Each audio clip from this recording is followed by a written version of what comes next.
怎么回事？这不是喜帕吗？我就这么穿越了，而且一穿越需要嫁人。听说韩云溪可丑了，怪不得秦王连露个脸都不乐意。岂止是不乐意呀，瞧瞧这秦王府连门都不开，真是送上门人家也不要。王喜婆走上前敲门，半晌，大门没动静。太妃有令，新娘子误了吉时，明日再来。秦王府欺人太甚！哎呀，太晦气了！我当喜婆那么多年，就没见过这样的。回去，赶紧回去！等等，王婆婆，劳烦你去问问，明日几时来？是，大小姐稍等。干嘛呢？让你们明日再来，没听明白吗？新娘子问明日几时来，劳烦通报一下太妃。自然还是4时。回小姐，明日4时。原地等。新娘子，你不能这样啊，会被人笑话的。不成，没有这个理呀，哪有到人家大门口来等嫁的？等不了的可以走啊，回了韩家拿不到工钱，可别找我。传说韩云溪样貌奇丑无比，性格胆小自卑，怎么今日这般厉害？不会是换人了吧？哎呀，疼！吉时未到，喜婆要请我下轿了吗？不，我没这个意思。韩云溪一觉睡到了天黑，直到意识深处传来一个熟悉的声音。没想到我灵魂穿越过来，居然把这个宝贝也给带过来了。这套系统就植入在他大脑神经中，完全由他的意识操控。他闭眼尝试用意识打开了解毒系统，见里面金针药材都很充分，于是就取了几枚金针和医用纱布出来，开始处理自己脸上的毒瘤。王爷，调查清楚了，轿子里的女人确实是韩云溪，王喜婆是太妃的人。宫里什么情况？传遍了，不少人私下还打赌，赌他明天能不能进门。本王也好奇，他进不进得去。终于，吉时到了，秦王府并没有耍赖，大大方方把正门打开了。可是，却不见新郎官出来。吉时到了，喜悦呢？天啊，新娘子居然自己踹门下轿了，怎么能这样啊？这本该是秦王做的，可秦王太忙来不了，我只能代劳。喜悦，想起来！韩云溪抬起手，王喜婆连忙就上前扶。韩云溪挺直了腰杆，一步一步登上秦王府门口高高的台阶。突然，一道暗镖从旁飙飞过来，掠起他的喜帕，打落在了地上。哎呀，有刺客！王府两侧立马飞出了数名护卫，四下查看，却没有发现刺客。护卫领头走过去，捡起了血帕。韩小姐，给。啊，谢谢。谁知他一转过来，侍卫领头就突然瞪大眼睛，惶恐的急急后退。毒瘤都消除了，我还丑得这么吓人吗？不过丑就丑吧，反正我向来不靠脸吃饭。太美了，真的是韩云溪吗？我美？不说韩云溪是丑女吗？怎么回事？哎，传言害人啊！她真有那么漂亮吗？太妃娘娘，奴婢亲眼所见，也不知道外头那些谣言是怎么传的，硬生生把这么个大美人儿说成丑女。不可能，她小时候我见过的，右脸有一块疤呢。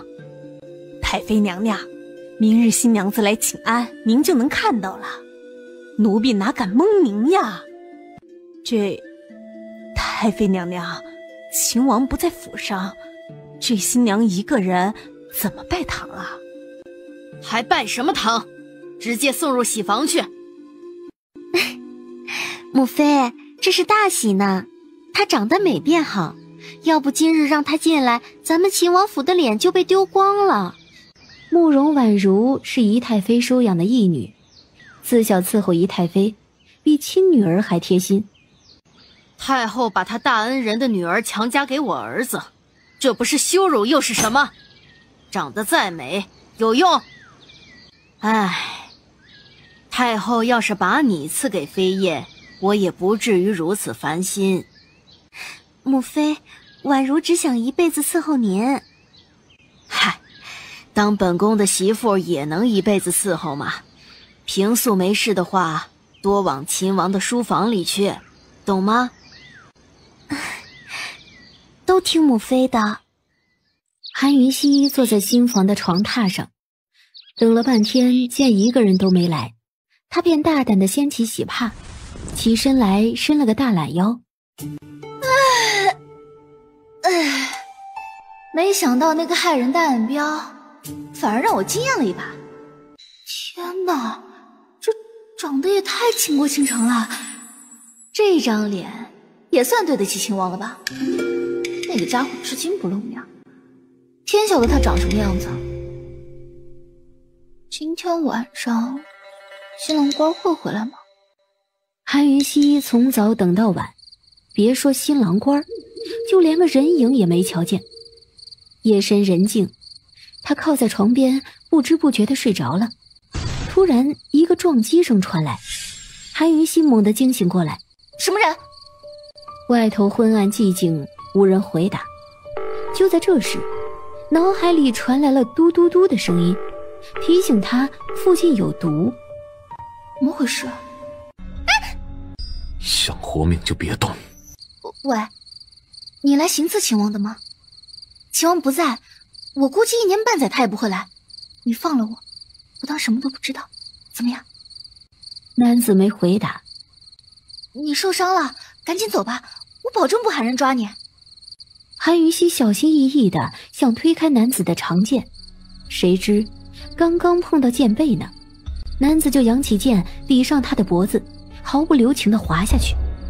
千钧一发之际，韩云熙急忙大喊：你中毒了，伤口在腹上离心4寸，是半个时辰之前中的毒，还是专门提炼出来的蛇毒，这种毒发作非常快，你能撑半个时辰，估计也是极限了。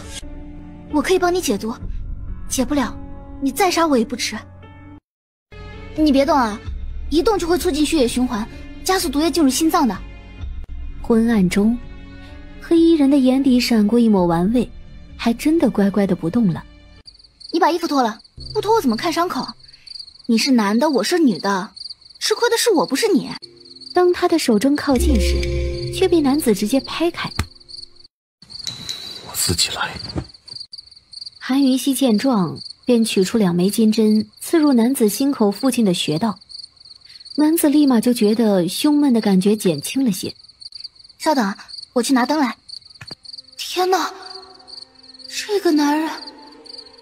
身为刺客的男人，冷峻的面部线条，立体的五官，宛如天宫雕刻出来的神祗，浑身上下散发出王者的尊贵霸气。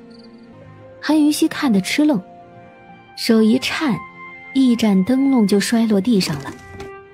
还愣着干嘛？没吃饭，手软。放好灯笼，便跪坐到男子的身旁，将药水、棉签、纱布、草药一一摆开。这些是……韩云熙当没听到，抬头准备检查伤口。这个男人的身材真是好到爆啊！韩云熙都忘了伤口，不自觉地将人家看了个遍。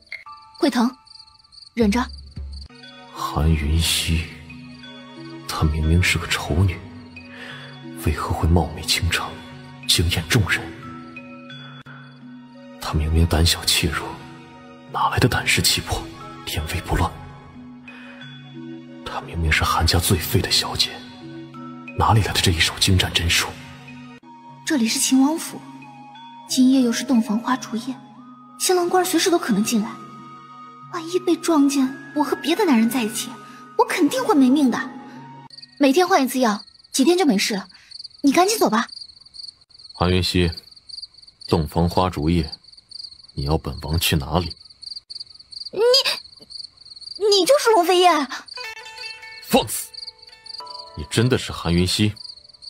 对哦，哪有刺客不戴蒙面的？哪有刺客有他这等王者气场？这家伙只能是秦王。韩云溪，回答本王的问题。秦王，我是不是韩云溪这个问题不重要，现在重要的是你身上的毒其实还没有完全解完。你说什么？你体内还残留一部分毒素，是金针排不出来的，必须用药物吸收。我手上没有那种药，不信的话你深呼吸一下，看看心下2寸位置是不是会刺疼。龙飞夜一深呼吸，那位置就真疼了。你的胆子果然不小。秦王此言差矣，我当你是刺客，你还不表明身份，我就算杀了你也是你活该啊。活该？现在你知道了，缺什么药该说了吧？秦王殿下，其实呢，我现在给你用的药还是可以保证10天之内毒性不发作的。所以呢？明日请太妃吃茶进宫请安，不知道殿下能否陪同啊？如果本王不乐意呢？王爷中的毒其实也不是什么很罕见的毒啊，随便寻个太医来也是治得了的。你很聪明。谢谢殿下夸奖。管好你的嘴巴，退下吧。是，多谢秦王殿下。他兴奋地退出卧房，只是当他一转身面对一片黑暗时，才意识到今夜是洞房花烛夜呀，他要退出去哪里呀？这一夜，韩云溪窝在书房，翌日醒来的时候，龙飞夜已经不在卧房了。昨天答应一起进宫的事，他不会食言吧？韩云溪不安起来，急急地冲出去。谁知龙飞夜就在外头的花园里喝茶，见他神色慌张地开门出来，衣衫凌乱，连鞋都没穿。给你半个时辰，收拾好了再出来。是，保证不给殿下丢脸。收拾好了，请殿下验收。龙飞夜看了他许久，随后一声不吭，起身就走。老奴给秦王殿下请安。王妃娘娘，照例太妃得检查落红帕，还要送入宫中给太后娘娘查看。王妃娘娘，请把东西交给老奴。殿下，东西在你那儿吧？落红帕在秦王那儿。等着。你们要不要这样？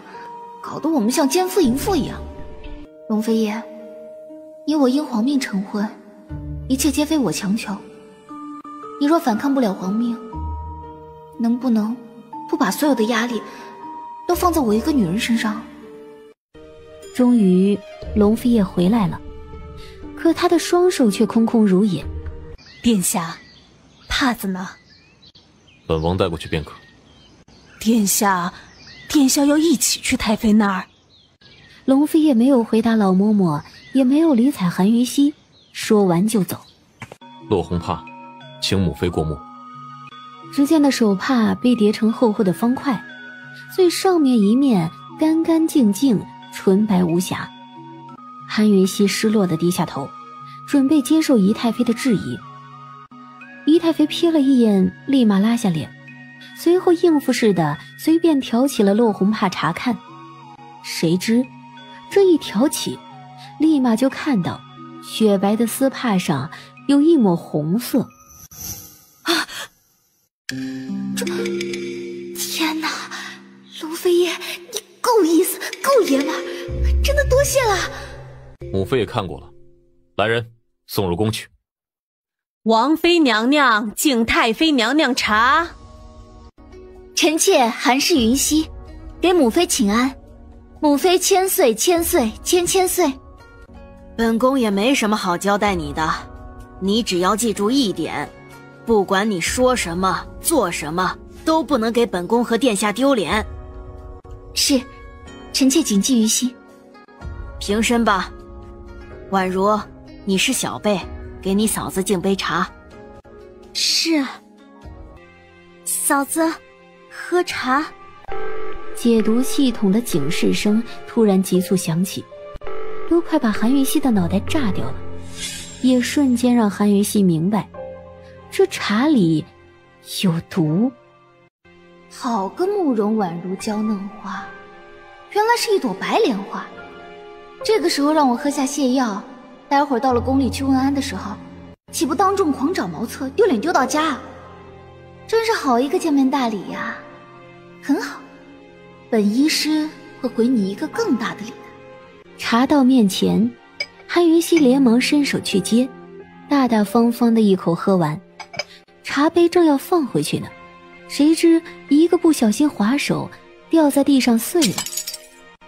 怎么回事？母妃，没事的，岁岁平安。我来，你别伤着。哎呀，流血了，都是我不好。小伤，不碍事的。怎么是小事呢？来人，赶紧叫大夫过来看看，万一留疤了怎么办啊？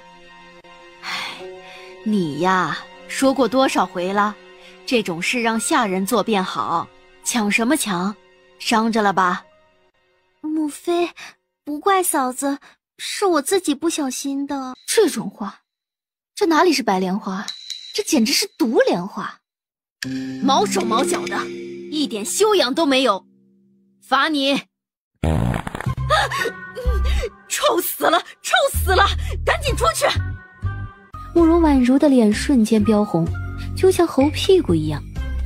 她下意识拼命地夹紧双腿，可是不管多努力都无济于事。母妃，我……来人，把他带出去，别脏了我的屋子！为什么会这样？丢死人了！我将来还怎么见人啊？殿下，好臭啊！咱们赶紧进宫吧。你在他伤口上下药，所以这么快。怎么可能？殿下不要冤枉我。从仪太妃那边出来后，韩云熙和龙飞叶两人便进了宫。儿臣请母后安康，皇嫂万福。臣妾请母后安康，皇嫂万福。只要你们两口子能好，哀家就安康了。赶紧平身。请秦王殿下安，秦王妃万福。云溪，赶紧过来，让哀家好好瞧瞧。太后老奶奶，谁不知道当年仪太妃和您斗得最凶啊？如今您又因为韩家迟迟治不了太子的病而又毁了韩家，恩将仇报到这份上，也算是极品了，何必如此虚伪？瞧瞧这模样多水灵，是哪个坏心眼的家伙说丑的？要是揪出来，哀家可不轻饶。小时候姐好像这边有个疤，对吧？是吗？哀家怎么不记得了？唉，再说了，女大18变，她娘亲可是倾国倾城的大美人儿，否则我如何能指腹为婚给咱们秦王？秦王，听说你昨儿个没踢轿门，可有此事？昨日太忙抽不开身，新娘子已经进门便好。知道你忙，可是也别怠慢了新娘子呀。云溪，日后秦王他若是再怠慢你，尽管到宫里来告状，母后给你做主，知道不？韩云溪乖乖地点了点头，心下却震撼着。都说皇帝也要让着秦王3分，没想到太后也是。太后娘娘，这是落红帕，请您过目。还害羞呢，以后啊就是大人了，你可得加把劲儿，为秦王开枝散叶才是。母后啊，我看也不用查了，瞧着咱们秦王妃冰清玉洁的，错不了。就是，你瞧瞧新娘子那娇羞的模样，我看落红帕还是撤下去吧。秦王殿下亲自验的人还能错？不用你们说，哀家也知道落红是肯定有的，这检查是祖制，少不得。这怎么可能？秦王昨夜居然宠幸了这个女人，那可是最尊贵的秦王殿下，从来都不近女色的秦王殿下。这下轮到韩云熙幸灾乐祸了，偷偷瞄了龙飞叶一眼，龙飞叶深邃的目光也正好朝他看过来。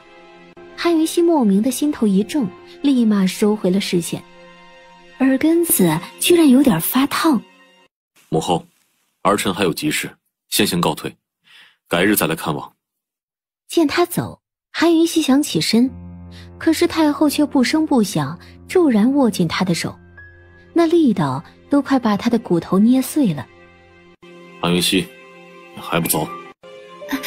母后，我们还有急事，先行告退了，改日再来请安。那赶紧去吧，别耽误了。哼，这个韩云熙好要得。韩云熙，现在可以告诉我解药药方了吧？啊，这个家伙怎么可能会真心护我？果然呐，就3味药，子夏、子秋、子冬，越多越好。找到之后来找我配置。记住啊，你只有10天的时间，10天之后就会有毒发的可能。龙飞也只是点了点头，什么都没说，就退出马车了。喂，你不跟我一起回去吗？过了一会儿，马车拐入了巷子里，韩云熙脑海里突然传来了警报声，有毒，而且是剧毒。停车！大夫的天性和敏感让韩云熙立马跳下马车，走到巷子角，只见一个年轻的蓝衣公子趴在地上。救！王妃娘娘，这是穆大将军府的少将军穆清武啊。穆清武，韩云熙知道这个人物，这家伙是天宁国最骁勇善战的少将军，是穆大将军唯一的继承人。他怎么会中毒昏迷在这里？韩云熙没有多想，一把扯开了穆清武的衣服。王妃娘娘，你干嘛呀？闭嘴，背过身去守着，不许任何人靠近。能这么用毒针的，不仅仅是个狠绝之人，而且必定是个用毒高手。穆清武看样子是被暗算了。他当机立断，取出了一把小匕首来，找准位置，刀刃抵着在穆清武的腹部。就在这个时候，一群士兵从巷子口冲了过来，一下子就将韩云熙他们团团围住。胆敢谋杀少将军，来人，抓起来！慢着，你哪只眼睛看到我谋杀你们少将军了？我们所有人的2只眼睛都瞧见了。女人，不管你是什么人派来的，都准备受死吧！哎呀，误会了！我们刚刚路过这里，看少将军躺在这里，我家主子好心相救，并无恶意啊。好心相救，怎么还动刀子呢？你们蒙谁呢？来人，把这个女人抓起来！动刀子是为了救她，她中了毒针，位置非常深，如果不及时取出，后果不是你一个侍卫担当得起的。废话少说，有什么误会和大将军说去吧。说，是什么人派你来的？我只是路过想救人，你家少将军中毒了，情况非常危急，不及时施救，后果不堪设想。笑话，你这种女人本将军见多了，人证物证确凿，你敢狡辩？你会后悔的。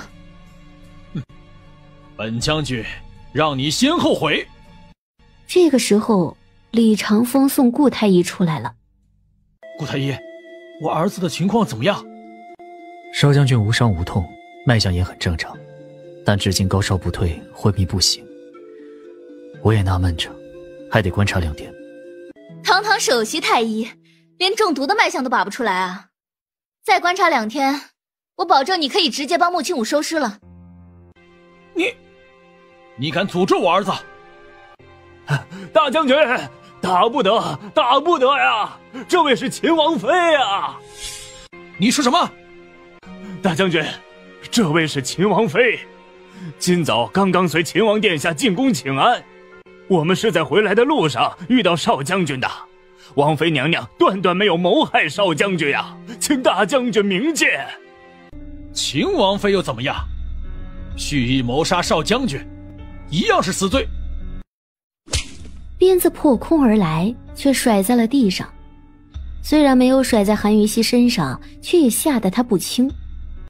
我不想跟你多废话，我最后说一次，你儿子中毒了，再不解毒，我保证1个时辰之后，大罗神仙都救不了他。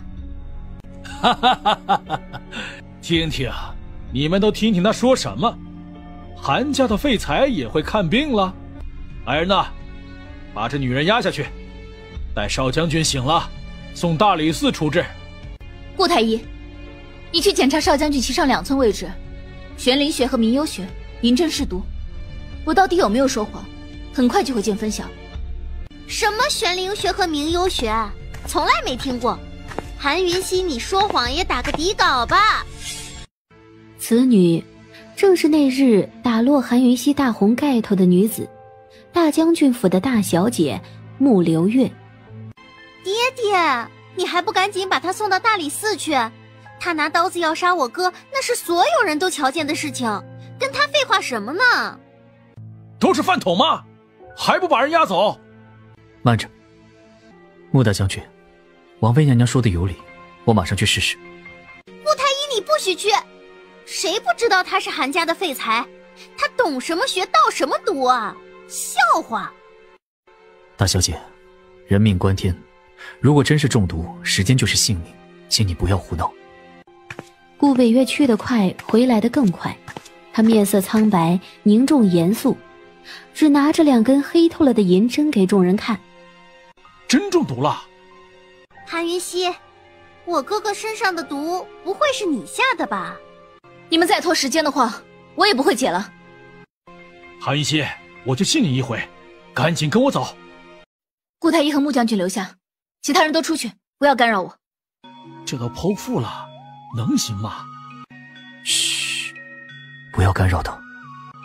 韩云熙取出毒针之后，并没有马上缝合伤口，而是立马循穴施针，逼出毒素。王妃娘娘，毒血不是还没排完吗？血再这么流下去，他没被毒死，也会失血过多而亡的，这是最基本的常识，不懂吗？顾北岳脸一红，随即淡淡一笑，什么都不辩解。你这样，那体内的毒素怎么办呢？幸好来得及，还没波及5脏6腑，我用药物控制住了。这个药你来抓，3两为1天，药头药尾各煎1次，早晚空腹服用，连服用10天。我就先走了。韩云熙，你说什么？你要走？穆大将军，毒算是已经解了，体内那些残留的毒素影响不大的。我向你保证，最晚明早他就能醒过来。本将军不管这么多，总之，青武没醒之前，你还有嫌疑，你哪里都不许去。穆大将军，姨太妃等着我回去问话呢。既然你要留我，劳烦你差人去一趟秦王府，给姨太妃报个信，顺便把今日的事情说清楚了。我想，我到底是好心救人，还是蓄意谋杀，姨太妃心中会有数的。罢了，罢了，我就信你一回。我哥醒了，韩云熙，你给我站住！我哥没醒之前，你不能走。你还没有资格限制本王妃的自由。说罢，头也不回地走了。够了，谅他也不敢说话。韩云熙，我警告你，我哥哥要是没醒，我绝对不会放过你，长平公主也不会放过你。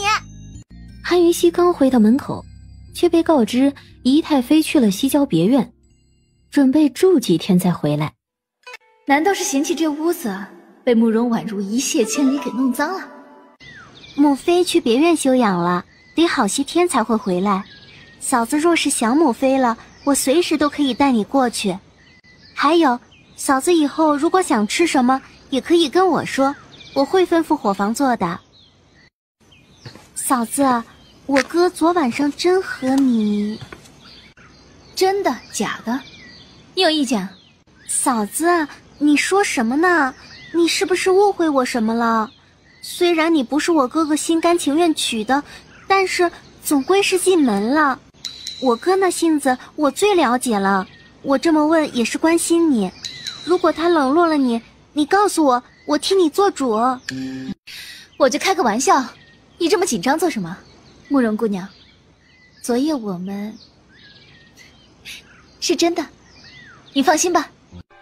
哼，韩云溪，总有一日你一定会被赶出秦王府大门的。是夜，他刚刚舒舒服服地泡了个温泉，正要出浴，龙飞叶就进来了。你等一下，龙飞叶，你什么意思？你出去啊！我这儿有份毒，马上帮我配出解药，急药。等我上去了再说。你能先出去一下吗？龙飞叶面无表情，二话不说转身就要走，可谁知却又冷不丁转身过来。韩云溪条件反射一般，猛地就从水中沉下，连脑袋都给沉了。韩云溪，你到底走不走啊？你不是韩家废材吗？打哪儿学会解毒的？你能不能先让我上去再问啊？不行。我小时候偷偷发现了我娘留下的医书，暗自学习，也是这些日子才学成的。我怕被我爹爹知晓了我偷了我娘的医书，更怕他不让我学医术，就一直瞒着没说。医书已经被我烧毁了，因为我全都学会了。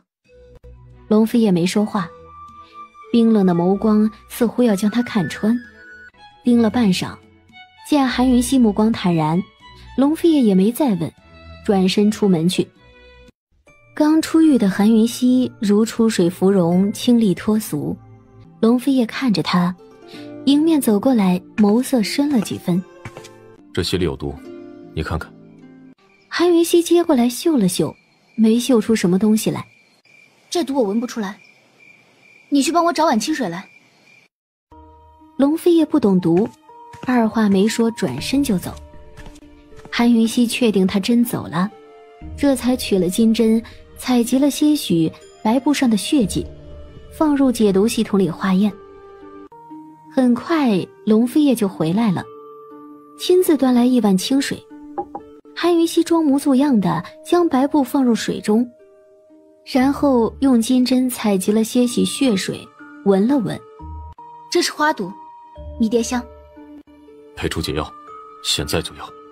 好啊，先给50两银子，枕巾。出嫁时，娘家一个铜板都没给他，秦王府这里至今都没给他月例的意思。龙飞也没多说话，甩了一袋银子在桌上。韩云溪拿过来，拿出50两，毫不迟疑的就将剩下的连同钱袋推回去。殿下，我说了，50两是枕巾，我应得的，剩下的你收回吧。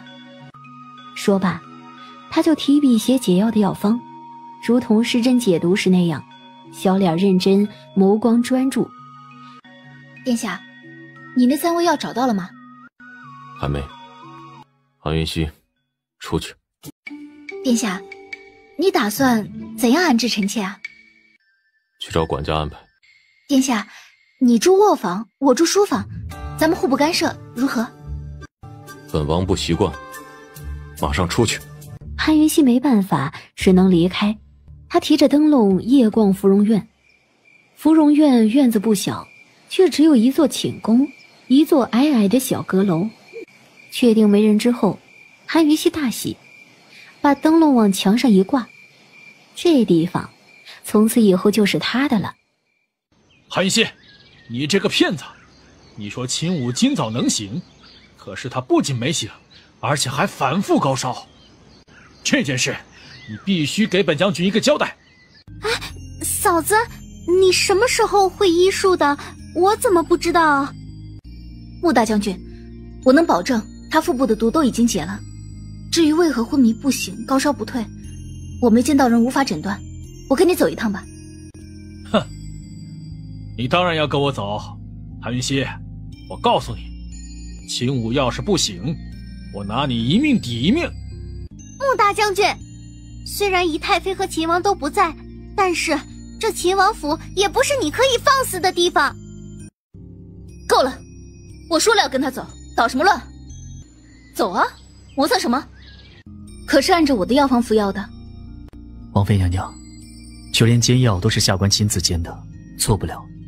少将军中的迷毒已经化解的差不多了，不是迷毒的原因。王妃娘娘，如果不是迷毒的原因，那必定还有其他病灶。对，这应该是潜伏已久，只是没有发作的病灶。难道他体内还有第二种毒？慢性毒？韩云熙，那现在怎么办？等，只有等毒性显露出来，才有办法解毒。就在这个时候，房门突然被一脚踹开。韩云熙，你要再敢碰我亲武哥哥一下，本公主绝不轻饶。微臣见过长平公主，不知公主大驾光临，有失远迎，还望恕罪。穆大将军，你算了吧，你眼里还真有我这个公主。亲武哥哥出了那么大的事儿，你也不知会我一声。公主就是这个女人，那天就是她拿匕首要刺我哥哥，她还骗我爹爹能治好我哥哥，结果你这个废材居然敢为亲武哥哥医治，你拿亲武哥哥当什么了？来人，把韩云熙给我押到大理寺去，好好的审。长平公主什么时候替大理寺办案捉人了？这可不合规矩。本公主乐意，那是大理寺的荣幸。那长平公主可知道，抓人要有证据。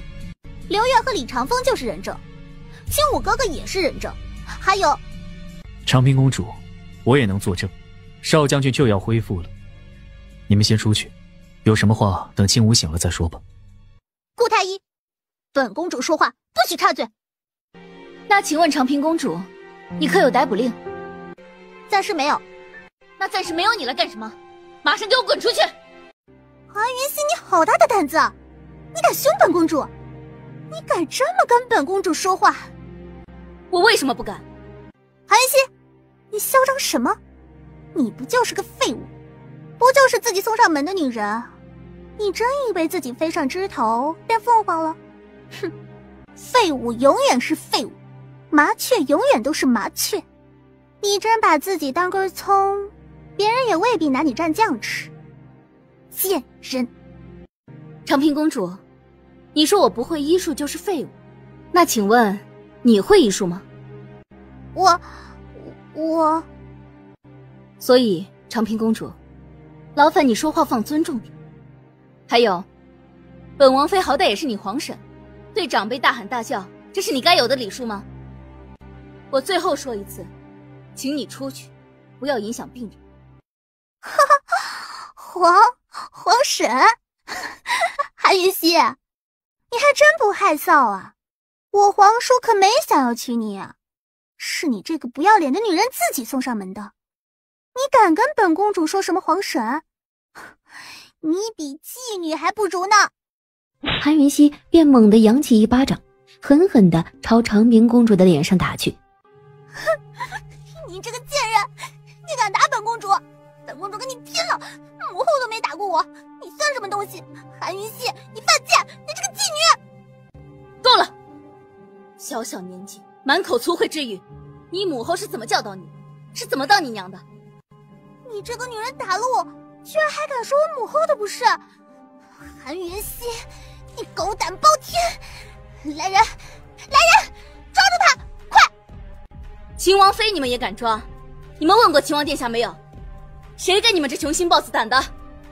韩云熙，你敢打我，我绝对不会放过你的！哼！他说罢，猛地一跺脚，转身就跑了出去。两个侍从和穆流月也急急地跟出去。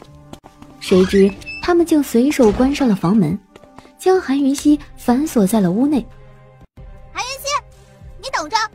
你给我等着！你休想离开这个房间半步！本公主一定会让你付出代价的。王妃娘娘，刚才那巴掌你……他活该。王妃娘娘，那巴掌打得好，只是长平公主刚刚说暂时没有逮捕令。顾太医，只要你信我，足矣。他观察穆青武的脸色，把脉试体温，又重新做了一次血样毒性检测。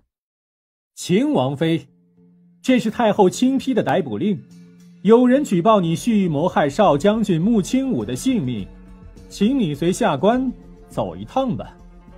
敢问北宫大人，本王妃犯了什么？有人告你行刺少将军穆青武未遂，坑骗将军府，以治疗之便利毒害少将军。纯属诬陷。北宫大人，我可以证明王妃娘娘是清白的，我也参与了医治。哼，什么都不用说，这是太后娘娘的逮捕令。太后娘娘非常关注这件事，亲授了逮捕令。秦王妃，有什么话到大理寺再配合调查吧。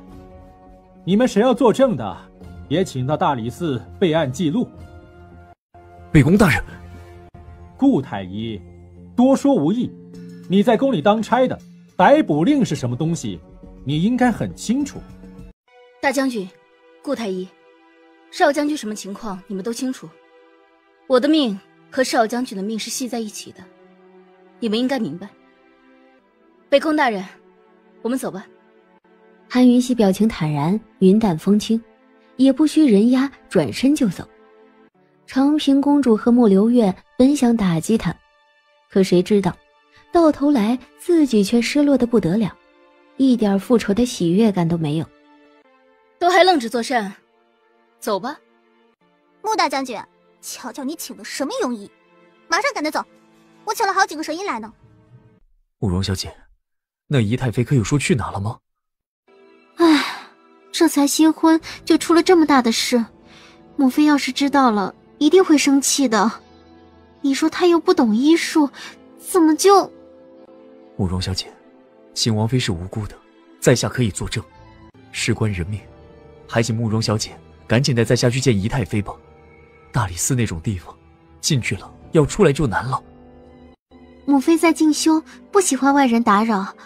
这样，顾太医，你先回去打听情况，我这就去找母妃，让她出主意。哼，今日的事，谁说出去，后果自负。小姐放心，奴婢明白的。慕容婉如巴不得韩云熙永远都不要回来，怎么可能去找姨太妃呢？来人呐！有没有人？来个人呐！救命啊！有刺客！无奈他怎么喊什么，回应他的就只有自己的回声。韩云熙也不白费力气，他不停地搓手，原地跳动取暖。突然听到脚步声，有人来了，正要转身，谁知就在这个时候，竟迎面泼来一桶冰水。韩云熙从头到脚全都湿透了。只见牢房外，长平公主裹着暖乎乎的大棉袄，喜笑颜开，春风得意地看着他。北宫大人和几个提水的狱卒恭恭敬敬地候在一旁。长平公主，你胆敢对本王妃动刑吗？韩云熙，你也太抬举本公主了。本公主知道你是皇婶，孝敬你还来不及呢。这不，我是专程督促北宫大人来帮你洗牢房的。听说这地方病死过不少人，脏着呢。不必了。来人，还不马上清洗？亏待了秦王妃，你们担当得起吗？给本公主泼！狱卒们提着冰水狠狠地泼，一桶接着一桶，让本就湿透的韩云熙冷得手脚发抖，牙齿发颤。哎呦，你们怎么这么不小心呀？别往秦王妃身上泼呀！瞧瞧她多可怜啊！韩云熙，你赶紧求求他们呀！要不你也可以求我呀，求我甩你一巴掌，我就放你出来。韩云熙非但没有求饶，就站在火炕上，背靠着墙一动不动，盯着他看。韩云熙，我告诉你，今天你不求饶，我绝对不会放过你的。北宫大人，开门。公主使不得呀，她毕竟是秦王府的人。北宫何泽，你敢违抗本公主的命令，还不开门？哼，韩云熙，你再看呀，有本事你再看呀！他亲手撅起韩云熙的下颌来。呸！贱人，你好大的胆子！本王妃的辈分就是比你高一级，就是你的长辈。长平公主，你永远改变不了这个事实。长辈是吗？很好，那本公主就亲自伺候伺候您。他说着，亲自扛起一桶水来，从韩云熙的脑袋上直接倒下去，紧接着一桶接着一桶，没有间断，直到把所有的冰水都用光了。可是他居然还在看长平公主，如同一尊冰雕一样，一动不动，冷冷地盯着长平公主看。这个目光不仅仅吓呆了长平公主，也吓到了狱卒。两个狱卒一松手，韩云熙便直直地倾倒而下。哼，韩云熙，叫你敢再嚣张，本公主不妨告诉你，就算青武哥哥醒了，你也休想走出大理寺，你死定了！说罢，长平公主便急急转身要走，可谁知她这一转身还没走几步呢，整个人便往前重重地跌了个狗吃屎。我的腰，我的腰，别动！哦，我的腰好疼啊！公主，不会是闪到了吧？赶紧宣太医呀！公主殿下，要不属下抬你出去吧？太医不方便来呀。那就赶紧给我抬出去啊！愣着干嘛？让你们干嘛的？当饭桶啊！长平公主，你就等着毁容吧。她刚刚趴着的瞬间，就在长平公主的脚下下了毒药，所以长平公主才那么容易滑倒。滑倒是小事，关键是那毒药会让长平公主的脚和脸长出一样的毒癣来。当韩云熙清醒过来的时候，已经是翌日傍晚。环视一圈，韩云熙发现牢房里昨夜的痕迹被清扫得一干二净。韩云熙正纳闷着，却见顾北月提着东西出现在牢房门口。原来啊，北宫大人怕被顾北月看到动私刑的证据，所以毁灭痕迹了。王妃娘娘，赶紧过来，趁热喝了这个，这是下官亲自熬的，这里头阴冷，这个药汤能祛湿驱寒。顾太医，有心了。王妃娘娘，下官昨夜亲自去了邢王府，没见着姨太妃，但已让慕容小姐去报姨太妃，想必你很快就会被保释出来。少将军情况如何？还是老样子，就怕万一毒性永远压着，那王妃娘娘你岂不……你帮我守着他，毒性显现出来就告诉我，我不会拿自己的性命开玩笑的。现在只有你能帮我。好，我一定尽力。记住，频繁检查，一旦毒性显现出来，就取他的血液给我。取血？给，就用这枚金针取血，肚脐上那处刀口的血。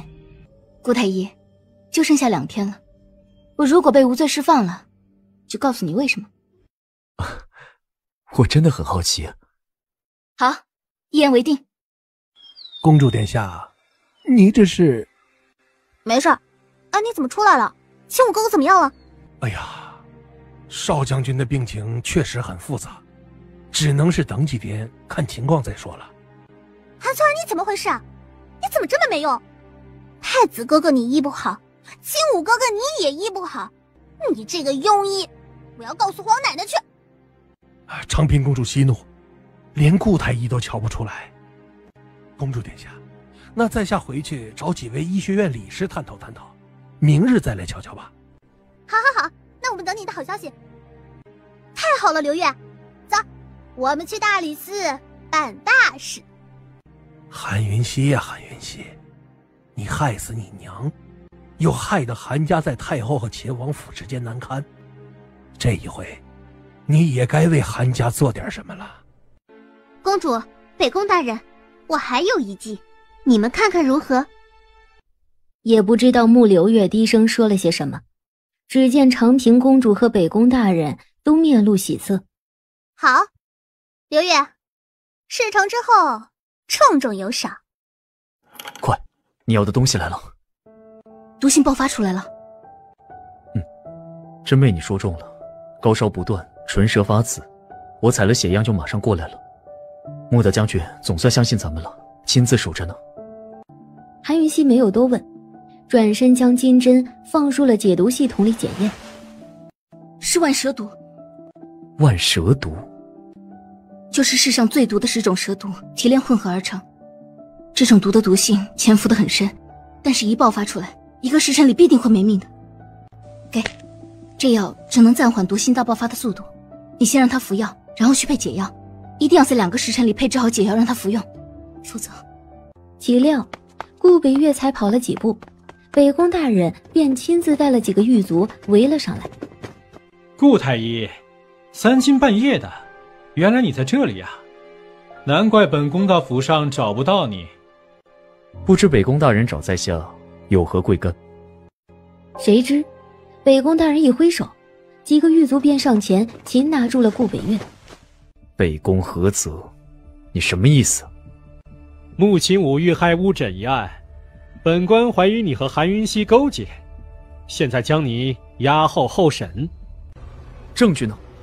北宫何泽，穆大将军已经相信我了，我现在就要回去替邵将军解毒，你敢关我，后果自负。哈哈，一派胡言！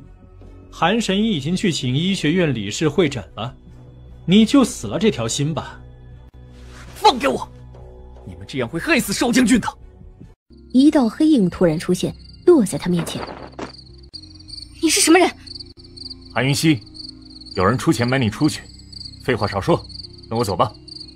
机会呀，离开天牢去救人的机会来了，不是吗？大侠，你别杀我，求求你了，你别杀我，我愿意跟你走。只要你乖乖的跟我走，我保证不杀你。你要带我去哪里？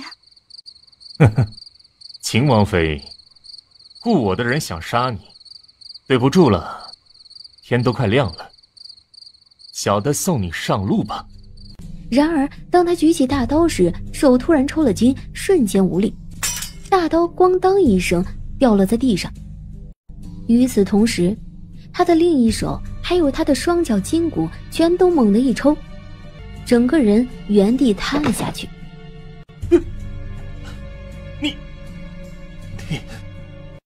你什么你？送你去死吧！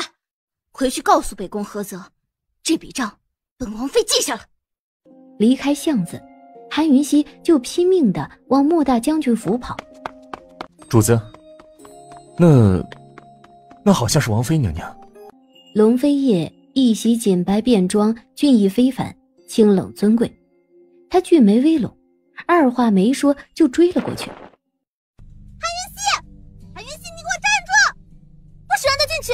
穆将军，他是逃犯，拦住他！穆将军当机立断，一侧身将韩云熙推了进去，自己出门来随手关上了门，甚至还落了锁。穆将军，马上给本公主开门！长平公主，这是犬子的卧房，你一大早的想做什么？穆大将军，你疯了吗？放韩云熙那个凶手进去！穆大将军，在下职责在上，追拿逃犯，还请行个方便。逃犯没在这里，北宫大人，请吧。穆大将军既然不配合，那就休怪下官无礼了。来人，把穆大将军请开，进屋走。你们敢？屋内，韩云熙正刺下第一枚金针。穆大将军，你可千万撑住啊！来人，保护邵将军！话音一落，屋子一侧冲出来一队士兵，全都手持长矛。穆大将军，我可是奉命抓人，你敢动兵对抗？你真的要造反吗？爹爹，你冷静冷静啊！穆大将军恨恨地放下了长剑，周遭的士兵也只能退下去。来人，熄了那锁！巨大的撞击声响吓了韩云熙一跳，他一只手还在继续施针，另一只手拔起了穆青武贴身的匕首，握在手中。只是很快，韩云溪便发现，门外那窸窸窣窣的声音之后，竟没了声音，一片寂静。秦王殿下，千岁千岁千千岁！龙飞燕，你就是本姑娘命中注定的救星啊！都平身吧。龙飞燕在房门口随意一站，宛如王者高高在上。北宫大人，秦王妃什么时候成逃犯了？本王怎么不知道？禀秦王殿下，这是逮捕令是太后娘娘亲授的。所以你这是拿太后娘娘来压本王？误会啊，误会啊！秦王殿下，微臣就算有100个脑袋也不敢这么做。事情是这样的，少将军遇刺，侍卫追到的时候，所有人都看着秦王妃拿着匕首对准少将军的肚子呀。后来秦王妃说她会医治，可惜医了好几回都没医好。穆大将军，是这样的吗？一贯脾气暴躁的穆大将军，在秦王面前也蔫了，低声答了个是。现在又是怎么回事？说！但是这一声吓得所有人全都颤抖。穆大将军是抖得最厉害的，连连磕了3个响头，把事情一五一十的全禀了。所以无凭无据的就先抓人了，如今再救人，你们又要阻拦？不，秦王殿下，太后娘娘也是谨慎起见，毕竟秦王妃也有嫌疑，所以令微臣先关押了王妃娘娘，另请太医来诊断。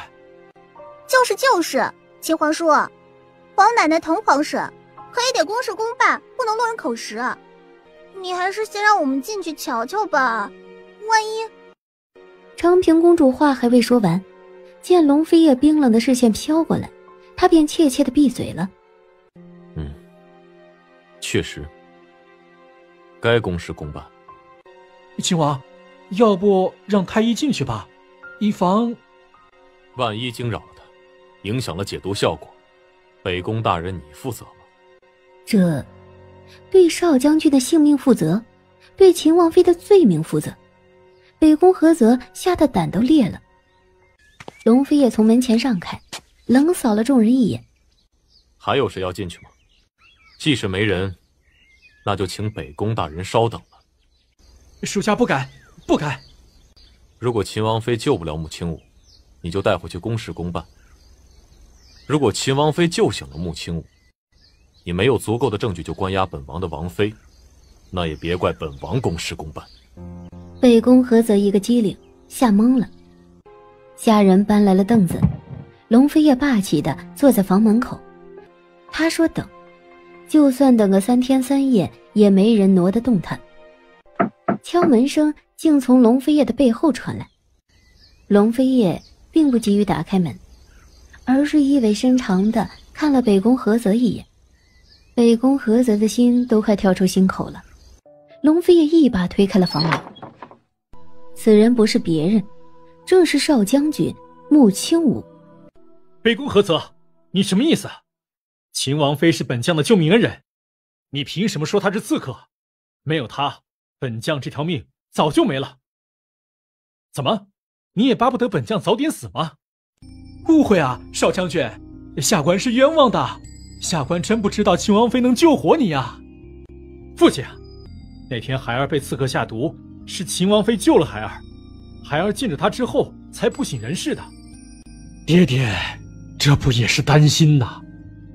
你这是老糊涂了，你险些害了王妃娘娘和孩儿2条性命。老夫错了。他捂着伤口，迈步门槛，正要继续训斥，这才发现秦王龙飞也站在一旁。他吓了一跳，立马要下跪行礼。秦王在场，哪有他这么大声说话的份儿啊？免了。韩云溪呢？臣妾在这儿。身材小巧却气场强大的韩云溪往龙飞叶的身边一站，瞬间就给人小鸟依人的感觉。为什么逃狱？逃狱？罪犯才逃狱呢。我没罪吧？我不算逃犯吧？北宫大人，你说的算。你说我是逃狱吗？不，王妃娘娘没罪，不是逃犯。我没罪，那你干嘛关押我？误会，真是误会。下官给王妃娘娘磕头了，给王妃娘娘赔不是了。王妃娘娘饶命啊！殿下，北宫大人的意思是不是说他诬陷我了？秦王殿下，饶命啊！王妃娘娘饶命啊！下官知错了。本王说了，公事公办。来人，押下去，提交吏部从严处置。猛地朝长平公主那边扑过去，又跪又求：长平公主，这件事下官可都是听你的，你得为下官解释解释，求求情啊！你还敢说？还不都是你怂恿我的？来人，还被押走！不是我，是穆陵。你这个狗官，险些害了我哥哥性命，都是你怂恿长平公主的。秦王明察秋毫，容不得你狡辩。穆流月一脸正义，心里却怕极了，生怕秦王知晓了真相，对他没有好印象。只可惜，他这么卖力的做戏，龙飞叶却全当他是空气，看都没看过来一眼。穆三小姐，说起来，一直说我居心叵测，想害你哥哥的，好像是你吧？我只是关心我哥哥安危，那种情况谁知道你是好心坏心？你这个女人不要揪着一点小错不放！逆女，还不闭嘴！啊！爹，你打我！哼，打的就是你！小小年纪就心肠歹毒，秦王妃一片真心治病救人，你却妄加揣测，险些害了你哥哥性命。不要打了，爹，我知错了。王妃娘娘救了我儿，老臣谢谢你了，是老臣诬陷你了，请秦王殿下赐罪，请王妃娘娘赐罪。穆大将军，你也一把年纪了，吃过的盐比我们这些小辈吃的米还多，你怎么就分不清对错，看不透是非呢？是老臣糊涂了，老糊涂了。以后啊，看人看事眼睛要擦亮点。你也是德高望重之人，本王妃就不罚你了，指望你记住，本王妃不是废柴。龙飞叶冰冷的眸光变得深邃起来，这个女人够聪明。韩云熙如此一来，反倒是留了一个很大的情面给穆大将军。是，老臣领命。秦皇叔，长平也是担心听武哥哥才一时糊涂，听信谗言，才赶着北宫大人胡闹的。您原谅我这一回吧。哼，受罪的是你皇婶，不是本王。皇婶，长平误会你了。他偷偷朝一旁的穆青武看去，只见青武哥哥正厌恶地看着他。长平公主快气疯了。韩云熙，你该回去了吧？这就回去。而龙飞叶二话不说，转头就走。终于，在他出穆将军府大门时，想起了一件事：顾北月还被关在天牢里呢。殿下，我忘了件事，可以等我一下吗？要不你先回去吧，我很快就会回去的。半个时辰后，我在芙蓉院里看不到你，后果自负。韩云熙微愣，急急掉头回去跟穆大将军讨那一纸生死状，并让穆大将军赶紧去大理寺放人。寝宫中，龙飞叶已经更换了衣裳，躺在书房的摇椅上，一袭金丝软袍将与生俱来的贵气彰显得更加淋漓尽致。殿下，3味药都在桌子上，你现在可以配置解药了。殿下稍等，臣妾配置好就过来。就在这里配药吧，本王也见识见识。殿下，臣妾手上也没有其他药材，得回云仙阁去配。殿下如果有兴趣，不妨跟臣妾走一趟。云仙阁？臣妾将西北角那座废弃的阁楼修整了下，命名云仙阁。日后臣妾便住那儿了，以免打扰了殿下。从龙飞叶的寝宫，走到韩云熙的云弦阁，得穿过花园。这个时间足够解毒系统将药物配置成品。何谓云弦？云自无心，水自咸。殿下，臣妾嫁入秦王府，只求一遇云弦处。可以开始配药了吗？殿下，其实配药很简单的，说到底，药方还是最重要的。只要找全了药材，放在一起捣碎了，也就差不多了。殿下，你要不要试试？还要多久？估计得1个时辰吧。配好了到寝宫来上药。好的，殿下慢走啊。关上大门，韩云熙才不会再去捣药，通通放入解毒系统去解决。2个小时啊，足够他好好泡个澡眯一会儿了。这家伙在看书，慵懒懒斜倚暖榻，手捧书卷，低头蹙眉的样子，好像画中仙般俊逸。殿下，可以上药了。龙飞叶放下书卷，坐了起来，这才朝他看过来，那漆黑深邃的眸子直勾勾地盯着他看。韩云熙的心咯噔一下，下意识地避开了他的审视，向前走，低着头，抬起头迎上龙飞叶深沉霸道的目光。把上衣脱了。结实精炼，肌理性感之中有道伤疤触目惊心，狰狞却又显得粗犷野性。看够了吗？看够了就上药吧。一时间，所有的紧张全部都被愤怒所取代。他说着，并没有拿来药物，而是拿来了刀子，放在火焰上烤。马上。你做什么？开刀。你的自愈能力太好了，伤口都痊愈了，药物没办法在短时间内渗透下去，所以只能将伤口打开。你确定？确定。殿下，不开刀也可以，但是不开刀的话，这些药可能要花上半个月的时间才能把体内的毒素都吸取出来。你自己决定吧。动刀吧。韩云熙非常期待他的表情变化，他真心没手下留情。可谁知道一刀子下去，龙飞叶居然眉头都没皱一下，表情冷清，垂眼盯着自己的伤口看。好了，明天早上我过来取药处理伤口。不用换药了吗？不用，1天的时间，这些药物会将体内残留的毒素都吸取出来。伤口不能碰水，晚上睡觉不要压到伤口。龙飞叶点了点头，大手轻轻一挥，示意他可以退下了。这一刻，拎着医疗包的韩云熙多么像个奴才呀！好吧，他忍了。翌日早上，韩云熙简单的包扎好伤口，这下总算完全搞定了龙飞叶的毒。殿下，大将军府的事情，多谢了。你会解毒，但你不是菩萨。记住你的身份，少管闲事，少出门，记住了吗？是，臣妾记住了，臣妾告退。接下来的几日，韩云熙在花园里溜达的时候都没有再看到龙飞叶，这家伙神出鬼没的，估计早就离开了。但是龙飞叶居然派了一个婢女给他用，名唤沉香。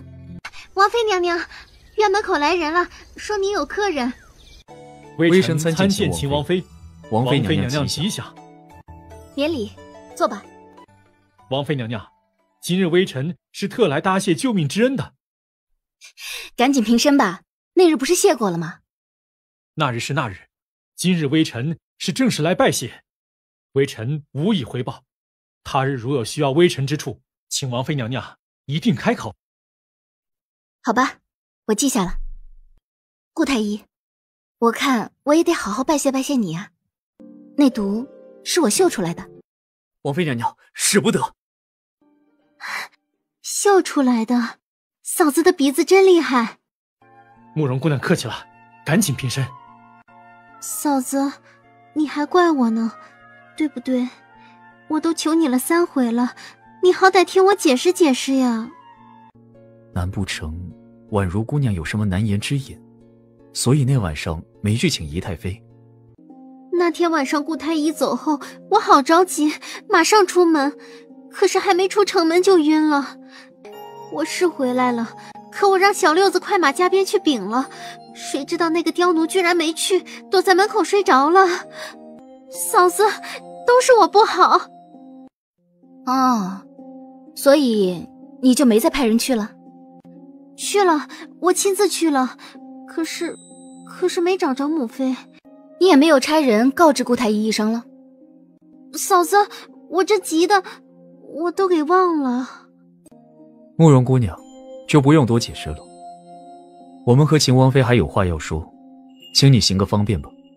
我是真心为嫂子好的，嫂子要不原谅我，我就长跪不起。二位，天色也不早了，有什么事情咱们改日再聊吧。顾北月和穆青武相视一眼，都点了点头。见韩云熙他们都走远了，桂嬷嬷才急急地过来。小姐，她不原谅不打紧，就怕她跟太妃娘娘告状去。明日就是菩萨寿诞，太妃娘娘今日一定会回来礼佛的。既是今日回来，我就不起，我就跪在这里跟母妃认错。哎呦，婉如，你这是怎么了？起来，有什么事好好说，谁准你跪了？膝盖跪坏了怎么办？母妃，我错了。哎呀，别哭啊，哭坏了眼睛怎么办？天大的事情有母妃在呢，母妃给你做主。桂嬷嬷，你说。太妃娘娘，小姐为这事儿都急晕了。她害怕王妃娘娘在牢里受罪，也害怕丢了咱们秦王府的脸面。她派了下人，自己也去找，可就是没找着您。韩云熙，你这个祸害！从太后把你指给秦王，本宫就颜面尽失了。母妃，我不觉得这件事丢脸，我反倒觉得这件事我给秦王府长脸了。被官大理寺叫做长脸？呵呵呵，本宫今日总算是见识了，就没见过你这么不要脸的东西。你还敢跟本宫顶嘴？桂嬷嬷，给我打！话音一落，桂嬷嬷就捋起了袖子，上前扬手要扇韩云熙的脸。你们不可理喻！你敢动手？母妃，是你先动手的，我只想跟你好好解释。你，来人，把这个贱人给我关到后园柴房去，马上！这也饿了3天了吧，还不声不响，这个丫头的脾气够倔的。声响？她想求饶吗？母妃听不到的。桂嬷嬷，嫂子心情不好不吃饭，水好歹得喝点，要不怎么能行呢？听说鹤顶红是见效最快的毒药。中午，一盘菜送来，赵丽也给了一杯水。然而饭菜一放下，解毒系统就开始猛烈提醒了。韩云熙端来水，轻轻一嗅，立马得知是鹤顶红。慕容婉如，如果真的是你下的毒，这个仇我一定会报的。这是饿几天了？不会是昏迷了吧？可能是吧。母妃，嫂子身子骨弱，这个惩罚够了。都说你多少回了，做人尤其是做女人就不能心软。你可怜她，就她那雕样，会领情吗？嫂子醒醒呀！嫂子，母妃来了。慕容婉如一边推着，一边用自己的手背挡住后面人的视线，另一只手朝韩云熙鼻下伸了去探鼻息。韩云熙竟一下子睁开了眼睛。我还没死呢，你做什么？慕容婉如先是一愣，随即吓得一声尖叫，后跌倒在地上。婉如，怎么了？你对婉如做了什么？几天没吃饭，母妃，你觉得我还能对她做什么？府上的狗都能吃，怎么你吃不得呀？母妃，臣妾跟你打个赌，如何？你还能有什么事？说来听听。母妃，我赌这碗水，府上的狗也不喝。嫂子，你怎么跟母妃打这种赌呢？母妃也就是在气头上才拿狗说事，作为晚辈，你能跟长辈较劲呀？慕容婉如说着，立马就上前夺了韩云熙那碗水，生气地泼掉。韩云熙看着他，苍白的唇角勾起了一抹讥讽。太妃娘娘，太妃娘娘不好了，不好了！什么事慌慌张张的？太妃娘娘，长平公主来了，她说要见秦王妃啊。长平找你做甚？韩云熙收起那一抹讥讽，故作虚弱地摇了摇头，没回答。你去告诉他，秦王妃没空，让她等着。好个韩云熙，哼！本公主去找母后来，看你见不见。哎呦，今晚上是什么风，把你们母子给吹到本宫这儿来了？长平这是？我没事。长平，休得无礼。这丫头就这性子，我都习惯了。姨太妃，秦王妃不在府上吗？你们找云溪有事？我就是有事找她。姨太妃，你赶紧让她出来，我有重要的事情要带她进宫。啊，这样啊。可是云溪和秦王出游了呢。什么？那他们去哪里了？哎呀，长平，你秦皇叔的脾气你也不是不知道，他去哪里可从来不向我这个当娘的禀告。那他们……既然秦王妃是和秦王出去的，那你就该找你父皇去，让你父皇把秦王找回来。你父皇总不会也找不到秦王吧？太妃娘娘，你说是吧？对，我找父皇去，这一回父皇一定会帮我的。母后，走，我们马上就找父皇去。皇后娘娘，长平公主，等一下。皇后娘娘，长平公主，其实秦王妃昨夜就回了，只是母妃今日才从别院回来，不清楚这事，是我没及时回禀，都怪我。一见姨太妃和慕容婉如出现在门口，她苍白的唇畔便泛起了一抹笑意，随后缓缓地闭上了眼睛。禀皇后娘娘，这是中风寒，王妃娘娘的身子骨非常弱，急需好好休养。如果强行唤醒她，让她医治公主的话，微臣怕……怎样？微臣怕王妃娘娘不仅看不了长平公主的病，自己的性命都难保啊。那先救人吧，她得休养多久才能恢复？1、2日的时间，只是长平公主得多受点罪了。云溪，这到底是什么毒？毒血，应该就是在天牢染上的，那地方太脏了，有很多毒素。皇后娘娘，公主金枝玉叶的，没事儿就别老往天牢跑了。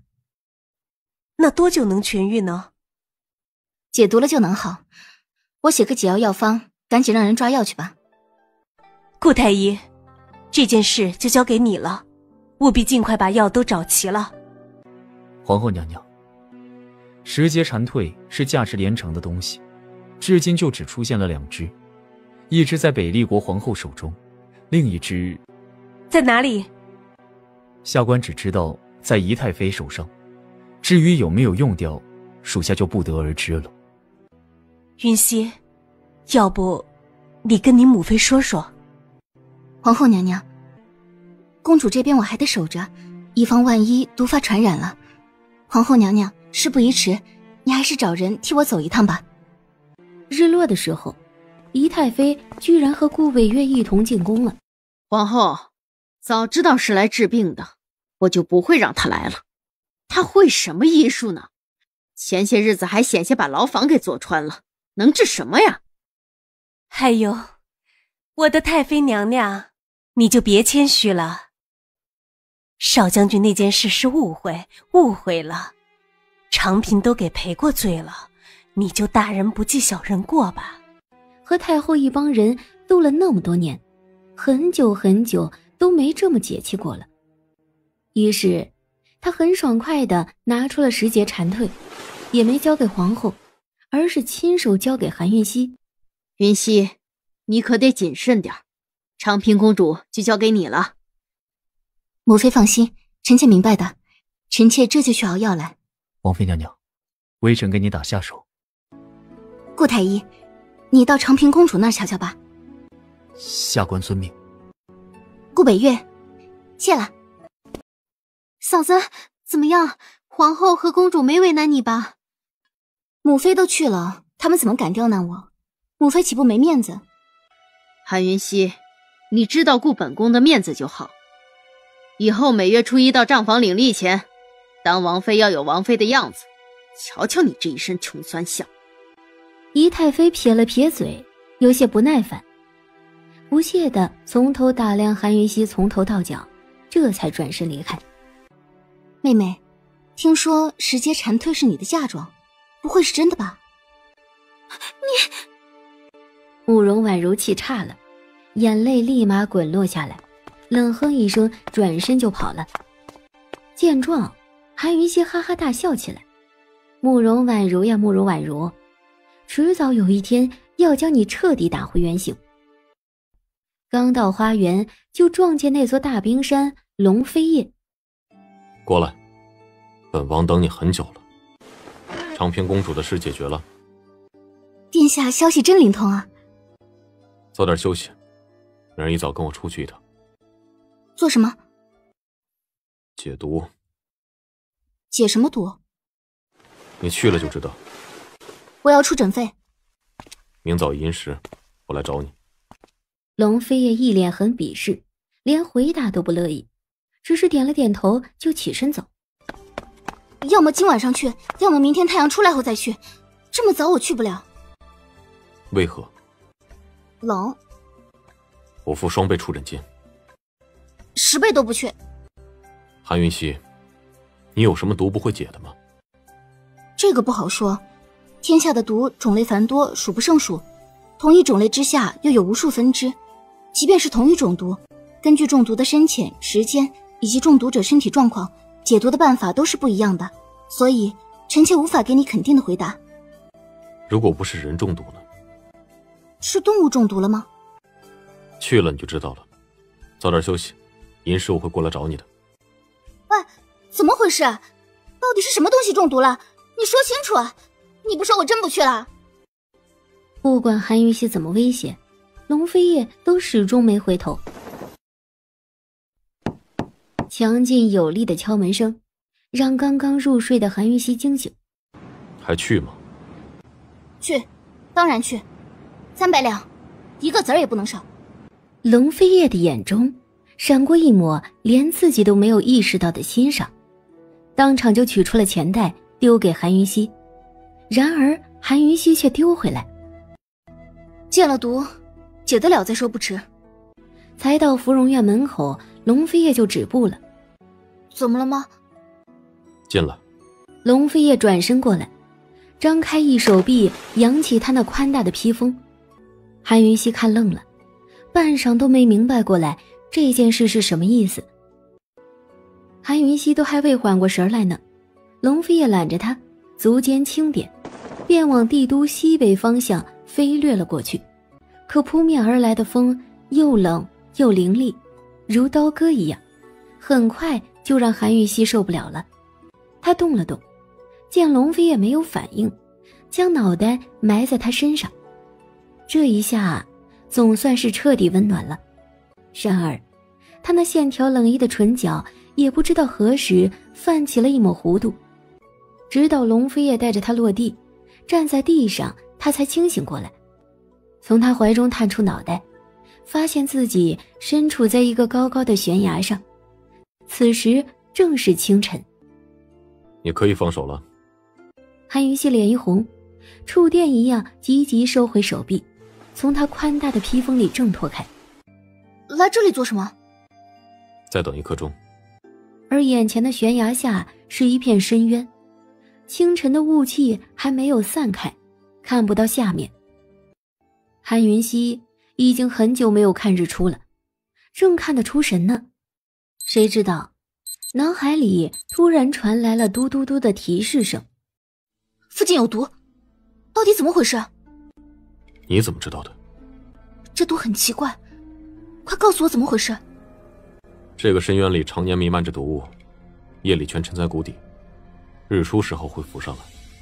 下面躲着一个北厉国的卧底，擅长使毒。韩云熙很意外，没想到不是人中毒，也不是动物中毒，而是空气中毒了。办得到吗？这时候，只见白雾之中隐隐约约出现了一团黑气，只是很快，黑气便又往山谷里飘了去，消失不见。看到了吧？这团黑雾是最毒的。这不是毒物，应该是毒蚊群。毒蚊群？白雾没有毒，那团黑气就是毒蚊群的。光线不足的情况下，看上去就像黑气，所以你们都误解了。带我下去，我得靠近到那团黑气，才知道是什么类型的毒蚊。他二话不说，揽住韩云熙的腰，便飞跃了下去。我们被包围了。话音未落，龙飞叶就看到黑压压一片雾气一样的东西从四面飞速地包围过来。要靠多近才能测出毒素？他们的速度很快的。回答本王的问题。10步，距离10步，我就可以确定是什么毒了。等着，做好检测的准备。不行，我害怕。本王在，不准你害怕。准备好了吗？好了。他扬起披风，将他严严实实的裹住，随即身影一闪，竟化作一道闪电般的身影，穿过两团黑影之间的缝隙。龙飞也没有停顿，往悬崖上急速飞驰而上。上来了，韩云熙大喜：龙飞叶，你真厉害！胆小鬼，你测出来是什么毒了吗？殿下，恭喜你，四群毒蚊是同一类型的毒蚊，名曰蛛蚊。也就是说，它们身上携带的毒素是一样的，只有一种毒素，俗称寡妇毒。你需要多久配出解药？现在就有。这是解药，这是沙纹药水。服下解药，在1个时辰的药效时间里，即便被咬也不会有事，只会留伤口。这个药水能杀掉那些蚊子。当然，如果你不嫌脏的话，可以一巴掌拍死它们。这些东西是哪儿来的？寡妇毒是非常常见的毒素，我当然有备用药。这么巧就准备了。你到底要不要？韩云熙奉上解药，龙飞叶这才作罢，服下了解药，随手将披风给韩云熙，带着韩云熙一路不再有阻碍俯冲而下。龙飞叶，你下得来我很意外，但是我保证你再也上不去了。女奸细说着，竟没有攻击过来，而是转身就逃。龙飞叶提剑就追，速度急如闪电，片刻而已就落在女奸细的面前，吹响了一声无比尖锐的口哨，响彻整个山谷。毒蚊群，没想到会有这么多。突然，所有黑雾竟好似大海浪，朝韩云熙那边汹涌而去。我好怕，太可怕了！殿下，救救我！快救救我！好恶心！殿下，人家好害怕！哼，龙飞叶，我死了，他也得死，而且你也休想走出这个山谷。可惜，龙飞叶的耐性永远都是有限的。刹那间，长剑架到了女奸细的脖子上。你，龙飞叶，你考虑清楚了？本王让你死，不瞑目。你们！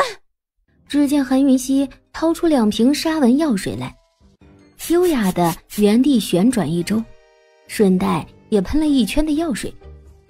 只见围成一圈的黑影一下子就缩了一圈，韩云熙又优雅地转了几圈，轻轻一挥手，很快周遭的黑影便全都后退，迅速的流走。你手上那是什么东西？我家殿下说了，要你死不瞑目。抱歉，我不能告诉你哦。龙飞叶的利剑不再留情，轻轻一扬，便飞溅起一抹鲜血。女奸细应声倒地，双眸果真瞪得大大的。韩云熙蹲下来，认真扫描那把长剑，发现剑上的毒果然是龙飞叶之前中的蛇毒。你看就能看出他剑上有毒，闻出来的。其实我自小就天赋异禀，对毒素非常敏感，只可惜我爹爹他们都不知道。如果我娘还在世，那该多好。龙飞叶的眼底闪过一抹复杂，并没有再追问。他从女奸细身上搜出了军机密函的信后，就带韩云熙走了。奴才薛贵平给王妃娘娘请安。薛公公见怪了，平身平身。薛公公，坐吧。皇上听闻你医术了得，让老奴来请你进宫一趟，给太子殿下把个脉。明日一早，王妃娘娘别耽搁了，皇上早朝后就要见到你。记住了，薛公公慢走。天梦无法下榻请安，父皇见谅，秦皇叔见谅。韩云熙并没有马上诊脉，而是启动扫描系统进行深层次的检查，可惜还是没有检测到毒素。如何？皇上，能把顾太医请过来吗？顾北岳已经看过了，他没法子。你到底看出什么了？皇上，太子的脉象为滑脉，具体情况脉象云溪暂时无法肯定，必须做进一步的检查。我需要顾太医的辅助。什么？不是喜脉？秦王妃，你说不是喜脉，那这是什么呢？连脉象都看不准。父皇，儿臣拒绝让他医治。沽名钓誉，欺世盗名，你还有你的父亲，你们来人啊，给朕拖出去打30大板。皇上，男人是不可能怀孕的，云溪敢以性命担保，太子殿下并非喜脉，病灶只能在殿下肚子里，应该就是巨大的肉瘤，所以看起来像是胎儿，也才会出现滑脉的脉象。如果再不医治，一旦肉瘤再大下去，必定危及太子性命。皇上，我诊断的结果已经说清楚了，医不医治，请皇上做主。医不医？秦王妃，你言下之意，你有办法医治太子？皇上，云溪都讲清楚了，治不治，你做主吧。秦王相信秦王妃吗？本王相信他没用，得皇上和太子相信他才有用。皇兄，太子也不小了，也该独立了。我接受治疗。秦王妃，可以马上开始吗？皇上，这不是小事，我过去太医院同顾太医详谈吧。到底怎么回事？我需要你的辅助，但是你必须保守秘密。顾北岳毫不犹豫地点头。当初皇后娘娘怀上太子的时候，其实是怀了2个孩子，只是在孩子还未成型之前，太子将另一个孩子包裹在体内。没想到还会有这种事。我需要一味毒，将太子腹中的东西化解掉成血水，然后以排毒的方式排出来。你找我？这次动刀开腹比少将军那一回难了至少10倍，血水还没排出一半，太子就极有可能失血过多而亡。我知晓有一味药，名唤生血丹，服用之后在短时间内会有造血之效。那东西到底在谁手上？古七上，这家伙天生鬼才，在药材的种植上非常有天赋，想要从他手上买到生血丹可不是容易的事。我只负责开出药方，找药的事情我概不负责。秦王妃，这药方可是完整的？秘密。顾北岳看着韩云熙那神秘兮兮的模样，也不追问，眸中的喜欢又多了几分。赶紧走，叫药方去。顾北月一愣，迟疑了那么片刻，终究还是不着痕迹地推开了。医师手快啊，不是非礼你啊。送上药方，韩云溪就暂时松了一口气。药鬼谷并不是一般的地方，秦王，你亲自走一趟吧。是。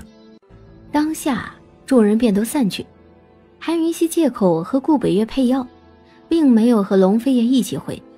龙飞叶也没有再理睬他。主子，殿下等你很久了。臣妾参见殿下。药都配完了，那收拾收拾，随本王去一趟药鬼谷吧。什么？有问题吗？殿下，臣妾也不认识那药鬼，帮不上忙，怕拖累了殿下。本王不怕你拖累。可是臣妾还有些治疗细节需要和顾太医详细商讨，怕是……太子病了7年，不差这么几日，回来探讨不迟。殿下，万一路上臣妾有个3长2短，皇上那儿也不好交代啊。不会有3长2短。殿下，怎么突然想让臣妾一起去了？给你一盏茶的时间准备，本王在后门等你。说罢，转身就走了。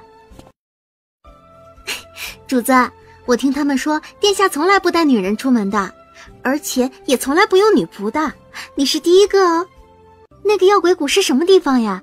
他们去做什么？要去多久呀？这么兴奋，要不你也一起？奴婢在，你们诸多不方便。马车行了一夜，翌日，韩云溪一睁开眼睛，立马迎上龙飞叶冰冷的瞳眸。醒了？你干嘛？想叫醒你。到了吗？蛇谷是什么地方？很多毒蛇吗？所以你带我一起来？就只有一条毒蛇，它的蛇丹是古七茶最想要的东西。拿蛇丹去换生血丹，他一定会给。走吧，带我去瞧瞧是什么种类的毒蛇。不好！只见右侧林中突然飞射出一个巨大的蛇头来，喷出了一股毒雾。龙飞叶揽住韩云溪，立马往离山谷的方向后退。可是很快，一道巨大的蛇尾犹如鞭甩，竟朝他们迎面甩过来。龙飞叶一边警戒周遭的动静，一边往前疾驰而逃。那东西不见了！龙飞叶当机立断飞冲而上，落在最高的一棵大树上。看，在那里！龙飞叶没有扶树干，稳稳地站立在树杈中央。他双手端着弓弩，冰冷的视线瞄准了那不断移动的波动。他竟冷不丁一个转身，瞄准了后下方某个方向，迅速飙出了弓箭。韩云溪正不明白着，龙飞叶已经射出了无数道利箭，终于死了。谁知这个时候，一道白影突然从不远处的大树上飞跃而下，直冲毒巨蟒的蛇头而去。便见丛林中突然喷出一道冲天的白毒雾来，几乎是迎面的朝那女子逼去。小心有毒！龙飞也惊呼，刹那间身影一闪，便飞冲下去。再看到他的时候，他已经揽着白衣女子飞向对面的树上了。看着那相依靠在一起的两道身影，韩云溪的心头莫名的一怔。突然一阵地动山摇，那巨大的蛇尾直直的朝韩云溪所在的大树这边甩打了过来。龙飞也正要过去，谁知那白衣女人突然又飞身而下，直直的朝巨蟒蛇头飞去。回来！韩云溪虽然紧紧地抱住树干，可是这么大的撞击力震得他抱都抱不住，整个人瞬间直线往下坠落。这一幕龙飞也全都看着呢，他眼底掠过了一抹复杂，却转头就去追白衣女子。你这个混蛋，我死了都会恨你！慕瑶，你有点分寸。我还以为飞叶哥哥娶了媳妇儿，就不管瑶瑶的死活了。本王说最后一次，马上滚，否则我不客气。飞叶哥哥，你说我的性命重要，还是你的王妃性命重要呢？找死的话，等你过了18岁，本王可以送你一程。他说着，侧身一腿狠狠朝端木瑶踹去。韩云溪都绝望了，可谁知道，他一睁开眼睛，映入眼帘的居然是那一张俊美的人神共愤的脸。韩云溪都还没反应过来，双腿一软就给跌了。麻烦，我命贱，我是麻烦，麻烦是你自找的。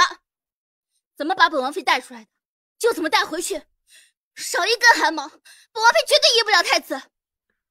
别这么胆小，你的命还在呢。起来。龙飞也没回答他，而是冷不丁地将他拽起来，揽紧了，一飞冲天，飞到一旁的7、8米高的大树上。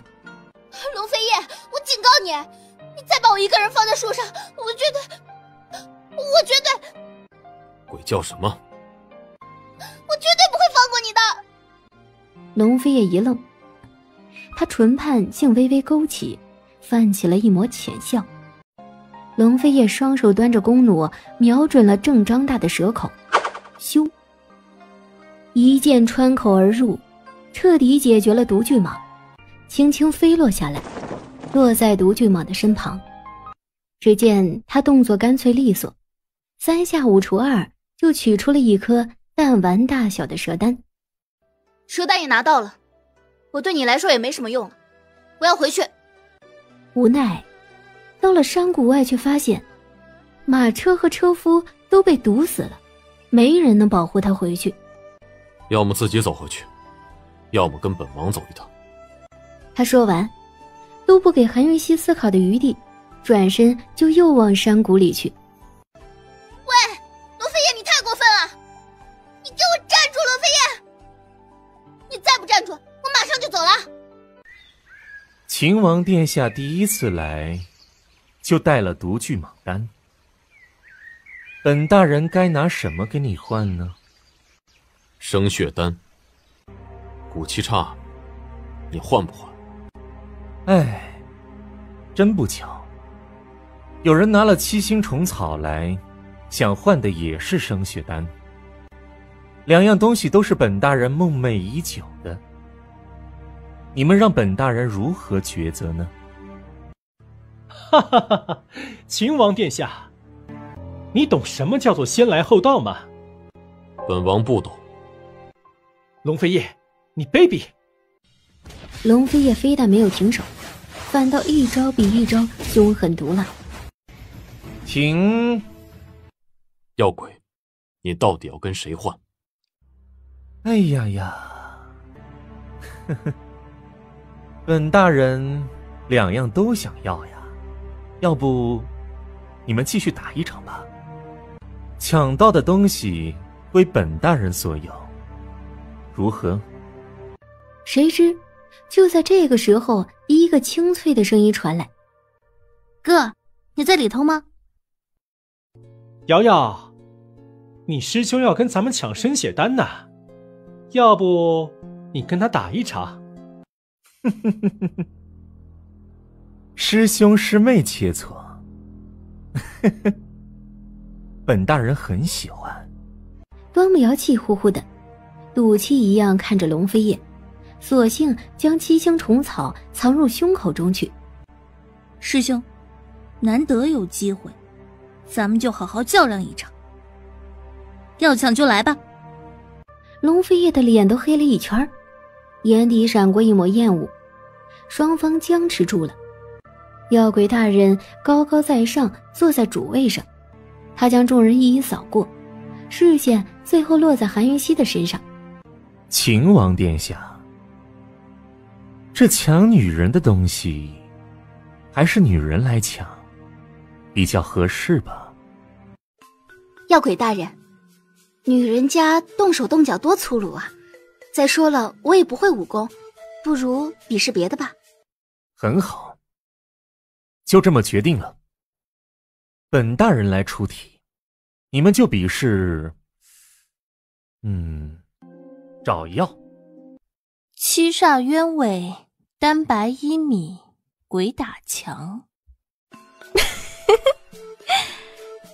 秦王妃，出身医学世家，你见过这3味药吧？没见过。怎样？咱们开始吧。端木瑶就揣着药草图集，身影一闪，直冲出门外去。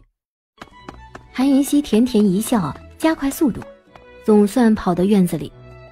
药鬼大人微微一怔，正纳闷着，谁知韩云溪美目顾盼，黑眸流转，看向了他身后右侧的石阶。住手！七煞鸢尾，对吗？是。哼，本太子就不相信你能找出第二株来。谁知韩云溪微微一笑，看向前方栅栏下的草丛。药鬼大人，那朵小白花就是单白1米，要我过去指出来吗？就那白的，就1朵。韩云溪，七煞鸢尾和单白1米算你找到了，但是找不到鬼打墙，你也赢不了。可是韩云溪却偏偏坐着什么都不说。终于天彻底的黑了，而端木瑶却至今没有回来。据老管家来报，看到长乐公主举着火把，整个山谷到处飞呢。早啊！你们到底想怎样？秦王妃，不是你凶得起的。秦王，你别告诉我生血丹真的是为这个女人换的。与你无关。药鬼大人，我们认输了，马上把瑶瑶叫回来。来人，去把长乐公主带回来。他们赢了，把东西拿出来。谁让你认输的？谁让你认输的？东西呢？本公主要亲自瞧瞧。韩云溪非常乐意赐教，指着院子里的七煞鸢尾和单白1米给端木瑶看。端木瑶一脸意外，半晌才回过神来，发现自己有多愚蠢。药鬼大人，愿赌服输，在下说到做到。秦王，后会有期。秦王妃，你告诉本大人鬼打墙在这院子何处，这东西就归你，怎么样？如果我不乐意说呢？药鬼大人眸光一沉，杀意顿现，只是很快又隐去。他深深地呼吸了一口气，还是双手奉上了生血丹。两人赶了路，3日后一早上就回到了天宁帝都。秦王，这一路上可还顺利？托皇兄的福，一切顺利。呵呵，那便好。都起来吧。顾太医，在我动刀之前，不许跟我说话，不管发生什么事情，都不要打扰我。好，你别太紧张。皇上，让草民进去，好歹也多个照应，看清楚秦王妃到底是怎么医治、怎么用药的。如此一来，比事后的检查更加保险，不是吗？皇上，你刚刚不是答应他，不许任何人打扰的吗？门外，韩从安被堵了嘴，龙飞叶就坐在门口的台阶上，天辉皇帝等人都在院子里焦急地等。恭喜皇上，治疗很成功，太子殿下没事了。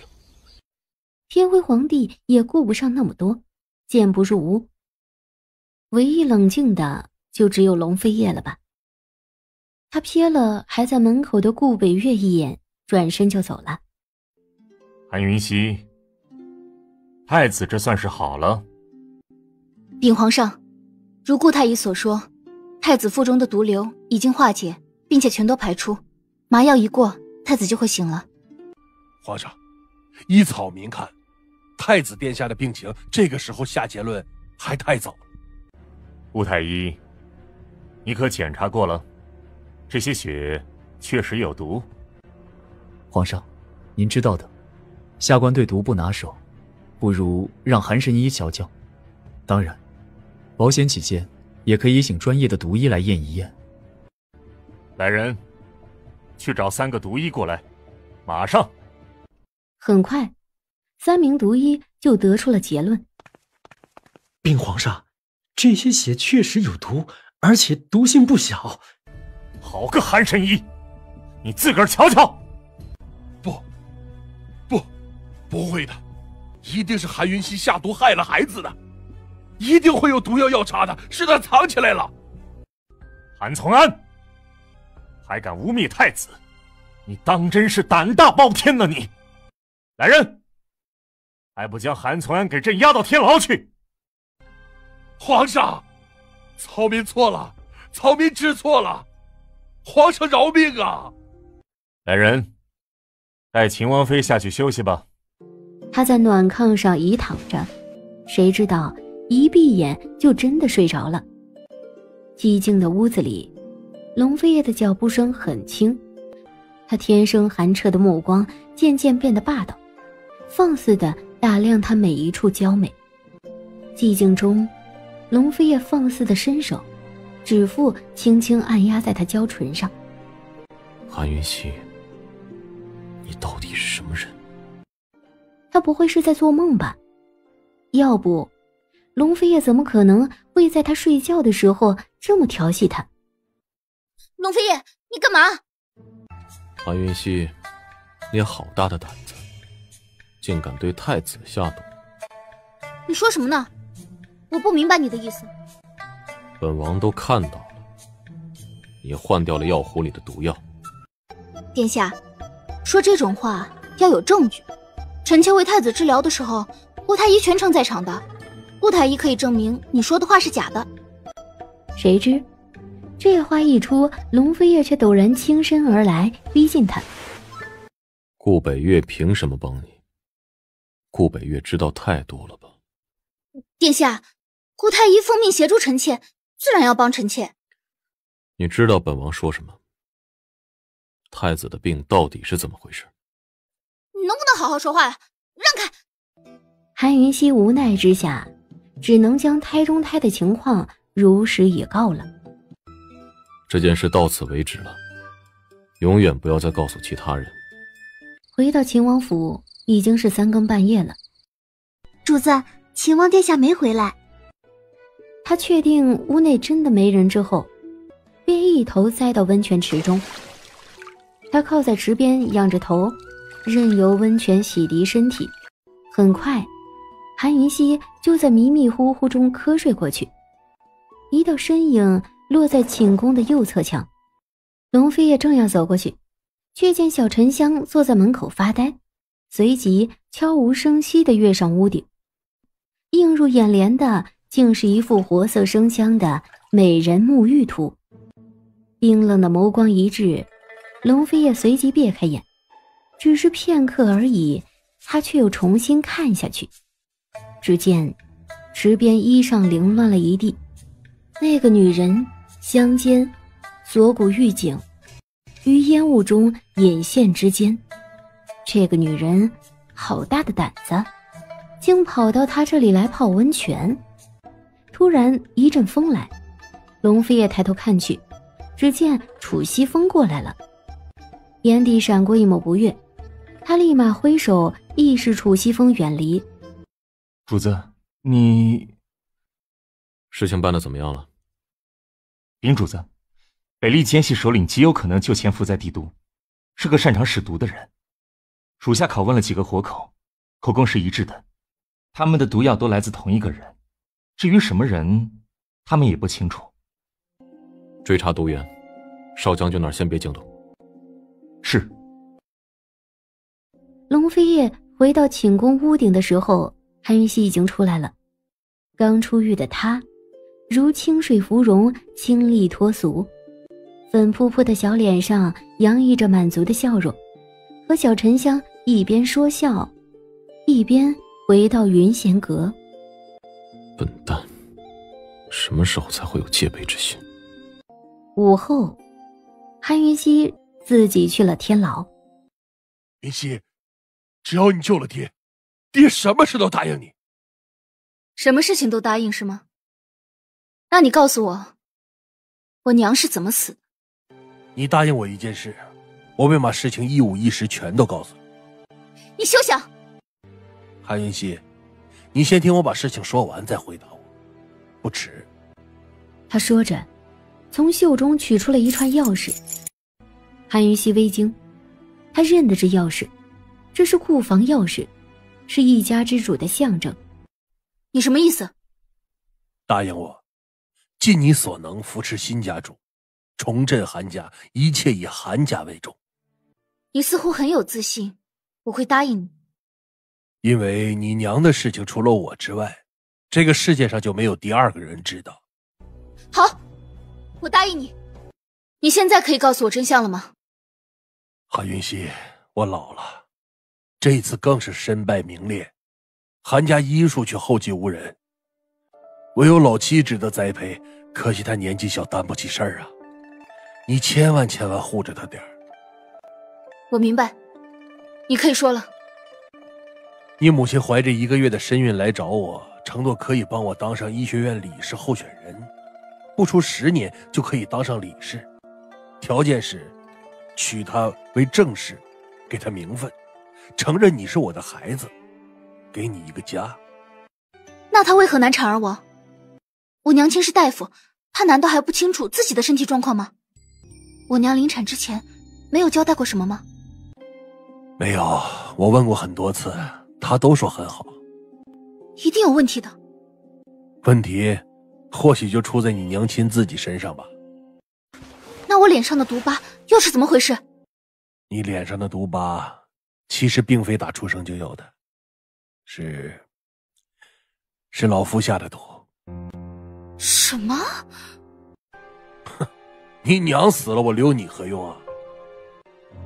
韩云熙，我知道的全都告诉你了，你想反悔吗？韩云熙冷眼看着韩从安，轻身拿过他手里的库房钥匙。你想太多了。韩云熙已经不想再跟这个人多话了，既然是他答应的事情，他自是不会反悔。秦王妃，在下前来是……少将军，有话尽管说。万蛇毒是罕见的毒，我和父亲调查了一番，始终找不出下毒之人，所以只能找你帮忙，或许能找出点蛛丝马迹来。这样吧，明儿一早我到府上去瞧瞧吧，你们就当我上门复诊的，别声张，免得打草惊蛇。翌日一大早，韩云熙就带上小沉香去了大将军府。秦王妃，这下毒之人必是内奸呐！如果不是因为少将军中了迷毒，引发万蛇毒，估计这下毒之人还得下个几年的时间，毒性才会发作出来。我先搜一遍，或许会有什么蛛丝马迹。秦王妃，你那么厉害，一定是找到什么线索了吧？王妃娘娘，如何？没有。秦王妃，我不是笑话你呢，你别误会。穆流月，你觉得本王妃找不出凶手？流月不敢，秦王妃是妙人，是神人，天下没有什么事情难得过秦王妃的。穆流月，就内奸这件事，敢不敢跟本王妃赌一场？谁输了，脱掉外衣，在玄武大街上跑一圈，如何？当然敢，我赌你找不出内奸。1个月为期，敢不敢？还请大将军作证。王妃娘娘，我看这赌鱼还是算了吧，毕竟内奸一事。爹爹，这是王妃娘娘自己说要赌的，咱不能扫了王妃娘娘的兴致啊。你还说？大将军，本王妃虽是女流之辈，好歹也是秦王正妃，说话岂有不算数的道理？既然在府上找不到什么蛛丝马迹，如今看来只有一个办法。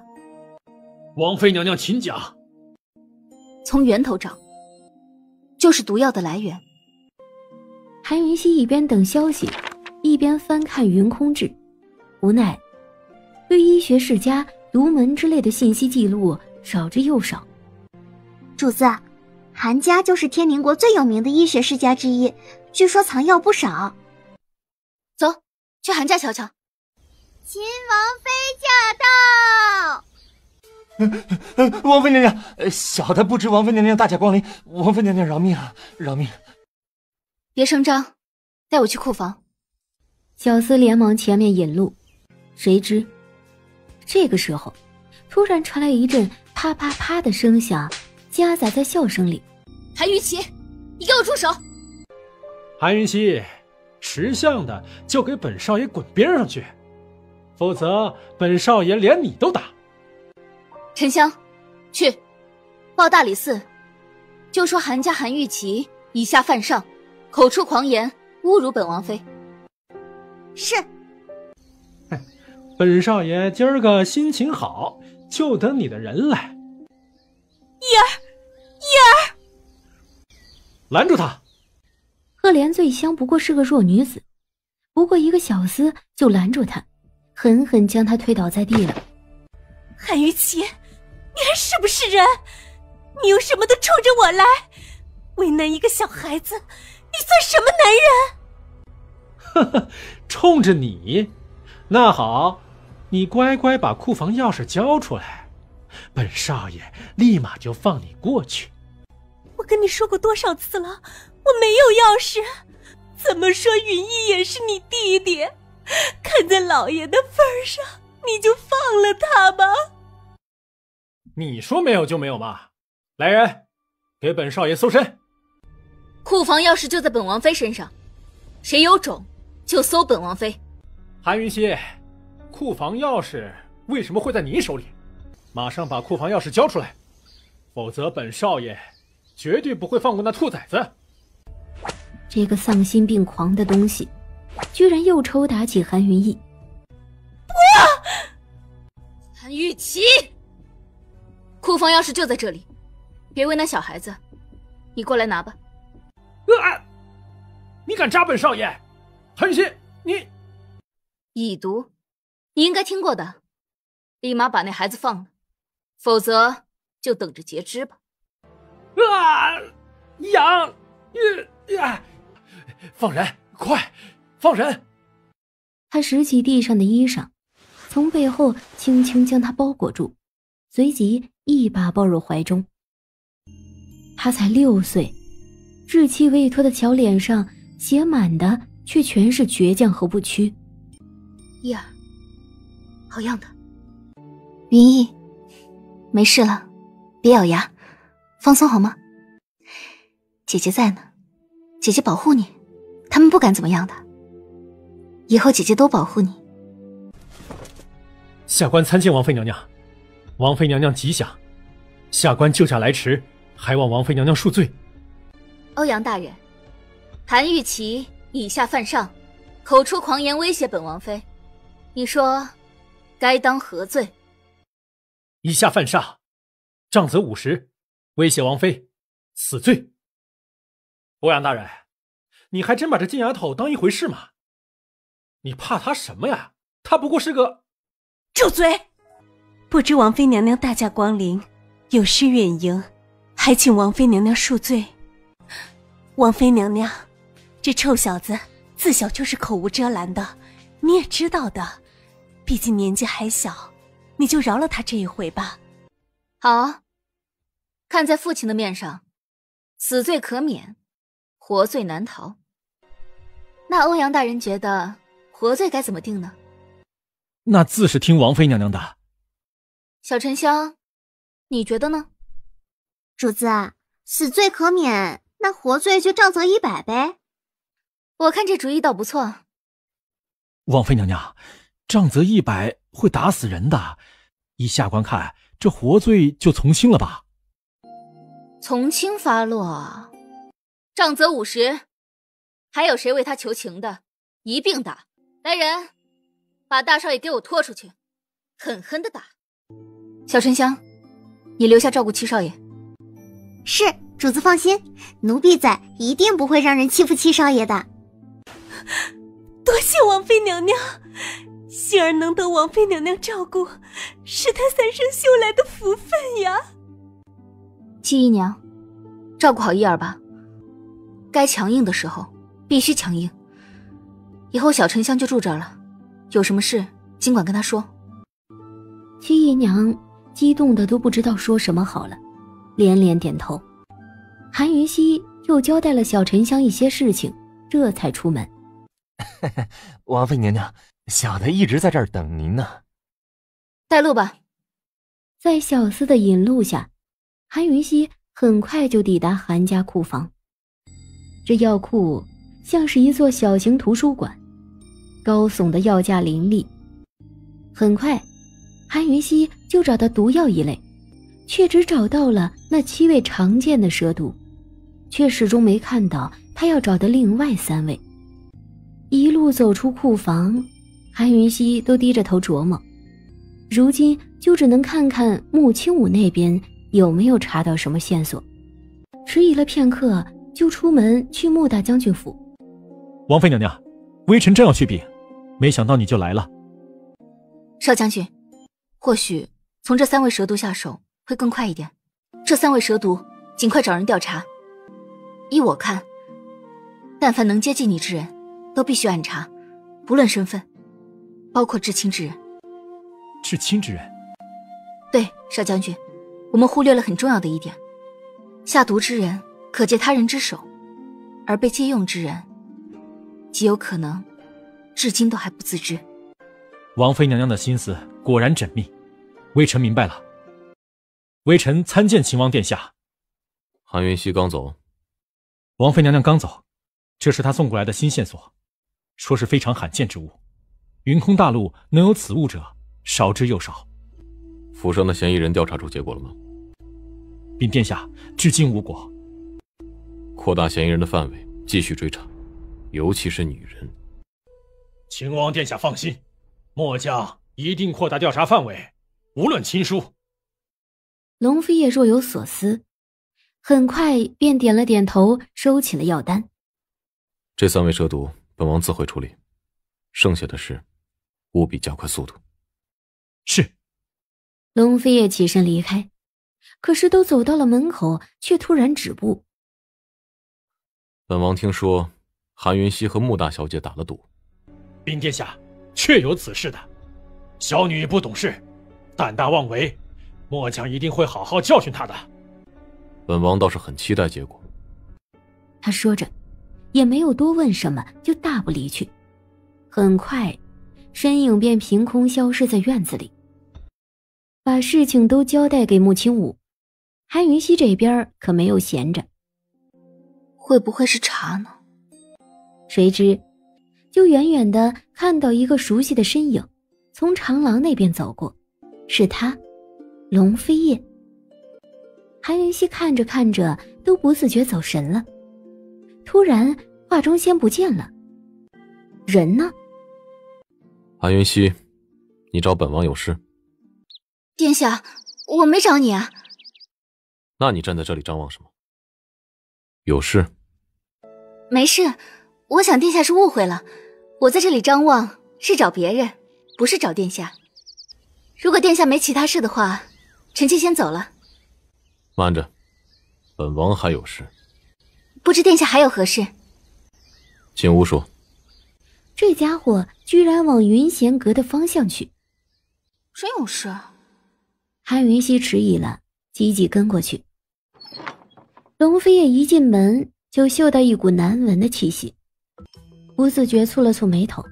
他循着气息往里头走，到了韩云溪的书房，只见宽大的案几上摆放了好几碗冒着黑烟的液体，恶臭的气息就从这些液体里发出来的。殿下，外头请吧，这里的气息有点难闻。外头的一样很臭，你在制毒？无聊玩玩而已。这是什么毒？万蛇毒，上一回从少将军巫邪里采集了一些毒素回来，闲着没事儿就研究研究。那你都研究出什么了？还没研究出什么？殿下刚刚说还有事，是什么事？没事了。他说着，便从他身旁走过去，头也不回地走出云仙阁。该死，明明急着要来见楚西风，可在院子里看到他却放慢了脚步，甚至拐去他那儿了。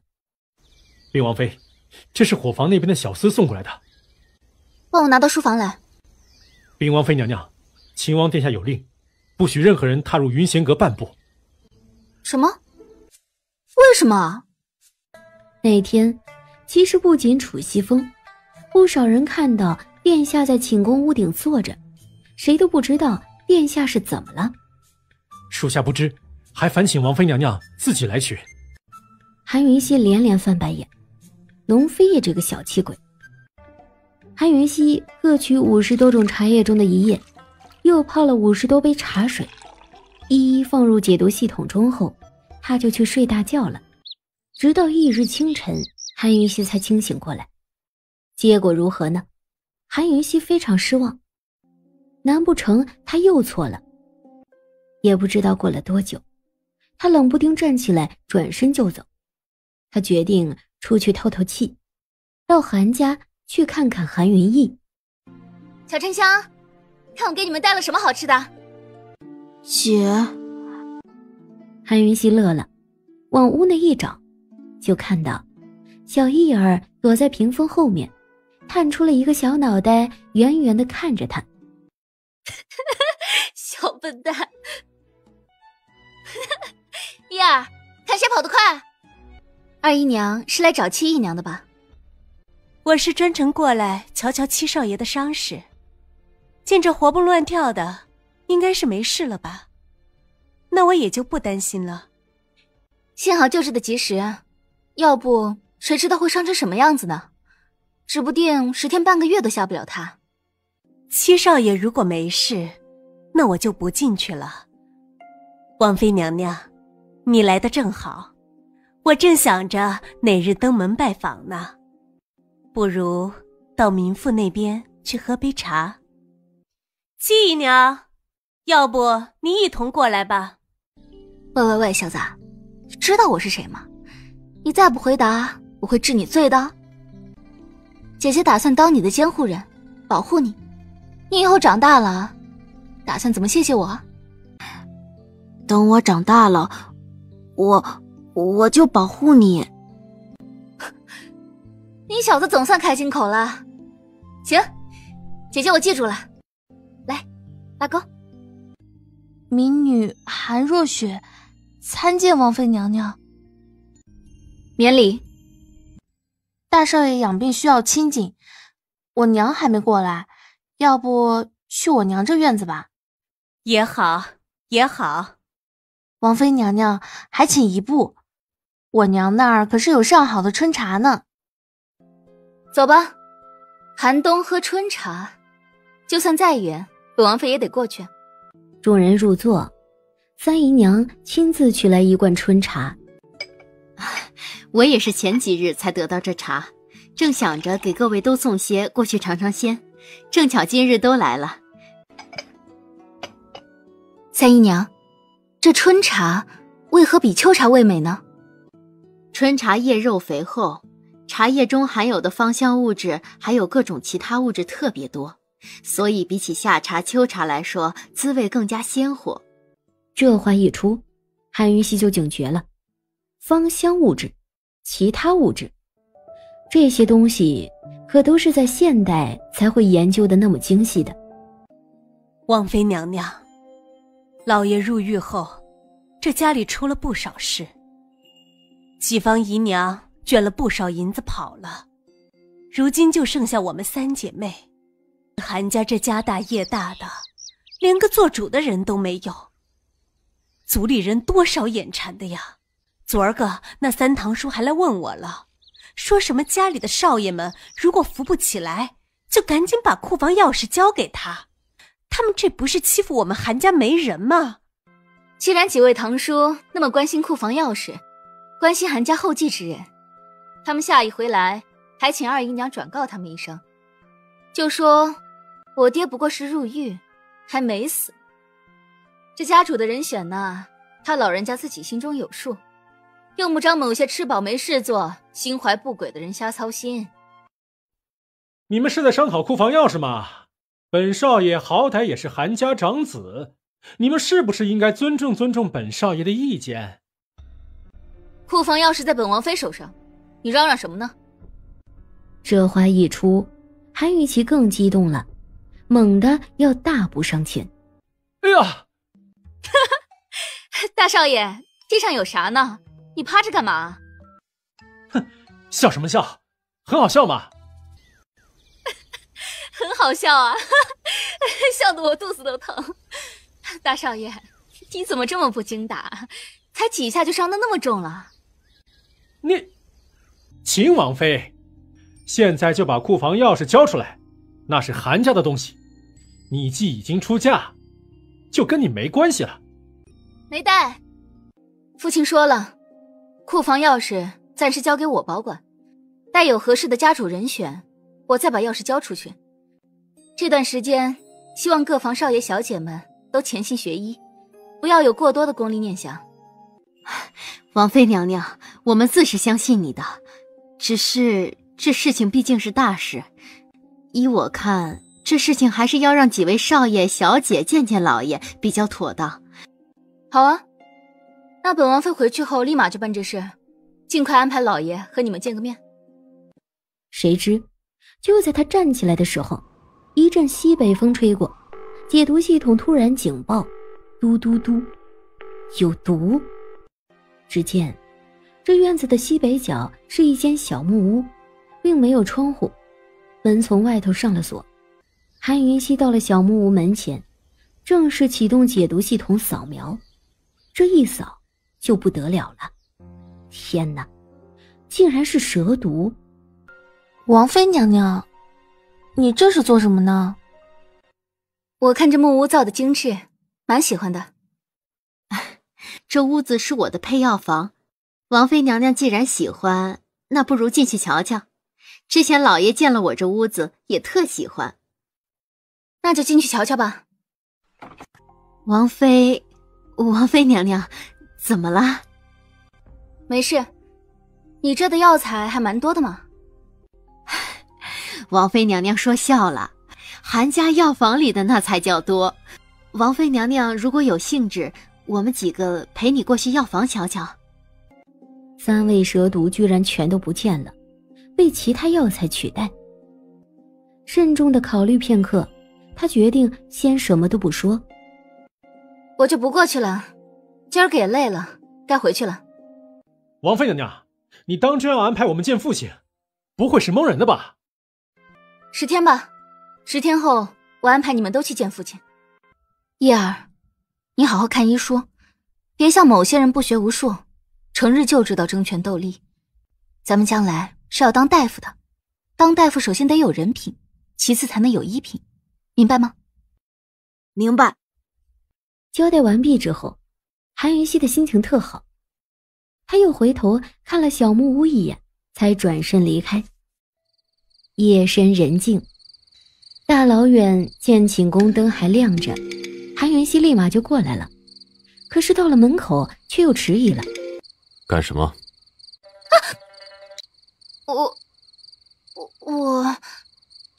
我跟你去解毒。为什么改变主意了？刚刚睡了一会儿，精神好多了，应该可以做出准确的诊断了。可惜，本王不需要了。龙飞燕，你站住！我是来跟你谈条件的。怎么说我也帮了你2回，你也得帮我1回吧？如果本王没记错，2次找你办事，本王都是付了出诊金的。所以这一次我也不会亏待你啊！我帮你解毒，你帮我个忙，咱们各取所需，互帮互利嘛。什么事情？你过来说。我帮你解毒了，你带我偷偷去一趟韩家，我想在3姨娘李氏屋里找些东西。当贼？不是，我查案呢。穆青武拜托我查毒，上回他中的万蛇毒。你怀疑韩家？也不算是怀疑，只是那边有些线索，我得去找一找才能确定。先去解毒。殿下这是答应了？嗯。殿下，带路吧。只是没多久，高强度的动作之后，脚踝就疼得他受不了了。殿下，等一下，我的脚估计是……本王以为你的脚是铁打的，看样子本王又高估你了。正要反驳，谁知龙飞叶却走过来，冷不丁一把将他横抱起来。韩云溪猝不及防，下意识双手搂住了龙飞叶的脖子。龙飞叶冷意的嘴角溢出丝丝弧度，他足尖轻点，身影矫健，抱着韩云溪很快就消失在夜色里了。龙飞叶带韩云溪到了一座隐藏在深巷子里的民宅。中毒的人在这里。龙飞叶闷闷地应了一声，转身去拿了一些药散过来。把药给我吧，推拿我还是拿手的。然而龙飞叶冷漠的视线缓缓下移，锁住他的玉足。殿下，臣妾自己上药便可，你先出去吧。龙飞叶非但没走，坐在他面前，径自打开了跌打药油。殿下，我可以自己来的。王妃娘娘都把鞋袜脱了，本王自然要效劳。殿下，你我虽为夫妻，但是，殿下，男女授受不亲，你还是先出去吧。秦王妃，你确定要跟本王讨论非礼勿视的问题吗？秦王殿下，你我有名无实，我不过是个挂名王妃，我为什么不可以跟你讨论非礼勿视的问题啊？请您认真点儿。韩云溪，本王什么时候说过你是挂名王妃？你进了我秦王府的大门，就是我龙飞燕名下的人，请你记住自己已经是个有夫之妇，守好你的妇道。那就有劳殿下了。男人的手劲儿本来就大，再加上他有意而为，疼，每一下都好疼。他想，这个女人快受不了了，该投降了吧。可谁知道，就在这个时候，韩云溪抬头看来，一点要投降的样子都没有，反倒是一脸的倔强。突然砰砰砰的敲门声传来。殿下，地牢里又死了一人。处理好马上出来，我在门口等你。中毒的人死了吗？死了一个人。上来，快，毒发了。无奈之下，他连忙攀上去，双手搂住他的脖子，他身影一掠就消失在黑暗中。居然都是米毒。米毒？这是一种非常特殊的毒，之所以名为米毒，正是因为这种毒素只有遇到大米类的食品才会显现出毒素来。如果我没有猜错的话，这些中毒的人在中毒之前必定都喝过米汤。禀殿下，确实如此，牢里3餐都是米汤，都强行灌入，有的会喝下去，有的一小口就都吐出来。也就是说，如果不食和大米有关的食物，他们就永远不会中毒。对，永远都不会中毒，而且再厉害的毒医都检查不出他们的血液里带有毒素。原来如此。继续想饿死，为何不喝了米汤中毒而死？殿下，米毒这名字听起来一般，但是一旦毒发，那可非常人可以承受。如果换成我也宁可饿死，也不毒发而亡。殿下，他们背后的主子绝对不一般。韩云溪，本王现在就带你去韩家，希望你别让本王失望。你什么意思？是你告诉本王，你怀疑了韩家的3姨娘李氏。怎么，这么快就忘了这事儿吗？不是怀疑，只是可能会有线索而已。还请殿下不要抱太大的希望，免得失望太大。即便只是有可能，本王也一样很有兴趣。趁天还没亮，走吧。龙飞叶很快就带着他，悄无声息地落在3姨娘的屋顶上。你现在可以告诉我，线索是什么了吗？韩云溪言简意赅的将那天他在三姨娘院子里喝的春茶，还有小木屋里的发现说出来。龙飞也是聪明人，一听就懂。我想把整个院子都找一遍，看看有没有其他蛇毒的残迹。三姨娘一嗅到迷香就醒了，此时此刻手里正握着一把锋利的匕首。韩云溪一步一步靠近床榻，不会武功的他怎么会察觉到锤杖中可怕的杀气呢？垂帘里，三姨娘稀冷的凤眸一眯，一手持匕首，另一手抓住了垂帘。韩云溪抬起手，也抓住了垂帘，正要掀起。韩云溪，好了没？是他，龙飞叶。他悄无声息地收回匕首，侧躺了回去。韩云溪回了龙飞叶一句，猛地一把掀起垂帘。他将床榻都检测了一遍，解毒系统还是没有提醒。都没有，太好了。三姨娘，冒犯了。然而一听到关门声，李明月就睁开了眼睛，一脸阴沉的骇人。太好了，哼，韩云溪，我一定会让你知道什么叫做真正的好。当龙飞叶和韩云溪回到秦王府芙蓉院的时候，太阳已经升起来了。奴婢问殿下和娘娘安好。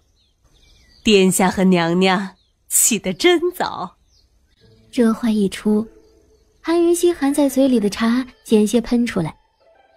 殿下，娘娘稍等，奴婢这就准备早膳去。不必了，本王还有事。那件事你别打草惊蛇，本王自有安排。这茶叶都是茶庄自种的吗？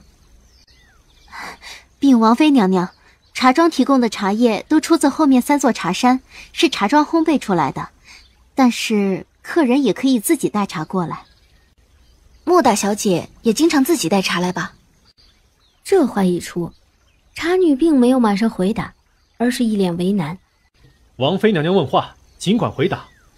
我已经同你们执事打过招呼了。禀王妃娘娘，穆大小姐每次来都不自己带茶，自己来的时候都是喝茶庄里的茶，和朋友来的时候大多是朋友带茶过来。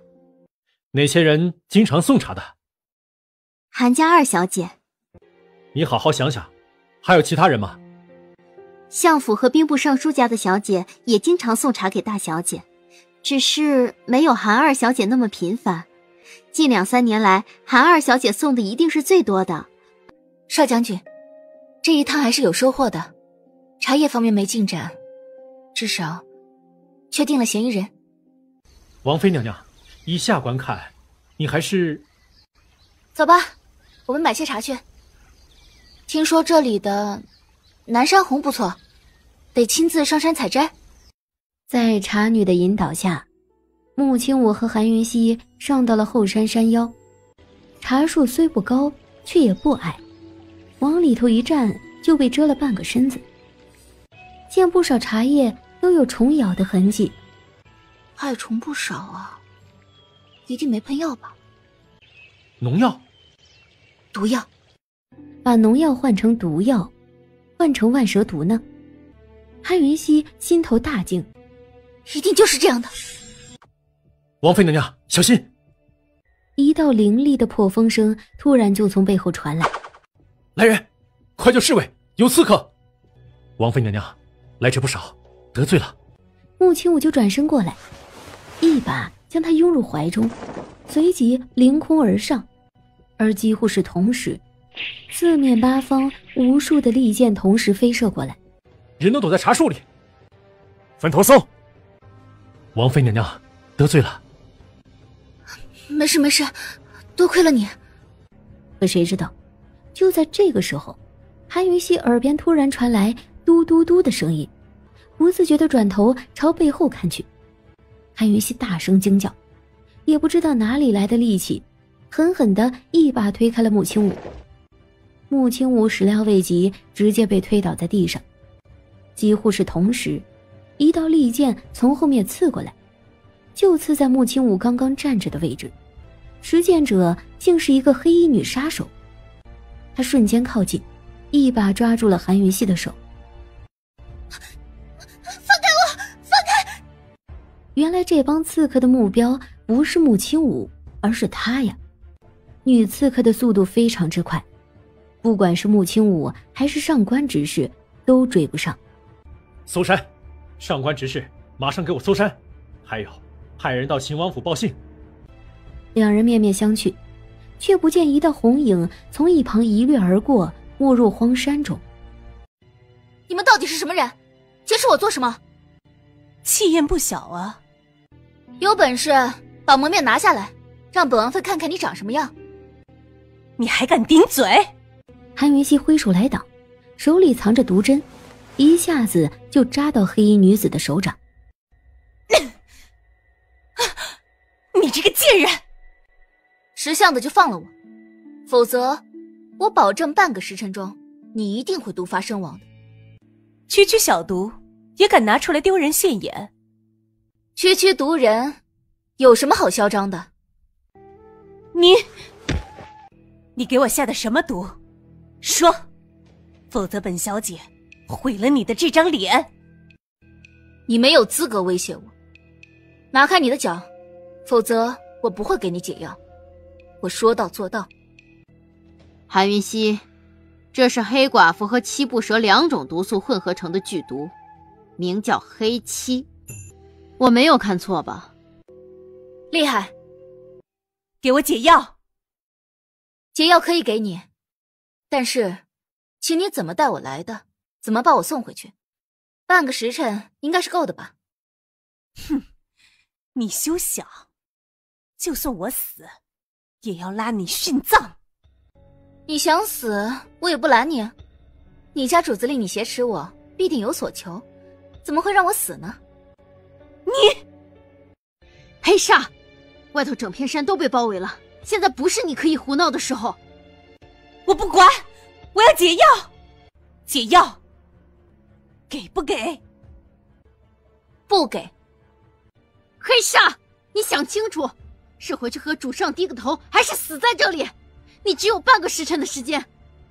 可谁知，就在这个时候，韩云熙冷不丁地向前，让剑尖刺得更深，血一下子涌了出来。韩云熙，你这个疯子！有种杀了我，没种就滚！你，韩云熙，算你狠！收起长剑，黑煞一脸的不甘，愤愤转身就走，一下子就消失在洞口。喂，毒丫头，毒丫头，这边，右边，右边呐！笨丫头。韩云熙的视线在石壁上搜索，石壁上破了个小洞，小洞中有一双狭长妖艳的眼睛正盯着他看。谁呀？青衣独自一人，背对他坐在洞口，距离的有些远，并没有察觉到这里的动静。放心，他听不到的。我不认识你吧？我认识你便可。那你是谁啊？来救你的人。兄台，在这个时候卖关子，不太适合吧？挺好的，我现在也没打算救你，闲着也是闲着，咱们谈谈心。韩云熙忍不住翻白眼，索性别过头不再理睬。谁知韩云熙等了许久，男子居然没继续说话。他急急转头看去，镜间的小洞口空荡荡的，什么都没有。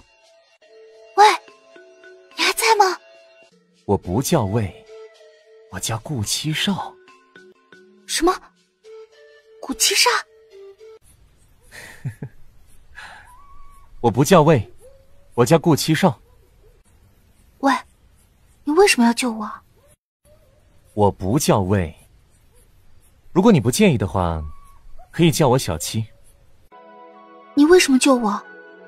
因为我喜欢你呗。那你打算什么时候救我呢？过几天吧。那是过几天呢？毒丫头，你的毒术是跟谁学的？这么厉害，你师傅还在吗？那是过几天呢？我记得你以前没这么厉害的吧？隔壁，韩云熙双眼望天，已经放弃了。隔壁的男人来路不正，而前面洞口的女人目的不明。韩云熙长长吐了口浊气，他只能等。属下保护王妃娘娘不力，罪该万死。如果你只是来向本王请罪的，本王现在就治你死罪。到底怎么回事？王妃娘娘说要采沁南山红回去，属下也没想到会发生这种事。神！饶命！我什么都不知道，我真的……够了，别再审了，我账！你们是怎么埋伏的？人呢？那帮人已经在南山埋伏很久了，他们是专程在这里等皇上的，也不知道为什么，听说王妃娘娘上山，就对王妃娘娘下手了。北厉国的人，奴才不知道那帮人是什么人，和奴才接应的是一个女人。南山最东边峭壁的洞窟里，平常那帮刺客就躲在那里。龙飞也二话不说，转身就走。殿下，这里就是最东的悬崖，晨雾还没散吧？可是，这雾气怎么好像是黑的？毒蚊群。走，主子们，赶紧走！这是毒瘴爆发了，赶紧逃啊！一旦沾上这东西，就会被毒死的。殿下，再不撤就来不及了。他们劫持了王妃娘娘，一定有所求，此事还需从长计议啊！撤！韩云熙被青衣拽到山洞口，见眼前密密麻麻的一片，他不由得倒抽了口凉气。你不可能，你操控不了。哼，是呀，能操纵毒蚊群的人已经死了。放心，保你性命的。这时候，一个黑衣人从毒蚊群里飞来，恭敬地禀道：“青姐，西北方向可以走了。”青衣点了点头，拽紧韩云熙就飞落下去。就在跌落的瞬间，韩云熙瞥见了一抹红从洞口闪过。顾七少那家伙不怕毒吗？殿下，毒瘴得明天正午才能散去，先回去吧。你们都退下吧。此时搜山的人马全都撤了，可是他依旧就站在这片山脉的最高峰上，俯瞰群山。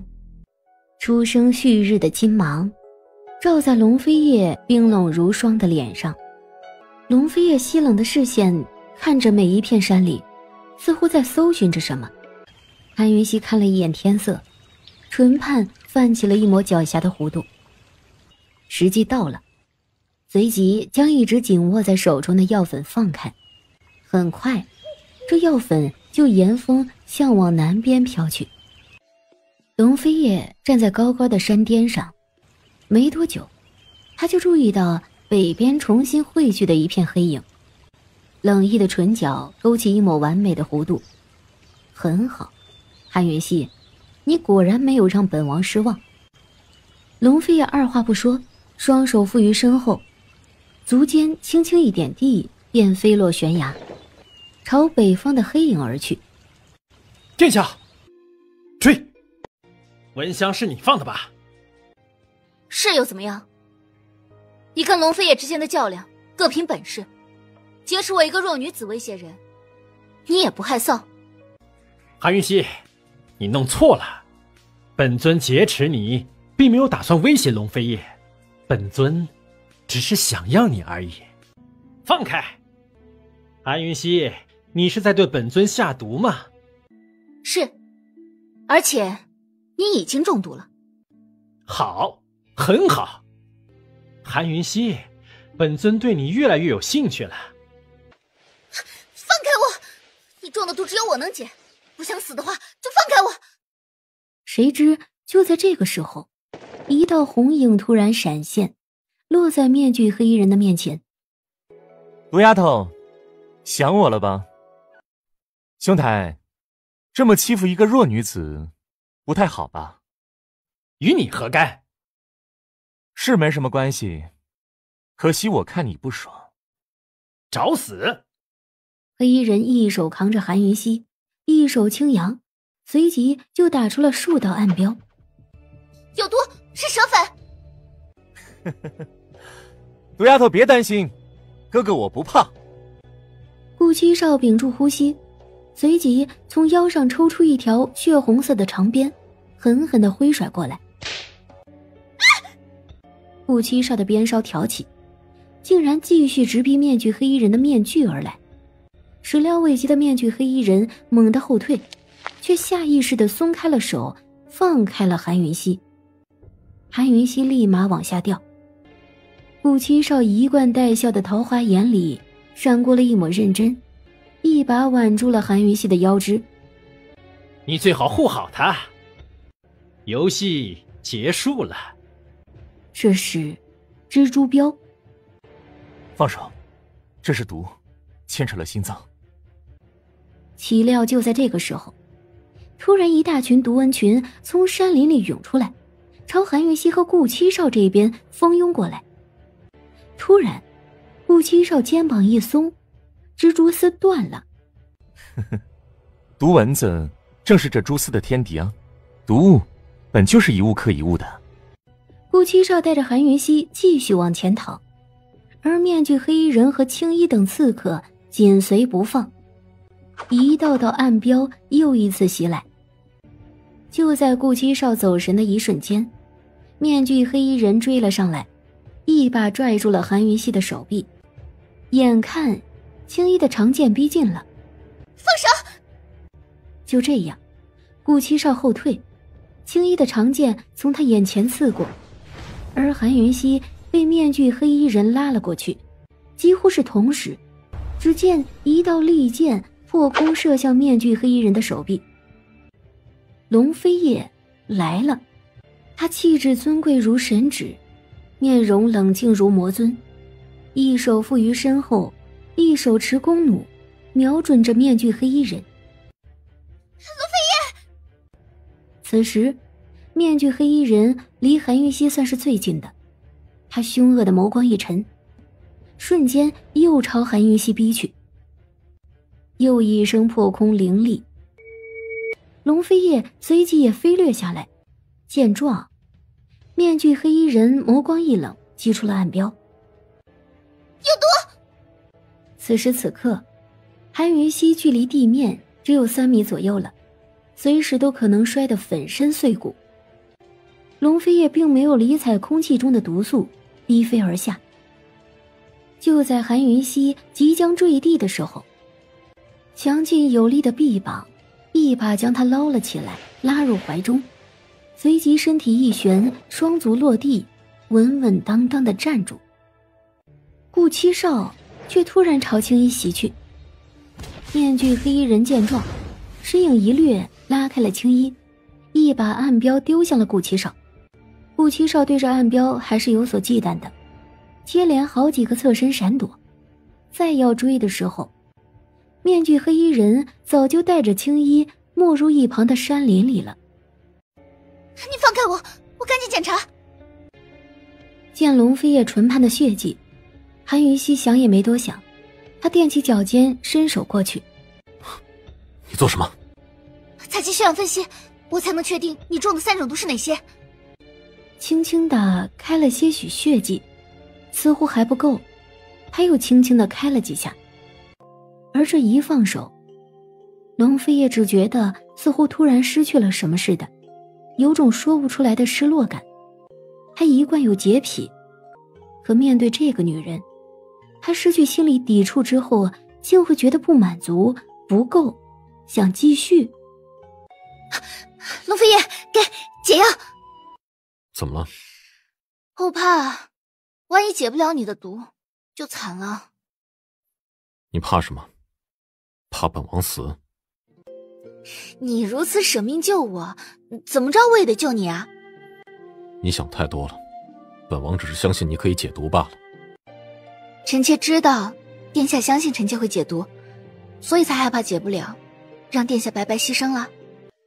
呵呵，秦王殿下，虽然没有指导那帮人的老巢，但也算是见到正主了，可喜可贺。这可都是王妃的功劳。你又是什么人？秦王殿下，这位正是我们天香茶庄的庄主顾七少。顾七少见过秦王殿下。天香茶庄潜伏内奸，致使秦王妃被劫持，该当何罪？殿下，顾七少方才舍命相救，英勇无惧，就冲这一点，臣妾愿意赦免他的罪。韩云溪，你一切都属于本王，你的权利也属于本王。在本王面前，你什么资格都没有。臣妾不服，此事臣妾要进宫面圣，请皇上定夺。龙飞叶额头的青筋暴跳了出来，就在所有人都以为他会发怒的时候，他竟二话不说，一把拉住韩云溪，身影一掠就走了。你怎么了？韩云溪，你说话！喂，韩云溪！这深山老林里，一入夜就更冷。龙飞叶生了火，迟疑了许久，还是将韩云溪抱起来，让他躺在他怀中睡。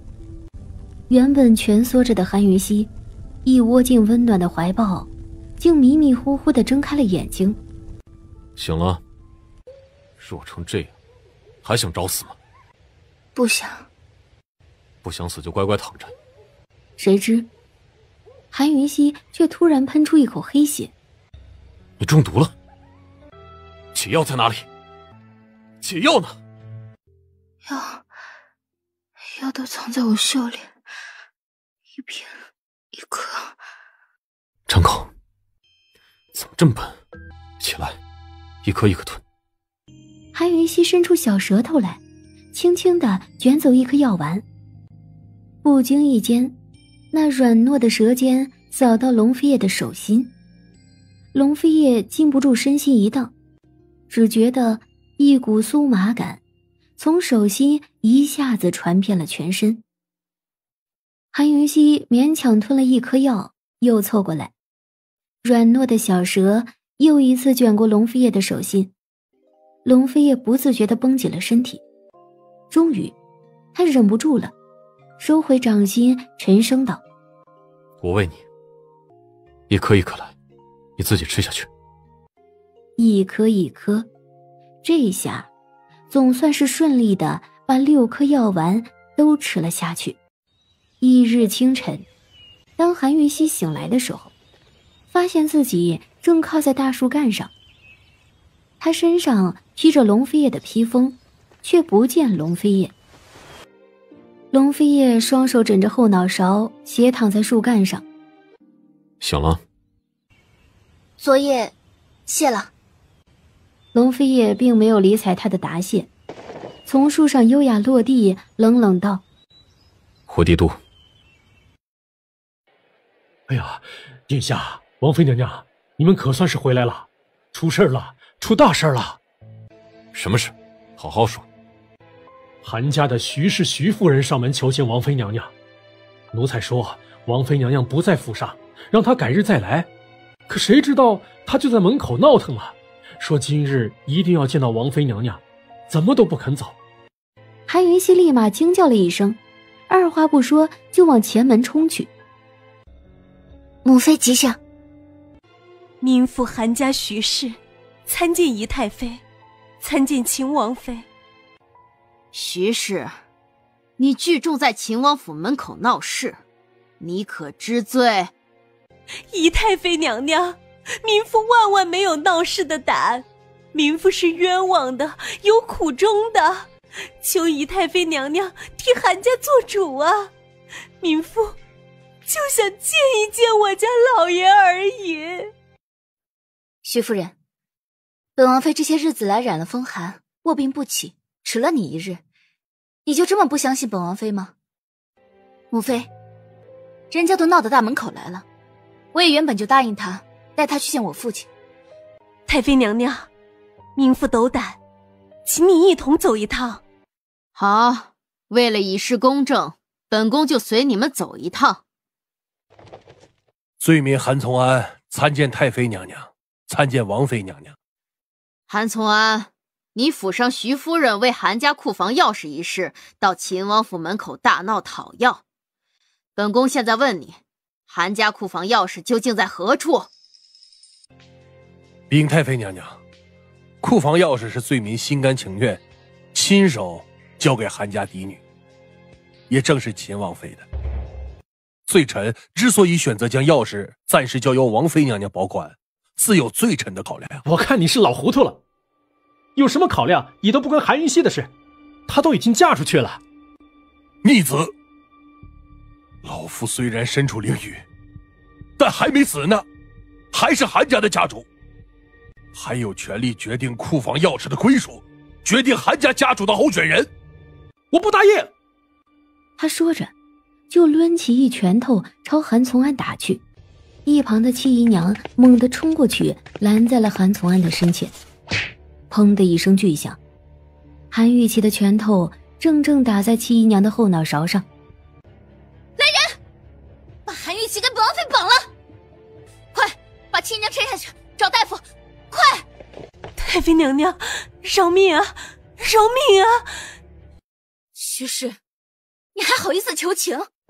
韩玉琪年已28，并非3岁小儿，公然在大堂上行凶，蔑视太妃娘娘，无视本王妃，此为不敬，胆大包天；对付出手伤及姨娘，此为不孝，大逆不道。这种不敬不孝的畜生，留着何用？欧阳大人，你说，韩玉琪如此大逆不道，按律该如何处置？说。公堂上公然行凶，按律当判刑3年。不！来人，快把他拉出去，关到天牢里去！韩从安，这件事因你韩家而起，既然你选择了秦王妃，是不是该出去给那帮刁民一个交代呢？是，草民遵命。诸位，韩家库房钥匙是韩某人心甘情愿亲自交给秦王妃，恳请其代为保管，将来协助家族长辈共同选举家主。望今日诸位不要再妄自非议我韩家家务事。秦王妃，今日总算是见着你了，我还以为你胆小怕输躲起来了呢。穆流月，你有点分寸，我们的私事有必要拿到大庭广众之下说吗？你应该知道影响非常不好。流月小姐，到底什么事你尽管说，本宫在场，必定不容许任何人耍赖。禀仪太妃，秦王妃和我打赌，在1个月内找出对少将军下毒的真凶。如果输了，就脱了外衣在玄武大街上跑一圈，3日后就是约定之期了。韩云熙，流月小姐说的可是真的？嫂子，虽然这个赌约太过了，可是人要言而有信呀。是真的，本王妃确实和流月小姐有这个约定，请母妃以及在场诸位作证，不用3日，这个赌约现在就会有答案。这时候楚西风也赶到。王妃娘娘，坏了，茶叶没毒。你确定？确定。你和殿下没回来之前，属下已经找了不下10名毒医检查，刚刚殿下还钦点了1个毒医检测，都没有毒。茶叶没有毒是吧？很好，他亲自来检查。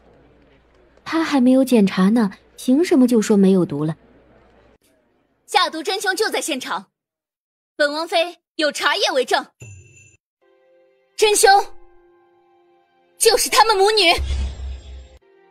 李氏一时间都站不稳，往后面跌了几步。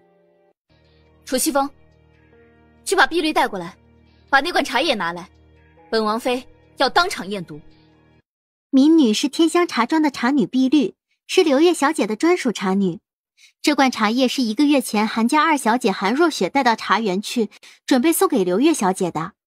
后来忘了送，民女一时起贪念，就私藏了下来。这茶叶罐我认得，就是韩若雪经常送的。她送给我的茶叶，我经常转赠给我哥哥。可是这又能说明什么？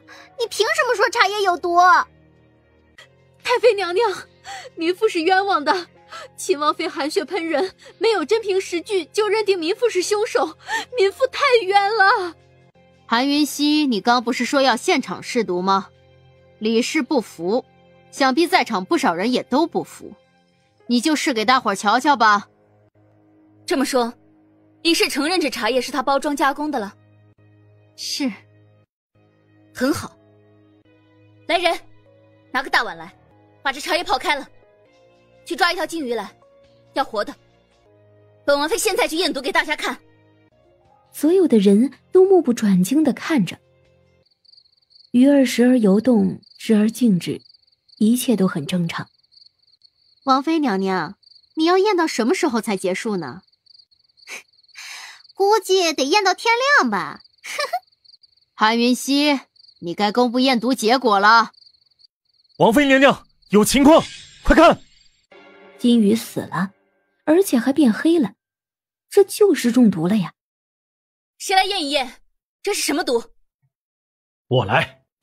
这是蛇毒，多重蛇毒混合在一起，人称万蛇毒。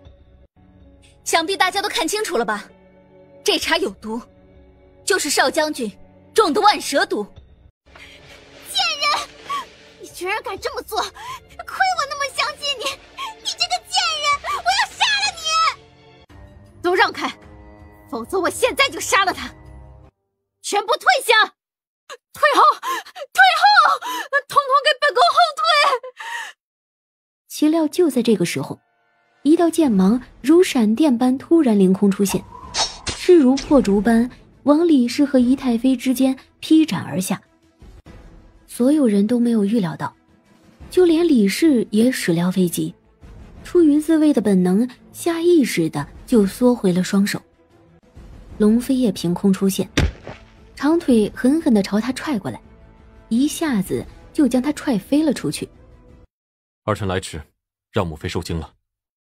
没事了，母妃莫怕。母妃，没事了，没事了，殿下来了，就安全了，不怕不怕。儿子，他是下毒真凶，一定要严惩，不，一定要杀了他，以绝后患。人证物证确凿，来人，将这2名真凶押入大理寺候审。哼，秦王，我劝你马上放了我，否则我保证你母妃见不到明日的太阳。你没这个本事。哼，他已经中了我独门秘毒。老太太，你是不是感觉脖子喉咙痒痒的，想咳嗽呢？妃爷，这送我到城门，我就交出解药，否则，哼！来人，押走。楚西风压住李氏，可谁知道就在转身的时候，楚西风的双手突然发麻，一下子就没了力气。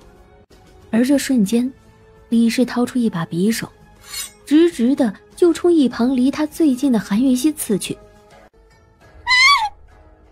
只见一道利剑从背后穿透了李氏的腹部，龙飞叶就站在他的背后，冰冷的双眸里盛怒滔天。你，本王连自杀的机会都不会给你。好，非常好，不愧是天宁秦王，不愧是秦王妃。世人皆知天宁有秦王，却不知有天辉皇帝；世人只知秦王妃会解毒，却不知善解毒者才是用毒高手。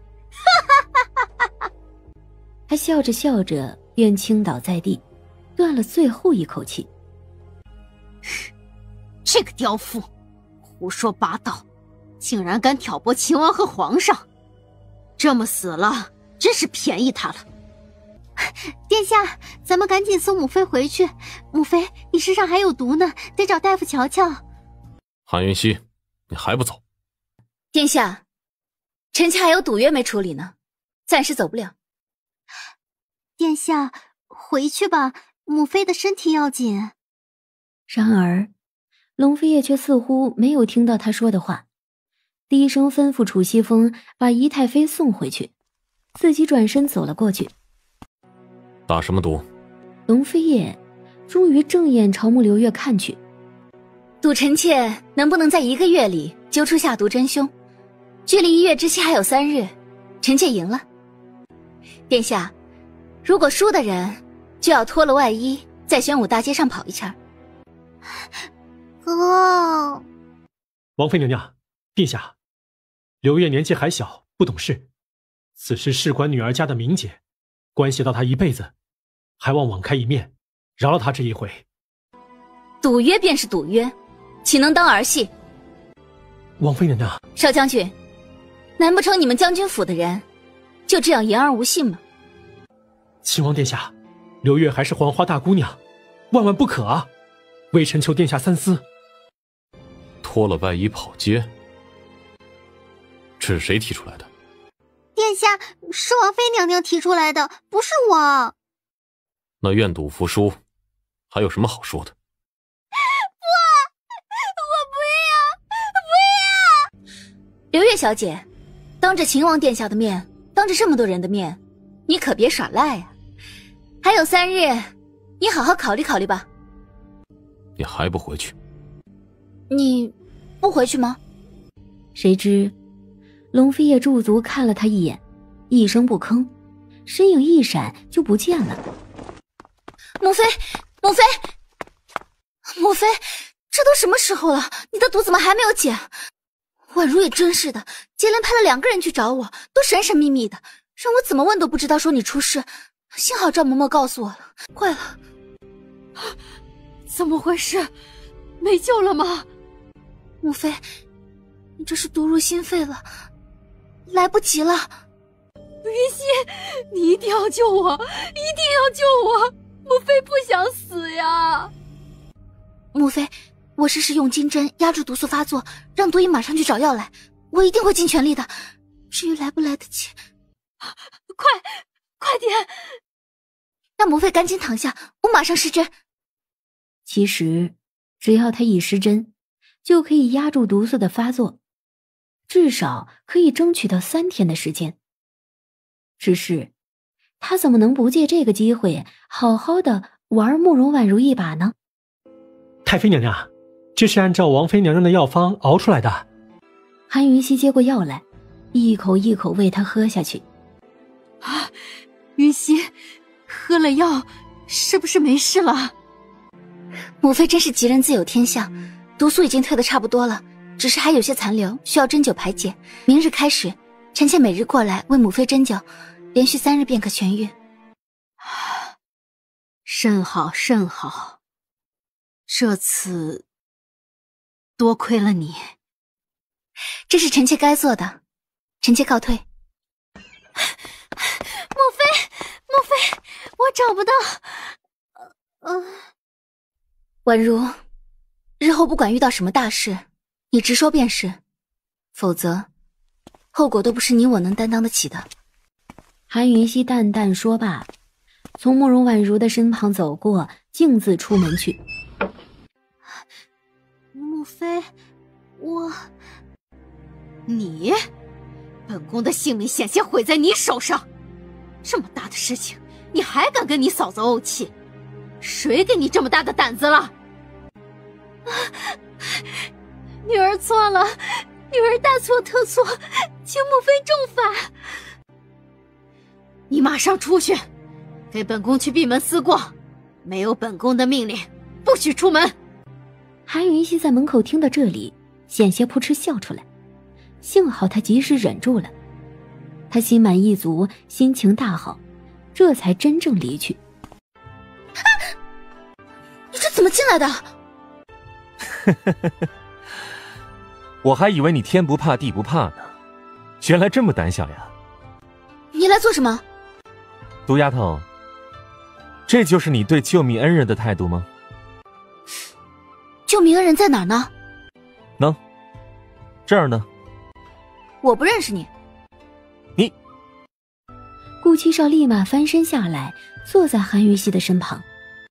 喂，怎么说我也算是舍命救你，你真翻脸不认人了？有话快说，有屁快放。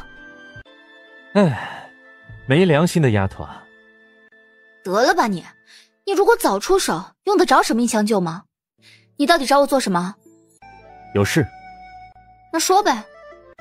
顾七少嘿嘿而笑，起身凑过来，韩云溪立马后退，离我远点儿，否则我叫人了。丫头，你的毒术是谁教的？谁告诉你用金鱼式万蛇毒的？我还以为你是来为天香茶庄求情的。哼，区区一个茶庄，本公子还拜得起。本公子对你和你的毒术比较有兴趣。你的毒术又是谁教的？一个茶庄庄主，武功高强不说，毒术也不差，怪不得龙飞叶会查你啊。顾七少邪魅地舔了舔唇，也不马上回答，而是极有耐性地坐回暖榻，甚至慵懒懒半倚下去，一手支着脑袋，饶有兴致地看着韩云溪。你到底想怎样？这个无赖，韩云溪都快败给他了。回答我的问题，你自小为废柴，韩家又无毒术可学。你上花轿时脸上还有毒疤，落轿时就已经解毒。你几岁开始偷学毒术的？谁教你的？你调查得很清楚吗？当然，我还知道你。顾七少始料未及，猛地弹起来。你来人呐！快来！刺客就在这里！你不怕我真拿你当人质吗？可谁知道，韩云溪却一点都不畏惧，慵懒懒的往暖榻上一躺，一副你自便的样子，居然还闭上了眼睛。顾七少竟还是没有逃的打算，他身影一掠，无声地凑近韩云溪。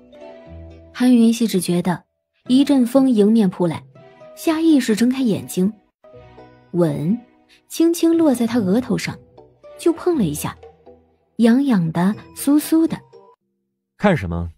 做个记号而已。本公子瞧上你了。他话音一落，都不等韩云溪回答，身影一换，便凭空消失不见了。王妃娘娘，刺客呢？刺客在哪里？刺客，我刚刚梦到刺客了，好多刺客，好可怕。王妃娘娘，赶紧喝一口茶压压惊。他一边喝水，一边使劲地擦额头。他纠结了，啄了他额头一下，算是吻吗？算是初吻没了吗？王妃娘娘，你的额头怎么了？没什么。少将军，你也别拖了，你拖没人看的。少将军呀，宁妹那种人呀，不值得您这么做。韩云溪正要上前去，谁知道长平公主突然从人群里冲了出来，一把抱住了穆青武的手臂。青武哥哥，我不许你这么做，不许！公主，男女授受不亲，请自重。我不许你这样，不许！公主，大家都看着呢，不要胡闹。诸位，都看清楚了，我大将军府的人说到做到。韩云溪混迹在人群里，也一直追着穆青武，可谁知道追着追着，他却戛然止步了。他分明在路边的茶楼雅座窗口看到一个非常熟悉的身影，龙飞叶。不一会儿，只见龙飞叶走出来，而跟在他身后的竟是端木瑶。他止步，深吸一口气，就这么站着，等着他们来。龙飞叶的目光只在他脸上停了1秒钟，随即就收回，面无表情地从他身旁走了过去。偶遇韩云溪，端木瑶很意外，竟然故意狠狠地撞了他一下。姑娘，您没事吧？听到后面的动静，龙飞也微微驻足，只是很快却还是继续往前走。端木瑶快步追上，抱怨道：“师兄，你走慢点，人太多，待会儿我会走丢的。”听到远处的护国寺传来木鼓声，他才想起了一件重要的事情来。下午和顾北月有约。抱歉，我来迟了。王妃娘娘能来已是在下的荣幸，先喝杯水，不急。顾北月，你怎么了？前些日子太过劳累，一出宫就染了大风寒，大病了一场。大风寒？顾太医，一个大风寒就让你如此虚弱，你这身子底子未免也太弱了吧？下官自小就是个药罐子，如今这身子骨还算是好的了。要是小时候3天2头大病一场也是家常便饭。前些日子在宫中伺候皇上，连着几日不眠不休的，这寒邪一入体，便是病来如山倒了。莫非年幼时犯了什么病？听爷爷说是早产，硬是用药养活的。看样子你得跟皇上申请减少工作量。顾北月淡淡而笑，即便脸上苍白，这笑容都如4月春风般温和。王妃娘娘，在下听说了你和刘月小姐的赌约，所以好奇你是怎么知道用金鱼来试万蛇毒的？曾经在一本古籍上见过，幸好记住了。是天心夫人留下的古籍吧？是我娘留下的。如此看来，天心夫人也是毒术高手。韩云溪嘴角抽搐了下，继续点头。想必是吧，只是她没有机会表现。韩云溪说着，可不想再继续这个话题了。他揉了揉肚子，笑道：“今日我迟到，请你吃饭吧。”乔儿，拿菜单过来。很快菜就送进来了，只是送菜的人让韩云溪震惊的险些从椅子上摔下来。怎么是你？难得王妃娘娘大驾光临小店，小店实在是蓬荜生辉。身为店主，在下自然要亲自效劳。没你什么事情了，退下吧。王妃娘娘，您点的都是小店的招牌小吃，这每一道从选材、处理到加工，都可是极有研究的。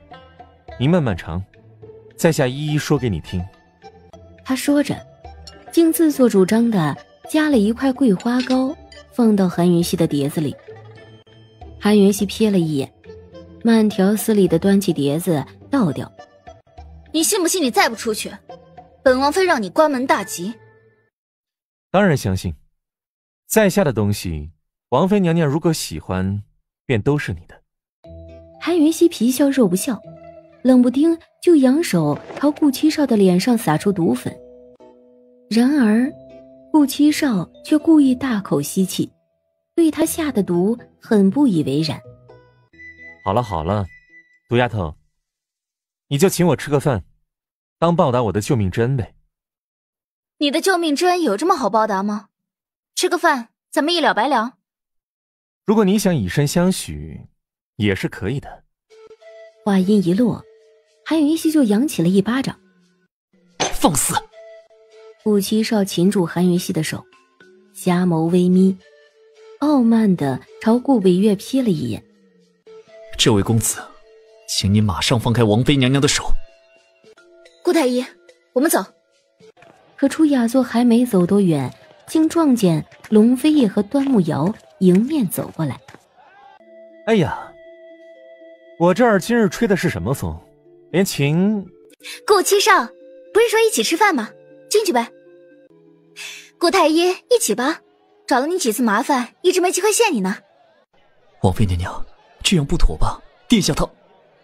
殿下很忙，咱们就不打扰他了。吃饭，来，都给我过来吃饭。毒丫头，刚刚那一位是西周的荣乐公主吧？听说西周皇帝有意让荣乐公主和亲天宁国的打算，看样子荣乐公主这一回是来相驸马爷的。是和亲又不是招亲，想也没用。嫁给谁不是他说了算。这可是狄公主，西周太子的亲妹妹，和亲到天宁来，横竖逃不出那几个人选。哦，哪些人选呢？太子、少将军，还有秦王。韩云熙深深看了顾七少一眼，轻笑了下，突然就停止了这个话题。吃饭，顾太医不必拘礼，吃饭吧。听闻这位公主文武貌三全，心气极高，想必秦王之外的人是不入她的眼。秦王府极有可能出现左右两房正妃。这一回，韩云熙的手和嘴是彻底停住了。来，王妃娘娘，这马蹄糕得蘸醋吃，有味儿。你们慢用，我先走了。他开门出来，见龙飞叶和端木瑶并没有入包厢雅座，就在大堂中，距离他的包厢最近的位置。龙飞叶的视线追随到他下楼，冰冷之余，复杂的令人琢磨不透。车夫就在门口等，待会儿自己回去。师兄，听说天宁帝都槐花巷的夜市……端木瑶的话还未说完，龙飞叶起身就走。主子，天香茶庄全封了，地契也都缴了，只是顾七少还没露面，全交给了上官执事处理了。查清楚顾七少在帝都所有的产业，以通敌嫌疑，全部暂时查封。属下明白。顺便查一查顾北岳，最近是不是很闲？听说前些日子顾太医在宫里住了一阵子，回去之后就大病了一场。依属下看，他怕是在养病吧。查清楚。是。雪越下越大，龙飞叶起身来，撑了一把油纸伞，便往云闲阁方向去。只见韩云熙迎面走来，一身单薄的衣裳，并没有披风。远远的，他也看到他的身影，停下了脚步。还不过来！他脱掉狐裘披风，递给他，霸道的命令：披上。多谢殿下，臣妾马上就回去了，不用了。李氏一案明日就会结案，大理寺会出告示，不会牵扯到韩云逸，也不会牵扯到韩家任何人。当真？本王说到做到，保韩家是赏你验毒有功。臣妾代韩家上下谢殿下恩典。还有其他事吗？就这件事，不打扰殿下了。他说罢，依然转身就要走。站住！他撑起一旁的油纸伞来，从韩云熙的背后递过去，声音薄凉：带走。不用了，臣妾带走。于是韩云熙就穿着他的狐裘披风，撑着他玄黑的油纸伞，大步离开了。直到韩云熙的背影消失在风雪中，直到远处云闲阁楼上的灯亮了，他还是原地站着。今年的梅花开得特别早，也特别盛。梅海之下，宴席早就摆开了。好久不见啊！荣乐公主来了好几日了吧？我原以为你师兄会带你到家里喝茶，谁知道一等再等都等不到你。要不等着宴会结束了，同我一道回去，到我们院里去喝茶。这话一出，端木瑶袖中的手就握成了拳头。好呀，改日一定去找师兄玩。公主殿下，今年梅花开得这么盛，不如咱们来咏梅吧。哼，徐小姐好雅致，这主意好。秦皇婶，你觉得咏梅怎么样？本公主就纳闷了，王妃娘娘是怎么嫁入亲王府的？原来王妃娘娘是因为才学好才入了秦王殿下的眼。才学也算是一个原因吧。那就请王妃娘娘先来咏梅一首吧。对，必须来一首，赶紧的。荣乐公主是客，还是让她先来吧。秦皇婶，你真会开玩笑，荣乐公主可是云空大陆最有名的女诗人，都出了好几本诗集了，她当然得压轴，还是你先来吧。端木瑶一脸骄傲，毫不心虚地承下长平公主这份夸奖。唉，我怕我做出来的诗太好了，你会不好意思再做了，还是给你个机会，你先吧。韩云熙，今日如果你能赢得本公主，本公主从此不再做任何诗词歌赋。没问题。如果你输了，主动离开秦王府。好，你先。风雨送春归，飞雪迎春到。已是悬崖百丈冰，犹有花枝俏。吟到这里的时候，全场早已陷入了一片寂静，所有人都似乎被勾了魂儿，认真地听着。俏也不争春，只把春来报。待到山花烂漫时，他在丛中笑。端木瑶不可思议地看着韩云熙，重重跌坐了下来，花容失色。荣乐公主，该你了。王妃娘娘厉害，本公主自认不如。哎呀，我不是早提醒过你了，你还硬是要我先，硬要打赌，这下你得履行赌约了吧？当然，愿赌服输，本公主从此不再做诗词歌赋。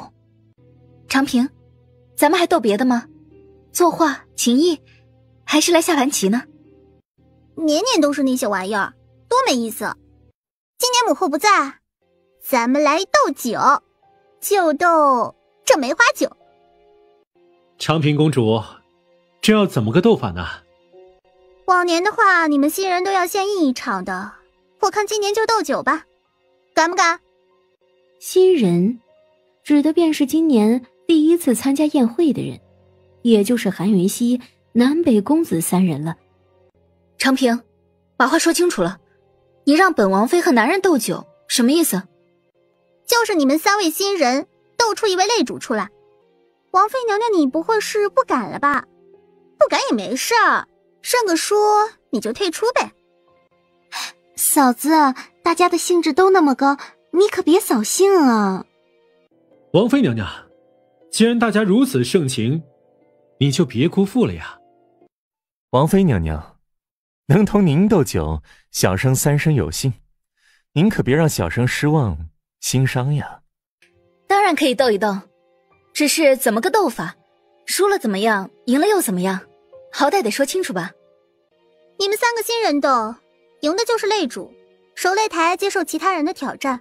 输了的话，脱了裤子在玄武大街上跑一圈。2位公子，既然兴致都这么好，干脆玩大点的。你们不会不敢吧？怎么会不敢？只要王妃娘娘开口，在下一定奉陪到底。好，王妃娘娘，在下也奉陪到底。1炷香的时间，谁的空酒坛多，谁就是赢家。公主，你可都准备好了？放心啊，好好看你的戏，好好准备吧。是。慕容婉如会意，又悄无声息地退回自己的位置。北公子9坛酒，南公子8坛，秦皇婶4坛。韩云熙却淡淡一笑，居然双手捧着酒坛子，仰头让酒坛子同他的嘴巴正对着。他快速地旋转酒坛子，一时间，酒水如泉涌一般涌出来，灌入他的口中。王妃娘娘，这是第8坛了。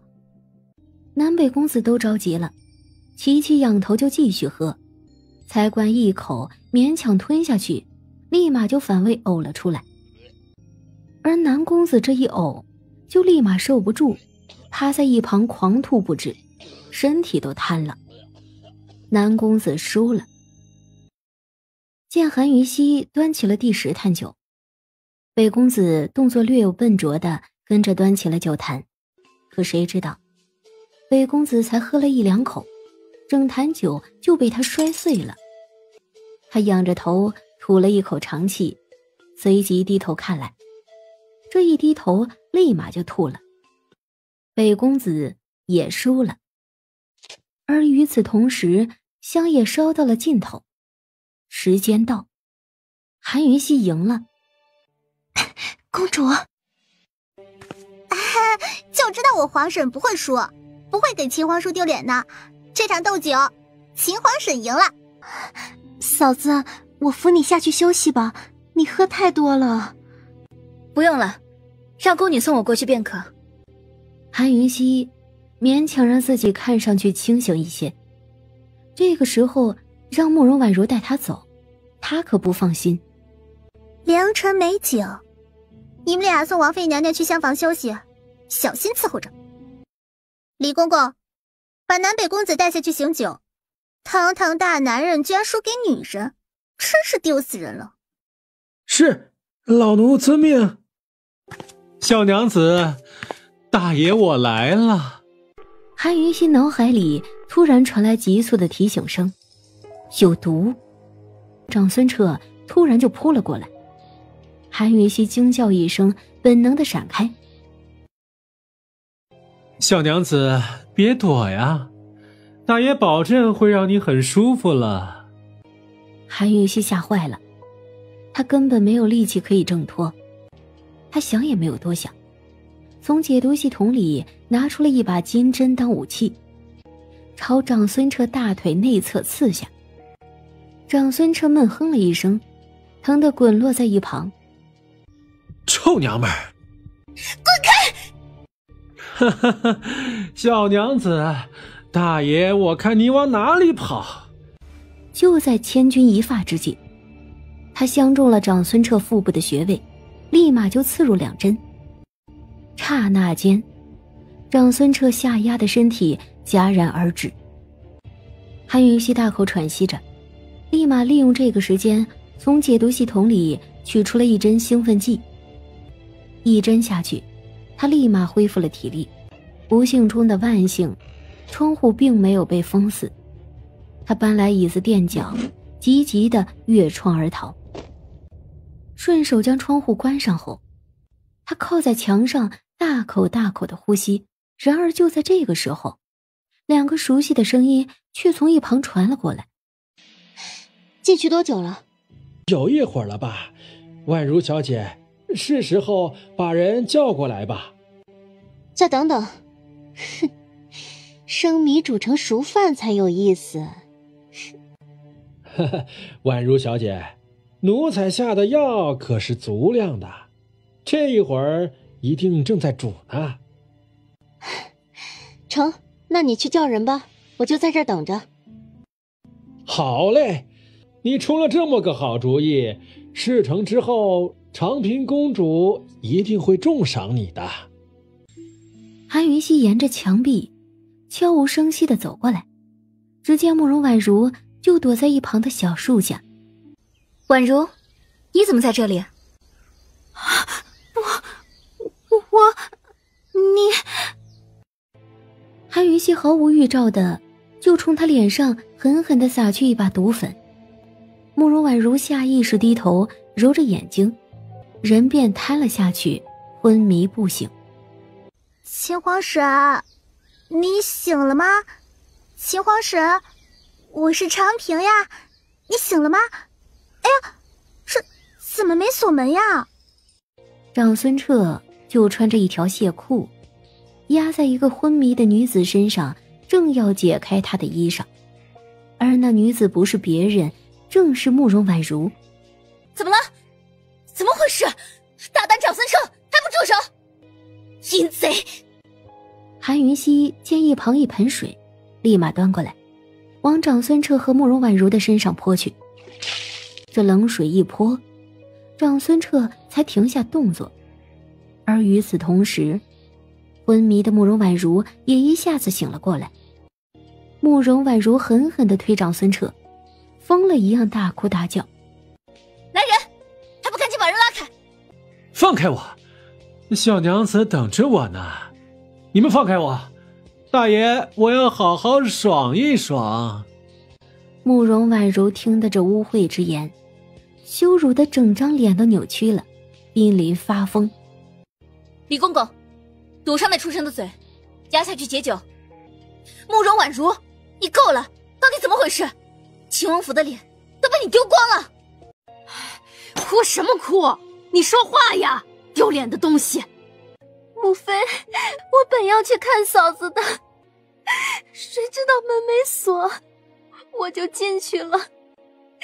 可是我被那畜生吓晕了，后来发生了什么，我也不清楚。慕容婉如没说完，就嚎啕哭了一声，起身跑走了。我歇了一会儿就如厕去了，一回来便撞见那样的事情，幸好我如厕去了，要不天知道今日秦王府的脸要丢到哪里去。太妃娘娘，请把婉如小姐下嫁于我吧，我一定会负责到底，一辈子好好待她的。仪太妃狠狠地一拍桌，怒目瞪过来。长孙彻吓得立马就低头，一声都不敢吭了。太妃娘娘，事已至此，请为了婉如小姐的将来三思啊。母妃，但凡参加梅花宴的人，男男女女，包括那些下人们，全都瞧见了。明早天一亮，还不知道要传成什么样子呢。不如就答应了这门婚事，明个一早让平北侯府大张旗鼓来订婚，就说婉如和长孙彻两情相悦，彼此倾心已久了，至少也往回些颜面。也只能这样了。既然婉如和令公子两情相悦，你夫妇又连夜来求娶，明日一早且把婚事定下来。至于何时成婚，日后再议。多谢太妃娘娘垂爱，明日一早必定备上聘礼，亲自上门下聘定亲。翌日一大早，玄武大街就传来噼里啪啦的礼炮声。两个红衣小厮抬一箱聘礼，一对对排下去，居然在玄武大街上排成了长龙，浩浩荡荡，热闹非凡。订婚礼结束之后，人都散了，仪太妃才吐了口长气，向龙飞叶询问：飞叶，婉如的婚事你怎么看？年内成婚时间太仓促，定在年后吧。慕容婉如顿时悲从心生，眼眶一红，就捂着嘴跑了。太妃娘娘万福。免礼免礼，来来来，让本宫好好瞧瞧。哎呦，这都几年没见了。太妃娘娘，瑶瑶这一回来可是专程给你带了好东西的。这是天山今年采到的最大何首乌，乌发安神，只要每日服用些许，保准10年后你还是一头青丝。哎，你这丫头就是有心啊。知道我的好吧？还有这一份是给婉如的，她的事儿事已至此，太妃娘娘要多宽心，莫要伤了身子。好在平北侯府也是大家大户，婉如妹妹嫁过去也不丢身份，有你和殿下撑腰，吃不了亏的。哎，好了好了，不说这些了，你能来，我这心啊就宽了不少。那瑶瑶陪你过年可好？你可别哄我开心。龙飞也瞥了韩云熙一眼，见他漠不关心的样子，无端的就恼火。母妃决定便可。就这么说定了，今年你呀就留在府上过年。师兄，最后一份礼物是给你的，你猜猜是什么？不知道。师兄，你就猜一次，一次就好。血酒。师兄，10年了，没想到你还记得。10年前我特意为你埋下的，我以为你会忘记的。师兄，要不要开封尝尝？10年哦。晚上再开封吧，你留下来用膳。好呀。对了，王妃娘娘，我来的匆忙，没给你准备礼物，你不会怪我吧？不会。王妃娘娘，刚才忘了问你，我在府上过年，你不会介意吧？王妃娘娘，你不说话，这是介意吗？当然介意。荣乐公主，我开玩笑呢，没吓着你吧？云溪就是爱开玩笑，瑶瑶你别介意啊。不会，当然不会，我也知道她是开玩笑的。荣乐公主，梅花宴上我赢了你，你不会介意吧？你不说话，不会是真介意了吧？梅花宴赢了，怎么回事呢？母妃，昨日梅花院咏梅，永乐公主和臣妾打赌，输了就永远不再做诗词歌赋，臣妾不小心就赢了。你赢了？瑶瑶，这事情当真？秦王妃好才学，瑶瑶甘拜下风，又怎么会介意呢？荣乐公主，上一回在药鬼谷，我也不小心赢了你，你不会介意吧？哎，你俩倒是有缘分呀，待会儿用膳的时候可得好好聊聊。母妃，臣妾晚上早约了人，不好推辞，实在无法作陪。如果荣乐公主不介意的话，臣妾就先告退了。他虽然问的是仪太妃，可是看的却是端木瑶，眸中的挑衅并不输端木瑶刚刚的轻蔑。仪太妃当然是感觉到这两人之间紧张的气氛，她朝龙飞叶看了一眼，却见龙飞叶正低着头径自喝茶，一副置身事外的闲适姿态。瑶瑶，云溪既然约了人，你们就改日再聊吧，你不介意的，对吧？当然不介意。那云溪先行告退了。谁都没发现，一直沉默的龙飞叶早已抬头，正目不转睛地看着他的背影，嘴角勾起了一抹满意的弧度。和什么人约了？臣妾没胃口，所以寻了个借口离开。打算去哪儿？就想出去透透气。心情不好。殿下这个时候不去陪贵客，不妥当吧？本王也没什么胃口，正想出去透透气。走吧。他说着往院外走，韩云溪却愣了，这家伙什么意思？丢下小师妹的节奏？韩云溪，你还不走？韩云溪看了看龙飞叶远去的背影，纠结了一下下，便快步追上了。路过花园的时候，韩云溪朝仪太妃的牡丹院看去，很难想象被放鸽子的端木瑶会是什么心情。思及此，他还是忍不住窃喜了，一边往那边看，一边往前走，谁知道却突然撞到龙飞叶的身上。韩云溪立马就后退，以为是撞他后背了，谁知道抬头一看，竟发现这家伙居然是正面面对着他。你看什么？殿下还是过去陪一会儿吧。那酒菜不对本王的胃口。这一回他说完就真没有再等他了，走得特别快，韩云溪不得不小跑着才能追上。已是年关，大街上十分热闹，张灯结彩的。韩云溪真不知道这家伙要去哪里，漫无目的地跟着，只是走着走着，他突然停了下来，发现前不久才来过的明香茶楼居然被查封了。你跟顾七少很熟？殿下查过他，应该比臣妾更了解他吧？本王看你们倒是很熟。龙飞叶分明是暗指了那天在明香茶楼里撞见的事。好歹也救过臣妾一命，也算是个朋友吧。龙飞叶只是深深看了他一眼，并没有追问下去，转身继续往前走。饿了吗？有点。龙飞叶没说话，进了一旁的酒家。殿下，上一回那个面具男子可有什么消息？有了点眉目，还是追查。天心夫人那些毒精疑点是怎么来的？我也不知道，翻找他遗物的时候发现的。谢了。他并不知道，这是秦王殿下第一次帮他母妃之外的人夹菜。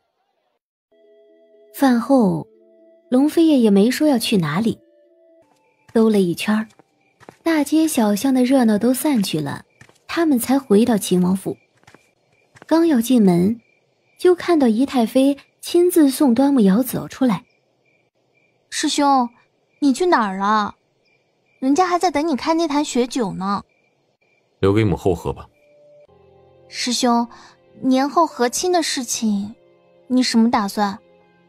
谁知道，龙飞也就像是没听到一样，一声不吭，大步离开。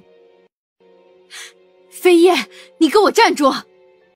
师兄，端木瑶一跺脚想追上，龙飞叶身影一闪，却凭空消失了。太妃娘娘，师兄他又欺负我。哎呀，傻孩子，你师兄也没说不娶，不是吗？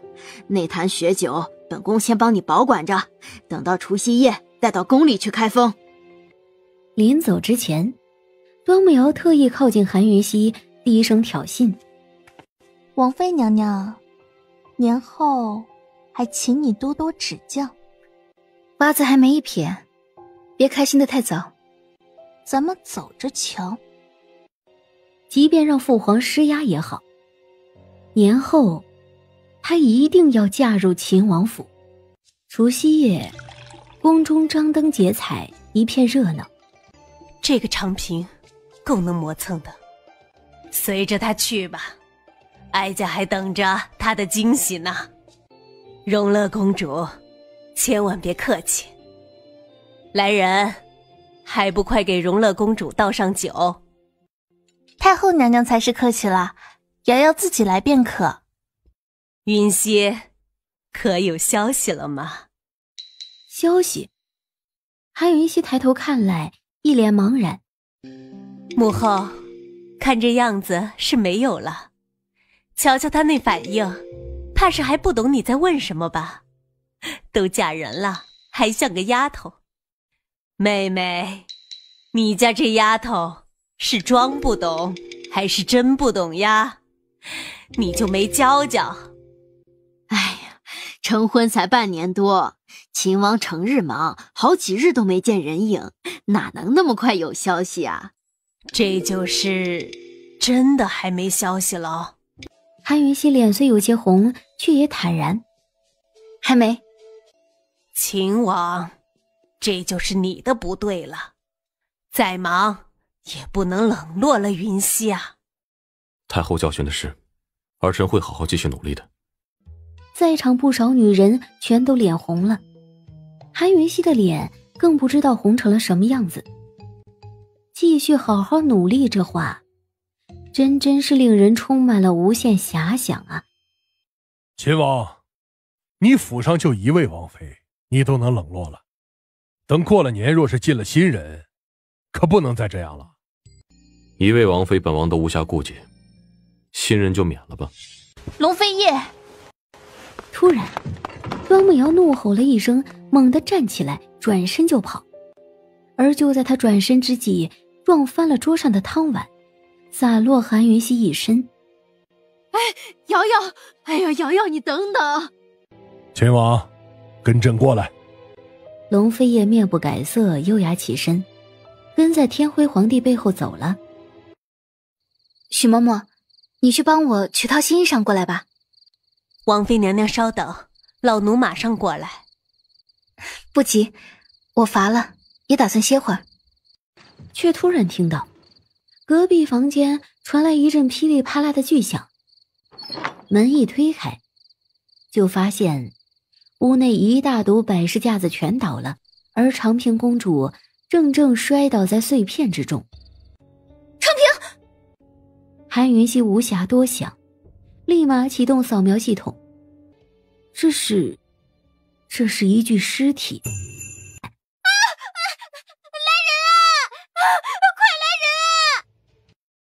太后娘娘，皇后娘娘，太子殿下，请结案。什么？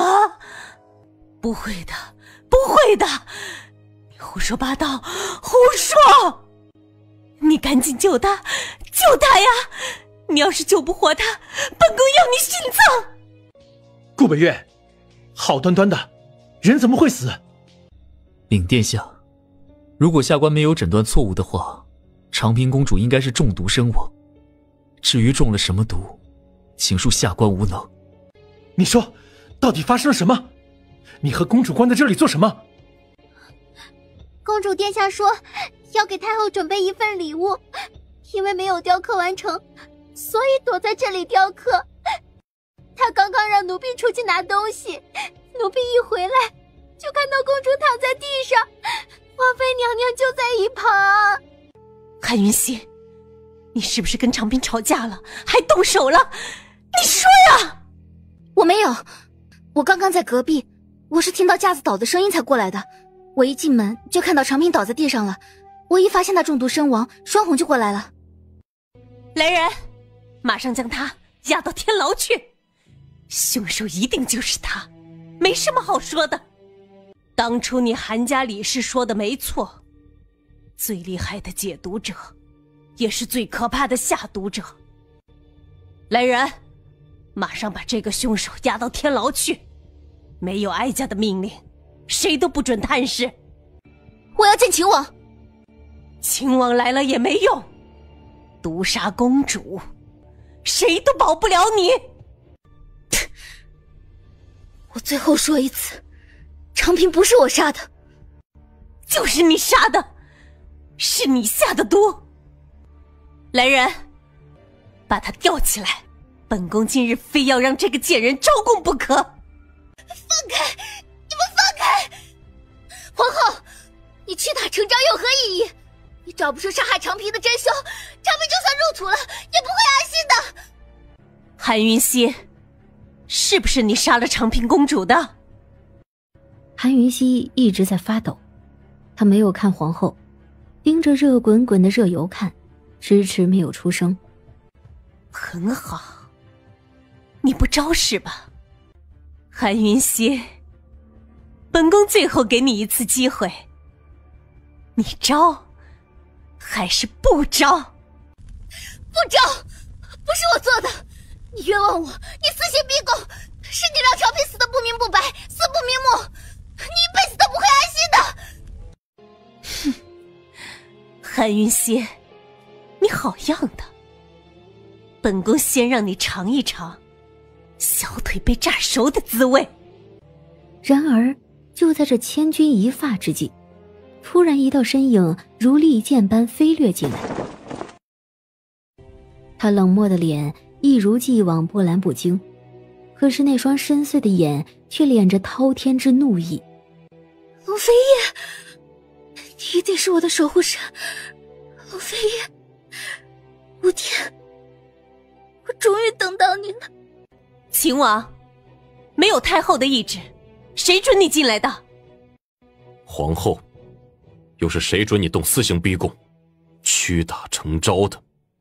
殿下，我是冤枉的，皇后逼我招供，说我不招的话就要烫死我。皇后，你急着屈打成招，难不成有什么不可告人的理由？我没有，韩云溪他就是凶手，只有他会下毒，一定是他。本王奉皇上口谕来带韩云溪出狱，协助调查长平公主的死因，就不多奉陪了。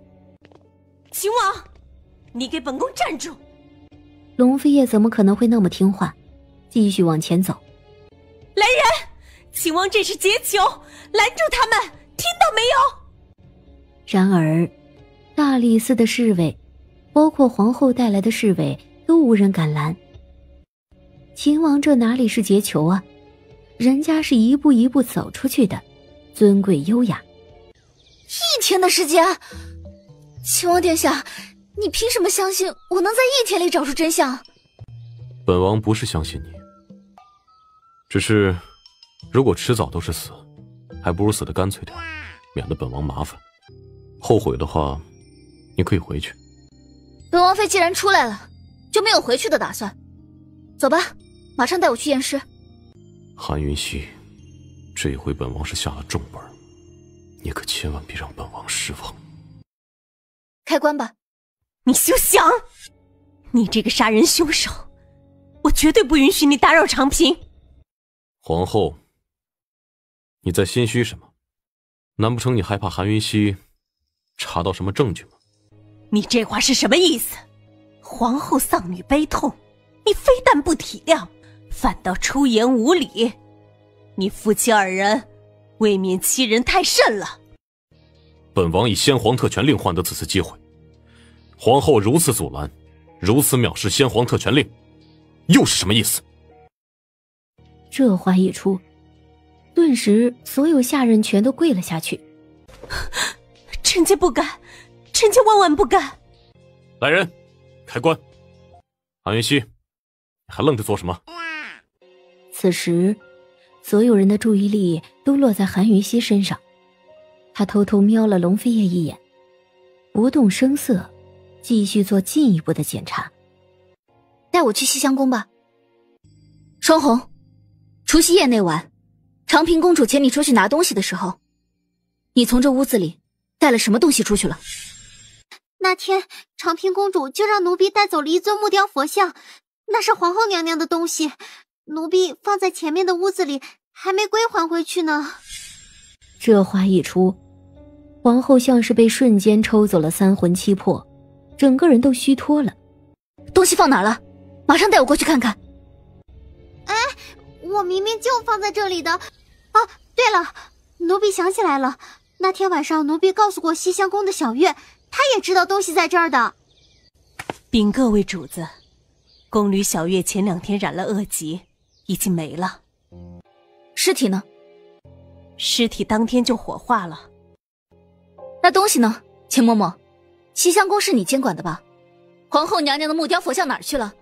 你手下什么人有这么大的胆子，敢偷皇后娘娘的佛像？找死吗？这老奴就不清楚了。不清楚？不清楚你怎么管事的？皇后娘娘，你丢了东西，不知道要找吗？韩云熙，你是来查毒的，这里丢了东西与你何干？那尊木雕佛像就是毒源。不是的。长平手上有伤口，他是不小心触碰到毒源才死的。换句话说，藏木雕佛像的人就是杀死长平的凶手。不是的，不是这样的，你才是凶手，你才是凶手，你没有救长平，你才是凶手。钱嬷嬷，东西呢？还不拿出来？埋在后院。皇后娘娘她让奴婢埋在后院了。你凭什么说这是毒源？活蹦乱跳的大公鸡一送过来，韩云熙亲自抓住，在鸡爪上割了个小血口，然后挨进佛像底座。随后韩云熙就放开公鸡，只见那大公鸡走了几步之后竟轰然倒地，死了。死了，有毒，佛像有毒。母后，你别这样，你怎么了呀？母儿，我不是故意的，不是我。就在龙天墨发怔的时候，皇后突然一把挣脱开他的双手，朝西厢宫外跑了出去。来人，拦住皇后！景太医，快！钱嬷嬷，到底怎么回事？长平公主死后没多久，西厢宫里的小月也死了。那天皇后娘娘在这屋里待了很久，出来之后就让奴婢把这尊木雕佛像埋了。太后娘娘，长平右手手指有2处伤口，伤口上有毒素，和这佛像上的一致，都是毒剑木之毒。臣妾是无辜的，事出巧合，想必皇后娘娘也不想这样吧。良久，太后才开口：韩云熙，你为什么不早点过去呢？你为什么没能救活长平呢？太后娘娘，大夫不是万能的，请节哀顺变。太后娘娘，皇后她疯了！太后瞬间镇住，只觉得眼前一黑，很快便昏厥了过去。幸好一旁的老嬷嬷及时搀住，连忙往屋里送。韩云熙不经意地转头，发现龙飞叶正在看他。看什么？龙飞叶微微一愣，轻咳了2声，看向天空。此时天已经黑了，时间刚刚好，你可以回去了。这次多谢了，日后少给本王惹麻烦。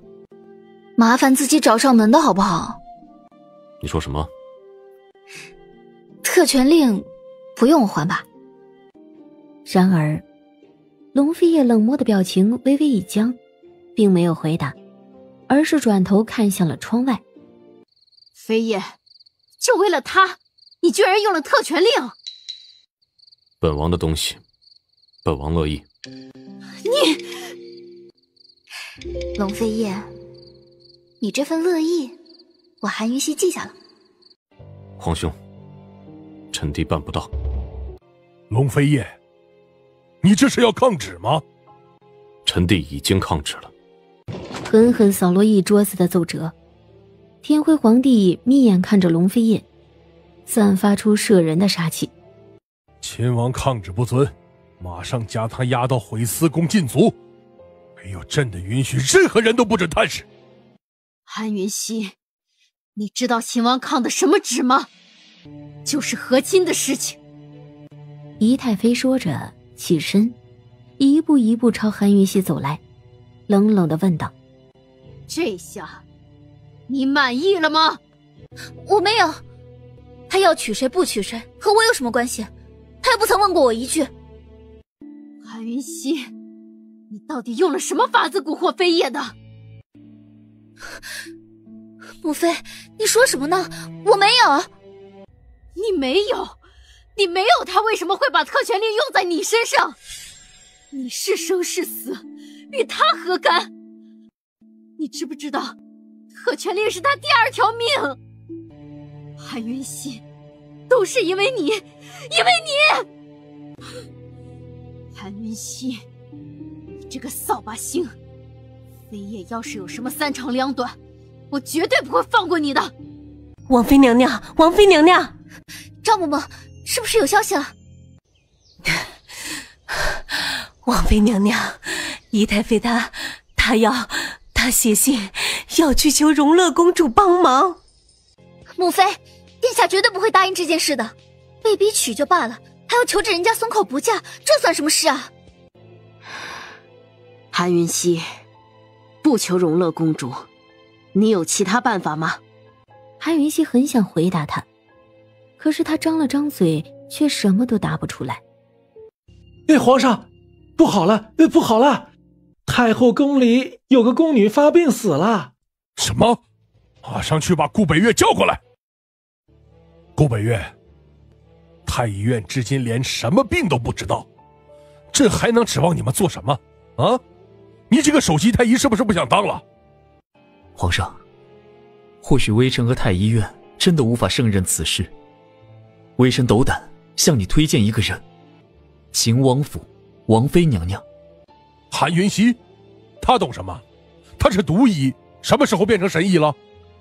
皇上，依微臣的经验看，这10有8九就是毒瘟疫了。王妃娘娘毒术高超，必有破解之法。那宫女的尸体还停在太医院，是否请王妃娘娘过来瞧瞧？顾北岳，这是你太医院的事情，你们要请谁朕都不管，朕要的是马上控制住疫情。下官明白，下官这就去办。顾北岳一听韩云熙到了太医院，立马迎出去。王妃娘娘，下官知道你一定会来。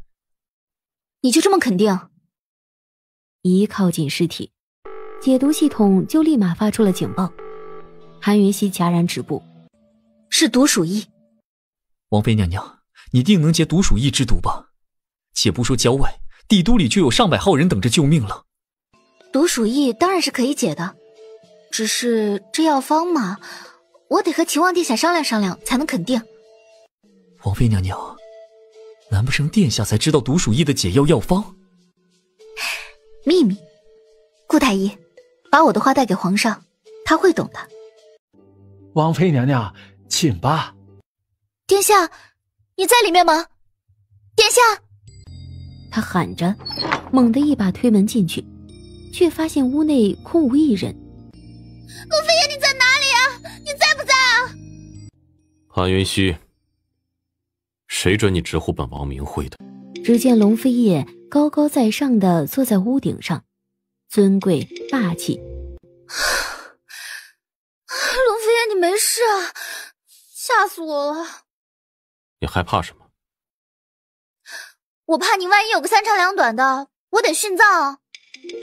你怎么进来的？我是来救你出去的。韩云溪立马将毒瘟疫的事情告诉他，他说的眉飞色舞，神采奕奕。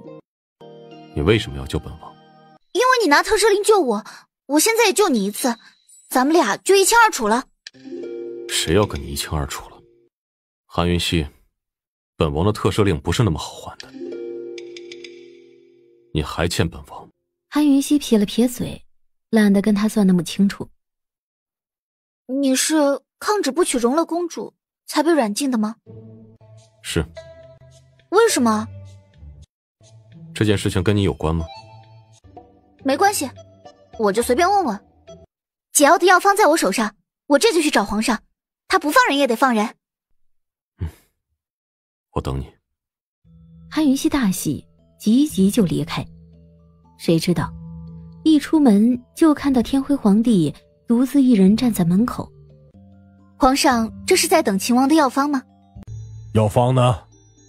药方在秦王手上，秦王说了，上头有味药，得他才能找得到。药方的事情还请皇上和秦王殿下商议，如果有需要，云溪会全力配合寻药。而此时龙飞也就在院子里，将外头的对话听得一清二楚。他似乎非常满意，嘴角始终是上扬的。秦王悔思够了，就让他出来。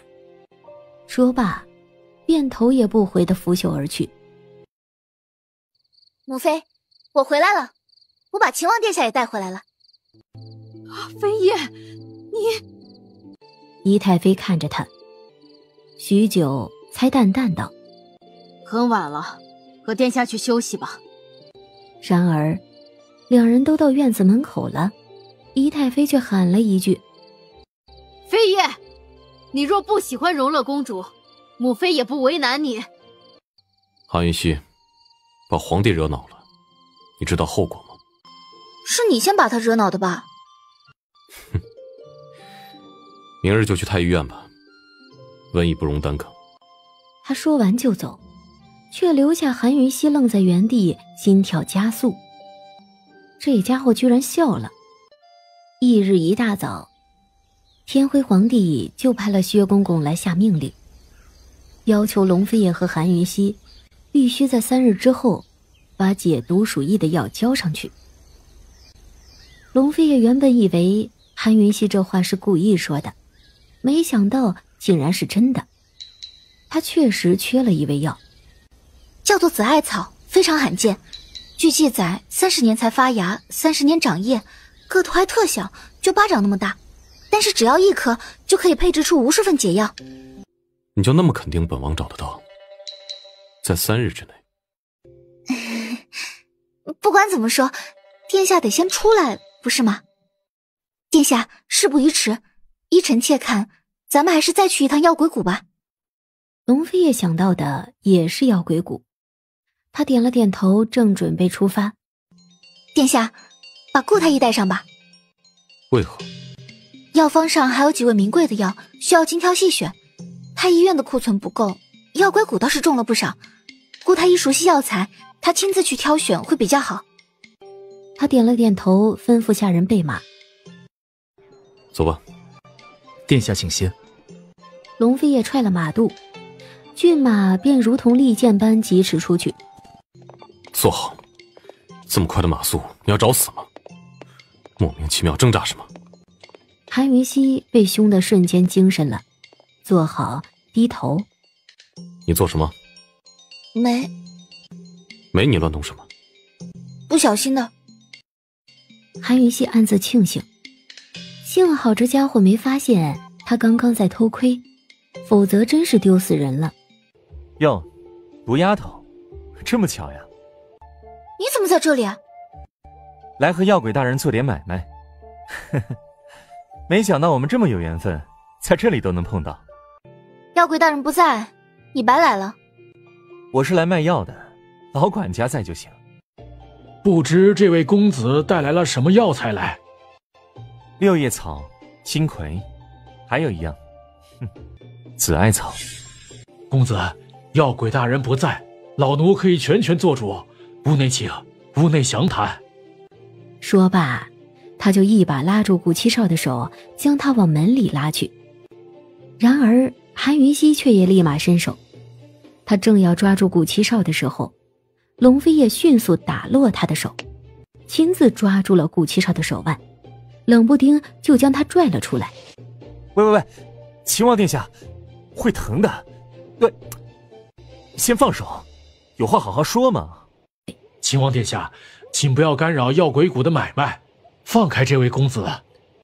那我们到谷外去谈。这位公子，你给个话呀！只要能答应我的条件，卖谁都是买。这位公子，日后你最好别再来药鬼谷。顾七少，东西呢？毒丫头，条件还没谈呢，你心急什么呢？躲你个头啊！谁准你乱叫的？我跟你不熟。好歹我也救过你一命，别这样嘛。终于龙飞也不耐烦了，随手将韩云熙拉到身后去。你要什么条件？我要一株药茶树苗，就只有药城木家才有。原本打算让药鬼大人和我走一趟的，如果秦王殿下有把握的话，这笔买卖还是可以做的。紫艾草有急用，先交出来。行，想必秦王殿下是不会食言的。你带回去，文艺的事情自己搞定。见龙飞叶翻身上马，韩云熙想也没想就拦下了。等一下，你现在就要去药城？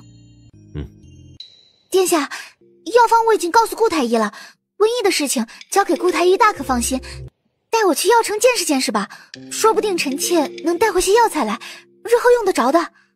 龙飞叶眼底藏着玩锁，就是不说话。殿下，要不你开个条件呗？毒丫头，他不带你去，我带你去，你过来。韩云熙没理睬顾七少。那我就不去了，殿下一路保重。先上来，等本王想好了再告诉你要什么条件。这一回他只一手拉缰绳，另一手霸道地揉在他腰上，他搂得特紧，像是宣告所有权。顾七少瞥了一眼，不屑地轻笑，先驾马而去。顾太医，瘟疫的事情交于你全权负责，不必告诉皇帝我们去哪里。龙飞也留下这句话，揉着韩云熙疾驰追出。顾北岳像是被抛弃的人，独自一人留在原地，看着马儿疾驰远去。他将紫艾草从琉璃瓶子里取出来，认真打量了一番。采摘没多久的。顾北岳若有所思地笑了笑，回头看了药鬼谷一眼，竟也没有折回去，而是马上离开。七少，好久没见你来了。来3间上房，要安静的。掌柜的看了龙飞叶和韩云熙一眼，立马就取了3把天字号房的钥匙过来。谁知龙飞叶只拿了1把，面无表情，另一手牵了韩云熙径自上楼。七少，这什么这？本公子就要2间，隔壁空着，怕吵。那另一边要不要也空1间？原本笑呵呵的顾七少，那绝眉的脸立马就黑了下来，一声不吭，拿了钥匙就上楼。谁知店小二刚送到，顾七少就跟了进来。他大大咧咧地坐下，吩咐店小二：“添一副碗筷。”穆家的药茶树苗，你打算怎么办？道：“毒丫头要是有其他办法，不到我也是很乐意的。”韩云熙赏了个白眼，继续吃饭。为何要偷？没别的办法？那药茶树苗是前些日子穆家抢别人的，不可能转手，只能偷喽。秦王殿下，今夜就开始行动吧。既然东西在穆家，必定有消息传出。先分头行动，打听清楚了再行动不迟。好，没问题。谁知龙飞叶并没有去打探什么消息，而是坐在客栈对面的茶楼雅座喝茶。韩云熙一出门，他看了个正着。人生地不熟又夜深了，这个女人孤身一人，手无寸铁之力，竟也敢出门。龙飞叶正起身要追上去。殿下，王家那边等你很久了，得过去了。你去，盯紧点。是，主子。那顾七少的事情，先不管。龙飞叶冷冷说罢，身影一换便不见了。七哥哥，你说的贼什么时候来呀？我爹早布下天罗地网了。就这1-2天，不急，不急。灵儿，那个贼可不是一般人，你要是相中了，就扣起来当夫君得了。我才不要，我就要七哥哥。晚了晚了，你七哥哥我呀，心里有人了。哎，老爷，药材森林那边有动静了，穆家人又带人过去了，而且，殿下，事情麻烦了。怎么讲？他们进了森林禁地，亲王，禁地有毒瘴，只能在外头守着等了。马上让楚西风把王妃带过来。此刻韩云熙正在竞拍场兴奋的竞价，才1个时辰不到，他就收获了不少好东西。王妃娘娘，王爷急着找你呢，别买了，走吧。我没带多少银票，走不出竞拍场的，你赶紧把账都清了，我们就走。楚西风瞬间失语，他在这里守了不下1个时辰，这个女人就败了5-6万两。进去吧，毒瘴应该拦不住我。手跟丢了，本王麻烦更大。韩云熙的脸色立马阴沉下来，啪一声将自己的小手摔到他的手掌上去。很快他们便看到了前面有灯火，龙飞也牵着韩云熙躲在一块大石头的后面。韩云熙小心翼翼探出脑袋一看，只见前面真有一个椭圆形的池子，里头长满了各种植被，大片大片的叶子露出水面，这全都是毒药，新培植出来的毒药。什么人在那里？他们人很多，待在这里别乱动。足足有50个黑衣杀手将龙飞叶包围住，只见剑起剑落，黑衣杀手就接连倒下了好几个。而就在这个时候，暗林里走出了2个男人来。没用的东西，本尊给你们最后一次机会，本尊要看到他的脸。忽然之间，5个黑衣杀手逼近了龙飞叶，龙飞叶剑芒一闪，一剑5命。5人倒下的同时，毒粉就散发在龙飞叶的周遭。他立马屏住呼吸，退后远离，一剑凌厉的横扫，一时间剑芒大作，竟将剩下的黑衣杀手全都震了出去。你到底是什么人？你又是什么人？你没那本事知道。拔剑的同时，数枚毒针就从长剑之下飙飞出去，直逼龙飞叶。毒针的毒花粉一旦触碰到肌肤就会中毒。龙飞叶原本还想打落那毒针，立马避开，身影一换，及时的远离开了。来人，抓住他，要活口。面具男子冷冷下令，手上的毒针并没有停下，龙飞也无法近身，只能远远的用剑芒打落，一时间脱身不了。大哥高抬贵手，别对女人动手嘛。看什么看，就是中毒了。岂料，龙飞叶突然腿一软，单膝跌跪下去。就你们会下毒啊？你主子的毒送给你。你站住！面具男子瞬间就逼近，一手直接狠狠扯下了他的蒙面，一手按住他的肩膀。这么远的距离都能嗅出是毒花粉之毒，本尊还以为是谁呢，原来真是你啊！放开我！既然秦王妃都来了，想必这位便是……一道冰凉凉的剑刃就突然抵上他的脖子，趁着面具男子走神的片刻，猛地伸手拽下了他青面獠牙的面具来，身子灵活的一正，就退得远远的。韩云溪，很好。连他没中毒你都看不出来，不如趁早退出毒术界。就在龙飞叶即将看到面具男子的脸的时候，突然面具男子的周身冒出一股白雾，小心有毒！龙飞叶立马避开，第一时间就落在韩云溪的身旁护着他。然而就在这眨眼的瞬间，面具男子已经不见了。记住他的脸了吗？他右眼角有眉钉，血红色的，像个图腾。原来是他，北利康王，君逸邪。他还会找你的。有殿下在，臣妾什么都不怕。什么人这么大胆，居然敢擅闯药城禁地？走！一道道利剑从四面八方飙飞过来，龙飞也紧紧将韩云溪拥在怀中，身形如影在剑雨中闪躲。他小心翼翼地从龙飞叶怀中冒出头来，贼溜溜地看着下方的毒池。毒池不见了，不见了！龙飞叶出了药材森林之后，还是无法相信亲眼所见。你看到毒池了吗？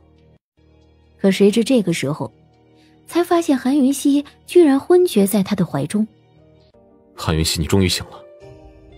殿下，我们逃出来了。喝慢点，没人跟你抢。你昏迷了3天3夜，怎么回事？夏云的。我也不知道，看到那么多利剑，我都不敢抬头，也不知道怎么的，就觉得呼吸有点难受，然后就不记得发生什么了。就这样？其实臣妾闷着的时候推了殿下好几下，可是殿下忙着躲那些利剑，没发现吧？殿下的手劲太大，臣妾睁不开。殿下，臣妾真的晕了3天3夜吗？臣妾不会得了什么怪病吧？大夫怎么说的？先休息吧，待会儿让大夫再过来瞧瞧。殿下，那禁地毒池的事情怎么处理啊？龙飞也说了那诡异的事情。这么诡异啊？怎么会这样啊？池子本就诡异，不过消失了也算是好事吧。龙飞也和韩云溪一消失就是6个晚上，顾七少找遍了整个药城都没有线索。就在他要否定龙飞叶的信誉时，龙飞叶和韩云溪总算是出现了。秦王殿下这一打探消息就打探了6天，想必打探了不少机密吧。龙飞叶没理睬，坐着镜子泡茶。听闻天宁帝都的瘟疫已经控制得差不多了，秦王殿下至今不兑现承诺，本少爷可是要开始算利息了。殿下，您要的东西送来了。打开，让他验货。这就是药茶树苗。验货吧。龙飞也是怎么得到这东西的？这东西并非是穆家的，而是谢家的。他谎称穆家，那不过是一个陷阱罢了。验好了吗？不错，就这东西。秦王殿下好速度，好能耐。那就带上东西，不送。哼，那在下就不客气了，多谢。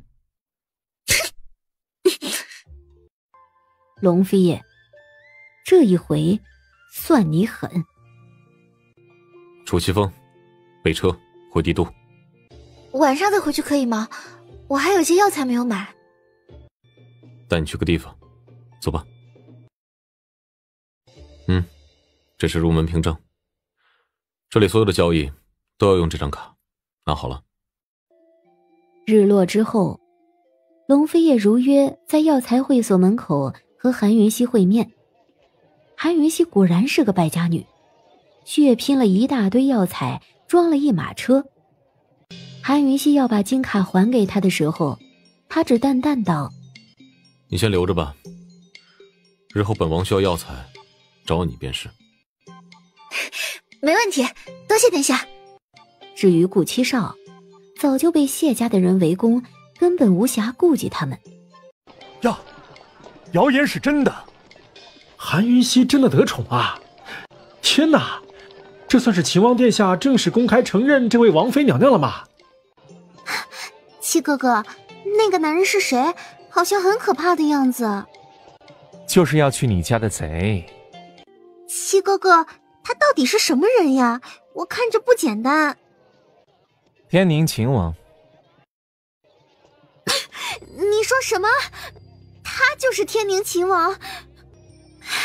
我爹爹要知道了，保证会打死你的。七哥哥，你跟秦王有仇呀？也不知道是顾七少听到不想理睬，还是没听到。总之，他看着外头没反应。穆灵儿狐疑地循着他的目光看去，这个时候，他终于发现顾七少一直在看的人不是别人，正是韩云溪。七哥哥，那个女人就是秦王妃韩云溪吧？可是顾七少还是没回答。七哥哥，你要去哪里啊？贾灵儿，你该回城了，乖。他就是你心里的人。灵儿，你越来越聪明了。猜对了。你不要脸，喜欢有妇之夫，我这就告诉秦王去。当真？马上就去。傻丫头，越来越好骗了，真傻。七哥哥，你太坏了，你又骗我。傻丫头呀，怎么就这么好骗呢？顾七少笑着，感慨声未落，人却先给不见了。七哥哥！突然一阵风过，红影闪过，衣袖轻轻抚过他的脸颊。谁？又是你？毒丫头，哥哥我又没杀你亲夫，干嘛这么不待见我？不请自来，非奸即盗。没事儿就不能来瞧瞧你吗？顾七少笑着走过来，从宽大的衣袖里掏呀掏呀，竟掏出了一堆东西：人参、燕窝、雪蛤、花椒等等，全都是上等的补品。你干嘛？给你补身子的，才多久没见，都瘦了一圈了。无事献殷勤，非奸即盗。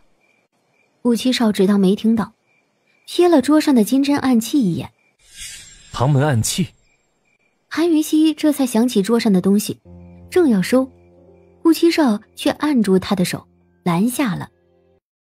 毒丫头，你跟唐门有什么关系？一旁突然射来一块石子，正正的就打在顾七少的手背上，鲜血一下子飞溅而起。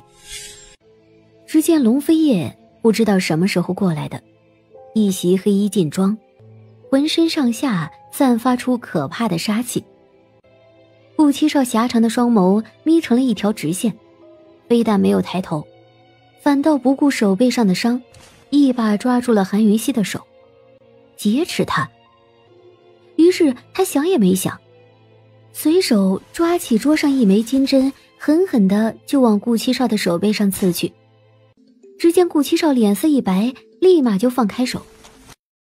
韩云溪自己都吓到了，他不是故意的。就在这个时候，龙飞叶身影一闪，逼近。顾七少侧身躲到韩云溪的背后，猛地一掌狠狠将他震了出去，飞开了龙飞叶。他自己趁机转身就逃。来人，追！死要见尸！疼，好疼！哪里疼了？心口疼，刚刚太可怕了。是吗？韩云溪的脑袋低得更低了，有种临刑的感觉。他不知道该如何回答。回答本王的问题！你和顾七少到底是什么关系？是他教你读术的，还是你教他解术的？此艾草的事情是你和他串通好，引本王去药城。你们偷来暗网多少次了？背着本王干了什么勾当？龙飞燕，麻烦你把嘴巴放干净点。我韩云溪虽然是你名义上的妻，但是我的清白还轮不上你来过问。我和顾七少什么都没干过，他是他，我是我，我也不知道他来做什么，更不知道你所谓的引你去药城是怎么回事。还有，麻烦曾太护院人手，否则下一回再闯入什么不三不四的人，请别赖在我头上。还有，我之所以装疼帮他逃跑，那是因为我扎他那一针有毒，不解毒会毁掉一个手背。他好歹救过我的命，我不想恩将仇报，仅此而已。龙飞叶起身来，韩云溪立马就后退。龙飞叶，他的唇好凉好凉，而他的心这个时候才狠狠咯噔了一下，慌了。韩云溪，从今天开始，你的清白就是本王的，没有下次了，记好了。龙飞叶冷冷说罢，放开手转身就走，留韩云溪愣在原地，心慌慌的跳，半晌都缓不过神来。他的指腹轻轻拭过双唇，似乎还能感觉到他残留的气息和冰凉。调派一切力量，全面调查顾七少，包括药城穆家。回到寝宫，他轻轻一跃坐上屋顶，他轻轻地抚过双唇，眼底晦明晦暗，闪烁着令人琢磨不透的光芒。翌日，龙飞也坐着，正在挑选金针暗器，韩云溪就站在一旁偷偷瞄他的脸。那是我的初吻啊，那他呢？而就在这个时候，龙飞也突然抬头看来，韩云溪尴尬的脸都快烧起来。殿下稍等，臣妾去端茶来。龙飞叶深邃的黑眸里闪烁着丝丝繁琐，令人琢磨不透。殿下，用茶。这叫指针。指针？龙飞叶缄默地将金针藏在手指间，大手冷不丁地朝韩云溪的脸伸来，手都还未贴近，金针就露了出来，险些伤了他的脸。懂了吗？韩云溪恍然大悟，这个好玩，我拿手。一枚没中，还有后续，出人意料。殿下，龙飞叶这才缓过神来。这叫口针，顾名思义，是藏在口中，吐出伤人。这需要的是内功。殿下，你教我内功吧，还有手力、眼力。先把使用琢磨透了，其他的不急。韩云溪这一回可不放他走，连忙追到前面去拦路，笑得特狗腿。殿下，既然你今日都来了，就一起教了吧。金针是我自小玩到大的，这些针法我上手的快。不急。殿下，其实不急。韩云溪，求本王的人很多，但是就偏偏差你一个。顾北月，你怎么来了？医诊如此善举，王妃娘娘怎么能忘记叫上在下呢？诸位，今日城南医馆荣幸至极，邀到了顾北月顾太医一同参加义诊。想必顾太医的医术大家都清楚，咱们废话不多，现在就开始。顾太医，会有下一回吗？王妃娘娘，今晚就把公告张贴出去吧，以后每月15，在下都同你在这里议诊。顾北月，你胆子不小啊，真不怕宫里的主子找你麻烦？王妃娘娘放心，我自有办法应对。行，那下次不见不散。北月哥哥，我娘亲说你今天辛苦了，功劳最大，要请你到府上用膳，不能走。顾北月，赏个脸。在下的荣幸。七姨娘准备了一桌佳肴美酒，为韩云熙他们请功。突然，一道金针朝韩云熙飞来，护卫！一个红衣公子就凭空出现，落在七姨娘的面前。顾七少，又是你！阴魂不散的，你到底想做什么？我又不会真伤到你，紧张什么？你吓到我了。视线不经意地朝他右手瞄了一眼，他算是安心了。怎么，关心我的手？怎么就没废掉呢？白瞎了我的毒药。这东西是你的吧？偷我的东西，还来！你亲爹不是韩从安，对吧？顾七少，你胡说八道些什么？你到底想怎样？旁门女不爱嫁，天心夫人不是唐门之人，所以你爹必是唐门的人。唐门的暗器不外传，你这东西是从哪里来的？我为什么要告诉你啊？毒丫头，这件事对我很重要，我可是冒着生命危险来问你的。龙飞叶的暗卫还在外头呢，你真忍心不说？好吧，也不怕你笑话，这是赝品，我在路边买来玩的。毒丫头，你太不厚道了吧，这分明是正品。本公子最后问你一次，你说还是不说？韩云熙就是莫名的不害怕，冷不丁扬手，指针冒出，顾七少的动作比他还快。毒丫头，最后的机会你已经用光了，现在这些暗器是我在黑市高价买回来的，我跟唐门没有任何关系，信不信随你。来人呐！来人！有刺客保护王妃娘娘！多管闲事，你去死吧！针一出，立马转身离开。顾北月露出淡淡的笑容，身体里悄无声息地流溢出一股无形的力量，5刃梅花针刺入了他心脏偏右的地方。顾北月，顾北月，你撑住，一定要撑住！顾北月脸色惨白，他抬头看了韩云熙一眼，立马就昏迷了过去。怎么回事？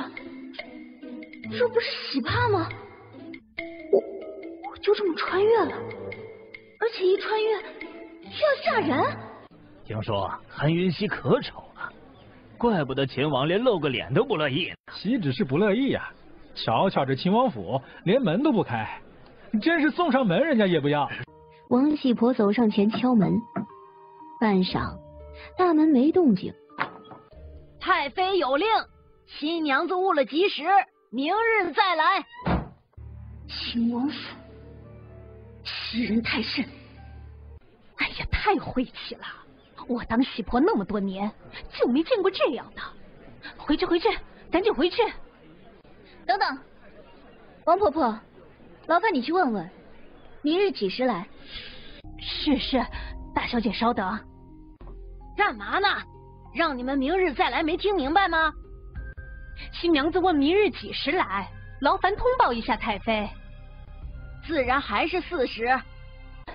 回小姐，明日4时。原地等。新娘子，你不能这样啊，会被人笑话的。不成，没有这个理呀，哪有到人家大门口来等价的？等不了的可以走啊，回了韩家拿不到工钱，可别找我。传说韩云熙样貌奇丑无比，性格胆小自卑，怎么今日这般厉害？不会是换人了吧？哎呀，疼！吉时未到，喜婆要请我下轿了吗？不，我没这个意思。韩云溪一觉睡到了天黑，直到意识深处传来一个熟悉的声音。没想到我灵魂穿越过来，居然把这个宝贝也给带过来了。这套系统就植入在他大脑神经中，完全由他的意识操控。他闭眼尝试用意识打开了解毒系统，见里面金针药材都很充分，于是就取了几枚金针和医用纱布出来，开始处理自己脸上的毒瘤。王爷，调查清楚，轿子里的女人确实是韩云溪，王喜婆是太妃的人。宫里什么情况？传遍了，不少人私下还打赌，赌他明天能不能进门。本王也好奇，他进不进得去。终于，吉时到了，秦王府并没有耍赖，大大方方把正门打开了。可是却不见新郎官出来。吉时到了，喜悦呢？天啊，新娘子居然自己踹门下轿了，怎么能这样啊？这本该是秦王做的，可秦王太忙来不了，我只能代劳。喜悦，想起来！韩云溪抬起手，王喜婆连忙就上前扶。韩云溪挺直了腰杆，一步一步登上秦王府门口高高的台阶。突然，一道暗镖从旁飙飞过来，掠起他的喜帕，打落在了地上。哎呀，有刺客！有刺客！王府两侧立马飞出了数名护卫，四下查看，却没有发现刺客。护卫领头走过去，捡起了喜帕。韩小姐，给。啊，谢谢。谁知他一转过来，侍卫领头就突然瞪大眼睛，惶恐的急急后退。毒瘤都消除了，我还丑得这么吓人吗？不过丑就丑吧，反正我向来不靠脸吃饭。太美了，真的是韩云溪吗？我美？不说韩云溪是丑女吗？怎么回事？哎，传言害人啊！她真有那么漂亮吗？太妃娘娘，奴婢亲眼所见，也不知道外头那些谣言是怎么传的，硬生生把这么个大美人说成丑女。不可能，她小时候我见过的，右脸有一块疤呢。太妃娘娘，明日新娘子来请安，您就能看到了。奴婢哪敢蒙您呀？太妃娘娘，秦王不在府上，这新娘一个人怎么拜堂啊？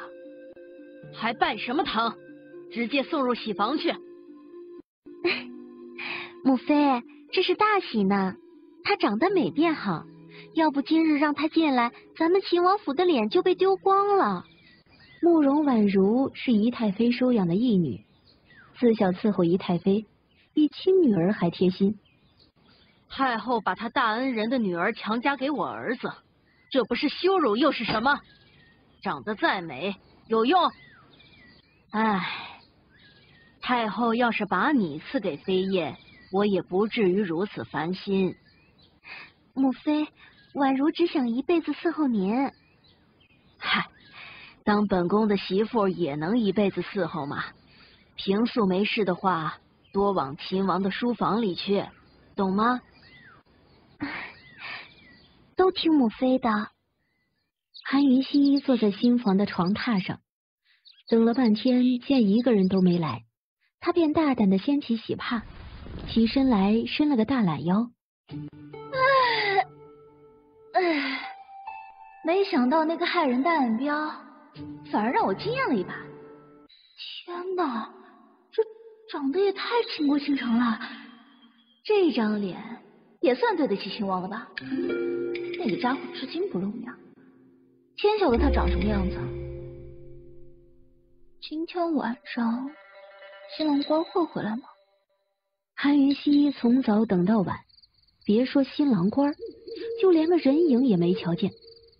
夜深人静，他靠在床边，不知不觉的睡着了。突然，一个撞击声传来，韩云熙猛地惊醒过来。什么人？外头昏暗寂静，无人回答。就在这时，脑海里传来了嘟嘟嘟的声音，提醒他附近有毒。怎么回事？想活命就别动。喂，你来行刺秦王的吗？秦王不在，我估计1年半载他也不会来。你放了我，我当什么都不知道，怎么样？男子没回答。你受伤了，赶紧走吧，我保证不喊人抓你。韩云熙小心翼翼的想推开男子的长剑，谁知刚刚碰到剑背呢，男子就扬起剑抵上他的脖子，毫不留情的划下去。千钧一发之际，韩云熙急忙大喊：你中毒了，伤口在腹上离心4寸，是半个时辰之前中的毒，还是专门提炼出来的蛇毒，这种毒发作非常快，你能撑半个时辰，估计也是极限了。我可以帮你解毒，解不了，你再杀我也不迟。你别动啊，一动就会促进血液循环，加速毒液进入心脏的。昏暗中，黑衣人的眼底闪过一抹玩味，还真的乖乖的不动了。你把衣服脱了，不脱我怎么看伤口？你是男的，我是女的，吃亏的是我，不是你。当他的手正靠近时，却被男子直接拍开。我自己来。韩云熙见状，便取出2枚金针，刺入男子心口附近的穴道。男子立马就觉得胸闷的感觉减轻了些。稍等，我去拿灯来。天哪，这个男人！身为刺客的男人，冷峻的面部线条，立体的五官，宛如天宫雕刻出来的神祗，浑身上下散发出王者的尊贵霸气。韩云熙看得吃愣，手一颤，一盏灯笼就摔落地上了。还愣着干嘛？没吃饭，手软。放好灯笼，便跪坐在男子的身旁，将药水、棉签、纱布、草药一一摆开。这些是……韩云熙当没听到，抬头准备检查伤口。这个男人的身材真是好到爆啊！韩云熙都忘了伤口，不自觉地将人家看了个遍。会疼，忍着。韩云熙，她明明是个丑女，为何会貌美倾城，惊艳众人？她明明胆小怯弱，哪来的胆识气魄，典韦不乱？她明明是韩家最废的小姐，哪里来的这一手精湛针术？这里是秦王府，今夜又是洞房花烛夜，新郎官随时都可能进来。万一被撞见我和别的男人在一起，我肯定会没命的。每天换一次药，几天就没事了。你赶紧走吧。韩云熙，洞房花烛夜，你要本王去哪里？你就是龙飞燕。放肆！你真的是韩云熙？对哦，哪有刺客不带蒙面的？哪有刺客有他这等王者气场？这家伙只能是秦王。韩云熙，回答本王的问题。秦王，我是不是韩云熙这个问题不重要，现在重要的是你身上的毒其实还没有完全解完。你说什么？你体内还残留一部分毒素，是金针排不出来的，必须用药物吸收。我手上没有那种药，不信的话，你深呼吸一下，看看心下2寸位置是不是会刺疼。龙飞叶一深呼吸，那位置就真疼了。你的胆子果然不小。秦王此言差矣，我当你是刺客，你还不表明身份，我就算杀了你，也是你活该啊。活该？现在你知道了，缺什么药该说了吧？秦王殿下，其实呢，我现在给你用的药还是可以保证10天之内毒性不发作的。所以呢？明日请太妃吃茶进宫请安，不知道殿下能否陪同啊？如果本王不乐意呢？王爷中的毒其实也不是什么很罕见的毒啊，随便寻个太医来也是治得了的。你很聪明。谢谢殿下夸奖。管好你的嘴巴，退下吧。是，多谢秦王殿下。他兴奋地退出卧房，只是当他一转身面对一片黑暗时，才意识到今夜是洞房花烛夜呀，他要退出去哪里呀？这一夜，韩云溪窝在书房。翌日醒来的时候，龙飞叶已经不在卧房了。昨天答应一起进宫的事，他不会食言吧？韩云溪不安起来，急急地冲出去。谁知龙飞叶就在外头的花园里喝茶，见他神色慌张地开门出来，衣衫凌乱，连鞋都没穿。给你半个时辰，收拾好了再出来。是，保证不给殿下丢脸。收拾好了，请殿下验收。龙飞叶看了他许久，随后一声不吭，起身就走。老奴给秦王殿下请安。王妃娘娘，照例太妃得检查落红帕，还要送入宫中给太后娘娘查看。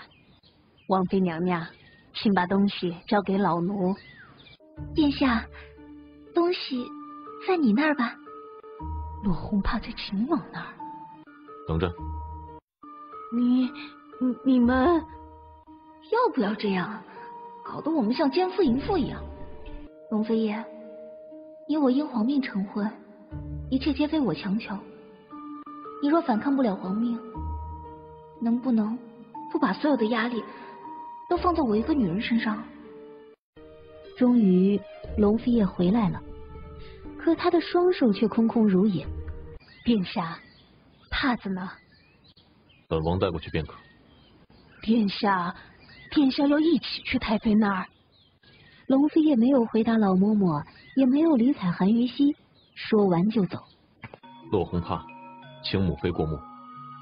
只见那手帕被叠成厚厚的方块，最上面一面干干净净，纯白无瑕。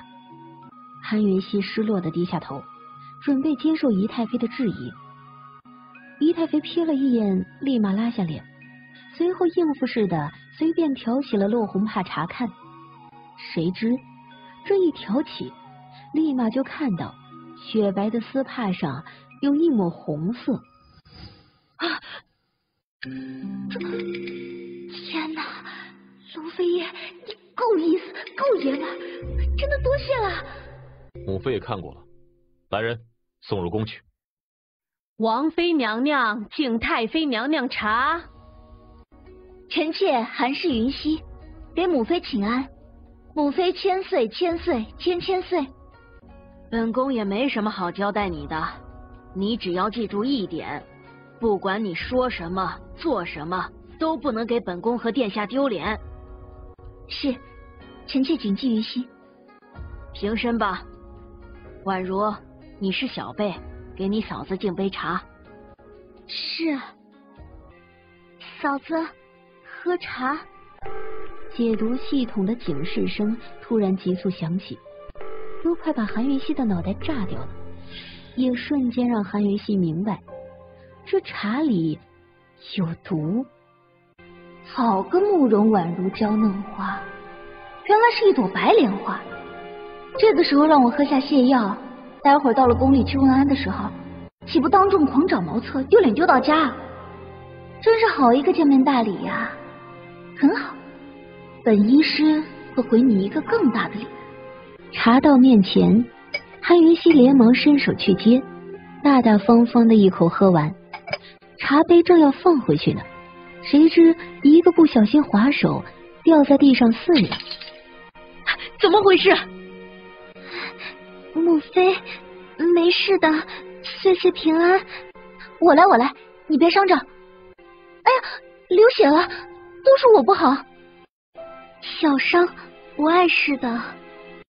怎么是小事呢？来人，赶紧叫大夫过来看看，万一留疤了怎么办啊？你呀，说过多少回了，这种事让下人做便好，抢什么抢？伤着了吧？母妃，不怪嫂子，是我自己不小心的。这种话，这哪里是白莲花，这简直是毒莲花！毛手毛脚的，一点修养都没有，罚你！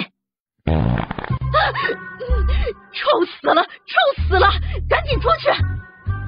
慕容婉如的脸瞬间飙红，就像猴屁股一样。她下意识拼命地夹紧双腿，可是不管多努力都无济于事。莫非我……来人，把他带出去，别脏了我的屋子！为什么会这样？哎，丢死人了！我将来还怎么见人啊？殿下，好臭啊！咱们赶紧进宫吧。你在他伤口上下药，所以这么快。怎么可能？殿下不要冤枉我。从仪太妃那边出来后，韩云熙和龙飞叶两人便进了宫。儿臣请母后安康，皇嫂万福。臣妾请母后安康，皇嫂万福。只要你们两口子能好，哀家就安康了。赶紧平身。请秦王殿下安，秦王妃万福。云溪，赶紧过来，让哀家好好瞧瞧。太后老奶奶，谁不知道当年仪太妃和您斗得最凶啊？如今您又因为韩家迟迟治不了太子的病而又毁了韩家，恩将仇报到这份上，也算是极品了，何必如此虚伪？瞧瞧这模样多水灵，是哪个坏心眼的家伙说丑的？要是揪出来，哀家可不轻饶。小时候姐好像这边有个疤，对吧？是吗？哀家怎么不记得了？唉，再说了，女大18变，她娘亲可是倾国倾城的大美人儿，否则我如何能指腹为婚给咱们秦王？秦王，听说你昨儿个没踢轿门，可有此事？昨日太忙抽不开身，新娘子已经进门便好。知道你忙，可是也别怠慢了新娘子呀。云溪，日后秦王他若是再怠慢你，尽管到宫里来告状，母后给你做主，知道不？韩云溪乖乖的点了点头，心下却震撼着。都说皇帝也要让着秦王3分，没想到太后也是。太后娘娘，这是落红帕，请您过目。还害羞呢，以后啊就是大人了，你可得加把劲儿，为秦王开枝散叶才是。母后啊，我看也不用查了，瞧着咱们秦王妃冰清玉洁的，错不了。就是，你瞧瞧新娘子那娇羞的模样，我看落红帕还是撤下去吧。秦王殿下亲自验的人还能错？不用你们说，哀家也知道落红是肯定有的。这检查是祖制，少不得。这怎么可能？秦王昨夜居然宠幸了这个女人，那可是最尊贵的秦王殿下，从来都不近女色的秦王殿下。这下轮到韩云溪幸灾乐祸了，偷偷瞄了龙飞叶一眼，龙飞叶深邃的目光也正好朝他看过来。韩云溪莫名的心头一怔，立马收回了视线，耳根子居然有点发烫。母后，儿臣还有急事，先行告退，改日再来看望。见他走，韩云溪想起身，可是太后却不声不响，骤然握紧他的手，那力道都快把他的骨头捏碎了。韩云溪，还不走？母后，我们还有急事，先行告退了，改日再来请安。那赶紧去吧，别耽误了。哼，这个韩云溪，好样的！韩云溪，现在可以告诉我解药药方了吧？啊，这个家伙怎么可能会真心护我？果然呐，就3味药，子夏、子秋、子冬，越多越好。找到之后来找我配置。记住啊，你只有10天的时间，10天之后就会有毒发的可能。龙飞也只是点了点头，什么都没说就退出马车了。喂，你不跟我一起回去吗？过了一会儿，马车拐入了巷子里，韩云熙脑海里突然传来了警报声，有毒，而且是剧毒。停车！大夫的天性和敏感让韩云熙立马跳下马车，走到巷子角，只见一个年轻的蓝衣公子趴在地上。救！王妃娘娘，这是穆大将军府的少将军穆清武啊！穆清武，韩云熙知道这个人物，这家伙是天宁国最骁勇善战的少将军，是穆大将军唯一的继承人。他怎么会中毒昏迷在这里？韩云熙没有多想，一把扯开了穆清武的衣服。王妃娘娘，你干嘛呀？闭嘴，背过身去守着，不许任何人靠近。能这么用毒针的，不仅仅是个狠绝之人，而且必定是个用毒高手。穆清武看样子是被暗算了。他当机立断，取出了一把小匕首来，找准位置，刀刃抵着在穆清武的腹部。就在这个时候，一群士兵从巷子口冲了过来，一下子就将韩云熙他们团团围住。敢谋杀少将军，来人，抓起来！慢着，你哪只眼睛看到我谋杀你们少将军了？我们所有人的2只眼睛都瞧见了。女人，不管你是什么人派来的，都准备受死吧！哎呀，误会了！我们刚刚路过这里，看少将军躺在这里，我家主子好心相救，并无恶意啊！好心相救，怎么还动刀子呢？你们蒙谁呢？来人，把这个女人抓起来！动刀子是为了救他，他中了毒针，位置非常深，如果不及时取出，后果不是你一个侍卫担当得起的。废话少说，有什么误会和大将军说去吧。说，是什么人派你来的？我只是路过想救人，你家少将军中毒了，情况非常危急，不及时施救，后果不堪设想。笑话！你这种女人，本将军见多了，人证物证确凿，你敢狡辩？你会后悔的。本将军让你先后悔。这个时候，李长风送顾太医出来了。顾太医，我儿子的情况怎么样？少将军无伤无痛，脉象也很正常，但至今高烧不退，昏迷不醒。我也纳闷着，还得观察2天。堂堂首席太医，连中毒的脉象都把不出来啊！再观察2天，我保证你可以直接帮穆清武收尸了。你敢诅咒我儿子？大将军，打不得呀！这位是秦王妃呀！你说什么？大将军，这位是秦王妃，今早刚刚随秦王殿下进宫请安。我们是在回来的路上遇到少将军的，王妃娘娘断断没有谋害少将军呀，请大将军明鉴。秦王妃又怎么样？蓄意谋杀少将军，一样是死罪。鞭子破空而来，却甩在了地上。虽然没有甩在韩云熙身上，却也吓得他不轻。我不想跟你多废话，我最后说一次，你儿子中毒了，再不解毒，我保证1个时辰之后，大罗神仙都救不了他。听听，你们都听听他说什么？韩家的废材也会看病了？来人呐，把这女人押下去，待少将军醒了，送大理寺处置。顾太医，你去检查少将军脐上2寸位置，玄灵穴和明幽穴，临阵试毒。我到底有没有说谎，很快就会见分晓。什么玄灵穴和明幽穴？从来没听过。韩云熙，你说谎也打个底稿吧。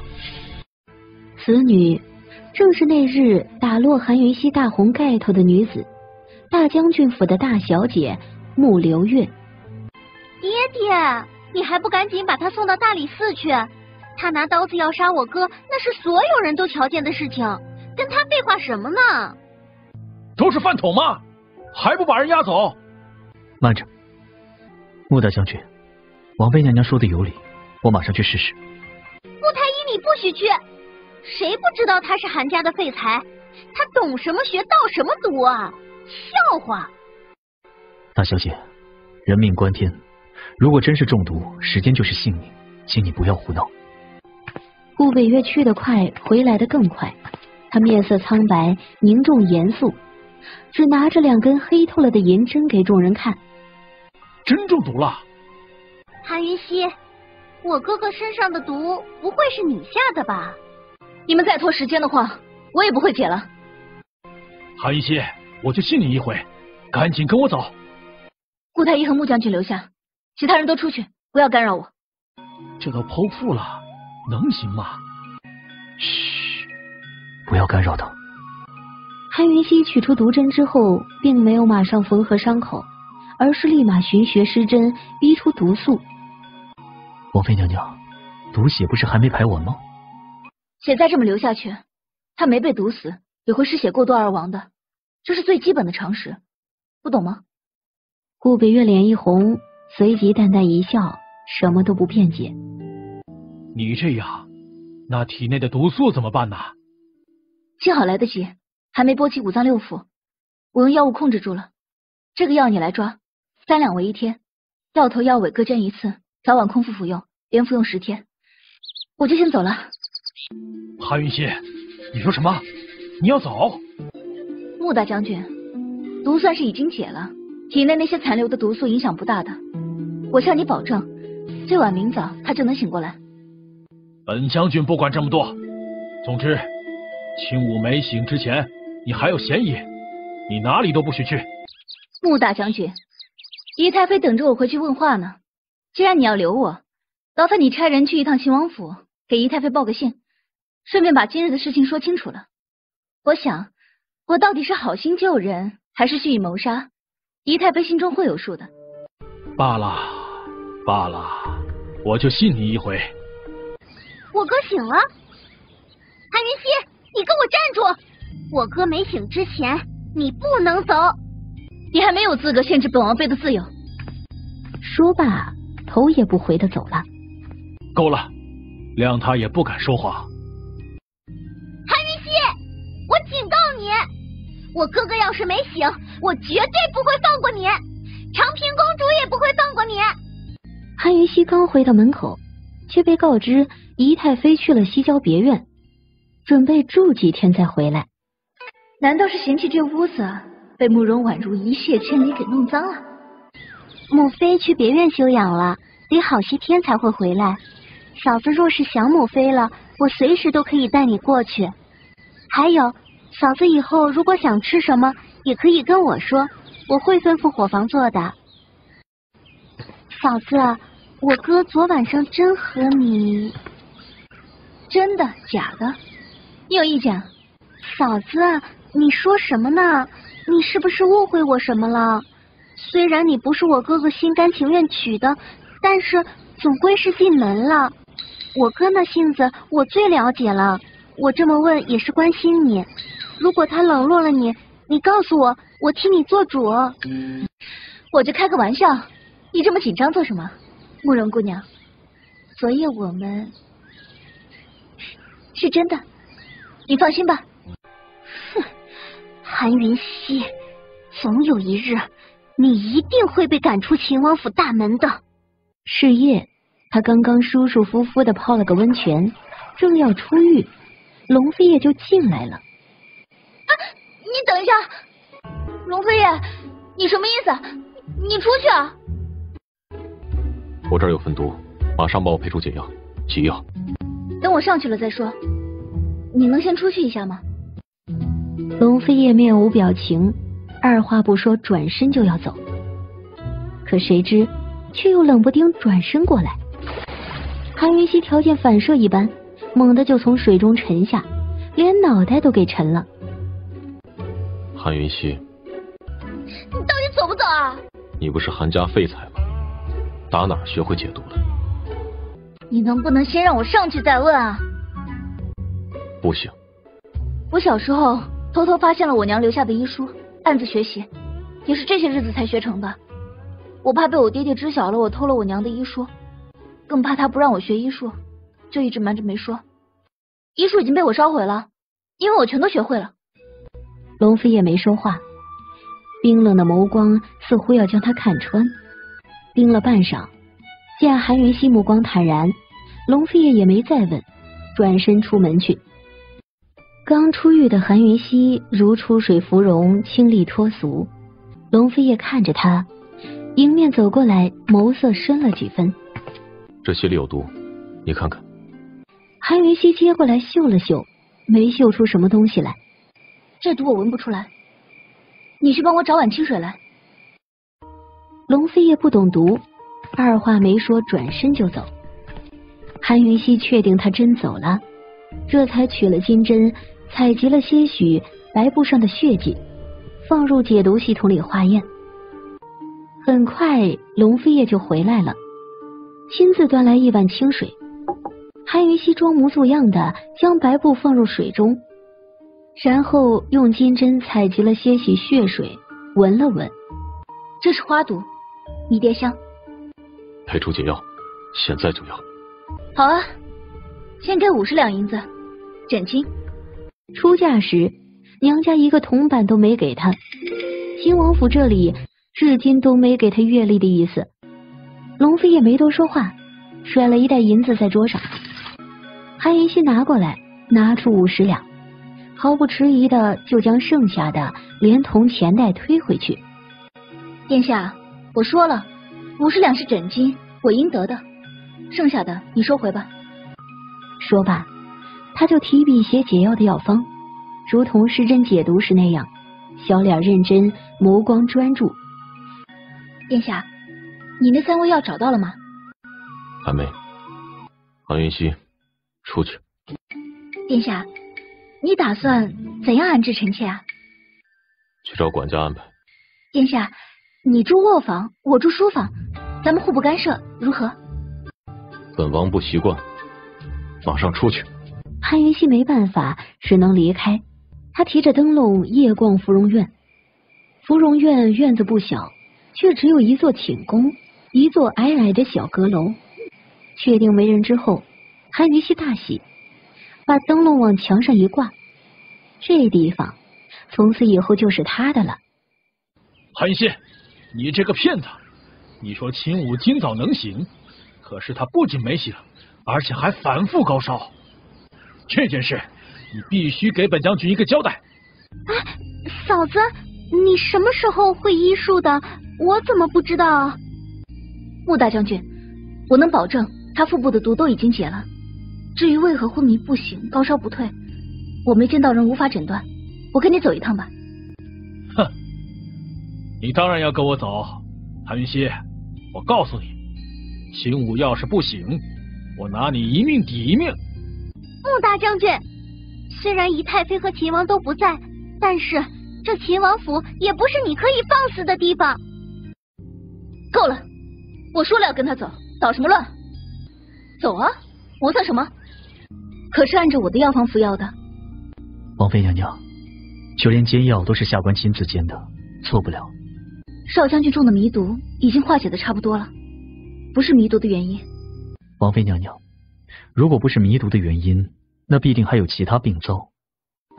对，这应该是潜伏已久，只是没有发作的病灶。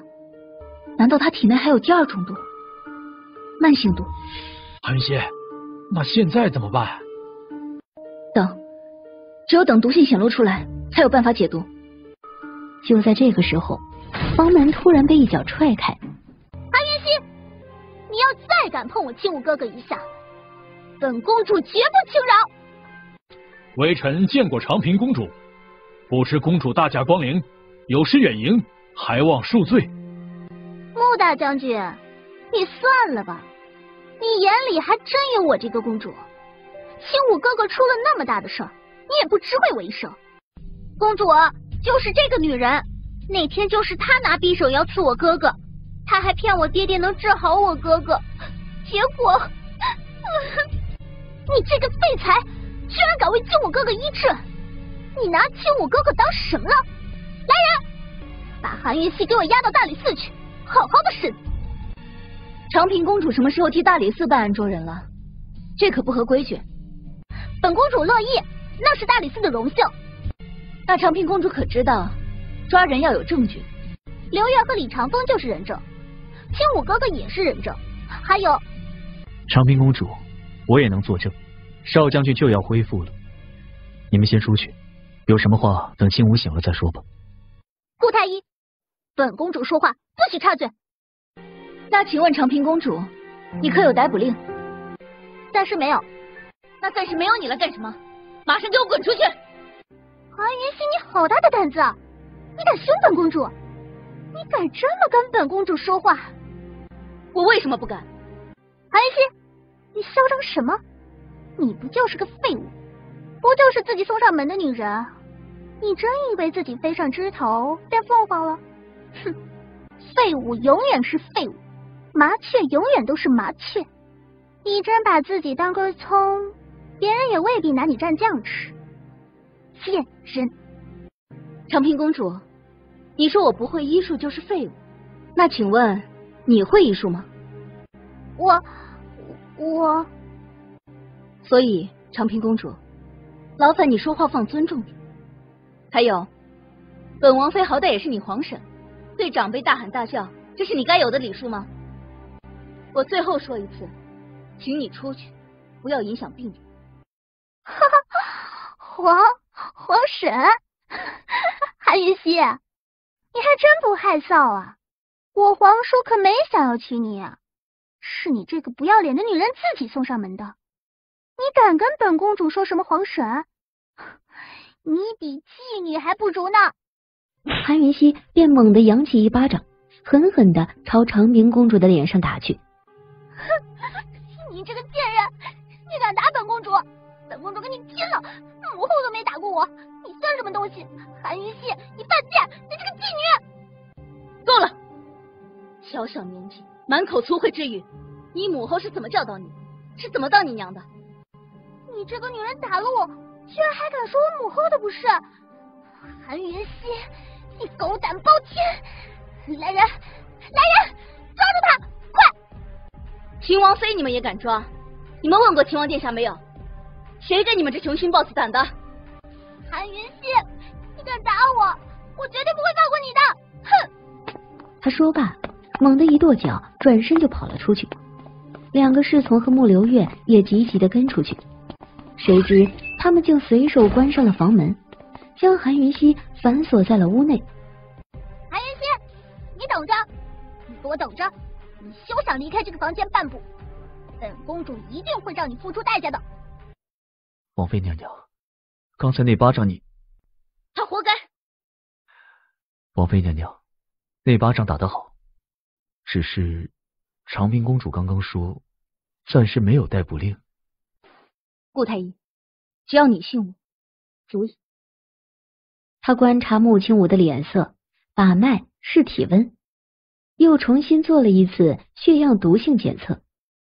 秦王妃，这是太后亲批的逮捕令，有人举报你蓄意谋害少将军穆青武的性命，请你随下官走一趟吧。敢问北宫大人，本王妃犯了什么？有人告你行刺少将军穆青武未遂，坑骗将军府，以治疗之便利毒害少将军，纯属诬陷。北宫大人，我可以证明王妃娘娘是清白的，我也参与了医治。哼，什么都不用说，这是太后娘娘的逮捕令。太后娘娘非常关注这件事，亲授了逮捕令。秦王妃有什么话到大理寺再配合调查吧。你们谁要作证的，也请到大理寺备案记录。北宫大人，顾太医，多说无益。你在宫里当差的，逮捕令是什么东西，你应该很清楚。大将军，顾太医，少将军什么情况你们都清楚。我的命和少将军的命是系在一起的，你们应该明白。北宫大人，我们走吧。韩云熙表情坦然，云淡风轻，也不需人压，转身就走。长平公主和莫流月本想打击他，可谁知道到头来自己却失落得不得了。一点复仇的喜悦感都没有。都还愣着做甚？走吧。穆大将军，瞧瞧你请了什么庸医，马上赶他走。我请了好几个神医来呢。慕容小姐，那姨太妃可有说去哪了吗？唉，这才新婚就出了这么大的事，母妃要是知道了，一定会生气的。你说她又不懂医术，怎么就……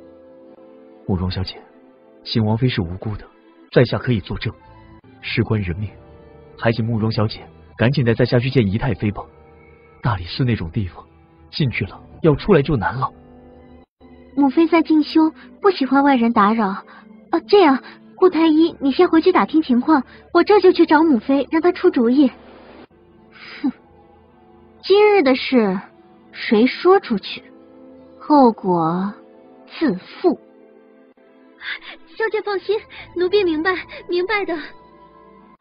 慕容婉如巴不得韩云熙永远都不要回来，怎么可能去找姨太妃呢？来人呐！有没有人？来个人呐！救命啊！有刺客！无奈他怎么喊什么，回应他的就只有自己的回声。韩云熙也不白费力气，他不停地搓手，原地跳动取暖。突然听到脚步声，有人来了，正要转身，谁知就在这个时候，竟迎面泼来一桶冰水。韩云熙从头到脚全都湿透了。只见牢房外，长平公主裹着暖乎乎的大棉袄，喜笑颜开，春风得意地看着他。北宫大人和几个提水的狱卒恭恭敬敬地候在一旁。长平公主，你胆敢对本王妃动刑吗？韩云熙，你也太抬举本公主了。本公主知道你是皇婶，孝敬你还来不及呢。这不，我是专程督促北宫大人来帮你洗牢房的。听说这地方病死过不少人，脏着呢。不必了。来人，还不马上清洗？亏待了秦王妃，你们担当得起吗？给本公主泼！狱卒们提着冰水狠狠地泼，一桶接着一桶，让本就湿透的韩云熙冷得手脚发抖，牙齿发颤。哎呦，你们怎么这么不小心呀？别往秦王妃身上泼呀！瞧瞧她多可怜啊！韩云熙，你赶紧求求他们呀！要不你也可以求我呀，求我甩你一巴掌，我就放你出来。韩云熙非但没有求饶，就站在火炕上，背靠着墙一动不动，盯着他看。韩云熙，我告诉你，今天你不求饶，我绝对不会放过你的。北宫大人，开门。公主使不得呀，她毕竟是秦王府的人。北宫何泽，你敢违抗本公主的命令，还不开门？哼，韩云熙，你再看呀，有本事你再看呀！他亲手撅起韩云熙的下颌来。呸！贱人，你好大的胆子！本王妃的辈分就是比你高一级，就是你的长辈。长平公主，你永远改变不了这个事实。长辈是吗？很好，那本公主就亲自伺候您。他说着，亲自扛起一桶水来，从韩云熙的脑袋上直接倒下去，紧接着一桶接着一桶，没有间断，直到把所有的冰水都用光了。可是他居然还在看长平公主，如同一尊冰雕一样，一动不动，冷冷地盯着长平公主看。这个目光不仅仅吓呆了长平公主，也吓到了狱卒。两个狱卒一松手，韩云熙便直直地倾倒而下。哼，韩云熙，就你敢再嚣张，本公主不妨告诉你，就算清武哥哥醒了，你也休想走出大理寺，你死定了！说罢，长平公主便急急转身要走，可谁知她这一转身还没走几步呢，整个人便往前重重地跌了个狗吃屎。我的腰，别动，公主，不会是闪到了吧？赶紧宣太医呀！公主殿下，要不属下抬你出去吧？太医不方便来呀。那就赶紧给我抬出去呀！愣着干嘛？要你们干嘛的？快跑啊！长平公主，你就等着毁容吧。她刚刚趴着的瞬间，就在长平公主的脚下下了毒药，所以长平公主才那么容易滑倒。滑倒是小事，关键是那毒药会让长平公主的脚和脸长出一样的毒癣来。当韩云熙清醒过来的时候，已经是翌日傍晚。环视一圈，韩云熙发现牢房里昨夜的痕迹被清扫得一干二净。韩云熙正纳闷着，却见顾北月提着东西出现在牢房门口。原来啊，北宫大人怕被顾北月看到动私刑的证据，所以毁灭痕迹了。王妃娘娘，赶紧过来，趁热喝了这个，这是下官亲自熬的，这里头阴冷，这个药汤能祛湿驱寒。顾太医，有心了。王妃娘娘，下官昨夜亲自去了秦王府，没见着姨太妃，但已让慕容小姐去报姨太妃，想必你很快就会被保释出来。邵将军情况如何？还是老样子，就怕万一毒性永远压着，那王妃娘娘你岂不……你帮我守着他，毒性显现出来就告诉我，我不会拿自己的性命开玩笑的。现在只有你能帮我。好，我一定尽力。记住，频繁检查，一旦毒性显现出来，就取他的血液给我。取血？给，就用这枚金针取血，肚脐上那处刀口的血。顾太医，就剩下2天了，我如果被无罪释放了，就告诉你为什么。我真的很好奇。好，一言为定。公主殿下，你这是？没事。哎，你怎么出来了？秦武哥哥怎么样了？哎呀，邵将军的病情确实很复杂，只能是等几天看情况再说了。韩素儿，你怎么回事啊？你怎么这么没用？太子哥哥你医不好，秦武哥哥你也医不好，你这个庸医，我要告诉皇奶奶去。长平公主息怒，连顾太医都瞧不出来。公主殿下，那在下回去找几位医学院理事探讨探讨，明日再来瞧瞧吧。好，那我们等你的好消息。太好了，刘月，走，我们去大理寺办大事。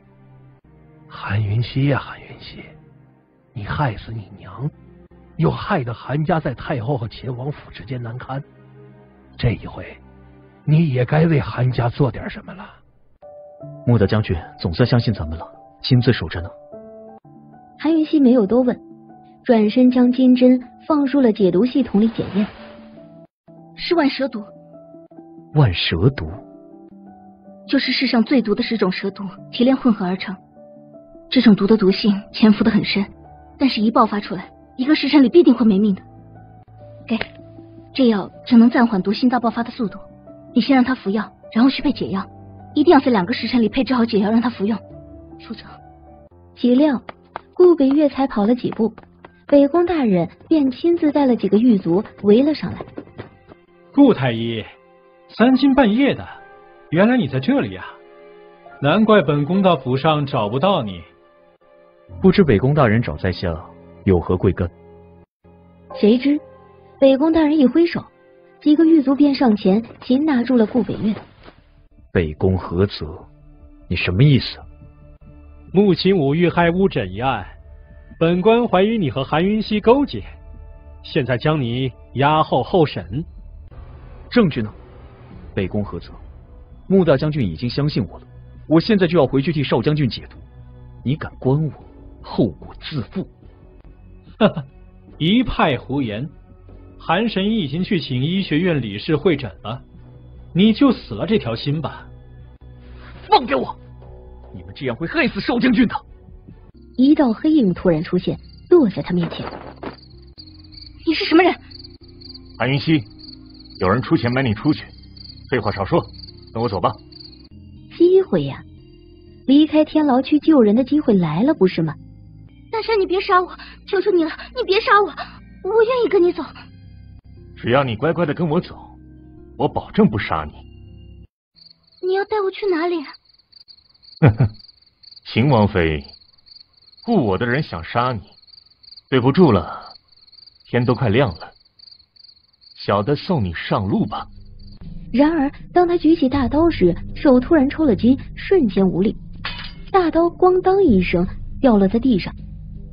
与此同时，他的另一手还有他的双脚筋骨全都猛地一抽，整个人原地瘫了下去。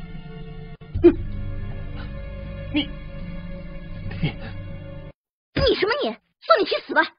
回去告诉北宫菏泽，这笔账本王妃记下了。离开巷子，韩云熙就拼命地往穆大将军府跑。主子，那好像是王妃娘娘。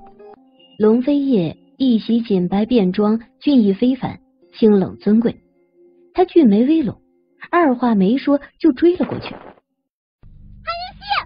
韩云熙，你给我站住！不许让他进去！穆将军，他是逃犯，拦住他！穆将军当机立断，一侧身将韩云熙推了进去，自己出门来随手关上门，甚至还落了锁。穆将军，马上给本公主开门！长平公主，这是犬子的卧房，你一大早的想做什么？穆大将军，你疯了吗？放韩云熙那个凶手进去！穆大将军，在下职责在上，追拿逃犯，还请行个方便。逃犯没在这里，北宫大人，请吧。穆大将军既然不配合，那就休怪下官无礼了。来人，把穆大将军请开，进屋走。你们敢！屋内，韩云熙正刺下第一枚金针。穆大将军，你可千万撑住啊！来人，保护少将军！话音一落，屋子一侧冲出来一队士兵，全都手持长矛。穆大将军，我可是奉命抓人，你敢动兵对抗，你真的要造反吗？爹爹，你冷静啊！穆大将军恨恨地放下了长剑，周遭的士兵也只能退下去。来人，熄了那锁！巨大的撞击声响吓了韩云熙一跳，他一只手还在继续施针，另一只手拔起了穆清武贴身的匕首握在手中。只是很快韩云熙便发现，门外那窸窸窣窣的声音之后竟没了声音，一片寂静。秦王殿下，千岁千岁千岁！龙飞燕，你就是本姑娘命中注定的救星啊！都平身吧。龙飞燕在房门口随意一站，宛如王者高高在上。北宫大人，秦王妃什么时候成逃犯了？本王怎么不知道？禀秦王殿下，这是逮捕令是太后娘娘亲授的。所以你这是拿太后娘娘来压本王？误会啊！秦王殿下，微臣就算有100个脑袋也不敢这么做。事情是这样的，少将军遇刺，侍卫追到的时候，所有人都看着秦王妃拿着匕首对准少将军的肚子呀。后来秦王妃说她会医治，可惜医了好几回都没医好。穆大将军，是这样的吗？一贯脾气暴躁的穆大将军在秦王面前也蔫了，低声答了个是。现在又是怎么回事？说！但是这一声吓得所有人全都颤抖。穆大将军是抖得最厉害的，连连磕了3个响头，把事情一五一十的全禀了。所以无凭无据的就先抓人了，如今再救人，你们又要阻拦？不，秦王殿下，太后娘娘也是谨慎起见，毕竟秦王妃也有嫌疑，所以令微臣先关押了王妃娘娘，并请太医来诊断。就是，秦皇叔，皇奶奶疼皇室，可以得公事公办，不能落人口实。你还是先让我们进去瞧瞧吧，万一……长平公主话还未说完，见龙飞叶冰冷的视线飘过来，她便怯怯的闭嘴了。确实，该公事公办。亲王，要不让太医进去吧，以防万一惊扰了他，影响了解毒效果，北宫大人你负责吗？这对少将军的性命负责，对秦王妃的罪名负责，北宫何泽吓得胆都裂了。龙飞也从门前让开，冷扫了众人一眼。还有谁要进去吗？既是没人，那就请北宫大人稍等了。属下不敢，不敢。如果秦王妃救不了穆青武，你就带回去公事公办。如果秦王妃救醒了穆青武，你没有足够的证据就关押本王的王妃，那也别怪本王公事公办。北宫何泽一个机灵，吓懵了。下人搬来了凳子，龙飞也霸气的坐在房门口。他说等，就算等个3天3夜，也没人挪得动他。敲门声竟从龙飞叶的背后传来。龙飞叶并不急于打开门，而是意味深长的看了北宫何泽一眼。北宫何泽的心都快跳出心口了。龙飞叶一把推开了房门，此人不是别人，正是少将军穆青武。北宫何泽，你什么意思？秦王妃是本将的救命恩人，你凭什么说她是刺客？没有她，本将这条命早就没了。怎么，你也巴不得本将早点死吗？误会啊，少将军，下官是冤枉的，下官真不知道秦王妃能救活你呀。父亲啊，那天孩儿被刺客下毒，是秦王妃救了孩儿，孩儿见着他之后才不省人事的。爹爹，这不也是担心呐？你这是老糊涂了，你险些害了王妃娘娘和孩儿2条性命。老夫错了，错了。他捂着伤口，迈步门槛，正要继续训斥，这才发现秦王龙飞也站在一旁。他吓了一跳，立马要下跪行礼。秦王在场，哪有他这么大声说话的份儿啊？免了。韩云熙呢？臣妾在这儿。身材小巧却气场强大的韩云熙往龙飞叶的身边一站，瞬间就给人小鸟依人的感觉。为什么逃狱？逃狱？罪犯才逃狱呢。我没罪吧？我不算逃犯吧？北宫大人，你说的算。你说我是逃狱吗？不，王妃娘娘没罪，不是逃犯。我没罪，那你干嘛关押我？误会，真是误会。下官给王妃娘娘磕头了，给王妃娘娘赔不是了。王妃娘娘饶命啊！殿下，北宫大人的意思是不是说他诬陷我了？秦王殿下，饶命啊！王妃娘娘饶命啊！下官知错了，知错了。本王说了，公事公办。来人，押下去，提交吏部从严处置。猛地朝长平公主那边扑过去，又跪又求。长平公主，这件事下官可都是听你的，你得为下官解释解释，求求情啊！你还敢说？还不都是你怂恿我的？来人，快被押走！不是我，不是我，是穆流。你这个狗官，险些害了我哥哥性命，都是你怂恿长平公主的。秦王明察秋毫，容不得你狡辩。穆流约一脸正义，心里却怕极了，生怕秦王知晓了真相，对他没有好印象。只可惜他这么卖力的做戏，龙飞叶却全当他是空气，看都没看过来一眼。穆三小姐，说起来，一直说我居心叵测，想害你哥哥的，好像是你吧？我只是关心我哥哥安危，那种情况谁知道你是好心坏心？你这个女人不要揪着一点小错不放！逆女，还不闭嘴！啊！爹，你打我！哼，打的就是你！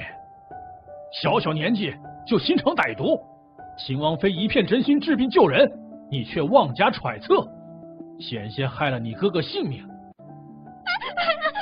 不要打了，爹爹，我知错了。王妃娘娘救了我儿，老臣谢谢你了，是老臣诬陷你了，请秦王殿下赐罪，请王妃娘娘赐罪。穆大将军，你也一把年纪了，吃过的盐比我们这些小辈吃的米还多，你怎么就分不清对错，看不透是非呢？是老臣糊涂了，老糊涂了。以后啊，看人看事眼睛要擦亮点。你也是德高望重之人，本王妃就不罚你了，指望你记住，本王妃不是废柴。龙飞叶冰冷的眸光变得深邃起来。这个女人够聪明，韩云熙如此一来，反倒是留了一个很大的情面给穆大将军。是，老臣领命。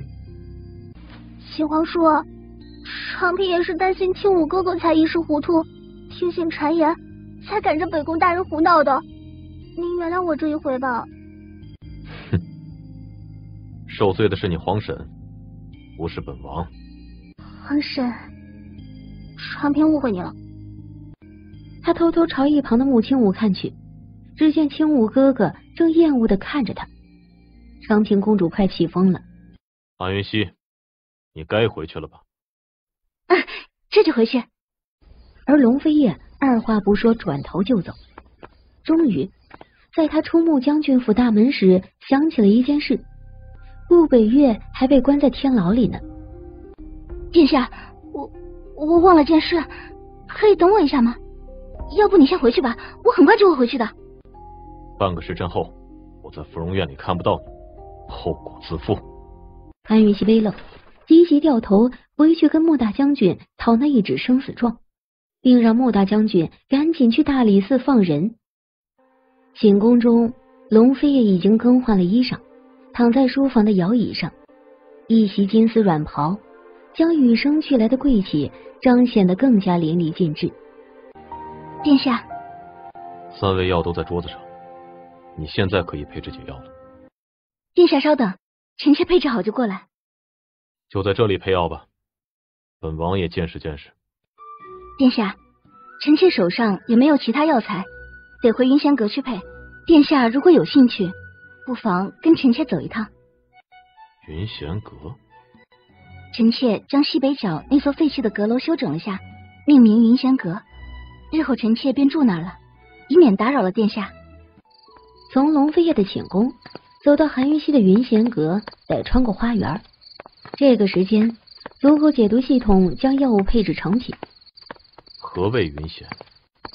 云自无心，水自咸。殿下，臣妾嫁入秦王府，只求一遇云闲处。可以开始配药了吗？殿下，其实配药很简单的，说到底，药方还是最重要的。只要找全了药材，放在一起捣碎了，也就差不多了。殿下，你要不要试试？还要多久？估计得1个时辰吧。配好了到寝宫来上药。好的，殿下慢走啊。关上大门，韩云熙才不会再去捣药，通通放入解毒系统去解决。2个小时啊，足够他好好泡个澡，眯一会儿了。这家伙在看书，慵懒懒，斜倚暖榻，手捧书卷，低头蹙眉的样子，好像画中仙般俊逸。殿下，可以上药了。龙飞叶放下书卷，坐了起来，这才朝他看过来，那漆黑深邃的眸子直勾勾地盯着他看。韩云熙的心咯噔一下，下意识地避开了他的审视，向前走，低着头，抬起头迎上龙飞叶深沉霸道的目光。把上衣脱了。结实精炼，肌理性感之中，有道伤疤触目惊心，狰狞却又显得粗犷野性。看够了吗？看够了就上药吧。一时间，所有的紧张全部都被愤怒所取代。他说着，并没有拿来药物，而是拿来了刀子，放在火焰上烤。马上。你做什么？开刀。你的自愈能力太好了，伤口都痊愈了，药物没办法在短时间内渗透下去，所以只能将伤口打开。你确定？确定。殿下，不开刀也可以，但是不开刀的话，这些药可能要花上半个月的时间，才能把体内的毒素都吸取出来。你自己决定吧。动刀吧。韩云熙非常期待他的表情变化，他真心没手下留情。可谁知道，一刀子下去，龙飞叶居然眉头都没皱一下，表情冷清，垂眼盯着自己的伤口看。好了，明天早上我过来取药，处理伤口。不用换药了吗？不用，1天的时间，这些药物会将体内残留的毒素都吸取出来。伤口不能碰水，晚上睡觉不要压到伤口。龙飞叶点了点头，大手轻轻一挥，示意他可以退下来。这一刻，拎着医疗包的韩云熙多么像个奴才呀！好吧，他忍了。翌日早上，韩云熙简单的包扎好伤口，这下总算完全搞定了龙飞叶的毒。殿下，大将军府的事情，多谢了。你会解毒，但你不是菩萨。记住你的身份，少管闲事，少出门，记住了吗？是，臣妾记住了，臣妾告退。接下来的几日，韩云熙在花园里溜达的时候都没有再看到龙飞叶。这家伙神出鬼没的，估计早就离开了。但是龙飞叶居然派了一个婢女给他用，名唤沉香。王妃娘娘，院门口来人了，说您有客人。微臣参见秦王妃，王妃娘娘吉祥。免礼，坐吧。王妃娘娘，今日微臣是特来答谢救命之恩的。赶紧平身吧，那日不是谢过了吗？那日是那日，今日微臣是正式来拜谢，微臣无以回报。他日如有需要微臣之处，请王妃娘娘一定开口。好吧，我记下了。顾太医，我看我也得好好拜谢拜谢你啊。那毒是我嗅出来的。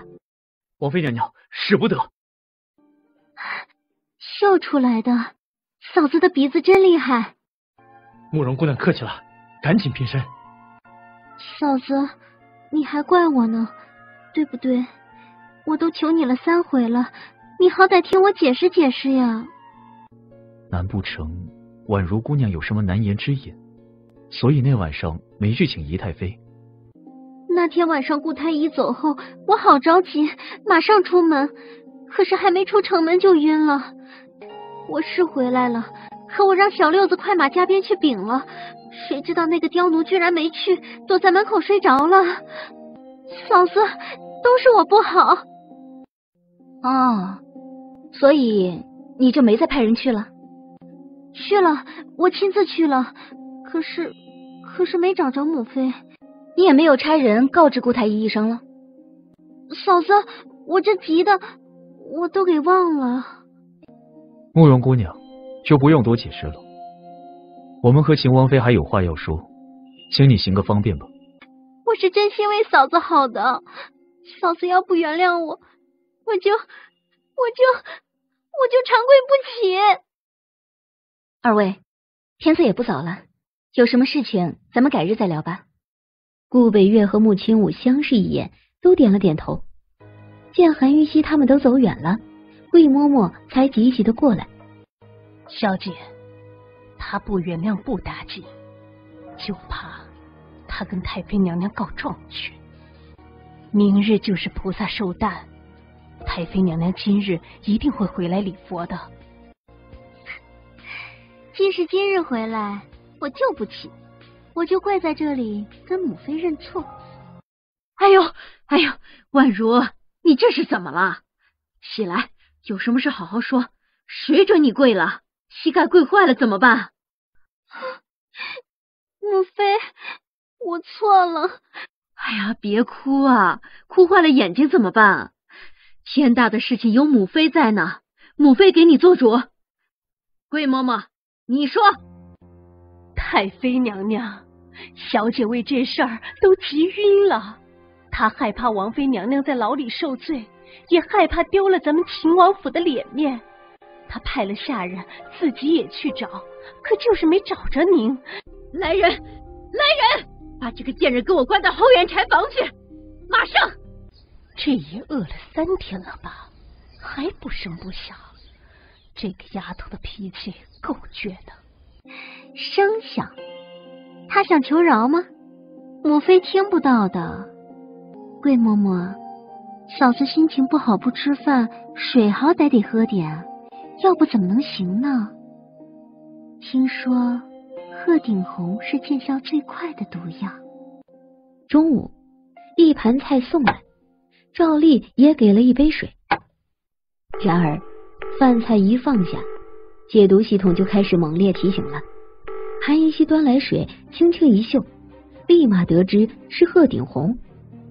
慕容婉如，如果真的是你下的毒，这个仇我一定会报的。这是饿几天了？不会是昏迷了吧？可能是吧。母妃，嫂子身子骨弱，这个惩罚够了。都说你多少回了，做人尤其是做女人就不能心软。你可怜她，就她那雕样，会领情吗？嫂子醒醒呀！嫂子，母妃来了。慕容婉如一边推着，一边用自己的手背挡住后面人的视线，另一只手朝韩云熙鼻下伸了去探鼻息。韩云熙竟一下子睁开了眼睛。我还没死呢，你做什么？慕容婉如先是一愣，随即吓得一声尖叫，后跌倒在地上。婉如，怎么了？你对婉如做了什么？几天没吃饭，母妃，你觉得我还能对她做什么？府上的狗都能吃，怎么你吃不得呀？母妃，臣妾跟你打个赌，如何？你还能有什么事？说来听听。母妃，我赌这碗水，府上的狗也不喝。嫂子，你怎么跟母妃打这种赌呢？母妃也就是在气头上才拿狗说事，作为晚辈，你能跟长辈较劲呀？慕容婉如说着，立马就上前夺了韩云熙那碗水，生气的泼掉。韩云熙看着他，苍白的唇角勾起了一抹讥讽。太妃娘娘，太妃娘娘不好了，不好了！什么事慌慌张张的？太妃娘娘，长平公主来了，她说要见秦王妃啊。长平找你作甚？韩云熙收起那一抹讥讽，故作虚弱的摇了摇头，没回答。你去告诉他，秦王妃没空，让他等着。好个韩云熙，哼！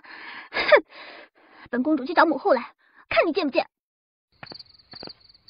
哎呦，今晚上是什么风，把你们母子给吹到本宫这儿来了？长平这是？我没事。长平，休得无礼。这丫头就这性子，我都习惯了。姨太妃，秦王妃不在府上吗？你们找云溪有事？我就是有事找她。姨太妃，你赶紧让她出来，我有重要的事情要带她进宫。啊，这样啊。可是云溪和秦王出游了呢。什么？那他们去哪里了？哎呀，长平，你秦皇叔的脾气你也不是不知道，他去哪里可从来不向我这个当娘的禀告。那他们……既然秦王妃是和秦王出去的，那你就该找你父皇去，让你父皇把秦王找回来。你父皇总不会也找不到秦王吧？太妃娘娘，你说是吧？对，我找父皇去，这一回父皇一定会帮我的。母后，走，我们马上就找父皇去。皇后娘娘，长平公主，等一下。皇后娘娘，长平公主，其实秦王妃昨夜就回了，只是母妃今日才从别院回来，不清楚这事，是我没及时回禀，都怪我。一见姨太妃和慕容婉如出现在门口，她苍白的唇畔便泛起了一抹笑意，随后缓缓地闭上了眼睛。禀皇后娘娘，这是中风寒，王妃娘娘的身子骨非常弱，急需好好休养。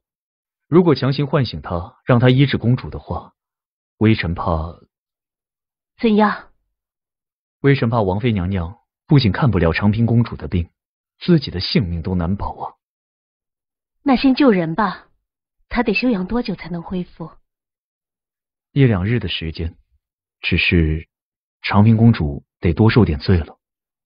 云溪，这到底是什么毒？毒血，应该就是在天牢染上的。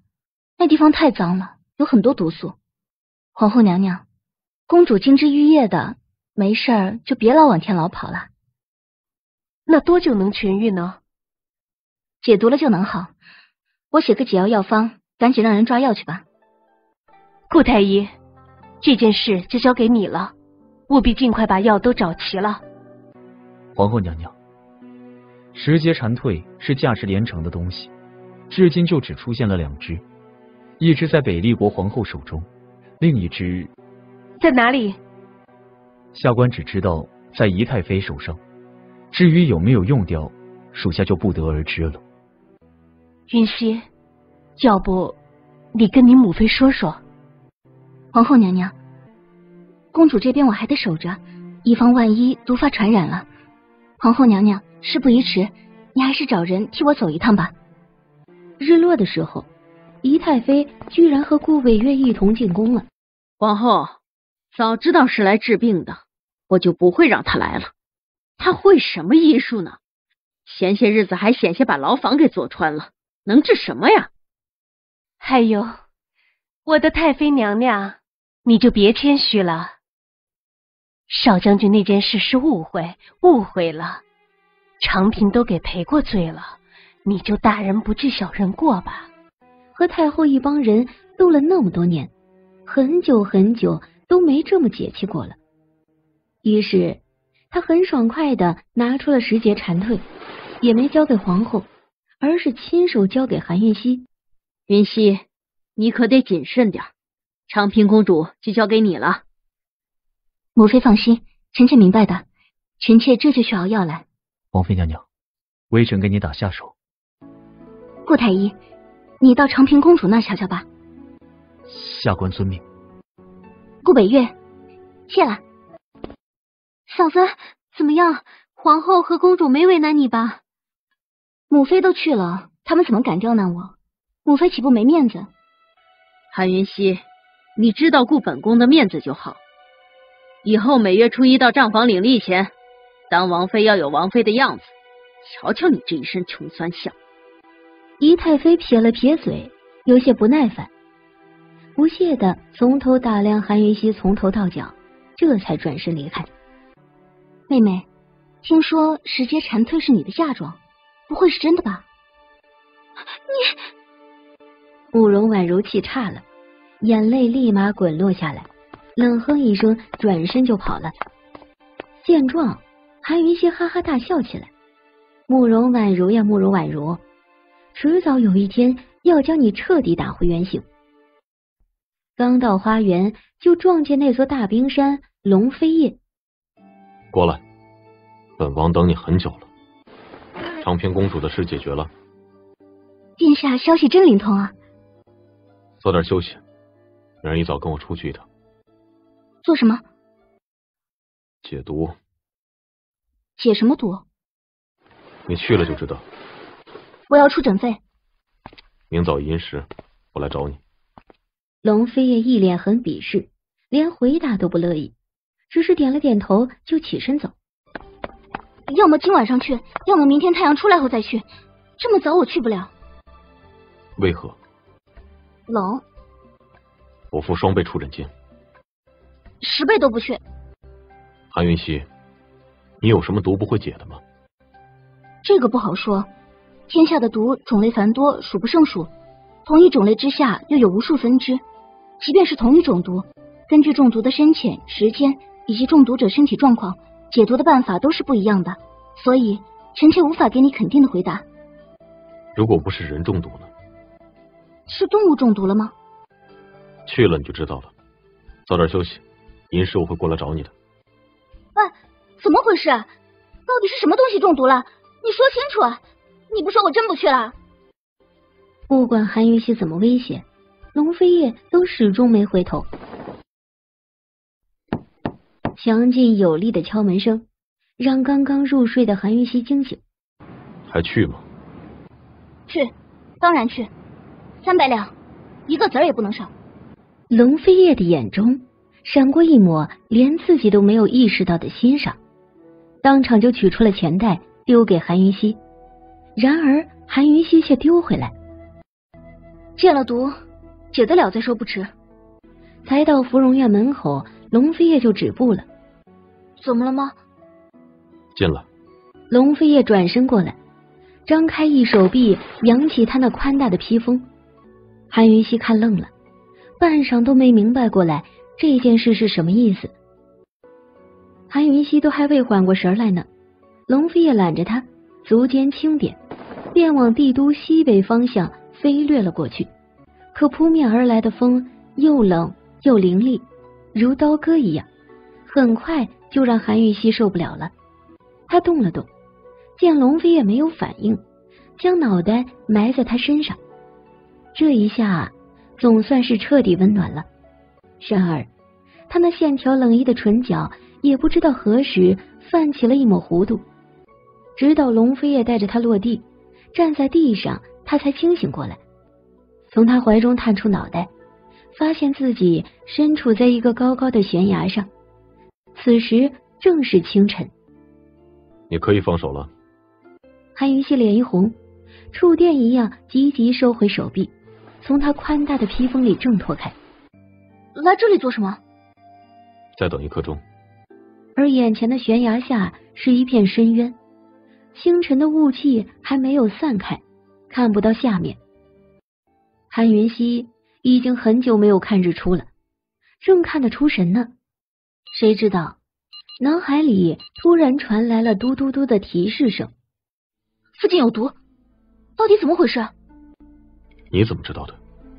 这毒很奇怪，快告诉我怎么回事。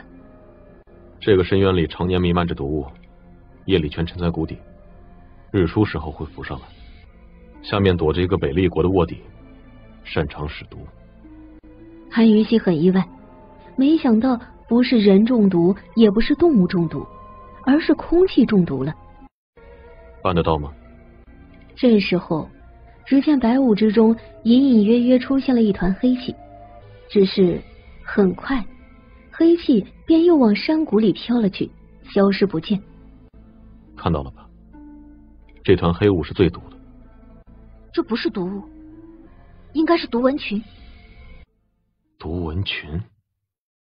白雾没有毒，那团黑气就是毒蚊群的，光线不足的情况下看上去就像黑气，所以你们都误解了。带我下去，我得靠近到那团黑气才知道是什么类型的毒蚊。他二话不说，揽住韩云熙的腰便飞跃了下去。我们被包围了。话音未落，龙飞叶就看到黑压压一片雾气一样的东西从四面飞速的包围过来。要靠多近才能测出毒素？他们的速度很快的。回答本王的问题。10步，距离10步，我就可以确定是什么毒了。等着，做好检测的准备。不行，我害怕。本王在，不准你害怕。准备好了吗？好了。他扬起披风，将他严严实实的裹住，随即身影一闪，竟化作一道闪电般的身影，穿过2团黑影之间的缝隙。龙飞也没有停顿，往悬崖上急速飞驰而上。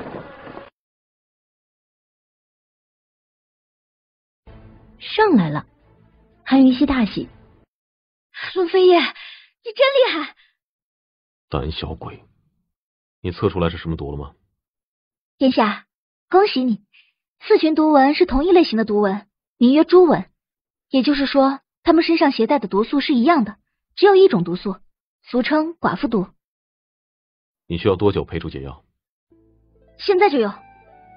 这是解药，这是沙文药水，服下解药，在1个时辰的药效时间里，即便被咬也不会有事，只会留伤口。这个药水能杀掉那些蚊子。当然，如果你不嫌脏的话，可以一巴掌拍死它们。这些东西是哪儿来的？寡妇毒是非常常见的毒素，我当然有备用药。这么巧就准备了。你到底要不要？韩云熙奉上解药，龙飞叶这才作罢，服下了解药，随手将披风给韩云熙，带着韩云熙一路不再有阻碍，俯冲而下。龙飞叶，你下得来我很意外，但是我保证你再也上不去了。女奸细说着，竟没有攻击过来，而是转身就逃。龙飞叶提剑就追，速度急如闪电，片刻而已就落在女奸细的面前，吹响了一声无比尖锐的口哨，响彻整个山谷。卢文群没想到会有这么多，突然所有黑雾竟好似大海浪，朝韩云熙那边汹涌而去。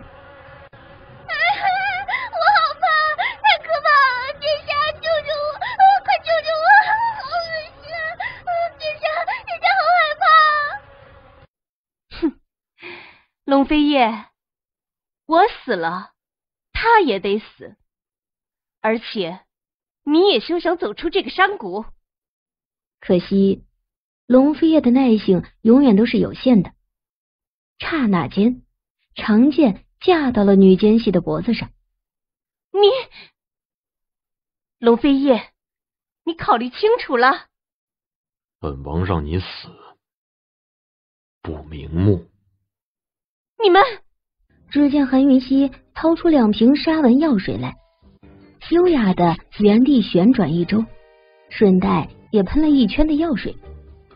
只见围成1圈的黑影一下子就缩了1圈，韩云熙又优雅的转了几圈，轻轻一挥手，很快周遭的黑影便全都后退，迅速的流走。你手上那是什么东西？我家殿下说了，要你死不瞑目。抱歉，我不能告诉你哦。龙飞叶的利剑不再留情，轻轻一扬，便飞溅起一抹鲜血。女奸细应声倒地，双眸果真瞪得大大的。韩云熙蹲下来，认真扫描那把长剑，发现剑上的毒果然是龙飞叶之前中的蛇毒。你看就能看出他剑上有毒？闻出来的。其实我自小就天赋异禀，对毒素非常敏感，只可惜我爹爹他们都不知道。如果我娘还在世，那该多好。龙飞叶的眼底闪过一抹复杂，并没有再追问。他从女奸细身上搜出了军机密函的信后，就带韩云熙走了。奴才薛贵平给王妃娘娘请安。薛公公见怪了，平身平身。薛公公，坐吧。皇上听闻你医术了得，让老奴来请你进宫一趟，给太子殿下把个脉。明日一早，王妃娘娘别耽搁了，皇上早朝后就要见到你。记住了，薛公公慢走。天梦无法下榻请安，父皇见谅，秦皇叔见谅。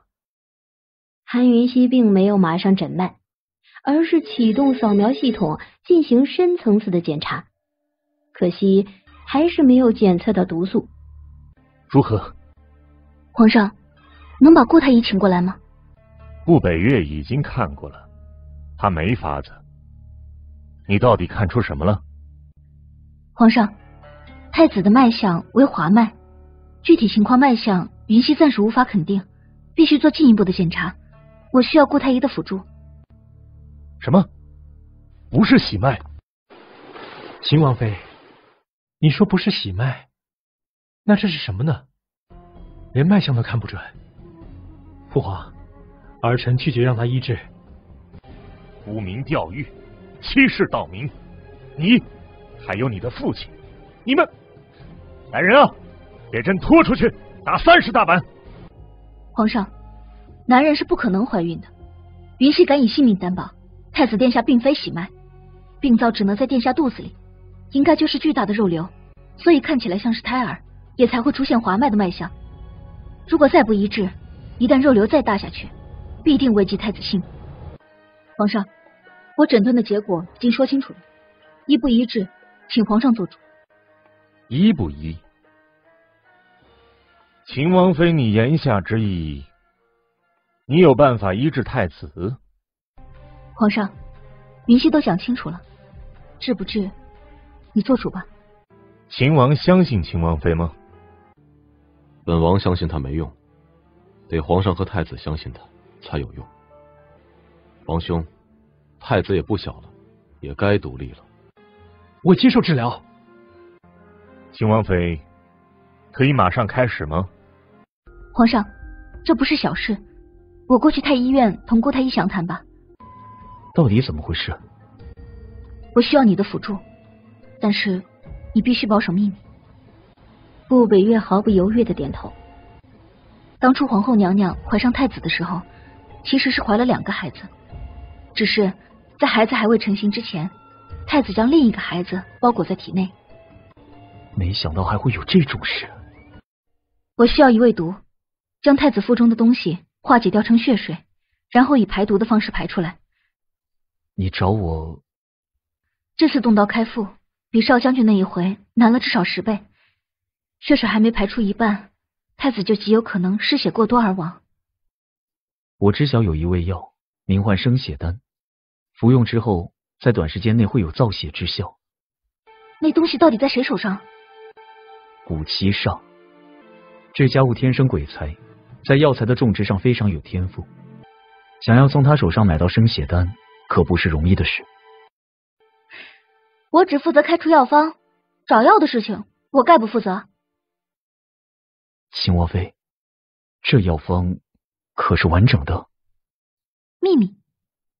顾北岳看着韩云熙那神秘兮兮的模样，也不追问，眸中的喜欢又多了几分。赶紧走，叫药方去。顾北岳一愣，迟疑了那么片刻，终究还是不着痕迹的推开了。一时手快啊，不是非礼你啊。送上药方，韩云熙就暂时松了一口气。药鬼谷并不是一般的地方，秦王，你亲自走一趟吧。是。当下众人便都散去，韩云熙借口和顾北岳配药，并没有和龙飞燕一起回，龙飞燕也没有再理睬他。主子，殿下等你很久了。臣妾参见殿下。药都配完了，那收拾收拾，随本王去一趟药鬼谷吧。什么？有问题吗？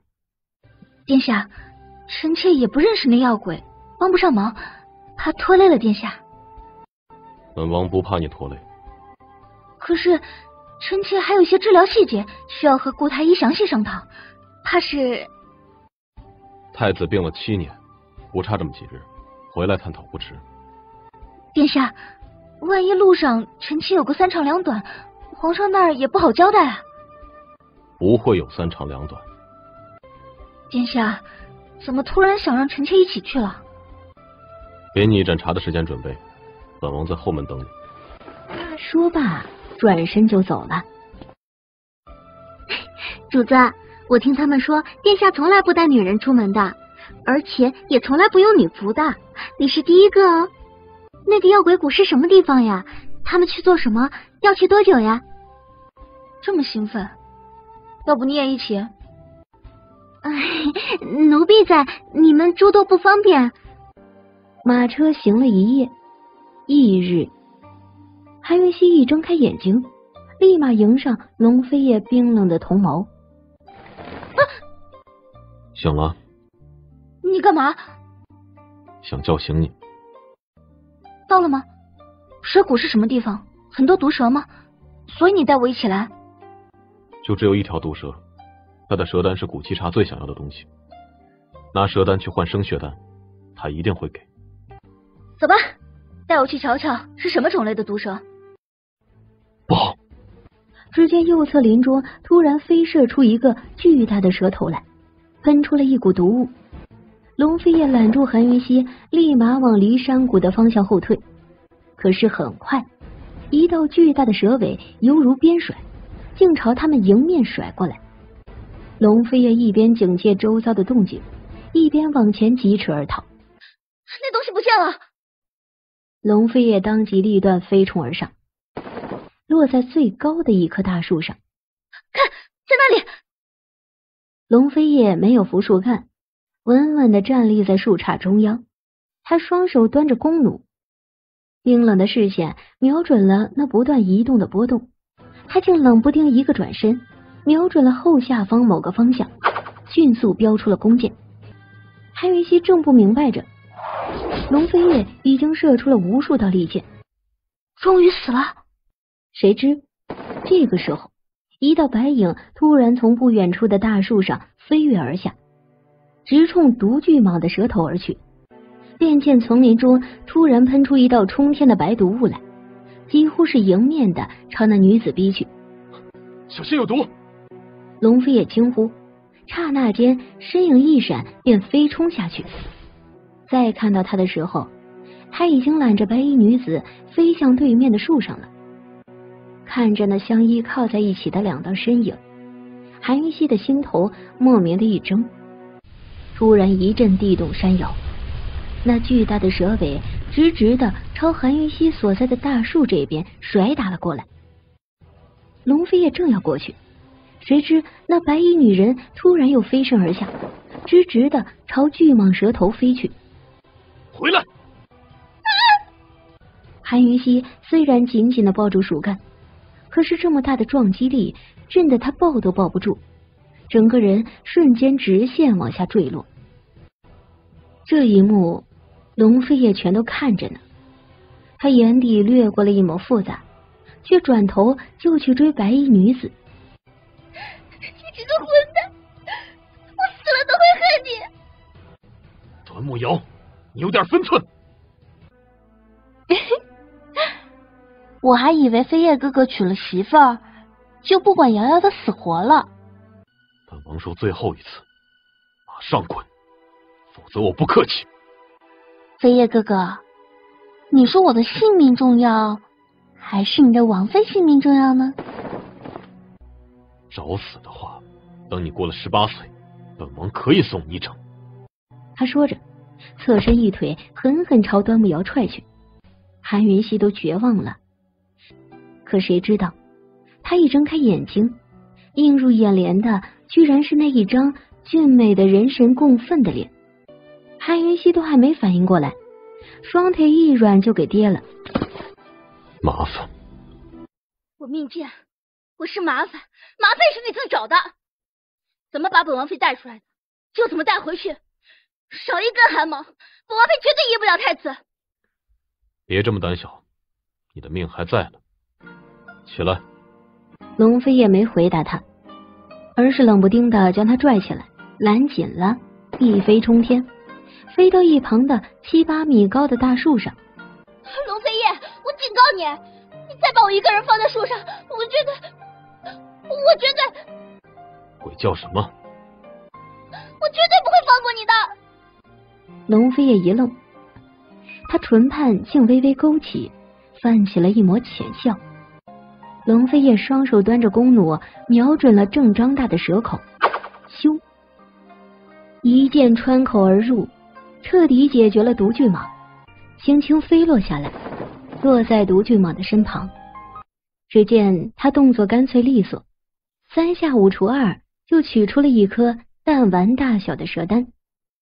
蛇丹也拿到了，我对你来说也没什么用了，我要回去。无奈到了山谷外，却发现马车和车夫都被毒死了，没人能保护他回去。要么自己走回去，要么跟本王走一趟。他说完，都不给韩云熙思考的余地，转身就又往山谷里去。喂，龙飞叶，你太过分了！你给我站住，龙飞叶！你再不站住，我马上就走了。秦王殿下第一次来就带了毒巨蟒丹，本大人该拿什么给你换呢？生血丹，骨气差，你换不换？哎，真不巧，有人拿了7星虫草来，想换的也是生血丹。两样东西都是本大人梦寐已久的，你们让本大人如何抉择呢？哈哈哈哈！秦王殿下，你懂什么叫做先来后到吗？本王不懂。龙飞叶，你卑鄙！龙飞叶非但没有停手，反倒一招比一招凶狠毒辣。请妖鬼，你到底要跟谁换？哎呀呀，呵呵，本大人两样都想要呀，要不你们继续打一场吧。抢到的东西归本大人所有，如何？谁知就在这个时候，一个清脆的声音传来：“哥，你在里头吗？”瑶瑶，你师兄要跟咱们抢生血丹呢，要不你跟他打一场？师兄师妹切磋，本大人很喜欢。端木瑶气呼呼的，赌气一样看着龙飞叶，索性将七星虫草藏入胸口中去。师兄，难得有机会，咱们就好好较量一场。要抢就来吧。龙飞叶的脸都黑了一圈，眼底闪过一抹厌恶。双方僵持住了。妖鬼大人高高在上，坐在主位上，他将众人一一扫过，视线最后落在韩云熙的身上。秦王殿下，这抢女人的东西，还是女人来抢，比较合适吧？妖鬼大人，女人家动手动脚多粗鲁啊！再说了，我也不会武功，不如比试别的吧。很好，就这么决定了。本大人来出题，你们就比试，找药。七煞鸢尾，单白1米，鬼打墙。秦王妃，出身医学世家，你见过这3味药吧？没见过。怎样？咱们开始吧。端木瑶就揣着药草图集，身影一闪，直冲出门外去。韩云熙甜甜一笑，加快速度，总算跑到院子里。妖鬼大人微微一怔，正纳闷着，谁知韩云熙美目顾盼，黑眸流转，看向了他身后右侧的石阶。住手！七煞鸢尾，对吗？是。哼，本太子就不相信你能找出第二株来。谁知韩云熙微微一笑，看向前方栅栏下的草丛。药鬼大人，那朵小白花就是单白1米，要我过去指出来吗？就那白的，就一朵。韩云熙，七煞鸢尾和单白1米算你找到了，但是找不到鬼打墙，你也赢不了。可是韩云熙却偏偏坐着，什么都不说。终于天彻底的黑了，而端木瑶却至今没有回来。据老管家来报，看到长乐公主举着火把，整个山谷到处飞呢。找啊！你们到底想怎样？秦王妃，不是你凶得起的。秦王，你别告诉我生血丹真的是为这个女人换的。与你无关。妖鬼大人，我们认输了，马上把瑶瑶叫回来。来人，去把长乐公主带回来。他们赢了，把东西拿出来。谁让你认输的？谁让你认输的？东西呢？本公主要亲自瞧瞧。韩云熙非常乐意赐教，指着院子里的七煞鸢尾和单白1米给端木瑶看。端木瑶一脸意外，半晌才回过神来，发现自己有多愚蠢。妖鬼大人，愿赌服输，在下说到做到。秦王后会有期。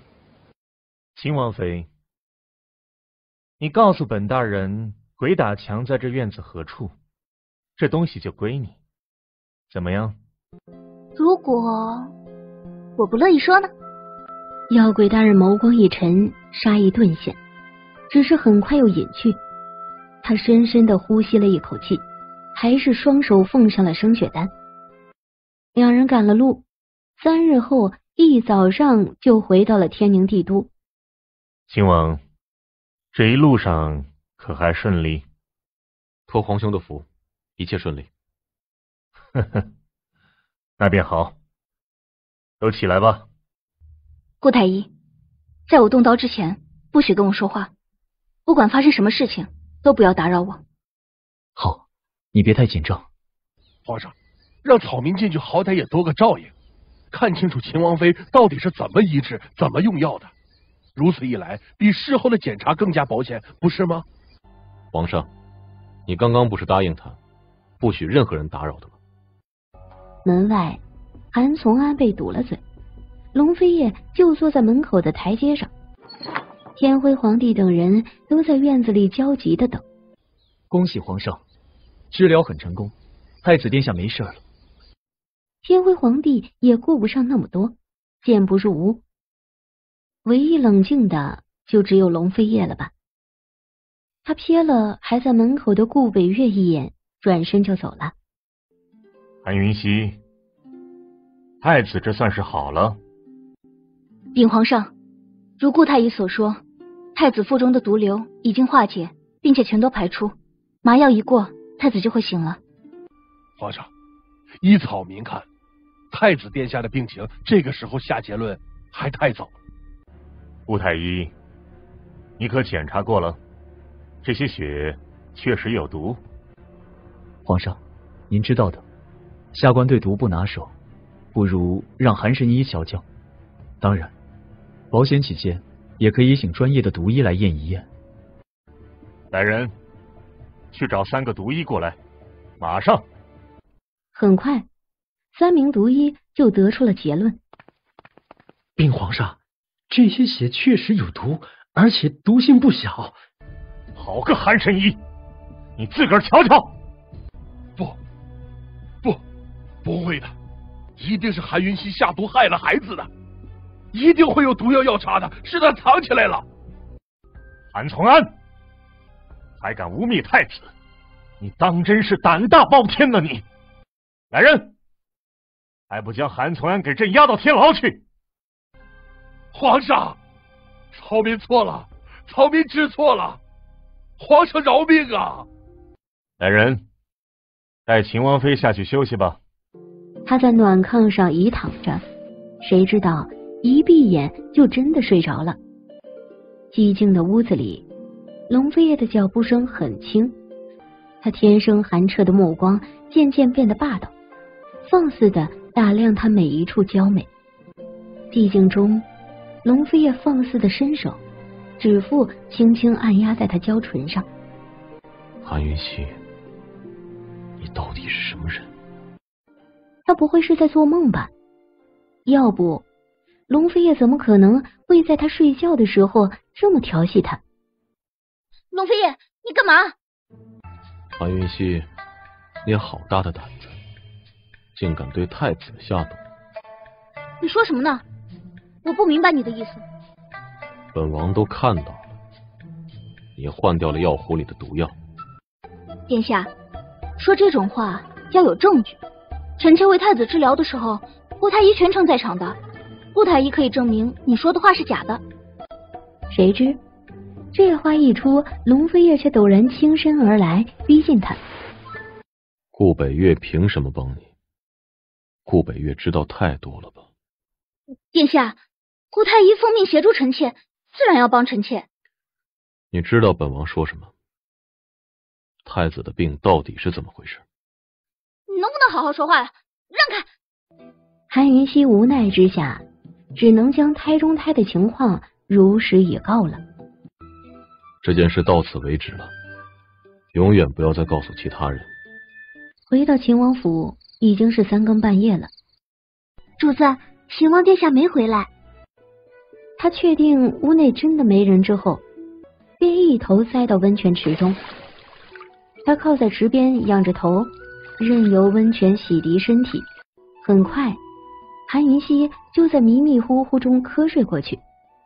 一道身影落在寝宫的右侧墙，龙飞也正要走过去，却见小沉香坐在门口发呆，随即悄无声息地跃上屋顶。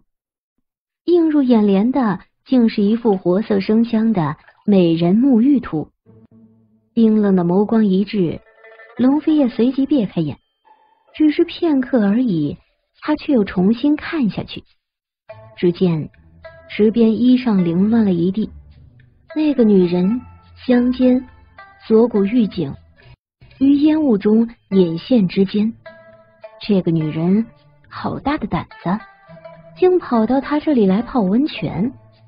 突然一阵风来，龙飞也抬头看去，只见楚西风过来了，眼底闪过一抹不悦，他立马挥手意示楚西风远离。主子，你事情办得怎么样了？禀主子，北厉奸细首领极有可能就潜伏在帝都，是个擅长使毒的人。属下拷问了几个活口，口供是一致的，他们的毒药都来自同一个人。至于什么人，他们也不清楚。追查毒源，少将军那儿先别惊动。是。龙飞夜回到寝宫屋顶的时候，韩云溪已经出来了。刚出狱的他如清水芙蓉，清丽脱俗，粉扑扑的小脸上洋溢着满足的笑容，和小沉香一边说笑，一边回到云闲阁。笨蛋，什么时候才会有戒备之心？午后，韩云溪自己去了天牢。云溪，只要你救了爹，爹什么事都答应你。什么事情都答应是吗？那你告诉我，我娘是怎么死的？你答应我一件事，我便把事情一五一十全都告诉你。你休想！韩云溪，你先听我把事情说完再回答我，不迟。他说着，从袖中取出了一串钥匙。韩云溪微惊，他认得这钥匙，这是库房钥匙，是一家之主的象征。你什么意思？答应我，尽你所能扶持新家主，重振韩家，一切以韩家为重。你似乎很有自信，我会答应你。因为你娘的事情除了我之外，这个世界上就没有第二个人知道。好，我答应你。你现在可以告诉我真相了吗？韩云溪，我老了，这一次更是身败名裂，韩家医术却后继无人，唯有老七值得栽培，可惜他年纪小，担不起事儿啊。你千万护着他点儿。我明白，你可以说了。你母亲怀着1个月的身孕来找我，承诺可以帮我当上医学院理事候选人，不出10年就可以当上理事，条件是娶她为正室，给她名分，承认你是我的孩子，给你一个家。那她为何难产而亡？我娘亲是大夫，她难道还不清楚自己的身体状况吗？我娘临产之前没有交代过什么吗？没有，我问过很多次，她都说很好。一定有问题的。问题或许就出在你娘亲自己身上吧。那我脸上的毒疤又是怎么回事？你脸上的毒疤其实并非打出生就有的，是老夫下的毒。什么？你娘死了，我留你何用啊？韩云溪，我知道的全都告诉你了，你想反悔吗？韩云溪冷眼看着韩从安，轻身拿过他手里的库房钥匙。你想太多了。韩云溪已经不想再跟这个人多话了，既然是他答应的事情，他自是不会反悔。秦王妃，在下前来是……少将军有话尽管说。万蛇毒是罕见的毒，我和父亲调查了一番，始终找不出下毒之人。所以只能找你帮忙，或许能找出点蛛丝马迹来。这样吧，明儿一早我到府上去瞧瞧吧，你们就当我上门复诊的，别声张，免得打草惊蛇。翌日一大早，韩云溪就带上小沉香去了大将军府。秦王妃，这下毒之人必是内奸呐！如果不是因为少将军中了迷毒，引发万蛇毒，估计这下毒之人还得下个几年的时间，毒性才会发作出来。我先搜一遍，或许会有什么蛛丝马迹。秦王妃，你那么厉害，一定是找到什么线索了吧？王妃娘娘，如何？没有。秦王妃，我不是笑话你呢，你别误会。穆流月，你觉得本王妃找不出凶手？流月不敢，秦王妃是妙人，是神人，天下没有什么事情难得过秦王妃的。穆流月，就内奸这件事，敢不敢跟本王妃赌一场？谁输了，脱掉外衣，在玄武大街上跑一圈，如何？当然敢，我赌你找不出内奸。1个月为期，敢不敢？还请大将军作证。王妃娘娘，我看这赌鱼还是算了吧，毕竟内奸一事。爹爹，这是王妃娘娘自己说要赌的，咱不能扫了王妃娘娘的兴致啊。你还说？大将军，本王妃虽是女流之辈，好歹也是秦王正妃，说话岂有不算数的道理？既然在府上找不到什么蛛丝马迹，如今看来只有一个办法。王妃娘娘请讲。从源头找，就是毒药的来源。韩云溪一边等消息，一边翻看云空志，无奈对医学世家、独门之类的信息记录少之又少。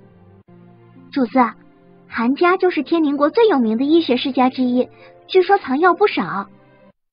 走，去韩家瞧瞧。秦王妃驾到！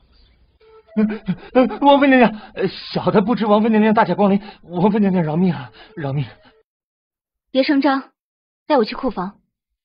小厮连忙前面引路，谁知这个时候突然传来一阵啪啪啪的声响，夹杂在笑声里。韩玉琪，你给我住手！韩云溪，识相的就给本少爷滚边上去，否则本少爷连你都打。沉香，去报大理寺，就说韩家韩玉琪以下犯上，口出狂言，侮辱本王妃。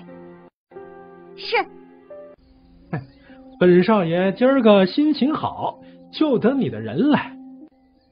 叶儿，拦住他！赫连最香不过是个弱女子，不过一个小厮就拦住他，狠狠将他推倒在地了。韩玉琪，你还是不是人？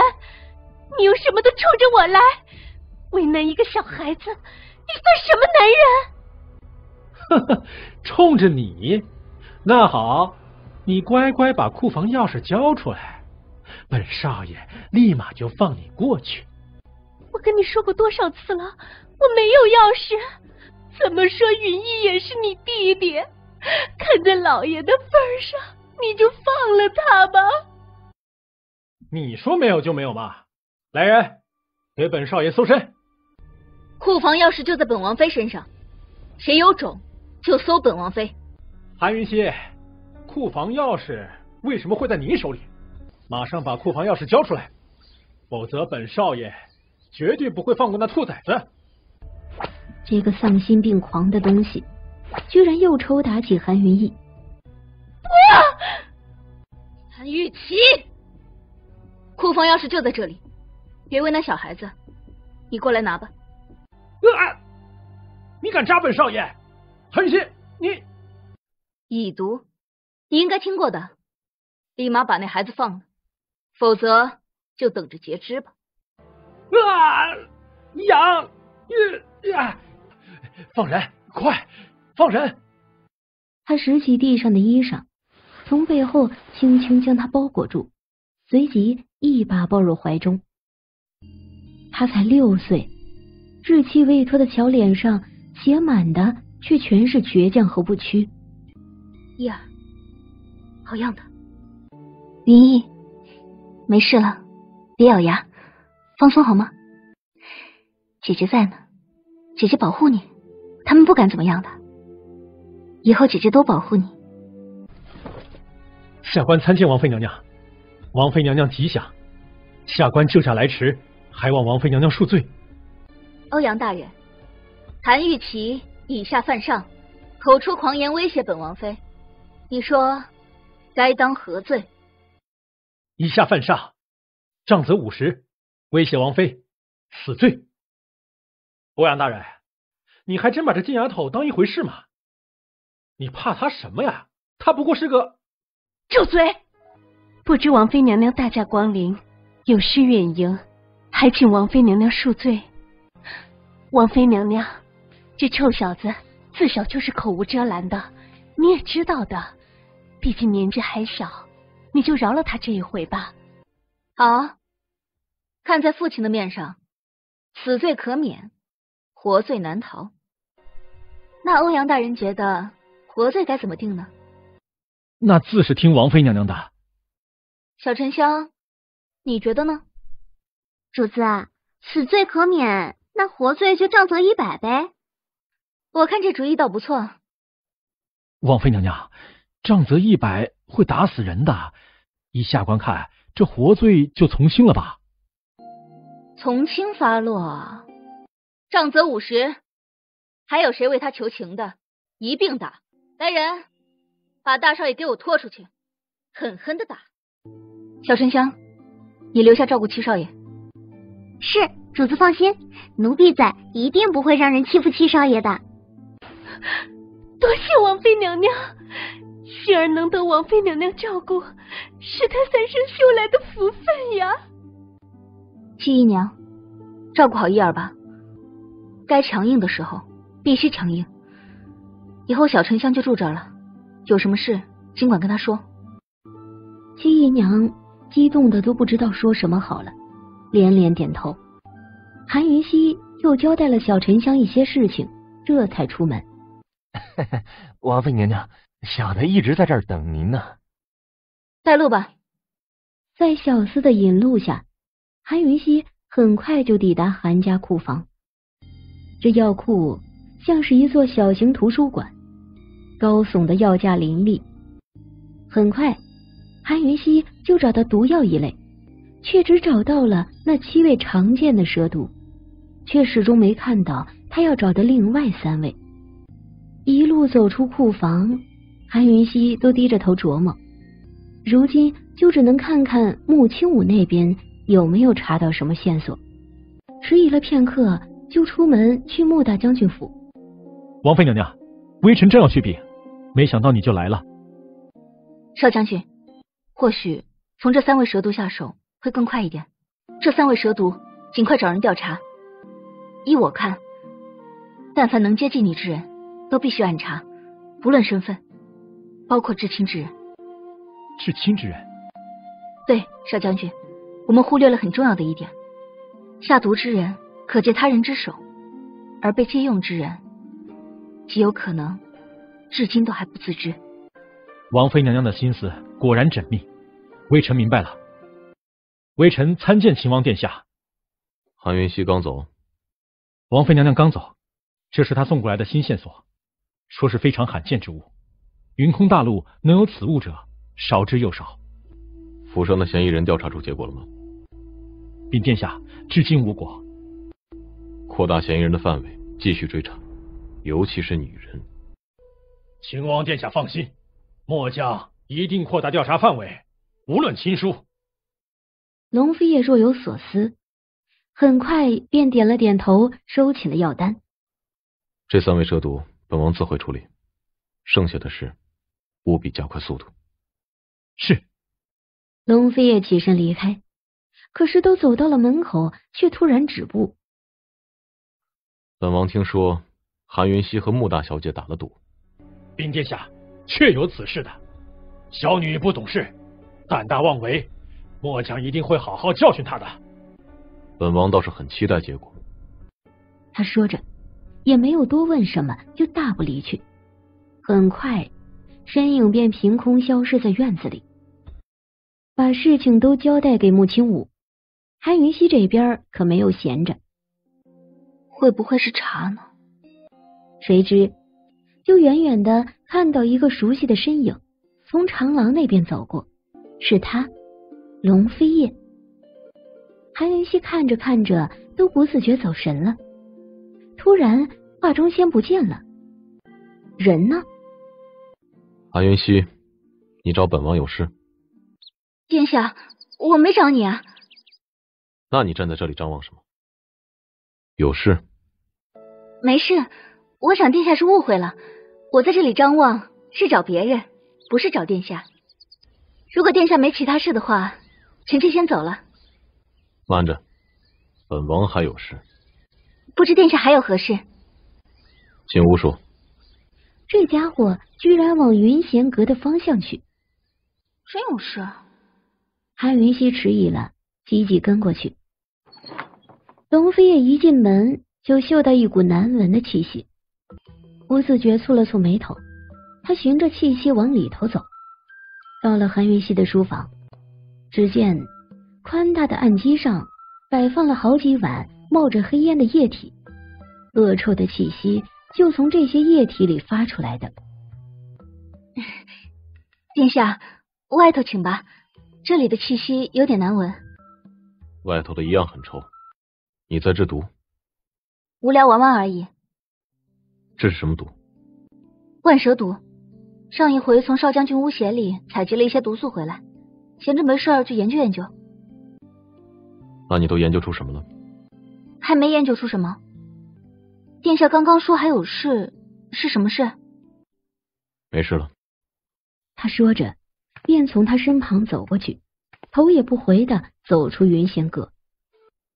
该死，明明急着要来见楚西风，可在院子里看到他却放慢了脚步，甚至拐去他那儿了。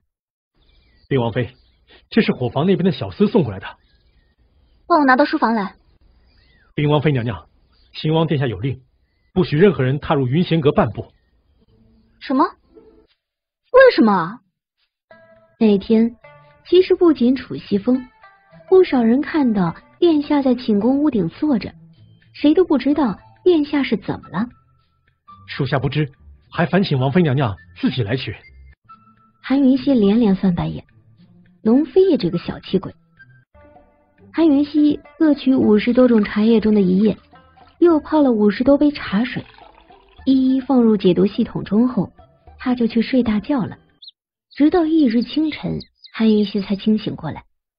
结果如何呢？韩云溪非常失望，难不成他又错了？也不知道过了多久，他冷不丁站起来，转身就走。他决定出去透透气，到韩家去看看韩云逸。小春枪，看我给你们带了什么好吃的。姐。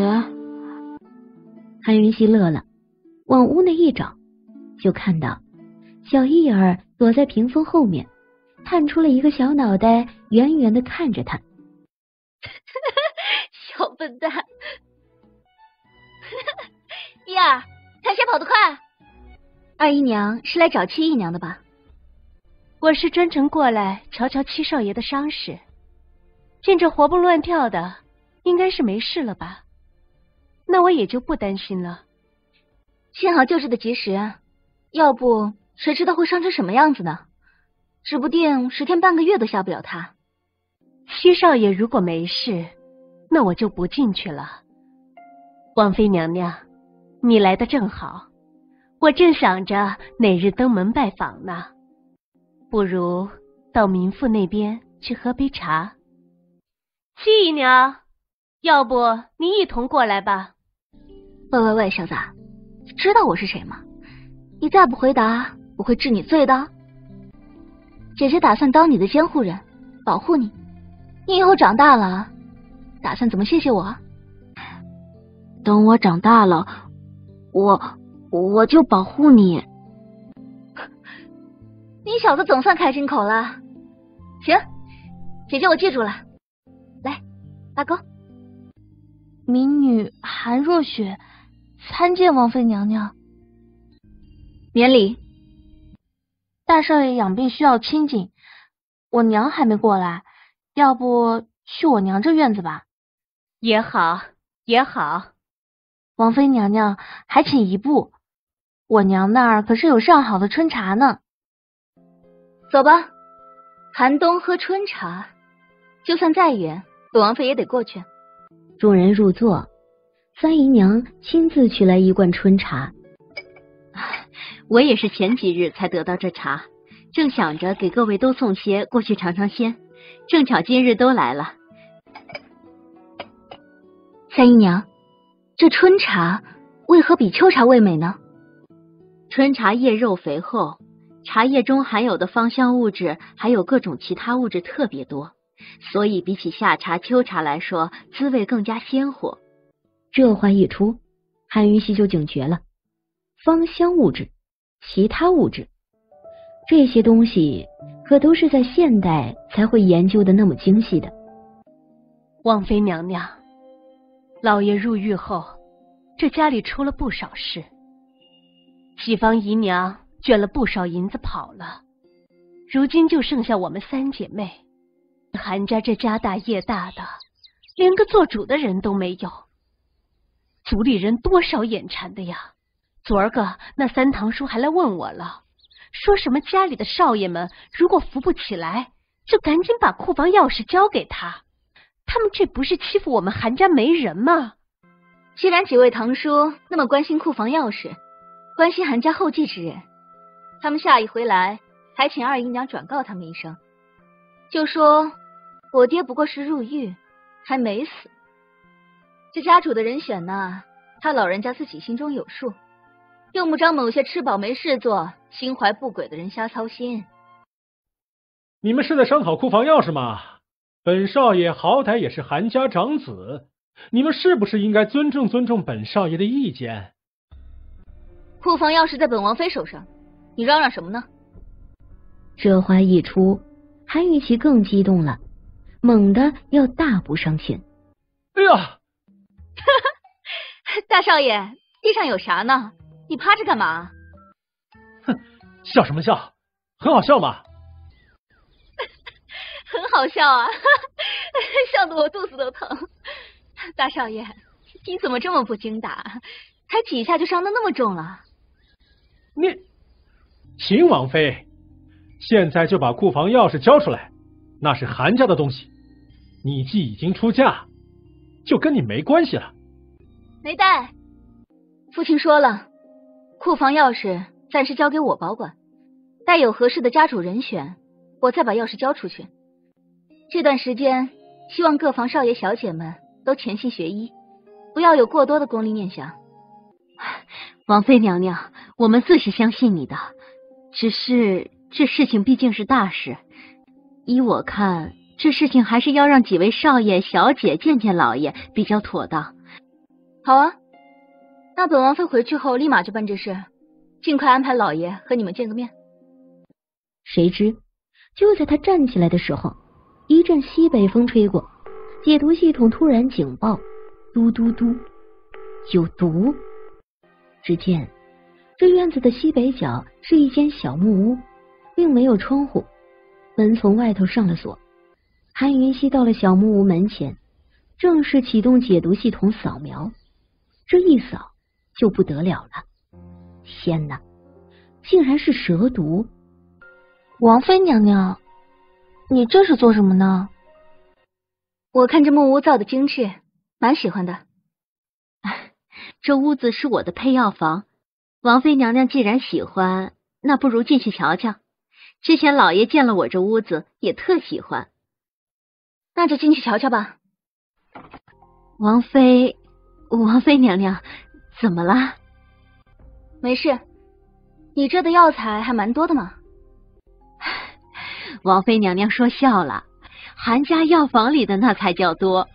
王妃娘娘如果有兴致，我们几个陪你过去药房瞧瞧。三味蛇毒居然全都不见了，被其他药材取代。慎重的考虑片刻，他决定先什么都不说。我就不过去了，今儿个也累了，该回去了。王妃娘娘，你当真要安排我们见父亲？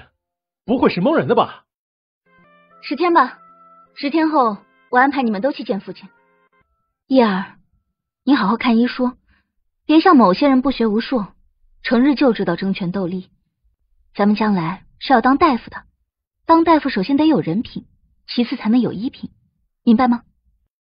明白。交代完毕之后，韩云熙的心情特好，他又回头看了小木屋一眼，才转身离开。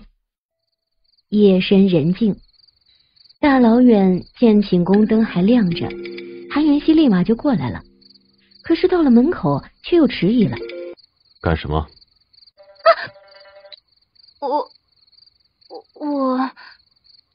我跟你去解毒。为什么改变主意了？刚刚睡了一会儿，精神好多了，应该可以做出准确的诊断了。可惜，本王不需要了。龙飞燕，你站住！我是来跟你谈条件的。怎么说我也帮了你2回，你也得帮我1回吧？如果本王没记错，2次找你办事，本王都是付了出诊金的。所以这一次我也不会亏待你啊！我帮你解毒，你帮我个忙，咱们各取所需，互帮互利嘛。什么事情？你过来说。我帮你解毒了，你带我偷偷去一趟韩家，我想在三姨娘李氏屋里找些东西。当贼？不是，我查案呢。穆青武拜托我查毒，上回他中的万蛇毒。你怀疑韩家？也不算是怀疑，只是那边有些线索，我得去找一找才能确定。先去解毒。殿下这是答应了？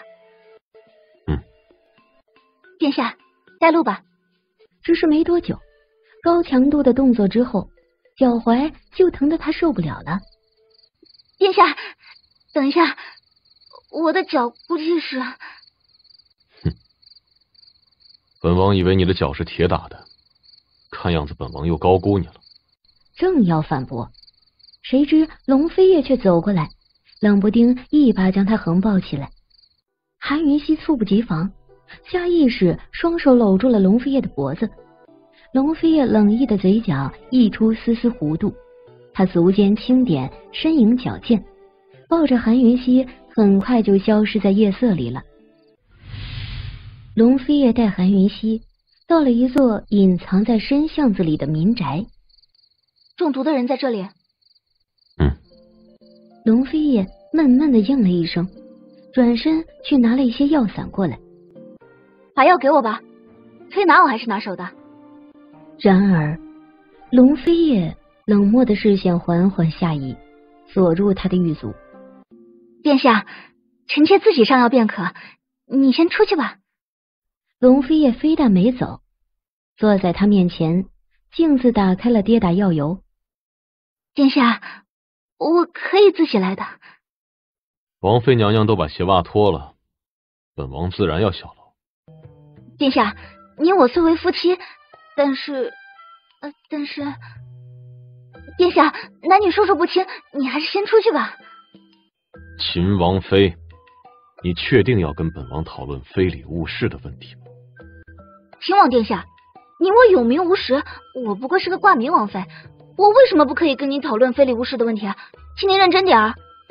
韩云熙，本王什么时候说过你是挂名王妃？你进了我秦王府的大门，就是我龙飞燕名下的人，请你记住自己已经是个有夫之妇，守好你的妇道。那就有劳殿下了。男人的手劲本来就大，再加上他有意而为，疼，每一下都好疼。他想，这个女人快受不了了，该投降了吧。可谁知道，就在这个时候，韩云熙抬头看来，一点要投降的样子都没有，反倒是一脸的倔强。突然，砰砰砰的敲门声传来。殿下，地牢里又死了一人。处理好马上出来，我在门口等你。中毒的人死了吗？死了一个人。上来，快，毒发了。无奈之下，他连忙攀上去，双手搂住他的脖子，他身影一掠就消失在黑暗中。居然都是米毒！米毒？这是一种非常特殊的毒，之所以名为米毒，正是因为这种毒素只有遇到大米类的食品才会显现出毒素来。如果我没有猜错的话，这些中毒的人在中毒之前必定都喝过米汤。禀殿下，确实如此。牢里3餐都是米汤，都强行灌入，有的会喝下去，有的一小口就都吐出来。也就是说，如果不吃和大米有关的食物，他们就永远不会中毒。对，永远都不会中毒，而且再厉害的毒医都检查不出他们的血液里带有毒素。原来如此，继续想饿死，为何不喝了米汤中毒而死？殿下，米毒这名字听起来一般，但是一旦毒发，那可非常人可以承受。如果换成我也宁可饿死，也不毒发而亡。殿下，他们背后的主子绝对不一般。韩云熙，本王现在就带你去韩家，希望你别让本王失望。你什么意思？是你告诉本王，你怀疑了韩家的3姨娘李氏。怎么，这么快就忘了这事儿吗？不是怀疑，只是可能会有线索而已。还请殿下不要抱太大的希望，免得失望太大。即便只是有可能，本王也一样很有兴趣。趁天还没亮，走吧。龙飞也很快就带着他，悄无声息地落在3姨娘的屋顶上。你现在可以告诉我，线索是什么了吗？韩云熙言简意赅的将那天他在3姨娘院子里喝的春茶，还有小木屋里的发现说出来。龙飞也是聪明人，一听就懂。我想把整个院子都找一遍，看看有没有其他蛇毒的残迹。3姨娘一嗅到迷香就醒了，此时此刻手里正握着一把锋利的匕首。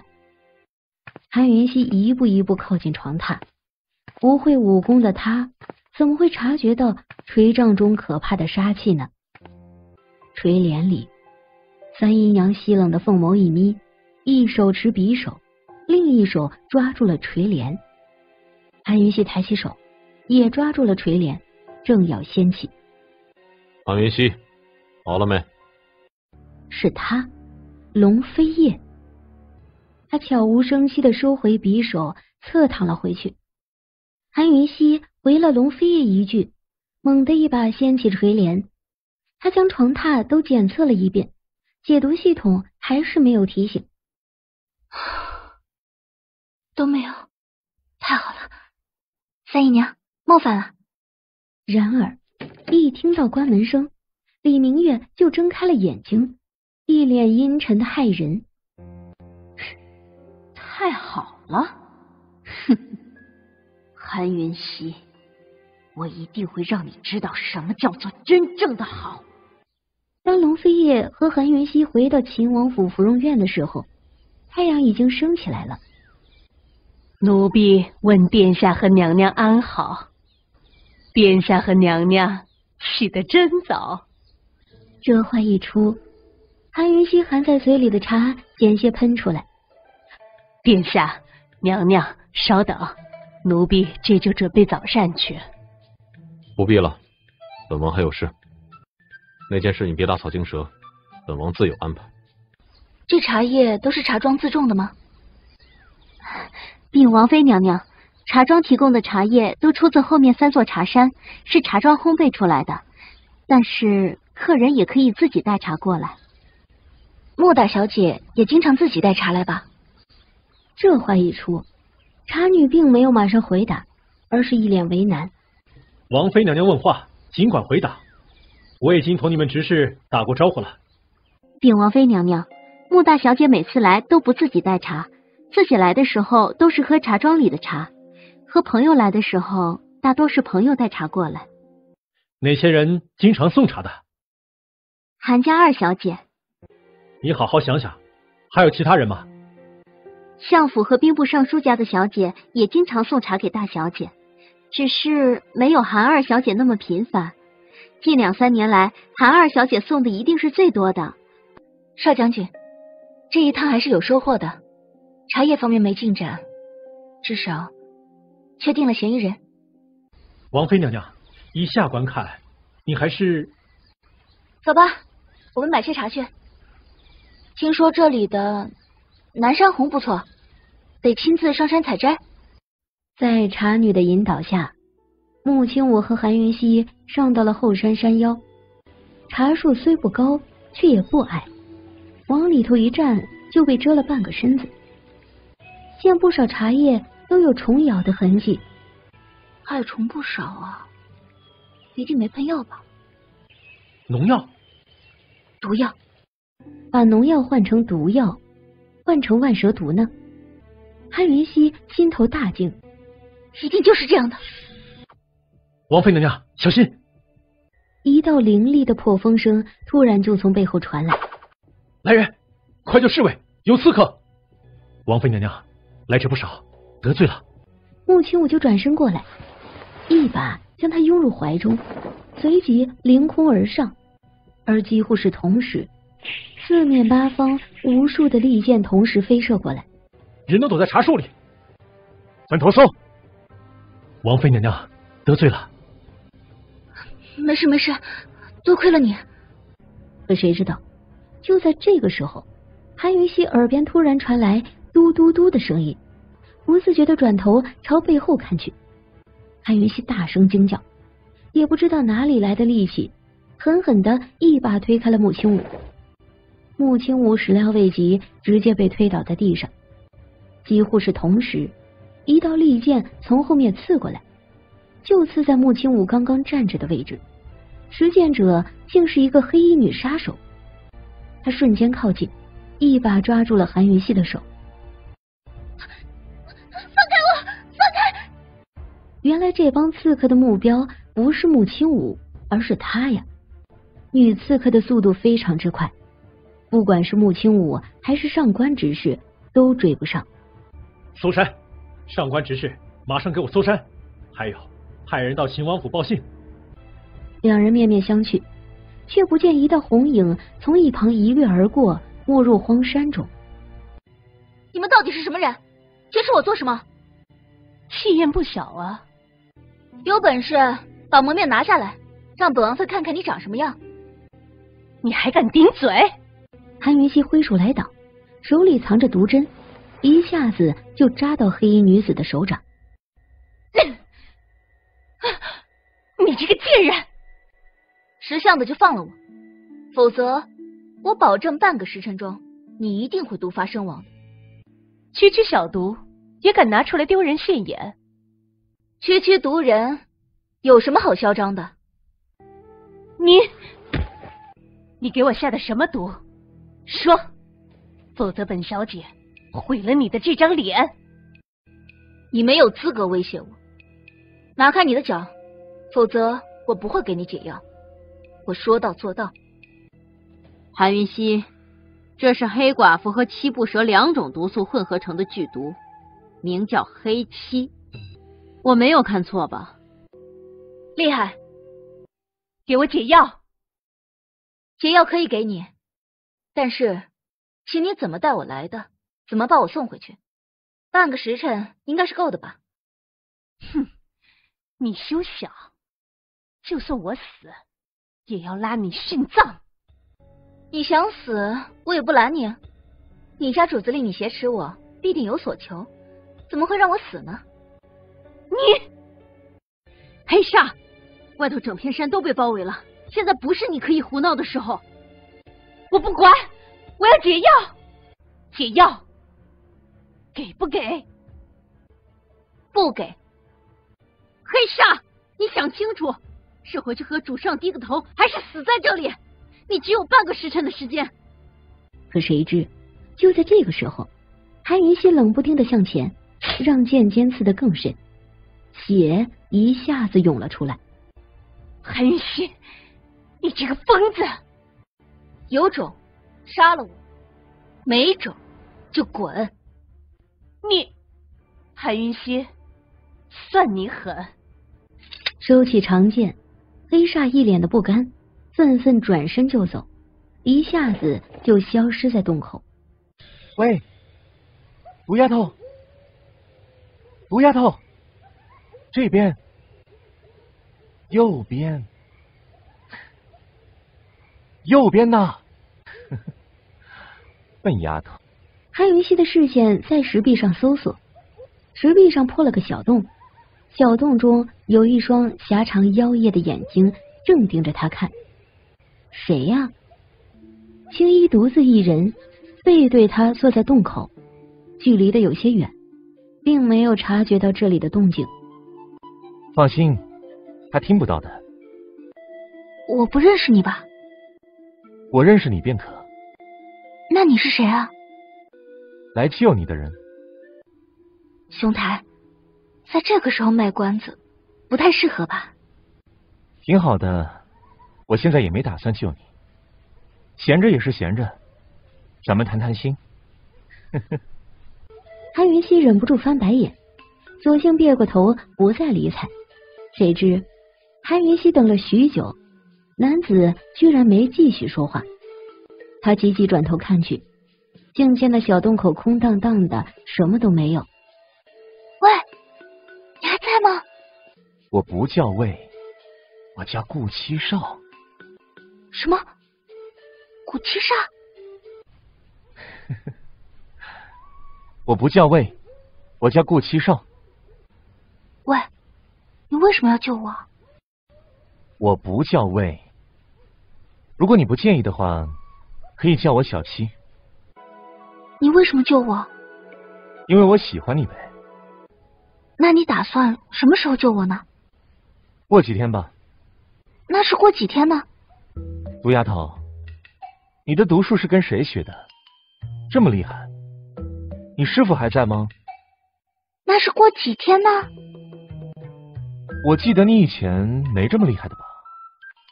隔壁，韩云溪双眼望天，已经放弃了。隔壁的男人来路不正，而前面洞口的女人目的不明。韩云溪长长吐了口浊气，他只能等。属下保护王妃娘娘不力，罪该万死。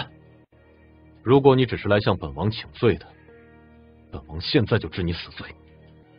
到底怎么回事？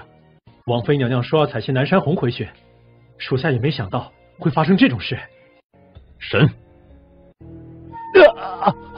饶命！我什么都不知道，我真的够了，别再审了，我账。你们是怎么埋伏的？人呢？那帮人已经在南山埋伏很久了，他们是专程在这里等皇上的，也不知道为什么，听说王妃娘娘上山，就对王妃娘娘下手了。北厉国的人，奴才不知道那帮人是什么人，和奴才接应的是一个女人。南山最东边峭壁的洞窟里，平常那帮刺客就躲在那里。龙飞也二话不说，转身就走。殿下，这里就是最东的悬崖，晨雾还没算吧？可是这雾气怎么好像是黑的？毒蚊群。走，主子们，赶紧走！这是毒瘴爆发了，赶紧逃啊！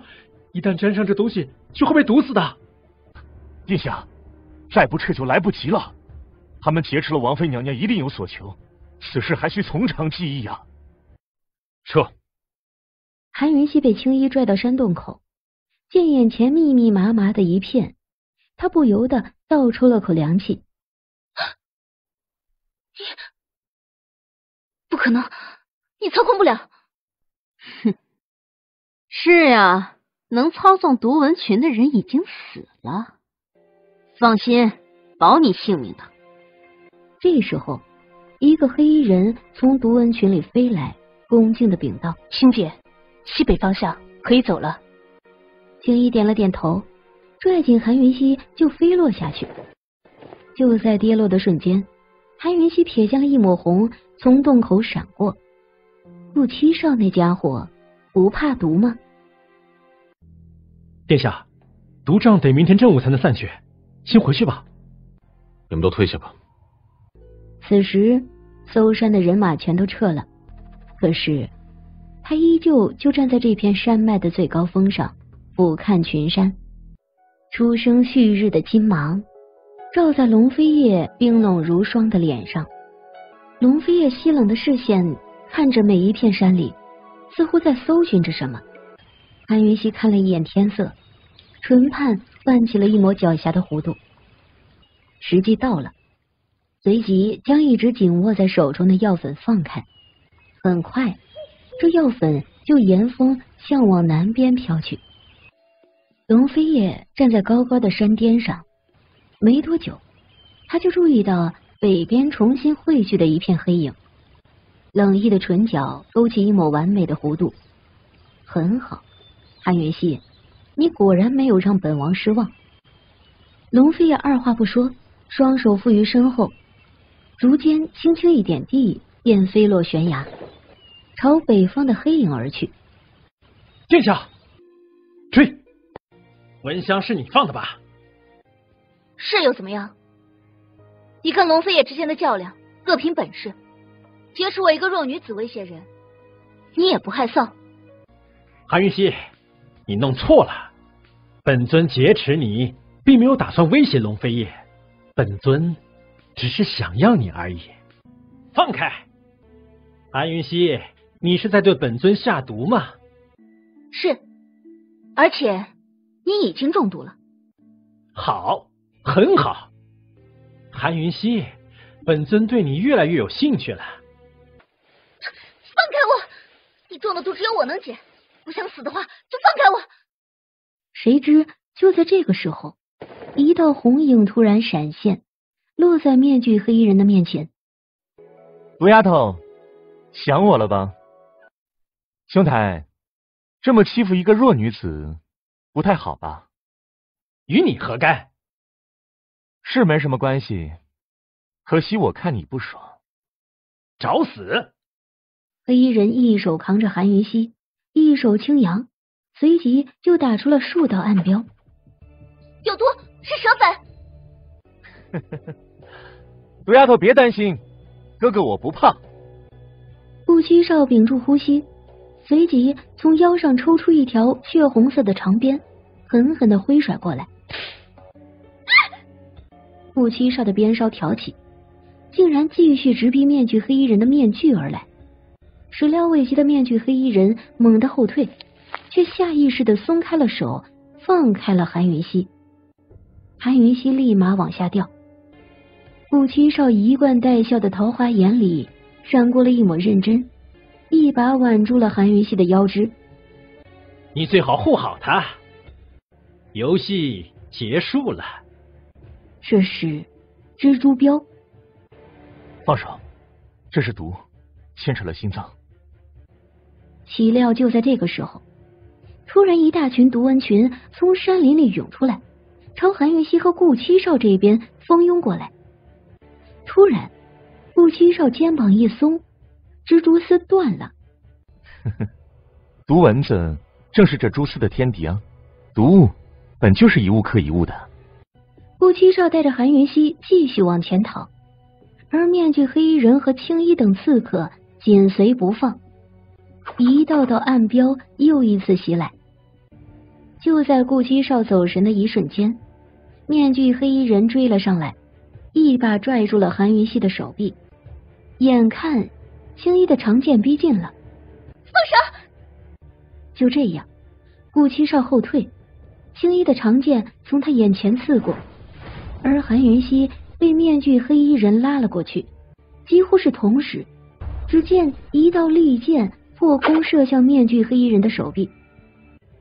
龙飞叶来了，他气质尊贵如神旨，面容冷静如魔尊，一手负于身后，一手持弓弩，瞄准着面具黑衣人。龙飞叶！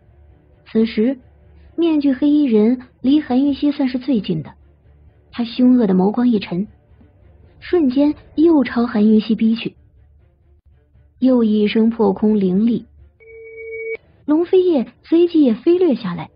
见状，面具黑衣人眸光一冷，击出了暗标。有毒！此时此刻，韩云熙距离地面只有3米左右了，随时都可能摔得粉身碎骨。龙飞叶并没有理睬空气中的毒素，低飞而下。就在韩云熙即将坠地的时候，强劲有力的臂膀一把将他捞了起来，拉入怀中，随即身体一旋，双足落地，稳稳当当的站住。顾七少却突然朝青衣袭去。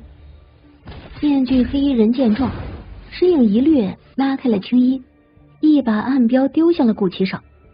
顾七少对着暗标还是有所忌惮的，接连好几个侧身闪躲。再要追的时候，面具黑衣人早就带着青衣没入一旁的山林里了。你放开我，我赶紧检查。见龙飞叶唇畔的血迹，韩云熙想也没多想，他踮起脚尖伸手过去。你做什么？采集血样分析，我才能确定你中的3种毒是哪些。轻轻地开了些许血迹，似乎还不够，他又轻轻地开了几下。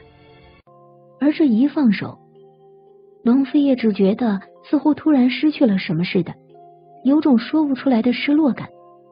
他一贯有洁癖，可面对这个女人，他失去心理抵触之后，竟会觉得不满足、不够，想继续。龙飞叶，给解药。怎么了？我怕，万一解不了你的毒，就惨了。你怕什么？怕本王死？你如此舍命救我，怎么着我也得救你啊！你想太多了，本王只是相信你可以解毒罢了。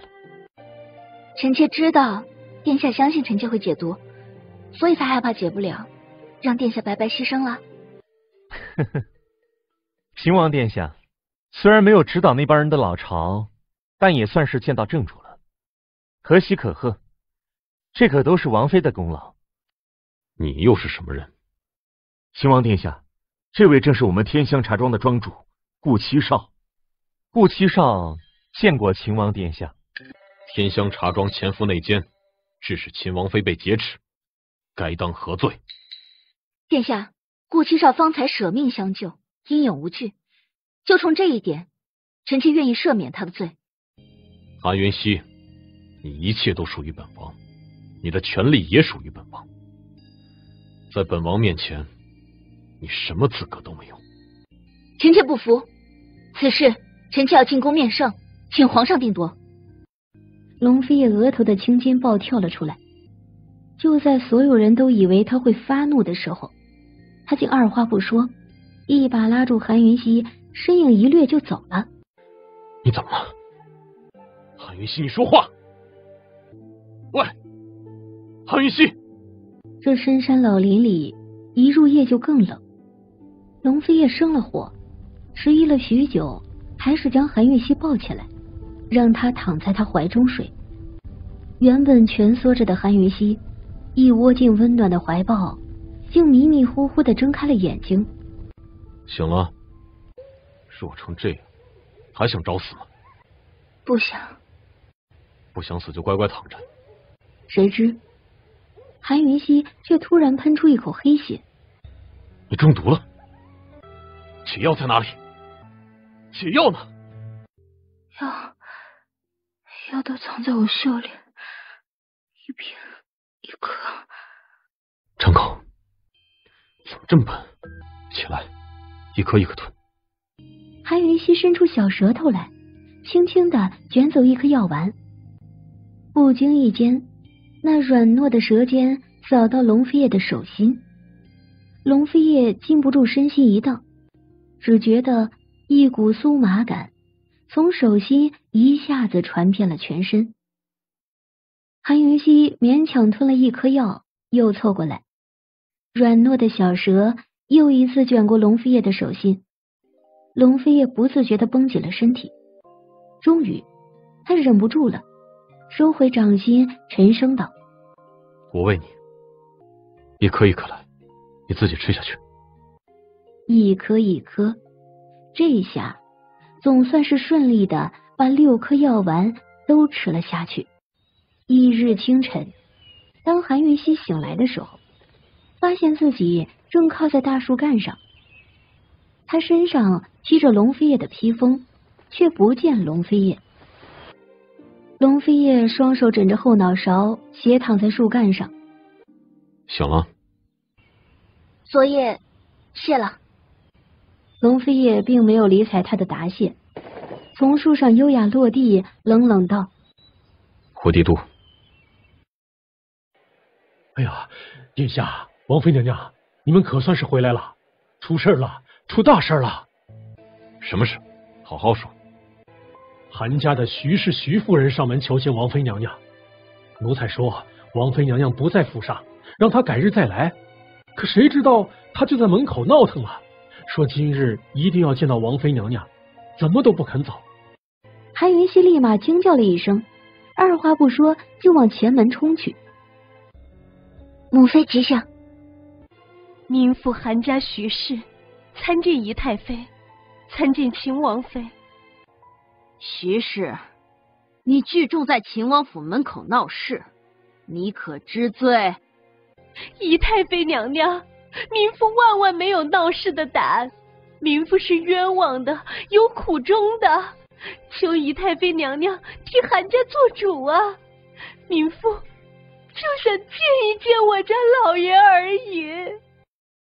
徐夫人，本王妃这些日子来染了风寒，卧病不起，迟了你一日，你就这么不相信本王妃吗？母妃，人家都闹到大门口来了，我也原本就答应他，带他去见我父亲。太妃娘娘，民妇斗胆，请你一同走一趟。好，为了以示公正，本宫就随你们走一趟。罪民韩从安参见太妃娘娘，参见王妃娘娘。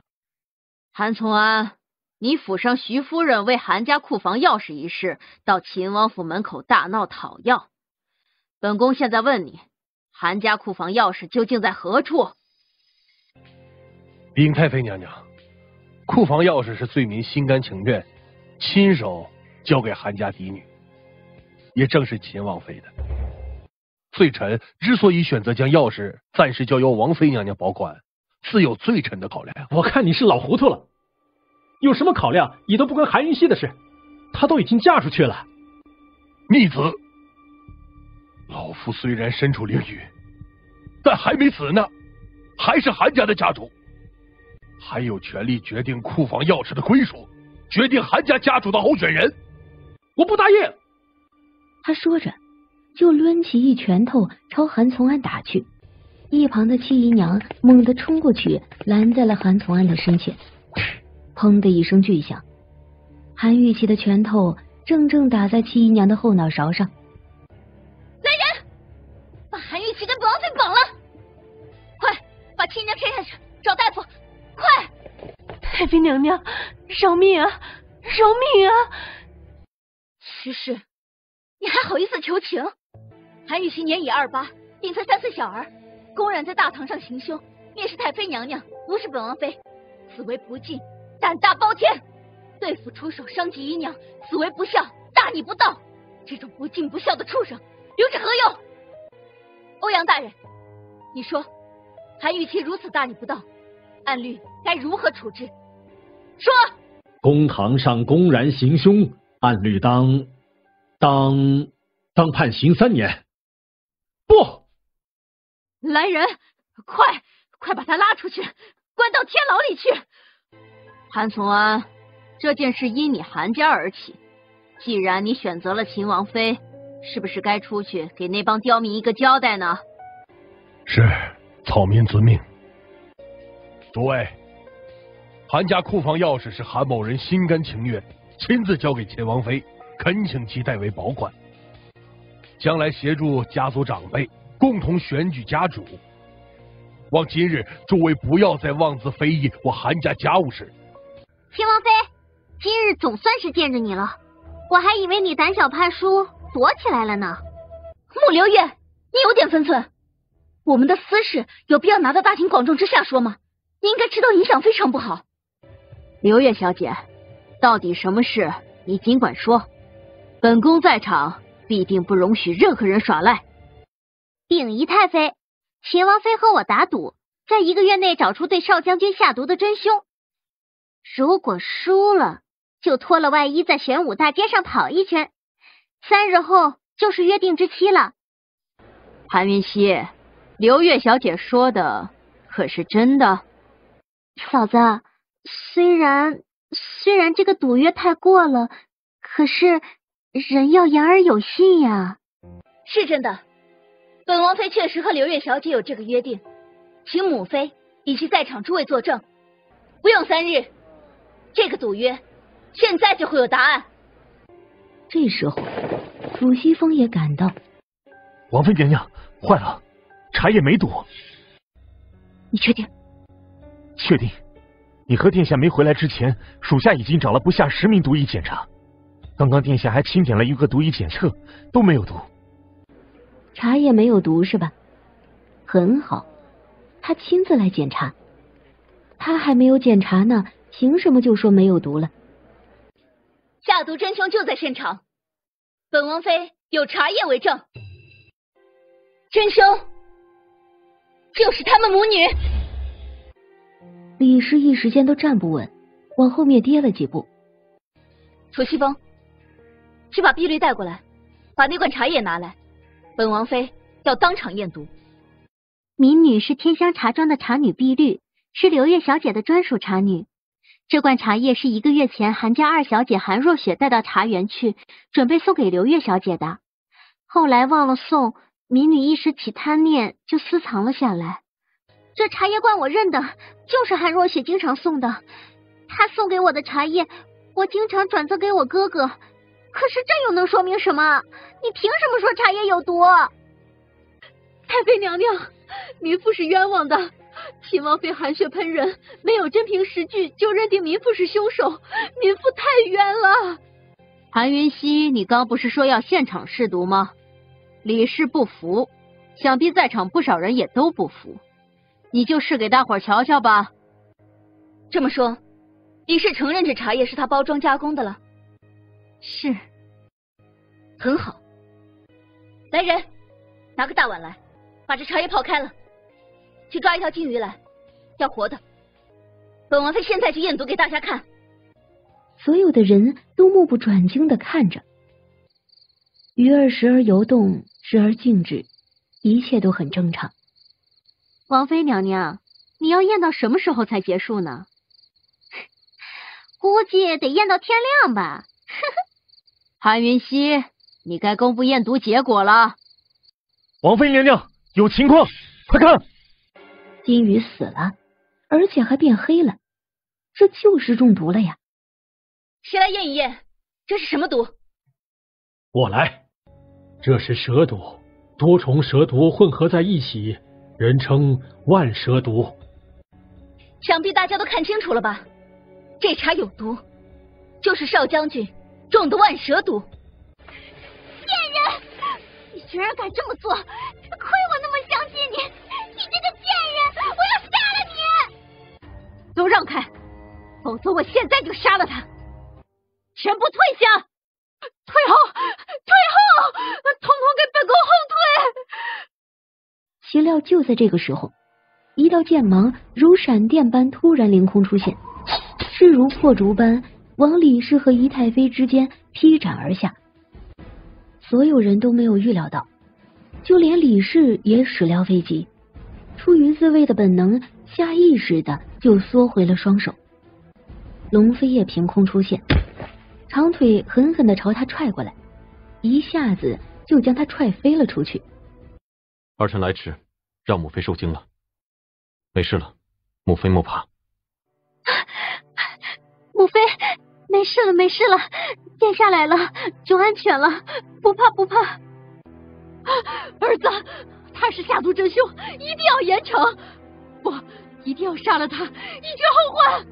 人证物证确凿，来人，将这2名真凶押入大理寺候审。哼，秦王，我劝你马上放了我，否则我保证你母妃见不到明日的太阳。你没这个本事。哼，他已经中了我独门秘毒。老太太，你是不是感觉脖子喉咙痒痒的，想咳嗽呢？飞爷，这送我到城门，我就交出解药，否则，哼！来人，押走。楚西风压住李氏，可谁知道就在转身的时候，楚西风的双手突然发麻，一下子就没了力气。而这瞬间，李氏掏出一把匕首，直直的就冲一旁离他最近的韩云熙刺去。只见一道利剑从背后穿透了李氏的腹部，龙飞叶就站在他的背后，冰冷的双眸里盛怒滔天。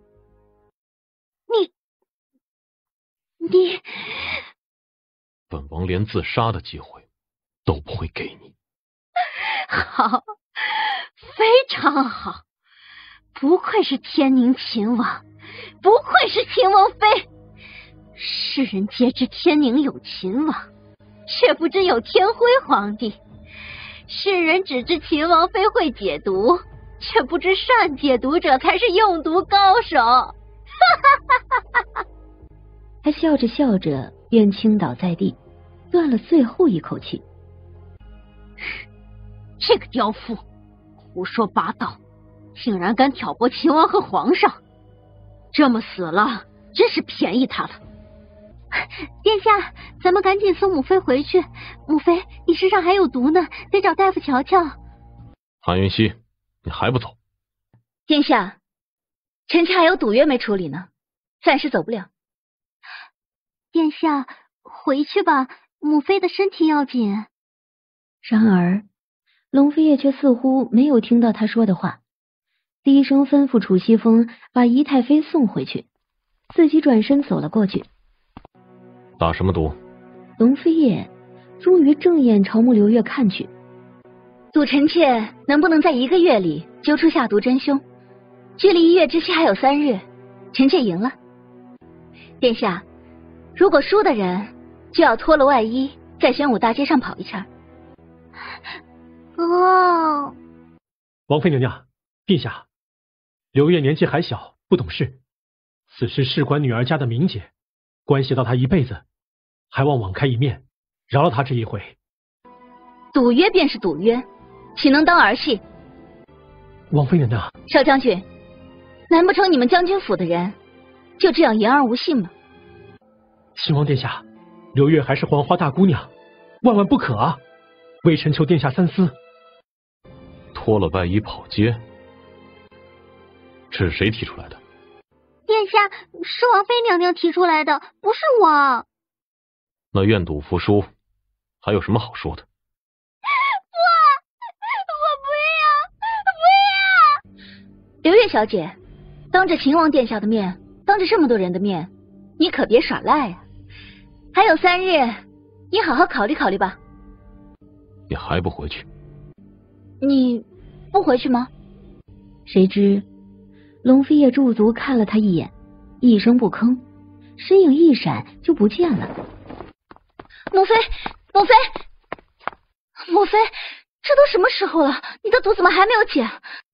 宛如也真是的，接连派了2个人去找我，都神神秘秘的，让我怎么问都不知道说你出事。幸好赵嬷嬷告诉我了，坏了，怎么回事？没救了吗？母妃，你这是毒入心肺了，来不及了。云溪，你一定要救我，一定要救我！母妃不想死呀！母妃，我试试用金针压住毒素发作，让毒瘾马上去找药来，我一定会尽全力的。至于来不来得及，快点！那母妃赶紧躺下，我马上施针。其实只要他一施针，就可以压住毒素的发作，至少可以争取到3天的时间。只是他怎么能不借这个机会好好的玩慕容婉如一把呢？太妃娘娘，这是按照王妃娘娘的药方熬出来的。韩云熙接过药来，一口一口喂他喝下去。云溪，喝了药是不是没事了？母妃真是吉人自有天相，毒素已经退得差不多了，只是还有些残留，需要针灸排解。明日开始，臣妾每日过来为母妃针灸，连续3日便可痊愈。甚好甚好，这次多亏了你。这是臣妾该做的，臣妾告退。莫非，我找不到。婉如，日后不管遇到什么大事，你直说便是，否则后果都不是你我能担当得起的。韩云熙淡淡说罢，从慕容婉如的身旁走过，径自出门去。母妃，你，本宫的性命险些毁在你手上，这么大的事情，你还敢跟你嫂子怄气？谁给你这么大的胆子了？女儿错了，女儿大错特错，请母妃重罚。你马上出去，给本宫去闭门思过，没有本宫的命令，不许出门。韩云熙在门口听到这里，险些扑哧笑出来，幸好他及时忍住了。他心满意足，心情大好，这才真正离去。你这怎么进来的？我还以为你天不怕地不怕呢，原来这么胆小呀！你来做什么？毒丫头，这就是你对救命恩人的态度吗？救命恩人在哪儿呢？呢？这儿呢。我不认识你。你。顾七少立马翻身下来，坐在韩云熙的身旁。喂，怎么说我也算是舍命救你，你真翻脸不认人了？有话快说，有屁快放。哎，没良心的丫头啊！得了吧你！你如果早出手，用得着舍命相救吗？你到底找我做什么？有事。那说呗。顾七少嘿嘿而笑，起身凑过来，韩云熙立马后退。离我远点儿，否则我叫人了。丫头，你的毒术是谁教的？谁告诉你用金鱼式万蛇毒的？我还以为你是来为天香茶庄求情的。哼，区区一个茶庄，本公子还拜得起。本公子对你和你的毒术比较有兴趣。你的毒术又是谁教的？一个茶庄庄主，武功高强不说，毒术也不差，怪不得龙飞也会查你啊。顾七少邪魅的舔了舔唇，也不马上回答，而是极有耐性的坐回暖榻，甚至慵懒懒半倚下去，一手支着脑袋，饶有兴致的看着韩云熙。你到底想怎样？这个无赖，韩云熙都快败给他了。回答我的问题，你自小为废柴，韩家又无毒术可学。你上花轿时脸上还有毒疤，落轿时就已经解毒。你几岁开始偷学毒术的？谁教你的？你调查得很清楚吗？当然，我还知道你。顾七少始料未及，猛地弹起来。你来人呐！快来！刺客就在这里！你不怕我真拿你当人质吗？可谁知道，韩云熙却一点都不畏惧，慵懒懒的往暖榻上一躺，一副你自便的样子，居然还闭上了眼睛。顾七少竟还是没有逃的打算，他身影一掠，无声的凑近韩云熙。韩云熙只觉得一阵风迎面扑来，下意识睁开眼睛，吻轻轻落在他额头上，就碰了一下，痒痒的，酥酥的。看什么？做个记号而已。本公子瞧上你了。他话音一落，都不等韩云熙回答，身影一换，便凭空消失不见了。王妃娘娘，刺客呢？刺客在哪里？刺客，我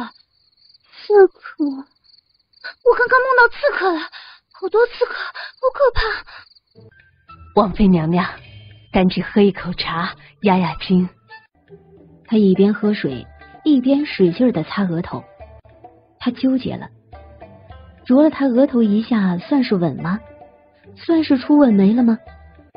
王妃娘娘，你的额头怎么了？没什么。少将军，你也别脱了，你脱没人看的。少将军呀，宁妹那种人呀，不值得您这么做。韩云熙正要上前去，谁知道长平公主突然从人群里冲了出来，一把抱住了穆青武的手臂。青武哥哥，我不许你这么做，不许！公主，男女授受不亲，请自重。我不许你这样，不许！公主，大家都看着呢，不要胡闹。诸位，都看清楚了，我大将军府的人说到做到。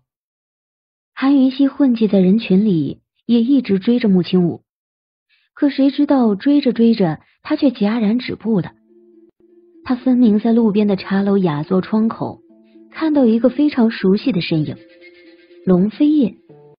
不一会儿，只见龙飞叶走出来，而跟在他身后的竟是端木瑶。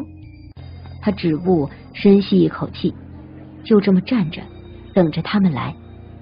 龙飞叶的目光只在他脸上停了1秒钟，随即就收回，面无表情的从他身旁走了过去。偶遇韩云熙，端木瑶很意外，竟然故意狠狠的撞了他一下。姑娘，您没事吧？听到后面的动静，龙飞也微微驻足，只是很快却还是继续往前走。端木瑶快步追上，抱怨道：师兄，你走慢点，人太多，待会儿我会走丢的。听到远处的护国寺传来木鼓声，他才想起了一件重要的事情来。下午和顾北月有约。抱歉，我来迟了。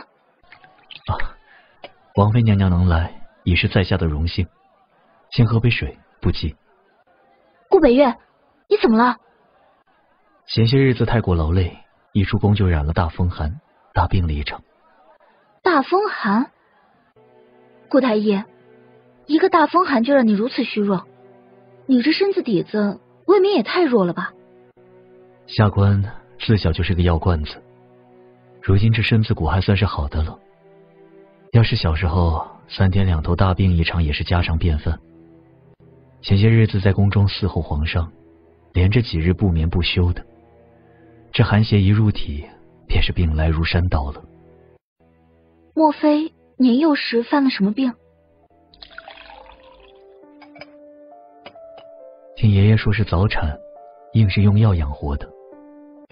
看样子你得跟皇上申请减少工作量。顾北月淡淡而笑，即便脸上苍白，这笑容都如4月春风般温和。王妃娘娘，在下听说了你和刘月小姐的赌约，所以好奇你是怎么知道用金鱼来试万蛇毒的？曾经在一本古籍上见过，幸好记住了。是天心夫人留下的古籍吧？是我娘留下的。如此看来，天心夫人也是毒术高手。韩云熙嘴角抽搐了下，继续点头。想必是吧，只是他没有机会表现。韩云熙说着，可不想再继续这个话题了。他揉了揉肚子，笑道：今日我迟到，请你吃饭吧。乔儿，拿菜单过来。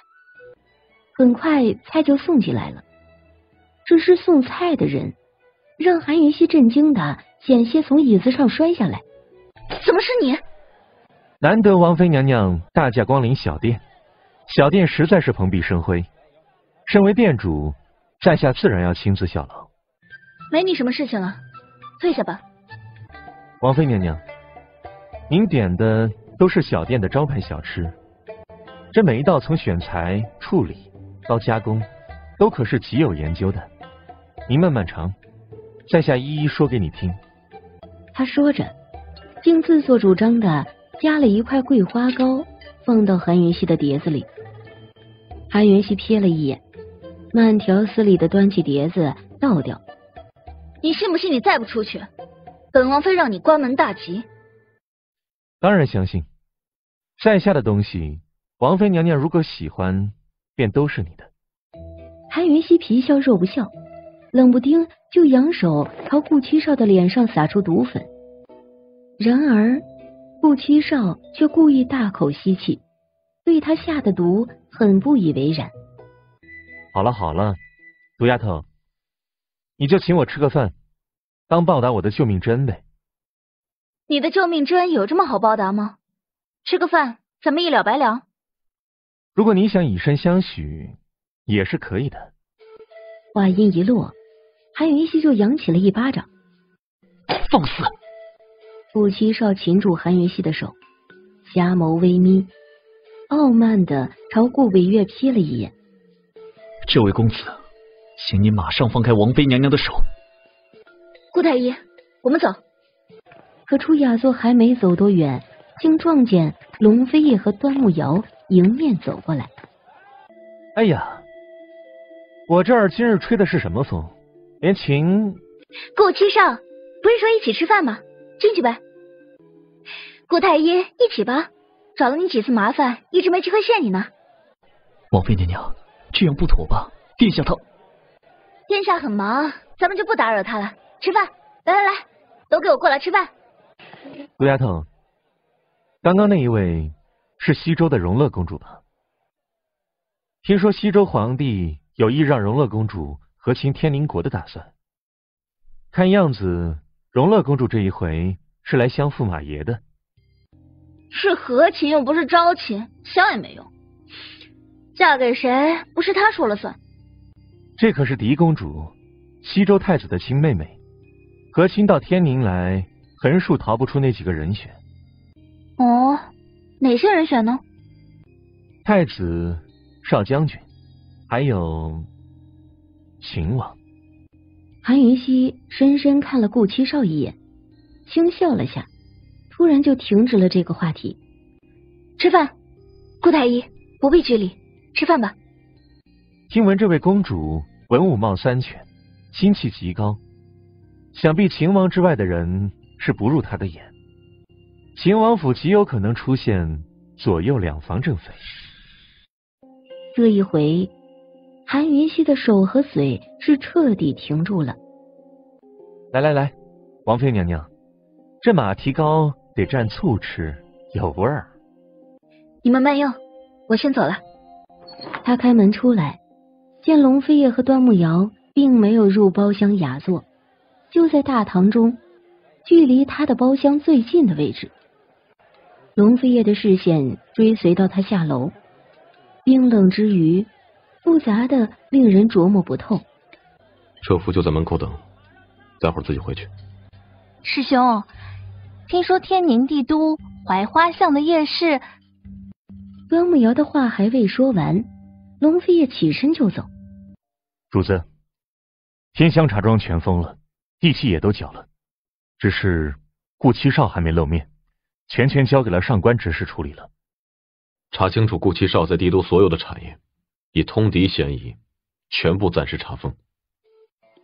属下明白。顺便查一查顾北岳最近是不是很闲。听说前些日子顾太医在宫里住了一阵子，回去之后就大病了一场。依属下看，他怕是在养病吧。查清楚。是。雪越下越大，龙飞叶起身来，撑了一把油纸伞，便往云闲阁方向去。只见韩云熙迎面走来，一身单薄的衣裳，并没有披风。远远的，他也看到他的身影，停下了脚步。还不过来！他脱掉狐裘披风，递给他，霸道的命令：披上。多谢殿下，臣妾马上就回去了，不用了。李氏一案明日就会结案，大理寺会出告示，不会牵扯到韩云逸，也不会牵扯到韩家任何人。当真？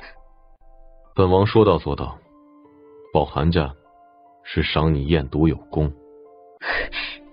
臣妾代韩家上下谢殿下恩典。还有其他事吗？就这件事，不打扰殿下了。他说罢，依然转身就要走。站住！他撑起一旁的油纸伞来，从韩云溪的背后递过去，声音薄凉：“带走。”不用了，臣妾带走。于是，韩云溪就穿着他的狐裘披风，撑着他玄黑的油纸伞，大步离开了。直到韩云溪的背影消失在风雪中，直到远处云仙阁楼上的灯亮了，他还是原地站着。今年的梅花开得特别早，也特别盛。梅海之下，宴席早就摆开了。好久不见啊！荣乐公主来了好几日了吧？我原以为你师兄会带你到家里喝茶，谁知道一等再等都等不到你。要不等着宴会结束了，同我一道回去，到我们院里去喝茶。这话一出，端木瑶袖中的手就握成了拳头。好呀，改日一定去找师兄玩。公主殿下，今年梅花开得这么盛，不如咱们来咏梅吧。哼，徐小姐好雅致，这主意好。秦皇婶啊，你觉得咏梅怎么样？本公主就纳闷了，王妃娘娘是怎么嫁入亲王府的？原来王妃娘娘是因为才学好才入了秦王殿下的眼。才学也算是一个原因吧。那就请王妃娘娘先来咏梅一首吧。对，必须来一首，赶紧的。荣乐公主是客，还是让她先来吧。秦皇婶，你真会开玩笑。荣乐公主可是云空大陆最有名的女诗人，都出了好几本诗集了，她当然得压轴，还是你先来吧。端木瑶一脸骄傲，毫不心虚地承下长平公主这份夸奖。唉，我怕我做出来的诗太好了，你会不好意思再做了，还是给你个机会，你先吧。韩云溪，今日如果你能赢得本公主，本公主从此不再做任何诗词歌赋。没问题。如果你输了，主动离开秦王府。好，你先。风雨送春归，飞雪迎春到。已是悬崖百丈冰，犹有花枝俏。吟到这里的时候，全场早已陷入了一片寂静，所有人都似乎被勾了魂儿，认真的听着。俏也不争春，只把春来报。待到山花烂漫时，他在丛中笑。端木瑶不可思议的看着韩云溪，重重跌坐了下来，花容失色。依儿，你到门口守着，不许任何人打扰，快！姐，你放心。一世寂静，顾北月满腹的不解，又悄无声息的偷偷睁眼。只见韩云溪坐在榻边，还优雅的伸出手，一瓶毒药就凭空出现在他手上。只见顾北月的上衣被撕碎了大半，露出堪称完美的胸肌来。他的视线沿着那迷人的肌理无法控制的一路往下。就在这个时候，顾北月动了。别动，伤口刚刚处理好。王妃娘娘，我没死啊。我也以为你会死，不过你是好人，好人都命大。定是托王妃娘娘的福才躲过这一劫。顾北月，你什么时候也这么会拍马屁了？明明是我连累了你。王妃娘娘，当时我都吓坏了，明白过来的时候也没有多想，就直接喊了人。这个顾七少不是你和殿下的朋友吗？怎么会？谁跟他是朋友？顶多认识而已。反正说来话长。王妃娘娘，之前听你们说这暗器金针是唐门的东西。你也知道唐门？唐门暗器在整个云空大陆都是很有名的，小时候在医城就听人提过。顾北月这才发现自己半赤裸着上身，他耳根子竟有些红，默默拉了锦被盖好。韩云熙亲自送他到顾府，都要走了，韩云熙又折回来。顾北月，今日这件事，王妃娘娘放心，在下什么都不会说。他笑靥如花，点了点头，才放心离开。顾七少，难道你和我一样，来自那个地方，也在找毒女？韩云熙竟能凭空取毒，这是什么能耐？他会不会就是我要找的人呢？你要干嘛？侧手进前置，手。哦。一触到，他本能的就缩了回来。好凉。不敢吗？殿下可不要让我。柔柔软软的触感，让龙飞也非常舒服。腹下一股热流悄无声息地涌上来，龙飞也生平第一次冲动了。疼！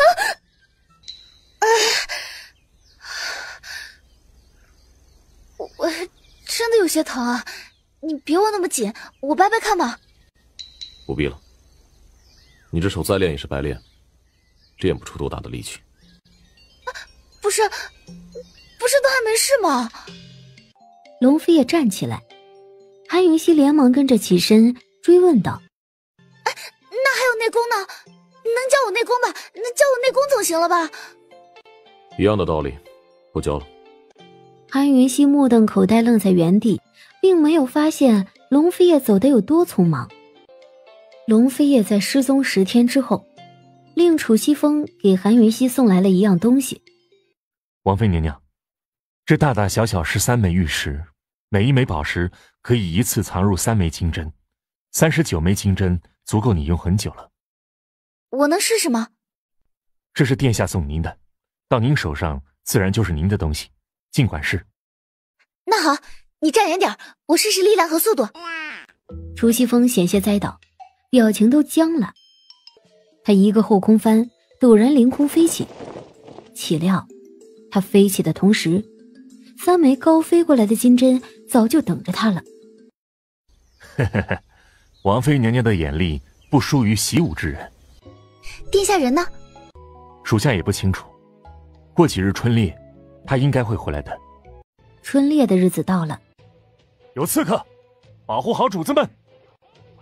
刺客！天哪！母妃，怎么办？怎么会有刺客？婉如，照顾好母妃。一枚枚金针无声无息地打出去，将黑衣刺客一个个放倒。母妃，你知道吗？有大夫告诉过我，只要在人的明空穴上狠狠地扎上3针，保准一命呜呼。这话一出，仪太妃终于害怕了，恐惧的不停摇头。仪太妃，你哭什么呀？你知不知道这些年我在你身旁活得有多累吗？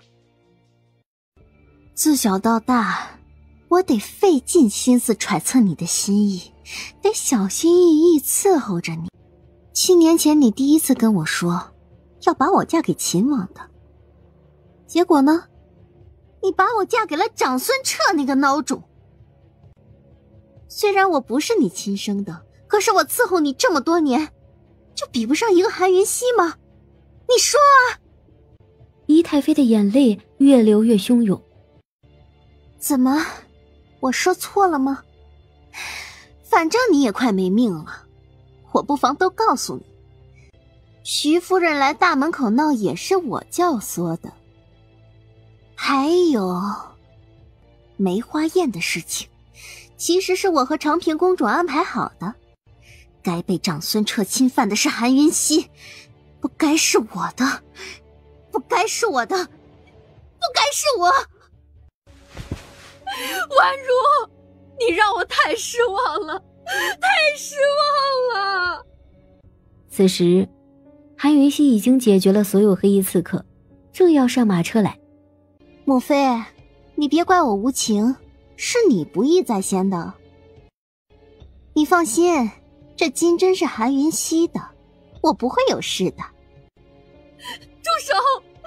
婉如，你是我亲生女儿啊！你不能杀我！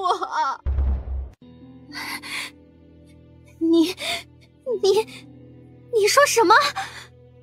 我是你的亲生女儿，亲生的？你骗人！想活命儿编出这种谎言，你当我是笨蛋吗？不，你就是我女儿，婉如，我没有骗你。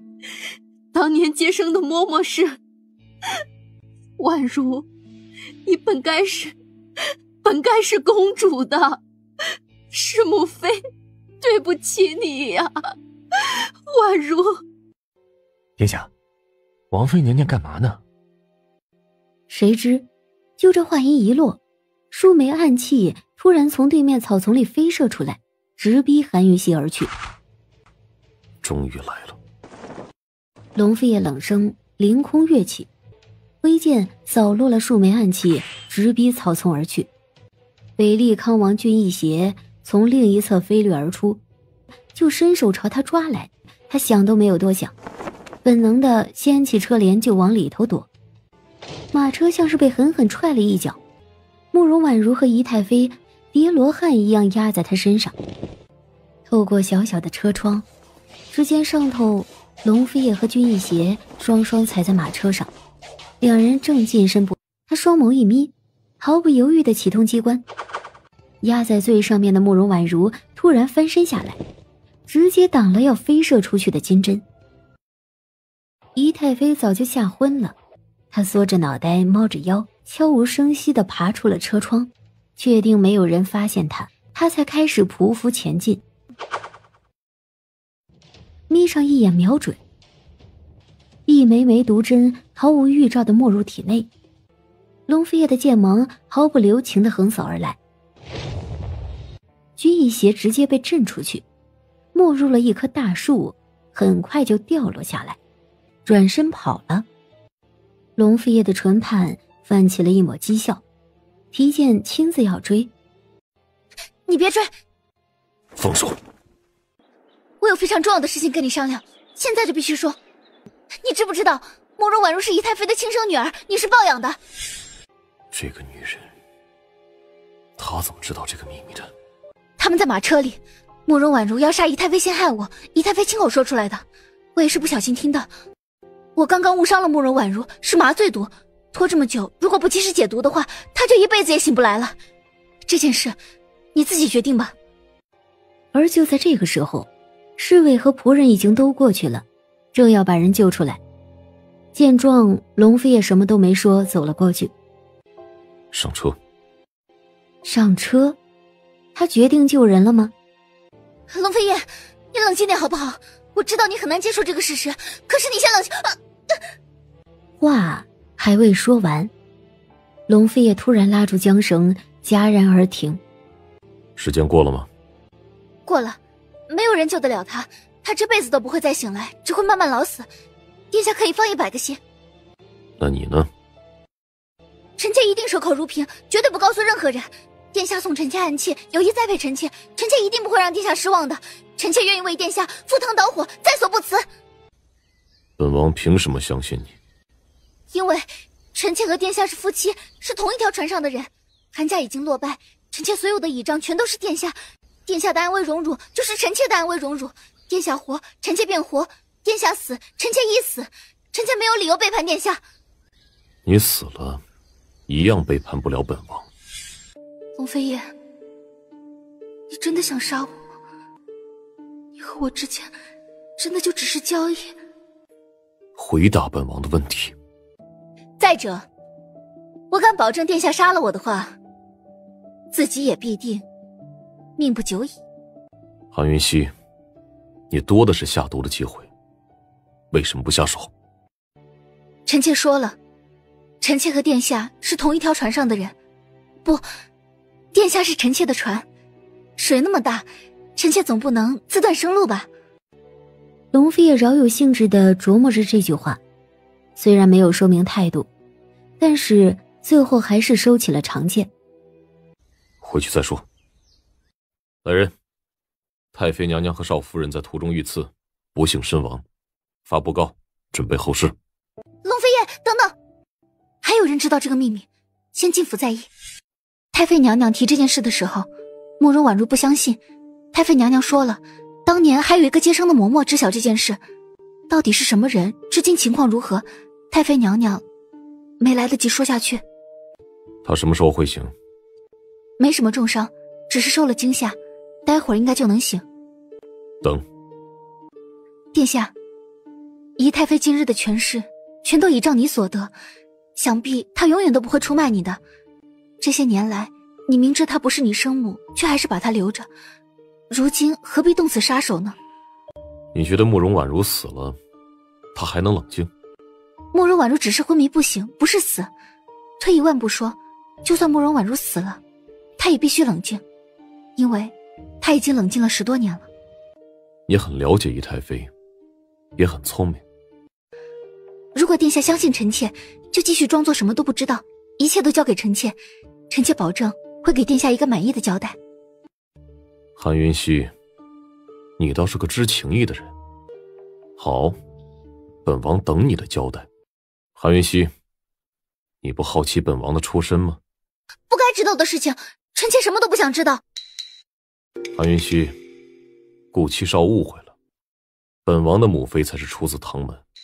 不过，本王和他一样好奇天心夫人的来头。这时候，背后传来了动静，宜太妃醒了。他怎么了？韩云溪，你把他怎么了？第一波刺客被打退之后，来了一波真刺客，他中了毒针。毒针，一定是你下的毒手。是，而且延误了解毒的时机，毒是永远解不了的。你这个歹毒的贱人，你是故意的，你一定是故意的。太妃娘娘，秦王殿下至今还不清楚这件事。我拿2个条件同你交换2个条件，如何？你说。第一，虽然解不了毒，但是我可以每月给你1贴药，养着慕容婉如，保证她不死，安安静静当一个睡美人。第二，这件事从今以后我都不会告诉秦王殿下。韩云溪，你要本宫哪2个条件？第一，告诉我为什么当初接生嬷嬷还留着活口，是谁，人在哪里？第2个条件呢？第2个条件对于母妃来说再简单不过了。母妃这一回受了惊吓，就安心到佛堂静养，王府上的事情日后都交给臣妾打点吧。韩云溪，你放肆！天都快黑了，想必殿下也快回来了。母妃如果接受不了，那咱们也没什么好谈的了。你给我站住！韩云溪，本宫答应你。母妃，告诉我那个接生的嬷嬷是怎么回事吧。她叫苏娘，是接生婆之一，孩子一出生，隔日她就失足落井了。她怕我灭口，诈死逃出去的。这人是什么来头？现在人呢？城北郊苏家村人士，本宫找了他多年，至今杳无音信。想必他有胆量活着，也没胆量提起这件事。那殿下的来头？而此时，龙飞叶就坐在屋顶上，唇畔噙着一抹笑意。这个女人不是不想知道吗？远郊的一个村子里报来的，村里知道这事的人早就被灭口了。韩云溪，飞叶就是先皇的儿子，本宫不允许你再问这种问题。那个嬷嬷叫做……已经派人追查了。从此以后，韩云溪变成了秦王府的当家人。庞大的机构，精简的就剩下10个左右。韩云溪还有一件大事，那便是搬离芙蓉院。王妃娘娘，好歹你也跟殿下打个招呼不是？赵嬷嬷，时候不早了，你去睡吧。韩云溪慵懒懒的起身来，准备去睡觉。谁知道就在这个时候，赵嬷嬷突然又回来了，一脸神秘兮兮，冲韩云溪嘿嘿的笑。有话就说。王妃娘娘，刚刚殿下派人带话过来，原话是这么说的：今日从芙蓉院搬出去的东西，半个时辰内一样不落的给本王全搬回原位。王妃娘娘，殿下有令，见谅见谅啊。大手一挥，门外候着的人一窝蜂全涌了进来。偌大的院子就像被洗劫过一样，空了。可是看着空荡荡的屋子，也不知道为什么，他非但一点都不反感，反倒有种说不出来的感觉。王妃娘娘，殿下又传话了。殿下说了，出来的人也都得回去。这话一出，韩云溪的心跳扑通一下子加速起来。王妃娘娘，老奴要回去了，你呢？韩云溪没有回答，却转身就给跑了，直奔芙蓉院。见宫内的灯亮着，他想也没想就冲了进去。龙飞也退进衣衫，一丝不挂，正要一脚踏入温泉池。修长的身躯，每一处都精炼的恰到好处。强烈的视觉冲击让韩云溪刹那间止步，僵在原地，只觉得脑袋瞬间充血。或许韩云溪没察觉到自己的目光有多炙热，可是龙飞叶却感觉到了。他却一点都没排斥，反倒特想看一看此时此刻背后那个女人的表情。他伸手虚抓一把，就将一旁的长衫隔空抓来，随意裹在身上。他真是坏透了，挑眉打量着韩云溪，就是不说话。韩云溪低着头，下巴都快贴到脖子上去了。谁让你进来的？你不是说让我回来吗？本王让你回云仙阁，没让你进来。你为什么让我回云仙阁啊？这是命令，没有为什么。我拒绝服从。你没有拒绝的余地，出去。龙飞叶，我住在这里非常……无缘无故的晕眩感一波波冲上脑海，他都有些站不住了。你怎么了？凭什么？你回答我！可是话刚说完，他便眼前一黑，直直往前倒了过去。赵嬷嬷，马上去请顾北岳过来。之前找你瞧过，应该是老毛病了。如何？殿下，王妃娘娘脉象正常，无病痛之大碍，只是王妃娘娘怕是有什么心事，致使精神过于疲惫而昏迷。赵嬷嬷，带顾太医到西厢休息。正要走，龙飞叶却突然问道：顾太医，听说你那日在韩家被刺客所伤？谢殿下关心，那日的刺客下官见过，是在药鬼谷见过的那位顾七少。之前在明香茶楼不是见过一回吗？啊，下官约了王妃娘娘请教读书，偶遇了顾七少。数月前的事情总算弄明白了，龙飞也颇为满意，挥了挥手示意顾北岳可以退下了。哎，这是什么地方？韩云溪迷迷糊糊地往一旁看去，只见龙飞叶倚靠在一旁，和颜小气。他这才发现自己居然睡在他寝宫的床榻上。醒了？啊，刚醒。我怎么了？他故作迷茫。他知道解毒系统一升级完成，他就完全恢复正常了。你有心事？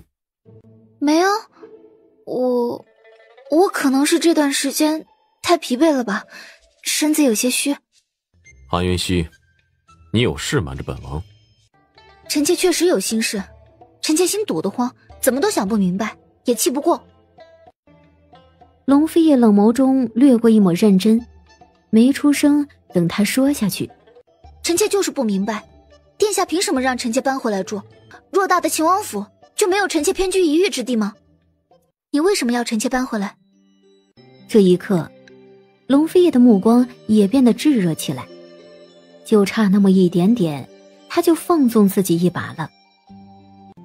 没为什么，你想搬就搬吧。他说完，很快就消失在门口了。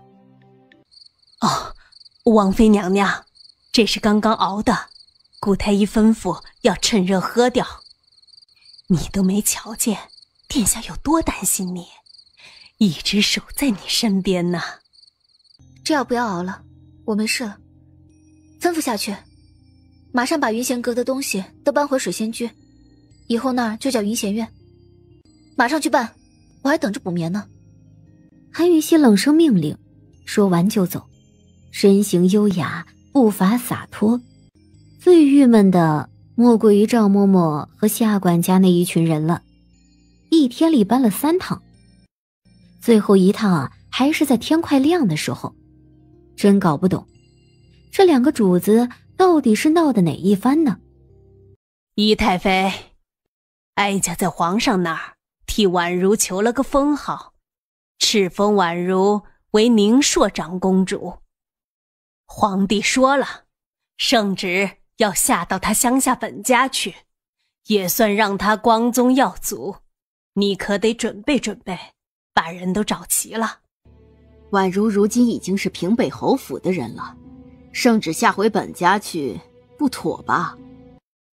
哀家原本也是这么想，只是皇帝有意如此，必定有皇帝的考量，哀家也就没那么多心思揣摩他的心思了。既是皇帝的意思，那就按皇帝说的办吧。只是当年我是从皇后手里把婉如讨过来的，她本家的事情我也不是很了解，要找到她本家，看样子还得去问问皇后才是。太后的眼底掠过一抹复杂，也没有再多问，闲聊了几句之后，便起驾回宫了。他们一定是掌握什么线索了，否则太后不会这般轻举妄动的。你倒是比姨太妃还着急。当然着急啊！秦王府上上下下10几条人命全拴在这件事上，包括我不想落在天辉皇帝手上。韩云熙，既然你不想落在天辉皇帝手上，就跟本王走一趟吧。来这里做什么？收到消息，苏娘在药城穆家为仆，他们今夜会来把人带走。一辆马车缓缓行驶出来，龙飞也驾马跟上，很快就远离了药城城门，进入了一片昏暗的树林。秦王殿下竟会与女子同乘一骑，双儿是在做噩梦吗？本王妃还以为打从本王妃嫁给殿下之后，全天下女人就都做噩梦了。双儿姑娘这个噩梦，未免来的也太迟了吧？原来这位就是秦王妃呀！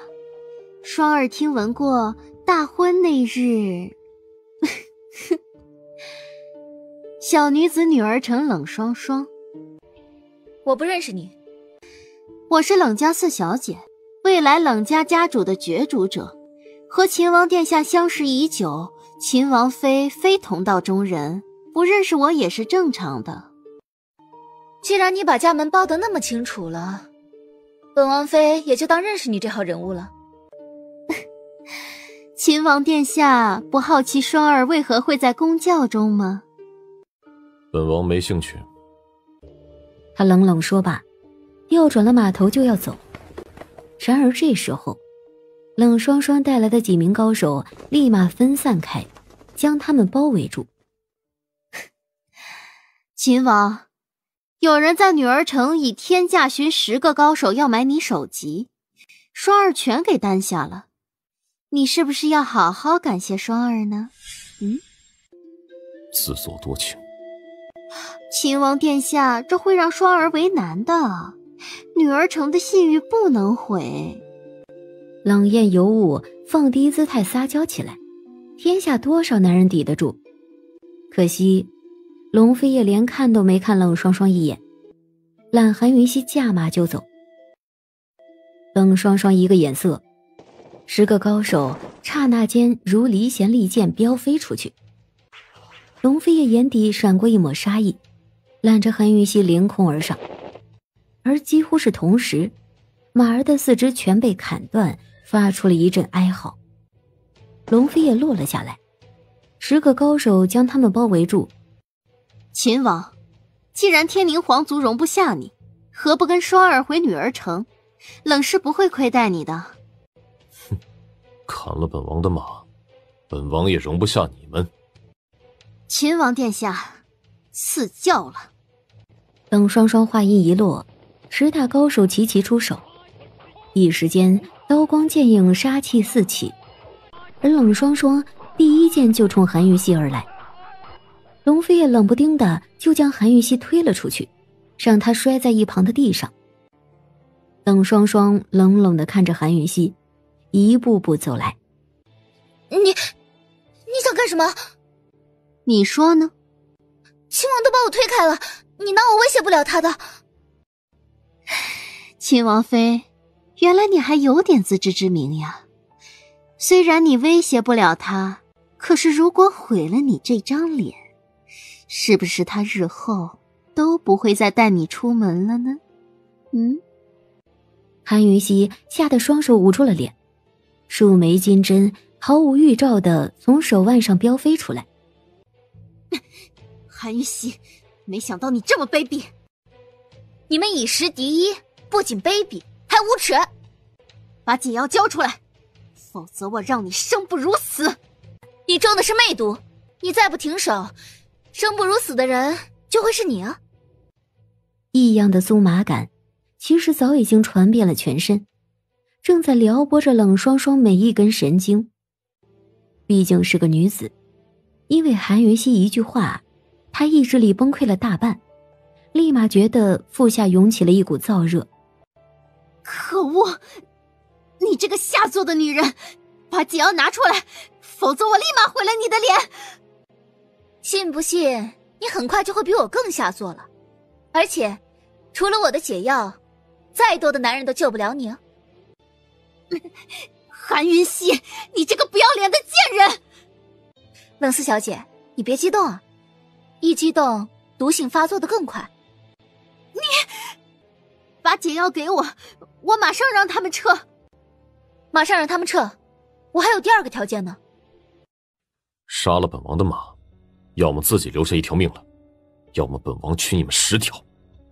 声落，长鞭也随即狠狠地挥甩了出去。秦王，你不要太嚣张了，得问一问我们10把剑答不答应。四小姐，恕男从命了。龙飞叶用的是长鞭，很快就于10人之中占了优势。韩云熙，解药呢？苏娘呢？我不知道什么苏娘李娘，宫里那位只告诉我，坐这辆马车出城，秦王就会追过来。韩云熙，你别出尔反尔，解药呢？等秦王忙完了，我一定会给你解药。放心吧，药性没那么快大爆发的。韩云熙，你当我是什么人？我冷家人一向1言9鼎，给我解药，我说不伤你便不会伤你。反正我不相信你。冷双双被气得想自杀。那是什么东西？刹那间，无数巨大的蝙蝠便从四面八方飞掠出来，竟朝着韩云熙一人而来。龙飞叶突然一鞭子甩过来，替他扫落了一大片巨蝠。哼，逍遥城的人也来分杯羹。哈哈，秦王殿下，此言差矣。女儿城天价悬赏的是你的性命，而逍遥城天价悬赏的是那王妃娘娘的项上人头。韩云熙随手就将大蝙蝠丢出去，甩在地上。蝠王一被杀死，以巨蝠的习性，必定群起复仇。韩云熙，你这个愚蠢到家的女人！来人，跟我一起上！冷四小姐，你可考虑清楚了，坏我逍遥城的好事，不是你能承担得起的。秦王殿下是我女儿城的贵客，今天只要我女儿城的人在，就绝不允许任何人放肆。周遭所有蝙蝠突然剧烈扇动起翅膀来，把你的脸裹好了。一只巨蝠先发起了进攻，韩云熙的唇畔泛起了一抹狠绝，金针打出，将那领头的巨蝠射飞向后，落在了巨蝠王的身上。不知好歹的小畜生！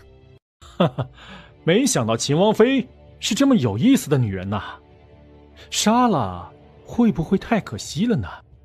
所有的巨蝠全都汇聚在了一起，竟疯了一般，朝地上巨蝠王的尸体蜂拥出去。怎么会这样？一地黑压压的尸体，近百的巨蝠居然全都死绝了。殿下，没事了，可以放手了。韩云熙在众目睽睽之下，落落大方地走过去，采集巨蝠身上流出来的血迹，回头冲龙飞叶淡淡地笑了。殿下，巨蝠毒养成了。韩云熙，你……齐大公子还有何赐教呢？齐耀天一时语塞，都不知道如何回答。巨蝠是他唯一的宠物，现在全都没了。对于龙飞叶来说，一切属情理之中，却又是意料之外。他非常满意。过来吧。龙飞叶立马又一把揽住他的腰肢。龙飞叶废话都没多说，冷不丁的扬鞭，长鞭掠过一地的巨蝠尸体，沾满了血迹，鞭锋一偏就朝齐耀天打去。养巨蝠当宠物了不起是吧？还给你。而就在这时候，龙飞叶的长鞭毫不留情地狠狠甩过来。这一回，齐耀天没躲过，硬生生地挨了一鞭子，吐出了一口鲜血，跌落在地上。本王的女人命无价，逍遥城再敢接悬赏，不妨试试。齐大公子想要解药的话，3日之后到秦王府来买，你的命就以那位雇主的价来算吧。二位再会。虽然龙飞也没有笑，可韩云熙却有种直觉，这家伙的心情似乎很好。韩云熙，解药呢？骗你的，那不过是一般的毒，时间久了就没掉了。顾七少慵懒懒倚在大树上，他才不管谁追杀龙飞叶，他只关心韩云熙。就在林子的右侧，顾北月的眼底闪过一抹复杂，一转身，身影一换，便给凭空消失了。这明显是太后的埋伏，你不找苏娘了吗？唐离该得手了。龙飞叶，这就是你桥上的女人？人呢？我刚等你们太无聊，我就逼供了，不小心给逼供死了。苏娘从来都没有把这件事告诉过任何人的，所以她是可以死的。秦王，虽然这件事没让太后抓住证据，可是事情终究是败露了。该来的躲不掉。龙飞也没多解释，随手就将一个小青花瓷瓶丢给了韩云熙。这里头的毒，你琢磨琢磨吧，琢磨清楚了，告诉本王即可。你想知道什么？毒性、配置毒方、解药，还有这瓶毒液存放了多久？殿下，如果你不说，我还真没瞧出来这东西有毒。对它我一无所知，如果你急着要答案，我办不到。就放你那儿，本王不急。那个青花小瓷瓶里装着的正是迷迭梦，这是一种关系到龙飞叶身世，关系到他一生的毒药。龙天墨的救急发作了。皇上，我不服气，西理事没有真凭实据，他冤枉我。西理事是医学院理事，是6品医宗，他难道还会出错？来人，马上把他押下去。听说之前的诊断，顾太医也是认可的。是，而且晚辈至今还是认可王妃娘娘的诊断。顾太医，识时务者为俊杰。你爷爷已经过世很久了，你现在和医学院一点关系都没有。这么说来，席理是承认自己诬陷王妃娘娘，心虚了，害怕医学院追究此事的。来人，顾太医玩忽职守，助纣为虐，知错不改，一并打入天牢。如此年纪轻轻的，浪费了。医学院那边，皇上放心，太子殿下这病，除了老臣，谁都医不好，哪怕是长老会的人来了，也都没有发言权。秦王殿下，你可把王妃娘娘拖累惨了，还不设法救人？本王倒想看看顾北岳有多大的能耐。宜城那边有动静了吗？殿下，宜城那边暂无消息，宫里头倒是打听出来了，洗礼是需要10天时间才能治好太子，所以王妃娘娘他们还有10天时间。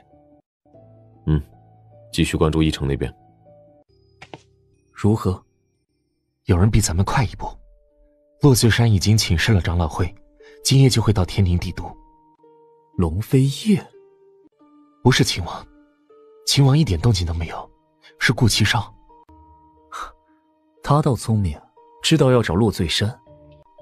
主子，顾七少这家伙来头……狱卒还未说完，顾北岳就示意他闭嘴了。去吧，静观其变。顾七少究竟何许人也？此时，这只妖孽就在韩云熙的牢房里。我吃饱了，你可以走了。杜丫头，你说喜欢一个人，是不是看着他，就会有吃饱的感觉呢？你再不走，狱卒就要过来巡视了。你还没回答我的问题呢。你也没回答我的问题呢。你问那么多做什么？你怎么那么了解唐门？为什么？这件事对你很重要吗？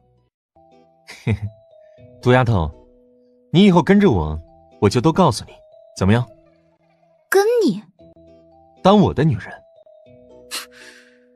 这个玩笑一点都不好笑。你再不走，我喊人了。每每说到关键时候，他就这样。顾七少深吸一口气，却还是立马就走。顾七少并没有走，就落在屋顶上，枕着双臂仰躺。不远处大理寺门口就传来了咚咚咚的击鼓声。有人到大理寺击鼓鸣冤，必是大案。3更半夜的，用得着这么急吗？顾七少并没有想到，这击鼓鸣冤的不是别人，正是他找来的医学院理事6品医宗落穗山。他竟然拿出医学院长老令来，以长老会的名义质疑席玉伯的病历诊断，要求席玉伯带上患者以及和患者有关的一切资料人员，即刻前往医学院公开会诊。天辉皇帝他不想因为这件事而得罪药城长老会，答应让席玉伯带走太子和韩云熙他们。韩云熙正被狱卒带着往外头走。前几日顾七少拍胸脯保证他能出狱，他还以为那家伙最后会劫狱呢。难道顾七少和落穗山有私交，还是和一城长老会有关系？王妃娘娘能在这么短的时间里请出洛理事，不简单。我也奇怪着呢。晚辈韩云熙久仰洛理事大名，多谢前辈出手相救。出手相救你们这种废材，呵呵，少自作多情，自以为是。老夫不过按规矩办事。韩云熙的笑顿时僵在脸上。好吧，这个老头子做的一切纯粹就是为了恶心席玉伯的。顾远东的孙子。这是晚辈，爷爷在世的时候经常提及洛前辈。哼，你爷爷医术一般般，我看你也就这样了。脾气最好的顾北岳也僵了，一时之间都不知道该说什么好。你来驾车，跟上前面的马车。都还愣着干什么？不想坐车就跑着去。这个时候，大理寺高耸的屋顶上，他高高在上站在那里，一双幽冷的眸子泛着森森冷芒。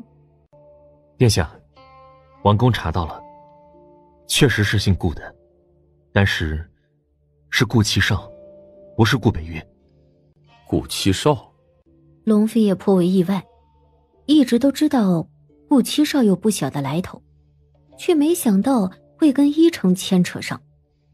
云空4城，一城、药城、逍遥城、女儿城，就属一城实力最大。顾七少和一城又是什么关系？他为什么要查韩云熙的底？眼看着车队的背影就要消失了，龙飞也二话不说，悄无声息地追了上去。骆老前辈，就太子的病情，晚辈有几处不懂的地方，想请教前辈。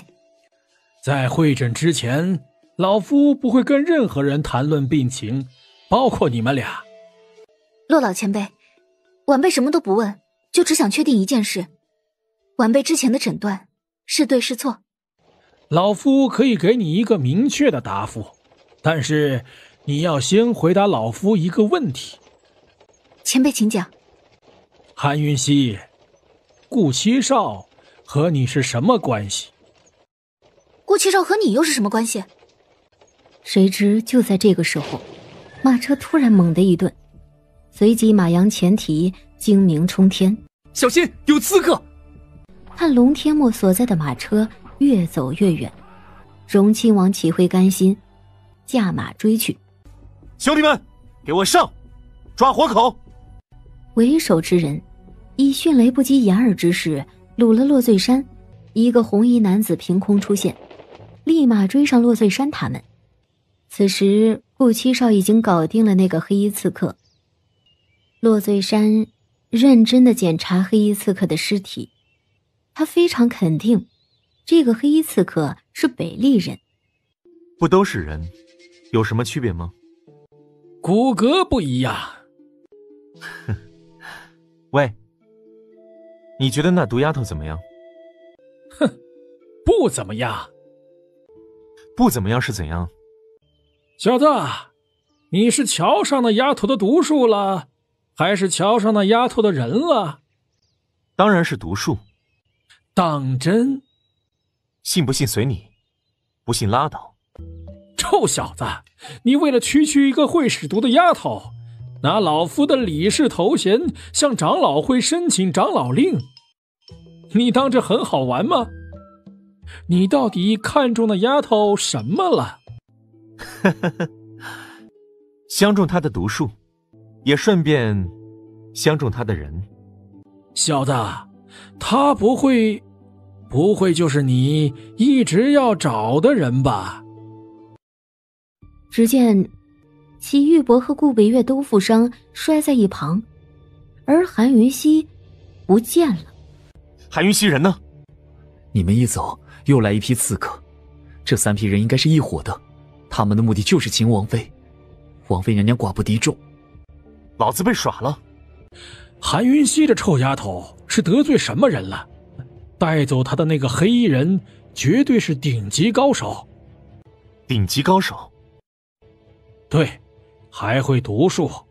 人往哪里去了？说。北边森林。顾七少二话不说就追了去。那3批刺客是一伙的，你不是？你这么肯定？军医协先劫持龙天墨，后劫持洛醉山，他无非想引出龙飞夜。你又是冲着什么目的来的？哼，走，送你去一城。你到底是什么人？带我去一城做什么？韩云熙条件反射一般的后退，一脸警惕，藏在袖中的梨花泪雨立马蓄势待发。黑衣人幽深的眼底掠过了一抹猥琐，竟突然身影一闪，落在了韩云熙的背后。混蛋！你放开我！你到底是什么人？你说句话会怀孕吗？黑衣男子依旧无言，却一手伸过来揽住韩云熙的小蛮腰。韩云熙猛地抬起头来，恶狠狠地往黑衣男子手臂上咬了去。终于，韩云熙嘴里的毒都用完了，黑衣男子还是没动。不会给毒傻了吧？我可以给你解药，只要你放了我。韩云溪，你刚刚完全可以杀了我，这已经不是第一次了。蒙面男子的话让韩云溪有些云里雾里，一个白色身影突然从远处翻身过来。救我！龙飞叶，你被咬了？龙飞叶，你们搞什么呀？韩云溪无言以对，龙飞叶没理睬，转身过去，撤下蒙面，埋头将手臂的毒血吸出来。韩云溪，你咬他，你居然还下毒！你坐下，我替你针灸排毒，毒素太多了，吸不干净的。龙飞叶，你刚刚才摘蒙面，你是不是耍他玩了？耍女人玩？这种事，龙飞叶怎么可能做得出来呢？龙飞叶的手臂猛地颤了下，一股鲜血从血口处喷了出来。不好意思啊，我知道很疼。穴位一错，这一针下去的疼痛堪比刀子剜心。我不是故意的，我知道很疼，就快好了，你忍一下。他没喊疼，也没责难，就只是冷冷地看了他一眼，便又转头过去。龙飞叶，你这么耍我好玩吗？被咬是你活该。龙飞叶，那么大的人了，你无聊不无聊？哼，龙飞叶，你是第一次被女人咬吧？你故意让着她咬的吧？这话音一落，韩云溪包扎伤口的手劲儿骤然一重，狠狠一勒，绷带正好勒在伤口上。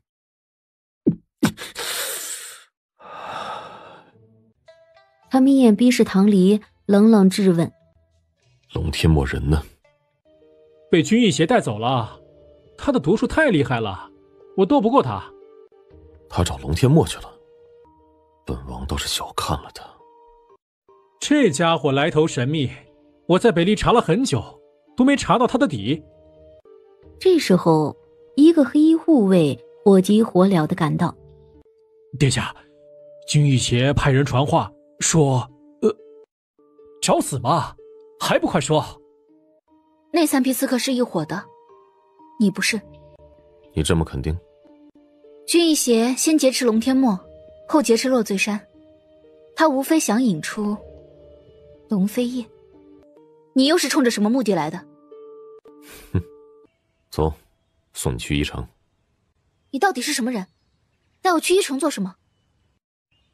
韩云溪条件反射一般的后退，一脸警惕，藏在袖中的梨花泪雨立马蓄势待发。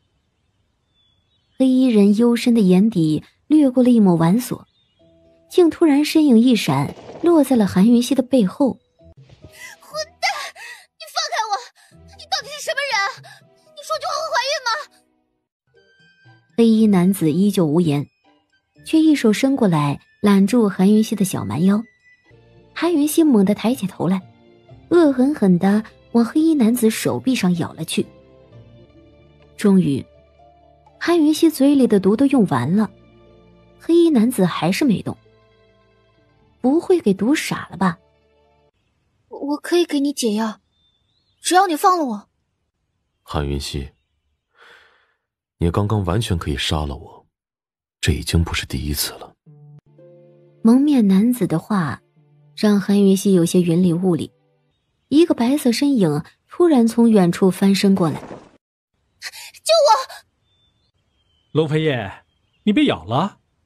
龙飞叶，你们搞什么呀？韩云溪无言以对，龙飞叶没理睬，转身过去，撤下蒙面，埋头将手臂的毒血吸出来。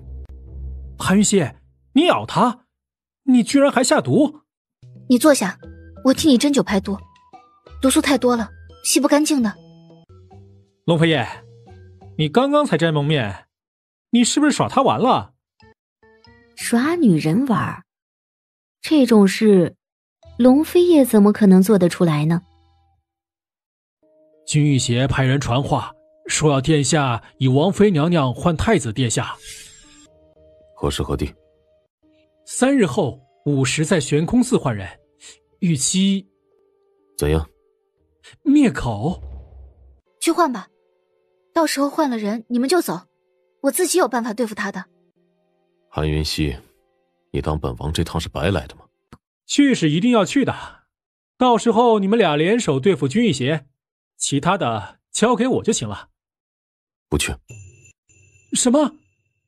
去告诉君逸邪，就算他有本事拿北丽江山来换，本王也不换。韩云溪，还不走？去哪儿？刚刚就告诉过你了，还不走？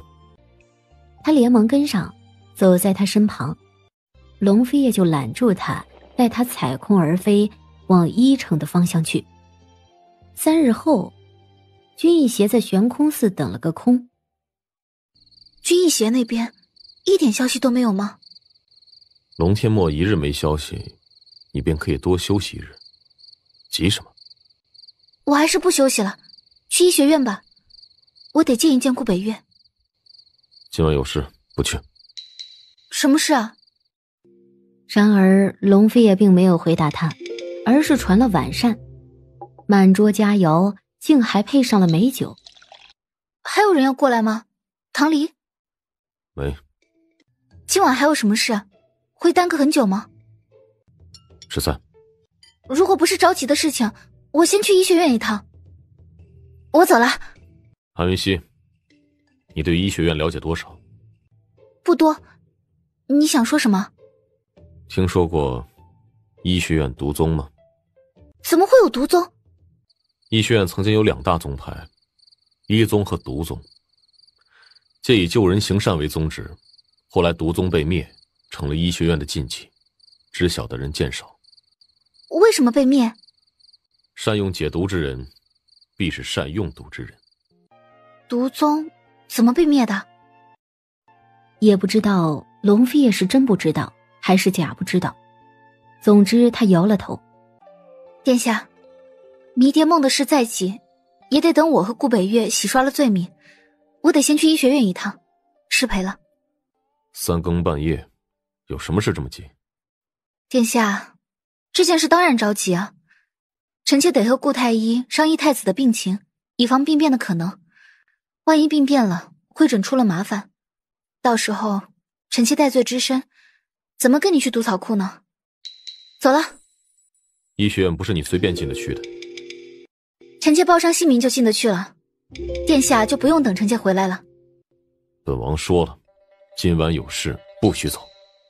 殿下，如果不是什么重要的事，臣妾有，今晚侍寝。殿下，这个玩笑一点都不好笑。本王像是在跟你开玩笑吗？殿下真会开玩笑啊。你还要走？殿下，臣妾刚好这几天倒霉了，不方便侍寝，不如……那你守夜好了。龙飞叶，如果你真没重要的事情，就让我走吧。我想和顾北岳一起去见一见陆醉山。本王困了，今夜你就在榻下守着吧。夜深矣。喂，你睡了吗？我们聊聊吧。你说君逸邪会怎么处理龙天墨呢？对了，你说顾七少为什么要查我？迷迭香是唐门的东西吗？喂，真睡着了。龙飞燕，你懂得什么叫做喜欢吗？而这时候，龙飞叶才缓缓睁开眼，深沉的眼里满满的全是复杂之色。翌日清晨，韩云溪迷迷糊糊醒来时，发现自己竟睡在榻上，而龙飞叶正倚在窗边的摇椅上拆密函。早。龙天墨被人送到医学院。当真？什么时候的事情？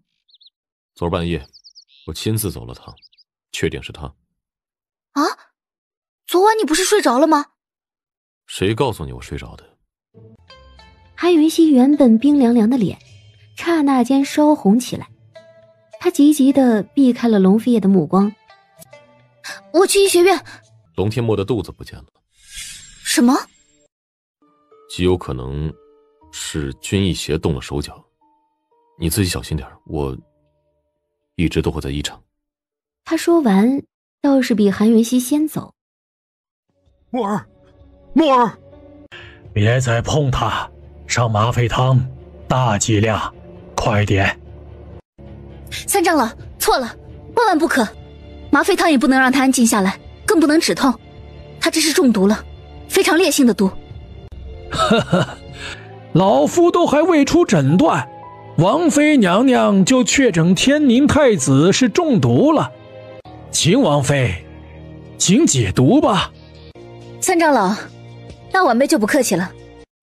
他说着取来一枚长针，居然闭上眼睛，缓缓插入龙天墨的穴位中去。有毒！荣亲王，劳烦替太子殿下擦个身，把衣裳穿上。过2天我再来复查。王妃娘娘，你刚刚……在下还以为这毒解不了了。真解不了，我只是先排毒而已。我也是被逼无奈的。顾北岳，你有办法不？救不了太子，你我都得死。没有。我有，等我好消息吧。这件事绝对不会连累到任何人的。毒丫头，坐吧，有事相求。既是有事相求，那以身相许吧。滚！可以先欠着的，你考虑考虑。滚滚滚！好了好了，说吧，有什么事？我想见一个人，最好明天就能见着，你帮我找他。谁呀？北利康王，君逸邪。北利康王可是你夫君的死对头，你要见他，龙飞叶知道吗？秘密，不要告诉他。他找君逸邪可比我容易多了，你不找他帮忙？你随叫随到，他嘛，我都不知道上哪里去找。哼，这话我爱听。我可以帮你约到君逸邪，只是他3番5次要劫持你，你竟要亲自送上门去，你自有对付他的办法，你陪我去便可。有什么办法？说来听听。怎么，你也怕他？哼，等着，明天早上给你消息。明日见。龙飞叶双臂枕着脑袋，就躺在韩云熙的屋顶上，那漆黑如紫夜的双眸越来越深邃。约到了，走吧。握紧韩云熙的手，另一手搭上他肩膀，带着他逾墙而走。一城最特色的糕点全在这儿了，慢慢吃。君逸邪还没这么早到。这些糕点居然和龙飞叶那天晚上在客栈叫的那一桌大致一样。毒丫头，你怎么了？尝尝，这个绿豆冰糕最好吃，我最喜欢。我去开门。哎，急什么？我去。难得康王殿下赏脸，实在是荣幸。得秦王妃邀约，三生有幸。请。康王殿下，想必你也知道我为何约你。本王不知。康王殿下，一瓶毒池水换龙天墨的性命，你意下如何？韩云熙，告诉本王这些毒池水是哪里来的，这一回本王绝不为难你。解药呢？解药还没问世呢，本王要龙天墨死在一城。韩云熙，把毒池水留下，这一回本王不为难你。你这还不算为难，那怎样才叫为难？我算是想明白你为什么要戴面具。你就是不要脸。你我什么我？我还以为我高估了你的人品，如今看来你压根儿就没人品。我告诉你，毒池水一滴你都休想得到。哈哈，龙飞叶，这真是一场好戏，君逸邪一定会宰了他的。哈哈哈哈。愚蠢的女人！韩云溪，你还没有在本王面前放肆的资格，把毒尸水交出来，否则休怪本王不客气。你想要这东西是吗？我偏偏不给你！你敢！韩云溪，本王说过，你还没资格在本王面前放肆。韩云溪，你卑鄙！君逸邪，本王妃赶来见你，不是因为相信你，而是因为相信自己。这一回，本王妃要劫持你。顾七少，愣着干嘛？还不动手！君逸邪一声哨响，20多名黑衣毒人突然就从四周窗户飞进来。在场的杀无赦。他怎么能想到会来？顾七少还在屋里，所以开门啊！开门啊！我们的人还在里头。他是死是活，与你何干？这有与你何干？麻烦让开！他是来帮我的，上一回那间的事情跟他也没关系，你为何要他性命？这也跟你没关系。他正要拉开韩玉溪的手，谁知忽然之间，他竟浑身乏力，沿着墙壁缓缓滑落而下。抱歉，一盏茶的时间你就能恢复。韩云溪，你竟敢对本王下毒！秦王殿下，这门是重新关上，还是任由它开着？如果不关上，唐门封杀这阵法就破了；如果关上，秦王妃在里头就必死无疑。秦王殿下，这门……滚开！一道红影闪过，顾七少揽着韩云溪飞了出来。韩云溪几乎是第一时间挣开顾七少的手，冲到龙飞叶的身旁去。毒丫头，你都舍身相救了，还不跟我走？你好好考虑考虑吧，3天之后我再找你。秦王妃，你们打算私奔吗？殿下误会了，顾七少不过是玩笑罢了。玩笑？玩笑能动手动脚？玩笑能为他糕点？你一直跟踪我们，为什么跟踪我？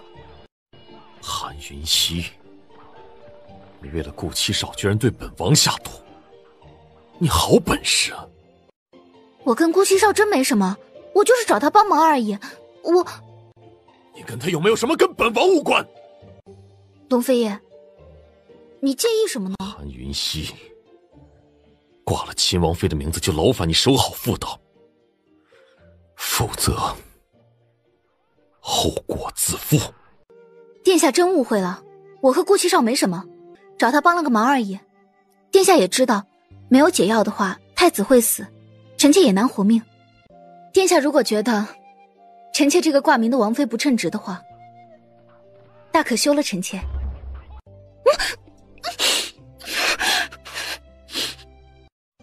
韩云溪别说挣扎了，连承受都有些承受不了。这个暴力的男人简直就是在掠夺。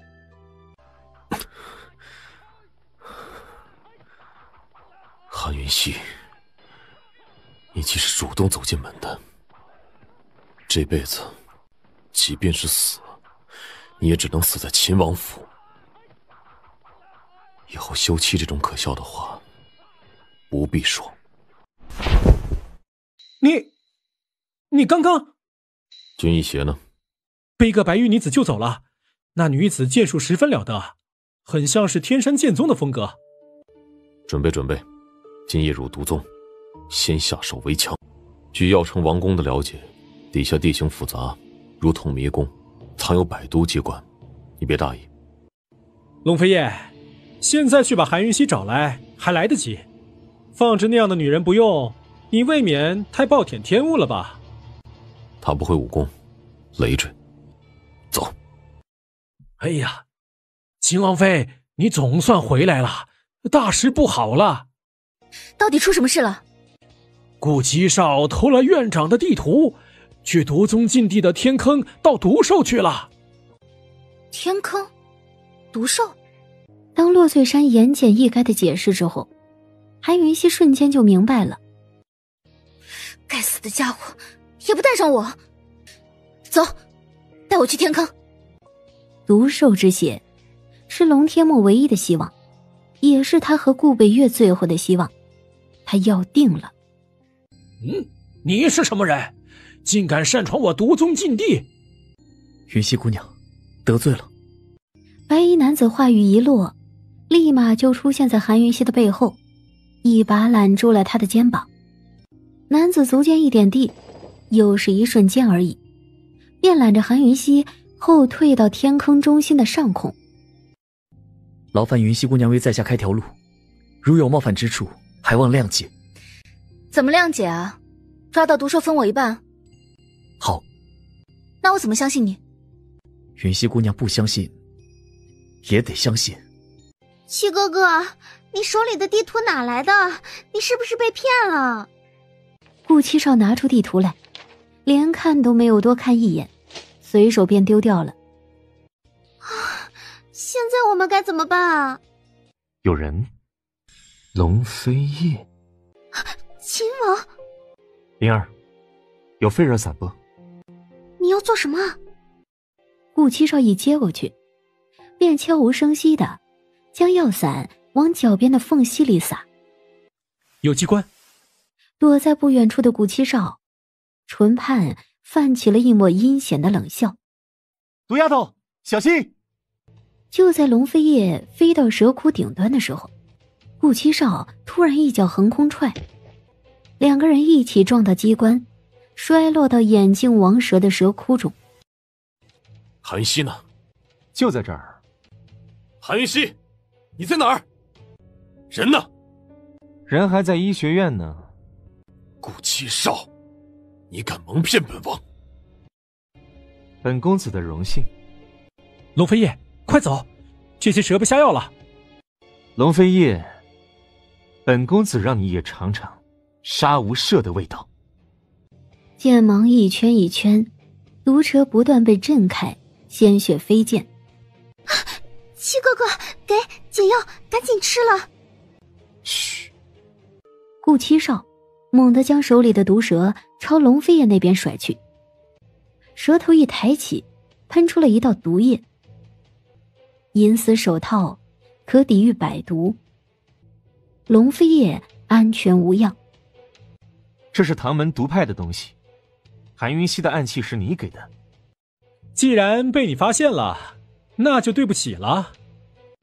暴雨梨花针居然也在你手上，看样子本少爷小看你了。现在知道也不迟。顾七少毫不犹豫，拉了穆灵儿，转身便从洞口逃了出去。可恶！七哥哥，你赶紧吃解药！七哥哥，你吓死我了！爱哭鬼。七哥哥，以后不要这样子了，好吗？不管为了谁，都不要这样了。老子倒是想死呀，演得这么辛苦。七哥哥，你这条命是捡回来的，你别硬撑好不好？没事，你七哥哥我没这么容易倒下的。你还硬撑？我们还是回去吧，按照地图的路回去。你先走吧，把药留给我就可以了。你跟我一起走，你再撑下去会没命的。乖，别闹，你自己可以上去的。哼，你想死在这里，我陪你。走吧。谁知就在这个时候，一旁的墙壁上突然缓缓开启一道暗门。君一邪，看样子本王来的很是时候嘛。顾七少，如果本王没记错，你的毒术并不一般。那又怎样？本王拿你来试百毒机关，刚刚好。你休想！我即便是死，也绝对不会让你得到蛊属。那得看你有没有这个本事了。顾七少冷不丁的一脚狠狠踹出去，一踹就直接将军一邪给踹飞，砰一声重重的撞在墙上，一抬头便喷出了一口黑血，有毒。哎呀，既然康王殿下夸本少爷的毒术，当然得让他尝一尝了，对吧？确实不一般，拿你开路正好。君一邪、段慕瑶，你们住手！毒丫头也来了。韩云溪，真是冤家路窄。西周公主什么时候和北厉康王勾搭在一起了？西周皇帝知道吗？灭了你的口，他老人家就永远不会知道。灭不了本王妃的口，本王妃会让全云空大陆都知道这件事的。那就来试试。谁知君一邪却走过来，将他挡到身后去，给了他一个警告的眼神。韩云溪，你到底对本王下了什么毒？和蛊毒一样，没有解药。既然是这样，那本王就没有留你命的必要了。你是影族的人，曾经一统云空大陆的大秦帝国，有东西秦两皇族、七贵族，影族便是七贵族之一，专门负责守护西秦皇族之人。所以他是西秦皇族遗孤？我让你来帮我开路的，可不是来找麻烦的。你帮我杀了他们，要不我不跟你走了。杀了他们，我也跟你走。我试试。方慕瑶退了几步，也顾不上君一邪，转身就给逃了。段慕瑶，我一定会告诉龙飞叶的。君一邪不甘心极了，却也开始步步后退。别让他跑了！云溪姑娘，何必杀一个逃兵呢？为什么让他逃了？云溪姑娘，你是一个医者，何必赶尽杀绝？我们可以走了吗？韩云溪偷偷瞥了顾七少一眼，顾七少立马会意，都碰上了，就一起走吧。西哥哥，我们走了，下面两个人怎么办？那石头突然被一阵强悍霸道的剑气震飞起来。走。可是一个从蛇窟里飞出来的身影却比他还要快，霸道的将韩云溪捞了过来，拥在怀中。是他，龙飞叶。韩云溪惊呆了。你带他下来的？恰巧在洞口碰到，顺带捎他一程。影族的人什么时候也这么爱多管闲事了？太闲了吧。你可以走了。他答应跟我走。现在反悔了。白衣男子不再回应，突然一掌袭来，龙飞叶护着韩云溪闪躲，正要出手，谁知道唐离却突然从洞口里冲出来，大喊道：龙飞叶，你的脚，赶紧解毒，赶紧！龙飞叶原本可以毫发无损的，可是当他一听到韩云溪的声音，他就等不了了。他单脚站地，以保证剑气的力量大增，这只脚就这样任由毒蛇咬。停下！白衣男子一掌正要袭来，见状立马急急地收回去。别吵！解毒，你马上坐下。他没有意识到自己的紧张，更没注意到龙飞叶一直低着头盯着他看呢，深邃的眼眸里流出了几缕喜色。他离他很近很近，额头都快贴到他的头顶了。安全了。哦，好疼啊！这家伙的下颌骨怎么那么硬啊？坐好了，你体内还有毒没解呢。龙飞叶却突然伸手过来，大手轻轻地揉他的脑门。韩云溪始料未及，下意识便抬头朝他看了去。只见龙飞叶正垂着眼看他，他动作轻柔地为他揉抚额头的疼痛，摩挲之间让他有种说不出来的舒服感。解药呢？五彩莲蓬、落伤离草、美人忧心这3种毒的解药。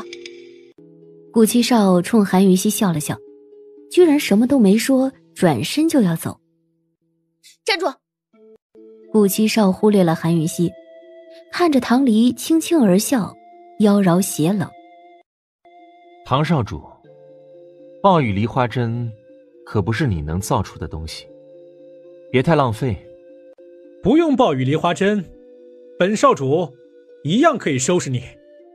本少爷好害怕。姓顾的，别以为我不知道你在拖时间，马上给我解药，这毒拖不得。你这个卑鄙小人，解药和命都拿来。唐离抽出了一把短剑，直刺过去。顾七少却只是闪躲，迟迟没有出手。没错，他就是在拖延时间。顾七少，再不拿出解药，你我绝交！这话一出，顾七少的动作戛然而止。而就在这瞬间，唐离的短剑没有来得及收回，直直地刺入了他的肩胛。这一刻，韩云溪怔了，心跳都漏了半拍。七哥哥！该死的，明明是肩胛伤了，可是为什么心会那么痛？把解药拿出来！毒丫头，你怎么能这么偏心呢？他上一回要杀我，你怎么没休掉他？上一回我救了你，不是吗？毒丫头，你救我跟你休掉他是两码事哦。你到底怎样才肯交出解药？你等我考虑几天再告诉你吧。唐离，你赶紧出去帮我找3味药来：浮屠茶、3醒花、青藤子，去药城和药柜谷找，快！放心，我会一直守着你，直到唐离回来。好。韩云溪又一次确定毒素所在，果断开始施针。喂，毒丫头，毒丫头，喏，给你。谁知道龙飞叶却一道掌风给震开了，3颗解药被震得粉碎，散落在地上。不需要，这笔账本王会算。算账？哼，你欠本少爷的账更多。那就清算清算。毒丫头，你看清楚了，是他不知好歹，休怪我不给你面子。够了！龙飞叶，笨蛋，真以为没解药我救得了你吗？就算我求你了，配合一下，我骗得过他好不好？你体内的毒拖越久越损身子的。喂，解药你还给吗？毒丫头，卖你个面子。手毒应该是散了。明天晚上是最后期限，对吧？放心，来得及的。龙飞叶牵着韩云溪的手站了起来，这一下韩云溪才明白过来，龙飞叶他真的是为他而来的。既然都是为了毒丫头来的，那就一起呗。我带你们一起走吧。怎么回事？有人触碰到天坑死穴，5时之前天坑一定会全塌的，必须尽快走。抓紧了，抓紧了！这堵门后就是天坑的最低点，也是囚禁毒兽的密室。我们得想办法打开这道门，我也不知道机关在哪里。龙飞叶挥剑劈斩，岂料石门岿然不动，甚至连痕迹都没有。这不是石门，是玄金门，谁都动不了它。我有办法腐蚀掉这堵墙，就是这东西，独门秘制的。看着吧。云溪姑娘，别试了，还是找机关吧，应该就在这堵墙上。开始融化就会很快的，稍等。又一块大石头从天而降，砸落下来，紧随大石头落下的，居然是一只黑色的大老鼠。这么大的老鼠，怕是吃人肉长大的。云溪姑娘，你还要多久才能融化掉玄金墙？岂料他话音一落，便见一大群大老鼠从方才的洞口接连不断的掉下来。韩云溪，待会儿你先进去。快好了，要逃大家一起逃。然而就在这个时候，满地的大老鼠全都齐刷刷的弓起了后背。不好！白衣男子眼底尽是豁出去的果决，他狠狠地将韩云熙拉到了一边墙边，拉着他的手在墙上划过。一声巨大的响声，玄金之门轰然倒塌。逃！一群人齐刷刷地飞掠入门。那密密麻麻疯狂冲来的食人鼠突然全都戛然而止，停在了玄金门外。韩云熙，那白衣人呢？韩云熙木讷地看了龙飞叶一眼，缓缓伸出了五指。只见他五指指腹全都有小伤口，还流着血呢。白衣男子呢？他也不知道。灵儿，你那儿有止血的药吧？穆灵儿看着韩云熙，眼神复杂，迟迟没有回答。穆灵儿。谁知龙飞也拉起韩云熙的手，居然当众就含住他的指头。刹那间，还有些迷糊的韩云熙像是触电一样，浑身一颤，整个人立马就绷紧了。然而龙飞也不仅仅含住，他竟还轻轻吮了起来。韩云熙甚至可以感觉到他湿漉的舌头就抵在他指腹上，这种感觉像极了吻。天哪，他快受不了了。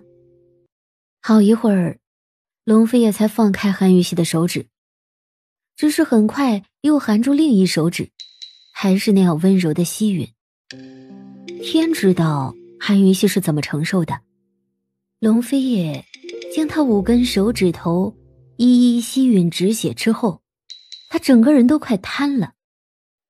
龙飞也拉着他的手在检查，他低着头，双颊绯红未退，怎么都不敢抬头。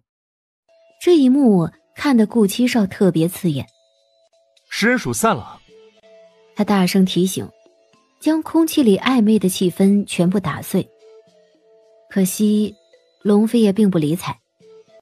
还会疼吗？不疼了。看样子是君逸邪他们触碰到天坑死穴了。老鼠，是那些老鼠又来了。来者不是别人，正是君逸邪和端木瑶，而他们身后不是别的，正是刚刚那群食人鼠。哼，等会儿再开门帮他们收尸。等等，等谁呢？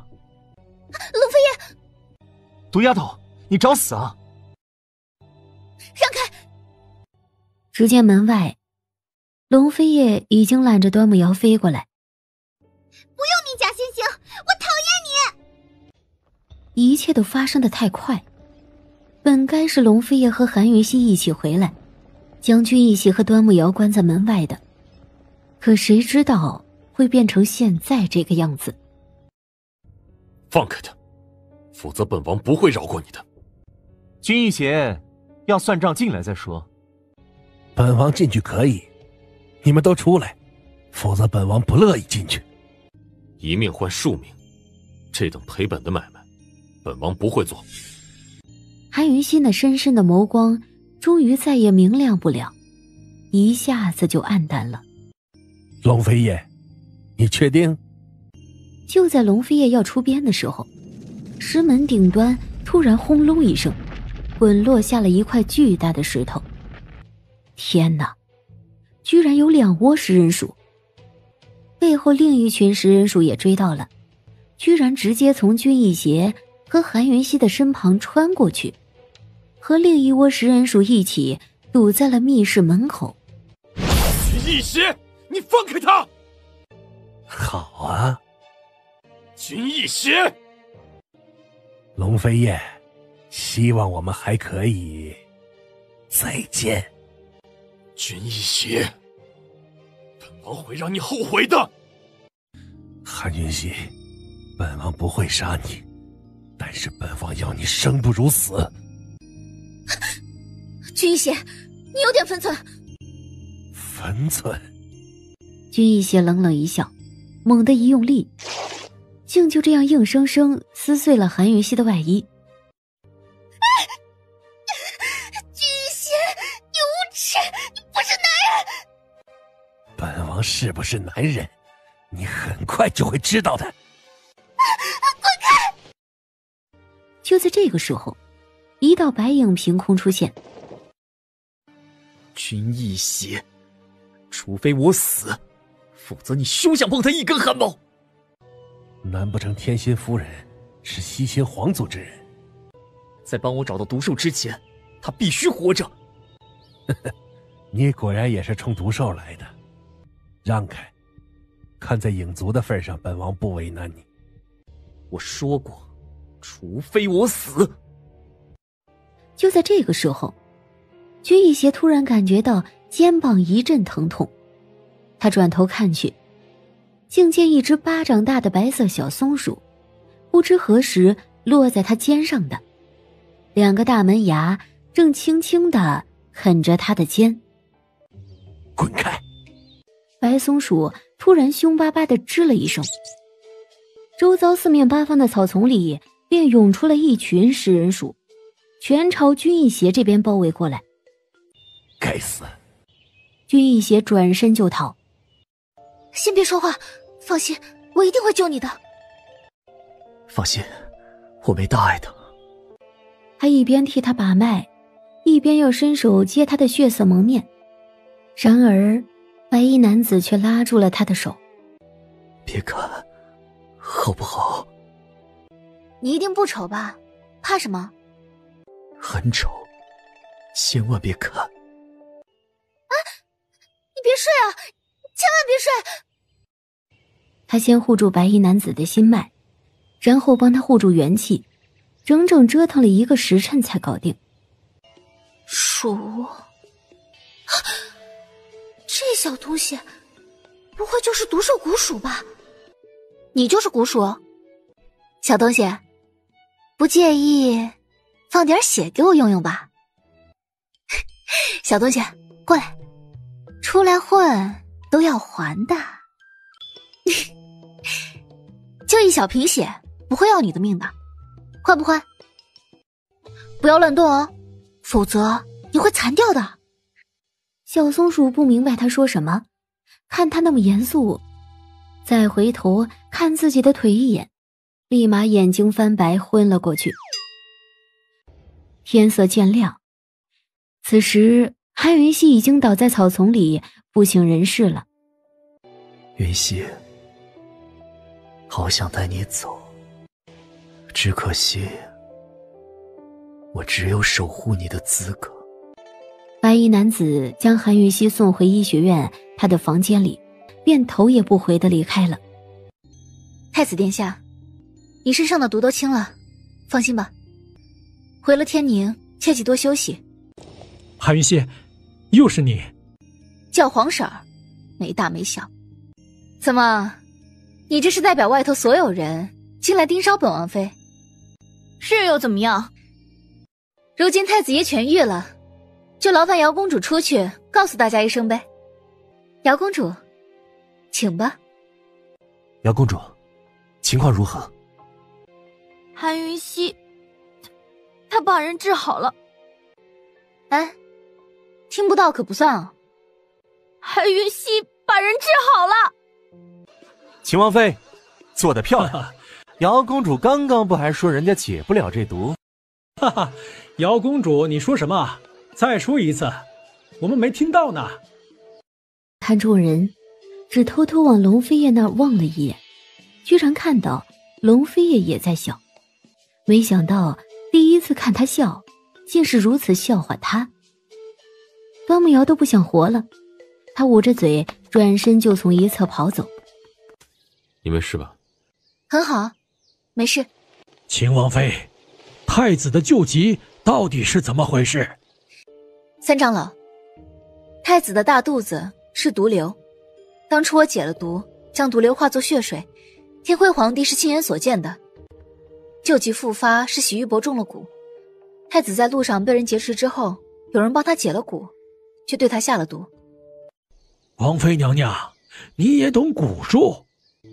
三长老，我不懂，所以今日咱们是平局，有洗玉帛在，你和上面交代得了的。秦王妃，老夫输了，别说一件事，但凡只要你有求于一成，老夫必定尽力相助。三长老，恭敬不如从命，你这话云溪记住了。老夫还有要事，就不多陪了。韩云溪，你挺厉害的。殿下谬赞了，臣妾没丢殿下的脸，便是万幸。殿下如果没有其他事，臣妾告辞了。臣妾无能，破解不了，请殿下恕罪。如果本王不恕罪呢？龙飞也拿起迷迭梦，一步一步地走到韩云溪的面前。他下意识地后退，龙飞叶却一把揽住他的腰肢，将迷迭香藏入他的医疗包中。而他一藏好，就突然攫住他的下巴，猛地用力逼着他看他。把眼睛睁开。见他没有睁眼的意思，龙飞叶的眼底闪过一抹暴力，竟低头直接以唇封了他的唇。这一次他近乎疯狂，越吻越用力，越吻越深。突然龙飞叶放开了他的下巴，一把将他横抱起来，大步往床榻走去。龙飞叶，你够了，够了！不够。你凭什么欺负人？你以为你是谁啊？本王是你的夫，你的天，你的地，你的一辈子。那个白衣人救了你，难不成是你？介意？是又怎么样？本姑娘现在不介意了，桥归桥，路归路，臣妾不会给殿下惹麻烦，也劳烦殿下别打扰臣妾。毒草库臣妾不去了，殿下另请高明。韩云溪咬着牙，忽略掉心中的酸楚，大步离开。哥，没事吧？准备一下，3天后进毒草库，派人送他回去，把穆灵儿也带回去。要成天心夫人的线索别断了。王妃娘娘，殿下有令，让属下护送你回天宁。退下吧，我自己会回去。王妃娘娘，这是殿下的命令。怎么，他的话是命令，本王妃的话就不是命令了吗？殿下不回去吗？殿下和唐离少主先走了。哦。王妃娘娘，你还是跟属下回去吧，别让属下滚。是，属下遵命。医疗包里突然传来噗的声响，他连忙打开，却见小松鼠已经打开了迷迭香的盖子，正准备往嘴巴里倒。不要！记住了，再饿这个东西都不能动，明白吗？他使劲的点头，生怕韩云溪不明白。那么多人，你为什么找我啊？哎，你今年几岁了？你有名字吗？我就叫你小东西吧，好不好？敲门声突然传来。谁啊？你怎么了？你去哪儿了？出去拜访了一位故友，谁知道吹了夜风染了风寒，一病不起好几日，都忘了请个人来报信。王妃娘娘见谅。回来便好，就担心你出事。然而这个时候，躲在医疗包里的小松鼠突然窜出来，一下子窜到顾北月的肩膀上。王妃娘娘，这是你养的？不是养的，是捡的。龙天墨的毒就是他解的。毒兽？你也知道毒兽啊？王妃娘娘，恕属下直言，这东西可不是你养得起的。怎么说？食量很大，王妃娘娘会被吃垮的。韩云溪乐了，将医疗包展开给顾北月看。不必多说，两人默契地相视一笑。王妃娘娘，毒兽的牙有毒，血能解百毒，这都是因为吃百毒而来。所以一旦毒兽咬了人，或者放血救了人，就必须不停地吃，否则就会有性命之忧。那他得吃多少才能饱啊？这就只能问他了。王妃娘娘，目前最要紧的还是赶紧喂饱他，就他这样子，怕是饿极了。走吧，咱们出去找吃的。韩云溪和顾北月才刚出门，就撞见顾七少迎面而来。毒丫头，你没走？莫灵儿呢？我也正找她呢，等找到了，你一刀杀了她。他那么喜欢你，白喜欢了。哎，可惜我喜欢的是你。是影族那家伙救你的？把莫灵儿找来，我就告诉你。你要去哪里？毒丫头，你没跟龙飞夜走，要不跟本少爷走，和你神仙眷侣吃香喝辣。他突然就停了下来，猛地转头看向顾七少。你想干嘛？带我去个地方。去哪儿？尽管说。毒草库。你去那里做什么？长长见识。成。那你告诉我影族那厮为何要救你？你们之前就认识？还能不能好好当朋友了？马上带你去，走吧。哎，顾太医也去。累赘。喂，过分了啊！一起走吧，跟上别丢了。有顾七少带路，半天不到的时间，韩云溪他们就站在莲花峰主峰的山腰上了。小东西在厚厚的藤蔓上打了个滚儿，随即一溜烟的不见了。咱们进去吧。毒丫头，你打算怎么个见识法？就随便看看。就在顾北月和顾七少傻傻的跟着走时，韩云溪已经悄无声息的收了不少毒药草。解毒系统探测到山顶的毒性最强。毒丫头，你是来爬山的？嗯。成，陪你爬。不过别怪我没提醒你，天一黑这里就会有百虫夜行，很危险，我们必须离开。当真？我想找一些腐蚀性强的毒药草。小心，食人藤！谁知道这个时候，一道黑色的身影突然飞掠而来。龙飞夜。他一把抱紧韩云溪，一手持剑横扫，立马砍断了藤蔓包围圈。然而他并没有营救顾七少，而是冷冷瞥了顾北月一眼，抱着韩云溪转身就走。快救顾七少，快！顾七少为了救我才被困的，救救他！韩云溪，一个有夫之妇跟2个大男人上山，你什么意思？先救人再说，成吗？叶儿，这位就是韩云溪。如意什么时候来的？汤离呢？丫头，迷迭梦在你手上，跟你没关系，放开我！没教养的丫头，把东西拿出来！这东西又不是你的，凭什么？拿出来！他取出一个青花瓷瓶，竟随手就往身后抛去。什么破玩意儿！我才不稀罕！放肆！如懿暴怒，随即放开韩云溪去追。与此同时，始料不及的龙飞夜也放开了他，随后追去。哼！竟然敢耍我，很好。顾七少，顾北月，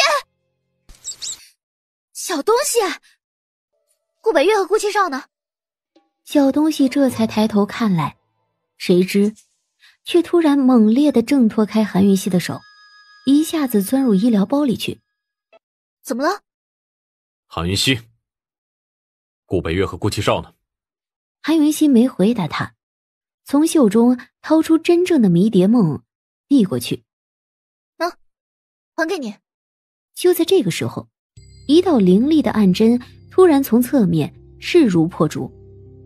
龙飞夜一把将韩云溪拉到怀中，拥紧了，转身就走。叶儿，你站住！龙飞夜就是不理睬，还是一路往上。不知不觉中，他们居然到了山顶。你们想找强腐蚀性的毒药草，对吗？有什么发现？就在附近，我找找，不会耽搁太久。要找你自己找，我们没空搭理你。叶儿，跟我走。谁要找了？迷迭梦又不是我的，我吃饱了撑的。是你刚刚说找找的，谁让你找了？我让他找的。父亲不可能有。叶儿，你是相信如懿，还是相信他？韩云熙，你还不快找！韩云熙，我给你一盏茶的时间。不用，我已经找到了。劈开这个树干瞧瞧吧。这是毒华。我知道。龙飞叶，赶紧劈开看看，小心点。有密洞通往地下，洞很深。下去。待会儿我走前面，大家小心点。韩云熙，你确定想跟本王下去？韩云熙耳根子微红，心下又羞又恼火。我跟你一起走前面。这密道竟是一个山洞，山洞的尽头便是悬崖，上头长满了不知名的毒药草，形状似兰花，却没有开花。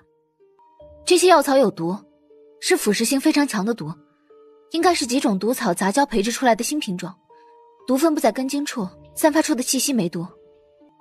这些药草都是一样的，摘几株回去就够用了。龙飞叶虽然没有说话，却照做，采了5、6株，装满了琉璃盒子，亲自收着。此地不宜久留，我们还是先原路出去吧。那个白衣人是怎么救你的？为何救你？我也想知道。龙飞叶，你也怀疑我是西秦遗孤，影族要守护的人？或者他就是冲着毒兽来的？依我看不像。那位如懿是我母亲的妹妹，也是唐门的人了。二当家。唐离的父亲是门主。迷迭梦是毒宗的东西。龙飞叶，你为什么救端木瑶？龙飞叶始料未及，看着他，都不自觉地停下了脚步。四目相对，只可惜，直到如懿追上来了，龙飞叶都还是沉默着。我回医学院去了。不必，明儿一早跟本王回天宁。我还有事情。什么事？收拾行李，我的东西都还在那儿。待会儿让下人过去收拾，你先休息吧。我就在隔壁。我的东西喜欢自己收，还有很多药材，下人不懂的。来人，护送王妃去趟医学院，快去快回。你要跟我去医学院？属下护送娘娘过去。那就有劳了。王妃娘娘，别什么呀？韩云熙微微一笑，打了个响指，侍卫便双眼翻白，靠着背后的墙缓缓倒了下去。他取出迷迭梦放在桌上，大步离开了。哥，把迷迭梦收回来吧。你不解释端木瑶的事情，无非是借机拒绝那个女人，都拒绝了，你何必不放手？哥，如果她真的是西秦皇族之后，唐门必杀她无疑。你们敢？如果她是，你比唐门更应该杀掉她。你别忘了，你母妃是怎么死的，她10有8九就是西秦遗孤。岂料龙飞叶突然一把掐住他的脖子，一字一字警告：不管她是不是，她都是本王的王妃，她必须留在本王身旁。去告诉如懿，少打她的主意，否则我不会客气。龙飞叶，你过得了自己心里那一关吗？他如果过得了心里那一关，何必一直隐瞒端木瑶的事情，让韩云熙一而再的失望呢？龙飞叶微微一愣，他并没有回答，转身便往医学院去。谁救了你们的？也不知道怎么回事儿，那些食人藤突然全都淹了。毒丫头，你就这么狠心的跟着龙飞叶走了，不管我的死活？你的死活又跟我没关系。哼，那我该怎样才能和你有关系呢？我还有点事，失陪。三长老，有件事我想私下问一问你。王妃娘娘，请上座。我想知道我父亲韩从安当年是如何当上理事的。韩从安，我母亲天心夫人，长老可听说过？天心夫人，不曾听说。是他帮我父亲上下疏通，当上理事的。当年长老会有2位长老过世，理事竞选是2位副院长亲自主持的。云溪，能动用到副院这层关系的，可不是银子能解决的。这阵子上头的人都忙着，等过段时间老朽替你引荐。多谢长老。客气了。毒丫头，你送生父入狱，又打听生母的消息，未免太有意思了吧？你偷听？毒丫头，你心情不好，龙飞叶欺负你了？明明是你欺负人好不好？知不知道什么叫做隐私？好，我的错。毒丫头，你听说过木星吗？韩云溪摇了摇头。走，我带你去药城认识他。没兴趣。木星就是天心夫人，也就是你娘的闺名，她是药城穆家的人。毒丫头，跟我走吧。你这个流氓，再动手动脚休怪我不客气啊！随便胡诌个名字我就会相信你，你当我是傻瓜啊？要不你回头去问一问3长老，莲心夫人是不是和林院长有一腿？再问一问他，莲心夫人是不是有个失踪很久的姐姐？你是怎么知道的？走吧，到了药城再告诉你。殿下，已经追出西城门5室里，并没有王妃娘娘的踪迹，还请……没用的东西，韩云溪，你居然敢走！你既然敢不告而别，就千万别让本王找到。来人，传本王令，封了韩家，任何人不许进出。他下了悬赏令，整个云空大陆，但凡能提供线索或者找到韩云溪本人者，赏黄金1万两。哥，你这是让全天下人都知道秦王妃失踪了。本王要他知道，全天下除了本王这里，他哪儿都别想留。你就他那性子，强扭的瓜不甜。是他主动踢脚进门的，本王没强求他。药城有大事。竟见墙壁上张贴了一幅巨大的悬赏令。顾七少一眼就认出，这画的是韩云溪。龙飞叶会这么高调的悬赏，只能说明他没找着人，甚至一点线索都没有。还不走？黄金1万两，我带你去领吧。好啊。呵呵，他把整个天宁国库都给我，我都不换。正值傍晚，顾七少和韩云溪在一家离穆家最近的客栈落了脚。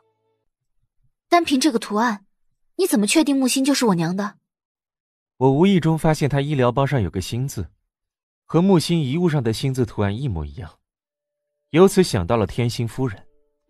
沿着这条线索找下去，才知道天心夫人正是当年突然失踪的木星，就是你问3长老那件事。当年天心夫人正是通过莲心夫人的帮忙，找到了林副院，跳过层层考核，直接提名韩从安为理事，并且竞选上了。莲心夫人之所以会帮忙，正因为天心夫人是她的亲姐姐，也正是穆家的4小姐木星。你怎么知道的？医学院的事情你怎么全都知道？毒丫头，我怎么知道的不重要，重要的是我们必须确定你到底是不是毒宗的后人。万一我真是毒宗后人呢？乖，先休息吧，夜里带你去趟穆家见一个人。韩云溪连忙问：哎，你去哪儿啊？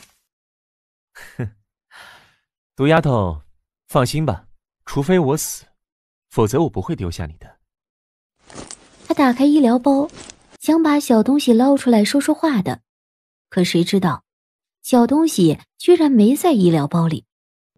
此时小东西正在药城的药材会所门口。有老鼠，有老鼠！来人，有鼠类闯入，拦住他！小东西尖叫一声，想要逃却已经来不及了。手微一收网，便将小东西束缚在网袋中。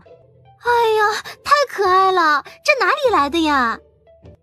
多少钱卖啊？开个价吧。大家静一静，静一静。不如这样，大家来竞个价，高价者得之。我出1000两，翻倍，3000。哼，1万。1万两，还有没有人出价？2万两。既然没人加价，我就买下了。啊！找死！他也不逃，而是当着众人的面，从嘴里硬生生吐出了一张金卡来。楚姑娘，与其拿一只松鼠出气，还不如让它的主人出来给你赔个不是。来人，给我一起上，逮住他！见守卫们又扑过来，小东西猛地高高窜起，居然迎面朝楚清歌扑过去。小畜生，不管你的主人是谁，今天你死定了！楚姑娘，且慢。此人正是王家的四公子，王若尘的亲弟弟，王书尘。且慢做什么？你能抓到他？楚姑娘何必跟一只鼠类斤斤计较？只见他落到了王书尘的肩膀上去。见小松鼠这般友好，他小心翼翼地伸手，作势要取金卡。谁知道小松鼠居然没有排斥。谁的？王书尘没说话，将金卡递给了王若尘。天宁秦王，龙飞燕。这只松鼠本姑娘已经买下了，就算它是龙飞叶的，本姑娘也要定了。不如这样，楚姑娘到里头小坐稍等，有什么话等把秦王找来了，我们再议。好，我等他来。其实楚清歌等的就是这句话了。不管是什么原因的交集，只要跟那个男人有交集，他就绝对不会放过机会的。毒丫头，我回来了。他就是买通了几个人去散布消息，说韩云熙在女儿城，然后又花了一大笔银子，雇佣了逍遥城一大批杀手去女儿城里埋伏。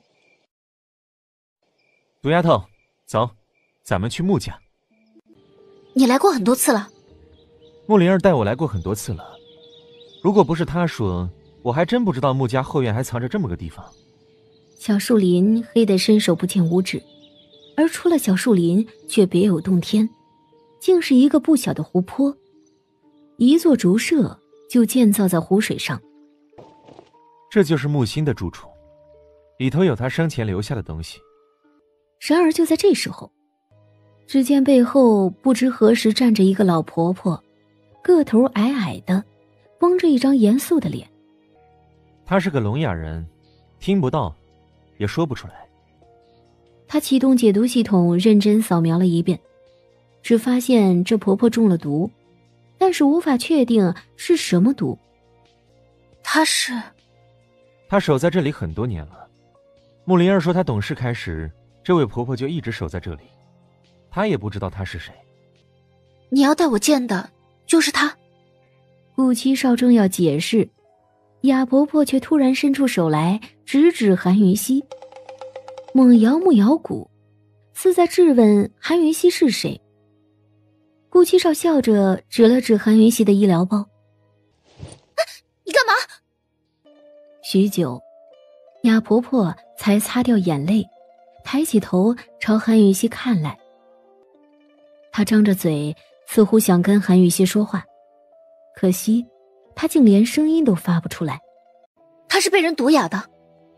聪明，她不仅是被毒哑的，也是被毒聋的，只是我查不出来是什么毒。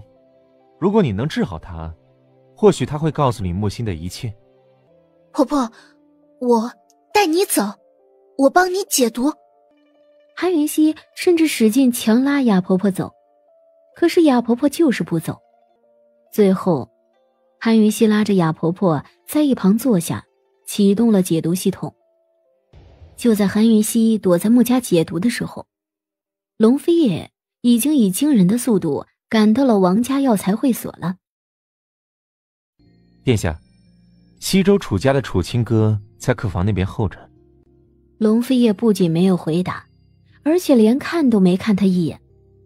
金卡呢？在下这就去来。殿下。龙飞叶的视线扫了金卡一眼就接过了，确定这是他给韩云熙的那张。他冷冷打量着小东西，并没有伸手去抓。可是小东西自作多情的以为龙飞叶要抓他了，他猛地挣脱开王书尘的手，窜得老远老远，头也不敢回的跑。一见小东西跑，他二话不说就追了出去。这一逃一追，很快龙飞叶就追到了韩云熙和顾七少下榻的客栈。主人离开了，去问一问，可有人跟他同行？小东西并没有在屋内久待，一边跑一边努力闻，没多久便追踪到主人的气息，调整方向追了过去。韩云熙，满药城都是悬赏令，你看到了居然还敢躲。此时他和顾七少还在穆家后院的竹楼里。怎么样，搞得定吗？是迷毒，中毒太久，很难办。迷毒？先带他走吧，要解这毒估计得花些时间了。他又一次想取下墙上那幅画像，可是雅婆婆却直摇头。她使劲地将韩云熙和顾七少往门外推。韩云熙朝顾七少使了个眼色，顾七少立马明白他什么意思。他走到雅婆婆身旁去，冷不丁一掌劈下，就这样将雅婆婆给劈晕了，一手扛在肩上。韩云熙见他强有力的手臂，竖起了大拇指，随即利索地取下那幅画像，将东西收拾打包好。走。毒丫头，再扛你一个，本少爷也办得到。走不走啊？去哪儿？先回客栈再议，我需要一个安静的地方排毒。谁知道他们才刚出门，一批黑衣杀手便从四面八方飞出，将整座竹楼包围住。等了那么久，没想到等来的竟是秦王妃，真令人意外呀。顾七少，你中套了。秦王妃，你跟木心是什么关系？跟你没关系。韩云熙，这里不是天宁，别给脸不要脸。对一个手无缚鸡之力的老人家下这种毒手，你也算男人。想带走他，呵呵，连你也得留下。保护好婆婆。雕虫小技，秦王妃，不管你跟木心有什么关系，既然到了这里，你一辈子都休想离开。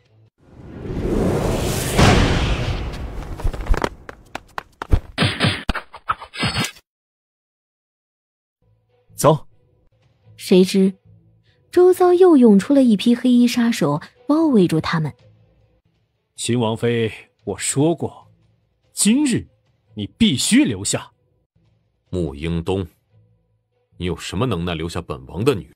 龙飞叶，来人，一起上，增派人手。然而龙飞叶还是一步一步往韩云熙那走去，但凡挡在他路前的，全都一剑毙命，杀无赦。秦王殿下，好久不见。龙飞叶没回答，视线扫过顾七少那揽在韩云熙肩上的手，一脚将他踹飞了出去。顾七少喷出了一口鲜血，直直坠落到冰凉凉的湖水中去，掀起了一阵浪。自己过来，还是本王动手？终于龙飞叶失去了耐性，箭步上前，一把就攫住了他的下颌。这时候顾七少突然从水中飞冲出来。龙飞叶，你要敢伤他分毫，本少爷绝不会放过你。可谁知道龙飞叶却突然吻住韩云熙的唇边，狂风暴雨般长驱直入，像是宣泄，又像是惩罚，凶猛激烈。韩云溪，命中注定，我只能开玩笑说爱你。穆英东才缓过神来，他立马朝杀手之手使了个眼色。很快，周遭数十杀手群起攻击。然而，龙飞也竟还不放开韩云溪。他一手揽着韩云溪的腰，一手持剑，竟一边吻他，一边御敌。他的吻还是不断在加深，从激烈凶猛，不知不觉到留恋不舍。终于，韩云溪快呼吸不了了，龙飞也念念不舍地放开他。众目睽睽之下，竟又埋头下去继续。左手是刀光剑影的厮杀，右手是霸王情长的亲吻。于重重杀手包围中，这个姿势简直帅呆了。来人呐，把所有守卫全部调派过来。秦王殿下想在这里亲热，老夫就让他亲热个够。来人，给我瞄准韩云溪。穆英东，今夜你敢放1箭，本王赏你女儿10箭。龙飞叶，我穆家跟你无怨无仇，你劫持我女儿是什么意思？无冤无仇？穆灵儿险些害了本王王妃的性命，这叫无冤无仇？灵儿不可能伤人，她和韩云溪并不相识，你别血口喷人。信不信随你。你想带她走？是。好，楚西风，把人带走。龙飞也一声命令，以楚西风为首的一批暗卫便从四面八方飞来。龙飞叶，人可以带走，你们也可以走，但请把灵儿交出来。本王不是来跟你交易的。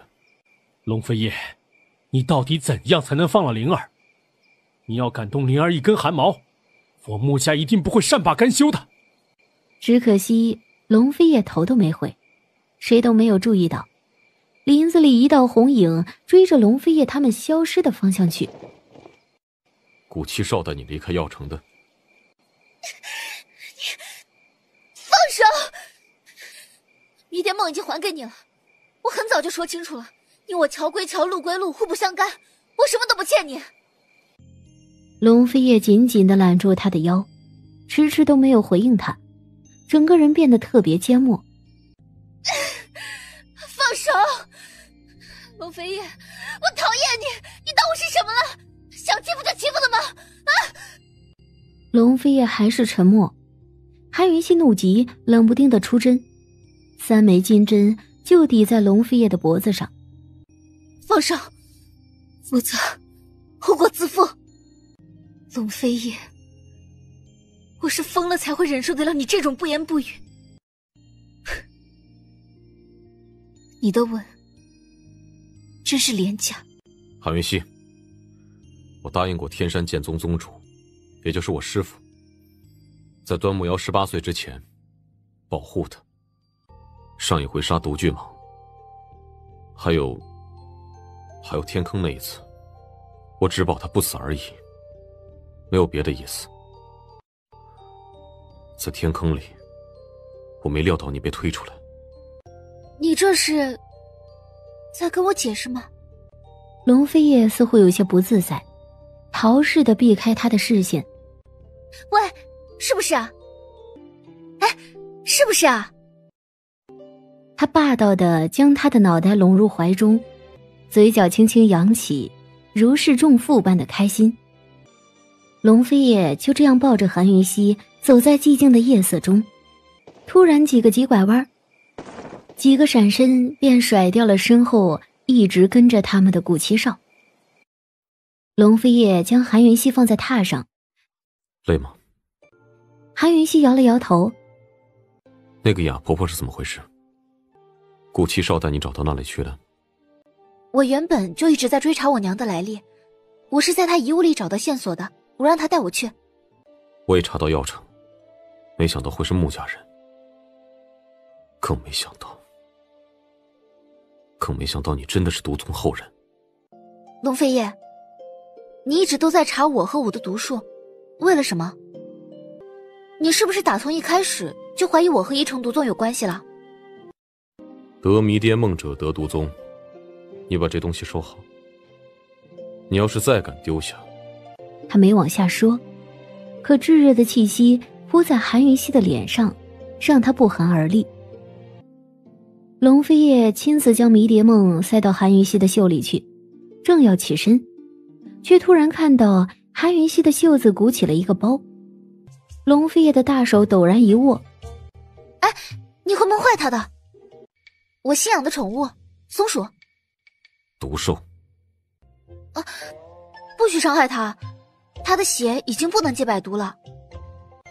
龙飞叶眯着眼，轻身缓缓逼近。本王有你就够了，要他做甚？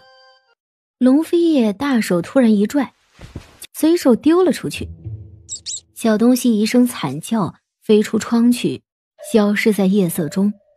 这并非他第一次逼得这么近，却是他们第一次同处一张床上。他的呼吸变重了，韩云熙的心跳砰砰砰的加速。哥，你在里面吗？女儿城那边有韩云熙消息了。好好休息，我就在外头。朱西风先带雅婆婆回天宁，我们明早走。他说着迅速退开下榻，头也不回地出去了。消息错不了。女儿城？对，送信的人还送了这东西。哼，顾七少，想要本王的命，先把你自己的小命顾好了。来人，传令下去，封锁天宁境内所有和明香茶庄有关的产业，冻结顾七少在所有银庄的存款，见其人，杀无赦。是。你找到韩云熙了？他狐疑的要推房门进去，却被龙飞叶拦住。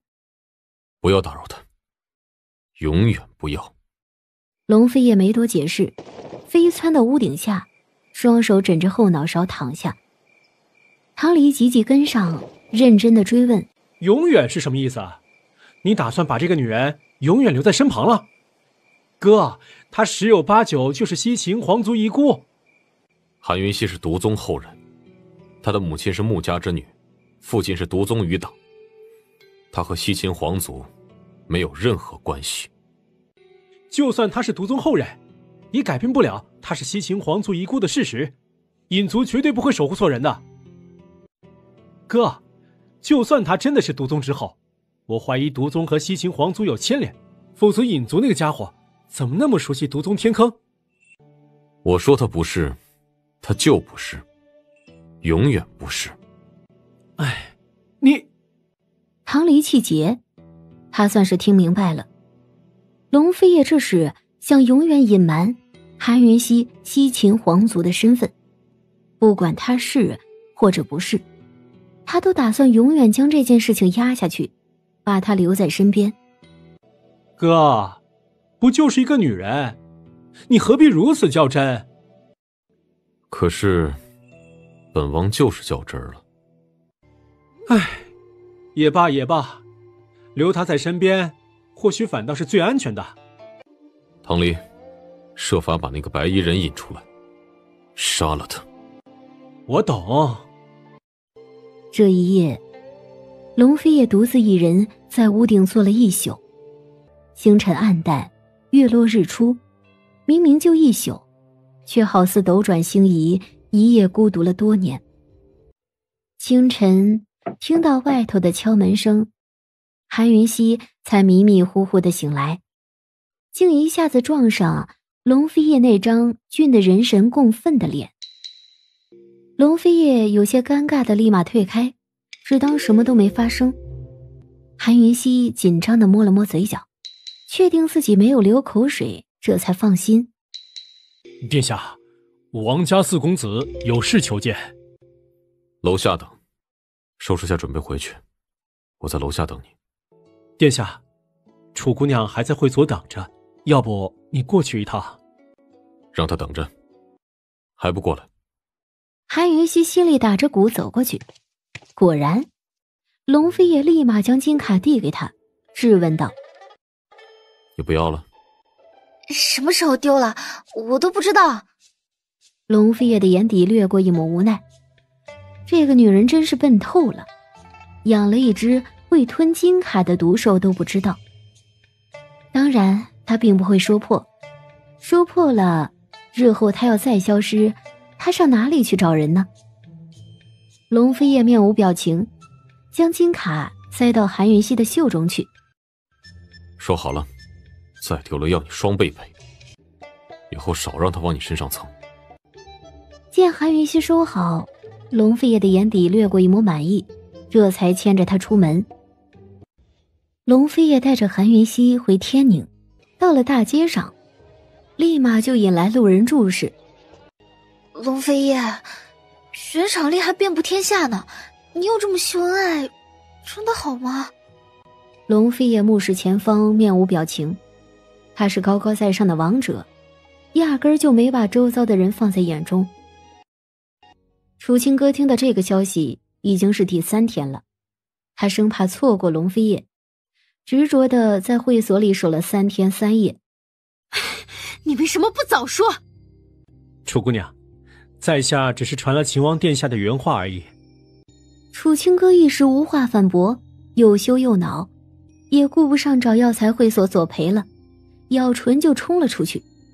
龙飞叶，你说我父亲是不是既是独宗余党，也是西秦皇族后人啊？西秦皇族已灭，最后一名男婴是被幽族所射杀的，史书没有详细的记载，但当年7贵族中有不少人看到那个白衣男子，他是冲着毒兽来的。或许他不是。韩云熙迟疑了下，将白衣男子舍命救他的事情说了出来。然而他避开了被军义邪欺负的那一段。军义邪，木心的身份还可能错，影族不会认错主的。他若确定你身份，为何不告知你真相？他说下次见面会告诉我。龙飞叶的眼底掠过一抹复杂，再也没有多聊这个话题了。几日之后，他们回到天宁帝都，才刚到秦王府，楚西风就跟着到了。啊，你雅婆婆呢？殿下，王妃娘娘，属下在路上遇到杀手团，厮杀了1天1夜，我们人太少，属下实在是……雅婆婆呢？雅婆婆性子倔，宁可跳崖也不屈从，属下已经派人下去找了，可惜……在哪个悬崖？就在西郊龙王庙后面。韩云熙二话不说就要冲出去。你去哪儿？找人。楚西风，加派人手搜查，死要见尸。是。主子，会是穆家吗？先找找再议吧。穆灵儿呢？我想见他。龙飞叶，要杀要剐随便你，给个痛快，我穆灵儿不怕。就是我推韩云熙出去的，怎么着？有本事别管我，你们杀了我！韩云熙，哼，韩云熙，你还没死啊？你看什么看？有本事杀了我，没本事你就滚！我救了你，你还恩将仇报？我又没要你救，我不稀罕，不用你假惺惺。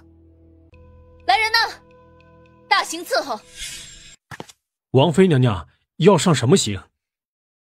既然他不稀罕我救，那就上鼠刑吧，让他尝尝被老鼠啃的滋味。他紧紧握住拳头，虽然害怕，可是依旧不低头，一脸的傲娇。莫灵儿，你稀罕不稀罕我救你？不稀罕。来人，上刑。是。韩云熙，如果七哥哥找我，你就当没见过我。来吧，干脆点儿。臭丫头，你为什么讨厌我？讨厌到要我的命？说，为什么讨厌我？我跟你又没仇。因为顾七少？韩云熙，因为你让七哥哥伤心了，他那么喜欢你，你罪不可恕。我怎么伤他的心了？他喜欢？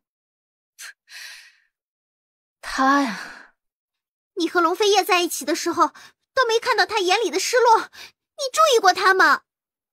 你这丫头是吃醋了吧？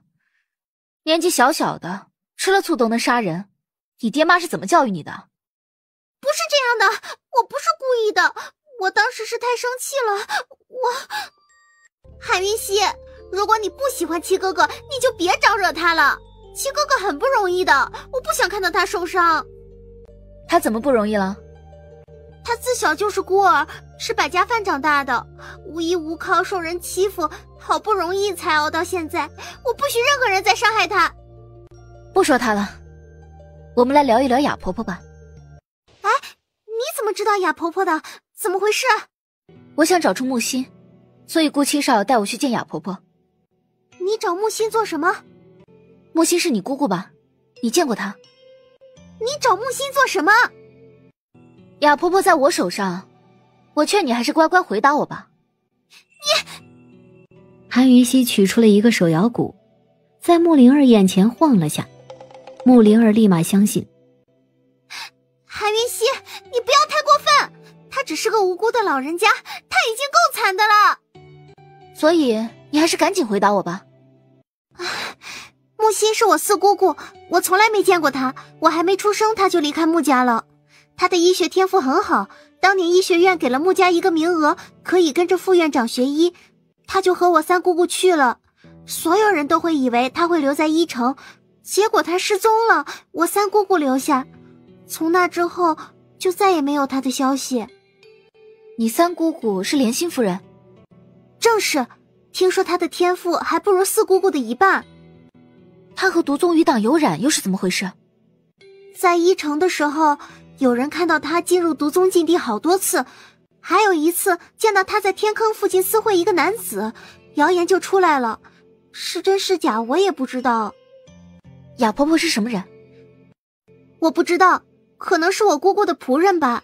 我发现她的时候，她已经又聋又哑了。韩云溪，你要敢对一个老人家动手，我就瞧不起你。楚西风带雅婆婆来天宁的路上遇到杀手团，雅婆婆坠崖了，至今还没找到。什么？最好别是你穆家的人干的，否则这件事没完。不可能，他一直留雅婆婆在后院，一定是有目的的。他一定是最不希望雅婆婆死的。把她邀到东便牢房去，找间干净点的。王妃娘娘，殿下交代过，这个丫头只能关小黑屋。押东便牢房去吧，三餐别怠慢了。殿下问起来，我担着。秦王殿下，在下带了2样珍宝过来，请过目吧。几个仆从连忙将2样宝贝捧出来展示。王妃娘娘，既然拿了扇，不妨试试。熏香草、紫百合，确实是好东西。哈哈，王妃娘娘好见识，确实是这2样药草。这绢扇正是传说中的药扇。第2样呢？秦王殿下，王妃娘娘，这是我穆家药库通行令，可带走1样稀世药材，随时可用。王妃娘娘，可以让老夫先见见灵儿吧。穆家主的2样宝贝，本王都没兴趣，请回吧。龙飞叶，秦王妃的性命，不是任何珍宝都可以换的。来人，送客。龙飞叶，你不要挑衅我穆家的底线。穆灵儿换2样东西，如何？王妃娘娘，穆家的药材库通行证换灵儿，这药绢扇换雅婆婆。穆家主，秦王殿下只答应你把2样东西拿过来瞧瞧，没说一定换人啊。你想要带穆灵儿回去，就2样东西都留下，否则带着你的珍宝回去吧。那雅婆婆呢？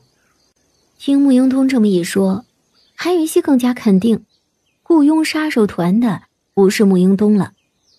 雅婆婆千金不换，看样子穆家主是没有交换的诚意了，那就请回吧。好，就换灵儿1人。灵儿呢？你想好了？见韩云溪点头，龙飞叶并没有多问，立马就下令让楚西风把穆灵儿带过来。哎呀，丫头，你不是去伊城了吗？怎么失踪了？秦王殿下说你谋杀秦王妃，可有此事？我走丢了，遇到劫匪，是秦王妃救了我，我恩将仇报，把他推给劫匪了。你无缘无故怎么会恩将仇报？为父平素怎么教你的？我看他不爽。哼，穆灵儿这丫头也是蛮可爱的。离顾七少远点，再让本王看到你和他混在一起，本王打断他的腿。韩云熙，干嘛？下午有空搬回芙蓉院去。干嘛要搬回去啊？谁知龙飞也只当没听到，头也不回的出去。王妃娘娘，东西是搬到殿下屋里，还是搬回云仙阁呀？云仙阁都重建好了，那自然是搬回这里啊。王妃娘娘，殿下可能不是这个意思。就是这个意思，还不赶紧搬？王妃娘娘，大伙儿搬这些东西不容易，要不你去问清楚了，免得再搬一次。赵嬷嬷，再废话你就回殿下身旁伺候去，我就不留你了。哎呦，王妃娘娘息怒息怒，老奴明白了明白了。赵嬷嬷笑得意味深长，惹得一旁的仆人们全都笑了。韩云熙羞死了，恨不得找个地缝钻进去。都愣着做什么？干活去！是夜，韩云熙便又住进了云仙阁。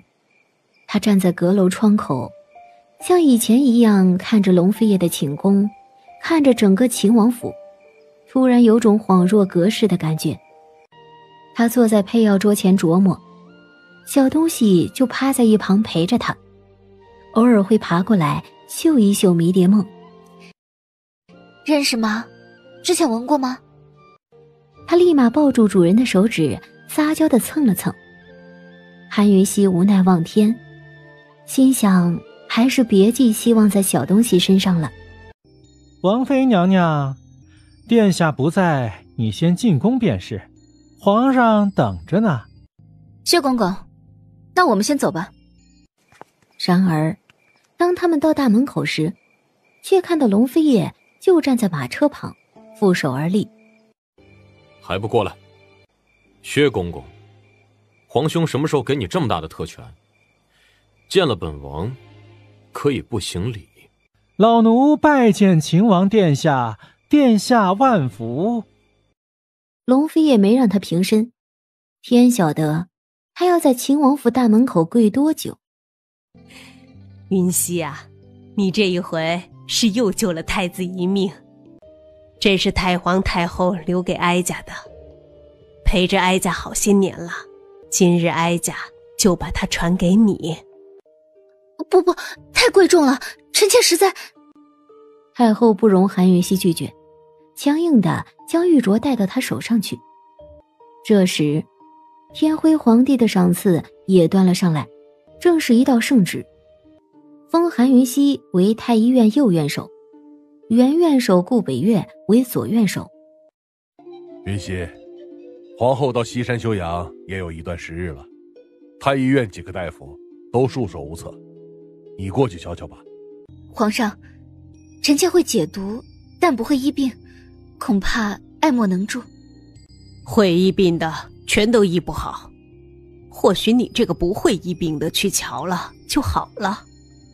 这件事儿就这么定了。母后和皇兄如果没有别的要事，我们先告辞了。龙飞夜，西山。韩云熙正要问，龙飞夜却将他另一只手拿过来，不言不语地脱下那个翡翠镯子，随手就丢到一旁的井里。龙飞夜，你这……你不是很喜欢太医院的药库吗？明儿起正好可以名正言顺进去。殿下，那镯子可价值连城呢。改日给你个价值连国的。秦王殿下，王妃娘娘，老奴错了，老奴知错了，求你们饶了老奴这一回吧。来人，给本王看好了，玫瑰3天3夜，不准起。休息吧，明日去太医院，自己小心。他微微低歪着头，缓缓地凑近他的唇。他睫毛轻颤动了几下，便闭上了眼睛。王妃娘娘，你回来了。赵嬷嬷一见，先是愣住，随即大叫了一声，转身就跑。休息吧，我还要出门一趟，有事要。谁知他话还未说完，韩云溪突然踮起脚尖，轻轻地在他侧脸啄了一吻。你去吧。他说完，都不等他回答，转身往屋里跑。女人。韩云溪站在阁楼上，看着龙飞叶的身影消失在后院尽头。龙飞叶，我真的好喜欢你。龙飞叶实在是太忙了，那夜一别，韩云溪想，应该得等到太后坐寿当日才能见到那家伙了吧？殿下准备好了吗？属下没见殿下准备什么，估计是没准备吧。韩云溪若有所思地点了点头。太后的寿宴不是小场合，临近大寿之日，定制东西是来不及了，他索性亲自出去买。主子小心！哟，打起来了！那就俩母老虎呀！啊，果然是人不可貌相，赶紧走，赶紧走！真是晦气。赵嬷嬷，我们换一家吧。本姑娘管你是谁，今儿个你不道歉，就一步都别想走。穆灵儿，臭丫头，听清楚了，本小姐是西周楚家楚清歌，你别死在谁手上都不知道。你给我马上道歉！你先去问问他，担不担得起本小姐的歉意？怎么就担不起了？你以为你是谁啊？你西周楚家算什么东西？就算今日是西周皇家的人，也得道歉了才能走。臭丫头，你给我嘴巴放干净点！贱人！闭嘴！粗俗的臭丫头，一点教养都没有。教养是什么？能吃吗？我什么我？有教养的女子会因为被小乞丐碰了衣角就甩人家一巴掌。本小姐的教养不是你。假清高，假高贵，其实内心最肮脏龌龊，最下作。青楼的婊子都比你讨喜，本姑娘怎么看你都是俩字儿，恶心。贱人，本小姐要你生不如死。有教养的千金大小姐也会说贱字了，你知道贱字长啥样吗？就你那样。我要撕烂你的嘴！一掌掌袭出去，掌风一次次扫过，毒粉就散发到空气中了。谁知道就在这个时候，一道金针突然从右侧飞来。韩云溪，穆灵儿是药剂师，她闻到香气只知道有问题，而楚清歌毒术精湛，一闻到那气息就知道韩云溪放了解药过来。楚清歌，你太卑鄙了！穆灵儿，他下的可是春药啊！什么？堂堂西周楚家大小姐，身上居然带了春药！韩云溪，你给我闭嘴，少多管闲事！刚刚谁把椅子踹下楼去的？又没伤到你。吓到我了，本王妃向来不惊吓。那你想怎么样？你们先继续，完了我再告诉你。那你好好等着吧。这时，穆灵儿突然持剑偷袭过来。你偷袭？偷袭就是你！楚清歌就拿出许多厉害的毒药来，可惜全都被韩云溪一样化解了。看什么看啊？别以为我是在帮你啊，帮过一次永远没第二次，我只是看他不爽而已。韩云溪，本小姐今日奉陪到底了。他不相信，固执的继续，却不小心被穆灵儿一剑给刺在肩膀上。道歉！你过来！怕什么？过来！人家不领情，要你多管闲事，让开！穆灵儿突然僵住，动弹不得。楚清歌朝韩云溪看去，嗤之以鼻地笑了笑，无疑他下毒成功了。看样子楚家大小姐也和本王妃一样不惊吓啊。楚清歌却一动不动，不是他蔫儿了，而是他中毒了，动弹不了。韩云溪，你给我住手！住手！韩云溪嘴角勾着邪恶的笑意，慢条斯理地拉衣带。韩云溪，我求你放过我吧！哎，紧张什么？我不过是开玩笑的。楚大小姐难不成还当真了？我像是那么下作的人吗？孩子，你过来。他们中的毒虽然不同，但半个时辰里都会自行化解。这颗解药可以解毒，就只有1颗哦。你想给谁自己看着办吧。韩云溪，你……我走啦。这解药你也可以谁都不给的。韩云溪，你回来！你不能这样！你回来！小乞丐立马搬凳子站到穆灵儿的身旁去，将解药喂到穆灵儿的嘴里。姐姐，谢谢你，我叫苏小玉。他就这一句话，跳下板凳，急急地追韩云溪去。你要做什么？我警告你，你要敢！臭丫头，有种你报上名来！药城穆家穆灵儿，怎么样？穆灵儿，你最好一刀杀了我，否则我会让你死得很难看的。你以为我不敢吗？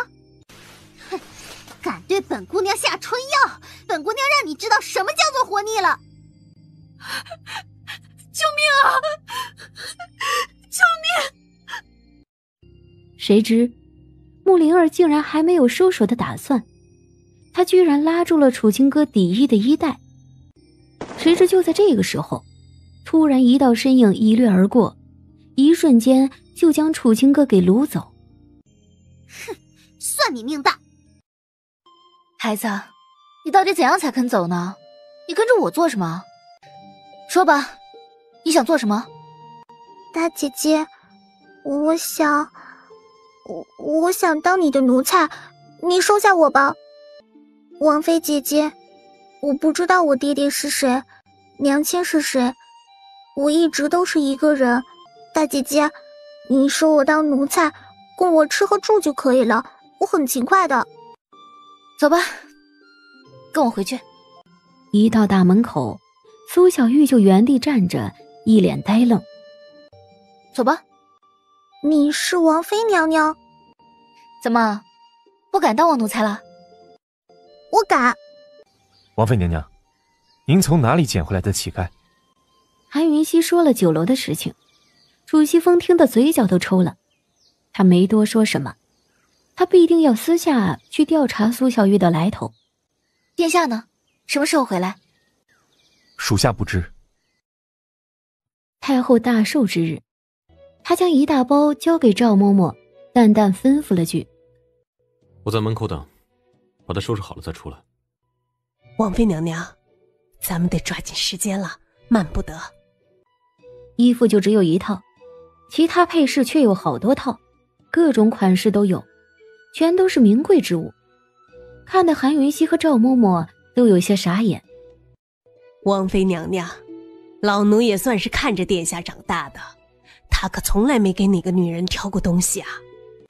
我是第一个，也是最后一个。殿下，收拾好了，请验收。给。他就说了一个字，韩云溪和一旁的赵嬷嬷却都吓到了。这可是玉晶石啊，这东西不价值连国都没天理了。龙飞也拉起他的手，亲自替他戴在左手上。他什么都没说，牵着他就走。药绢上我带上了。今夜宫里人多闷热，带上用得着。韩云溪好奇了，他倒要看看他打算怎样处理西山这件事。一个俊美滔天，一个貌美倾城，二人携手走在红毯上，堪称绝配。只见楚清歌正怨恨地盯着他呢。韩云熙很大度量地回了一个微微笑，却反倒把楚清歌气得脸都黑了。来人，把镇内6坛醉花酿拿来。秦王殿下和秦王妃来迟了，各罚3坛，向太后赔不是。韩云熙的我替他喝了。他说完便拿起酒坛子来，仰头豪饮，一坛子一坛子。多谢皇兄赏酒。皇帝，6坛酒不少了，让秦王歇歇吧。贺寿也正式开始了。母后，这是儿臣找来给您解闷的，祝您福寿安康。皇帝有心了，有心了。太后娘娘，臣弟愿您福如东海，寿比南山。温润如玉，明亮如月，灵动如水。此物啊，当为夜明珠之首。祝太后凤体安康。他举杯一敬，一口饮尽，然后他就坐回去了。太后和天辉皇帝脸全都黑了。愿太后娘娘凤体安康。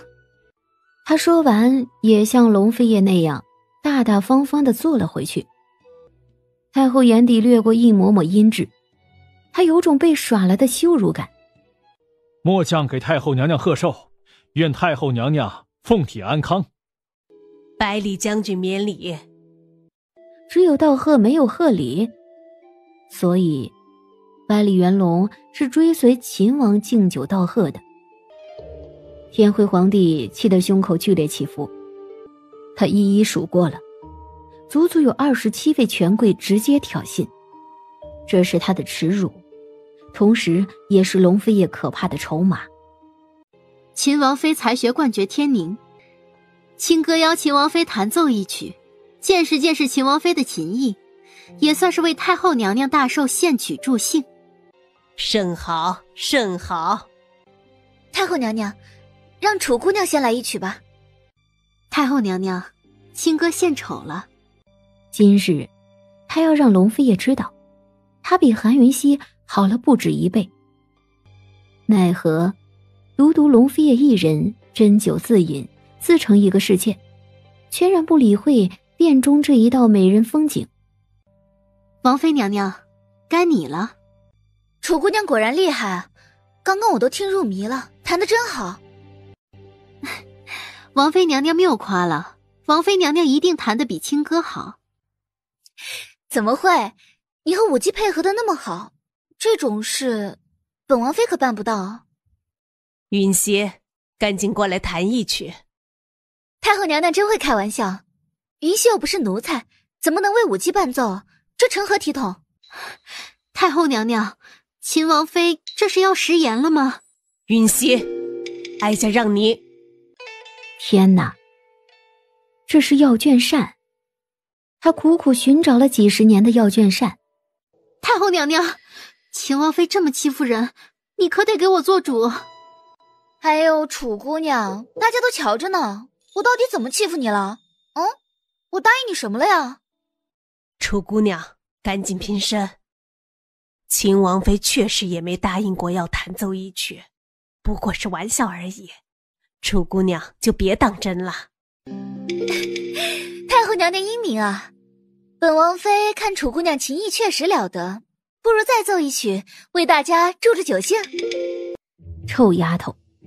太后在心里怒骂，可是她终究是扛不过药卷扇的诱惑的。呵呵，哀家也是意犹未尽。楚姑娘，你可否再弹奏一曲？只要太后娘娘喜欢，清歌很荣幸。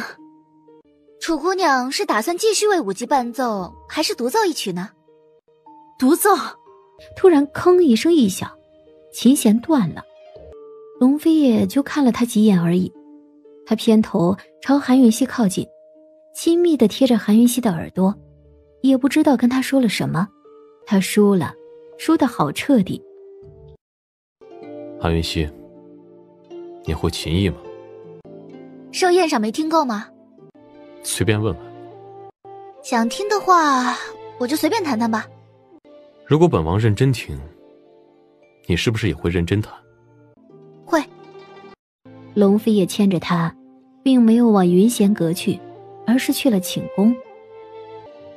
他早换上一身宽松的白衣便装，慵懒懒坐在榻榻米上，举杯轻饮。他坐在落地窗边，在月光笼罩下，就像个散仙。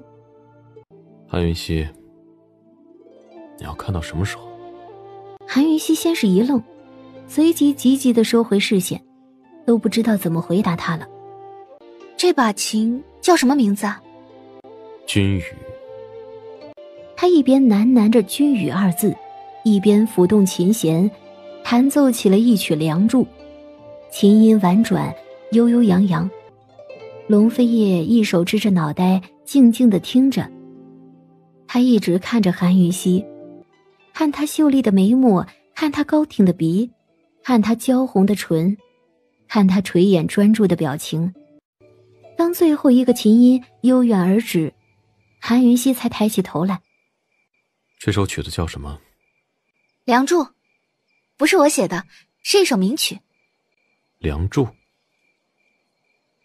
此名何意？韩云溪大概说了一下梁祝这个故事。殿下，如果你是梁山伯，你会怎么办？本王没那么弱。龙飞叶喝了好几杯茶后，才给了一个评价。很好听。殿下，西山的事情，明日去太医院就明白了。韩云溪，殿下有事？走吧，我送你回去。龙飞叶还真牵着他的手，将他送回到云仙阁门口。明早一定去太医院，别迟到了。顾太医昨夜值班吗？这么早还在这里？下官一直在等王妃娘娘。你知道我要来？昨个宴会结束后，百里将军亲自交代下官，说今早要派人来接王妃娘娘去给明香小姐看病，让下官把病历准备好。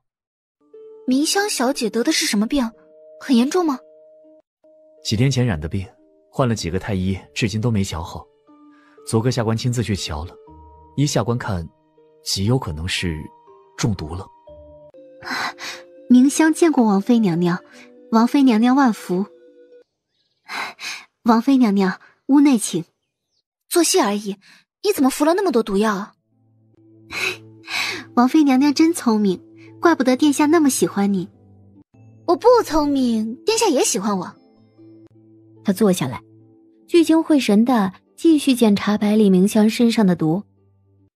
你的身体到底怎么回事啊？王妃娘娘，其实殿下不是让你来解毒的，而是让你来下毒的。此话怎讲？王妃娘娘，殿下需要美人血。养美人血的办法，就是经常服用不同的慢性毒药，让毒素在血液里沉淀，直到沉淀下300种慢性毒，美人血才能养成。王妃娘娘，殿下手下的毒师已经把能用的慢性毒都用完了，从此以后还得劳烦王妃娘娘帮明香配药。龙妃夜养美人血做什么？王妃娘娘，我也不知道这个秘密，你若想知道，得亲自去问殿下了。你父亲不心疼你吗？百里将军府的每一个人都愿意为殿下效劳，哪怕付出生命。王妃娘娘，殿下说了，最慢3年内要养出美人血，请尽管开药。我不想害人，这件事我得问清楚。王妃娘娘，你并非害我，或许你是在帮我。他并没有留下任何毒药，而是给百里明香开了一些特效止痛的药丸。我改天再来吧。恭送王妃娘娘。回去吧，如果止痛药无效的话，随时找我。王妃娘娘，在下可否有幸邀你一同品茶呢？最新的祁门红哦。韩云熙猛地掀起轿帘，只见顾七少一袭妖红盛装，那张倾国倾城的脸笑得如花盛开。你没事吧？放心，死不了。呵呵，你很关心我吧？早知道我多挨龙飞叶计较。莫灵儿四处找你呢。让他找呗。是谁说要把他抓来？要抽要剐随便我的啊！等着。哎，好了，我们之间的恩怨自己清算，你别插手啊。那王妃娘娘赏不赏脸，同在下喝杯茶呢？走呗。说吧，找我做什么？想你了呗。当真是想你。还有呢？雅婆婆呢？遇到劫持，坠崖了，生死不明，至今没有找到尸体。也不知道劫走雅婆婆的人到底想做什么。毒丫头，迷毒的解药药方你有吧？找不到人，找到药有何用？给我瞧瞧，我帮你找。迷毒解药的药方就只要3味：蛇果、熊川、弥天红莲。都是好东西啊。可不是，我是一样都没亲眼见过，都不好找。毒丫头，放心吧，这2件事交给我了。我要是把人找到了，你要怎样报答我呢？你可以不找的。顾七少，如果我真的是毒宗余党，你是不是就不喜欢我了？毒丫头，如果你真的是，那我也会当你不是的。你相信吗？给，新茶。啊，谢了。还有，顾七少，莫灵儿很喜欢你，别辜负了人家。韩云熙，我很喜欢你，你别辜负我才是。韩云熙随手将茶罐砸过去，头也不回地走掉。顾七少接住那茶罐，无奈地一直笑。恩将仇报的臭丫头。哼哼。七哥哥，七哥哥你在哪儿？穆灵儿，我认识你时，怎么就不知道你的心这么歹毒呢？我也觉得自己歹毒。帮我办2件事，办妥了就不跟你计较。什么事尽管说。帮我找熊川和弥天红莲这2味药。这是解毒的吧？找药便是，管这么多做什么？那蛇果呢？这药也不好找。蛇果我有。你哪来的呀？偷来的。你去药鬼谷偷东西？新茶，给你了。我又不喜欢喝茶。我喜欢。七哥哥，你……七哥哥，你去哪儿？你等等！穆灵儿一直追到客栈外头，可惜顾七少早已不知所踪。多聊会儿会死呀！你回来了，殿下，迷迭梦是毒宗的东西吧？得迷迭梦者，得天下。一味毒可以争天下？这也是本王想知道的。一味毒，何以争天下？美人血呢？美人血又是怎么回事啊？迷迭梦的配方混以美人血，便是迷迭梦的用处所在。用处？迷迭梦拿来做什么用啊？殿下，一定要美人血吗？韩云熙，天下比你想象的要大。为百里明香配药，尽快拿到美人血，或许对你破解迷迭梦有帮助。殿下，原本要1辈子才能养出来的毒血，一旦缩短时间，百里明香会更加痛不欲生的。没人等得了1辈子，太残忍了。1辈子才是最残忍的。下一回去百里将军府，记得把药带去。龙飞叶淡淡的吩咐，转身便要走。然而这时候，赵嬷嬷正要端着宵夜到书房门口，堵了龙飞叶的路。哎，殿下，留步留步，老奴知道你要来，特舀了你最喜欢的雪莲莲子羹。殿下，你有几年都没吃过了吧？赶紧尝尝，看看老奴的手艺有没有退步。王妃娘娘，赶紧尝尝，这可是殿下打小就喜欢吃的。龙飞叶已经开吃了，韩云熙第一次知道龙飞叶有喜欢的东西，他迫不及待地想知道是什么味道，可谁知道东西刚到嘴里，他立马哇一声吐了出来。这什么味儿啊？未免也太清淡了点吧。娘娘怎么呛到了？龙飞叶大急，连忙坐过来替他拍背。殿下，娘娘被噎着了，拍背没用，得撸前面。听赵嬷嬷这么一提醒，他的大手真伸到他身前去，轻轻地往下捋。刹那间，韩云熙只觉得一股电流从心口上爬遍全身，有种说不出的酥麻感。韩云熙的身体都忍不住颤了。韩云熙，你怎么了？我没事了。龙飞叶则全然不知，他打量了下韩云熙，确定他没事了才放手。慢慢吃。王妃娘娘还不舒服吗？怎么不吃了？不了，喉咙有些难受。王妃娘娘，给润润喉。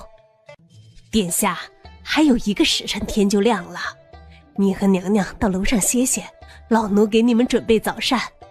殿下很久没吃过老奴磨的豆花了吧？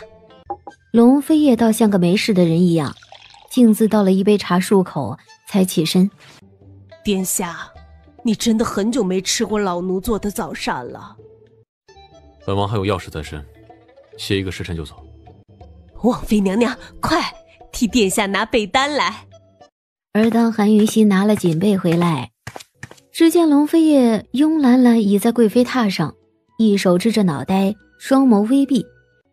韩云熙，你杵着做甚？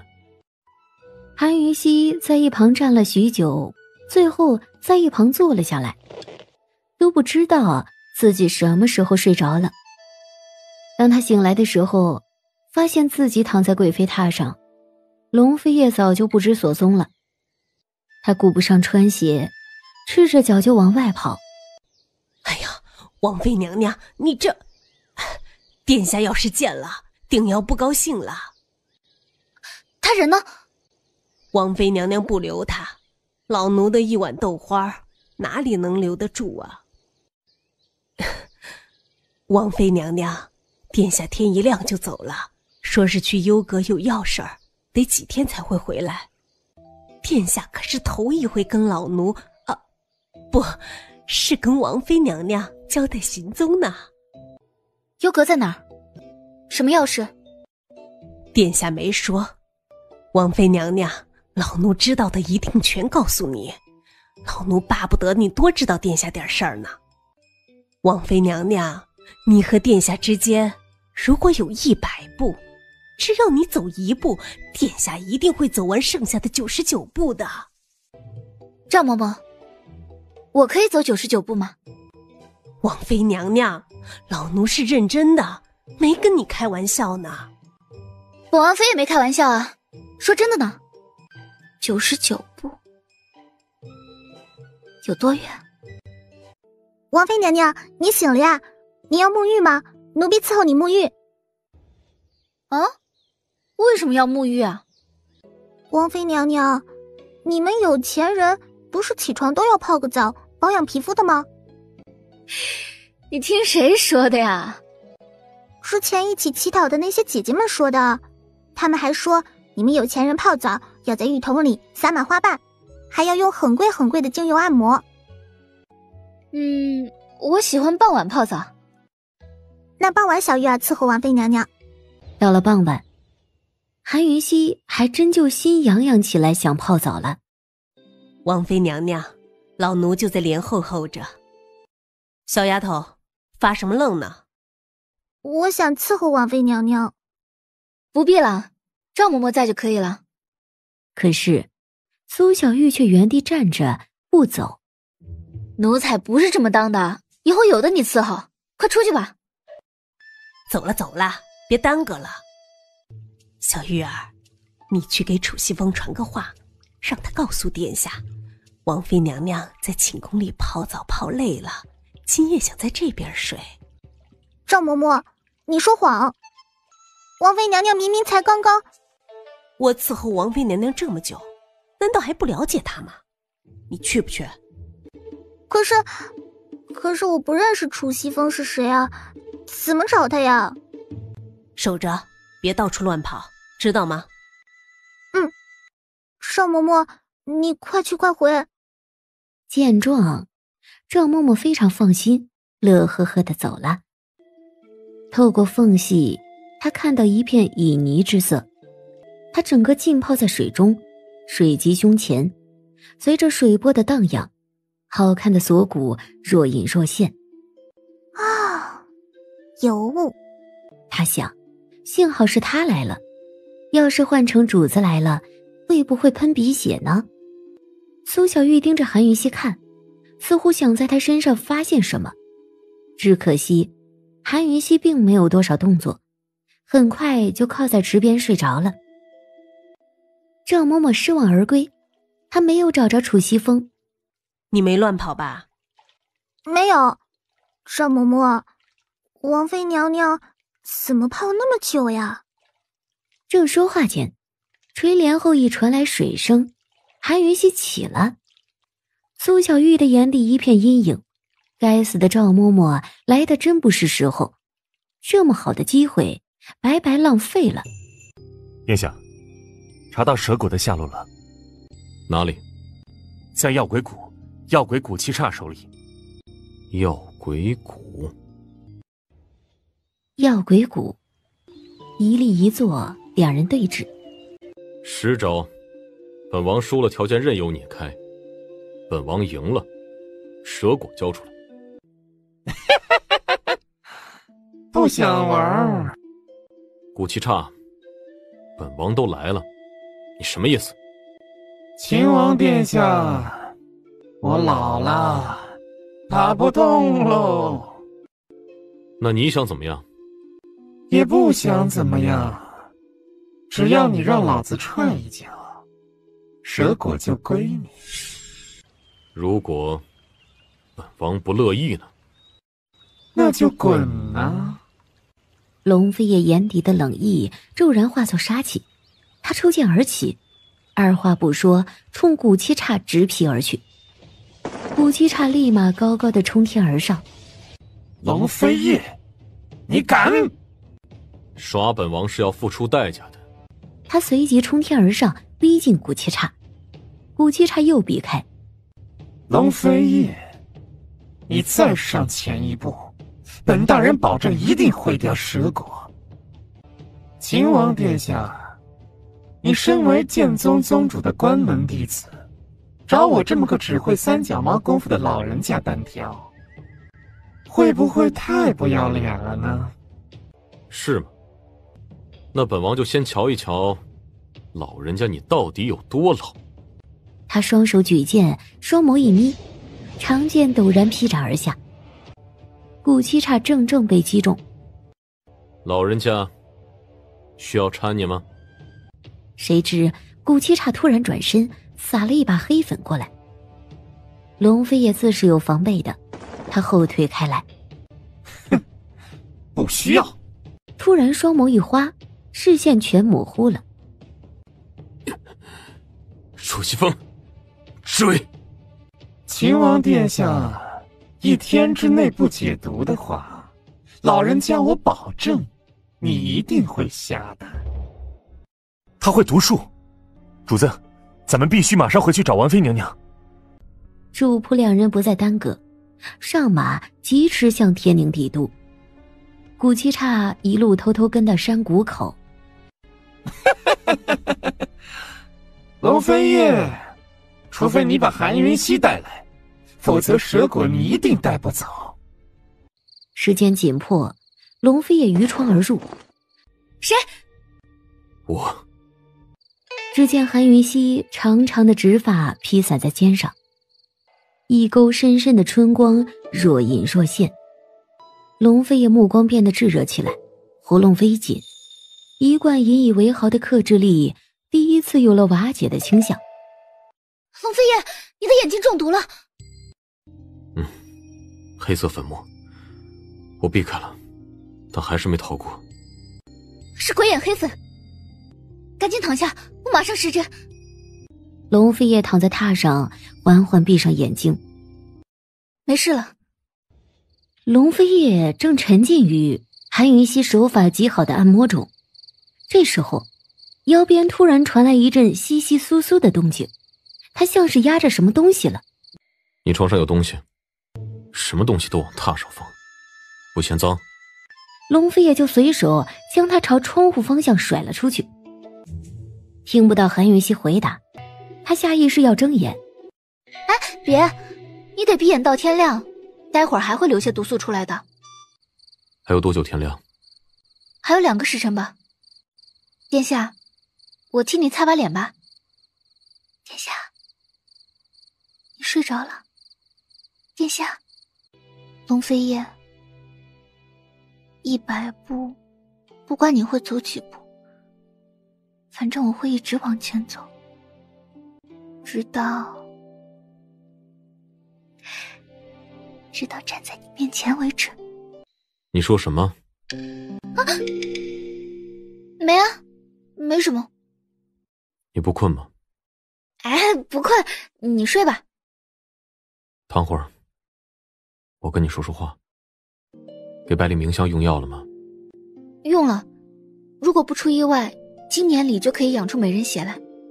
殿下，你这眼毒是哪来的？打斗中不慎中毒，影族那位公子可来过？若是来了，我早告诉你了。安云熙，如果你真是西秦皇族之后，那你娶我岂不赚到了？韩云熙，是你嫁我的，那你更是赚到了呀。也许吧。龙飞叶说着，竟一手搂住他的脖子，一手包住他，将他搂入怀中包围着。睡吧，本王累了，乖，放松，本王就抱一会儿。他温柔的声音像是有了魔力，真让韩云熙慢慢放松下来，安安心心地躲在他怀中，只觉得自己的世界里多了一座屹立不倒的靠山。王妃娘娘，起床了。谁？救回来的小丫头，叫苏小玉。王妃娘娘，该起了，奴婢给您泡茶来了。端到院子里去，多备个杯子。原本想利用王妃娘娘晚起的机会，看看能不能伺候她更衣的，如今看来又没机会了。龙飞爷一出门，视线就冷冷射过来。苏小玉慌是慌，毕竟训练有素，她很聪明的将错就错，手又一颤，茶杯就落地了。请王殿下饶命，饶命！奴婢不是故意的，请王殿下饶命啊！平身吧，赶紧收拾一下，没事的。苏小玉怯怯的抬头看韩云熙，摇头表示不敢。我说没事就没事，你退下吧。站住！王妃娘娘，救命！殿下，这丫头听说过你的脾气，怕你。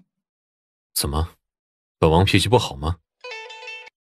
殿下，你来得好早啊！哎呀，殿下，这娃娃不惊吓，你还是别为难她了。殿下，王妃娘娘坐吧，这是清新的绿茶。主子，这丫头出西风茶过了，能用。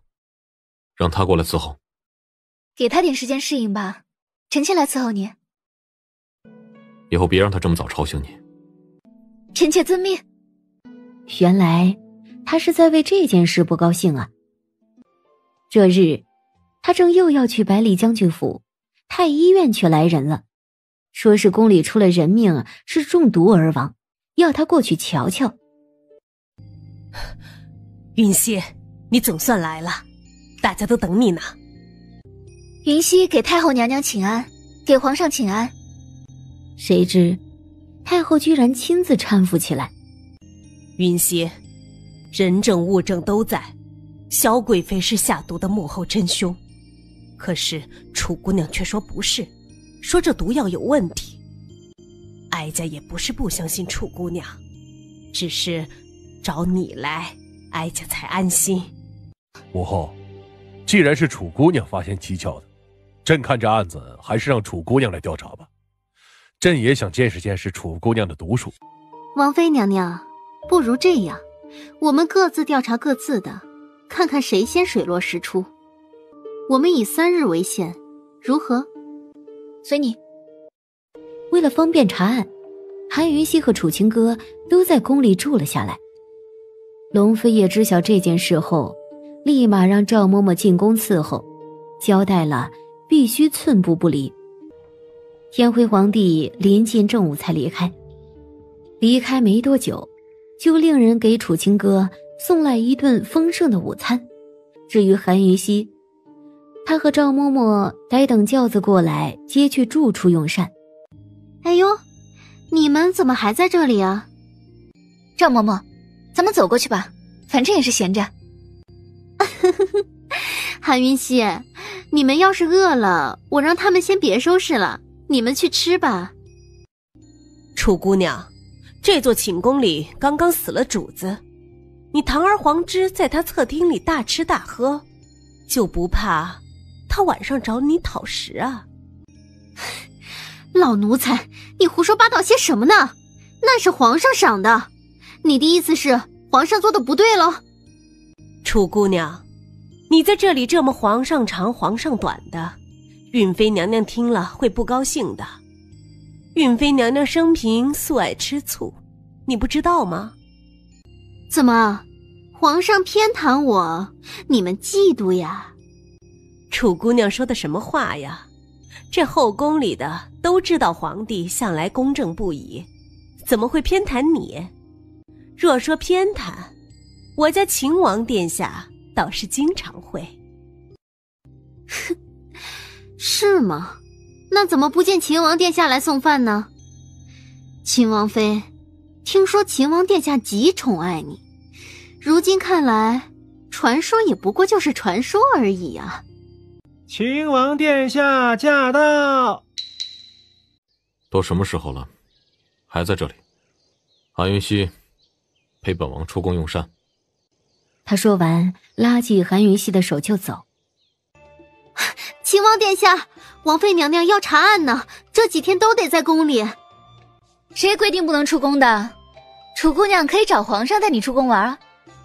韩云溪，你就不怕查不出来吗？没有什么比陪秦王殿下吃饭更重要的。然而，就在龙飞也和韩云溪要出大门的时候，天辉皇帝竟过来了。皇上说好3天查案，秦王妃这就急着要出宫了，想必是查出真相了吧？皇上说3天查案，没说3天都得禁足宫中吧？怎么会禁足？秦王妃，3日为期，别忘了啊！多谢皇上提醒，那我们就不打扰你们了。楚姑娘也想出宫？没，清哥还要查案。楚清歌淡淡回答，失落地往侧厅走去。天辉皇帝跟进去，一个眼色就让所有奴才都退下。皇上，这是……楚姑娘，运妃的案子你都查到了什么？好好跟朕说说。天辉皇帝突然一把握住了他的小手，楚清歌大惊，吓得猛地缩回来，起身推开。皇上，你……近清明，翠琴枝上销魂，可惜一片清歌，都付于黄昏。清歌，且将一片清歌都付于朕心，如何？看样子楚姑娘需要考虑的时间啊，朕给你2日的时间，查清楚运妃一案，朕再来找你。楚清歌眼泪终是不争气的流下来。殿下想吃点什么？你决定，以后都不必问了。以后？难不成他以后会经常约他喝茶？韩云熙的心情好得不得了。殿下找我有事啊？刚好进宫和天辉谈北厉的政变，顺带过去看看你。其实你可以说谎的。殿下，你拉我出来喝茶，就不怕我查不出真相，输给楚清歌吗？为何要怕？殿下，你就没瞧出来皇上看上楚清歌了吗？这跟你输赢有何关系？殿下，如果我让楚清歌输得很狼狈，天辉皇帝或许就不那么迷他了呀。就算你输了也不打紧，不过本王喜欢你赢。要回去了吗？即便不舍，他也起身来。我想去一趟百里将军府。走吧，本王也要去一趟。听下人说殿下过来了。在你父亲书房。百里姑娘，殿下小时候的性子就是这样的吗？明香鲜少见过殿下，不过听说是这样的。我觉得他有些压抑。压抑？王妃娘娘，心中有江山的人，岂能快意潇洒呀？百里姑娘，你倒是懂他。王妃娘娘，明香担不起你这句话，殿下的心思不是可以随便揣摩的。王妃娘娘，殿下在课堂等你，让你好了就过去。刚到门口，殿下就牵住了韩云熙的手。殿下，见到你的第一刻起，我便以为你不会爱上任何人的。香儿，你这是何苦？父亲，我刚过来，殿下他们走了吗？跟为父你还装？父亲，明香不知道你在说什么。你对殿下，你……丫头，你应该明白自己的身份。父亲放心，明香一直都明白自己的身份、任务，明香一定不会让殿下和你失望的。百里元龙也不好多说什么，只能走开了。殿下，我想回府，你送我回府吧。殿下，我不想回宫。可是龙飞也还是没理睬他。韩云熙等了一会儿，见龙飞也没反应，只能悻悻地垂眼了。可是当马车停下，韩云熙下车的时候，看到的却不是皇宫大门，而是他最熟悉的秦王府大门。有这么好笑吗？还不进去？知道了。韩云熙拖到了第3天早上才进宫。来人，请太后和皇上，就说本王妃已经查出下毒真凶了。云熙，哀家就知道你有本事。就云贵妃的尸体看，她中的毒量是整瓶毒药的剂量，并没有多，也就是说还有半瓶毒药，不知去向。想必你已经找到了吧？找到了，在李常在宫里。当然，在他宫里的什么地方，我还得过去看看才知道。来人，搜李常在的飞霞院。没多久，还真就从李常在的飞霞院里搜出了半瓶红色雪糕来。太后娘娘，皇上，臣妾什么都不知道啊！如果臣妾懂毒性，也不会只留半瓶在宫里啊！臣妾和萧贵妃一样，也是被冤枉的。冤枉？你们一个个好大的胆子，在哀家的眼皮底下也敢做这种事，都不想活了吗？太后娘娘饶命，饶命啊！奴婢招，奴婢什么都招。是李常在让奴婢陷害萧贵妃的，奴婢没有下毒，是李常在下的毒。好呀，区区一个常在，区区一个宫女，居然敢构陷贵妃，你们好大的胆子！来人，给哀家压下去，先各赏30大板。太后娘娘，皇上，既然案子已经水落石出了，那云溪告辞了。皇上，我输了。胜败乃兵家常事，楚姑娘莫不要开心。前天的事情，楚姑娘考虑的怎么样了？承蒙皇上错爱，亲哥心里已经有人了。看样子趁是来迟了一步。来人，送楚姑娘出宫。哥，你这是怎么了？输了吗？亲哥，输了就输了，没什么了不起的。告诉你个好消息，听吗？太子殿下有什么好消息，就说来开心开心吧。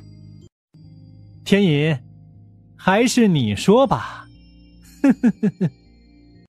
哥，有什么喜事吗？皇上已下令，要你和亲天宁，嫁给天威皇帝。我们明日就启程回西州，准备和亲事宜。你们卖了我，你还是我哥吗？楚秦哥，你好放肆！想和亲到天宁的大有人在，你别身在福中不知福。那你们找别人去啊，为什么找我？清哥，这也是父亲的意思。楚家会以你为荣的，你嫁过来，我也会一直在帝都陪你。去收拾收拾，明天我们就走。看好小姐，她要是逃了，唯你们是问。韩云溪一直宅在家中研究美人血，可这天宫里的陈太医突然来求见，说顾北岳因为医治不了太后的失眠症，已经在乾坤宫的台阶上跪了3天3夜了。王妃娘娘，下官没事，千万别冲动。放心，我很快就出来，出来就带你走。云溪听说您最近一直失眠，特意进宫来瞧瞧。唉，我这是老毛病了，最近更严重了。太后娘娘，云溪都不知道你的失眠症这么严重，云溪这儿有好东西呢，专门治失眠的。什么好东西？赶紧拿来哀家瞧瞧。太后娘娘，如果臣妾没记错的话，当年顾北岳的爷爷就为太后医治过了，开出了一剂药方，名为药捐膳。是又怎么样？药方已开出，没找到药是于药房的责任，和看病的大夫有何关系？韩云溪，你这是什么语气？你好大的胆子，敢这么跟哀家说话！太后娘娘，臣妾说的好东西正是药捐膳，既然顾太医没罪，是不是也可以走了？让他走吧，免得哀家看了心烦。王妃娘娘，使不得，使不得。闭嘴，走。最痛苦的不是想睡睡不着，而是明明很好入睡，都快睡了却不能睡。来人，来人！挠痒，快！韩云溪第一天进宫就对太后下毒了，一种名叫禅香的毒。这种毒只有和药捐膳上的药味相互作用，才会发挥出毒性来，引起头皮瘙痒难耐。太后娘娘，你这种情况应该算是严重副作用了。你也知道，服药一旦出现严重的副作用，那就只有一个办法，那便是停止用药。来人，把这药捐膳锁柜子里去。王妃娘娘，这招太绝了，老奴佩服佩服呀！顾北岳，我替你报仇了，你何时才会醒？王妃娘娘，毕竟男女授受不亲，而且尊卑有别。秦王殿下不在府上，你又留一个大男人在府上住了这么多天，还亲自照顾，这样不妥当啊！秦王殿下要是回来了，铁定会不高兴的。赵嬷嬷，这一回我就是要他不高兴。王妃娘娘，等等老奴，老奴帮你。哎，小东西，你干嘛呢？小东西将自己的爪子抓破，正滴血喂顾北月呢。小东西轻轻叫了2声，就这样缓缓倒在顾北月的身上。韩云熙连忙将小东西捞起来，只见小东西双眼紧闭，陷入了昏迷。小畜生，你怎么就对顾北月这么好啊？王妃娘娘，你救了我。你能醒来便好。王妃娘娘必是给在下用了奇药了。小东西的血。什么人？出来！呀，来人呀！有刺客！有刺客！王妃娘娘，快逃！别管我！废话那么多做甚？就见一道利剑破门，凌厉飙来，射向了顾北月。待众人反应过来，顾北月早已腹部中箭，喷出了一大口鲜血。也不知道是谁发出了一个退字，所有的黑衣刺客便都开始撤退。龙飞也动作优雅，缓缓地收起弓箭。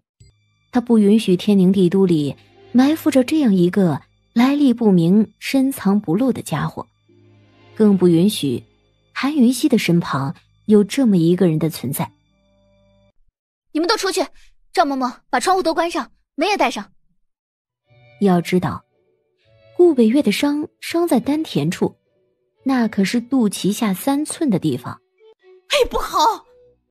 赵嬷嬷急坏了都，她也顾不上那么多，急去推门。可谁知道，突然一阵风过，先于她将房门狠狠推开。滚出去！龙飞叶的脚步戛然而止。是谁啊？滚出去，听到没有？本王。龙飞叶缓缓绕过屏风走了出来。秦王殿下，恕微臣不能。龙飞叶明明知道他想说什么，却由着他吃力的说话，不理睬他。龙飞叶不理睬，顾北月却不能停。他是臣，龙飞叶是王，尊卑就摆在那里。秦王殿下，请说。顾北月只能这么虚弱地说下去。龙飞叶一一打量清楚之后，视线才重新回到韩云熙脸上。韩云熙不自觉打了个寒战。殿下，不是着急救人吗？怎么不继续了？龙飞叶意味深长地看了周遭紧闭的门窗一眼，才在一旁坐下。臣妾不知殿下回来，失礼了。顾太医有伤在身，不能行礼了。救人要紧，继续吧。你这是做什么？下毒，然后解毒，利用毒药化解掉顾太医丹田里的箭头。这种办法就不用拔剑了，不会造成2次伤害，就不会危及性命，更不会有流血过多之忧。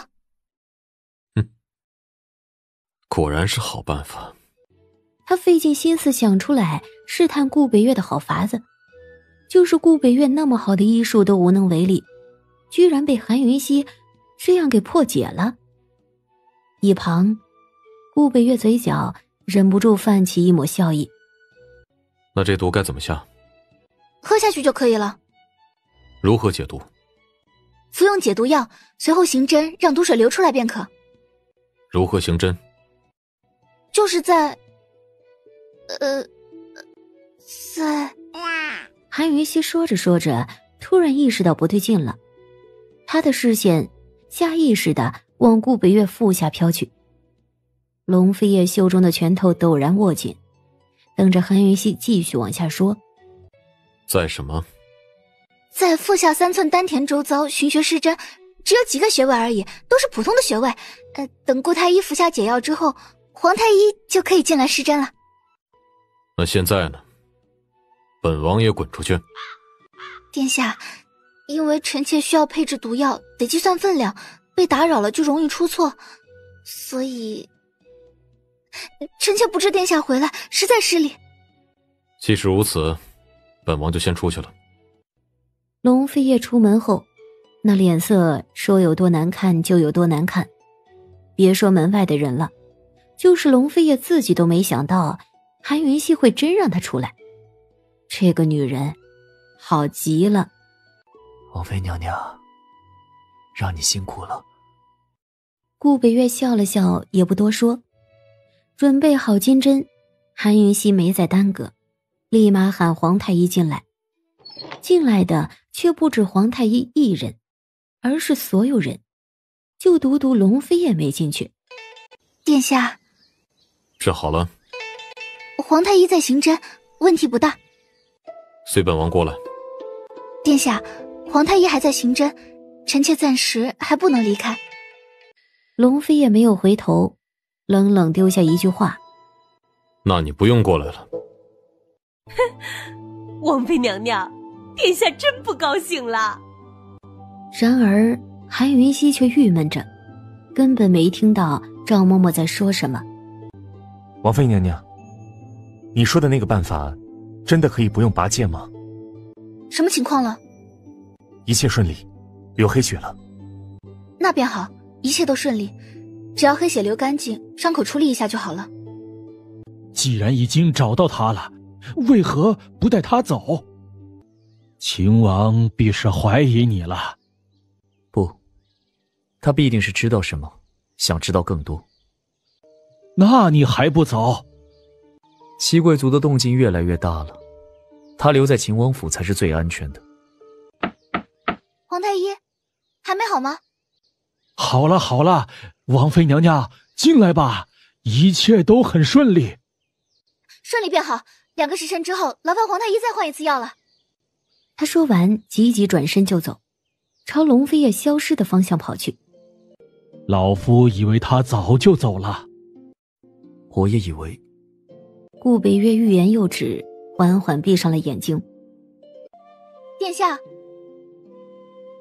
殿下，殿下，我什么都没……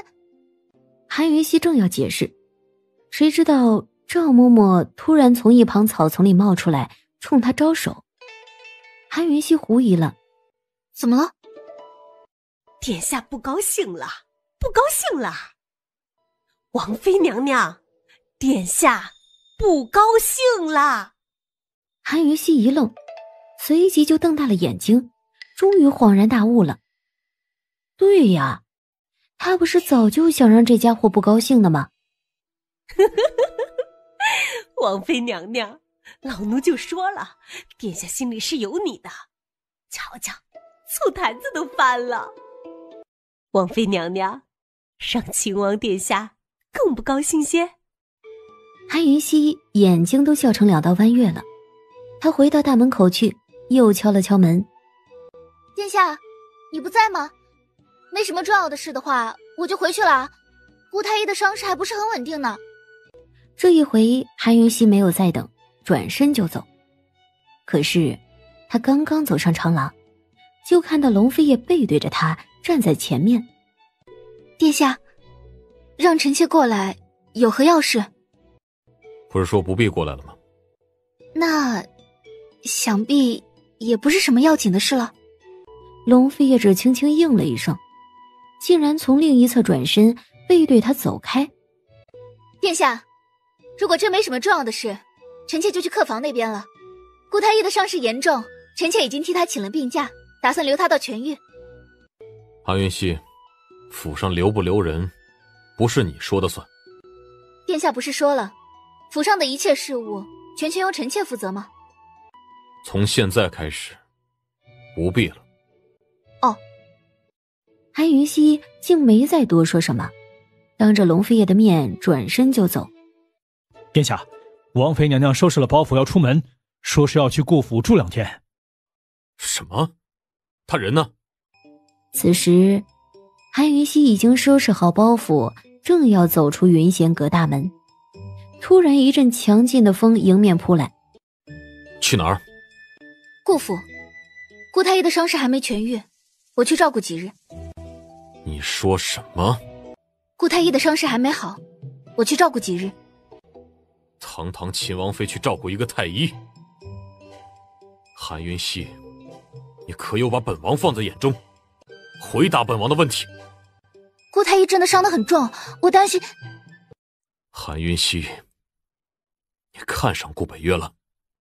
怎么，本王说错了吗？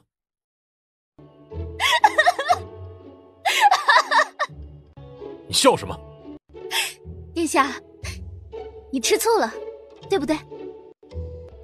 殿下，你介意了，对不对？龙飞叶所有的怒意全都消失不见，他猝不及防，下意识地避开韩云溪的目光，生平第一次有了不知所措的感觉。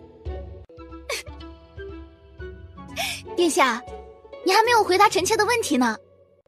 这个女人分明是耍了他。龙飞叶转身想走，岂料这刹那间，韩云溪突然拉住他的手，踮起脚尖来，在他冰冷的薄唇上印上了一个吻。殿下，臣妾喜欢你的介意。殿下，韩云溪觉得自己该再说点什么的，可是刚开口，龙飞叶就突然低头下来，封住了他的唇。不似他的蜻蜓点水，而是他一贯的霸道和强势，一下子便长驱直入，激情如火。下不为例，还不把行李放回去？本王还有事情处理。他说完立马就走，好似逃一样。龙飞叶一到书房，暗卫就将3封密函递来。龙飞叶站在窗边，并没有马上打开密函，而是朝云闲阁看去。他指腹轻轻抚过薄唇，忍俊不禁，泛起了一抹自嘲的浅笑。接下来的几日，龙飞叶都没有离开秦王府。韩云溪第一次看到龙飞叶练剑，他身着白衣劲装，挥手银白长剑，人随剑走。韩云溪其实看不懂的，他只觉得帅呆了。见龙飞叶停下，他立马殷勤地递上水。殿下，雅婆婆有消息了吗？没消息，找到的可能性不大。你最好别抱太大的希望。殿下，3味药里蛇果都找到了。蛇果？小东西拿出来的，天晓得他还藏了多少好东西呢。殿下，你收着吧，其他2味药怕是不好找。龙飞叶默默收入袖中，也没多说什么。又过了几日，唐离总算来了。他风尘仆仆，居然还穿着新郎服。天晓得他经历了怎样一场生死大逃亡啊！哥，不是我爹和如懿，是女方的势力，50个1等1的高手，我把身上的暗器全都用光了，才逃出来的。女方？什么来头？我不知道，我还想问你呢。暴雨梨花针呢？不是说我身上所有暗器都用光了吗？包括暴雨梨花针。看样子你未婚妻的来头确实不小啊，难道是杀手城的人？不管是什么人，反正我再也不回去了。哥，我想清楚了，从今以后我就跟你混了。逃婚成功了啊！殿下，宁拆10座庙，不毁一门亲啊。他的婚事还没有一座庙重要。要娶的是谁啊？问他。喂，你要娶谁啊？不要在本少爷面前提婚事。是夜，龙飞叶就独自一人启程去药鬼谷了。秦王殿下如果愿意挨老夫2脚，老夫这2瓣蛇果就都赏给你了。2脚，是吗？秦王殿下如果喜欢3脚、4脚，都是没有问题的。龙飞也没有回答，突然凌空飞跃，一招无影腿狠狠朝古七叉踹去。如果秦王殿下打算踹我这个老人家4脚的话，而龙飞叶就这样凌空双脚狠狠踹在古七叉腹上，他手上的蛇果就缓缓滑落下来，砰一声碎了一地。龙飞叶，你！龙飞叶躬身而下，冷不丁掀起了古七叉的蒙面。只见那是一张苍白的不能再苍白的脸，鲜血模糊了嘴角，还有2角，老人家你可以用2样药物来换，要不要命，自己选择。秦王殿下要2样药，尽管说，老人家我怕死得很呀。熊川和弥天红莲，限你1年的时间，不要食言，除非你活不过1年。秦王殿下也知道这药不好找呀。如何？老人家，我有说不的机会吗？龙飞叶冷冷瞥了他一眼，不再废话，转身就走。秦王殿下，多聊2句呗。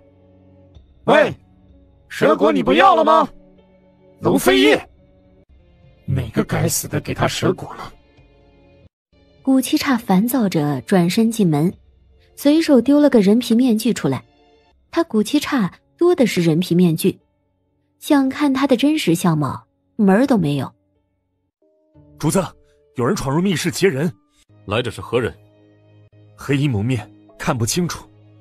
楚西风还想多说几句，龙飞叶却身影一闪，直接消失不见了。当龙飞叶赶到幽阁的时候，汤离还在和黑衣人打斗，龙飞叶竟然毫无预兆的出手，一剑直直冲黑衣人的要害之处刺来。黑衣人一把捂住心口，直直后仰，砰的一声仰倒在地。你怎么知晓密室中有人？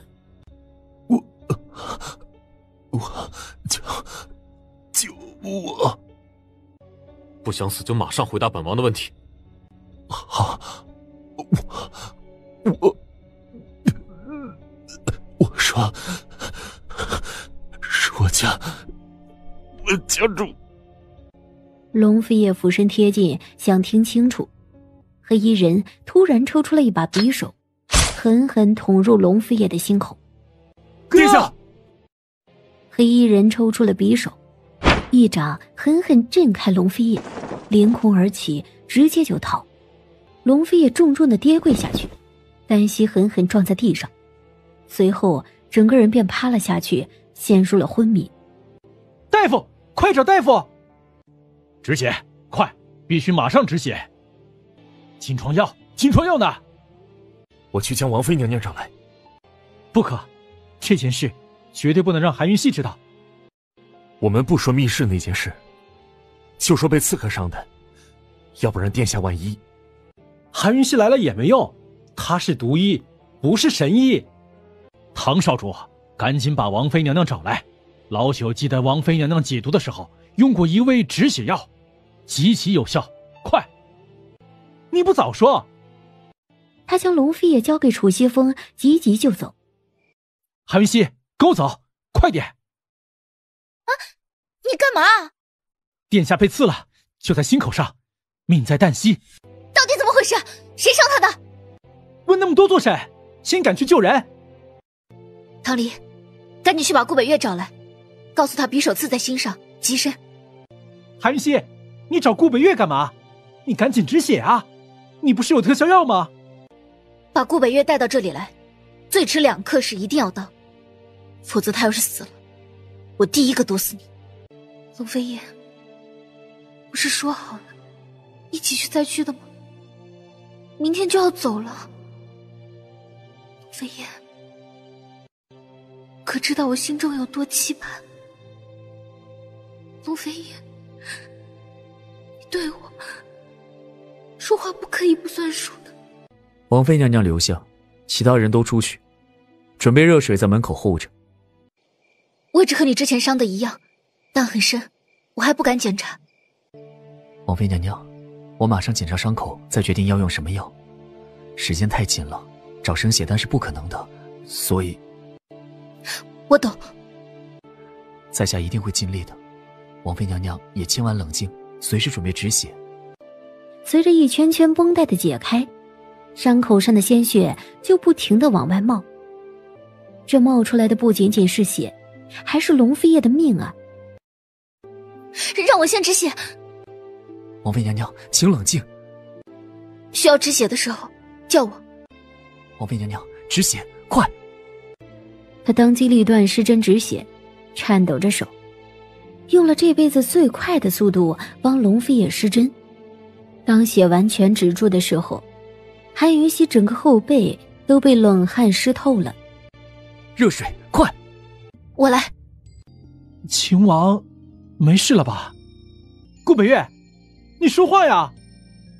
今夜最好守着，如果今夜没醒，情况就不容乐观了。这一夜，所有人都没睡，都陪韩云溪守着。可是天都亮了，龙飞叶居然一点清醒的迹象都没有，脉象竟还越来越弱。你这个庸医，你发什么疯啊？我哥一定不会有事的，这个庸医乱说话，他找死！你出去！你们统统给我出去！出去！韩云溪这一守就是1天1夜，他亲自把脉，亲自用嘴补胃药汤，可是龙飞叶还是没有醒。龙飞叶，你数过吗？你数过云溪朝你走了多少步了吗？你知不知道，云溪的每一步都是需要很多的勇气的？难道你连让云溪主动走向你的机会都不给了吗？也不知道寂静了多久，韩云溪喃喃开口：殿下，你再不行，你就不怕云溪不要你了吗？泪无声无息地滑落，落在龙飞叶冰凉凉的大手上。韩云溪，你做什么呢？怎么回事？谁欺负你了？韩云溪，告诉本王你到底怎么了？龙飞叶，我好想你，我真的好想你。我昏迷了多久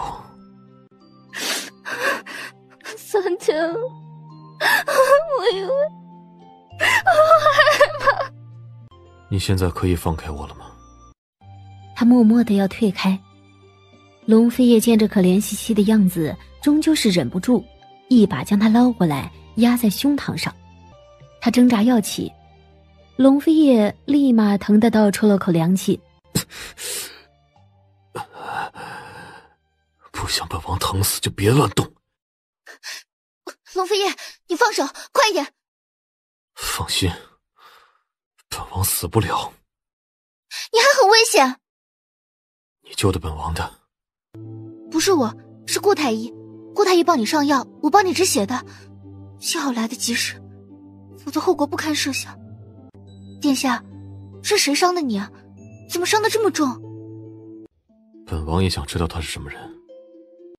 就在龙飞叶昏迷不醒的时候，有个家伙也非常的不好过。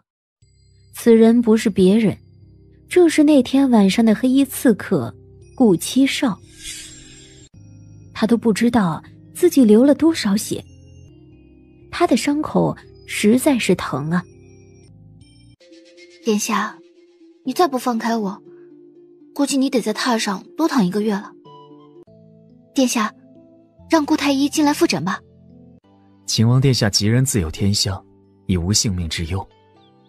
殿下，伤口才刚刚开始愈合，伤口很深，伤势又重，还请殿下休养1个月，切勿使用右手，尤其不能用剑。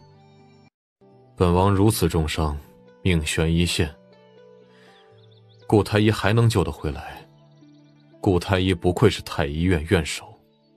殿下，此次多亏了王妃娘娘止血及时，若非王妃娘娘在侧协助，下官也爱莫能助。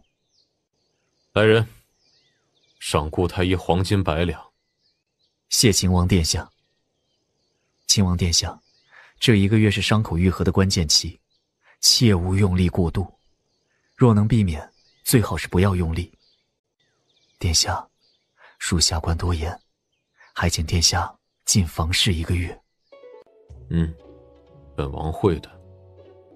楚西风，送顾太医回去。哥，这个顾北岳应该不是敌人。不是敌人，未必是朋友。殿下，无论如何，你都得休息1个月。你哭了？你真哭了呀？哭又怎样了？你之前不还疯了一样要打人吗？那是因为我担心殿下，关心则乱，明白吗？我就不能关心则乱吗？能，当然能。你是他的女人，你不关心则乱，谁关心则乱呀？他说着，笑呵呵地退了出去，留韩云溪和龙飞叶独处。殿下，先休息吧，我去准备药材，待会儿得替你换一次药。你过来。殿下，你不能乱动手。殿下，1个月不许乱动，臣妾会盯着你的。不方便。殿下要做什么，臣妾伺候你便是。龙飞叶挑眉看他，眼底的兴致越发浓烈了。让楚西风和唐离帮忙。韩云溪，你帮本王换药便可。1个月太长了，天辉不可能给本王1个月的。殿下，城内有情况。说。今早皇上正式下令，封宁为赈灾钦差，要求今日就启程赶赴灾区，救灾民于水火。圣旨已经在路上，很快就会送到府上。准备一下，回府。殿下，你多躺一会儿，要收拾什么交代臣妾便可。没什么好收拾的，伺候更衣吧。殿下，我来，别乱动。这敌意一退下，龙飞叶精炼健硕的后背就完全展现出来了，古铜色的肌肤，几乎完美的背部线条，令人浮想联翩。不会吗？什么？更衣。韩云溪惭愧的都快把脑袋埋到被褥里去了，这才连忙替他穿上衣服。以后都你伺候了。韩云溪都不知道说什么好了，第一次发现这家伙好坏。鉴于之前薛公公的教训，陈公公规规矩矩的等，一点放肆都不敢。见龙飞叶和韩云溪回来，连忙宣读了圣旨，交代清楚就走。当天晚上稍作准备之后，龙飞叶和韩云溪一行人就启程了。殿下，臣妾跟着去。你去做甚？我去砍价啊。他们也会。殿下，就让臣妾去吧，臣妾保证不会暴露身份，保证能压到最低价，把他们的库存全都清扫回来。殿下，你就答应臣妾吧，臣妾去了也能问点事来嘛。去收拾收拾，本王同你去。韩云溪一番收拾之后，给自己画了一个冷艳的浓妆，这样的韩云溪比任何时候都美。龙飞叶看了许久许久，才一言不发地转身。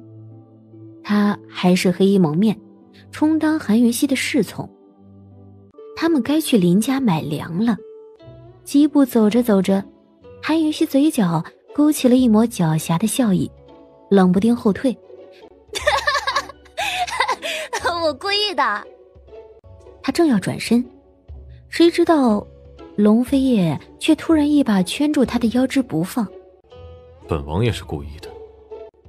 天哪，他居然从背后俯身再亲吻他的脖子。很快他就受不住了，整个瘫在龙飞叶的怀中。龙飞叶，别！刹那间，龙飞叶就放开手，甚至后退了一步。走吧。幸好这路程不短，有足够的时间让韩云溪调整心态。当他们抵达林家粮店的时候，韩云溪脸上的绯色也基本褪没了。有人吗？你家老板呢？哟，不错。美人儿，你要买粮吗？把你家老板叫出来。有什么事儿你尽管说，本少爷可以做主。我要买不少，你做不了主。废话少说，赶紧把林业叫出来。岂料这陈三少得寸进尺，竟又一次要逼近韩云熙。滚远点！嘿嘿嘿嘿，原来不是冷美人儿，是个辣妹子，正合小爷我的胃口。来人，给小爷给我把门关了。门一关上，陈三少就扑了过来。嘿嘿，辣妹子，赶紧让小爷尝尝味道。来人，给我压住他！本少爷不抽死他，我就不姓陈。话音方落，突然咻一声凌厉的鞭声响起。说了不能动手，那动脚吧。韩云熙都还没反应过来，龙飞叶突然一脚狠狠冲愣在一旁喊疼的陈三少踹过去，直接把人给踹飞了出去。来人，找我救来！快找我救来！来者何人？竟敢在我林家粮铺放肆！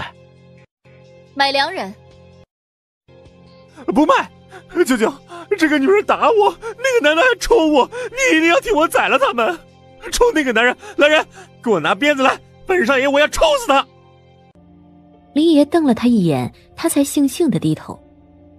哎，姑娘，你想买多少？听说你这有5万担。姑娘，不如到屋内详谈。先赔礼道歉，否则请把门打开。虽然本姑娘急着要粮，但也不稀罕你们这一家。姑娘，我这外甥都被你们打成这样了，也算是赔礼道歉了吧？不够。林爷如果有心同本姑娘买卖，这畜生就必须给本姑娘赔礼道歉。林爷如果无心，那便算了。他说完转身就走，龙飞叶缄默地跟上。姑娘请留步。臭小子，还不去给人家赔不是？还不去？姑娘，对不住。这也算赔礼道歉？姑娘，是在下不对，在下错了，在下给你赔不是，您就原谅在下吧。来人！他一转身，直接一脚飞踹过去，一脚就将陈三少踹飞出了后门。教训得好，老夫早就想教训教训这个不知天高地厚的臭小子了。哎，姑娘，咱们到里头详谈。姑娘，还未请教贵姓？免贵，姓赫连。韩云熙开出的价格就是10万担粮食1万两。林爷，价格我已经开出来了，你多少钱能卖也给个干脆价，能成就成，不能成咱们就拉倒，反正我又不急着买。赫连姑娘，在下和林爷得商议一下才能给你最终的价格，还麻烦您稍等。好啊，我等着。韩云熙特意换了一泡茶，倒了一杯给龙飞叶。殿下，请。谢主子。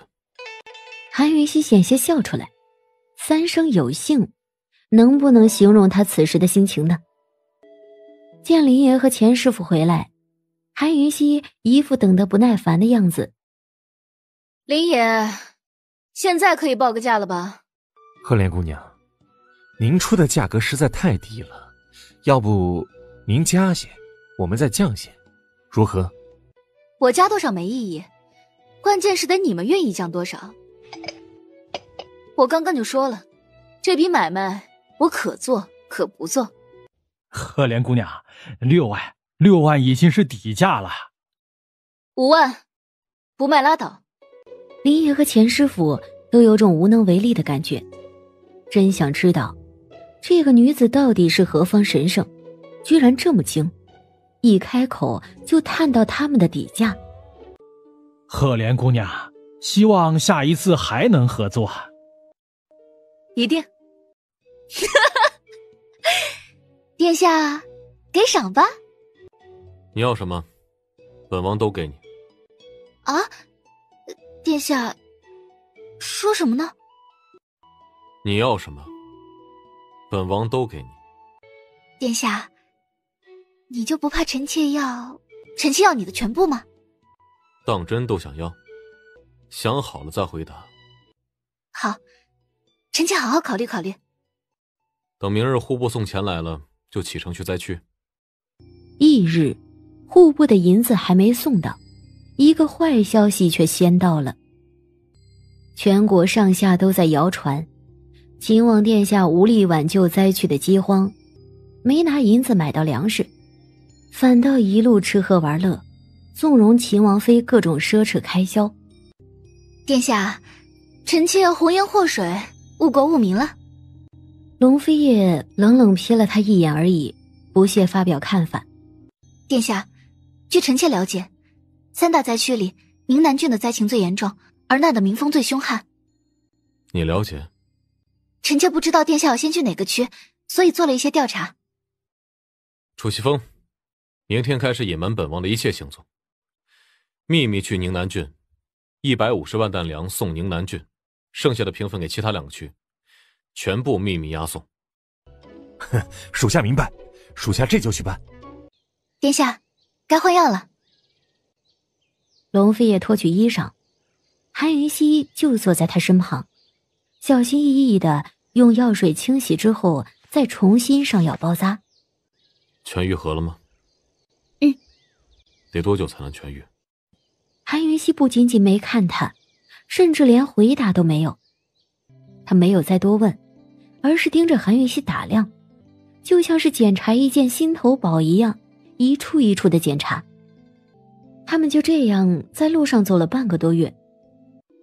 龙飞叶一袭锦衣长袍，负手立于郡守府台阶上。朝廷赈灾的粮食都哪里去了？谁知道呀？还有朝廷赈灾的银子呢，也没见着。不得放肆！秦王殿下是皇上派来赈灾的，身为赈灾钦差，秦王殿下一定能救大家于水火，一定有办法给大家派粮。你装够了。南郭明德嘴角掠过一抹阴狠，一时间，周遭的数以万计的灾民蜂拥而上。这时候，龙飞也毫无预兆地抽出长剑，高举刺天。马上就派。秦王殿下，那粮食呢？这一回，龙飞也没有回答他，因为人群后面传来了一阵惊呼声：“粮食来了！咱们有粮食了！”只见一队运粮的马车远远而来，每辆马车上都垒满了一袋袋粮食。运粮车队为首的是一个女子，她一身紫衣华服，骑在高头大马上。很快，大片大片的灾民自发下跪，高呼道：“秦王殿下千岁千岁千千岁，王妃娘娘千岁千岁千千岁！”秦王殿下，臣妾不辱使命，150万担粮食全部送到，请殿下验收。南郭大人，不如你去清点清点吧。南郭明德双腿一软，直接跪下去，都不知道如何回答。南郭大人就不想知道本王这些粮食是哪儿来的吗？想必是赈灾的银子买来的。正是。殿下，这些粮食是买来的，那朝廷赈灾的粮食呢？臣妾来的路上就听说了，刚刚有人质问殿下赈灾的粮食哪儿去了，臣妾想不通啊。来人，搜查郡守府，一粒粮都不许放过。殿下，属下没找到，但是南郭公子愿意为您引路。据他说，郡守府有个大密库，里面全是粮食。南郭大人，你不是说府上没粮了？来人，把南郭明德调到城门口，先去饿个3天3夜再审。秦王殿下饶命，饶命啊！下官再也不敢了，求秦王殿下网开一面。朱祁峰，安排下去，逐县逐乡按人口派粮。告诉下面的人，再敢贪污者，哪怕就1粒粮，南郭明德就是下场。殿下，我们这到底是要去哪儿啊？过年。回帝都也来不及啊！殿下难不成要给臣妾一个惊喜？到了你就知道了。那臣妾就期待着啦。这一回他闭着眼睛，摸着门槛出来。肃慎。是惊喜吗？韩云熙说着就要睁眼。等等，先别睁眼。龙飞叶突然霸道地横抱起他，大步往大门里走去。殿下，可以睁开眼睛了吗？韩云熙立马睁眼，刹那间便被眼前的一切所震撼到了。好美！风雨送春归，飞雪迎春到。已是悬崖百丈冰，犹有花枝俏。俏也不争春，只把春来报。待到山花烂漫时，他在丛中笑。殿下，原来你知道这首诗啊？听过。你背下来。龙飞也看了他一眼，没回答，一步往梅海更深处赏梅去。是不错，顺便背下了。殿下，这是什么地方啊？这么大的园子真少见。江南梅海，这座园子送给你，当是年礼。咱们今年就在这儿过年了。殿下，太贵重了。不喜欢？一诗一园双惊喜，怎会不喜欢？喜欢便好，都是俗物，没有什么贵重不贵重的。龙飞也一边说着，一边从袖中取出梅花令来，塞入韩云熙的手中。有着令牌者，便是这梅海之主。那殿下以为什么才是贵重的？你以为呢？愿得一人心，白首不相离。龙飞也什么都没说。许久之后，他才缓缓地将韩云熙拥入怀中。雪花开始飘飞，无声无息地落在他们二人发上、肩头。愿得一人心，白首不相离。除夕之夜，备上美酒佳肴，龙飞也和韩云熙相对而坐，两人对饮。殿下，臣妾给你拜年了，愿今年一切顺利，殿下安康。今年，龙飞也喃喃自语，似若有所思，又似有所期盼。年礼吧。龙飞也离了酒桌，坐在门边，望着雪景发呆。殿下，有心事啊？龙飞也没说话，招了招手，示意他过去。韩云熙一边坐着，一边等着，昏昏欲睡，不知不觉缓缓地轻身靠在龙飞叶的肩上。龙飞叶小心翼翼地将睡着了的人儿揽入怀中。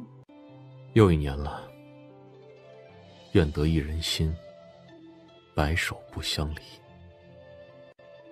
韩云熙，有朝一日，你若面对选择，什么才是你心中最重？这一夜，韩云熙在龙飞叶怀中睡得可香了。他做了一个美梦，梦见冬去春来，满园梅花纷飞，龙飞叶就在花丛中回头朝他招手。翌日清晨，韩云熙醒来的时候，发现自己睡在自己的房间里。他一出门，就撞见暗卫在禀龙飞叶事情。殿下，今儿一大早，3大郡各县令都跪在郡守府门口，说见不着你就不回去。让他们跪着吧，本王过了15才回。韩云熙险些笑出来。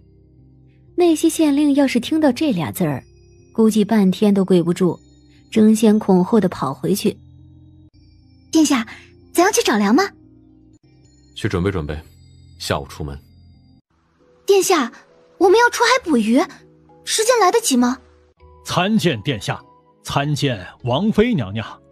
王妃娘娘怕是没听说过渔州岛吧？渔州岛？王妃娘娘，渔州岛就在东海之上，岛上有一个巨大的湖泊，名叫幻海湖，湖下通海，每逢立春时节，就会有大量的鱼群聚集在湖中，只要找对鱼眼之地，破冰撒网，必有丰收。殿下英明。龙飞也牵着他，在百里将军的引导下上了战船。渔民都找好了吗？殿下，小女明香是内行人，特来效劳。百里将军这话一说完，只见百里明香匆匆地从船舱里走出来。百里明香参见秦王殿下、王妃娘娘。身子可撑得住？撑得住的，为殿下效劳是他的荣幸。进舱歇去吧。谢殿下。他连看他一眼都不敢，满心的慌乱，满心的不舍，他却终究还是低着头，后退了好几步才转身离去。就在战船即将停靠渔州岛的时候，百里将军突然发现不远处有一艘跟他们规模相近的战船。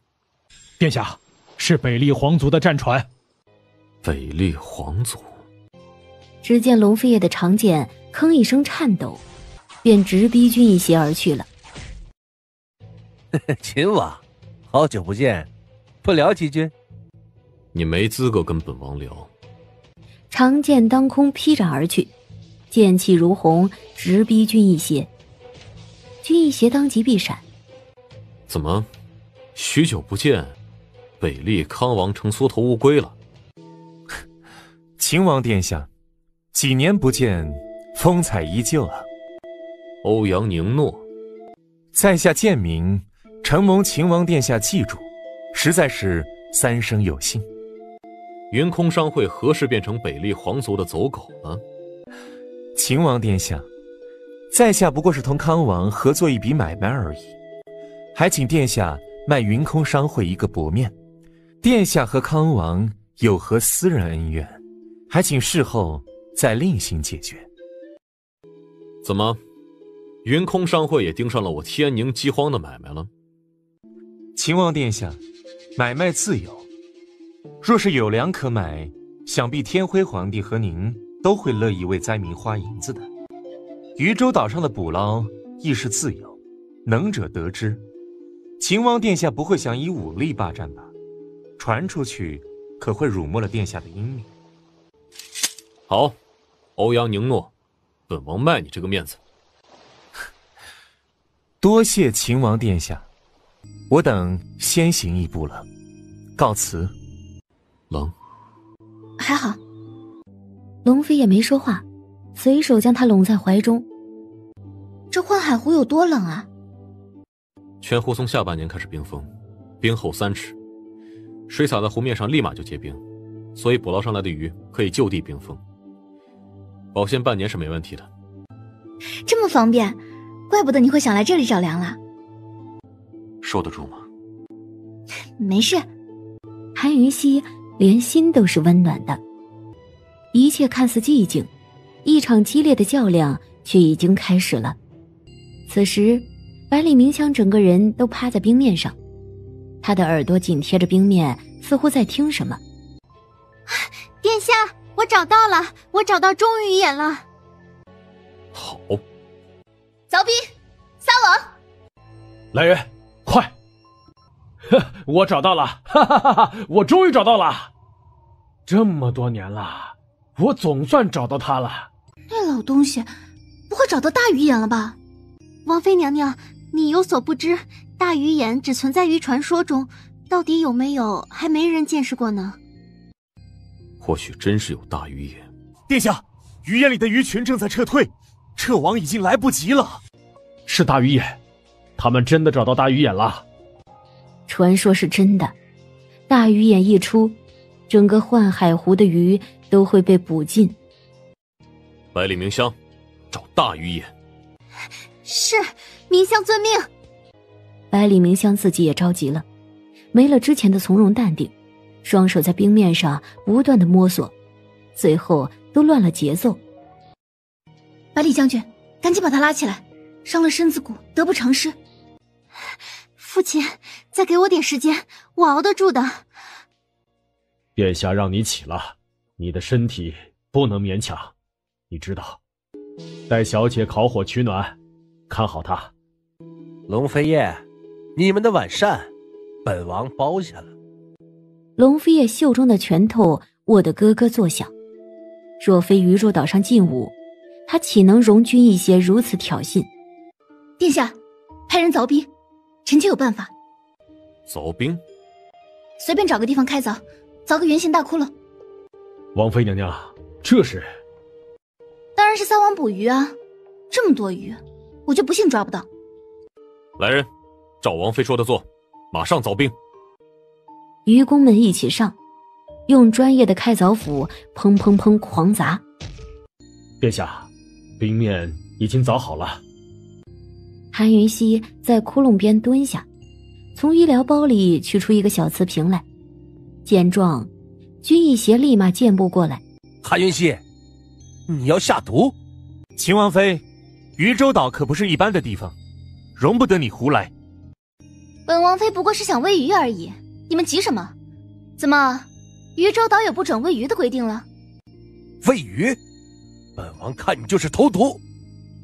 龙飞叶，狗急跳墙，这等手段，未必有失身份吧？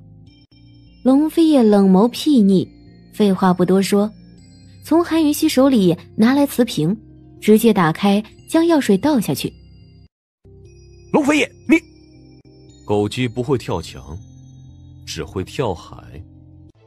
不到半个时辰，整个大鱼眼像是被韩云溪偷换掉一样，所有的鱼儿都消失了，全部汇聚到韩云溪他们这边来。来人，撒网捕鱼。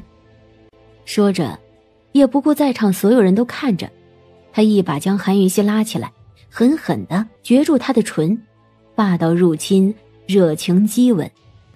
这个女人干得漂亮。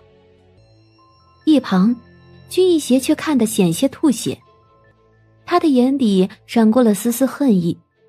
韩云溪，本王得不到你，也绝不允许龙飞叶得到你。本王要毁了你。很快，韩云溪便大大方方地回应龙飞叶，唇舌相抵，似乎抗衡又似挑逗。撩拨的龙飞叶不断加盟攻势，越吻越深。他非常意外，这个女人居然回应他了，好大的胆子啊！殿下，臣妾做得漂亮吧？都很漂亮。韩云溪的滋味也不过就那样。君逸邪，什么意思？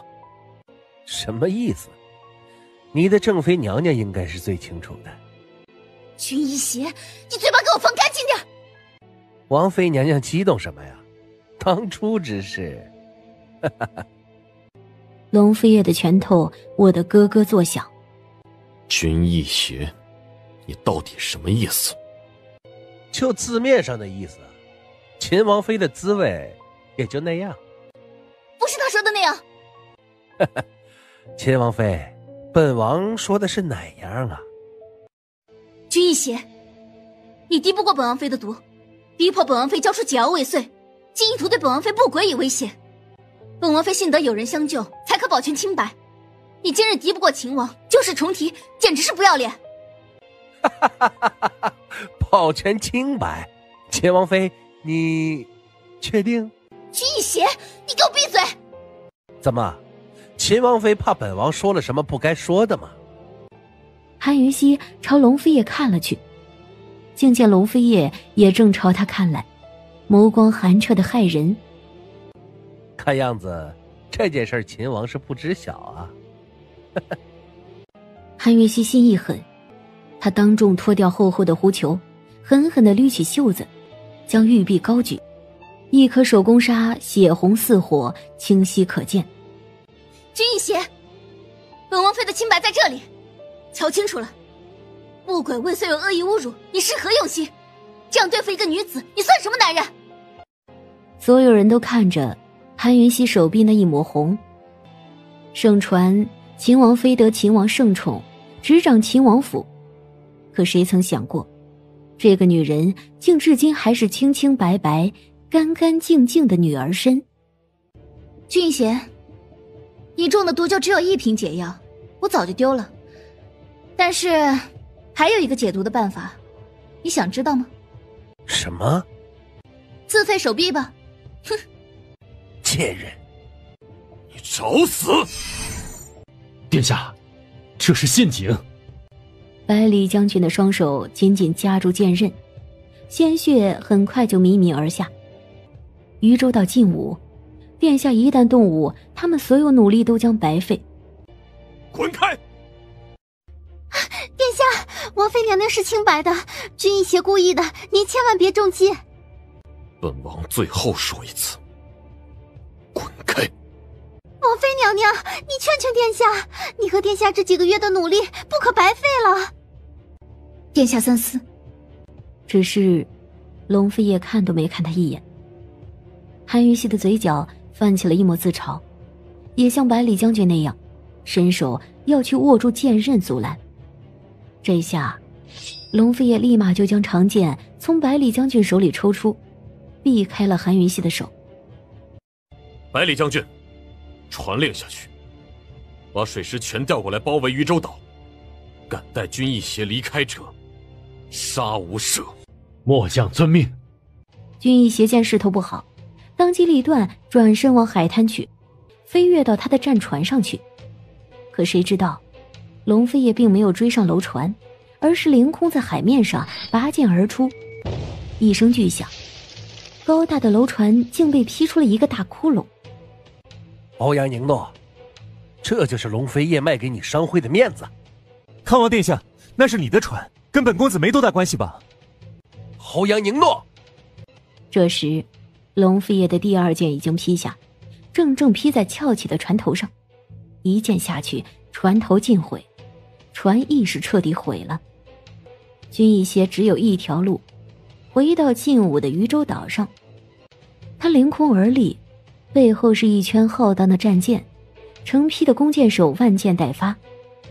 军逸邪，有种给本王游回北利去！秦王殿下，云空商会愿意捐助30万担米粮，为殿下赈灾出一份力量。龙飞叶理都没理睬，只冷冷看了韩云熙一眼，便转身往战舰上走去。韩云熙，你还不走？龙飞叶突然转身，箭步而来，一把狠狠拉住韩云熙的手腕，将他拖走。直到将韩云熙拖上战船，龙飞叶才放开手，怒吼道：来人，开船！他眯着眼盯着他看，一如之前，寒彻的目光依旧写满了质问和愤怒。把头抬起来！韩云熙，这种事情敢瞒着本王，谁给你这么大胆子？回答本王的问题，回答我！因为我害怕你会不要我。韩云熙，你也会害怕？当初是谁胆大包天，自己踹了轿门，大大咧咧走入秦王府大门的？当初是谁胆大包天，离家出走，杳无音信？当初又是谁胆大包天，揪着不放，只一问是不是吃过北岳的醋了？韩云熙，你一次又一次挑衅本王的底线，你还会害怕？把头抬起来！殿下，你介意吗？介意。他说着，一把将他拥入怀中，紧紧地拥着，许久许久才喃喃出声：终究是本王疏忽了。殿下。他轻轻地在他心口上印了一吻，什么也不想多说多想了，他还在便好。百里将军将一切捕鱼的事情安排好之后，才开始和欧阳宁诺谈买卖，执意要100万担米粮。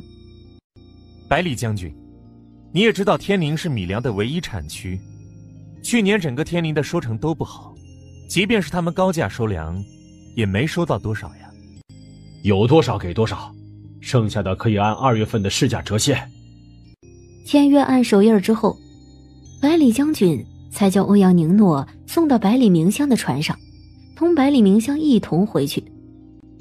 军逸邪望着远去的船只，气得想杀掉欧阳宁诺。当然，他此时应该关心的是自己的处境。你们可回来了，宁北县的粮食就快发光了，灾民全都盼着殿下和王妃娘娘回来呢。让他们放心，5日之后，本王让他们吃荤的。龙飞叶和韩云熙并没有出面，将分粮分鱼的事交代给了几个可靠的官吏，夫妻2人便回江南梅海度假去了。殿下，渔州岛的事，怕是很快就会传出去了。你且宽心，去准备准备，明儿带你出门踏春。踏春，殿下好兴致啊！两人坐上敞篷的大马车，龙飞也拉着韩云熙的手，按在自己的膝盖上。殿下，没事，就想叫一叫你。殿下，龙飞叶，胆子肥了。龙飞叶转头看来，韩云熙立马憋着不笑，可是笑意还是从眼睛里流露出来。心情不错，想更好吗？都还未明白过来呢，龙飞叶就一把拢住他的后脑勺，轻身逼了过来，以吻封唇。两人不知不觉之间竟已意乱情迷。他往后仰倒，他没有扶他，反倒顺势栖身而下。龙飞叶意识清醒，也不知道他在想什么。他看了他片刻，才将他拉起来。前面有个茶园，在那儿歇脚。是。坐在前面的车夫绷直了身子，连动都不敢乱动。一贯不喜女色、保守传统的秦王殿下，什么时候养成了这种坏习惯？看样子，他得给这敞篷马车备一份帘子，以防万一。龙飞叶说的茶园名叫酩酊大醉茶庄，专属的院子，两人对面盘坐，一旁只有一个茶童伺候。醉茶，倒是第一次听说。殿下，尝尝，这味道不错。一般。那尝尝这个。太腻。最后，龙飞叶喝了一壶醉茶，精神依旧清醒着，可是韩云熙却醉了。龙公子，这茶点易醉，你为何不提醒啊？他喜欢随便他，睡一觉就行了。殿下，殿下，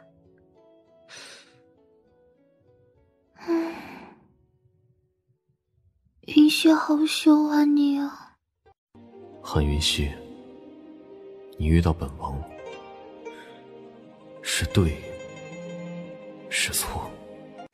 将韩云熙安置在院中客房，龙飞叶独自坐在门口守着。他只是出游，可是很多事情还是找上门了。殿下，北利皇族致函皇上，斥责百里将军无故出兵围困军一协，要挟皇上要么放人，要么备战。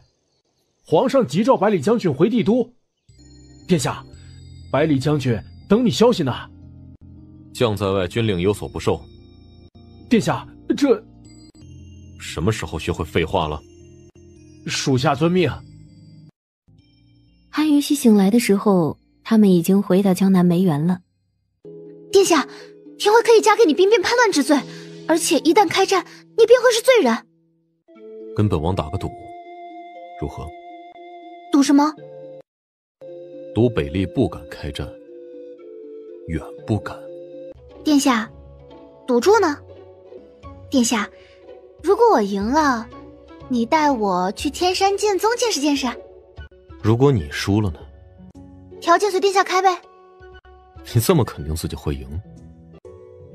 臣妾赢定了，因为臣妾赌北利永远不会先开战。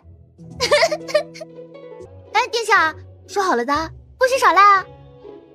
龙飞叶还能怎么样？他眼底掠过了一抹无奈的宠溺。等有机会吧，近期是不会上天山的。好，臣妾先记下了。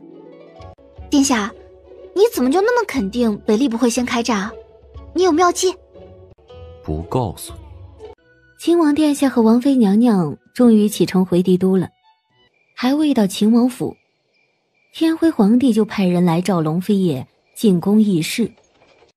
朕有件事想不明白。秦王今日既然来了，就给朕解释解释吧。皇上请讲。你出动百里水军运送海鱼，百里水军怎么就和军义协杠上了？军义协意图争夺海鱼，贩卖到天宁灾区。他同本王争夺鱼眼不说，还出言侮辱天宁。百里将军为维护天宁颜面，出兵包围，斩水军之雄威，以震慑北利。依本王看，百里将军此举功大于过，理当嘉奖。翌日，天辉皇帝颁布诏令，嘉奖百里水军维护天宁尊荣有功。百里将军随即表示，如果北利敢在三屠战场开战，百里水军必定北上攻下北利海防，直侵北利国境。有事？龙飞叶，你太黑了！你料定北利不会开战，所以让百里将军给天辉许下那个承诺。你看似为我让步，实则又耍了天辉一把。北利一直不开战，百里水军就可以一直名正言顺地围在渝州岛了。本王这不也都为了你？殿下，你说什么？殿下，你刚刚说……没什么。你明明说了。殿下，你刚刚说，你这都是为了我。还不是为了你？军义协的事情，若早告诉本王，能有今日。臣妾知错了。殿下，臣妾午后要去趟顾府，把小东西接回来。让楚西风去便可。小东西在他那养了那么久，臣妾得亲自问一问情况。毒兽死不了，放心。好歹也问问，毕竟是顾北月照料的。殿下，你的伤口还是让顾太医复诊一下比较妥当，要不你随臣妾一道过去吧。楚西风，你去趟顾府，让顾北月把小东西送过来。你赢了。没多久，楚西风就把顾北月接来了。下官参见秦王殿下、王妃娘娘。平身。顾太医，身体可都恢复了？谢王妃娘娘挂念，下官已经恢复。王妃娘娘，小东西恢复的还不错，再过1-2天应该还能醒一次。沉了不少，你真会养啊。都是用王妃娘娘给的毒药喂的。王妃，你说本王的伤口需要复诊。韩云溪，殿下叫我。本王的伤口需要复诊。要的。他连忙点头，偷偷朝顾北月使了个眼色，让他配合。顾北月没有马虎，认认真真的给龙飞叶做检查。殿下的体质非同寻常，这可算是奇迹。秦王殿下、王妃娘娘，下官也该告辞了。顾北月正要离开，谁知道韩云溪手里的小东西突然醒来。有没有想我啊？乖不乖？有没有捣乱啊？没偷东西吧你？这饭量是不是又大了啊？王妃娘娘，怕是他嗅到你的气息，提前醒来了吧？估计是嗅到我身上毒药的味道了。小东西醒了便好，下官还有事在身，这便告辞了。确实沉了不少。顾太医会养，该给他减食了，太胖会跑不动的。韩云溪扑哧一声笑了出来，小东西却感动得要哭了。自己总算有一次落在龙大的手里，没有被丢出窗外的。韩云溪带着小东西出去之后，龙飞叶才问了楚西风：一只老鼠有什么好聊的？主子，那是松鼠，不是老鼠。龙飞叶冷冷瞥了他一眼，也没多问。百里明香，你真是命大。一个黑影毫无预兆的从门外飞掠而来。你做什么？百里明香出事了，突然七窍流血，昏迷不醒。府上的毒医说，提前毒发了。百里明香躺在榻上，双眸紧闭，脸色苍白的骇人。你们都出去！王妃娘娘，明香小姐的……出去！你们也先出去。他当机立断，取出美人血和之前的准美人血进行对比，完全一致。我是天才。取血之后，韩云熙立马施针注入解药。殿下，明香没让你失望吧？百里家族何时让本王失望过？谢殿下的信任。本王在课堂等你，好了就过来。没良心的家伙！殿下，百里将军，怎么回事？他的凝血功能出问题了，这些止不住。来人，请快把顾太医请来，就说明香小姐有病了。龙飞也沉默着，百里将军也沉默了。明香如果知晓你们如此态度，心该有多寒。你去哪儿？你不救人，我自己救。你放心，我不会泄露任何秘密。我带你进宫，快些。先用这药稳住病情，赶紧去药鬼谷找古七叉讨一味药。5日里能拿到药服用，就可以争取到时间慢慢调养。否则，什么药？担心。多谢殿下，现在就去药鬼谷，5日内必须赶回。及时而来，废话少说。本王要一株叫丹心的药，开价吧。丹心呀！废话少说，这药我要定了，赶紧拿出来。秦王妃，好久不见了。我要丹心。古七叉才不跟他着急，慢悠悠地坐下，那双犀利的睛眸里充满了欢喜。急着救人呢，你给不给啊？丫头，你刚刚说什么来着？你要什么？丹心，我要丹心。哦，你要本大人的丹心呀？你说什么？丫头，上一回你说了，如果再见的话，就告诉本大人鬼打墙在哪里。我先告诉你，你就把丹心给我。那是当然。说好的，不许反悔啊！鬼打墙就在你这屋顶上，刚刚进来的时候还瞧见了。丫头，你厉害，老夫喜欢。这就是丹心。丫头，我这一片丹心都给你了。一贯冷静的龙飞叶却没沉住气，他冷不丁的一把将丹心拿过来。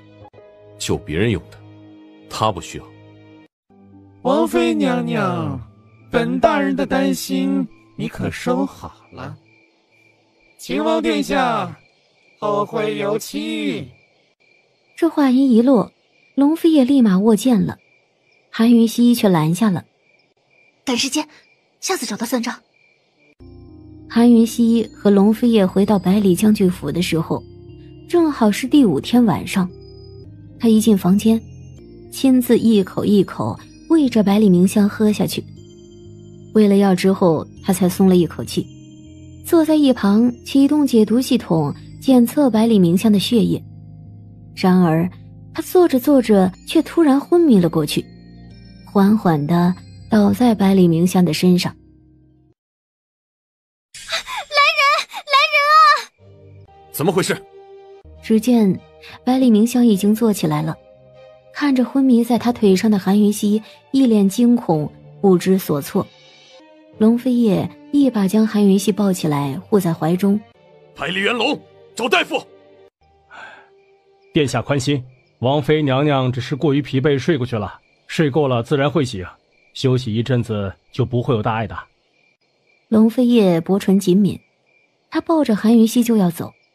明香，还不拜谢殿下和王妃娘娘，如果不是殿下和王妃娘娘5天5夜日夜兼程去求药，你这条小命早就没了。谢秦王殿下，谢王妃娘娘救命之恩。任由他磕头磕得砰砰砰直响，龙飞叶都没有回头，而是大步流星地走了。秦王府这边，龙飞叶一回来就立马把顾北月找过来了。殿下，王妃娘娘这是疲惫过度导致的昏迷，她太累了。什么时候能醒？这不好说。殿下，疲惫致昏迷，轻则1-2日便醒，重则……什么？重则永远不醒。一声巨响，只见那名贵的乌木茶几就这样应声而裂，碎了一地。他是什么情况？殿下息怒，王妃娘娘的情况还不算严重，下官给不了确切的时间，但是可以保证3日之内必醒。还望殿下提醒娘娘，日后切勿过于操劳。下官开些滋补药材，待王妃醒来可以经常饮用。马上找，全都给本王先找3份来。楚西风忧郁了，这里头好几味药1份都未必找得到，殿下居然还要找3份，而且还是先找3份。他轻轻地抚摸韩云熙的小脸，本王一时误会，你便这样。指腹轻轻抚过韩云熙干涩的唇，龙飞也立马喝了一口温水，缓缓清静，嘴对嘴补胃。韩云熙冷不丁睁大了眼睛，我怎么在这儿？百里明香怎么样了？先把你自己顾好，累了不会说吗？殿下，百里明香服药之后恢复了吗？死了。什么？韩云熙大惊要起，龙飞叶却狠狠将他摁下。怎么会这样？药是假的吗？不过一个下属而已，你何必如此伤心？龙飞叶，下属就不是人吗？百里明香为了养美人血吃了多少苦头，没有功劳也有苦劳，你这么绝情，就不怕失人心吗？龙飞叶，是我给百里明香毒药，我不想成为刽子手，我更不想给了他希望，却救不了他。他没死。什么？你说什么？他没死，能下榻了应该没事。幸好幸好，现在情况怎么样了？我去瞧瞧。你下榻试试看。殿下，能赏一口水喝吗？龙飞也自己喝了一口水，轻身逼得很近很近。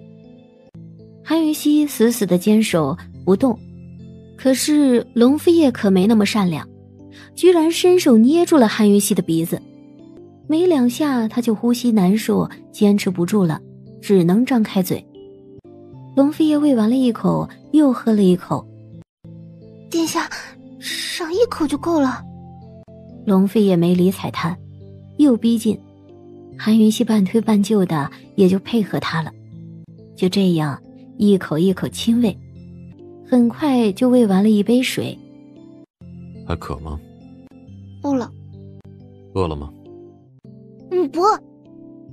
找顾北岳看过了，你疲劳过度，情况很严重，需要好好休养。迷迭梦的事不急。殿下，放心吧，我没什么大碍的。龙飞叶出门之后，立马吩咐赵嬷嬷把饭菜送进去，还交代了一句：让王妃娘娘好好歇着，没有本王的命令，不许出门。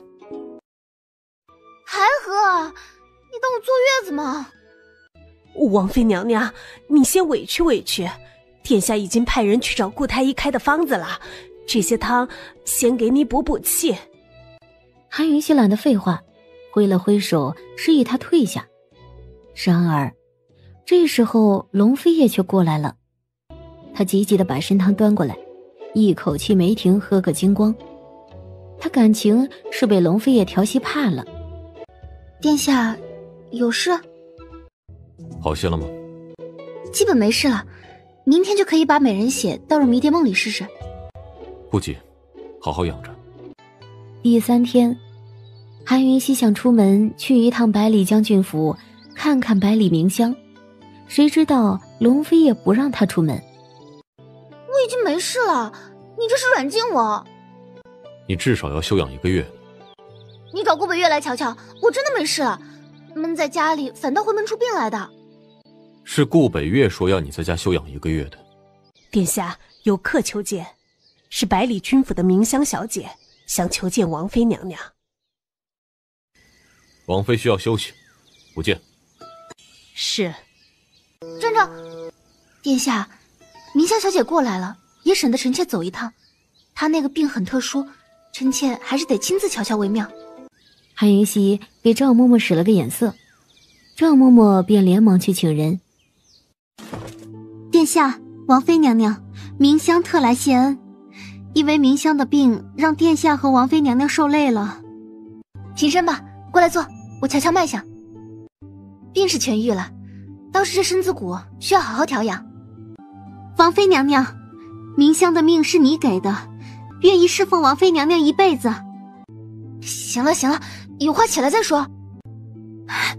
王妃娘娘，你就答应明香吧。我这不需要你伺候，你不必多求。王妃娘娘，明香求求你了。殿下，你意下如何？你决定便好。这样吧，我可以留下你，但是哪天你遇到想嫁的人了，一定不要瞒我。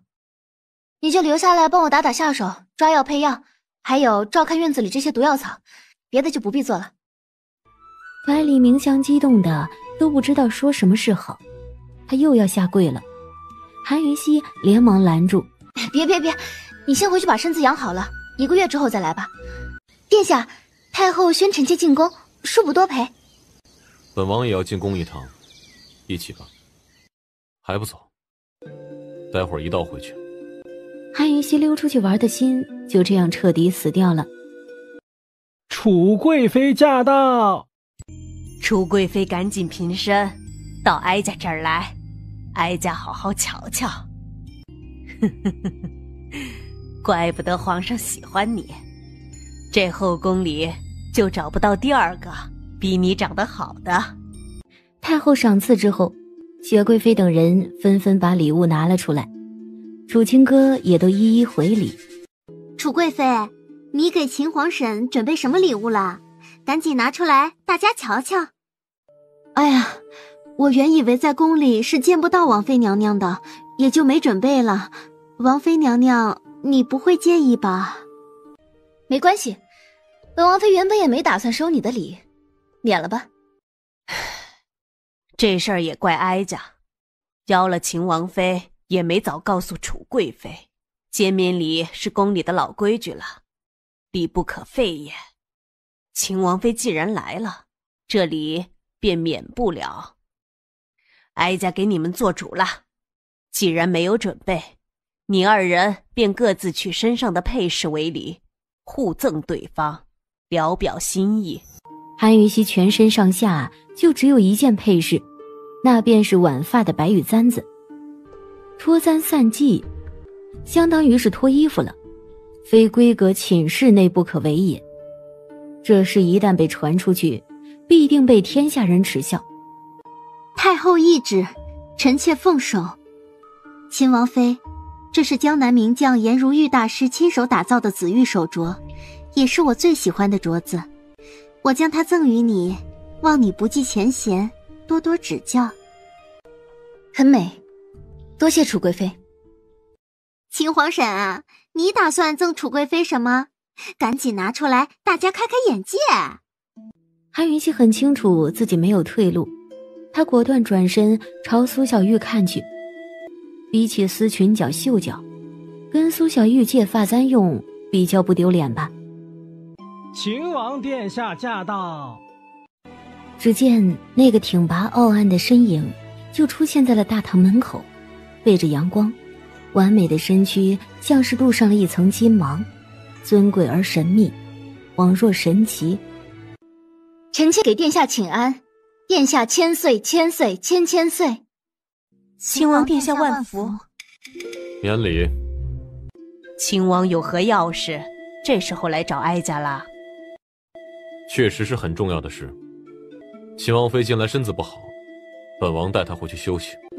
哼，秦王，这就是你来找哀家的要事？太后误会了，本王是来找王妃的，还不给太后告辞？是，殿下。秦王，秦王妃这一时半会儿怕是走不了了。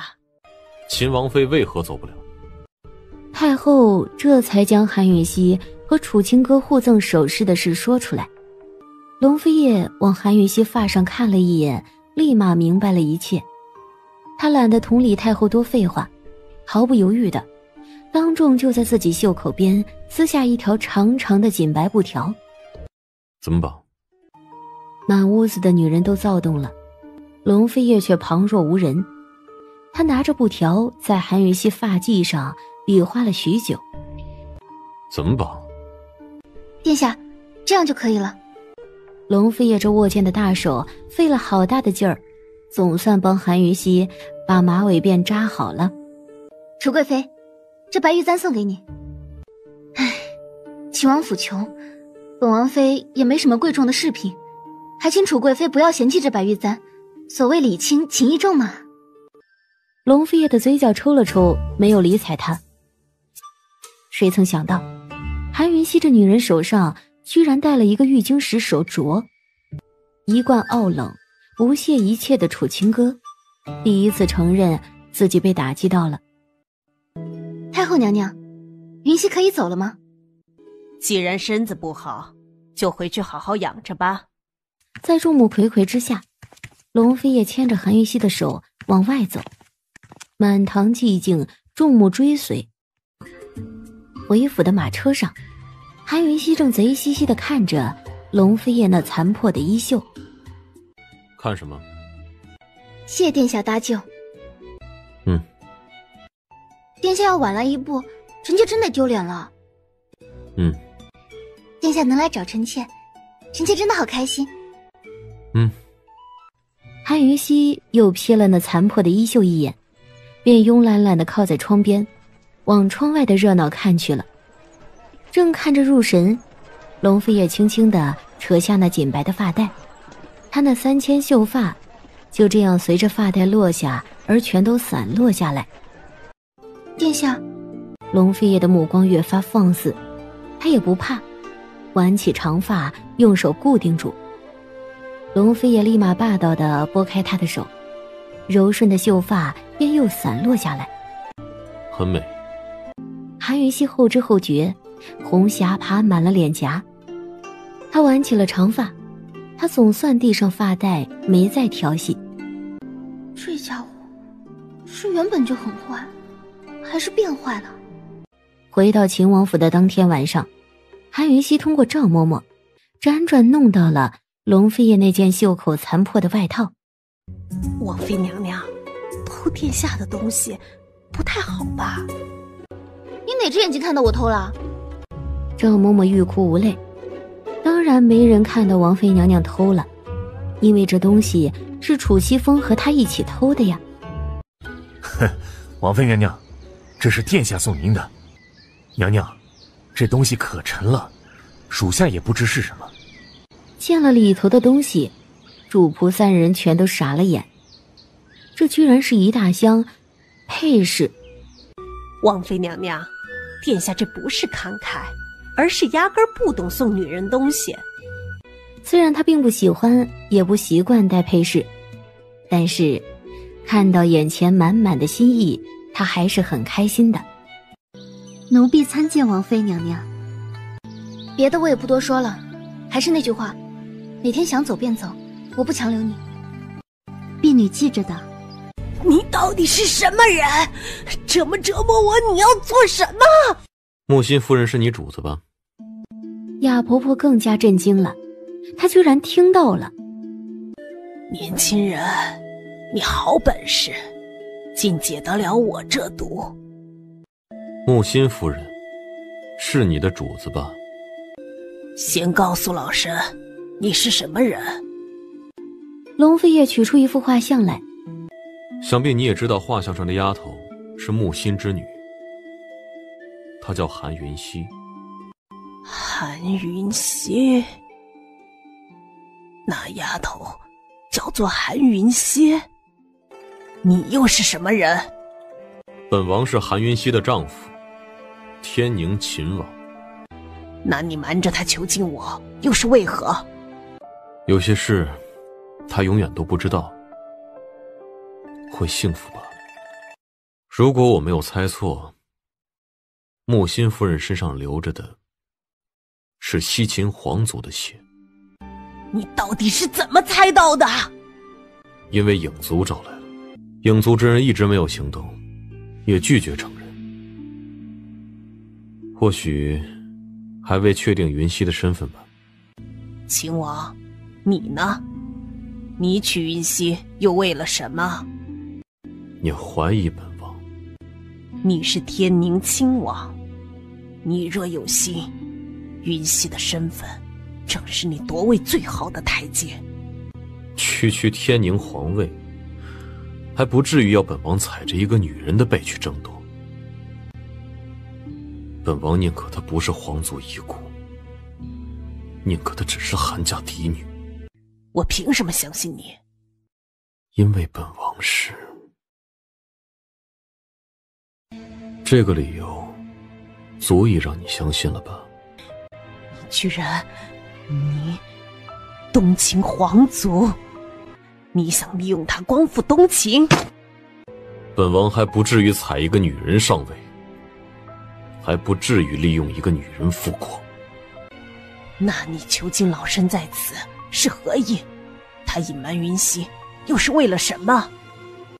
要她一辈子都只是韩家嫡女，没有仇恨，没有愧疚，安安心心待在本王身旁。那韩云溪的父亲又是何人？和毒宗有何关系？木星和毒宗余党有染的传言是真的。木心小姐原本被送去医城学医，没想到她会遇到毒宗的人，情陷其中无法自拔。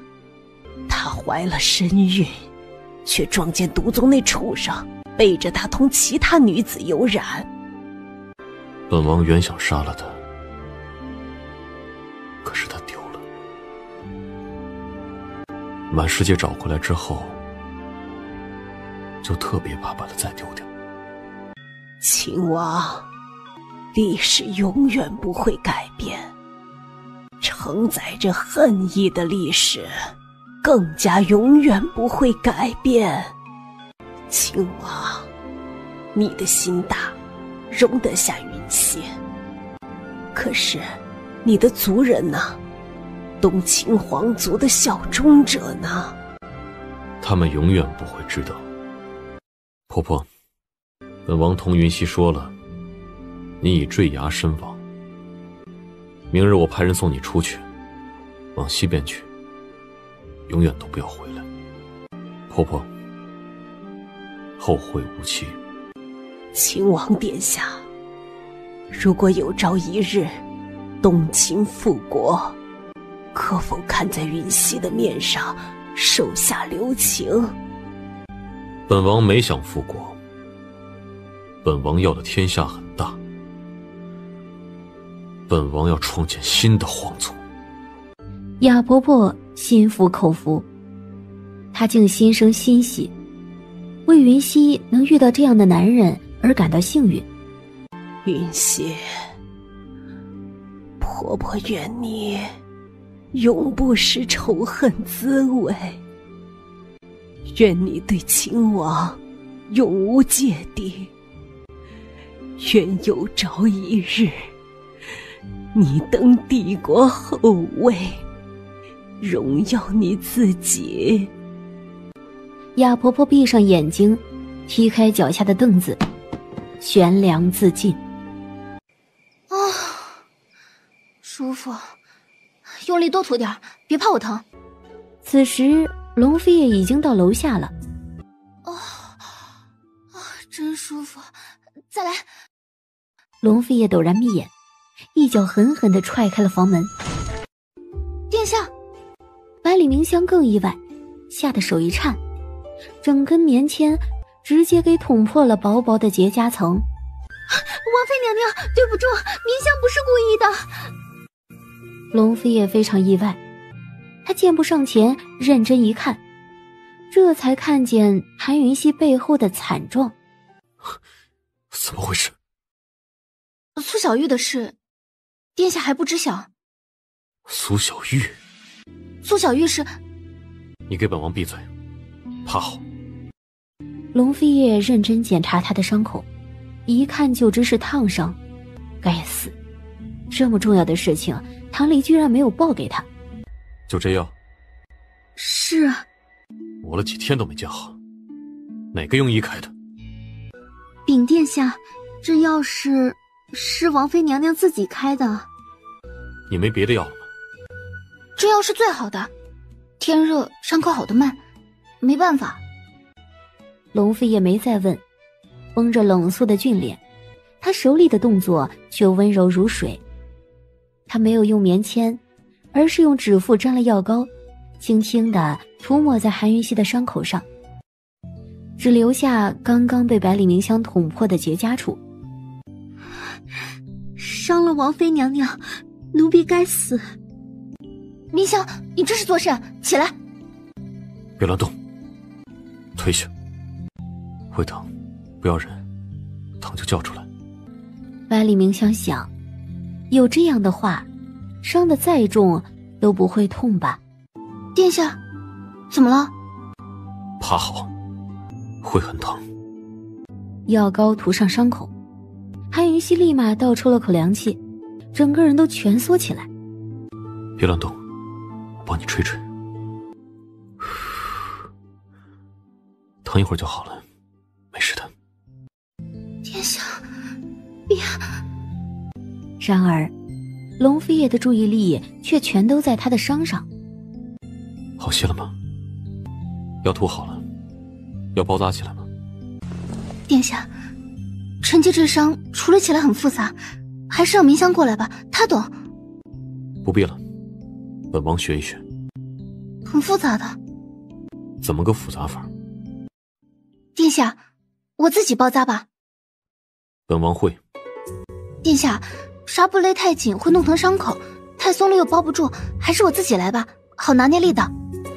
龙飞叶依旧一手将他的脸按回丝被中，不悦地警告：再动试试。笨蛋，不动包扎不了的。你说什么？没。坐起来吧，乖，我抱你起来。就在龙飞叶真要把他抱起来时，他这才缓过神来，一慌张，自己急急起身，拉来了丝被护住身子。真丝的酒红色肚兜，难掩那玲珑曼妙，亭亭玉立。虽是惊鸿一瞥，可对龙飞叶来说，已是无法言语的视觉刺激。他看哪里呀？韩云熙咬着牙，羞恼的逆叹。龙飞叶竟也有些不知所措，没想到自己也会有如此糊涂的一日。他进来这么久，还给他上药了，居然没有意识到他衣衫尽退。然而很快，龙飞叶的视线就开始放肆起来，从韩云熙的脸上缓缓放下移动。韩云熙发现了，秀眉锁得更紧，依旧瞪他。坐好。殿下，你且回避，臣妾自己来。为何？不方便，毕竟男女授受不亲。你是本王的王妃，何来授受不亲之说？你撞见龙飞叶的笑，韩云熙终于怒了。龙飞叶，你欺负人！坐好，伤口得包扎了。你出去，我自己包得了。龙飞叶没说话，轻轻拉住丝被，韩云熙立马按住他的手。许久之后，龙飞叶缓缓抽出手来。我就在门口，需要帮忙叫我。喂，伤口拖不得，要不叫百里明香过来帮你？你过来帮我吧。龙飞叶差一点就忍俊不禁了，他面无表情地回到榻前，刚坐下，韩云熙背过身去，放落丝被。原以为自己把控得住，可是软玉温香就在眼前，龙飞叶的呼吸立马就粗重起来。殿下，纱巾。龙飞叶这才回神，小心翼翼地将三角巾附住韩云熙背后的伤口，绕到前面去。韩云熙接住巾角，默默地自己绑扎，很快就绑好了。殿下，臣妾的衣裳在右边，劳烦了。韩云熙。可是龙飞爷也没什么要说的，避开伤口，搂了他好一会儿才放开。这伤是怎么回事？苏小玉又是怎么回事？韩云熙挪了个位置，让自己舒服些，将苏小玉的事情言简意赅地跟龙飞叶说了一遍。龙飞叶越听脸色越难看。你怎么办事的？能让一个不到10岁的孩子混进来？属下失职，请殿下降罪。本王给你5天时间，查不到幕后之人，你自己看着办。还有把所有奴仆换掉，马上从孤院调人过来。殿下开恩呐，老奴。赵嬷嬷，这些年你在宫里白待了吗？一把年纪了，还能让一个小丫头耍了？楚西风，还愣着做甚？殿下，臣妾有个请求。此事没得商量。殿下就再给臣妾一次机会，臣妾一定能将王府上下里外都拾掇好的。没有下次了。韩云熙大喜，立马朝楚西风和赵嬷嬷使眼色，而两人不胜欢喜，急急谢恩。再观察1日，如果药效不好的话，就把宫里的医女请来。不碍事，1、2天保准好。对了，殿下这阵子很忙吧？有事。臣妾想着，如果真找不到雅婆婆，怕是得去药城穆家一趟了。这几日出城办事，得知古七茶得了熊川，本想借你一道过去，恐拖久生变故，便顺道去了。人是找不回来了，这药且收着吧。殿下，你被古七茶坑了。怎么回事？偷工减料，这一瓶里至少有1半是无效的药粉。殿下，熊川和弥天红莲的分量臣妾是不清楚，但是就蛇果的分量计算，至少能配出满满的1整瓶。这只有7、8分，还未满瓶，而且这7、8分里至少有1半是无效的药粉。殿下，古七茶坑了你不少啊。本王亲眼盯着，他配药的能耐果然厉害。殿下，马上安排，臣妾同你去一趟药归谷，臣妾要他还回来，还要赔偿。这一回不能白白便宜了他。好，本王安排。他拿到的药是满瓶的，给雅婆婆服了2成左右。韩云熙既然追究了，那雅婆婆服下的2成，龙飞叶就只能把这2成归到古七叉头上去。娘娘，苏小玉要见您。那就见呗。想跟我好好谈的话，就放我下来。你没有好好谈的机会。来人，架锅煮水，本王要他尝一尝被烫的滋味。秦王，你再不把我放下，我真的什么都不说了。龙飞叶才不理睬，他轻轻松了绳子，苏小玉突然下坠。秦王殿下，王妃娘娘，我求求你们了，杀了我吧！本王不喜欢求饶的人。你想谈什么，直接说。我其实什么都不知道，主子只让我先把王妃娘娘烫伤，之后的事情再听安排。你的主子是谁？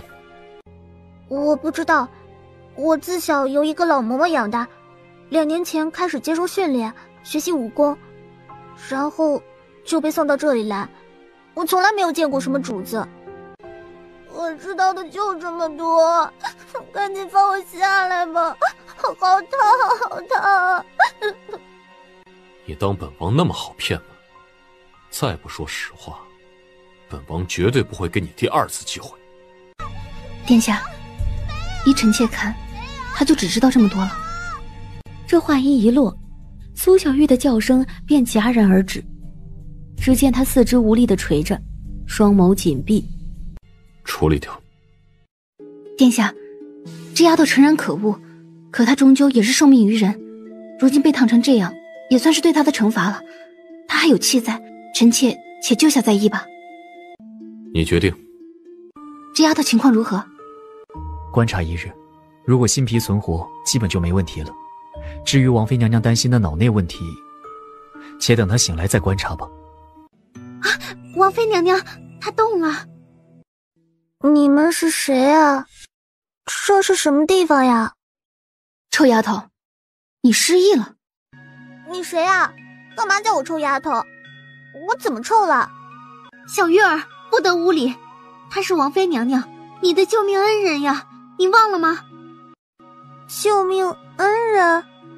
你本是孤儿，被烫成重伤，是王妃娘娘把你救回来的。没有王妃娘娘，你早死了。烫伤？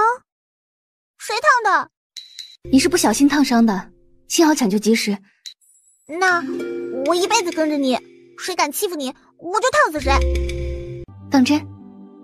骗你我就死在这里。臭丫头，你就不能好好说话吗？小小年纪字字句句如此歹毒，将来还得了？好，以后你便跟着我，要敢生异心的话，我就毒死你。哼，我永远不会。顾北月临走前，韩云熙低声问：这丫头还好得了吗？如果下官没诊错的话，她脑中有瘀，怕是这辈子都好不了了。不必包扎了，就这么晾着吧，好得快。天哪，怎么会这样？凤羽胎记，百里明香都看呆了，心砰砰砰的狂跳。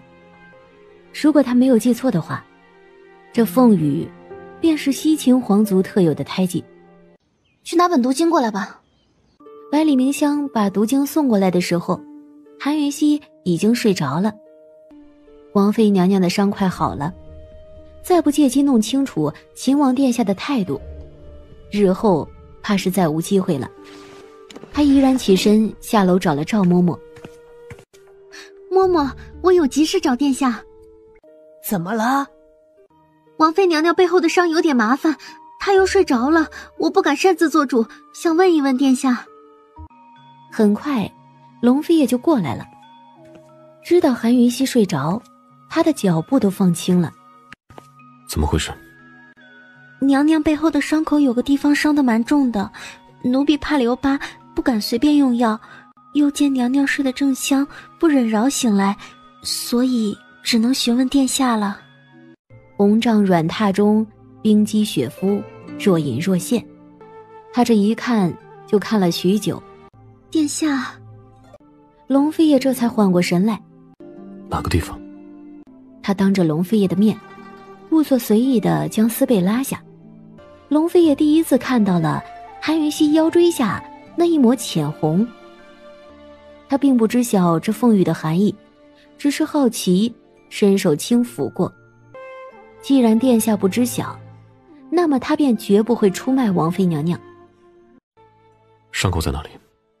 百里明香这才缓过神来，指着一个小小的结痂处。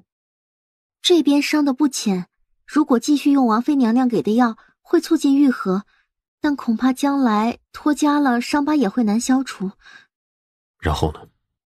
据奴婢所知，太医院里有一种名叫黑玉凝脂露的药水，既可促进愈合伤口，而且还能预防留疤，必定不是小事，奴婢不敢擅作主张。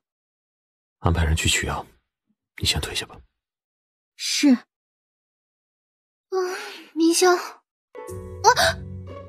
龙飞也突然不知如何是好，明明是在自家中，却有种做贼的感觉。他不高兴了，一把捂住韩云熙的嘴。韩云熙算是彻底清醒了，他顺着他的目光看下来，这才惊觉自己春光外泄。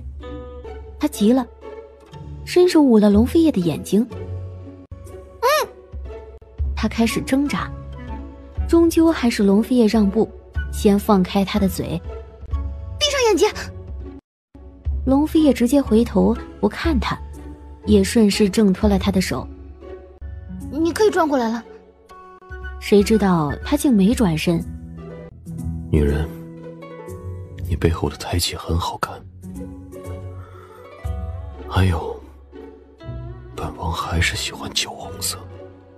说完，他大步离去。韩云熙羞红脸的同时，喃喃自语：“浅白比较好看，好不好？”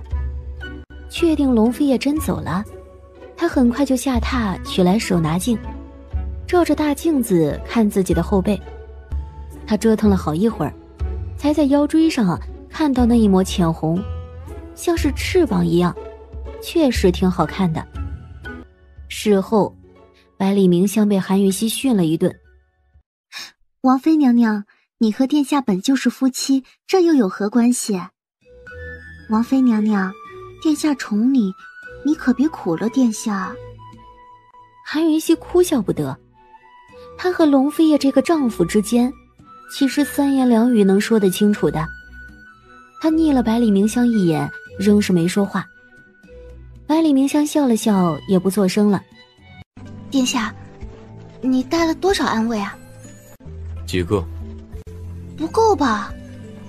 带本王还不够。殿下的武功加上臣妾的毒术，咱们可以打遍天下无敌手啊！你带我行走江湖吧。没空。韩云熙突然不知道说什么好了，他明明是在开玩笑，他没听出来吗？韩云熙默默计算了一番之后，将解药和无效药放到龙飞叶面前。殿下，殿下，我以蛇果的分量为标准，算出这2种情况，就是一钱也得讨回来。龙飞叶却一把搂住他的脖子，将他拥入怀中，钳制住。本王没空，再吵丢出去。君逸邪被救了。什么时候的事啊？龙飞也将飞哥送来的信函给韩云熙看，韩云熙一看完，脸色就沉重起来。殿下，救走君逸邪的人必是毒术高手，怕是连我都应付不了。君逸邪，本王要你付出更大的代价。看着这个怒火滔天的男人，韩云熙原本满腔的怒火竟都没了，反倒有些想笑。此时夜已深，韩云熙和龙飞叶在院子外等着。韩云熙发现院子外的求药者非但没有减少，反倒又增加了不少人。可恶！秦王殿下，王妃娘娘，久等了，里头请。老爷，老爷，夫人去了。前日晚上，夫人去了。快去拿些热水来。韩云熙隐隐叹息，他给了仆人一些急救药丸，又递上老管家送来的热水，这才离开。管家，人都晕了，你们都不救的吗？哎，王妃娘娘，跪在这儿的、累倒的、病倒的，还有像这种经不住打击的，天天有。生老病死，人之常态。要救的话，药鬼谷岂不成医馆了？那你们种植药材做甚？种着玩吗？王妃娘娘说对了，就是种着玩的。秦王殿下，在下欠你的早还清了吧？龙飞也没回答，负手往院里走去。他一个漂亮的后空翻追了进去。古七叉，这东西你应该认得吧？这就是迷毒的解药，老子亲手配制的，还能不认得？这里头至少有1半假药，你掺假私藏。大人，我敢做敢当的。对，大人，我就是掺假了，怎么样？假1赔10。2两期前的蛇果配出来的解药是整瓶，你只给8分满，你什么意思？假1赔100，大人我都赔得起，只是到底假了多少分量，必须弄清楚。没干过的事儿，大人我不认。秦王殿下，你说是吧？只有8分。你既然这么说，老子也无话可说。总之，老子不认，就是不认。由不得你认不认。你就不想弄明白，那1成解药到底哪里去了吗？古七叉一直刻意在强调那丢失的1成解药的去处，必是另有目的。当初闯入幽阁劫持雅婆婆的那一抹黑影，又一次浮现在龙飞叶脑海里。那1成药就是你吞了，你少跟我耍嘴皮子功夫，就一句话，你赔不赔？不赔，死也不赔。龙飞叶比韩云熙更加不喜欢废话，直接拔剑，阳剑直刺古七叉而去。谁知道古七叉连回答他都没有，居然主动轻身而来，黑袍挡剑瞬间刺入。老子说了，没干过，死都不认。韩云溪紧紧锁眉，朝龙飞叶看了去。他没有看韩云溪，眼底闪过一抹冷绝，竟拔出长剑，直刺向古七叉的心脏。这剑法，这力道，和当初刺入闯入幽阁的黑衣人心脏一模一样。古七叉突然退了，惊险地避开了龙飞叶的长剑。韩云溪绷紧的神经立马放松了下来。本王妃最后问你一次，你认还是不认？认。老子没解药赔你们，要多少银子你们直说吧。药鬼大人，你说得多少银子才能买到2瓶迷毒解药，也就是双份的蛇果、熊川、弥天红莲？那你想怎么样？以药赔药，拿你药鬼谷的药物来赔偿。熊川、弥天红莲、蛇果这3样东西的价值放大到20倍，好歹也得值你一个药鬼谷吧。虽然龙飞也不愿意承认，可是他都觉得自己的女人不是来讨债的，而是来抢劫的，够狠，够野蛮，他喜欢。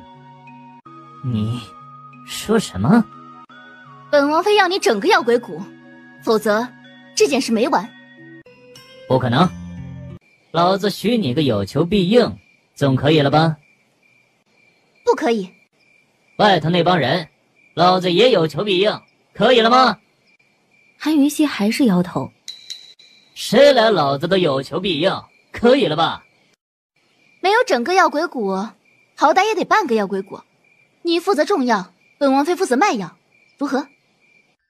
王妃娘娘这么说，打算在这里常住不成？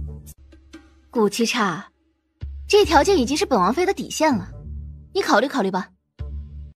王妃娘娘，你要药鬼谷的药，又要我种药，这哪里只要半个药鬼谷，分明是连我都要了呀。王妃娘娘，既要谈，还是拿出点诚意吧。我卖药所得分你一半，另付你的种药的薪酬，也算是咱俩合作经营这些药材，其他的不必多谈。好了好了，本大人最后加一条，这个院子里的药材没有经过大人我的允许，不准售出。好，古七叉，那咱们就这么说定了。殿下，臣妾有件事得求你帮个忙。你打算怎么求本王？殿下，什么事说吧。臣妾想殿下帮忙在帝都城里找一块地，最好能大一些。臣妾想开个大药堂。本王手上倒是有一处荒废已久的宅子，大小应该合适。等回去了，让骆管家找人重建。谢殿下。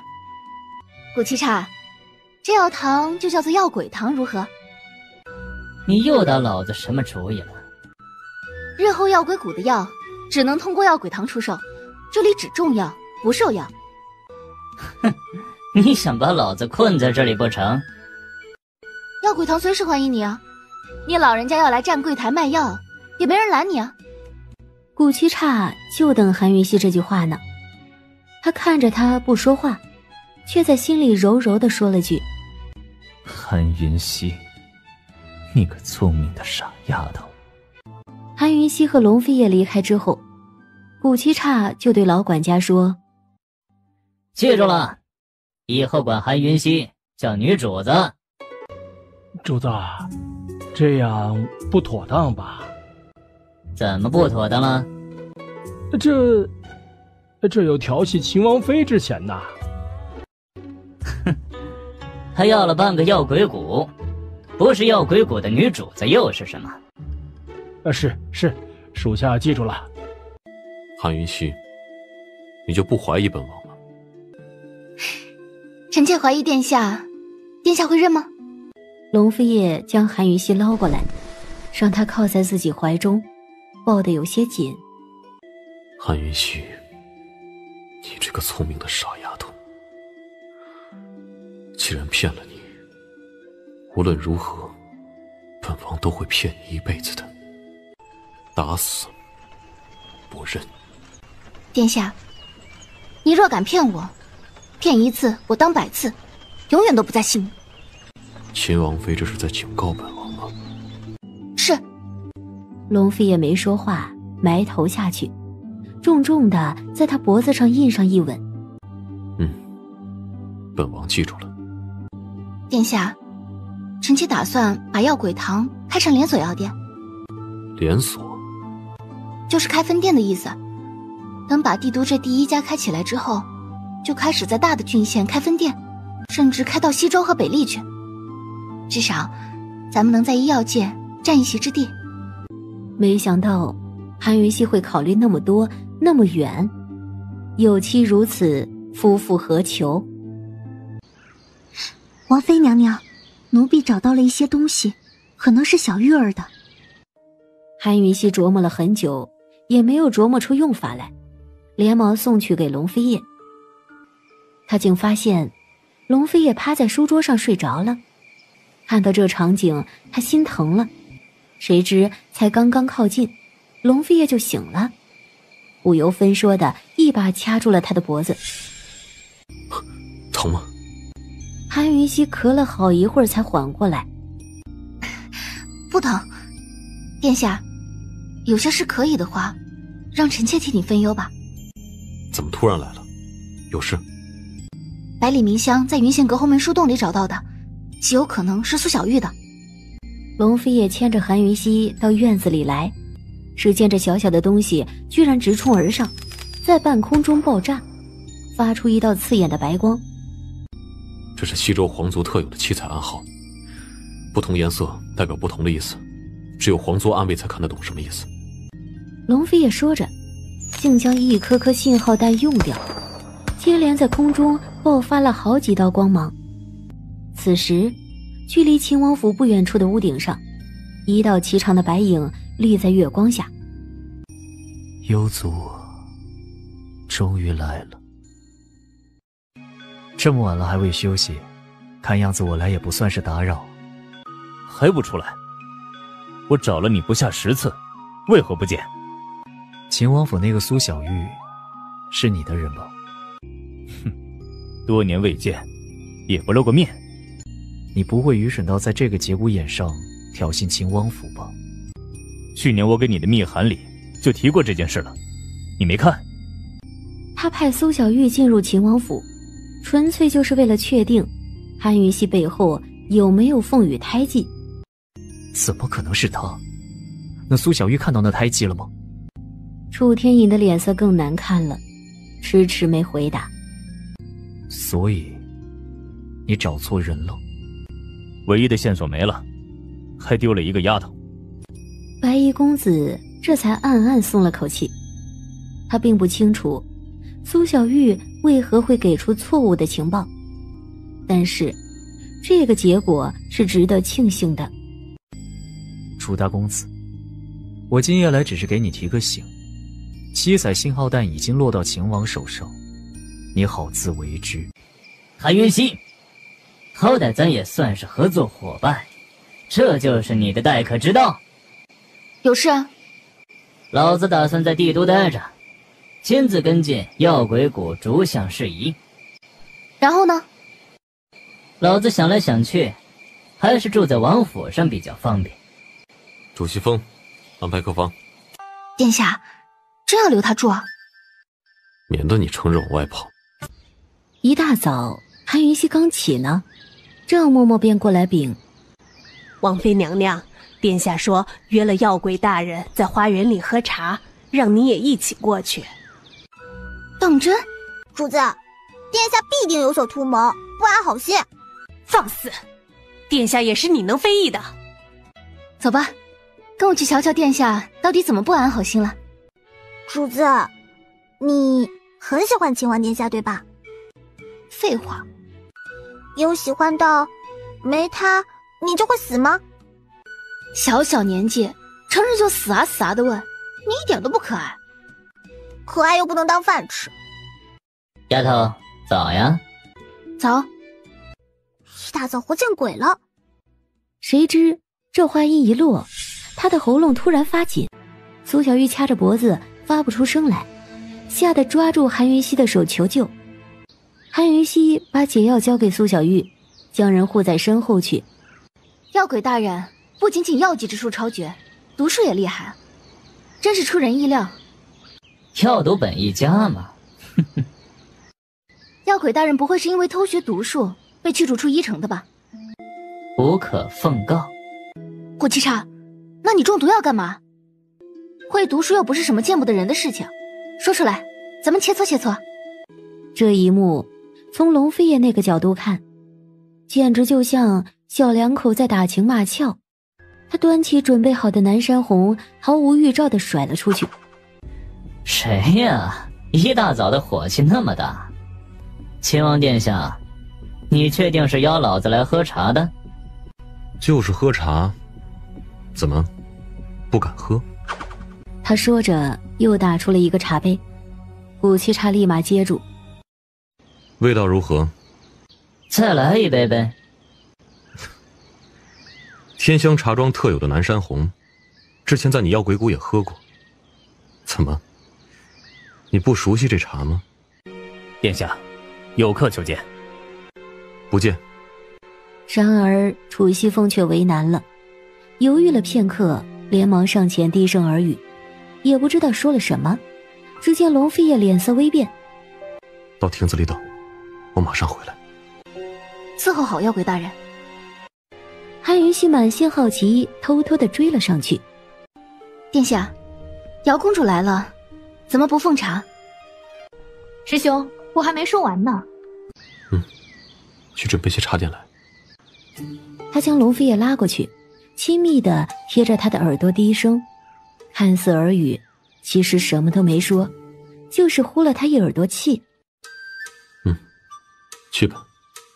如此亲密的举动，看得端木瑶特别刺眼。他回来的时候，龙飞叶已经在主座上坐下，而端木瑶在客座上。殿下。龙飞叶看着眼前透明状的软膏，有些无奈，却还是接了过去，咬了一口。然而就这一口，立马让他提神。殿下不喜欢吗？那换一种。龙飞叶无辜地看了他一眼，仍旧没拒绝，又尝了一口，非常酸，酸得他牙齿都难受了。也不喜欢啊。龙飞叶没回答，默默地将2块糕点都吃了下去。师兄，我们可以走了吗？乖乖在府上待着，别乱跑，过几日我便回来。你要跟他去哪里？发生什么事情了吗？过几日便回。一定要去吗？殿下，带我一起去，好吗？师兄，咱们快走吧。殿下，我想去。然而龙飞叶终究让他失望了。他像往常那样揉了揉他的刘海，淡淡道：乖乖待着，别乱跑，离古七茶远点。他说着便起身和端木瑶出门了。丫头，被甩了。你偷听？老子光明正大的听，老子也没听到什么。不知道那个端木瑶跟龙飞叶耳语什么呢？耳语？贴得可近了，哎呦喂！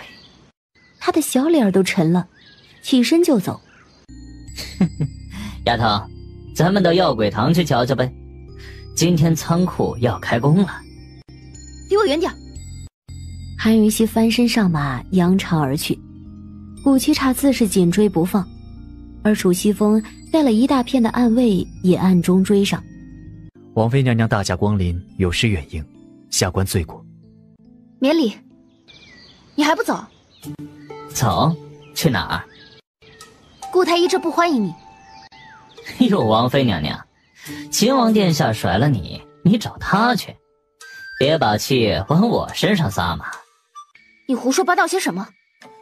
丫头，老子不跟你开玩笑，龙飞叶就不是什么好东西。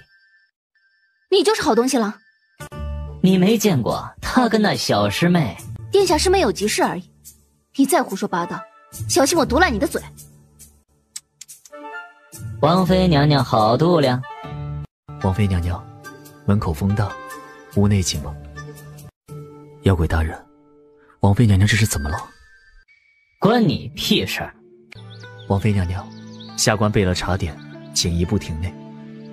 韩云溪原本心情平复了些，一听到茶点二字，突然就又堵了起来。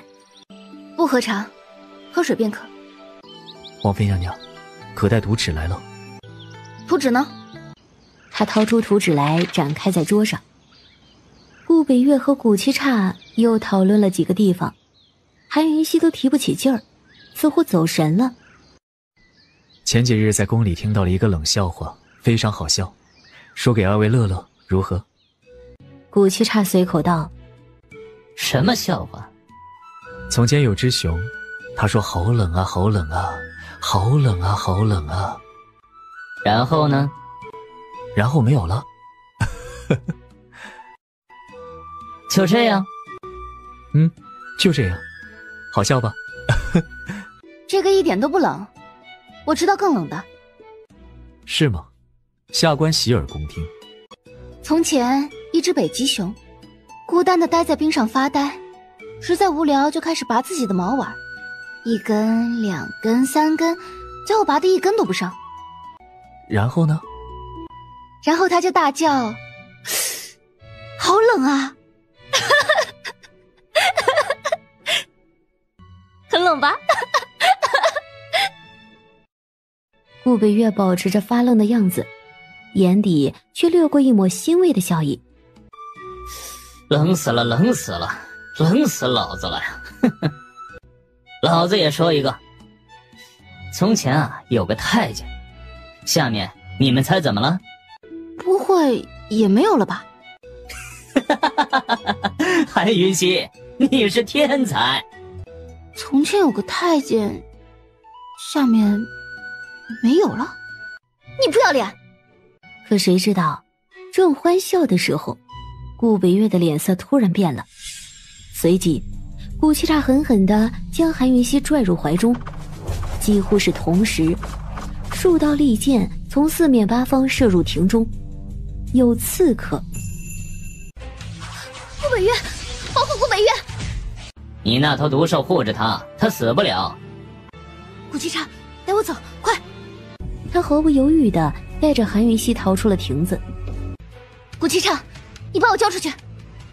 顾七叉，把我交出去，听到没有？哼，愚蠢的女人，你找死啊！你才愚蠢！那个黑衣高手武功远在你之上，他至今不靠近，估计也是忌惮着我的毒术。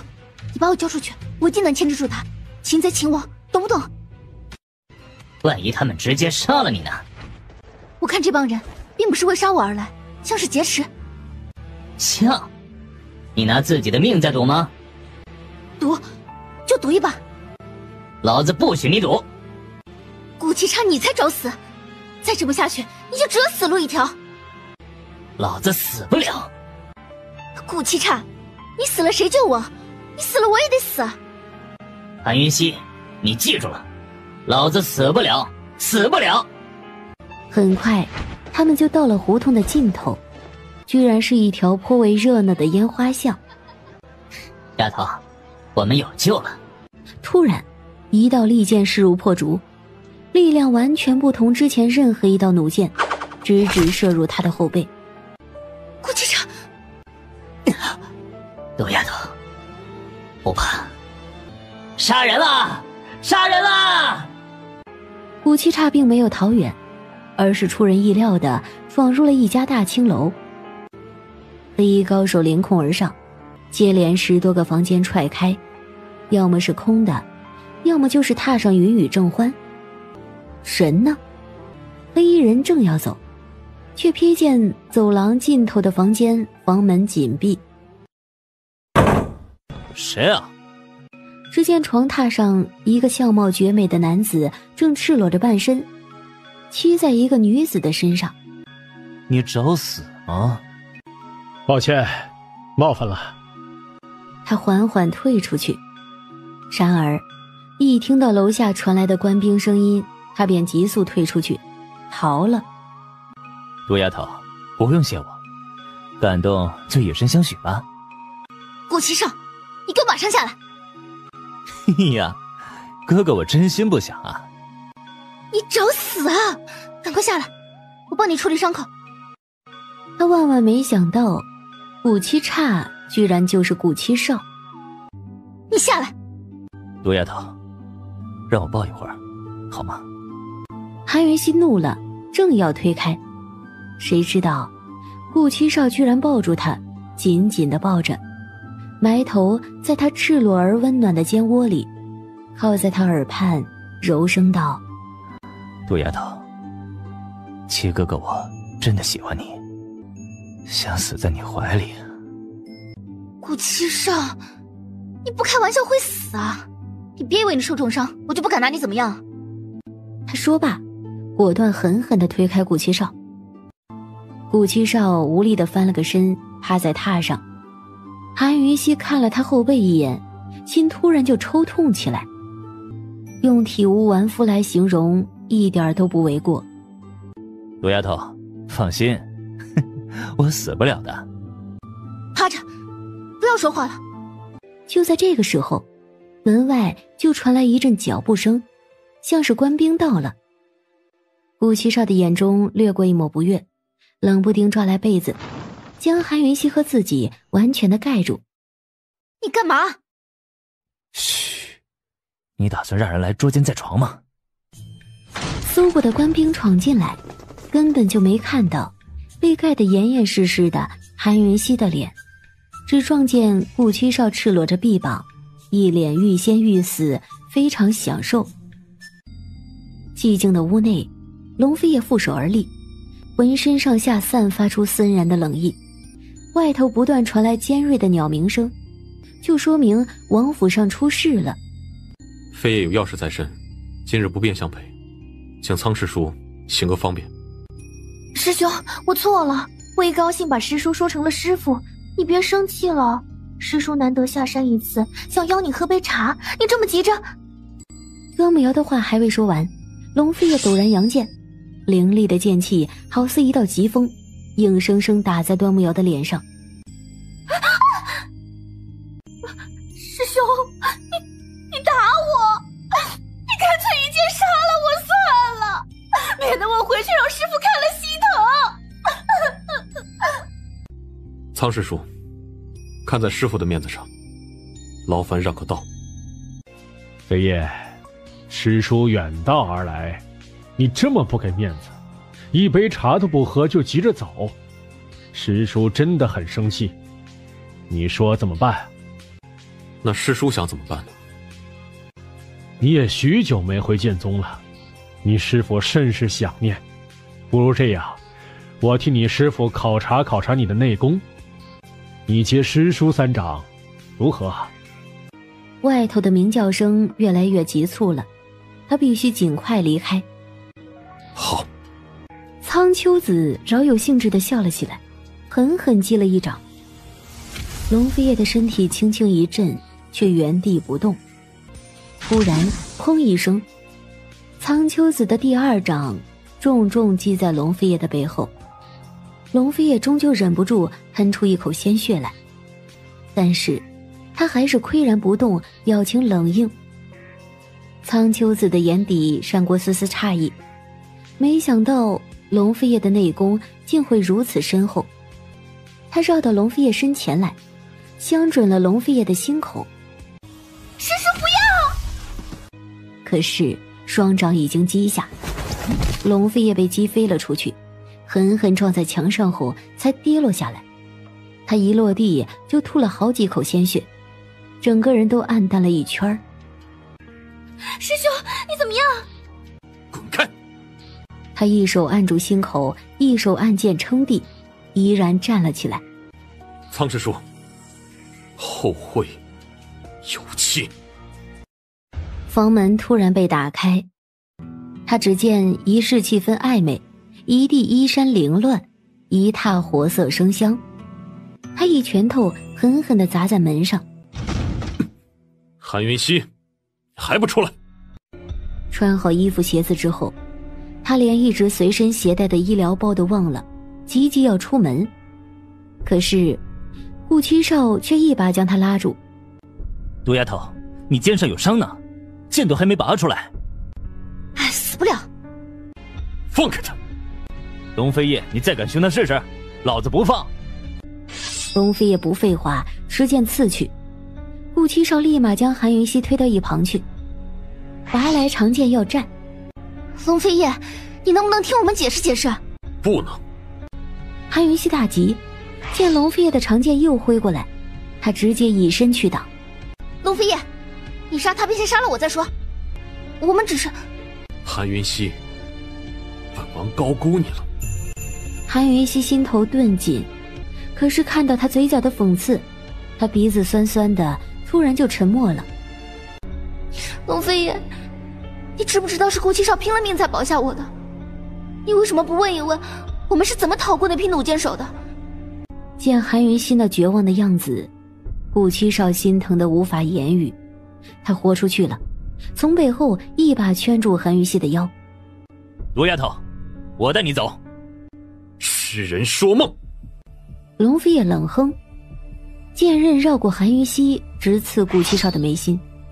谁知道韩云熙突然扬手来挡，龙飞也刹不住，剑刃擦过他的手，飞溅起一道鲜血，皮开肉绽。龙飞叶，你知不知道他剑上还有剑没拔呢？过来。然而韩云熙是真的心伤了。这时候楚西风却带了几个暗卫闯了进来。楚西风，先带王妃回府。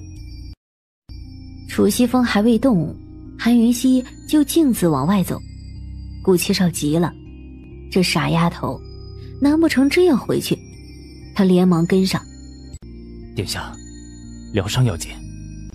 他低声提醒后，才急急追王妃娘娘去。可是追到门口，王妃娘娘并不回秦王府。她说：“回韩家。”顾七少，武七畅，我该怎么称呼你好呢？叫七哥哥最好。杜丫头，七哥哥爱开玩笑，但从来不骗人。弥毒那1成解药，七哥哥真的没私藏。顾七少，你等等！韩云熙急追出去，可惜顾七少已经不见人影了。他不敢往下想，无力地转身，却突然看到熟悉的身影就站在他的房门口。殿下，你找顾七少？是，我找他。请问秦王殿下还有其他事吗？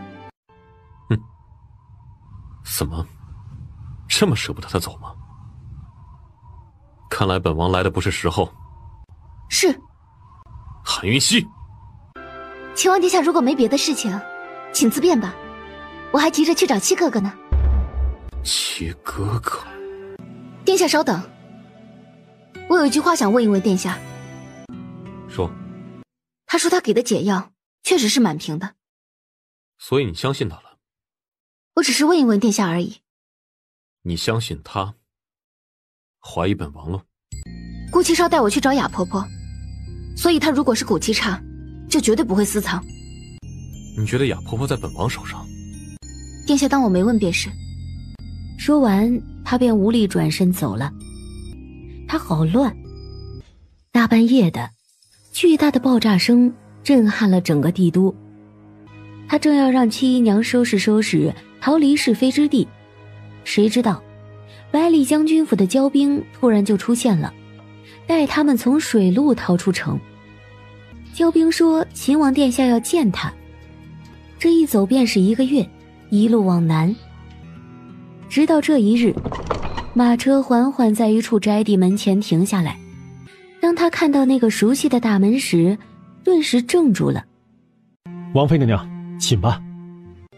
殿下在里头。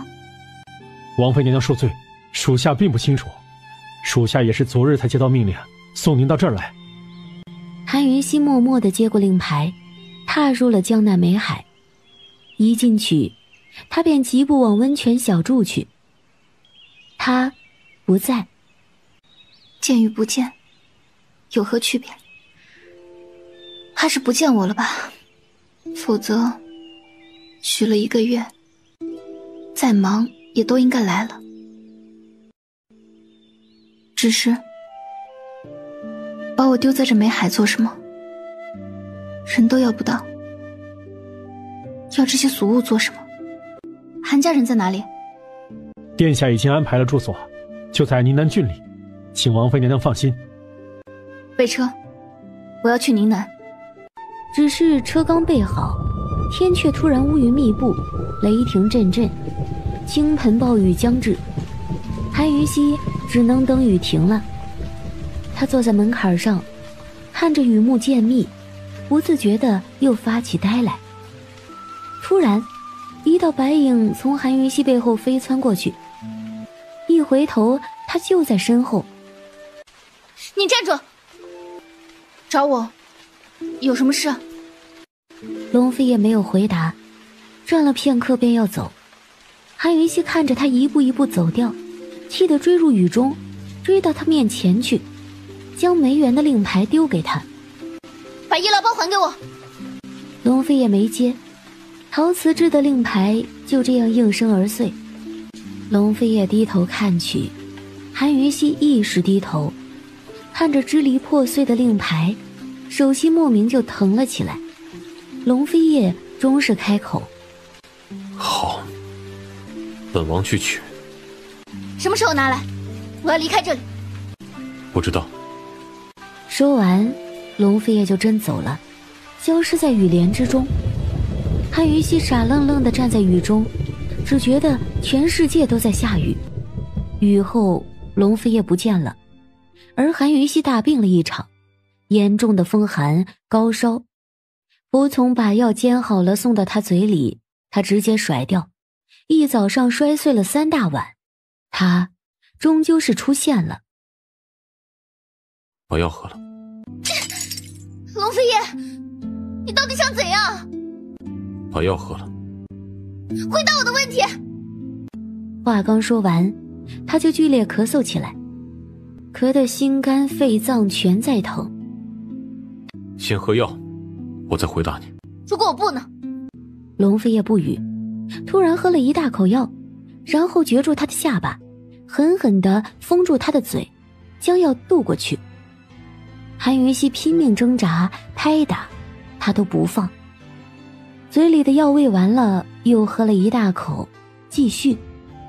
韩云熙气得一拳头砸过去，无意中正中他的胸口。这刹那，他立马放开他，越过头去喷出了一口鲜血。韩云熙瞬间傻了，怔怔地看着他突然变得苍白无比的脸，不知所措。龙飞也失去嘴角的血迹，仍是将药喂到他嘴边。喝完。龙飞爷受伤了。喝完。你怎么了？怎么回事？你说这1个月你都干什么去了？喝完。龙飞叶，你到底怎么了？你说啊！我没事。骗子，明明都吐血了，怎么可能没事？真的没事，先把药喝了，乖。不喝。剑宗的人上的，没什么大碍了。你师父？不是，是师叔，苍丘子。怎么回事？师门的派系争斗已经解决了。你为什么不告诉我？为什么什么都不告诉我？事出突然，先把药喝了。不喝，我看看伤势。龙飞也无奈，只能又把药放下，脱掉上衣。这么久了，胸口上的掌印还看得到，足见苍丘子有多狠了。韩云熙看得心疼，轻轻触碰，又怕他疼，不敢真的碰。关关，真是该死。先把药喝了，好不好？龙飞也针针险些就求他了。他这辈子求过谁了？外头中部3郡，江南15城，全都等着他去执掌号令，他却在这里求一个女人喝药。你怀疑我和顾七少不清白？你瞧不起我？不是，我杀不了你，但是我会杀了顾七少。我不是故意的，当时韩云熙急急地把当时的情况解释了一遍。永远不会原谅你。把药喝了。乖，别闹了，喝吧。我真的不是故意的，你原不原谅我？没得商量，他直接摇头。他却突然接过药来，一口气喝个精光。喝完了，都喝光了，你可以走了。龙飞叶愣在原地，韩云熙不理睬他，径自躺着，盖好被褥，闭上眼睛睡觉。龙飞叶原地站了好一会儿，便又折回来，还是坐在床边。等你病好了，我再走吧。好。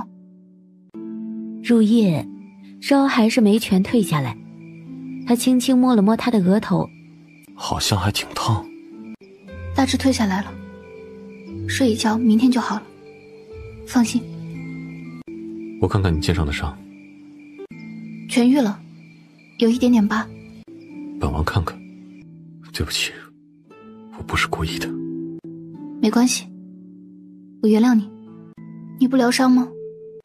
等你睡了。于是他立马背过身去睡。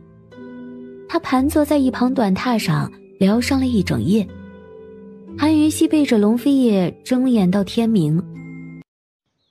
第二个清晨，韩云熙痊愈了。韩云熙果断下榻，干干脆脆的。龙飞叶，我好了。龙飞叶点了点头，他拿出一枚令牌来，正是那枚摔得支离破碎的梅海令，竟被他粘好。不回亲王府，那回江南梅海，可好？好啊。韩云熙就这样答应了，收回令牌。龙飞叶低着头，转身就出门去了。混蛋！走你走，你真走啊！他想都没想就追出去，从背后将龙飞叶抱住，紧紧地圈住他的腰。永远都不原谅，那可不可以假装原谅一会儿？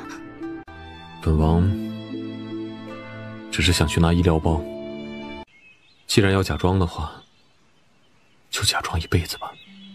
你看，这样可好？韩云熙不语，看着他，明明都快哭了，却又笑了。龙飞叶还像以前那样牵住韩云熙的手，十指紧扣，漫步在梅林中。龙飞叶，你在想什么？我在想迷毒解药的事情，你信不信我？信什么呢？哎呦喂，韩云熙，你终于不耍脾气了。韩云熙，如懿骂你还真骂对了，红颜祸水。你知不知道江南和中部多少人等着我哥去称帝建国？你哥他不会称帝，更不会建国，你想太多了。区区中部3郡，江南15城，龙飞叶岂会看在眼中？他如果要称帝建国，必是要拿下整个云空的。韩云熙，除了吃醋的时候，你确实不笨。你这么爱吃醋，小心会变傻。你……哦，对了，还有你被男色所惑的时候，也会变傻。你再胡说八道试试。哪儿胡说八道了？刚刚那什么信不信说的是顾七少吧？顾七少故意掺假，他分明就是计划好了，想离间你俩呢。韩云熙心中的天平终究是倾斜了。我哥这一表人才哪里输顾七少了？你就算被男色所惑，也得被我哥迷糊嘛。韩云熙，你是有夫之妇，凡事都得向着……这话还未说完，他突然发不出声音了。他的嘴巴不停地动，拼命地说，却一个音都发不出来，哑了。说这么多嘴巴也累了吧？休息休息，明天再说话吧。走吧，去拿医疗包。2、3个月后，龙飞叶的伤也好得差不多了，天宁的局势亦是基本稳定了下来。你愿意恢复了吗？回啊，走吧。韩云熙不问，看他能带他回哪里去。很很快他们就进了宁南城。韩云熙下马一看，险些愣住。龙飞叶不称帝，不割据势力，却在中部最大的宁南郡建了一座秦王府。中部和江南群龙无首，这帮人盼星星盼月亮，总算把这主给盼来了。本王闲惯了，管不了这么大的事，你们都回吧。众人都还错愕着，龙飞叶早就牵着韩云熙进府了。当他们到院子里时，却突然听到隔壁传来一个决绝的声音：我今日就算死在这里，都不回去。龙飞叶，爬墙看看。臭丫头，你以为以死相逼，本少爷就拿你没办法吗？穆超然，你别太过分。殿下，这闲事儿咱们是不是管定了？来人，还不给本少爷一起上！穆灵儿眼睛一闭，正发狠，却突然吭一声，匕首被打落到地上。我药城穆家也敢惹，不要命了吗？出来！龙飞叶揽着韩云熙缓缓落地。秦王殿下，这是我穆家的家务事，还请行个方便。来人，来人，把九小姐带回去。侍卫还没动呢，韩云熙就站到了穆灵儿前面，挡着。很好，你们最好别后悔。疯女人！一道凌厉的锋刃突然从他脖子边刮过，他顺手一摸，竟满手都是血。只见龙飞叶手里正把玩着几片叶子，穆超然只觉得背脊发凉，有非常不好的预感。穆灵儿，你哥要走了，你不送送他？当然要好好送送，老娘早就想揍你了。穆灵儿，你喂，你的手不疼吗？韩云熙，我没叫你救我，我不管你什么目的，反正要命一条，别的没有。他上前一步，同穆灵儿低声耳语。只见穆灵儿原本冰冷傲娇的脸色，顿时全都柔软了下来。啊，当真？骗你我不得好死。不过，你最好当做什么都不知道。我知道什么啦？我什么都不知道。韩云熙，上一次那个约定还算数吗？几个月前，韩云熙要他到药鬼堂挑战药鬼大人，因为天宁帝都政变，药鬼堂迟迟没开张，也因为他桃木家的追捕，这件事就一直耽搁了。当然，药鬼堂就在隔壁，半个月内开张，开张之后随时都欢迎你来。等着。穆灵儿帅气地丢下这两个字就走了。即日良辰，道贺声和爆竹声交织在一起，热闹非凡。终于，药鬼堂开业了。顾七少连个影都没有，韩云熙却在人群里一眼看到了一位老朋友。王妃娘娘，敢问贵药堂需要驻店大夫吗？在下斗胆，毛遂自荐。这是我药鬼堂的福气。当日，药鬼堂就开始营业，生意火爆。韩云熙在后台帮忙，大忙人龙飞叶居然坐在他身旁学着抓药，而他背后站了一帮暗卫，仆奴全都闲着没事做。秦王妃，我应约来挑战药鬼大人的，麻烦你和药鬼大人说一声，药城穆灵儿来战。但是药鬼大人未必会应战哦。怎么，怕输吗？不敢呀。王妃娘娘，如果药鬼大人不怕输的话，7日之后就请现身与本姑娘一决高低。如果怕输的话，死丫头。穆灵儿，那本王妃代替药鬼大人答应了。顾七少缓缓举头望天，充满了无奈。唉，臭丫头啊！龙飞也跟着韩云熙忙到了天黑。第二日，韩云熙正打算早早起床继续帮忙，可谁知道，眼睛一睁开，就发现自己居然睡在江南美海了。龙飞叶，我在，怎么了？殿下，我们怎么会在这里啊？昨晚上连夜过来，见你睡得沉，就没叫你了。这7日都在这儿住吧。药鬼堂的事，交给顾北岳便可。吓成这样，做噩梦了，梦见殿下永远离开我了。龙飞也抱着韩云溪，光洁的下巴抵在他额头上，沉默了许久之后，他才淡淡开口：不会，除非我死。好了，不说这事儿。韩云溪，你呢？不，绝不。刚刚说什么？再说一遍吧。我说，韩云溪险些脱口而出，可话到嘴巴却突然说不出来了，反倒是脸红了。那话，本王喜欢。他突然伸手圈住龙飞叶的脖子，将他压下来，意识抵着他的耳廓。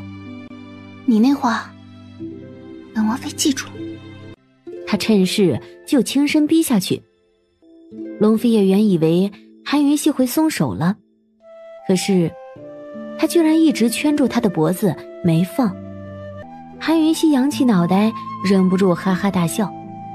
秦王殿下竟也有受制于人的一日啊！龙飞叶居然在他锁骨间轻轻地啃噬起来，酥麻感很快扩散到韩云溪的全身，而他竟渐渐地往下解开了他的领口。龙飞叶还笑吗？韩云溪的胆子还是有限的，他哪敢笑呀，乖乖地摇头。这几日好好养着，在顾七少来之前，别到处乱跑。顾太医过来了，如果能把莫灵儿也留在药鬼堂，那药鬼堂基本也不必臣妾操心了。那你想操心什么？操心殿下所操心的，为殿下分担解药。我不需要你操心，放心便是。你的意思是，我多管闲事了？随便你管吧。殿下，无论如何，臣妾这条命是他救下的，他若赶来，恩恩怨怨，望殿下三思而后行。这夜，他又浸泡在水里，倚靠在池边，不知不觉睡去了。却突然，一道身影从周遭的树林里飞速闪过，跌落林外。主子，谁准你随意进来？如有下次，后果自负。殿下，一城那边的事也不急，属下先不打扰了。还不走？确定楚西风离开之后，龙飞也轻轻一跃，又上了温泉小筑最高的屋顶。只见那个女人如出水芙蓉，慵懒而起，她的动作很快，可是龙飞叶的眼也快，每一处都不轻易放过。连续几天晚上，龙飞叶几乎将韩云溪审视了个精光。精明至极的韩云溪却对这一切全然不知，只觉得这几天泡温泉泡得太舒服了，都想在宁南城的王府里也弄个露天温泉池。丫头，你打算怎么挑战老子？我要跟你比试药丸药效。毒丫头，拿个药方来呗。就这个，百清丸。既是挑战，必有输赢。如果你输了呢？如果我赢了呢？你赢了，条件随便你开。如果你输了，从此以后只能效忠我药鬼堂一家。好，那前二位开始吧。前后不过片刻的时间，药丸都出来了。众目睽睽之下，试药人同时服下药物。只见骨气差的试药人大眼一瞪，身子一颤，立马捂着肚子往一旁的茅厕跑。穆灵儿的服药者至今还没有反应。药鬼大人，我输了。莫灵儿，你输了，说话可要算话。顾七叉意味深长地朝龙飞叶看了一眼，终是走入了药柜堂。始作俑者的韩云熙和穆灵儿相视一眼，眼底皆藏着笑意。龙飞叶，出去，决斗！龙飞叶一言不发，起身就走。龙飞叶眯起危险的双眸，一句废话都不予争辩，直接抽出隐藏在身上的金色长鞭，恶狠狠地冲顾七少甩去。够干脆，老子喜欢。突然，顾七少飞了出去。嘿呀，秦王殿下，你这是怎么了？不死之身。你是全世界第一个知道，也将会是最后一个。他说着，侠眸一眯，手指一勾，荆棘藤便瞬间缩紧。然而，就在这时候，龙飞叶身上突然爆发出一道浑厚无比的力道，竟硬生生地将一身上下密密麻麻的荆棘藤震得粉碎。龙飞叶第一时间冲天而上，一边以迅雷不及掩耳之势挥鞭而下。顾七少和之前一样没有躲，可谁知道这一回龙飞叶的鞭并没有甩打在他身上，而是死死地缠住了他的腰部。什么意思？韩云熙欠你的，还你。从此以后，你二人两不相欠。一命抵一命，龙飞叶，除了你杀了我，否则你永远还不起。你信不信明日本王就让整个云空人人皆知你不死之身？你敢？龙飞叶，别以为你把雅婆婆杀了，我就拿你没办法。你到底想怎样？干脆点，开条件吧。就两个，第一，保守不死之命；第二，帮我灭了一城。你能答应本王什么？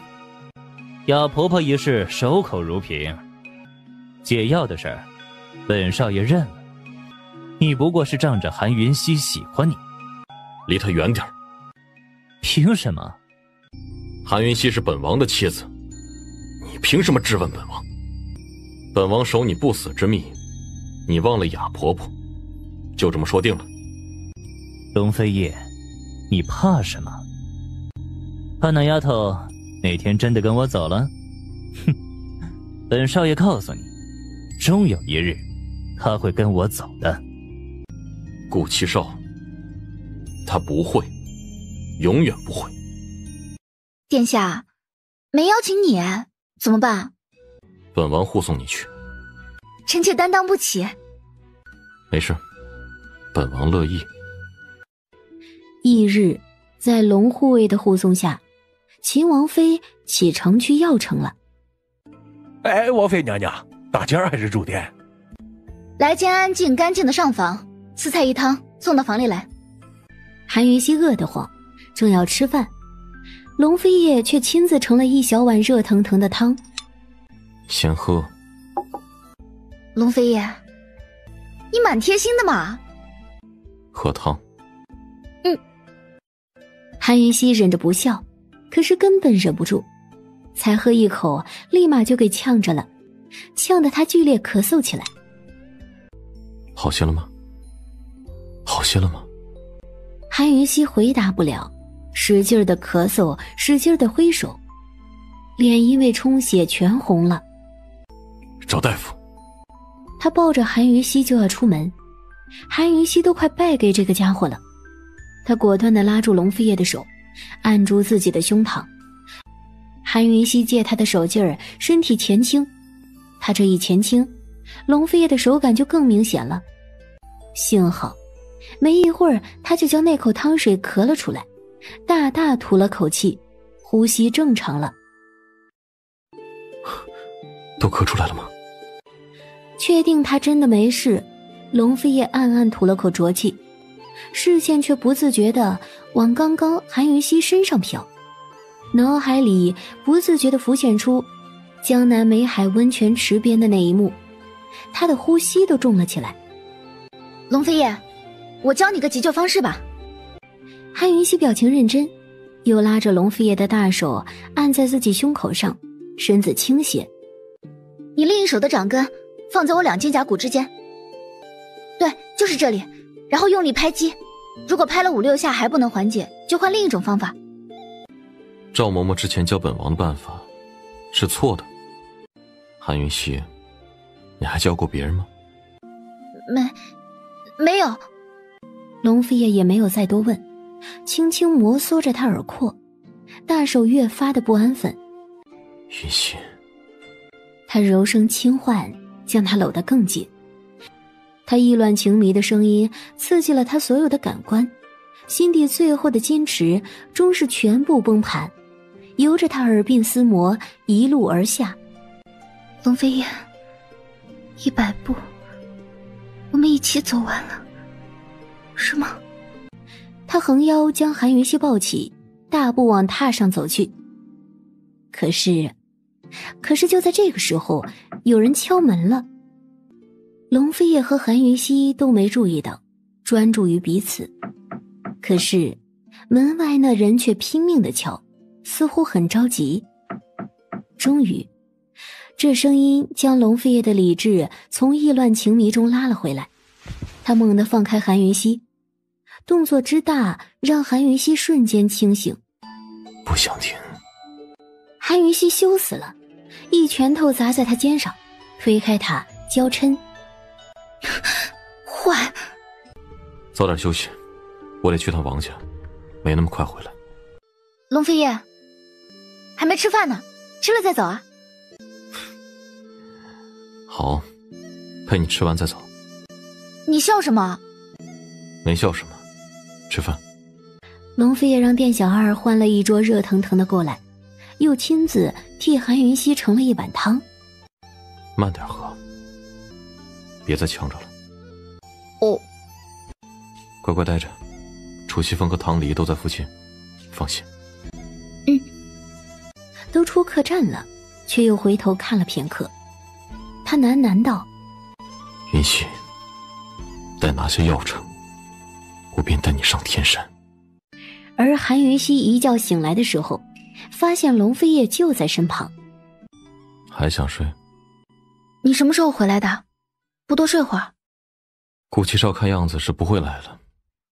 誓药大会，本王带他出席。长老会不会答应你顶替的。你还是守好护卫的本职吧。谁知道，龙飞叶却取了一件宽大的黑袍当头罩下，竟和药鬼大人没有什么两样，连身高都差不多。药鬼大人，好久不见。好久不见。龙飞叶罩上宽大的黑袍，和韩云熙一道，光明正大的来到药材森林入口，在药童的指引下来到了誓药大会会场。敢不敢打个赌？你如果输了，叫我一声爷爷。彭小子，那王家主岂不得叫你爹了？谢长老，这比试还继续不继续了？当然要继续，不继续怎么分胜负？试药的时间也是一炷香，这一回谢鹏很快就交出了药方，而王书臣却迟迟交不出来。谢鹏的药方无误。王书臣更急，又写了几笔，竟索性放弃了。我输了。既然王家主动认输，那今日的比试便到此为止。本会宣布，此届试药大会由谢家谢鹏。等一下，长老会给的药材有问题，谢鹏作弊。来人，把这个无理取闹的女人轰出去。然而龙飞叶却只是一跺脚，强劲浑厚之气直冲出去，竟见所有侍卫全都掀翻在地。他终于掷出一颗药丸来了，只见这一颗药丸不管是成色大小气味还是重量，竟和谢鹏配置出的那颗一模一样。这下全场都惊了。六十斋，这是六十斋呀！谢得意，你还有什么话好说？身为长老会之首，你竟然监守自盗！所谓60斋，正是药学上一帖失传已久的神奇药方，囊括了60味药材。在60味药材里随便挑选出10种来，不管是哪10种，只要按照一定的分量比例配置，最终配置出来的药都是完全一样的。殿下，怎么办？你搅的局，自己收拾。没多久，闹哄哄的会场瞬间安静了下来，因为药材森林深处传来了一阵空灵而悠远的笛声。药王老人孙忠来了。秦王妃，你是怎么敲出60斋的？药王老人，60斋的药方我本就熟识，见王老为谢鹏选的那10味药，晚辈就有所怀疑，又见王四公子轻易认输，晚辈便知这药有问题。只见10味药，你便可确定是60斋啊？药王老人，晚辈并非确定，只是有7、8分的把握，就赌一把而已。我赌对了，不是吗？60斋正是老夫配出的药方，真没想到啊！老夫在有生之年还能见后辈破解此药方，哈哈，老夫此生唯一的心愿也算结了。秦王妃，老夫愿收你为徒，你可愿意啊？师父在上，请受徒儿一拜。师父唤徒儿云溪便可。好，好。师父，既然你来，就为王家主持公道吧。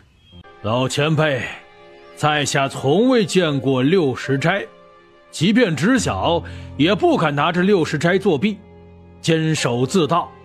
此事纯属我谢家运气，请老前辈明鉴。要逞颜面结势，你还敢喊冤？依老夫看，理当重罚，杀鸡儆猴，以正风气，以振人心。来人，将谢得意关押入牢，以待审讯。今日比试皆作废，待长老会重整秩序，在择日举行。云溪，你随老夫来吧。药王老人带着韩云溪一直往药材森林的深处走，正是药王老人的居住地药炉。你在外头等吧。龙飞叶等了足足半个时辰，韩云溪都没出来。就在他忍不住要敲门的时候，门突然开了。都谈妥了，走吧。怎么回事？药王老人要将他平生所学都传授给我。条件呢？要我待在药炉10年。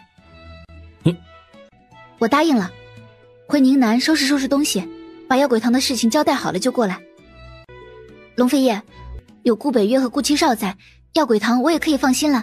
以后我就在这里住下，你要有事随时都能来找我。他自顾自地说，龙飞叶却整个人都不好了，握着他的手越握越紧，像是永远都不会再放开。韩云溪，你就放心得下本王？韩云溪无辜地看他，原本还想继续戏弄他一下的，可是看到他那较真的目光，他就继续不下去了。哎呀，蒙你的呢，龙飞叶，我怎么舍得离开你啊？龙飞叶一扬手，宽大的黑袍就将韩云溪罩住，很快黑袍里就传出一阵阵令人脸红心跳的声音。龙飞叶狠狠地惩罚了韩云溪一把，用稳的。事情都办妥了？都办妥了。秦王殿下，今日起药城王家愿世代效忠，以谢殿下扶持之恩。这茶应当王妃来喝。一直低着头的韩云溪无意识抬头朝龙飞叶看去，这时候王老才见他的嘴唇竟是浮肿的。王妃娘娘，你的嘴怎么了？他怎么了？他就是被龙飞叶给狠狠惩罚成这样的。王妃娘娘，你是不是沾了什么脏东西，感染了？被毒蜂蛰了？是不是染了什么病灶？尴尬的时候，沉默是唯一的办法。韩云熙果断选择沉默。罢了，这茶还是本王替你喝了吧。没坐多久，龙飞叶就和韩云熙从密道离开了。龙飞叶，你还真生气了？我不过是……韩云熙，本王罚你罚的还不够吗？所以你觉得本王不是真生气？你够了！天下哪有这样的人呢？得了大便宜还这样卖乖。龙飞叶终是忍俊不禁，爽朗大笑。韩云熙心一狠，居然踮起脚尖，一把搂住龙飞叶的脖子，将他压下来，狠狠地锁住他性感的唇。龙飞叶，你还生气吗？我没生气。你故意欺负人？我混蛋！韩云熙骂了一句，正要退开，龙飞叶的大手却按住他的后脑勺，逼他再次贴近。走吧。你笑什么？开心。龙飞叶，下次再欺负我，我可不饶你。回客栈的路上，韩云熙买了一条面纱，遮掩了浮肿的唇，总算可以正常抬头了。龙飞叶，只要你答应老子，帮老子灭了医学院，老子就把知道的都告诉你。本王可以答应你，就怕你等不起。只要你办得到。好，本王答应你。击掌为誓，我顾七少必全力以赴，助你破解迷迭梦；你龙飞叶必全力以赴，助我复仇。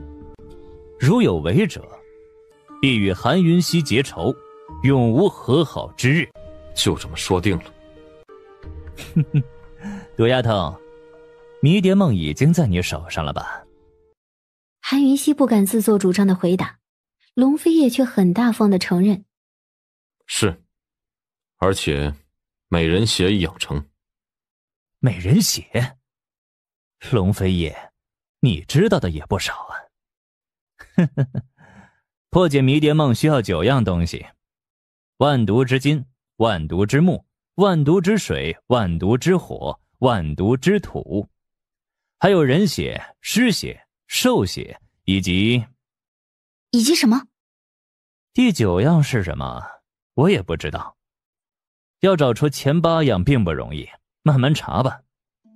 顾七少这话音一落，韩云熙就惊了，连忙从医疗包里取出了一个装着毒水的瓷瓶来，一打开，顾七少就嗅到了一股非常诡异的剧毒的气息。这是迷迭梦、美人血，还有要塞森林里那个毒水池之水。毒丫头，你哪儿来的这些东西啊？那个池子不是干了吗？我当时在池边随手偷了一点点，幸好当时偷了些，要不估计永远都找不到这些水了。万毒之土就在毒宗禁地的毒草库，据说那些土壤养出的毒草毒性和迷迭梦十分相似，这东西不难找。韩云熙哭笑不得，上一回他和龙飞叶辛苦走了一趟毒草库，带回来了毒兰草栽培研究，却把那些生长毒兰草的土壤给忽略了。顾七少，你哪儿听了这些事的？无可奉告。人血应该就是美人血，尸血便是万年血玉，兽血就是你那小东西牙里的毒血，要取它的毒没那么快。毒丫头，还不赶紧把万年血玉拿出来玩玩？万毒之水、美人血、万年血玉和迷迭梦混合在一起，竟都成了一样的形态。韩云熙连忙将这3滴毒类放在一起，可惜什么反应都没有。难不成要9颗毒类放在一起才能知晓答案？都找来就知道的，想也没用。他并不知道，一直在一旁缄默看着的龙飞叶，脸色已经不怎么好看了。身为门外汉，他一点都不喜欢他和顾七少之间的默契。毒丫头，药城也没咱什么事了，走，现在就去医城。你自己去，本王在药城还有事。又没要你去。龙飞叶眸光骤冷，朝韩云熙看去。迷癫梦的事你们自己商议吧，我吃饭去了，我好饿。他说着，趁龙飞叶没注意，就溜出门外去了。你不去也没关系，本王不急。顾七少啐了一口，就在门口蹲着了。半个时辰后，韩云熙吃了点小点心，还给他们打包回来了。你干嘛呢？等你回来道别呢，笨蛋。顾七少没说，见他手里的东西就全抢了过来，蹲在门口津津有味地吃起来。2份饭菜全吃了，吃得特满足。这时候他才起身来。毒丫头，等我好消息吧。顾七少走后，韩云熙回头一看，就见龙飞叶不知何时已经站在他背后，安静地看着他。我陪你去吃饭吧。已经让店小二送上来了。饭菜一上桌，韩云熙就傻眼了。一桌10菜1汤，分别是酸辣七彩汤、酸辣粉丝、醋溜白菜、醋溜排骨、醋溜土豆丝、醋溜木须、醋溜三鲜、醋溜桂花鱼、醋溜藕片、醋溜虾、醋溜老母鸡。韩云熙还没吃呢，就被一桌醋酸味给呛着了，根本吃不下去。回想起自己之前做的醋糕点，跟这一比简直是弱爆了。趁热吃。我刚刚在楼下吃饱了，不如殿下自己吃。你确定不吃？见韩云熙没回答，龙飞叶也没逼，他舀了一碗酸辣七彩汤，慢条斯理的品尝。韩云熙夹了一条鸡丝嗅了嗅，险些反胃，这酸味儿简直可以用浓烈来形容。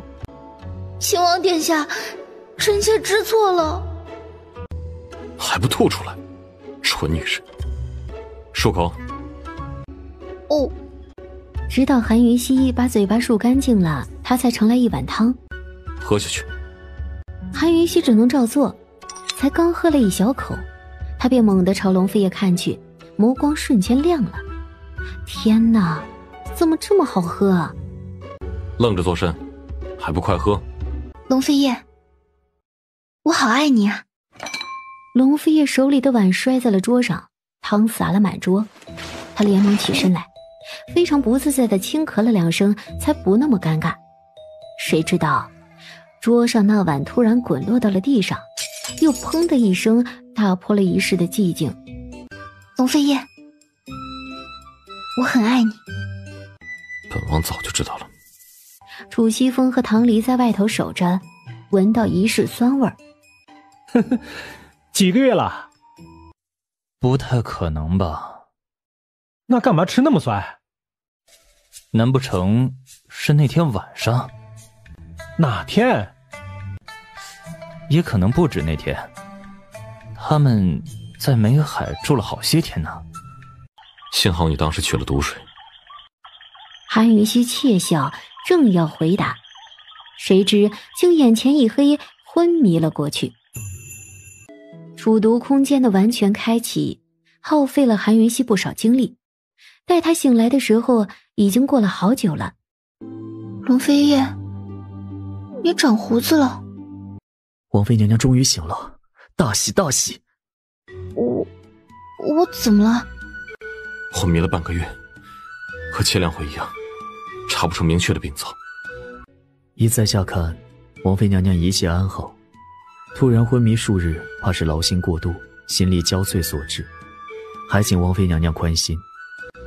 本王从未听说过劳心费神会昏迷这么久。殿下，劳心费神致昏迷昏睡的病例确实存在，而像王妃娘娘昏迷这么久的属于特例。可以算是一种睡眠障碍症。他不会染了那怪病吧？本王要确定的答案。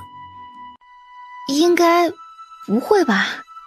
王妃娘娘不可大意，为今之计还是得好好调养，防患于未然呢。如何预防？宽心、修养、随性、长乐，便是最好的养心之药。殿下若不放心，也可找些滋补良品，每月为王妃娘娘滋补元气。有哪些合适的药物，统统列出来。于是顾北岳就不客气了，列了一堆名贵药材。那家伙是有意还是无心啊？你到底有什么心事？一直都有。就是太皮了。从今日起，你就待在药柜堂，哪儿都别去，什么也别管。那我会闷坏的。顾北岳说我不能闷着。龙飞叶，你以后还是别惹我生气了，后果有些严重。本王记住了。他虽然一脸的不高兴，却冷不丁将他一把拥入怀中，紧紧地抱着。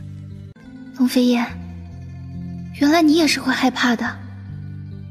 相识的太晚，相爱的更晚，相伴的时间也不过匆匆几年，好不容易才走近你，我怎么舍得一睡不醒？毒宗禁地，该死！顾七少不知道，龙飞叶和韩云熙已经赶到了。韩云熙，突然，数道凌厉的火箭从暗处飞射过来，龙飞叶第一时间就将韩云熙拥入了怀中。躲好，乖乖待着，等本王来接你。你小心点。然而他很快就警觉了，察觉到有无数的剧毒在靠近。怎么回事？你是谁？受人所托，取你性命，去死吧！然而他看到了他，龙飞燕，你终于来了。锋利的剑尖就这样刺穿黑衣老女人的脚板，刺入了土里。韩云熙，你还能再蠢一点吗？不知道要往外跑吗？还不过来说话！我怕往外跑，死得更快。你就这么低估本王？韩云熙，本王永远都不会原谅你。龙飞燕，别生气了，我知错了。没有下次了。你是楚家的人。秦王殿下，只要答应放我一条生路，我什么都会说出来。好，本王可以放你一条生路。你们为何放火？纵火是尹少爷放的。他放火，第一是断顾七少的退路，第二是要引你们来，第三是要毁了万毒之土。巫医说过，岩石和土表的温度持续高热的情况下，万毒之土的毒性会逐渐消失。突然，龙飞也拔起刺在他脚上的长剑，猛地一划，便取了他的性命。但凡危及他的女人性命者，别说不诚心，就算是不择手段，龙飞叶也绝不放过。龙飞叶，顾七少在那里，万毒之土也在那里，快！韩云熙，快，把迷迭梦拿出来！他顾不上多问，立马拿出迷迭梦来，取了几滴放入琉璃瓶中。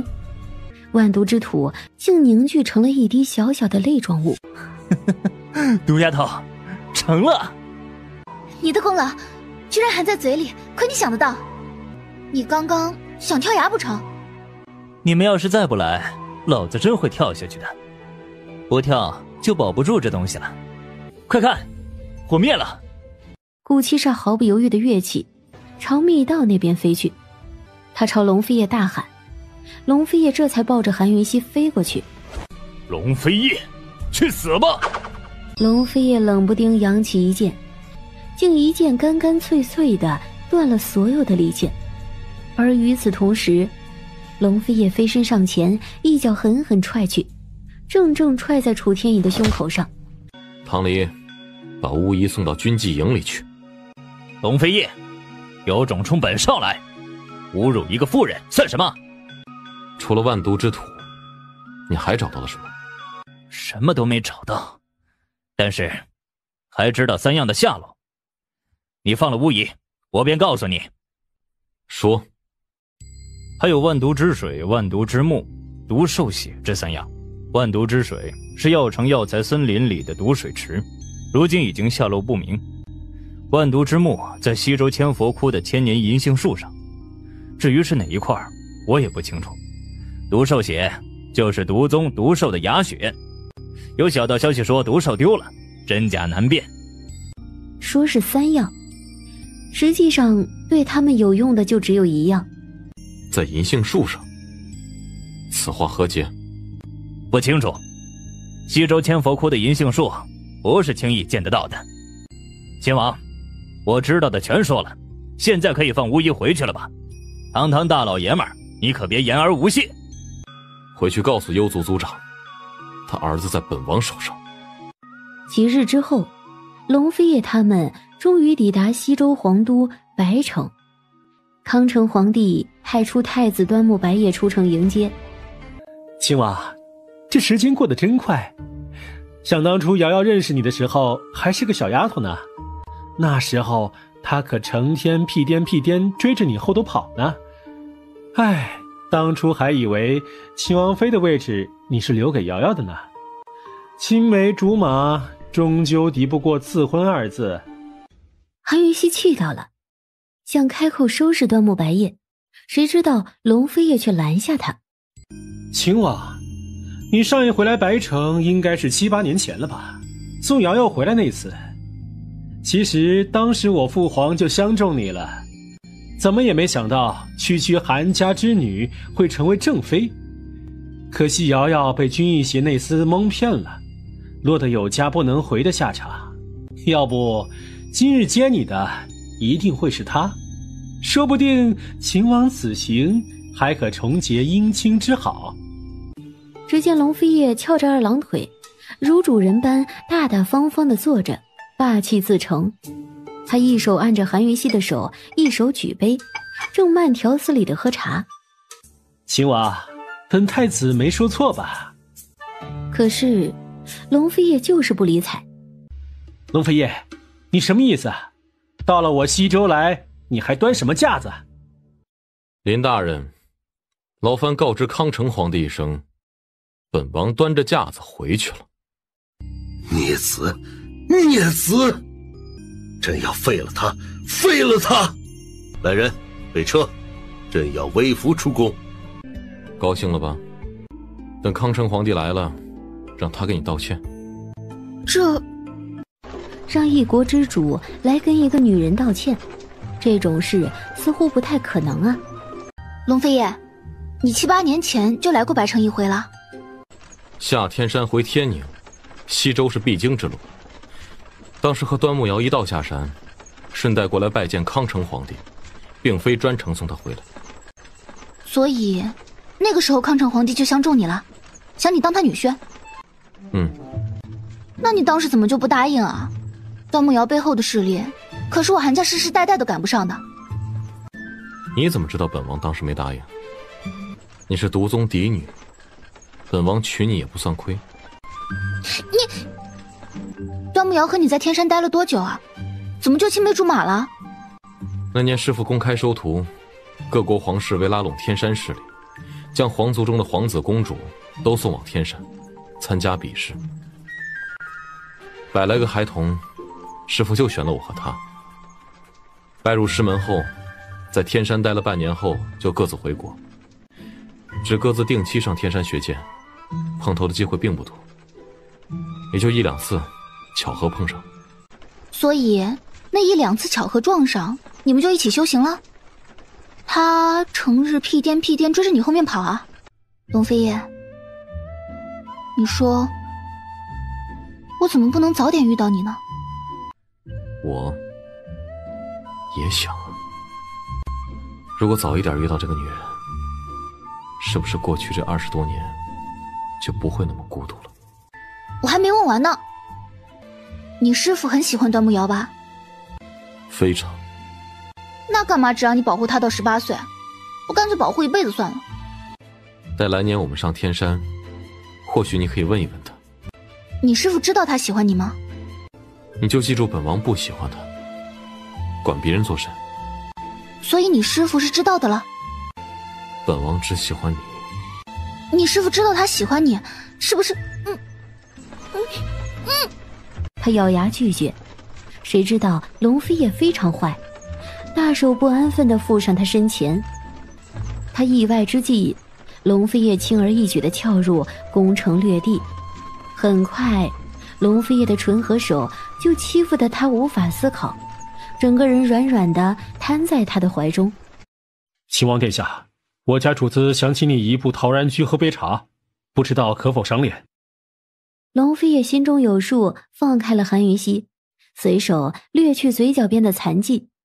就在龙飞叶掀起垂帘一角的时候，他冷不丁地拉开了他的衣带。一贯坐怀不乱的龙飞叶忽然浑身一僵。这时候，他们旁边的马车窗帘也掀起了一角，正是微服出宫的康城皇帝。龙飞叶还是有些定力的，没有理睬韩云溪，面无表情的同康城皇帝也点了点头。谁知道这时候韩云溪居然伸手探入他衣服里去，轻易地穿过底衣，玉指轻轻地抚上他硬实的胸肌。龙飞叶浑身一个机灵，还是强撑着。见状，韩云溪的玩性更大，小手轻轻抚摸，有意无意地划过他的敏感。龙飞叶终是撑不住，立马放下窗帘。留外头的护卫和康城皇帝皆很茫然。你再坏，本王一定会很不客气。外头的人还等着呢。你也知道？不敢了。龙飞叶重重地吐上一口气，才重新坐起来，又掀起垂帘。秦王殿下，去吧。带路。最终，龙飞叶一把将韩云溪拉过来，紧紧地抱住，以这种方式平息了有生以来最强烈的欲望。龙飞叶，你听过100步的说法吗？什么100步？世界上任何男女之间，其实就只有100步的距离。但凡有人先朝对方迈进1步，就是一段感情的开始。有些人很快就走完100步，有些人一辈子都走不完，有些人甚至会后退，越离越远。你怎么看？还得有一种吧。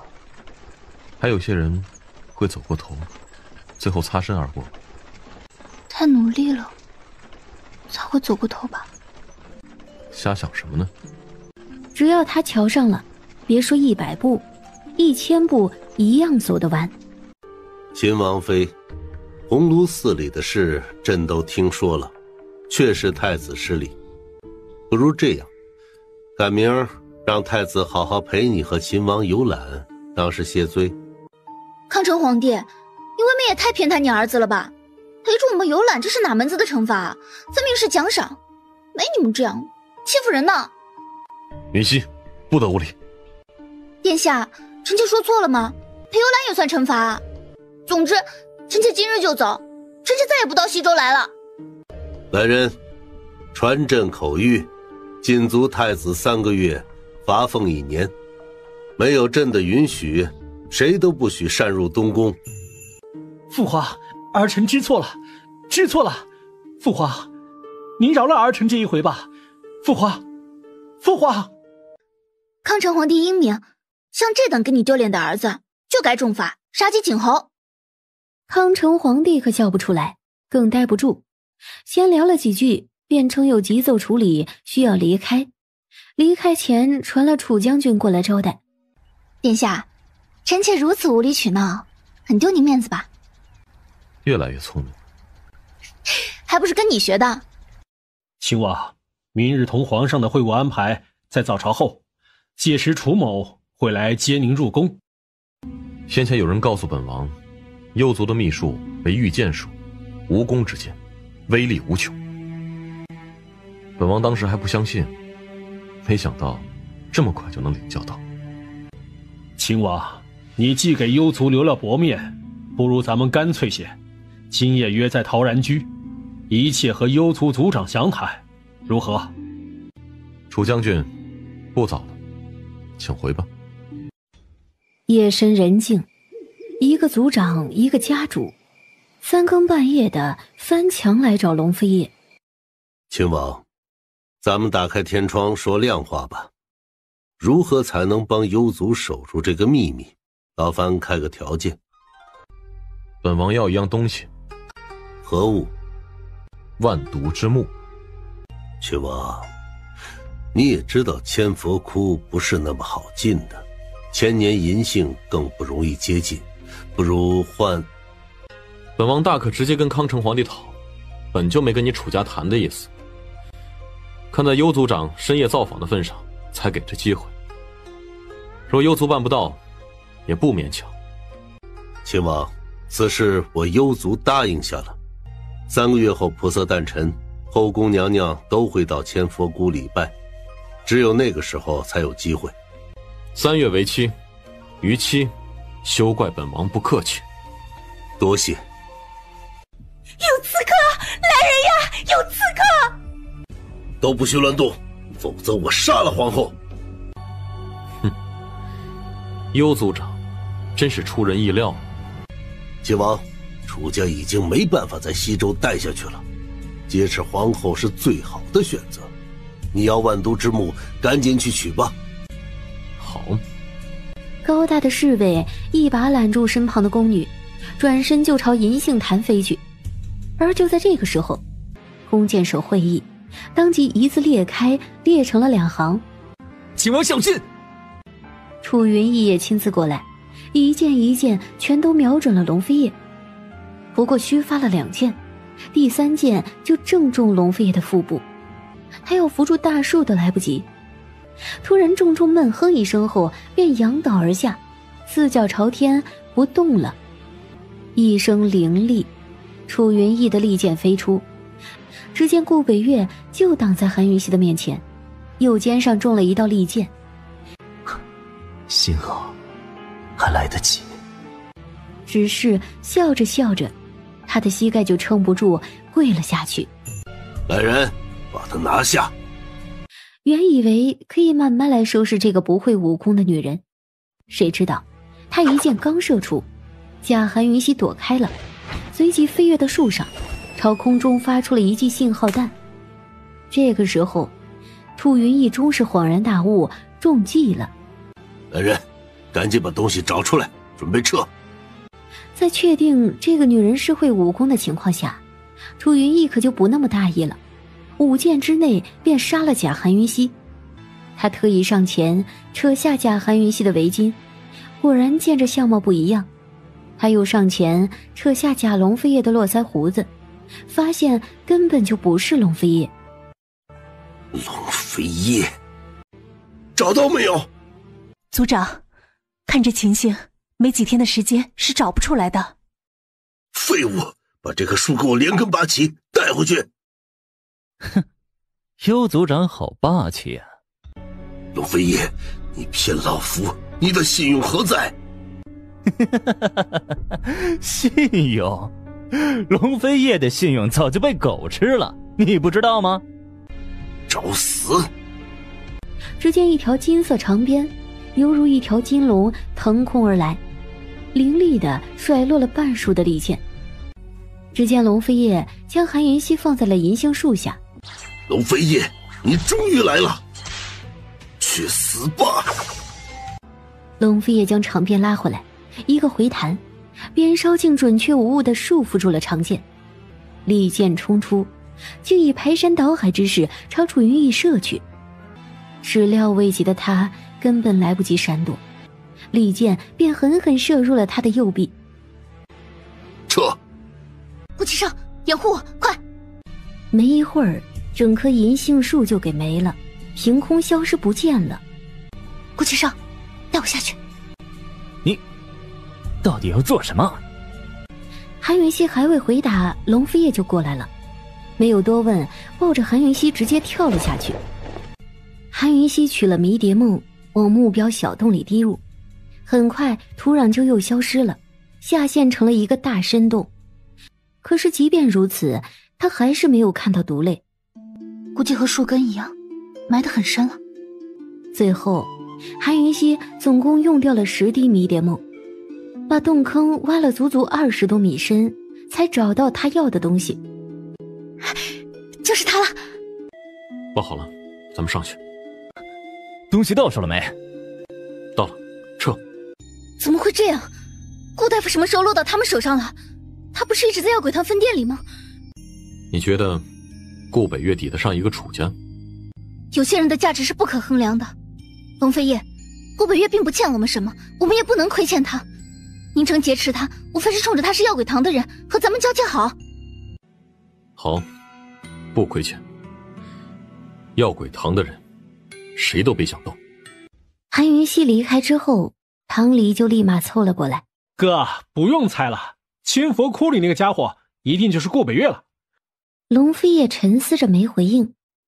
翌日，宁城提前抵达，而龙飞叶如约而至。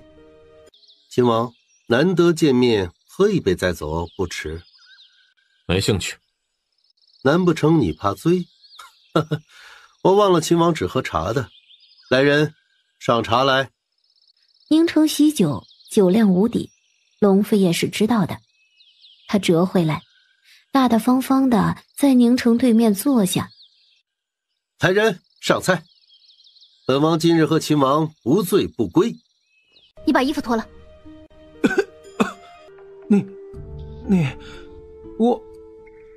我哥，他结结巴巴什么呢？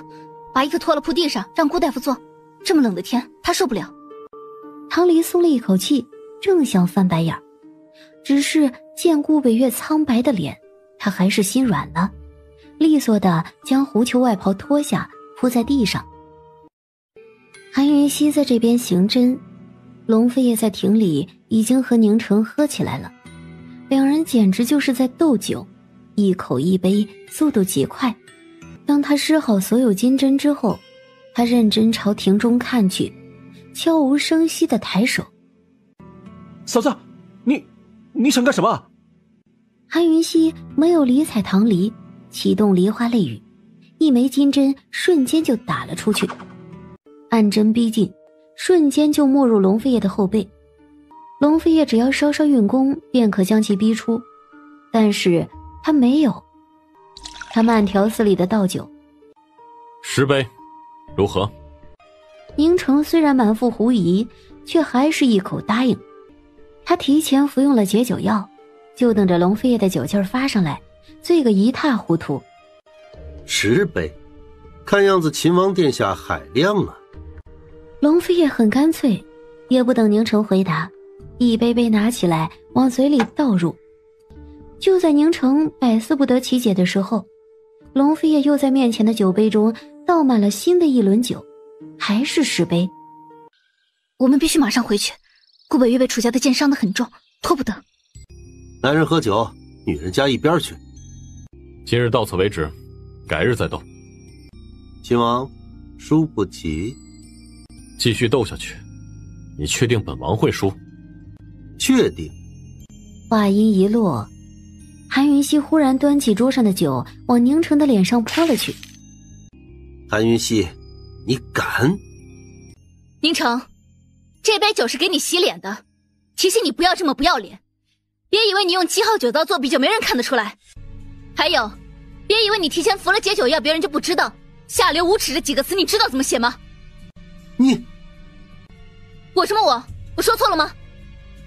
韩云熙，你这个女人真不要脸，说宁王使诈，那你们呢？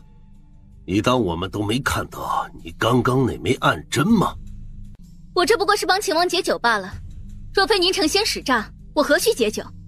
还有，宁城使诈就算了，反正这种小伎俩对于我和秦王来说根本算不上什么，只是他竟厚颜无耻说秦王怕输，还肯定自己能赢，难不成这还有脸了？物以类聚。龙飞也轻笑着，什么也没多说，牵着韩云熙转身离开。看着韩云熙远去的背影，宁城竟然有种冲动，想跑过去跟他解释。龙飞叶，眼光不错，等着，本王会有跟你真正斗酒的一日。你可以醒了。顾北月马上就醒了，他睁开眼睛，浅淡而笑。你应该很清楚，自己的腿废了。是，影树亦废。天坑那一回，是你从军义协手里救走韩云溪的人，也是你。是。为什么？因为……顾北月正要回答，这时候门忽然被推开。顾大夫醒了。王妃娘娘，不能下榻给你行礼，失礼了。说的什么话？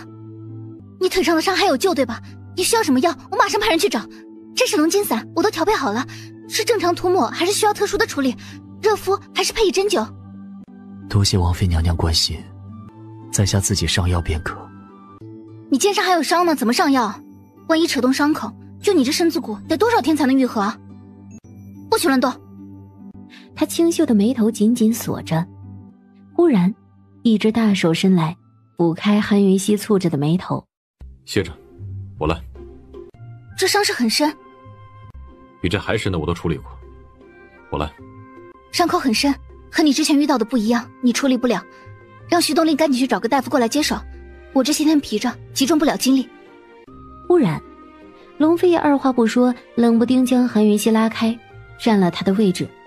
龙飞也动作利索地拿起药水清洗伤口，3下5除2的就将顾北月伤口里的旧药残渣清洗干净了。曾受过无数伤痛病痛折磨的顾北月，痛得连眼睛都闭上了。韩云溪都没弄明白龙飞叶是怎么上药的，他已经开始包扎伤口，没2下就给包扎好了。龙飞叶，你帮谁包扎过？你不认识。龙飞叶在外头洗手呢，洗得特别认真。他有洁癖。我不认识，唐门的人吗？不是，死了。那是怎么伤的？怎么伤的？当然是他自己伤了自己。当初练鞭术的时候，没少伤的自己。秦王，大事不好了！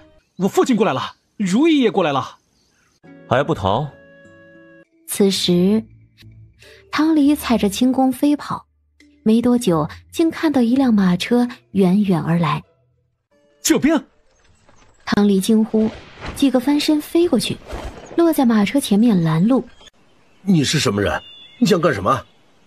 这位大哥，在下系双青山的弟子，下山办事。马匹在途中不幸病死，此路漫长，前不着村后不着店，在下徒步半日有余，故拦车求助。若有冒犯，还望见谅。双青山就在前面，半日可到。在下愿付车钱，还望大哥行个方便。你叫什么名字？在下姓常，单名一个离字。常离，常离，常离，常别离。这个名字不好，太伤感了。所有相遇皆是长别离，今日偶遇是缘，就此别过，此生便未必会再相见，便是长别离。姑娘，告辞。哎，等等，你不是要搭车吗？上来，我带你一程，咱们就不是长别离了。偶遇便是缘，那在下便随缘了。女子见过不少同类型的男人，却对眼前这位有些一见钟情，格外喜欢。如今大哥遇到了些麻烦，催他也催得更紧了。若是能把这个男人带回去入赘，倒不失为一个好办法。这个女人居然一手攀上唐离的肩膀，一手拿着汗帕抚过唐离的脸。唐离嗅到了一股淡淡的清香。姑娘，公子啊，你怕什么呢？我不过是见你满头大汗，又见你在打坐练功，所以想替你擦擦汗。他还真温柔地替唐离擦汗。唐离连忙拦下。多谢姑娘，在下自己来便可。他并不知道汗帕上的香味儿和汗水混合在一起，就会变成一种烈性的合欢之药，在短时间里经由皮肤渗透到人体内。贱人，滚！你跟本少爷马上滚！我警告你，你要再敢往前走一步，本少爷要你死无全尸！就这么想犯贱事吗？他偏头看着唐离揪住自己衣服的手，视线往下移去，落在他腹下显眼的反应上。彼此彼此。不想死就马上滚！滚！谁知道那个女人不仅仅不走，反倒投怀送抱，猛地贴上来，紧紧地抱住他。我要你。唐离想推开他，却不受控制地将他狠狠地推抵在石壁上。女人，你到底是什么人？很快你就会知道的。他大胆地搂住了他的腰，轻轻地弓起身子迎合他。你该死！皆是不经人事之人，遵从着最原始的渴望，笨拙生涩却又热情激烈。他的索取与迎合，他的驰骋与释放，在这山洞口律动出最急促的节奏，让月光羞得都躲入了云中。当翌日的阳光照射过来，唐离缓缓地睁开眼睛，他发现自己一丝不挂，又见身旁趴着一个女子，同样是一丝不挂。这时候女子似乎要醒了，唐离居然慌了，周围见不到人，女子连忙起身，都忘了疼痛。她拿来衣服急急地穿好。得了我欧阳宁静就想逃走，长迷是吧？哼，你已经是我的人了，等着。然而他却被告知，青云宫并没有一个叫长离的弟子。聪明的他立马就明白怎么回事了，他急急地下山，在那个山洞口找到了昨夜唐离打出的暗针，吩咐下人立马去调查。5天后，一个消息震惊了云空大陆，欧阳商会执行会长欧阳宁静被唐门大少爷唐离所玷污。欧阳商会派了一大帮人把唐家大门给堵了，要求唐家交出唐离。唐离要么入赘欧阳商会，要么死。你该滚回去了。你不跟我一道？你先回去，我和你嫂子随后就到。唉，好吧。哥，怎么说也得宁静嫁过来才对。宁静她……这时候韩云熙进来了，笑着问：他什么？反正此事的真相他们心知肚明，心虚的是他们，不是咱们。咱们坚持宁静嫁入唐门，他们能怎么样？宁静嫁入唐门？你小子不会是被毒坏了脑袋吧？我的意思是，让她嫁到唐门来，婚后跟她去哪都行，反正必须是她嫁给我，不是我嫁给她。滚回去跟你爹商量。嫂子，干嘛？你有药吗？你有病？合欢药你有吗？给我来一瓶。不用合欢药也行，反正类似的有多少给多少吧。我不知道你在说什么。嫂子。唐离扯着他的衣角，像是随时准备给他下跪。韩云熙打开他的手：走吧走吧，你要那东西还不好办，有银子就买得到。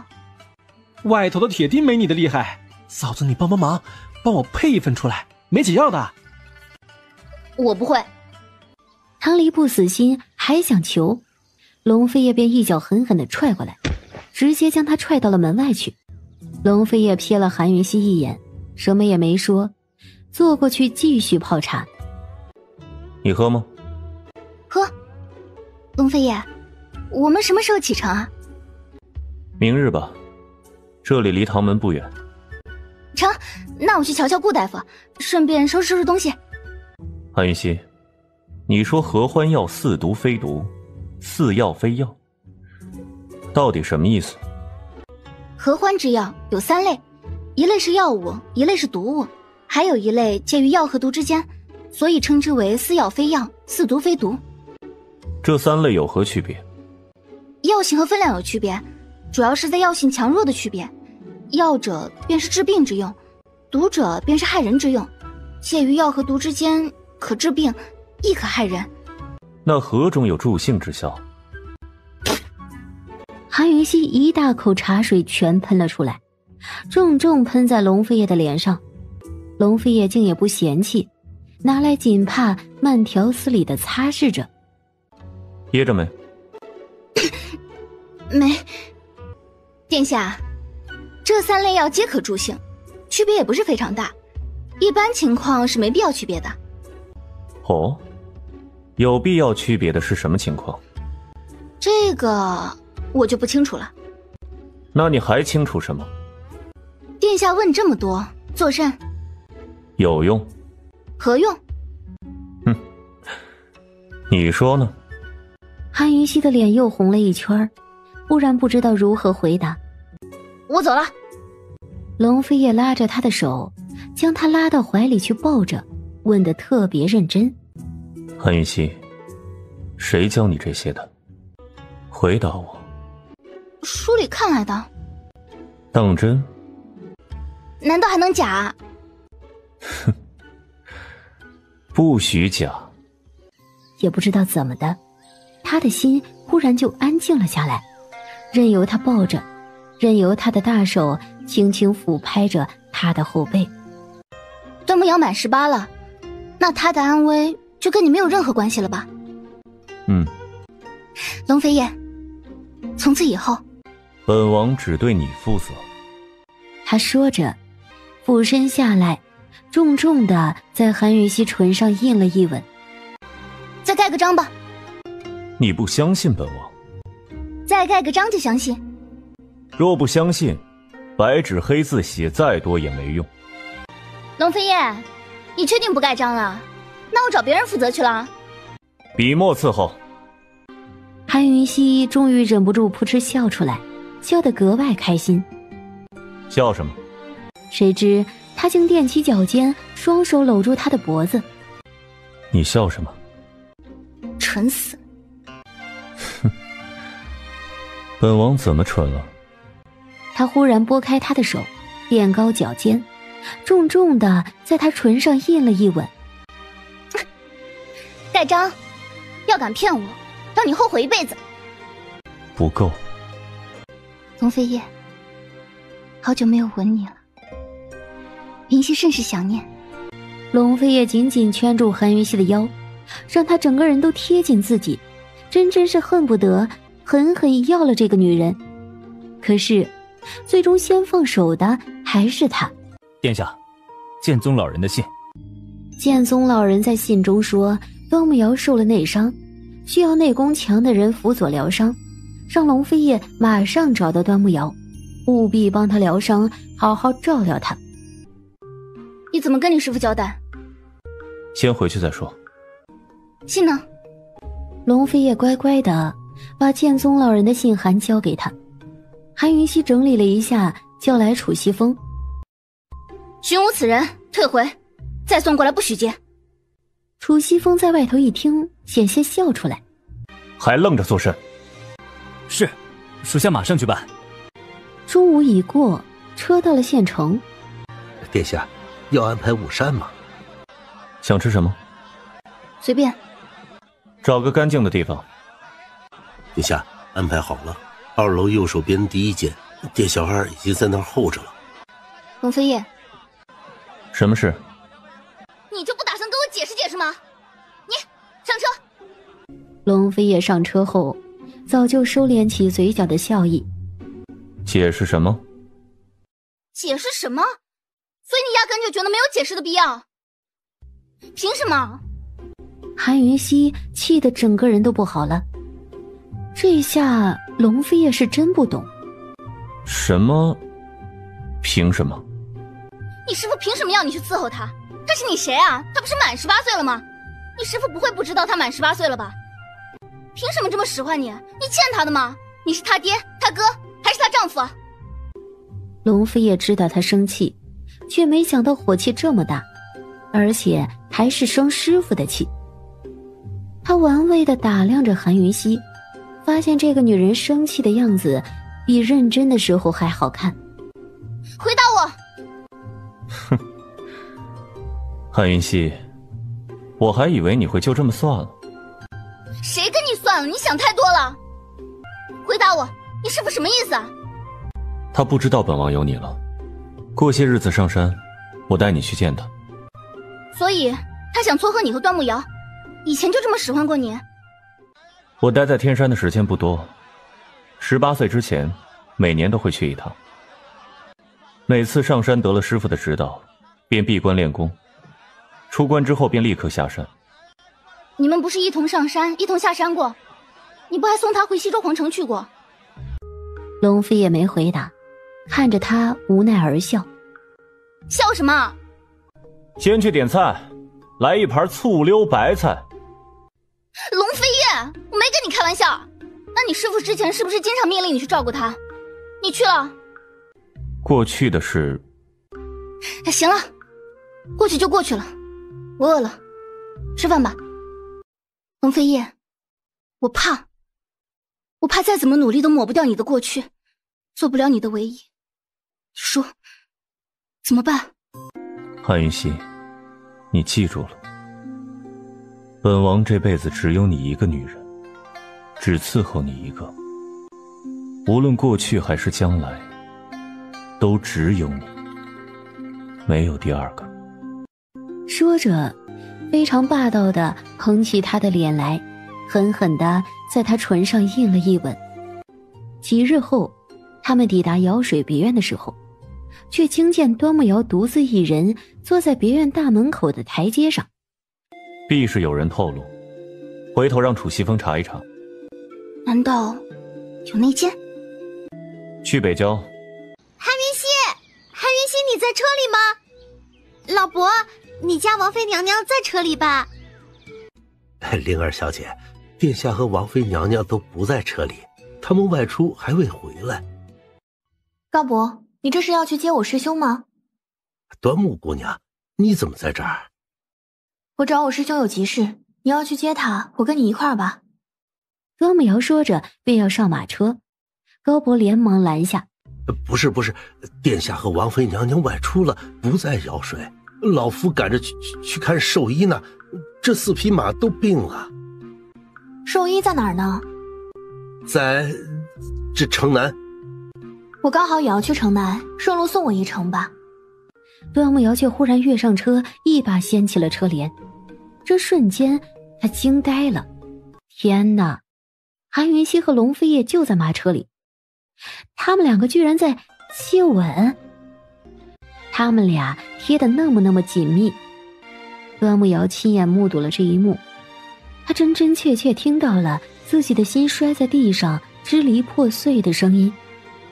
韩云溪真被吻怕了，险些喘不过气来。他趴在龙飞叶的胸膛上，大口的喘息。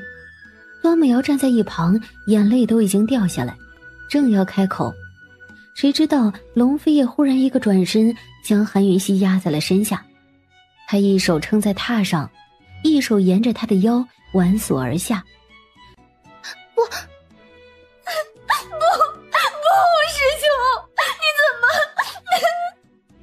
端木瑶却终是放声大哭，正要冲进来，龙飞叶却怒色扬手，滚开！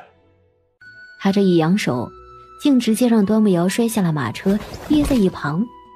车帘落下，韩云溪终于扑哧笑了出来。跟他争男人，门儿都没有。谁知道龙飞叶却没有笑，仍是垂着眼继续。龙飞叶的手就要探进去了，韩云溪急急地拉住。龙飞叶，左肾。你不要。不要什么？你坏！韩云溪猛地拉起他的手，龙飞叶似乎也清醒了些，另一手也撑在榻上，将他困在自己的双手之间。他蹙眉看着他。谁坏了？说清楚。就是你。他捂着脸侧身到一旁去，他缓缓地贴近，沿着他的脸庞玉颈轻轻地一路亲吻下来，故意挠他的痒痒。好了，龙飞叶好了，不要。车外，高博已经非常自觉地远处候着去了。至于端木瑶，他就跌坐在马车旁，泪流满面，落魄狼狈。其实两个人什么也没做，就是玩了一会儿。韩云熙浑身上下都被龙飞叶养了一遍，可谓是教训深刻。起来啦！让我趴会儿，乖。他轻轻抚他的后背，发现他整个后背都被汗水湿透了。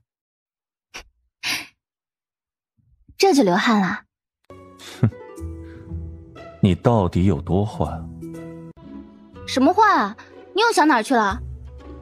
等本王闲下来，就会知道了你到底有多坏了。当韩云熙和龙飞叶整理好做好，已经是半炷香的时间过去了。他们并没有下车，更没有理睬端木瑶。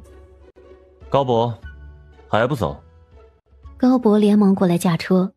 这时候端木瑶才从悲伤绝望中缓过神来，他猛地站起来，站到马车前，张开双臂拦车。师兄，师父让我来找你，你收到他的信了没？没有，本王没空，滚开。师兄，师父的信我带来了。高博。高博连忙去拿信，可是端木瑶不给。师父说了，要我亲手交给你，要你当场看。龙飞叶正要开口，他却拦下。慵懒懒倚在门框上，漫不经心地把玩起了马鞭。他斜着眼打量他。韩云熙，你看什么？看死缠烂打的人长什么样子。现在看清楚了。你，师兄，难道你要违背师父的命令吗？你要是不想看这封信，我走便是。回头我把信带回去还给师父他老人家。谁说龙飞也不看这封信了？明明是你不给。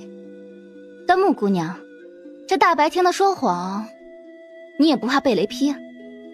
韩云熙，你一个女人家的，有话就不能好好说吗？非得骂人？韩云熙笑了，偏头问一旁的车夫：本王妃骂人了吗？韩云熙，你骂的是人吗？那以后多跟灵儿姑娘学着点儿。车内专注在传记中的龙飞叶，嘴角无声无息地泛起了一抹弧度。好狗不挡道，滚开！韩云熙，你才是狗！你滚不滚？师兄，你确定你不要这信函？我受伤了，师父说让你帮我疗伤。他当然要，给我。师父说了，一定要交到师兄本人手上。韩云熙，你还没资格碰我师门的信件。我是龙飞叶的正妃，我没资格，难道你有资格？你给不给？不给。端木瑶私扣剑宗老人信函，来人，给本王妃抢来！你们几个大男人好意思，11个欺负我一个女人？你乖乖把东西交出来，保证没人愿意欺负你。师兄，我受了极重的内伤，你能帮我疗伤吗？师父这……谁知穆灵儿一靠近他，并没有动武，而是揪住他的衣领，毫不犹豫地狠狠往下扯。白纱长裙被撕开一道长长的口子，藏在怀中的信函早就落地了。你们看什么呢？看什么呢？不许看，统统给本公主转过身去，听到没有？而车帘紧闭，车内的人至今无动于衷。师兄，你不仁，就休怪我不义。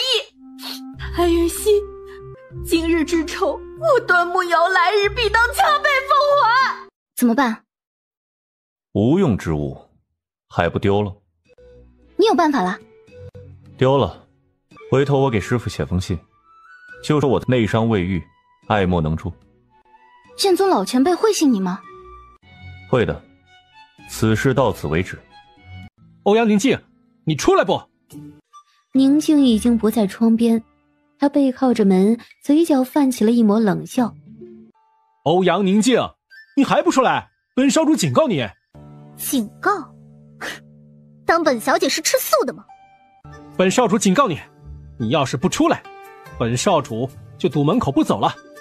我唐离这辈子非你宁静不娶。看着唐离单膝下跪，一脸的霸道与倔强，那些个小婢女一个个的少女心全都砰砰砰的狂跳起来。宁静，你听到了吗？你有本事就别出来，你一辈子待屋里，本少主就守你一辈子，说到做到，不信你试试。宁静，你是胆小鬼吗？你敢不敢回本少主一声？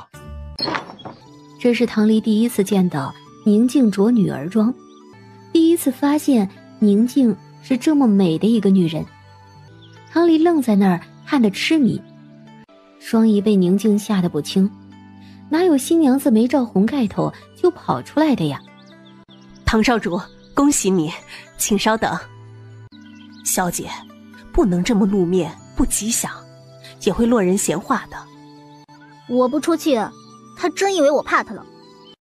双姨这才小心翼翼地替宁静戴上凤冠霞帔，罩上大红盖头，又检查了一遍其他装扮，这才放心。静小姐也折腾够了，让她进来吧。门开之后，唐离大步走进来，看到宁静一身红衣坐在榻上等他，他心头掠过了一丝丝异样。上来吧，我背你出去。双姨立马瞪唐离，唐离这才改口：静儿，我来娶你了，跟我回家吧。走稳些，摔了本小姐，小心你的小命。静静，你别这样，你这样我会心疼的。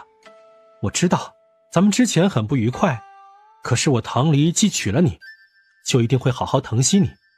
静静，你给我个机会可好？静静，就算我求你了，你喝些水好吗？唐离玩得不亦乐乎，他嘴角勾着邪惑的笑，暧昧的凑近，强行拉出宁静的手，拍在自己的脸上。静静，你打我吧，只要你愿意看大夫，怎么打我都行。他说完，真就拉着他的手，一下下拍自己的脸。静静，这样你开心一些了吗？只要你开心，要我做什么都行。我是真心实意想和你好好过日子。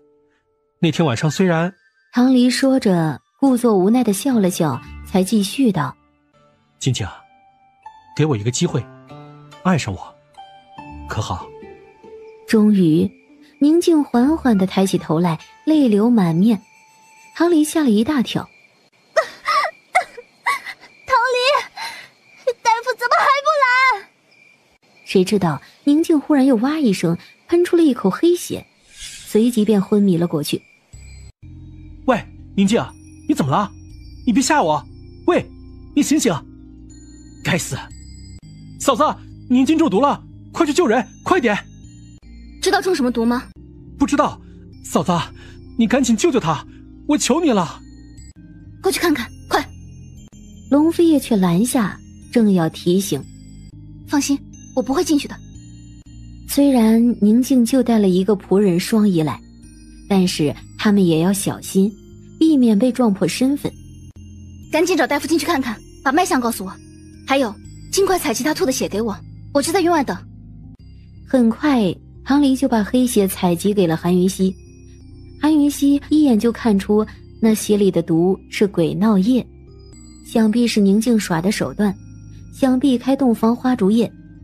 唐离的房里全是花，而且都是新鲜的，他不中毒才怪呢。韩云溪很快就配出解药交给了唐离，唐离拿着就飞奔回去。这么着急？怎么回事？韩云溪如实以告，龙飞也没问别的，竟只问他房里都是花。对，玫瑰和宁静最喜欢的小雏菊。原本要给宁静惊喜的，没想到险些害她性命。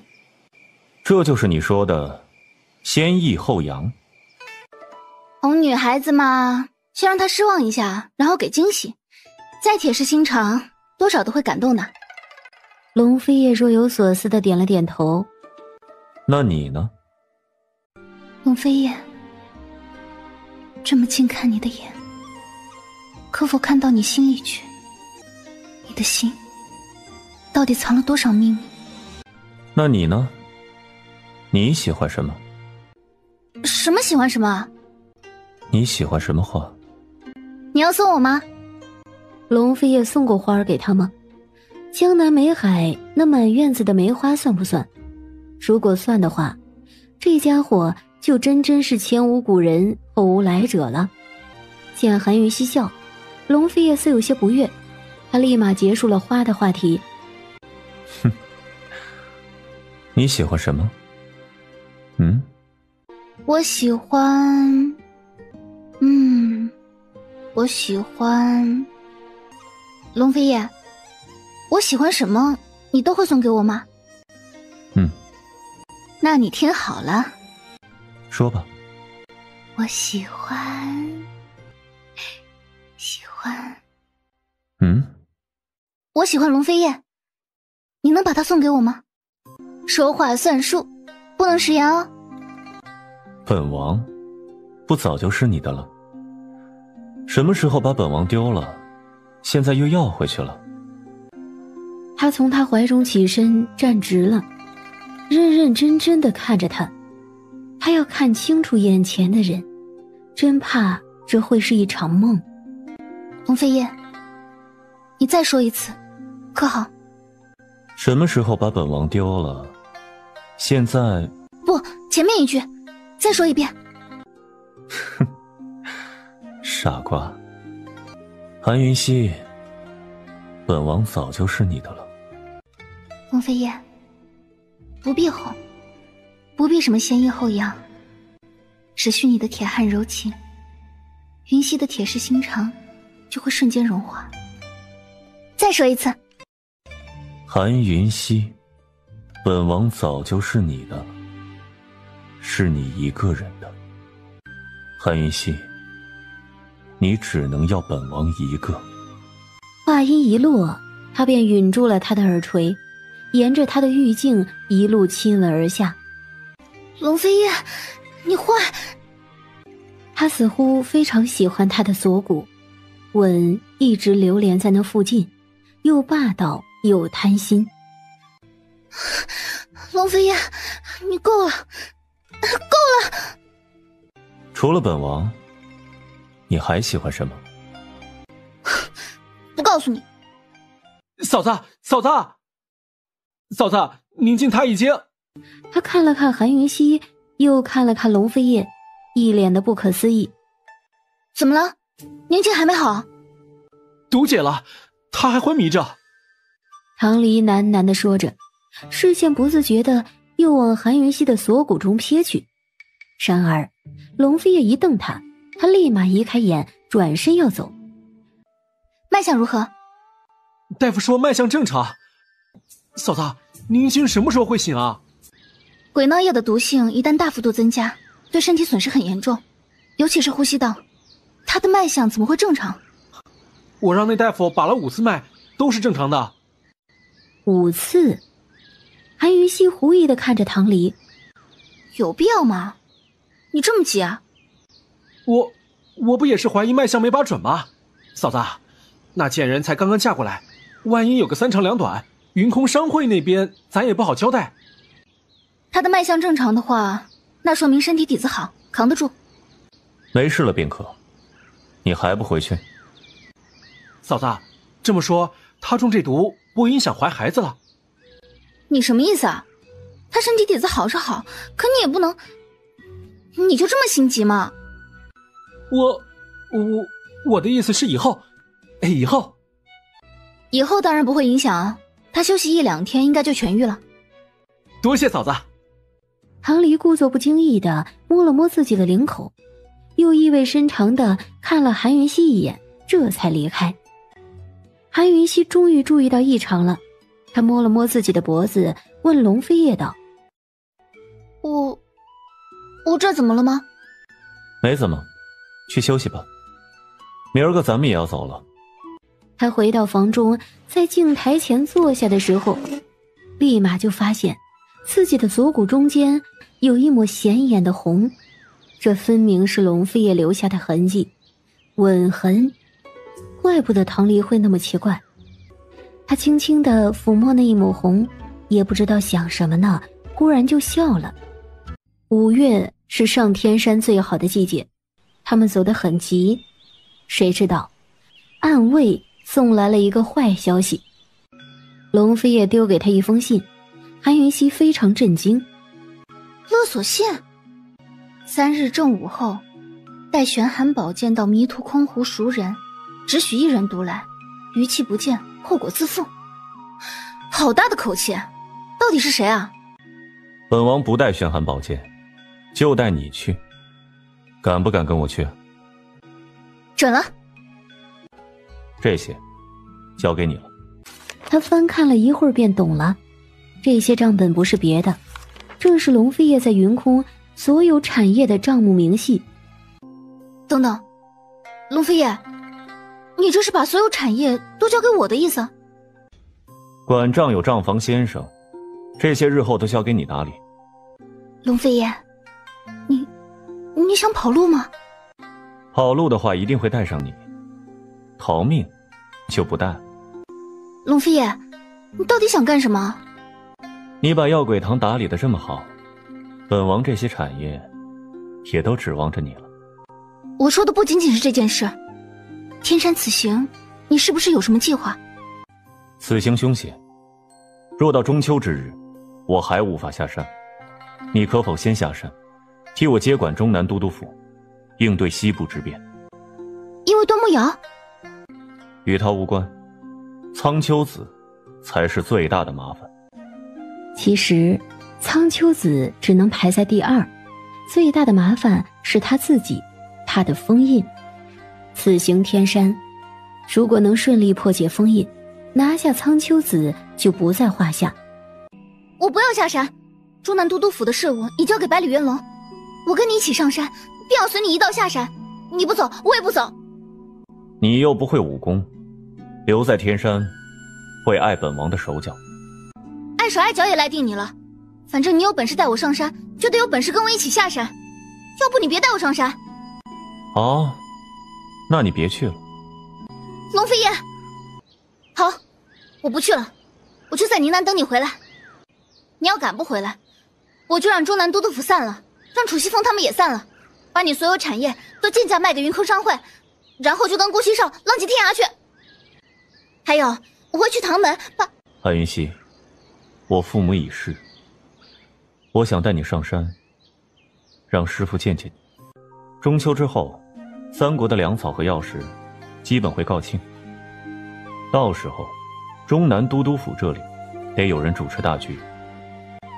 百里元龙终究是武将，他没你聪明，本王只是有可能迟些下山，又不是永远不下山了。韩云熙，你在胡思乱想些什么？你想跟顾七少浪迹天涯，怎么不早说？你信不信本王现在就去打断他的狗腿？你自己说此行凶险的，所以没那么快能下山。我不管，反正我不要下山。韩云熙亦是蹙眉，冷冷地同他对视，两人就这样对峙了许久。最后韩云熙站起来，转身要走。等等，这事没得商量，中南都督府的事情我可以找到可委托之人，不必我回来亲力亲为。韩云熙，你还吃饭吗？过来，别饿坏了肚子。他还未折回去，龙飞叶已经走过来，从身后抱住他。好啦，你赢了，吃饭。不许骗人。龙飞叶轻轻地在他唇上啄了一吻，算是盖印。本王到哪儿，你就跟到哪儿，行了吧？好，拿个绳子拴住。龙飞叶并没有生气，拉着韩云熙坐回去，继续吃饭。你就不准备勒索的事情？没什么好准备的。万一对方不仅仅雇了冷月夫人，还雇了齐宗麟，咱们岂不是去送死啊？本王就带你去，到时候不管遇到什么人，本王防守，你进攻，一律毒杀，如何？好。韩云熙大喜，越发好奇谁会那么倒霉，面对他和龙飞叶第一次真正的联手了。2日后，他们如约而至，抵达了迷途空湖。找这种地方太卑鄙了，小心点。放心，这段路交给我。韩云熙太喜欢这片白雾了，他取出2颗药丸来，自己服下1颗，让龙飞叶服下1颗，然后牵紧龙飞叶的手。龙飞叶，这一段路我保护你，你相信我不？信。2人手牵手，身影很快就淹没在白雾中。一开始周遭还一片寂静，很快就听到四周传来一阵阵哀嚎，无疑是那些埋伏的杀手中了韩云熙下的毒，毒性正在发作。什么毒？最普通的腹痛之毒。不够狠。这毒没解药，必须持续疼痛个3天3夜才能自行解毒，而且这种疼痛不至于疼死人。要不你试试？不必，生不如死。很好。怎么一点消息都没有？急什么？本夫人部下的天罗地网，就算是剑宗老人来，也未必能走得出。你可交代清楚了，只杀韩云熙，千万不可伤秦王。放心，我可把丑话说前头，你的人要是伤秦王半根汗毛，你一个子儿都休想拿到。还有，杀不了韩云熙，一样一个子儿也休想拿，怎么说好的？老夫人不屑的轻哼，正要开口，忽然一个黑衣女杀手从白雾里滚了出来。夫人，我们全中毒了。什么？全中毒？怎么可能？姐妹们，她们都还在林中，全都腹痛如刀割，无法行动。难不成韩云熙在雾气里下毒了？该死的贱人！冷月夫人，你说怎么办？急什么？迷途之所以称之为迷途，可不仅仅因为白雾障目这么简单。你的意思？迷途中有奇门遁甲之术，就算没有埋伏，他们想顺利走出去都没那么容易。这会儿他们也该走到阵法里了。奇门遁甲？放心吧，先让他们自己玩一玩，本夫人再出手不迟。好，到时候你亲自去把韩云熙杀了，再把秦王带到我面前来。龙飞爷，等等，这个地方咱们刚刚走过，这地方一定有问题。奇门遁甲之阵，真有这东西啊！说好了，这段路我来保护你的，你可安心跟着我便是。你有办法？他从解毒系统里调配出一份毒药，散落在地上。这是什么？等着，很快就会有带路者过来了。我们到底要等到什么时候啊？你不是能进出自由，干脆你亲自去一剑杀了韩云熙。雾气里有毒，找死你自己去。难道我们就只能这样一直等下去？毒药是永远都不散呢？等他们求饶，等韩云熙把解药交出来。求饶？好，我等。我要韩云熙求我，要秦王也求我。这个时候，韩云熙和龙飞叶已经等到他们要的答案了。只见一大团黑雾从一侧白雾里飞了出来，这不是毒雾，而是大量聚集在一起的毒蚊子。他们在疯狂地抢食毒药。你想让他们带路？这毒药有何特殊之处？龙飞叶，不相信我啊？信。快追上他们！龙飞叶一手揽住韩云熙的小蛮腰，使轻功追上毒蚊群。龙飞叶，我们出阵法了。他没有夸奖，而是直接奖励，在韩云熙额头上印了一吻。接下来本王保护你。好啊！啊，冷月夫人，你快看，那是什么？是毒雾吗？不，是韩云熙，他们出来了。怎么可能？韩云熙怎么会懂奇门遁甲之术？卢文群瞬间就将他的身影淹没了，只是并没有伤他，而是从他周围穿梭过去，直接扑到空湖里去。叫什么叫呢？叫魂呢？仪太妃就是你劫持的。龙飞叶，我只让你一个人来，你为什么带他过来？冷月夫人，本王跟你谈一笔买卖，如何？说来听听。杀了这个女人。龙飞叶，你不想见到你母妃了吗？当然可以，只是不知道秦王殿下付的酬劳有没有他的高。一座女儿城，够吗？龙飞叶，你什么意思？把她杀了，把仪太妃交出来，本王可以考虑放过女儿城，否则后果自负。龙飞叶，你这口气未免太大了。今儿个本夫人就教一教你说话要负责任的道理。你答应过我什么？你忘了？放心，本夫人只是教训一下他而已，让他知道什么叫做分寸。冷月夫人，你要违背我们的约定试试？信不信我把真相捅出来？你想毁了女儿城的声誉吗？真相是什么？真相是并非年轻女人雇佣冷月夫人，而是冷月夫人劫持了仪太妃，来和年轻女子做了一笔交易。这件事如果捅出去，女儿城的身价就掉了，会被江湖人士所不屑。想跟本夫人做买卖也可以，得等眼前这笔先做完。他说完便退到年轻女人身后去了。龙飞叶，说好的你自己一个人来，带玄寒宝剑来换人，你这是什么意思啊？怎么不想见仪太妃了吗？你怎么就知道本王手上的不是玄寒宝剑呢？韩云熙眯起了双眸，他知道这个女人是谁了，真是恶心。双剑合璧，终于见识了。哼，还没尝尝滋味，怎么能叫见识？冷月夫人大笑，两剑齐出，直击而来。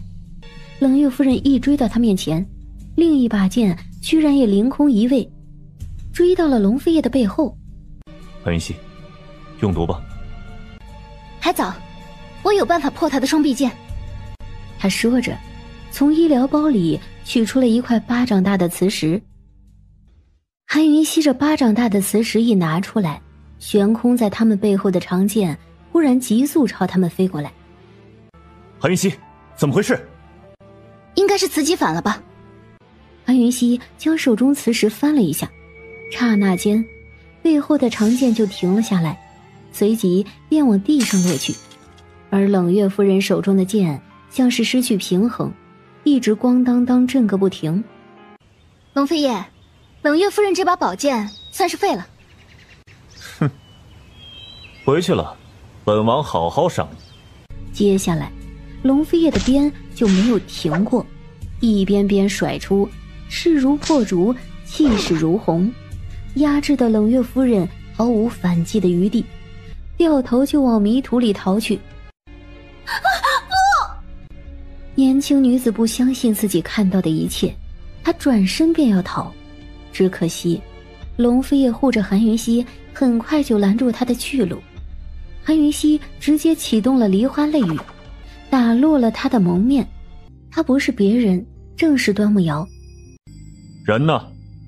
师兄，本王没有你这种师妹。师父他老人家还盼着我们一起回去呢。人呢？别让本王问第3遍。你答应我的条件，我自会把仪太妃送回秦王府。如果你不答应，今日我宁可死在这里。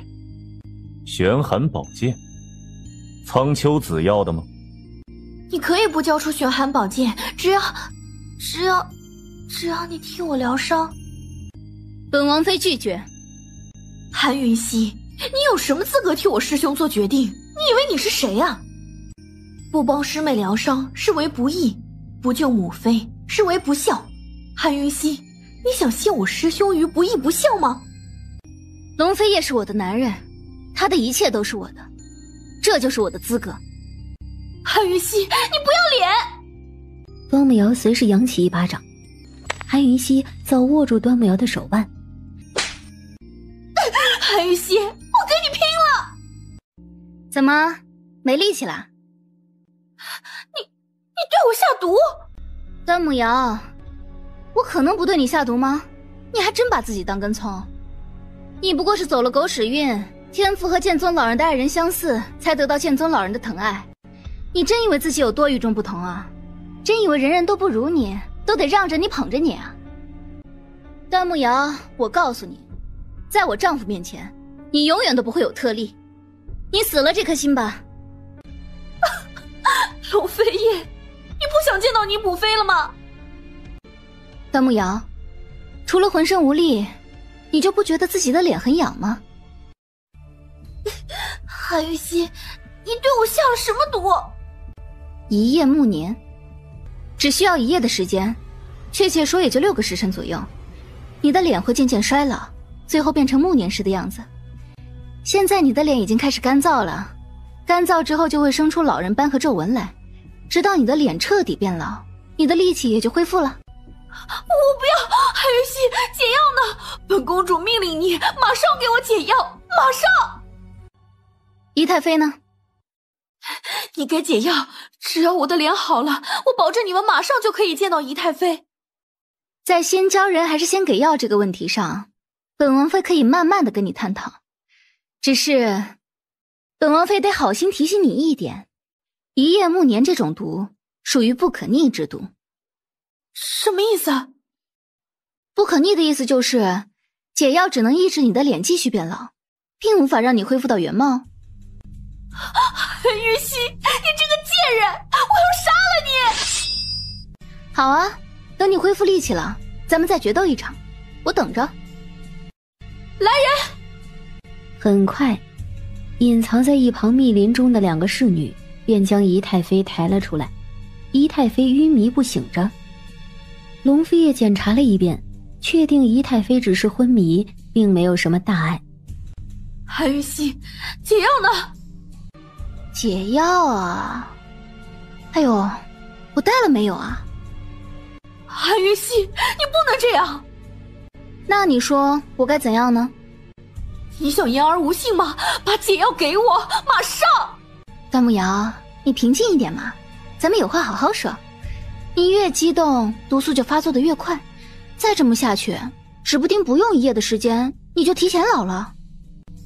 韩玉溪，我求你，当我求你行了吧？韩玉溪，你不是言而无信的人，对吧？对你这种人，本王妃还是得言而有信，因为本王妃和你不是一类人。端木瑶什么都顾不上了，拿了解药急急就吞下去。龙飞叶，你敢！他一句废话都没有，狠绝刺去，没入端木瑶的丹田处。龙飞叶，你谁？龙飞叶大惊，一分神，苍秋子立马将端木瑶拉过去，带他后退，逃入了迷途。逃了一段路，确定龙飞叶和韩云溪没有追过来，他才将端木瑶放下。我不会的，我的丹田，我的武功。呵呵，能捡回1条命就不错了，你还想怎样？瑶瑶，这一回你可得好好谢谢师叔我呀。你是故意的。瑶瑶，从今以后你可得帮师叔好好伺候李建新呀。你卑鄙！哼，瑶瑶，师叔我舍命救你，你却如此恩将仇报，那师叔索性就将卑鄙这2字给坐实了。师叔，瑶瑶错了，只要师叔带瑶瑶回天山，瑶瑶什么都听你的。师叔，咱们有事好好谈，成不？告诉师叔，你是怎么伺候你师傅的？我没有。没有？哈哈哈，没有更好。那日后就只伺候师叔一个。你的脸都这样了，身子嘛，师叔还是很喜欢的。酸楚顿时涌上了心头，方木瑶鼻子酸，眼睛酸，差点就崩溃了。他使劲地推，苍秋子陡然冷声：“你信不信，老夫能让你死在天山脚下？”这话一出，端木瑶就不敢动了，任由苍秋子搂住，肮脏的手在身上乱摸。他无助地哭着，多么希望拥着他的人不是苍秋子，而是师兄啊！师兄，救救瑶瑶，救救瑶瑶吧！他在心中呐喊，只可惜龙飞也听不到，即便听到了也不会救。冷月，本王今日就是来复仇的，你是下了单挑，还是本王屠城？龙飞燕，本夫人和你单挑，论输赢如何？本王说了，本王是来报仇的，不是来挑战，何来输赢？你死了，女儿城归本王所有，本王这仇也就报了。好，龙飞燕，今日不是你死，便是本夫人亡。到马车上去，等赏。赏？女儿城？这未免太逆天了吧？他连忙取出磁石来。不需要。好，我等赏。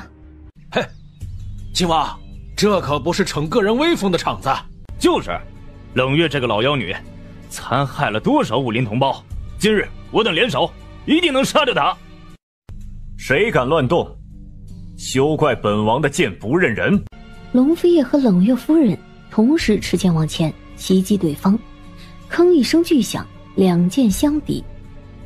眼看背后的剑就要刺入了，龙飞叶的后背瞬间爆发出一阵强大的真气，竟硬生生的就将那把剑震飞了出去。冷月，本王给你最后一次机会，告诉本王，雇你劫持仪太妃者到底是谁？不说。哼，你果然幕后有主。冷月夫人想自杀，可是龙飞叶并没有给她机会，当着众人的面一剑封喉。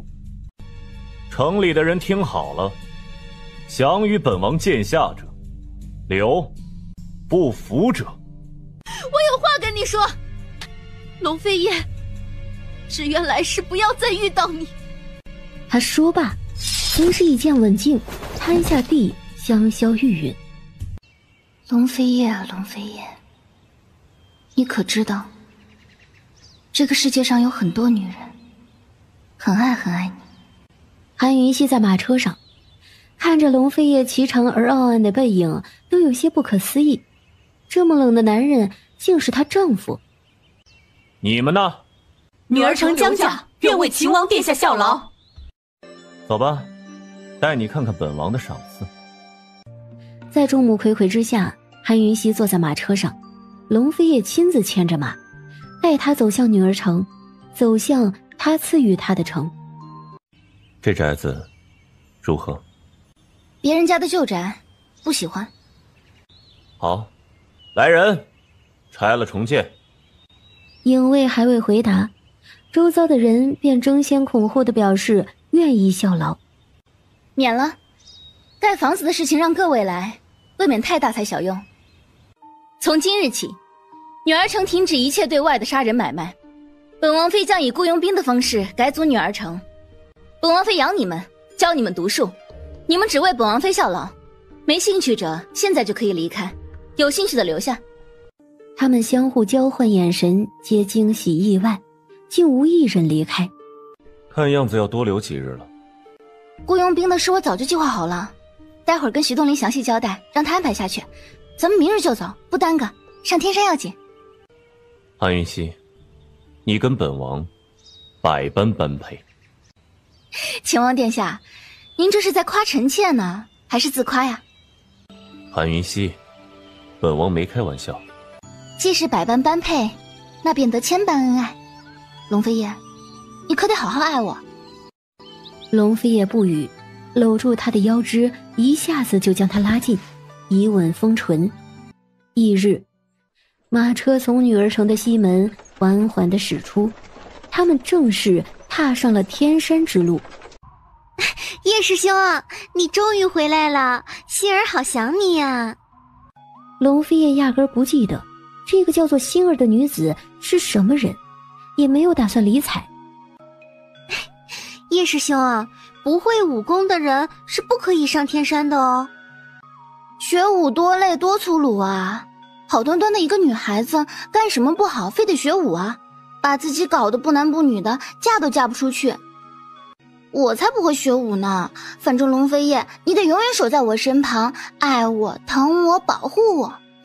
哼，保护我，不许任何人伤我一根手指头。心儿气得鼻孔都快冒烟了，正要反驳，谁知道龙飞叶却拉住韩云溪要收回去的手，轻轻地吻咬住了他的手指头。酥麻感像是电流般的从韩云溪的手指流遍全身，幸好他很快就放开他。还不开锁？徐东林在桥头借力，凌空而上，使轻功往前面飞，开路。报警了。他足尖一点，便凌空飞行起来。第一重山和第二重山之间的距离是最远的，这里的风景非常好。龙飞叶故意放慢了速度，让韩云溪慢慢看。龙飞叶，你第一次带我御风飞行的时候，我是真的害怕。怕什么？怕你一不高兴把我丢下去。本王会吗？会啊，那会儿你肯定会。那这会儿呢？会不会？一定不会。韩云溪，那会儿其实也不会，一定不会。龙飞叶，你是从何时开始喜欢上我的呢？会比我早吗？主子，前面有人拦路，是个女的。这都4月天了，桃花怎么还这么多？王妃娘娘，天山这儿气温比山下低，所以桃花开得晚，这会儿正是桃花开得旺盛的时候。是吗？有多旺盛啊？满山都是，到了前面就能看到了，整个山腰上一大片一大片的，像个花海，特漂亮。韩云溪非常满意，他笑了笑，没再说话。徐东林正要开口，却忽然撞见龙飞叶冷冰冰的眼睛，他打了好几个哆嗦，急急推到一旁去，不敢再开口。这朵桃花是谁啊？苍小莹。龙飞叶，没有武功的人想上天山，必须一步一步从此桥走过，你忘了吗？龙飞叶没回答，继续往前。苍小莹忽然拔剑而起，一时间桥下深渊中就飞出了数名持剑女子，一字排开，拦住龙飞叶他们的去路。滚开！如果我说不呢？龙飞叶正要动手，这时候一股强大的剑气忽然迎面扑来，随后便见一个年过50的老婆婆持剑飞来。幽姑姑，叶师兄违背门规，要不要我把我父亲找来？戒律门规之事，又非锁心堂掌管，找你父亲来做甚？幽姑姑说的是，小莹冒失了。飞叶，桥还未过半，你把人带回去，一步一步走过桥，老身就当什么都没发生过。如果你执意往前，休怪戒律堂不给你师父面子。龙飞也毫不犹豫地运气，想将内功灌入韩玉溪的体内。飞叶，你疯了！他毫无内功基础，而且没有被封印。你贸然传递内功给他，你必会走火入魔。龙飞叶，我不要。没事，乖。我不要。即便不会走火入魔，我也不要你浪费内力，一点点都不允许。你若执意，我在山下等你好了。相信我，我能走过去。没得商量。龙飞燕，我相信你，相信你过去不会丢下，现在也不会。你牵着我过桥，我们一起走，可好？好，我陪着你走。他理都没理睬幽婆婆和苍小莹，抱着韩云溪转身就飞过桥头去。幽姑姑，我也去瞧瞧。苍小莹连忙追过去，她迫不及待的要看韩云溪的笑话。拉住我的手，不要碰两边的绳子。叶师兄，你要是运功的话，也算违规。看着龙飞叶紧锁的眉头和鬓边渗出的薄汗，韩云溪另一脚迟迟没踩上去，他舍不得。上来，别怕。不是吧，这都害怕？韩云溪，你还怎么走过去啊？不打紧，相信我，大不了站不稳，我抱你飞过去，违规便违规。他拉紧韩云溪的手，正要渡内功给他的时候，谁知道韩云溪却先发力，猛地将他拽上了悬崖。龙飞叶，我如果顺利走过这座桥，你赏我，可好？一定能过。要什么？你说。等过去了再告诉你。他拉着龙飞叶同他低声耳语。韩云溪和龙飞叶说完悄悄话，龙飞叶立马往天空发出了一记信号弹。很快，一群黑衣弟子便从四面八方飞了过来。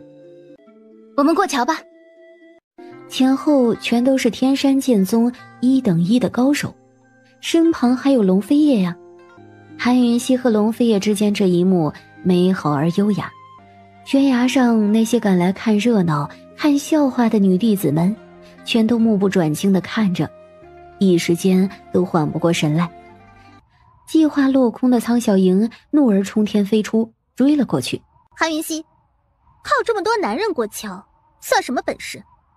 有种我们比一场，谁都不靠，就靠自己，看看谁能过桥。我为什么要跟你比啊？靠男人算什么本事？你若真有本事，就靠自己。我什么时候说过我有本事了吗？你怕了？他不在身旁，我会怕的。韩云溪，你不要脸！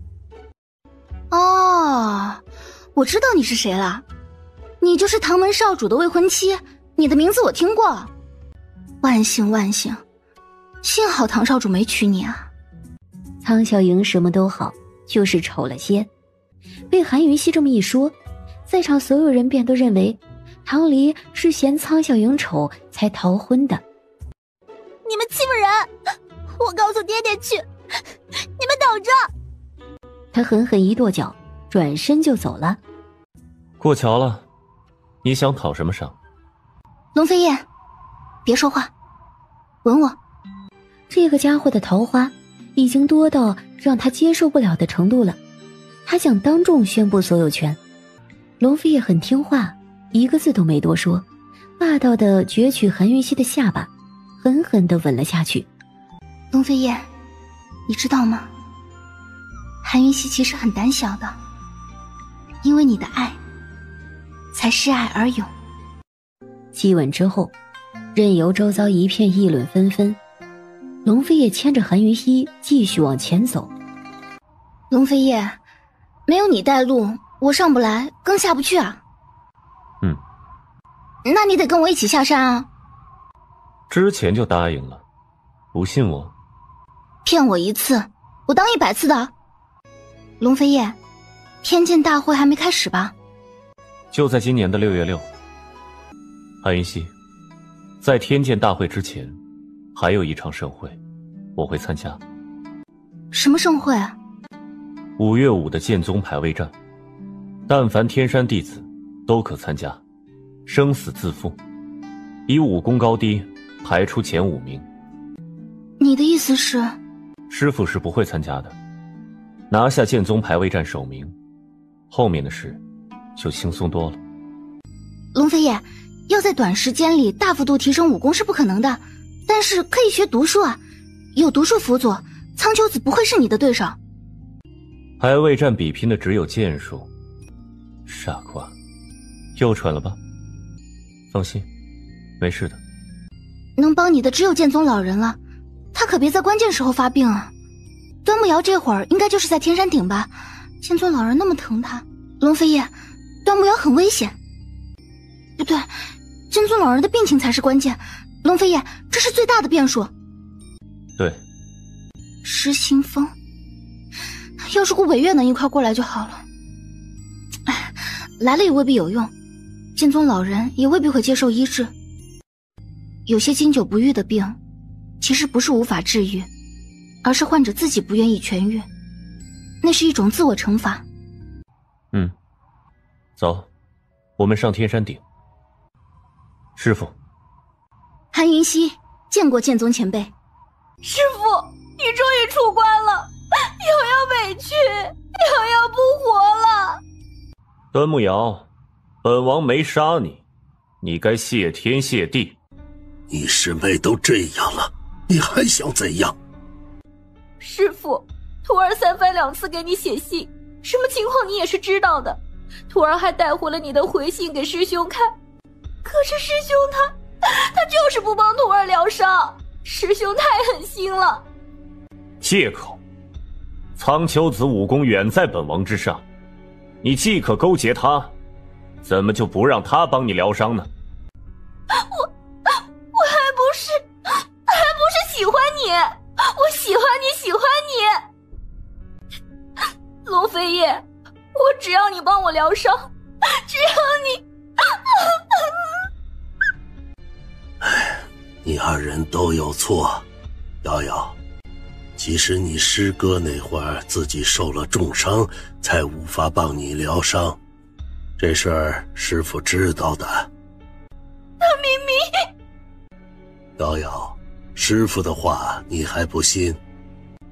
就算本王没受伤，也不会帮他疗伤。惹韩云溪生气的事，本王不会做。师父，他就是欺负我，他和韩云溪一块儿欺负我，我不活了。够了，此事到此为止。我母妃还在昏迷不醒，端木瑶，你到底对我母妃做了什么？今日你不说清楚，这件事没完。其实不是我雇佣冷月夫人的，人不是我劫的，是冷月夫人劫的。我去迷途空湖的时候，冷月夫人早把仪太妃带去了。你这丫头，何时才能长脑子？被人利用谋害你师兄，你还一点不知情？师父，瑶瑶知错了，师父帮帮瑶瑶吧。回去歇着，师父会帮你想办法的。这回瑶瑶大错，为师不跟你计较。下一回你再伤他，休怪为师手下无情。此事到此为止。师父，请解开徒儿的事情封印。排位战一役，徒儿只许胜，不许败。你凭什么掌控事情之力？就凭徒儿只用1年的时间突破7品，只要师父为徒儿解开封印，1个月的时间，徒儿一定能驾驭这股力量。太冒险了，你可知道这1个月里稍有不慎，你就会死。世情之力是东秦皇族的力量，徒儿需要它。云空朝堂的局势，剑宗老人并不关注，但是他知道，龙飞叶既说出这句话，便已有复国的准备了。飞叶，这股力量是你东秦皇族的力量，你要解封，为师没有资格拦你，为师只提醒你一点，你若掌控不住事情之力，后果可不止走火入魔那么简单，或许你会赔上性命。徒儿已经考虑清楚了。好，为师答应你，你可千万不要负了天山，负了你母妃。我也不会负韩云溪。师父，事情应一事，还请同云溪保密。他还不知道你的身份。何以瞒他？私事。人你带上天山的，自己看好了，丢了本尊不负责。明白。那徒儿就在戒律院等师父。急什么？本尊还有一事交代于你。师父，徒儿的事已经够多了，不差这一件。师父有话请直说。瑶瑶和你终究是……还是让他好好养伤吧，其他的等他伤好了再说。也好。想什么呢？韩云溪吓了一跳，正要转身，龙飞叶已经从身后抱着他。想什么呢？告诉我。想你。走吧，我们去戒律院。到底怎么回事啊？段木瑶没在乱告状吧？师父心里清楚得很，此事别跟师父再提了。好吧，大局为重。我借戒律院之地闭关1个月，你乖乖的和幽婆婆待着，可好？只要你不赶我下山，跟谁待着我都愿意。幽婆婆的为人我信得过，在我出关之前，不要离开戒律院。我哪儿都不去，就天天蹲你门口守着。当真？当然。那本王就永远不出来了，要你一辈子守着本王。1个月后，你要敢不出关，我就下天山，再也不来了。韩云溪，本王之前怎么没发现你这么狠心？你不狠，我也不会狠。你若狠心丢下我，我便狠得下心不要你。龙飞叶满脸的无奈和宠溺，最后搂住他的脑袋，让他埋手在他胸膛上。他微微叹息，声音很轻很轻。唉，本王也就对你狠不下心了。幽姑姑，我有一事相求。客气了，什么事儿尽管说。这1个月，云溪可否留在戒堂相陪？飞叶，你老实跟我说，你这一回打算住多久？排位战和天剑大会之后。好，只要他不自己偷溜出去，老身一定保他无忧。多谢。没闲聊几句，剑宗老人就过来了。他一进门，幽婆婆和龙飞叶便都起身行礼，韩云溪跟着照做。去戒堂吧，本尊随他进去，交代他几句话。戒堂自是要去的，只是师兄，他们2人在这里等你半天了，请你喝茶呢。师父，徒儿这回带云溪上山，是专程来给您敬茶的。大婚之时，师父闭关，如今特来将这杯茶补上，请师父喝茶。然而，剑宗老人一言不发，仍是不看韩云溪，而是冷冷的看着龙飞叶。在云空大陆的婚俗里，敬茶是很重要的礼节，表示长辈对新人的接纳。唯有正妻正妃才有资格同长辈奉茶。龙飞叶带韩云溪来见剑宗老人，既是带韩云溪来见家长，更是要剑宗老人承认韩云溪的地位。说的直白一些，就是要告诉剑宗老人别再把端木瑶塞给他了。韩云溪的嘴角泛起一抹冷笑，别说正妃，就是侧妃，就是侍女，端木瑶都休想。秦王正妃韩云溪，请师父喝茶。剑宗老人无动于衷，仍是和龙飞叶对视。师徒2人对峙的目光中，到底藏了多少争执，唯有他们彼此知道。师父，请喝茶。剑宗老人还是没理睬。师父，请喝茶。韩云溪第3次求，剑宗老人仍是不理睬。龙飞叶的眸光冷了，剑宗老人缓缓眯起了双眸，散发出危险的气息。岂料韩云溪忽然站起来，将茶杯放在剑宗老人身旁的矮桌上，欠了欠身，便走回龙飞叶的身旁去。师傅，这杯茶您不喝，徒儿放心不下。剑宗老人握紧茶杯，差一点点就把茶杯握碎了，但是他终究还是让了一步。他一口喝掉茶，冷冷道：连拳脚功夫都不会，且随弟子们叫师尊吧。是，师尊。茶算是敬了。幽婆婆在前面带路，龙飞叶要正式闭关了。一路过来，他的话很多，该交代的他交代了，不用交代的他也交代了。而今他只是静静地抱着他，很沉默。乖，1个月而已，等我。会的。龙飞叶低头来，攫住了他的唇，深深地吻了他一下，没有留恋，而是果断放开，头也不回地走进密室。剑宗老人进去之后，随手就关上门。韩云溪看着紧闭的石门，莫名的有些慌。安分些，没事别乱跑。明白，多谢尤婆婆。尤婆婆也没等剑宗老人，转身就走了。她靠在石门上，想听一听里头的动静，只可惜什么都听不到。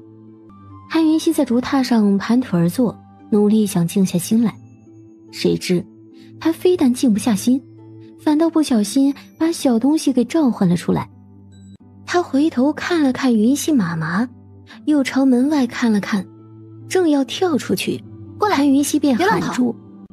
小东西立马就窜到韩云溪身上，吱吱吱地叫个不停。韩云溪不懂，他便用尖尖的鼻子去拱韩云溪手上那个白玉晶石手镯，像是在问韩云溪：龙大的呢？怎么不见了？他要闭关1个月，所以咱们得相依为命，明白吗？不许乱跑，不许惹麻烦，好多双眼睛盯着咱们呢。1日之后，剑宗老人才出来，石门一开，小东西立马从韩云溪的怀里窜出，动作快得像一阵风，要闯入暗室。可惜剑宗老人不过一挥手，就将他从门外飞了出去。师尊，我就瞧一眼。不想当他的累赘，也就安安分分守在这里。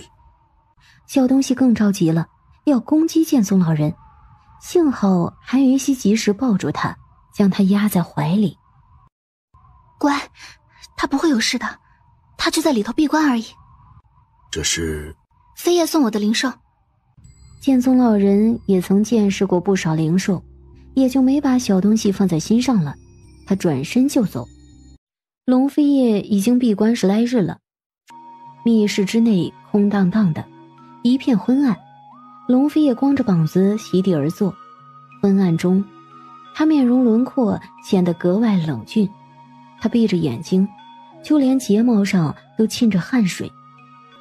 忽然一道强大的力量从龙飞叶的身上爆发出来，这一刻龙飞叶非常虚弱，他像是被抽空了所有内功，弱得不堪一击。可是他还是毅然站了起来，从腰间抽出长鞭，他狠狠一甩，那股强大的力量便瞬间聚集在长鞭上。即便龙飞叶紧握住，长鞭仍是蠢蠢欲动，压制不住，鞭梢飞窜而起。龙飞叶毫不犹豫地松手，他别过头去，闭上眼，一声惊天动地，似疾风呼啸；一声惊涛骇浪，似鹤唳长空；一声惊心动魄，似雷霆万钧。一鞭一鞭，一声一声，鞭起鞭落，血肉飞溅，也不知道打了多少鞭。最后长鞭终于失去所有力量，掉落在地上。半个时辰之后，他的内功终于回来了，分明比先前又进了一步。至此，今日的任务算是过去了。龙飞叶靠在石门那堵墙边坐，才10几日，他的脸瘦削不少，越发的棱角分明，寒彻冷冽，任由满背血肉模糊的伤痛得无法承受，他的嘴角却在黑暗中悄无声息地上扬。他确定，他也一定背靠在这堵墙上。他坐在这里，便可以看到挂在对面的那件干干净净的黑衣，不染血迹，那是他特意脱下的，只为出关之后掩住遍体鳞伤，骗过他。韩云溪，本王都骗你成瘾了，戒不掉的。龙飞燕，你还好吗？你现在在做什么呢？我想你了，会不会你也正在想我？怎样才能再近一些，再近一些呢？这个月里，端木瑶和苍秋子没少设计想引诱韩云溪离开戒堂，只是无论他们耍了什么手段，韩云溪都没有离开半步。龙飞叶在这里，还有什么比这更好的理由让他离开的吗？没有。1个月的时间，一日一日地狱式的折磨，龙飞叶就没有皱一下眉，没喊过一声疼，更没有倒下。今日已是最后一日，也是龙飞叶掌控事情力量最关键的一日。龙飞叶只知道，今日这一战只能赢，必须赢。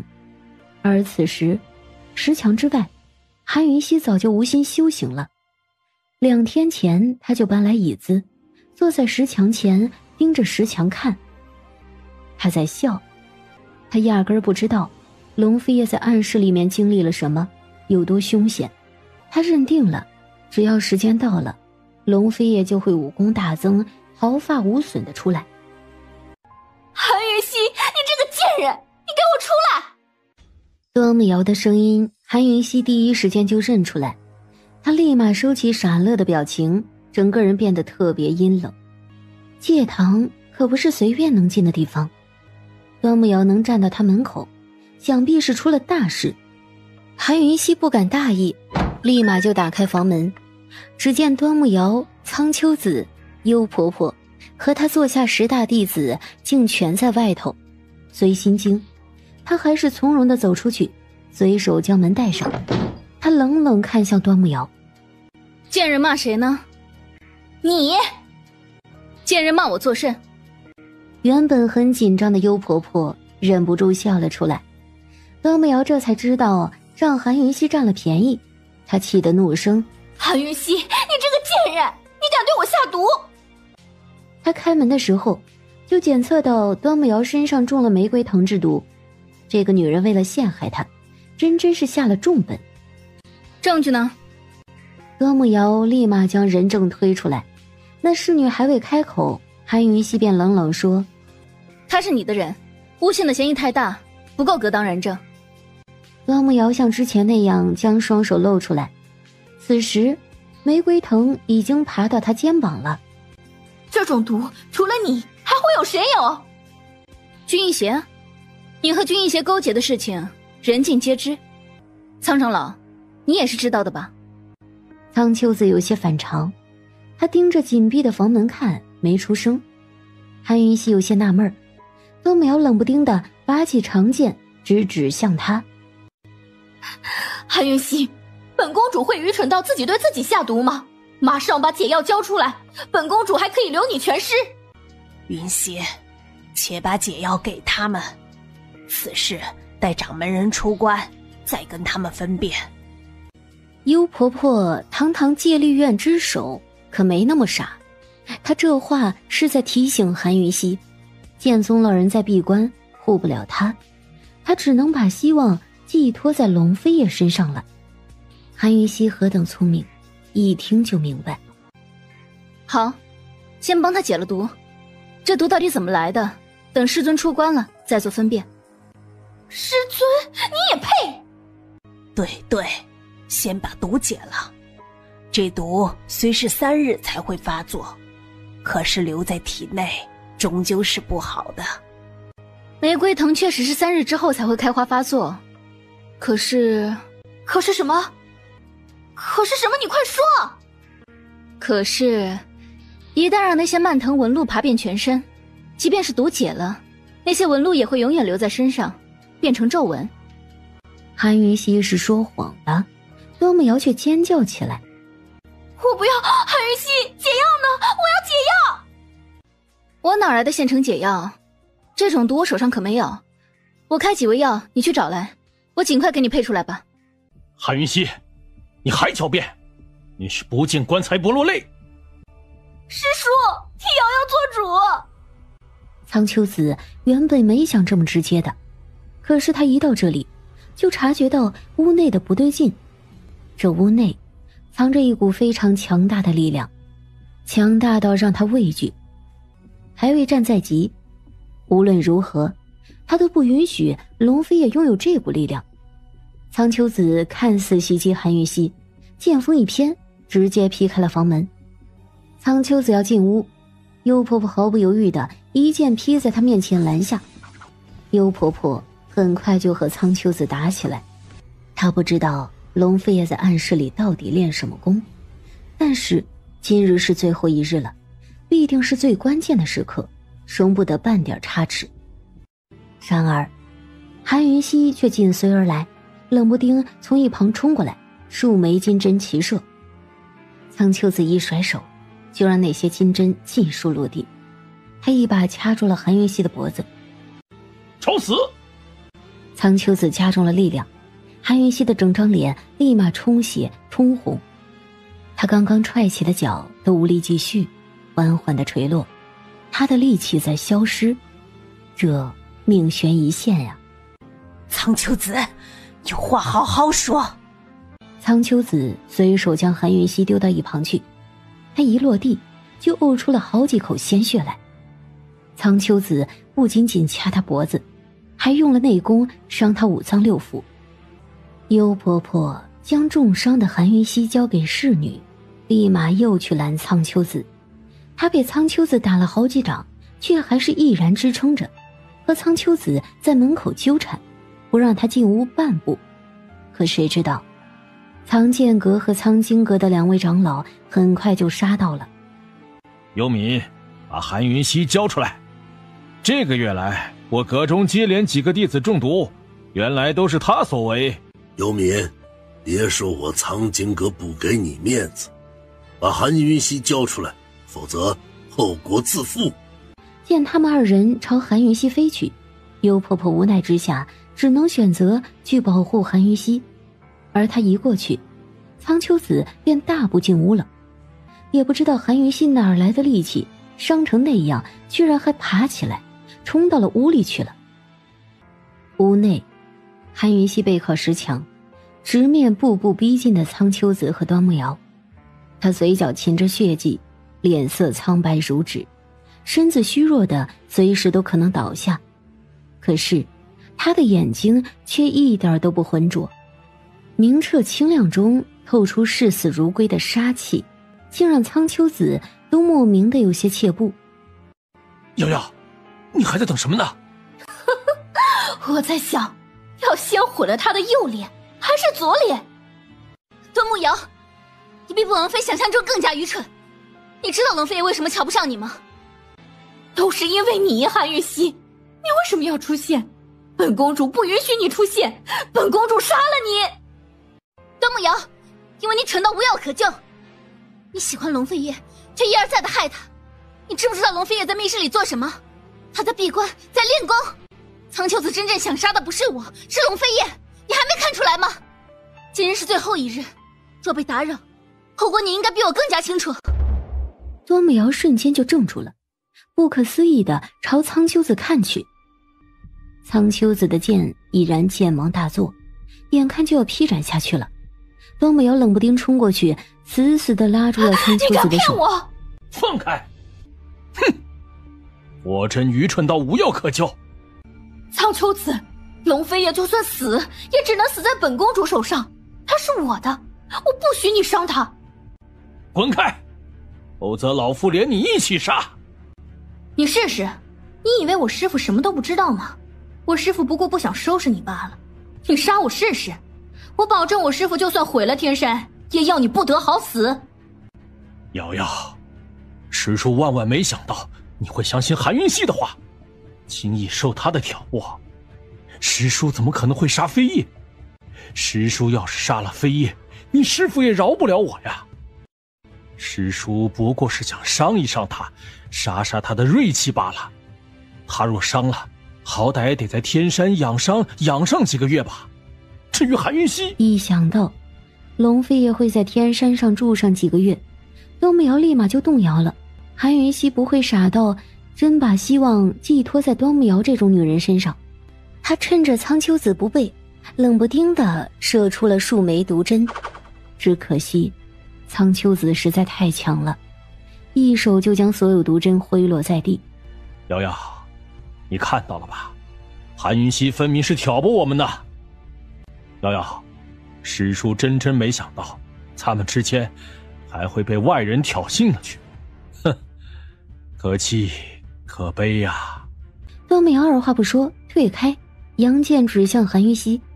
韩云溪步步后退，后背又一次抵在墙壁上，他已经无路可退了。瑶瑶，你还愣着做什么？他说罢，长剑毫不犹豫地朝石门劈下，几乎是同时，端木瑶的剑也朝韩云溪刺来。韩云溪无路可退，无法可挡，横竖都是死。龙飞燕，100步，我终究还是走不完。无路可退，韩云溪选择前进，他朝苍秋子迈出了一步，张开双臂以身挡剑。龙飞燕，这一步往死的路也是为你走的，算不算也是100步里的一步？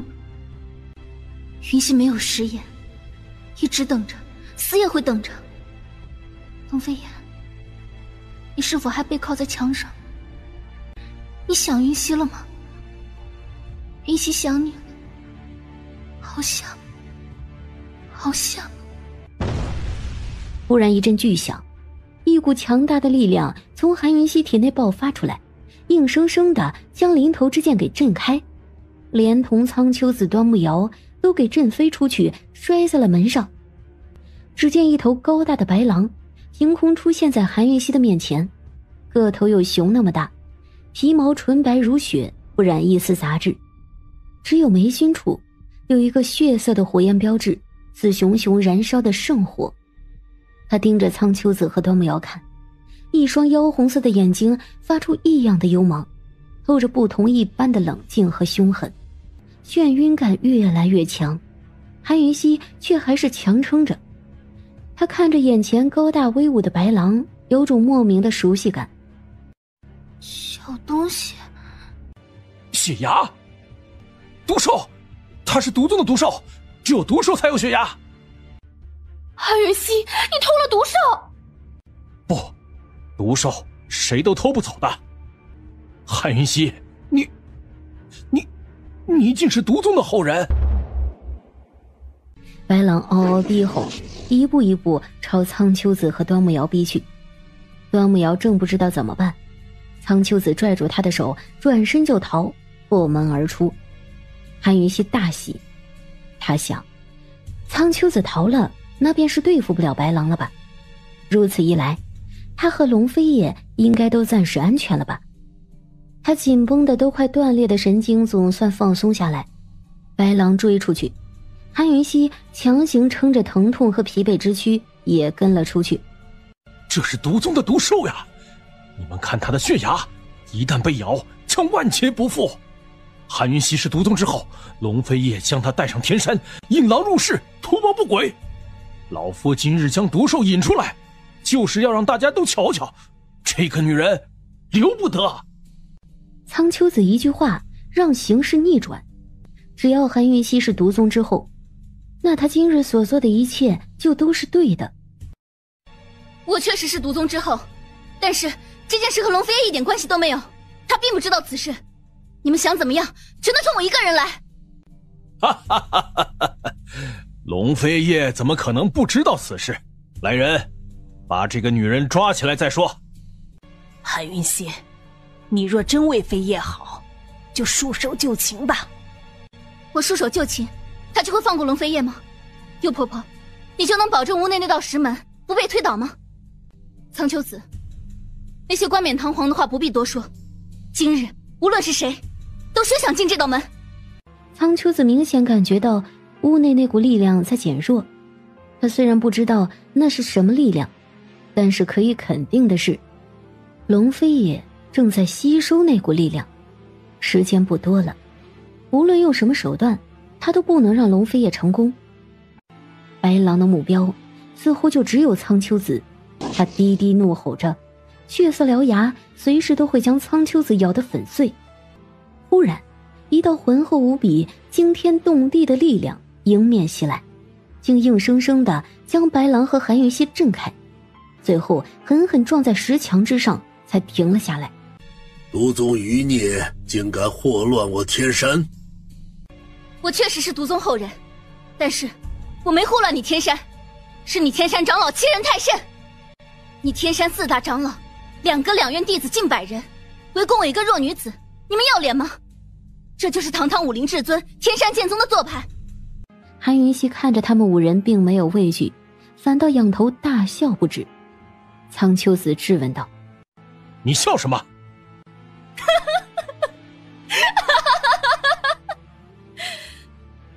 我笑什么？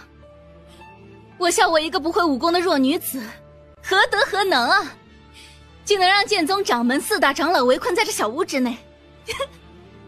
我韩云熙今日死也骄傲。一声肃笑，剑宗老人拔出了延平宝剑，这一剑直指韩云熙。白狼怒而跃起，越过剑宗老人的剑，从高空扑下来。剑宗老人一下子就后退出屋，白狼紧随追去，嗷叫声如呼啸的风，声声可伤人。不要！李剑心，你们……韩云熙的话还未说完，剑宗老人就又狠狠扫出一剑，凌厉如闪电的剑芒来。李剑心，不要伤害他！我们一起上，协助掌门人，我们一块攻击韩云熙。一道道剑气犹如鞭抽，狠狠打在白狼的身上。白狼不再咆哮，不再低吼，也没有再躲避，而是凶狠狠地盯着剑宗老人他们，由着他们打，就是不屈服。韩云熙的心都碎了，他搂住白狼的脖子，在他耳边哽咽不止。小东西，我知道你一定是小东西，你听话好不好？小东西，最乖了，听话好不好？你先逃好吗？我不会有事的。小东西，我求求你了，你先逃好不好？我们敌不过他们的。你快点逃，你去找北岳吧。韩云熙拼命地喊，拼命地拽，白狼都无动于衷。白狼倔强地承受源源不断的剑气，眉心处的火药终究渐渐暗淡了下来。他缓缓回头朝韩云熙看去。云熙妈妈，对不起，小东西已经尽力了。忽然，高大的身躯瞬间幻化成了一只小小的松鼠，摔落在地上。它蜷缩成一团，瑟瑟发颤。他连忙将小东西藏在医疗包里，希望能温暖它。很快，剑宗老人的剑就刺到他的面前来。韩云熙，独宗余孽必须死，你自己了断，还是本尊动手？你选一个。韩云熙愤怒地抬头看去，双手狠狠地握住剑宗老人的剑刃。放开！不放，死也不放！不服，死也不服！韩云熙，你没错，但是你必须死。剑宗老人淡淡说罢，猛地发力，剑刃便从韩云熙的双手之间急速地穿刺了过去。忽然，一道气势如虹的剑气冷不丁从一侧冲击过来，直击在剑宗老人的手背上。韩云熙回头看去，只见他最熟悉的身影迎面飞掠过来。龙飞叶，一月不见，如隔千年，一墙之隔，险些成了死生之别。龙飞叶，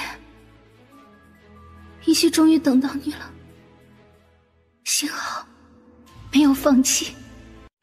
韩云熙一点力气都没有，缓缓倾倒而下。在他昏迷之前，他感受到熟悉的温度，那是龙飞叶的怀抱。抱着虚弱的随时都会被风带走的人儿，龙飞叶那张天生俊冷的脸寒彻得非常骇人。他垂着眼，温柔地替韩云溪整理凌乱的长发，替他擦拭脸上的血迹。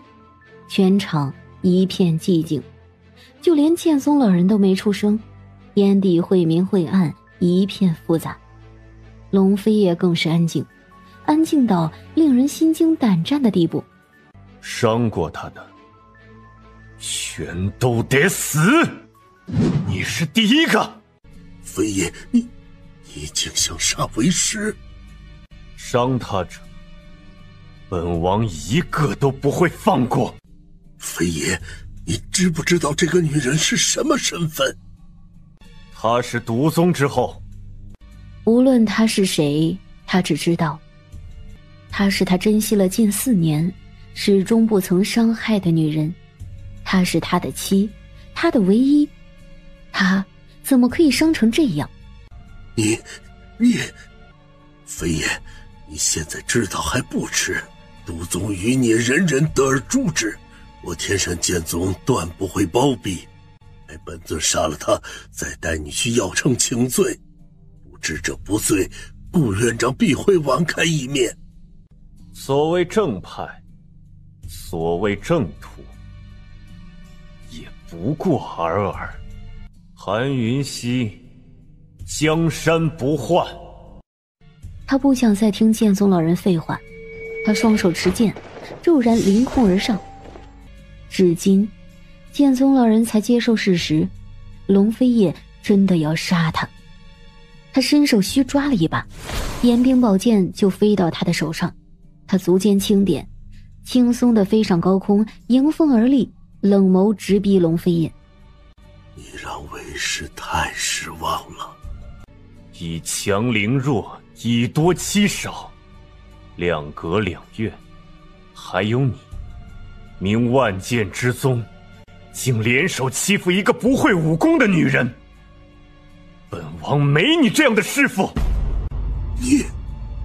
剑宗老人怒极，却还真反驳不了。龙飞叶正要动手，却瞥见下面苍秋子和2长老、3长老竟还敢要伤韩云溪。找死！他怒得一剑狠狠劈下去，就劈在苍秋子的身旁。若非他们离韩云溪颇近，怕伤及韩云溪，他早就要了他们的命。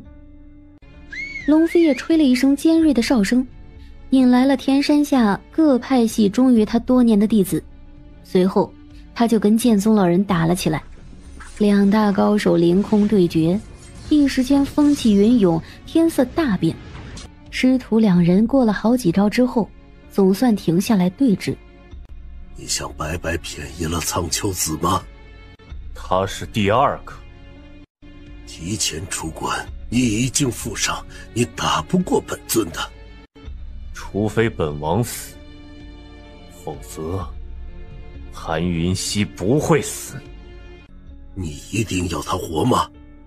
我有第2个选择吗？没有，为师还活着，就绝不允许你误入歧途。剑宗老人猛地施力，龙飞叶狠狠就撑开。他确实负伤在身，但是他压得住。师徒2人又一次陷入了激战。龙飞叶和剑宗老人这一战，战了整整3天3夜，都还不分胜负。尤婆婆，你把门关上，所有人都退到一旁去，否则老身马上就杀了他。尤婆婆的手还真就掐在韩云溪脖子上了，在场所有人都吓坏了，全都按照尤婆婆说的做。她一手稳住韩云溪，一手运功将真气灌入韩云溪体内。忽然她猛地收回双手，扭头往榻外喷出了一口鲜血。她就剩下1成真气了，再耗下去命就会没掉的。可是韩云溪还是不行。够了，你会死的。老身可以死，但是他一定要醒。他再不醒，天山就完了。王妃娘娘动了，王妃娘娘的眼睛在动。龙飞燕，你这丫头总算醒了。你，龙飞燕呢？话音一落，忽然一阵轰隆，屋门竟被一股力量狠狠震塌。只听外头传来剑宗老人的厉喝：韩云溪，速速把解药交出来！我昏迷几天了？3天，一定是段慕瑶的毒发了。韩云溪，这是和解的机会，你赶紧去劝他们不要打了。和解？凭什么？你知不知道苍秋子一直在等着这一天？他们师徒俩再斗下去，天山就毁了。天山毁了，与我独宗余孽何关？你，王妃娘娘，尤婆婆用真气帮你疗伤了。如果你为了和解而救我，大可不必。你的真气我还给你。韩云溪，天山毁了是跟你没关系，但是天山毁了，龙飞夜也就毁了。你想过没有，你独宗的身份一旦传下山去，会是什么后果？龙飞夜要面对多大的麻烦？还有，一旦他们师徒两败俱伤，苍秋子掌控了天山，你们二人还能下得了山吗？愤怒的韩云溪忽然就冷静了下来，她看着幽婆婆，迟迟没说话。毒宗的秘密泄露，后果她早就想到了，而苍秋子坐收渔翁之利，她也是明白的。韩云溪，掌门人要你死，不只为了天下正义，更是为了飞叶呀。忽然，戒堂的瓦顶被一道剑气狠狠掀起，剑宗老人重重摔落下来，龙飞叶紧随而至。屋内人皆是大惊，只是他们二人的身影不过是一掠而过，很快就又飞上了空中去。韩云溪，龙飞叶能为你得罪天下人，你就不能为他咽下这口气吗？你也是个知进退的人，难道你真的要看龙飞叶众叛亲离吗？你真的要被祸水的骂名吗？幽婆婆，我不是去和解的，因为李建新已经输了。还有，龙飞也不会得罪天下人，因为有朝一日他会征服云空，征服天下人，纵使众叛亲离，还有我陪他。韩云溪说完，大步离去。他的背影非常单薄，却笔挺坚韧，仿佛永远都不会倒下。李建新，我可以给你解药。话音一落，龙飞叶先收了手，转身就冲韩云溪飞来。龙飞叶一落地就抱住韩云溪，恨不得将他拥在怀中。可是他终究还是忍了，他上上下下的检查他。你哪里疼？哪里难受？告诉我。没事，醒了就死不了，没事的。龙飞叶才不相信，拉起他的手把脉。韩云溪，马上把解药交出来。休想！端木瑶更该死。韩云溪，你要怎样才肯交出解药？韩云溪正要回答，却不经意间瞥见龙飞叶满后背的红，血红，他惊得后退开，一看，顿时倒抽了口凉气，整个人都恍惚了。韩云溪一手捂着嘴，一手小心翼翼地摸在他背上，龙飞叶立马避开。没事，只是别动，小伤而已，没事的。不要乱动。韩云溪，你到底要怎样才肯交出解药？瑶瑶快不行了，你快说。你闭嘴！再废话，王妃保证大罗神仙都救不了他，不信你试试。他一把拉开龙飞叶的衣带，从背后狠狠脱去他的底衣。这刹那，所有的伤痕便都呈现在他的面前了。1个月来，日复一日的鞭伤，一道一道纵横交错，遍布他硬朗而笔挺的后背，多的都数不清到底有多少道。这些伤口都没有结痂，全都血肉模糊着，可谓体无完肤。韩云熙的手降在半空中，都不敢去触碰。他紧紧抿着唇，哽咽地问：龙飞叶，你疼不疼？不疼。我疼，好疼好疼。龙飞叶，你骗我，你敢骗我？你这一个月都做了什么？韩云熙，你哭得本王的心都乱了。真的是练功，没骗你。为什么会伤成这样？急于求成，必付代价。时间太紧了。你提前1日出关，没事吧？没事。你看本王像是有事的吗？你坐下，我帮你上药。韩云熙，你到底怎样才肯交出解药？你快说，老夫全都答应你。李建新想要解药，让端木瑶自己来求。这种时候，剑松老人已经什么都不计较了，连忙令人去把端木瑶带过来。他被侍女搀落在剑松老人身旁，才刚站着，端木瑶就瘫坐了下去，也不说话，就低低的抽泣。剑松老人连忙蹲下来，拉起端木瑶的手看，只见他手背、手臂上已经开出好几朵玫瑰花，颜色正渐渐变得鲜红。师父，瑶瑶好疼，瑶瑶不怕死，瑶瑶就怕瑶瑶死了，就没有人能陪你了。解药呢？你到底拿不拿出来？解毒可以商量，但是这毒不能解得不明不白。这毒是谁下的？先说清楚。人命关天，有什么事情先救人再议。先议清楚再救人，再争辩下去，他要有个3长2短，本王妃可不负责。你任由剑松老人瞪，韩云熙双臂环胸，气定神闲地站着，龙飞叶就站在他的背后，面寒如冰，手始终握在剑上。剑松老人看了他一眼，心知这一步不得不让了。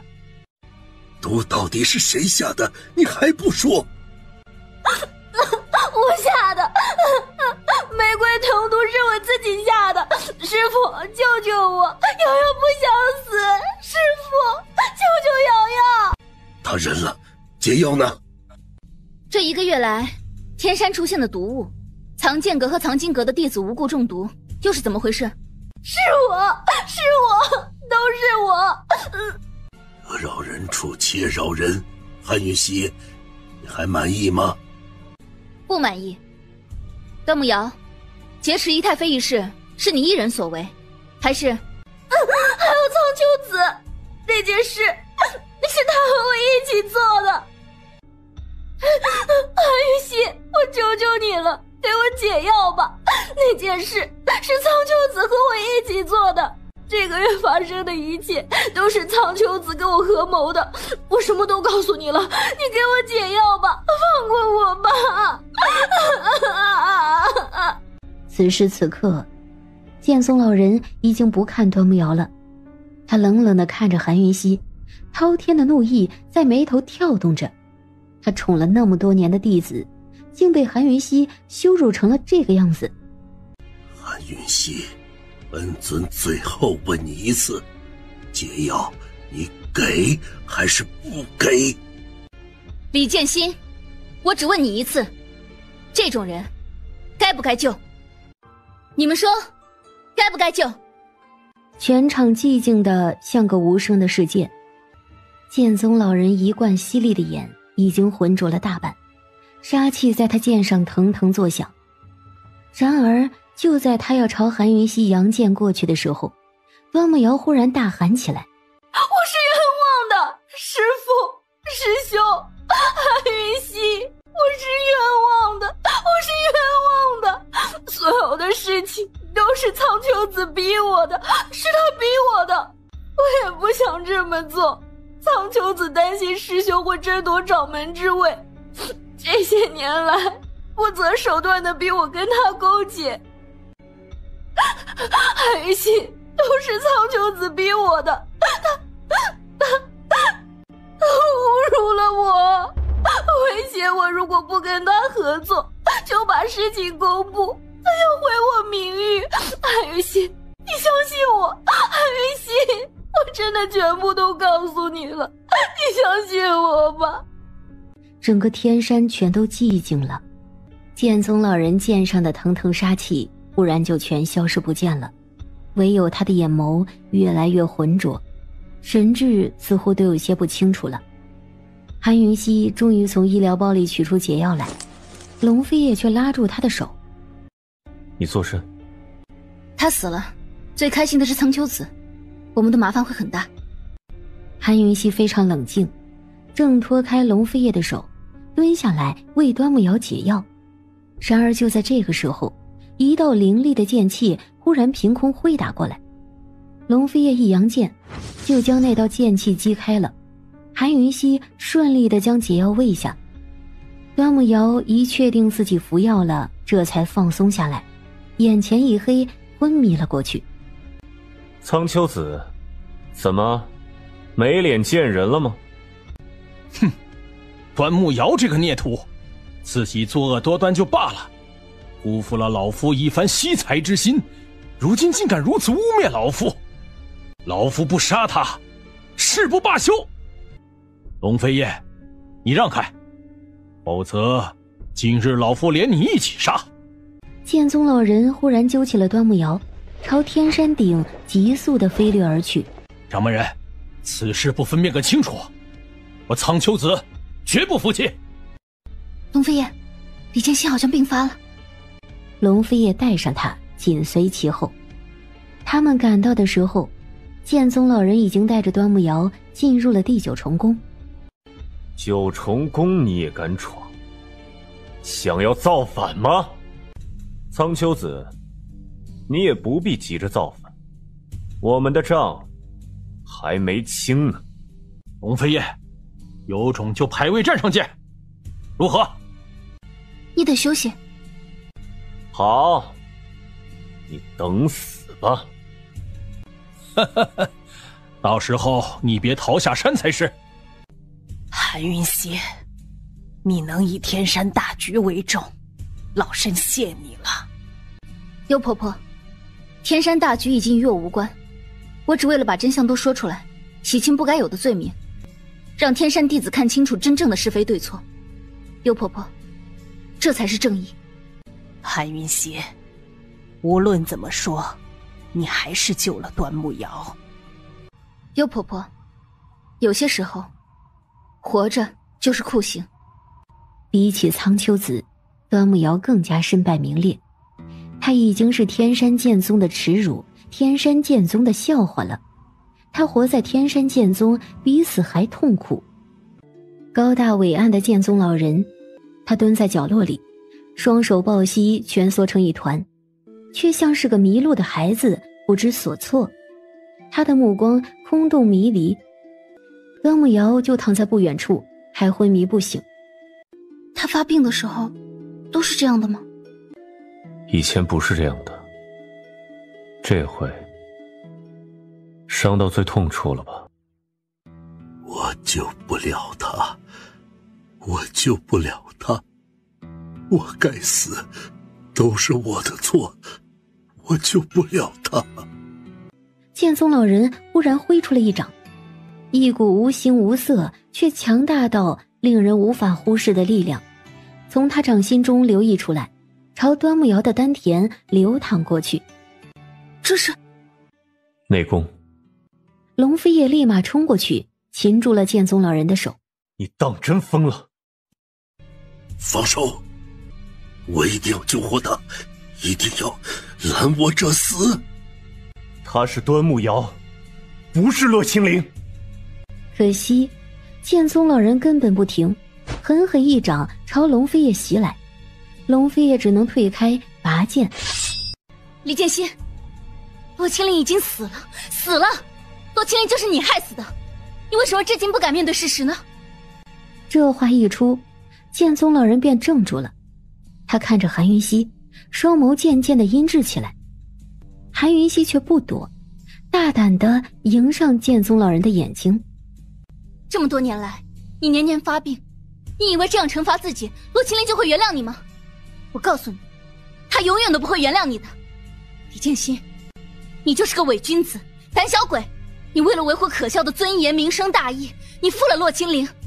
他一定一直都在等你给一个名分，可是他永远都等不到了，他已经死了，连死都还只能叫你师父。李建新，你救不了他的命，你连他的心都救不了，你什么都给不了，你只能发疯，只能在发疯的时候承认他的身份，思念他。失心疯只不过是个借口，一个让你忘记天山大义、忘记师徒身份的借口罢了。那么多年了，你为什么不愿意病愈？洛清灵已经走了，走远了，哪怕你现在敢抛开一切，堂堂正正给他一个该有的名分，他也永远都不会知道了。剑宗老人早就放下了长剑，他的眼不再浑浊，却泪水潸然。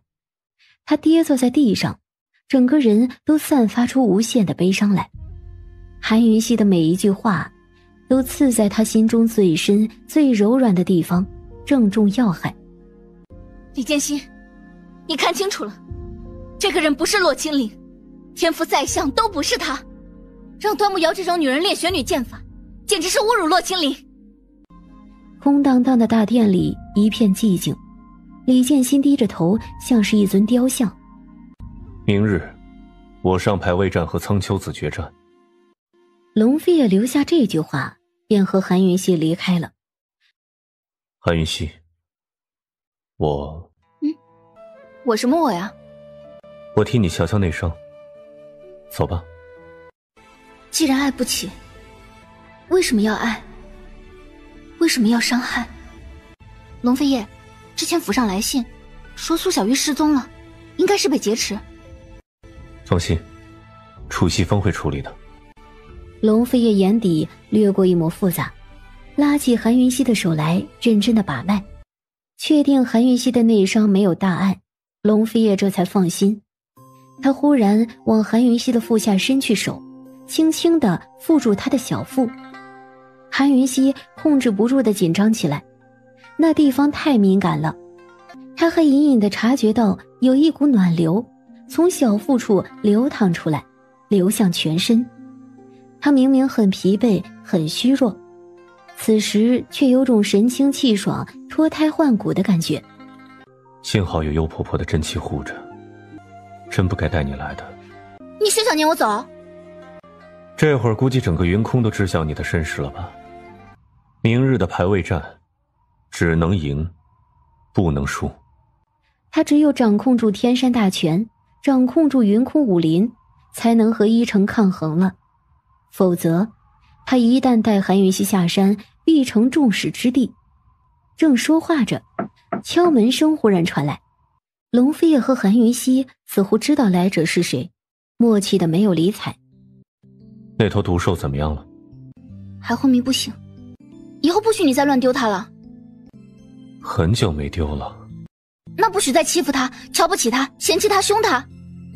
我会好好我会好好待他的。这还差不多。飞叶，明日排位战的事情咱们聊聊吧。龙飞叶看了韩玉溪一眼，总算去开门了。明日你到底有多少把握？休息一晚上足矣。剑宗老人立马蹙眉，不太相信，正要问，却见龙飞叶朝他使眼色。很明显，龙飞叶并不想韩云溪知道真相。剑宗老人这才记起龙飞叶隐瞒事情之力一事，他心中有数。我看看你的脉象。剑宗老人一把脉，脸色立马青了，就连韩云溪都看得出他的异样。什么情况？没大碍。骗子，我再也不相信你了。到底什么情况？很严重吗？如果再和苍丘子打，会是什么后果？李剑心，苍丘子这匹狼是你自己养出来的，你自己收拾。排位战，龙飞叶不玩了。龙飞叶见韩云熙那又担忧又义愤填膺的样子，他宠溺地笑着，还是没作声。剑宗老人竟也在笑。时至今日，天山乱不乱已经不重要了。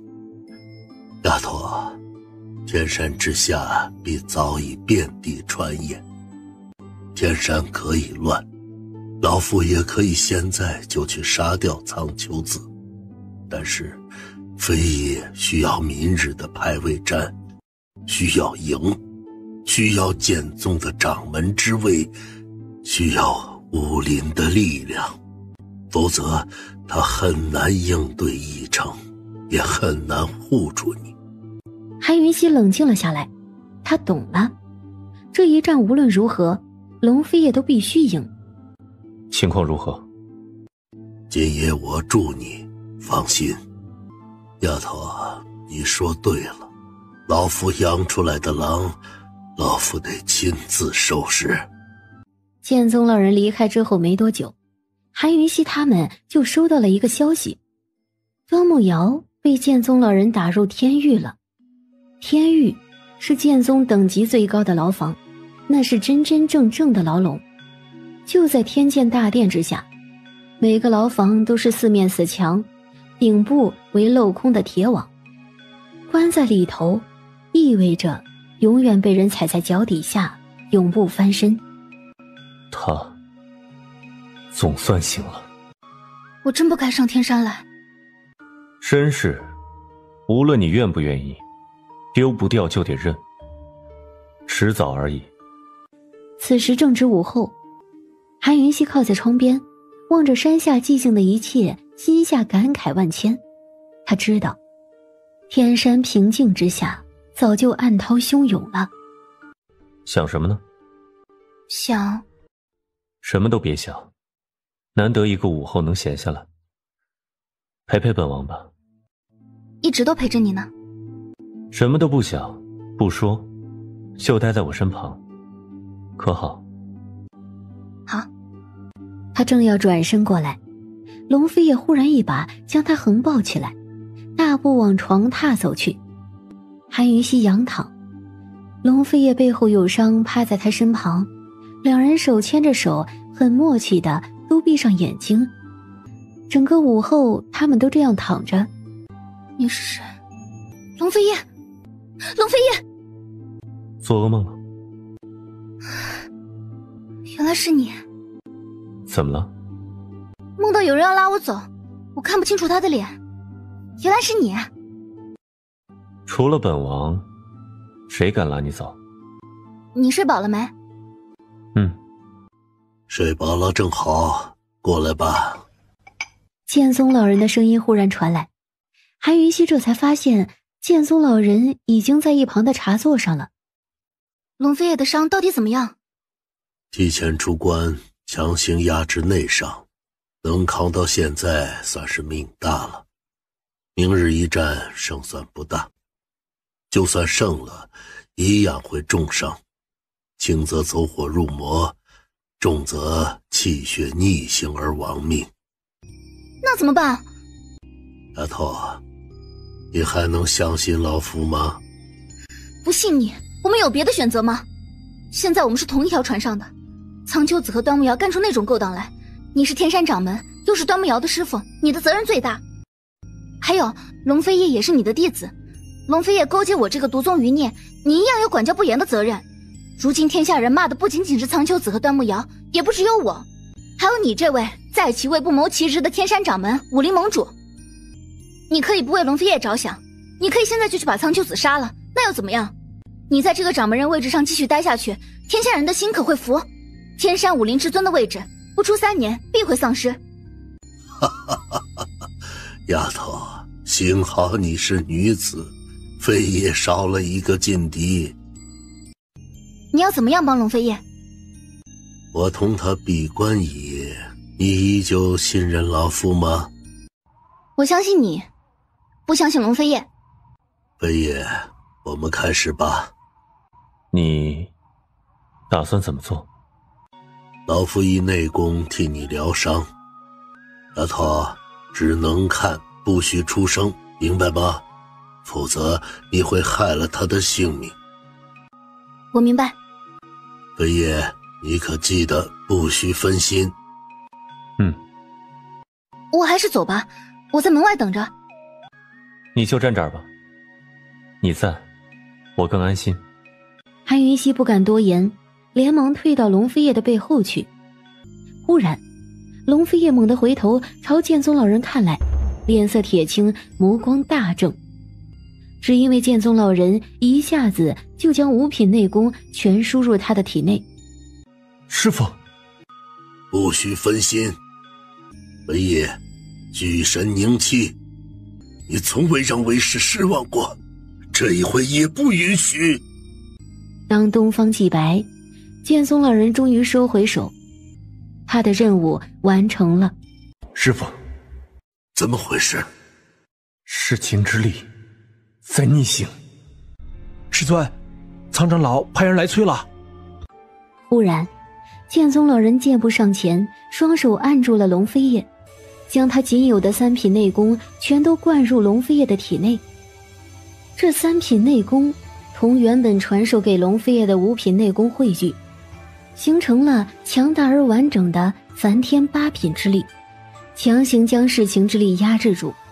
剑宗老人一放开手，顿时后退了好几步，跌坐在地上，喷出了好几口鲜血。龙飞叶看了师父一眼，依然盘腿坐地。他借着梵天之力的势头大，将弑情之力强行压制住。师父，你……飞叶，这2个力量只是暂时在你体内势均力敌，相互牵制住，为你所用。但是弑情之力出现逆行，必事出有因。师父，你的内功……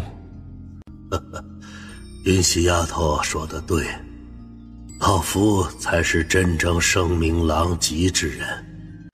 老夫要这一身武功作甚，不如废了，当个普通人。韩云溪在一旁听了，这才知道剑宗老人耗尽内功帮了龙飞叶。他什么都没说，默默地递上一瓶丹药。丫头，你不怪老夫了。师尊，苍长老已经在战台上了，听说2长老和3长老都不参战。飞叶，快去。你没事吧？老夫还要观战呢，怎么会有事？快去，尽快。龙飞叶朝韩云溪看去，正要开口，剑宗老人便道：放心，他跟着老夫，没人敢伤他。放心。龙飞叶撩起他的刘海，轻轻落下一吻。我等你。丫头，老夫还一直以为飞叶这辈子都不会对哪个女人用心，没想到啊，没想到。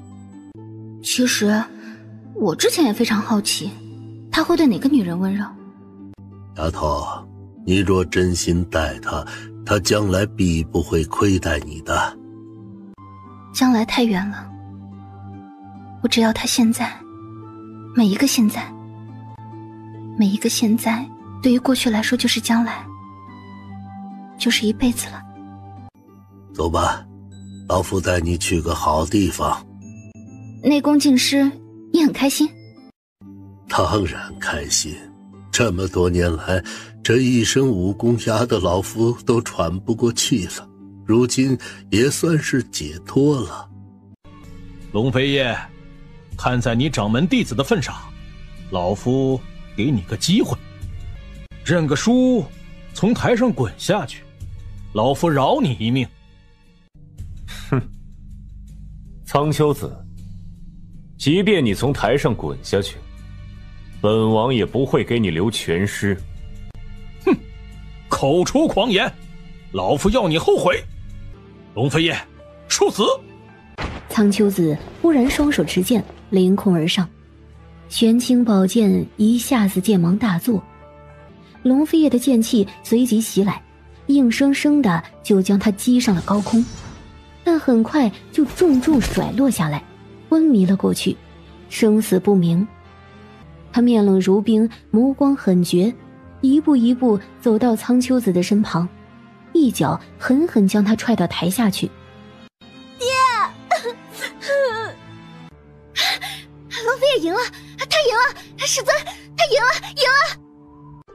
秦王殿下，在下贺一莲，锁心院大弟子，请赐教。拔剑吧。还请秦王殿下手下留情啊！龙飞也毫不犹豫的一剑劈去，速度快如闪电。可是出人意料的是，贺一莲身影如影，竟瞬间躲开了。贺一莲这身轻功是谁教的？印象中，轻功可不是苍秋子的强项。很快，龙飞也就一剑劈在贺一莲肩上，硬生生的就卸下了贺一莲的一条胳膊。在场不少女弟子都大叫起来，只是他们的叫声还未停下，龙飞也骇人的剑气就又卸掉了贺一莲另一条手臂。大师哥，你认输吧，认输吧！闪躲中血肉四溅，一个一表人才的玉面公子都快被削成碎尸了。龙飞燕，你干脆一剑杀了他！我师哥跟你无怨无仇，你要为韩云熙报仇，你就冲我父女俩来！师尊，他到底怎么了？他的内伤没有完全好，对不对？以龙飞叶的作风，一旦发现贺一莲的弱点，必定会在3剑里杀掉贺一莲的。可是如今他已经打了那么多剑，把贺一莲伤成这样，竟都还没有把贺一莲杀死。只见龙飞叶一剑刚挥出去，人就单膝重重跪了下去。认输，否则他会死。他不会认输的，你现在过去只会影响到他。我不能看他死，不可以。韩云熙，你若懂得他的骄傲，就不能让他认输。师尊，要眼睁睁看他死吗？你办得到吗？龙飞叶不动手，贺一莲势在必得。他一步一步走过去，使出了全身最后的力气，一脚狠狠踹向龙飞叶的心口。几乎是同时，睫尖上蹦出了一道尖锐的刀刃，直指龙飞叶的心口。龙飞叶猛地一拽，贺一莲整个人便被拽倒，仰躺在地上。说，谁让你故意拖延的？你装的。看样子你被人坑了，死在这里，可惜了一身好功夫。苍秋子必死无疑，你原本可以继承锁心院院守之位的。告诉本王，谁让你参战？谁让你故意拖延？龙飞叶，你过来，我告诉你。龙飞叶轻身挨近，只见贺一莲张了张嘴，说了6个字。他的声音实在太轻太轻了，也不知道龙飞叶听清楚没有。龙飞叶正起身，贺一莲使出了最后的力气，猛地挺身而上，迎上自己脚尖那一把锋利的刀刃。还有谁要上台？本王候着。还有人要参战吗？话音一落，玄寒宝剑骤是剑芒大放，震慑了全场。剑宗老人紧张到手心都出汗了，他最清楚，龙飞叶其实就是在强撑。他体内的噬情之力估计早就尽数逆行了，如今只要一个4品高手上台，就足以将龙飞叶彻底摧毁。这时候2长老从位置上走了出来。青出于蓝而胜于蓝，飞叶，你是师尊的骄傲，也是我天山的骄傲，师叔我服你了。飞叶，三叔叔也服你了，年纪轻轻就破8品梵天之力，前程无量啊。尊者，既再无人参战，那不如……很快一个尊者便起身来，宣布此次排位战龙飞叶拔得头筹，位列第1。龙飞叶回身，同3位尊者做了个揖，便飞身上了天山顶。剑宗老人和韩云溪立马追过去。他们抵达九重宫的时候，只见龙飞叶都没有来得及进门，人已经跌跪在大门前，呕血不止了。龙飞叶，我没事，乖，我只是……话还未说完，一大口一大口的鲜血就往外吐出来。韩云溪手忙脚乱的将医疗包里所有可以护命的药丸都拿出来为龙飞叶服下，可是没用。龙飞叶，你不要吓我好不好？你告诉我该怎么办，我该怎么帮你？龙飞叶，龙飞叶，你不许丢下我，不许！救他！我求求你，一定要救他！我求求你了，只有你能帮他。师尊，我求求你想想办法吧。龙飞叶不能死，他不能死。本人찬飞叶上九重宫，谁敢将此事传出去，杀无赦。你要去哪里？找尊者，现在只有尊者能救他了。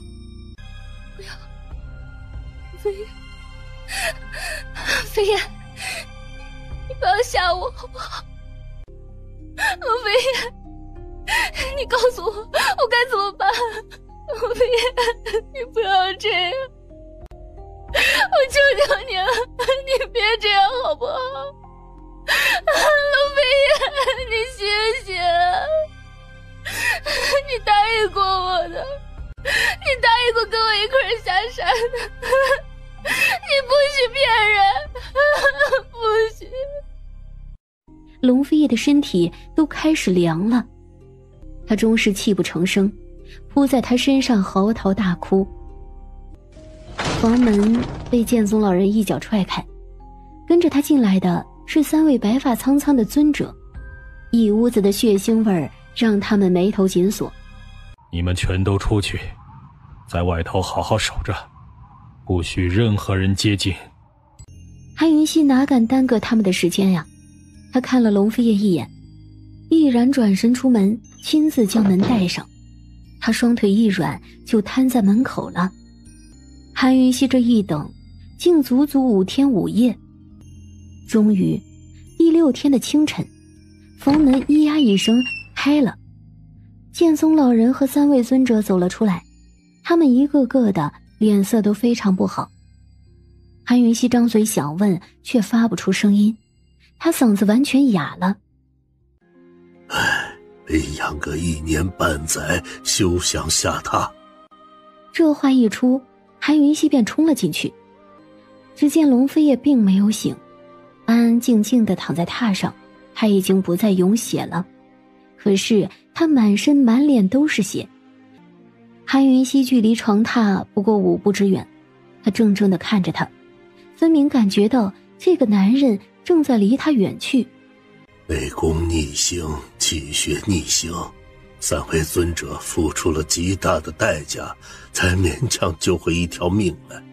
你放心吧，尊者用尽真气护住他的命脉，他不会死的。你别急，你帮不上忙的，他的伤只能靠内功养着。回头我到幽敏那儿挑几个人过来，幽敏还是信得过的。老夫也想知道他什么时候能醒。苍丘子的罪的定，你这独女的身份也该有个交代。韩云溪缄默，他想问的剑宗老人都说了。3日之后的清晨，韩云溪疲得趴在床头睡着了。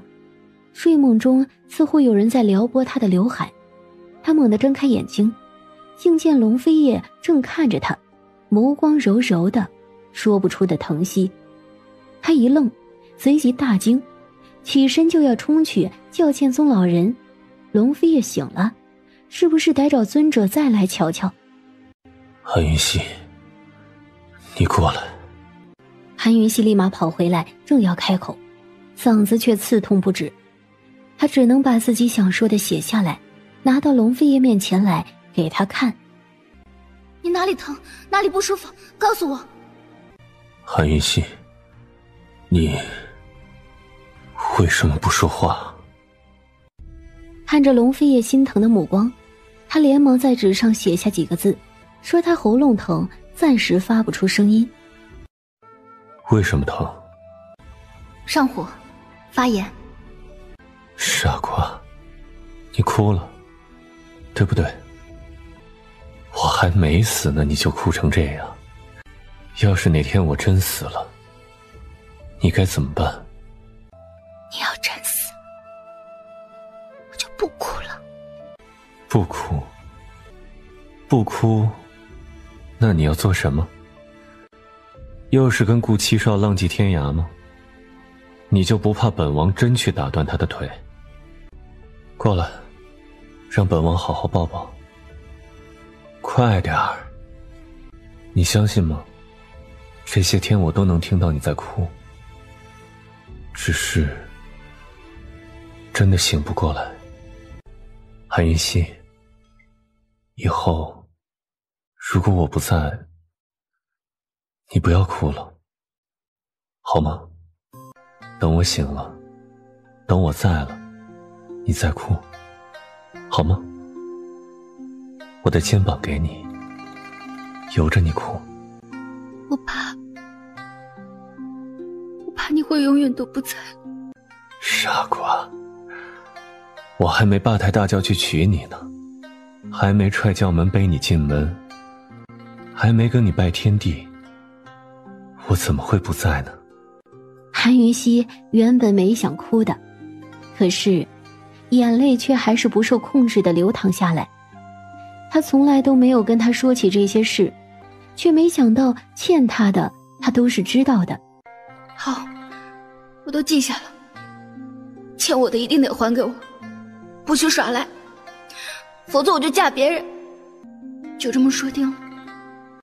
少说话，嗓子要是真坏了，我的罪可就大了。我去找师尊来瞧瞧你的伤势。乖，别说话了，让本王抱一会儿。很快，剑宗老人就过来了，一见龙飞叶醒，欢喜极了，连忙要替他把脉。把脉？挡着了，你别闹了。可是龙飞叶就是不放手，无奈之下，他只能退到一边，挨着床沿坐，勉强给剑宗老人空出点位置。你得好好感谢尊者的真气，否则这条命还真就没了。要养多久？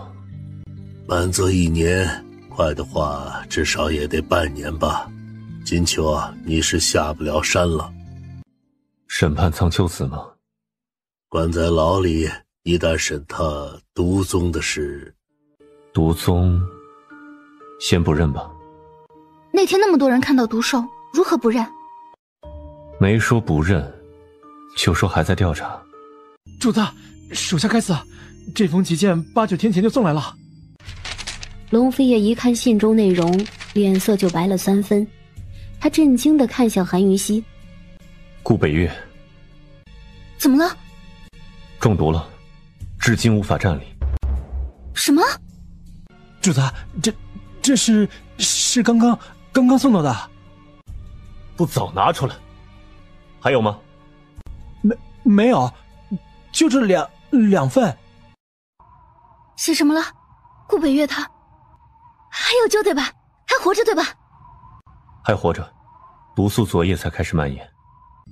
韩云溪一刻都不敢多耽搁，他立马从解毒系统里拿出解药，并且写了一封信，让徐东林马上寄回去。你非下山不可。解药可以化解7成毒素，但是还剩下3成毒，如果不排出来，不出半个月，必定会聚集在他5脏6腑某个位置，生出尸毒之草。我不下山，他会死。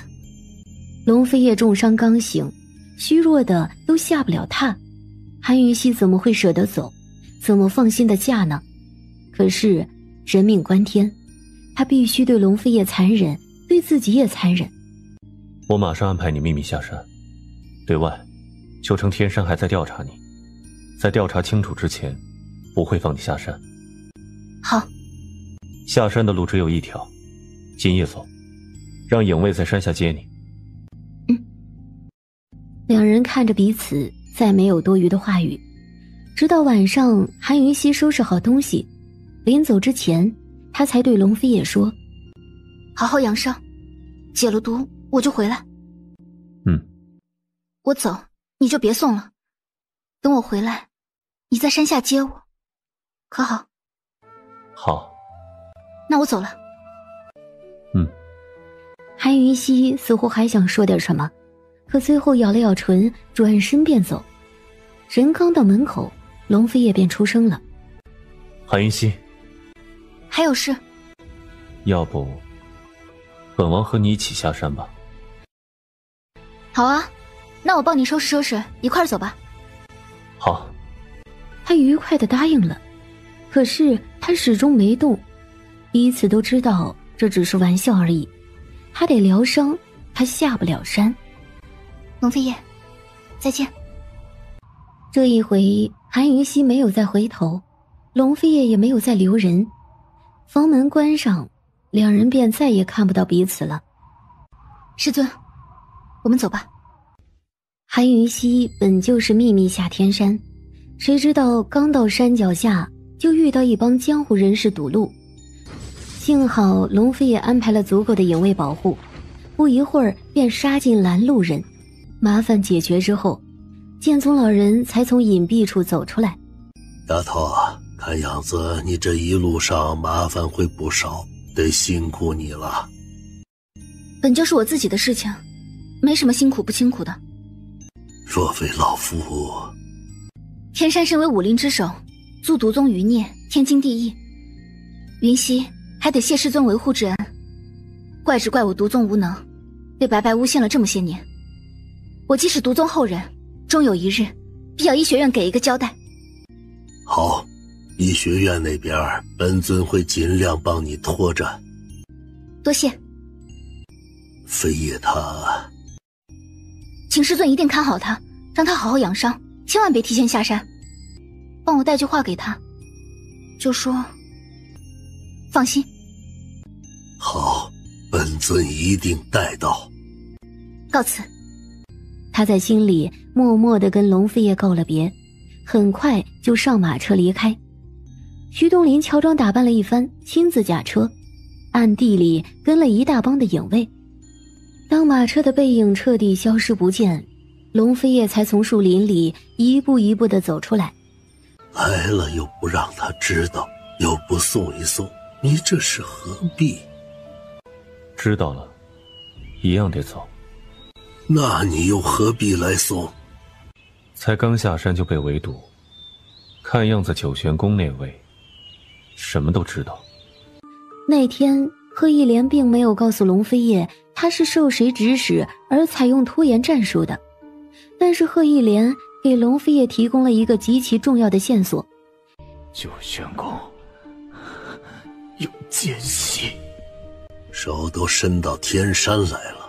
看样子幕后那只老狐狸盯你很久了。”“不，怕是盯云空这天下很久了。他的手不仅伸到天山，还伸到秦王府了。搅了本王的局，本王会让他付出代价的。”“想必阁下便是武林第4高手逍遥城城主齐城主了吧？”“既知老夫是何人，那还不束手就擒，免得老夫动手？”“云溪想死个明白，不知是何人想买云溪性命。”“逍遥城这回替天行道，替天下人杀毒宗余孽，分文不收。”厮杀起，刀光剑影不过须臾，影卫一一倒下。齐宗林的剑逼到韩云溪面前，他的手腕忽然被一颗横空出现的石子击中。“什么人？”“这个女人连本少爷都不敢欺负。齐宗林，你的狗眼瞎了吗？”“到底是什么人？偷袭本城主算什么英雄好汉？你出来！”“齐宗林，你再往前一步试试，信不信某人会把唯一的解药拿去喂狗？”“韩云溪，解药呢？”他正要伸手去擒韩云溪，手却忽然大痛，如同被烈火灼烧般，疼痛的都使不上劲儿了。“这毒叫做盐毒，会从伤口开始，慢慢蔓延到全身。七城主很快就会知道烈火焚身是什么滋味了。来人，抓住这个贱人！就在这个时候，一颗荆棘忽然从韩云溪脚下窜出来，疯狂生长出了无数分支，在空中张牙舞爪。他将韩云溪保护在中央，无数分支凌空妖娆挥舞，看得所有人心惊胆战，不敢靠近。砍了他！哼，齐宗林，看样子你是不想要解药了。不要也行，反正你还可以砍掉那只手。小七，好久不见。你是何人？哼，他是顾七少。哼，原本是天香茶庄的庄主，也不知道什么时候沦为龙飞叶的走狗了。此人暗属旁门左道，毒术也很厉害，大家小心。你刚刚说什么？本少爷说你是龙飞叶的狗。齐耀天，你知道本少爷什么时候到的吗？管你是什么时候到，识相的就赶紧交出解药。你那装神弄鬼的伎俩，唬得住别人，唬不住我逍遥城。在你们杀光龙飞叶的影卫之前，本少爷就到了。你们知道本少爷为什么等到现在才出手吗？显威风吗？英雄救美吗？你是不自量力，找死！因为本少爷特别讨厌龙飞叶，我抓住这机会压一压他的气焰，本少爷浑身上下都不舒服。呵呵，那你说说，你要怎样压龙飞叶的气焰？怎么，打算以一敌十吗？不如你跟本城主斗一场，你若赢了，我逍遥城就撤；你若输了，把解药交出来，韩云溪本城主带走，如何？呸！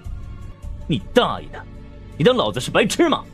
以一敌十，老子还不得输得屁滚尿流啊！老子告诉你，别说以一敌十，就是跟你单挑，老子都办不到。老子今日也带人来了，老子要100敌十，都给老子出来！顾七少话音一落，只见四面八方的林子里走出了一群群脸色铁青如尸的人来，他们一个个都如死士般面无表情，虽然没有带任何兵器，也看不出会不会武功，但是他们身上散发着一种死亡和腐朽的气息，足以令人背脊生凉。他们的人数之多，竟将逍遥城的人全都包围了起来。死士？不，毒师而已。顾七少，你怎么样？我这帮人比龙飞叶的影卫强吧？齐宗林，你说等老子的毒师灭了全城，龙飞叶会不会服老子？来人，撤！毒丫头，这么久不见，想七哥哥了没啊？韩云溪激动的都不知道说什么好，就看着他，看着。七哥哥有这么好看吗？渴了吧？赶紧喝，不冷不热，正好。别喝多了，我还给你带饭了。老鬼，你能帮他疗伤吗？没用的东西。不用他帮，我宁死也不要他帮。笨蛋，他蒙奇宗林的话你也信啊？不用他帮，你我早死了。徐东林这才蔫了，没说话。顾七少居然没跟徐东林计较，帮徐东林疗伤之后，又把热乎乎的饭端到韩云溪的面前。毒丫头，啊，趁热吃，快点。并没有哀伤的时间，顾七少驱散了毒师，他们很快就继续赶路。抱歉，我来晚了。韩云溪立马推他进屋，招来侍从搀他坐在榻上，他利索地取出整套金针和一些药水来，一边做准备工作，一边和顾北月讨论中毒的情况，却没想到他是封住了双腿的好些大穴，减缓了气血流通。我要是来晚了，大罗神仙都救不了你的腿。这是唯一的办法，要不王妃娘娘也不必赶来了。直到入夜，韩云溪才将顾北月腿上的毒全都排出来。他吐了口浊气，总算是露出笑容。顾大夫，没事了。王妃娘娘，不能到城门口接你，对不住了。那就让我亲眼见你站起来吧。好。顾北月回答的特有力量，他小心翼翼地着地，他站起来了，很稳。顾北月，好久不见。咱们三人上一回同桌吃饭都是几年前的事了，老子那酒楼至今还被龙飞叶封着呢。顾大夫伤刚好，不能喝酒，你自己喝吧。哼，扫兴。王妃娘娘，这些日子在下和秦王殿下通信，得知殿下重伤，在下有一套针法，对治疗内伤极为有效。当真？王妃娘娘，在下不能亲上天山为秦王殿下行针，不如传授于可信任之人，让其代劳。可以，就明香吧，他学得快，2天应该没问题。王妃娘娘，顾太医，明香不才，怕学不会针术，还请2位另寻可托付重任之人。无妨，2日的时间，在下保证可以教会你。在下和秦王殿下商议过，你最合适。你们早商量过了？秦王殿下本想王妃娘娘回天山，只可惜娘娘怕是要随我们去一趟伊城。王妃娘娘，明香姑娘确实是最合适的人选。明香，我的命令你不从，殿下的命令你还违抗吗？难不成要我把你父亲请过来？好，王妃娘娘如此信任，明香一定不会让娘娘失望的。这一回他真的伤重了，只盼他尽快恢复。各位，天色也不早了，都休息吧。王妃娘娘一路车马劳顿，赶紧回吧。韩云溪并没有回云仙阁，而是去了龙飞叶的寝宫。他真的好想龙飞叶呀。他来到书房，发现书桌后的椅子竟是对着窗户的。他也没多想，将椅子搬正才坐下，提笔写信。汹涌的思念全汇聚到笔端，可落在纸上就只剩下6个字：龙飞叶，我想你。他开窗像召唤飞鹰来送信，可是当他打开背后那窗子的刹那，整个人便愣了，不一会儿眼眶就全湿透了。皓月之下，即便没有点灯，云仙阁还是那么清晰可见。龙飞叶，你这个傻瓜，你我到底谁更卑微一些？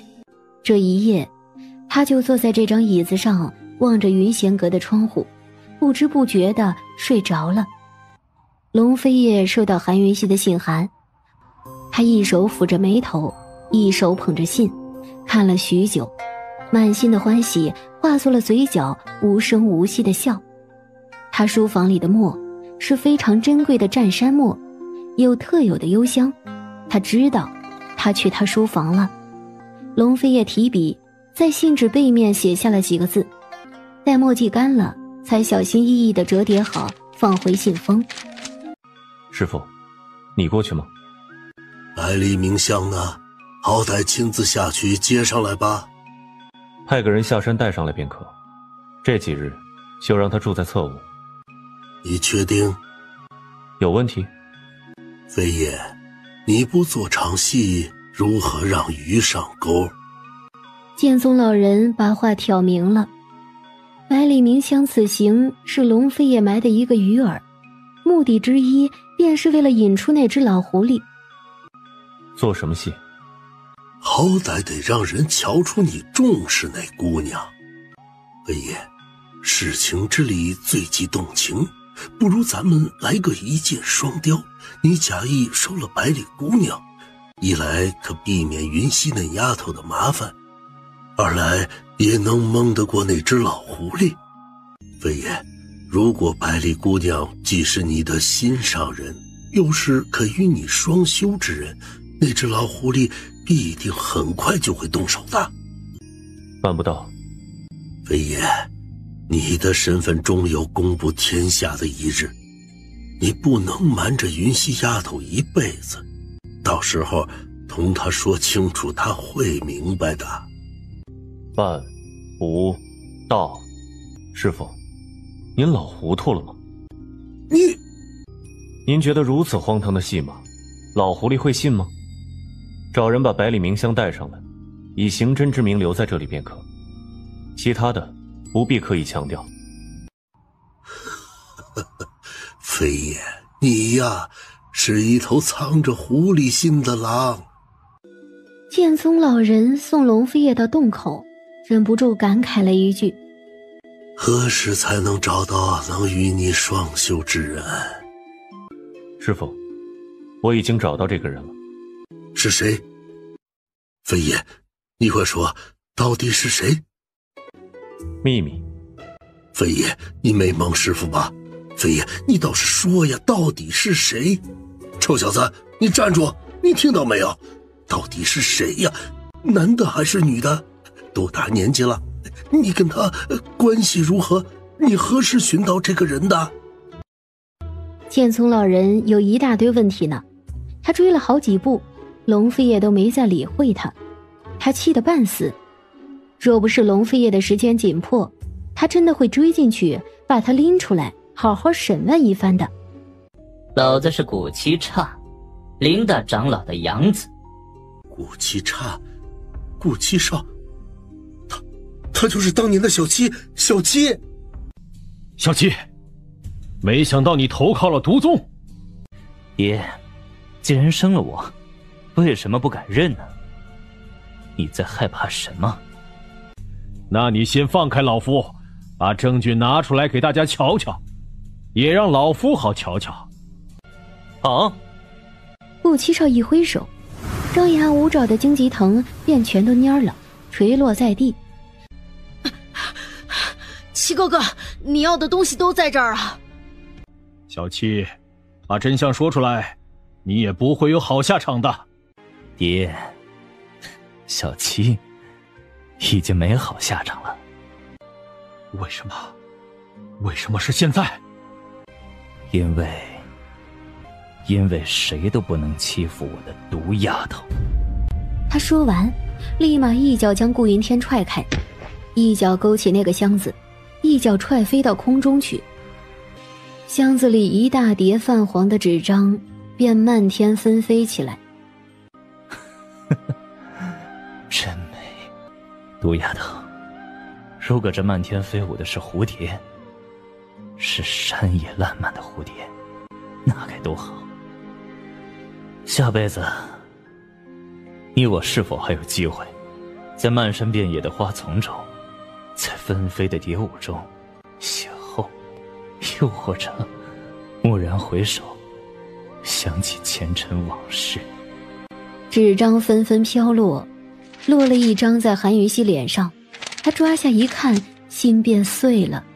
这些纸张不是别的，正是顾云天的案例记录，详细记载了他给小七的生母用过什么药，有什么反应，更加详细的记载了小七成为林大长老的养子之后，每日服用了什么药，身体发生了什么反应，还有顾云天如何拿小七当试验品，给他服用的带有瘟疫病毒的药毒，并且找出治疗瘟疫的疗法。从小七在娘胎里起，顾云天对小七的罪行几乎全都记载在这些纸张上。小七，这样的大礼，我宁可不要，永远都不要。哪怕我沦为众矢之的，哪怕我从此与天下人为敌，我也不愿意你将如此狰狞丑陋的伤疤暴露在众目睽睽之下。小七，你为什么这么傻？为什么笑得这么傻？诸位，你们知道为什么顾云天会毒术吗？你们知道我的养毒之术是哪里学的吗？医学院有一个只有院长才知晓的秘密，很可惜啊，我爹不小心被我知道了。当年医学院和毒宗共同执掌医城，毒宗旨在解毒、培养毒医，并非施毒害人。可惜，毒宗势力的壮大让医学院嫉妒。毒宗养毒人、毒师，不过是为了对抗医学院的牵制，并非想祸害天下苍生。医学院却借毒宗毒药外泄、养毒之事，大肆污蔑毒宗，最后联手医城几大家族灭了毒宗，封了毒宗之地。诸位，如今真相大白了，你们是灭毒宗呢，还是灭医城呢？待杏陵大会结束之后，医学院将立新院长，请诸位稍安勿躁。老夫今日在这里以副院之名承诺，医学院一定会给大家、给天下人一个满意的交代。顾七少握紧了拳头，正要开口，这时候一直不动声色的顾北月拉住了他的手。小七，不急，接下来的事交给我，毁不了他便操控他。哼，大夫，本少爷真小瞧你了，你比龙飞叶还老奸巨猾。能同秦王殿下相提并论，在下就当你这是在夸在下了。累死本少爷了，我睡一觉，别叫我吃饭啊。半晌，发现周遭一点点动静都没有，睁开一只眼来，他看到韩云溪和顾北月就站在一旁看着他。怎么，本少爷真那么好看吗？小七，我帮你把脉吧。怎么，当老子是怪物，还是可怜老子呢？顾北月，你还是操心明日的事。你说的，接下来的事交给你，你如果搞不定，休怪老子大开杀戒。顾七少冷冷说完，起身飞上大树，身影一窜，便消失在墙头了。毒丫头，这是城西的百年老字号，上一回咱走得急，没买到。那，这回别错过了，都是你喜欢的口味。老鬼，我以为你要走了。哎呦，这一包甜点就能把你感动成这样？你家前王殿下知不知道啊？毒丫头，要不七哥哥把那家老字号买下，专门给你做甜点，你甩了龙飞叶，跟七哥哥我吧。想得美。想想确实挺美啊。如果心疼抚平不了他的旧伤口，那假装和他一样没心没肺可以吗？谁都期待着今日的伊斗，谁都在猜测着新一任的医学院院长到底会花落谁家。本团宣布，本届伊斗顾北月胜。据医学院杏陵伊斗规则，医学院新一任院长将由顾北月担任。韩云溪，从此以后，我顾北月承诺，云空医界无人敢与你为敌。顾北月冷肃的眸高高在上，睥睨整个医学院。刹那间，在场所有医学院的人，上至副院，下至小医童，全都下跪，行跪拜大礼。顾北月，你干嘛？顾北月没有回答他，而是深深地鞠了一躬。小七，医城对不住你，医城随时欢迎你回家。小七，医城随时欢迎你回家。回家？顾七少眨了眨那双狭长妖艳的眼睛，笑了起来，可是眼中分明泛着丝丝泪芒。原来他还有家。顾大夫，马车都准备好了，您还没同王妃娘娘说今夜要送她离开吗？没，我有件非常重要的事情得先告诉她，再送她走。忽然一道剑芒乍现，直击顾北月这边来，影卫急急地推开他。顾大夫，小心！顾大夫，快走！眼看剑气就要击中他后背的时候，他忽然移位，非常惊险地避开了。岂料就在他抬起头的时候，竟看到韩云溪就站在他前方不远的地方，一脸震惊地看着他。白衣公子，楚西风，兵分两路，尽快送王妃娘娘离开。可是就在他们追过去的时候，顾北岳已经被玄衣刺客逼到了悬崖边。玄衣刺客一剑刺去，顾北岳无路可退，一脚踩空。不要！楚西风毫不犹豫，立马纵身入深渊去找人。王妃娘娘，深渊下面是一条河流，最浅也有1人多深，水流很急。我们的人潜下去找了很久，什么都没找到。属下让他们继续往下游。你早知道顾北岳是影族后人，是，所以龙飞叶也早就知道了。是。那我又是什么人？王妃娘娘，这件事是顾大夫自己要求保密的，怪不得秦王殿下。顾北岳，你可知道云溪还欠你一个谢字？昨夜那人使的是天山剑术，但绝非是秦王殿下。你是什么？剑术那么厉害，龙飞叶应该认识吧？龙飞叶还在天山疗伤，他伤得很重，没1年半载恢复不了。昨夜不可能是他。王妃娘娘，秦王殿下早就下天山了。秦王殿下现在在沙江，他很快就要亲自挂帅和宁城开战。楚西风，你说什么？他天天都记挂着龙飞叶的伤势，天天都盼着能早些把依城的事情处理完，好回天山去找他，照顾他。他倒好，早就痊愈了，早就下天山了，这都要开战了，他还被蒙在鼓里。龙飞叶，你当我韩云溪是什么人了？傻子吗？王妃娘娘，你也知道九玄宫有细作，那细作一直都不知道殿下下山，殿下也是为了瞒着细作才欺骗您的。殿下早就交代顾大夫了，要顾大夫昨夜送您离开依城。殿下他也一直念着您，一直在沙江等着您呢。谁知道昨夜他现在是痊愈了？痊愈了才下山的。王妃娘娘，属下已经将昨夜的事禀告给殿下。昨夜那帮人不简单，依城也不安全了。属下先送你去沙江见殿下吧，殿下一定会同你解释清楚的。没找到顾北岳，我不会离开依城。可顾大夫凶多吉少，你……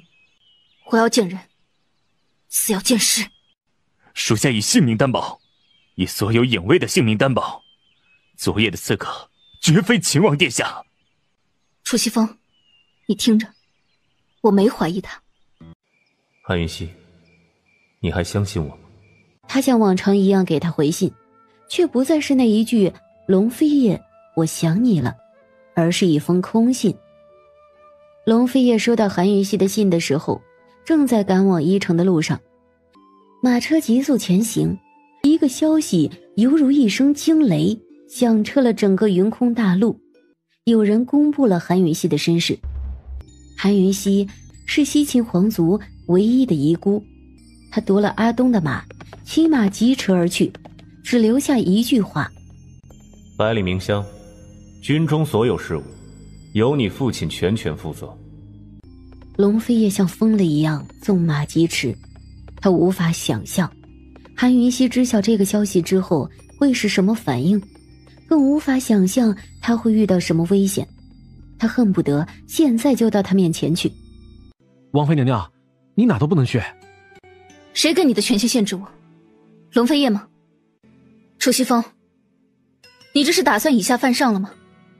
上？西秦余孽，你不配！我要见龙飞叶，他在哪儿？你放心，殿下一定会来见你最后一面的。龙飞叶早就知道我的身世，一直在骗我。是。韩云溪怒不可遏，转身进屋，啪的一声狠狠甩上了门。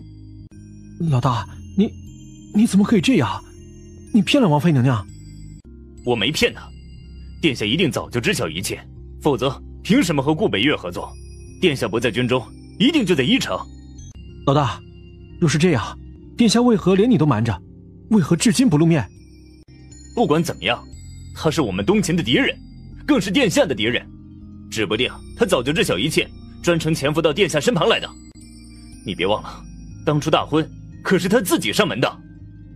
屋内，韩云熙正地看着那封粉紫色的信函。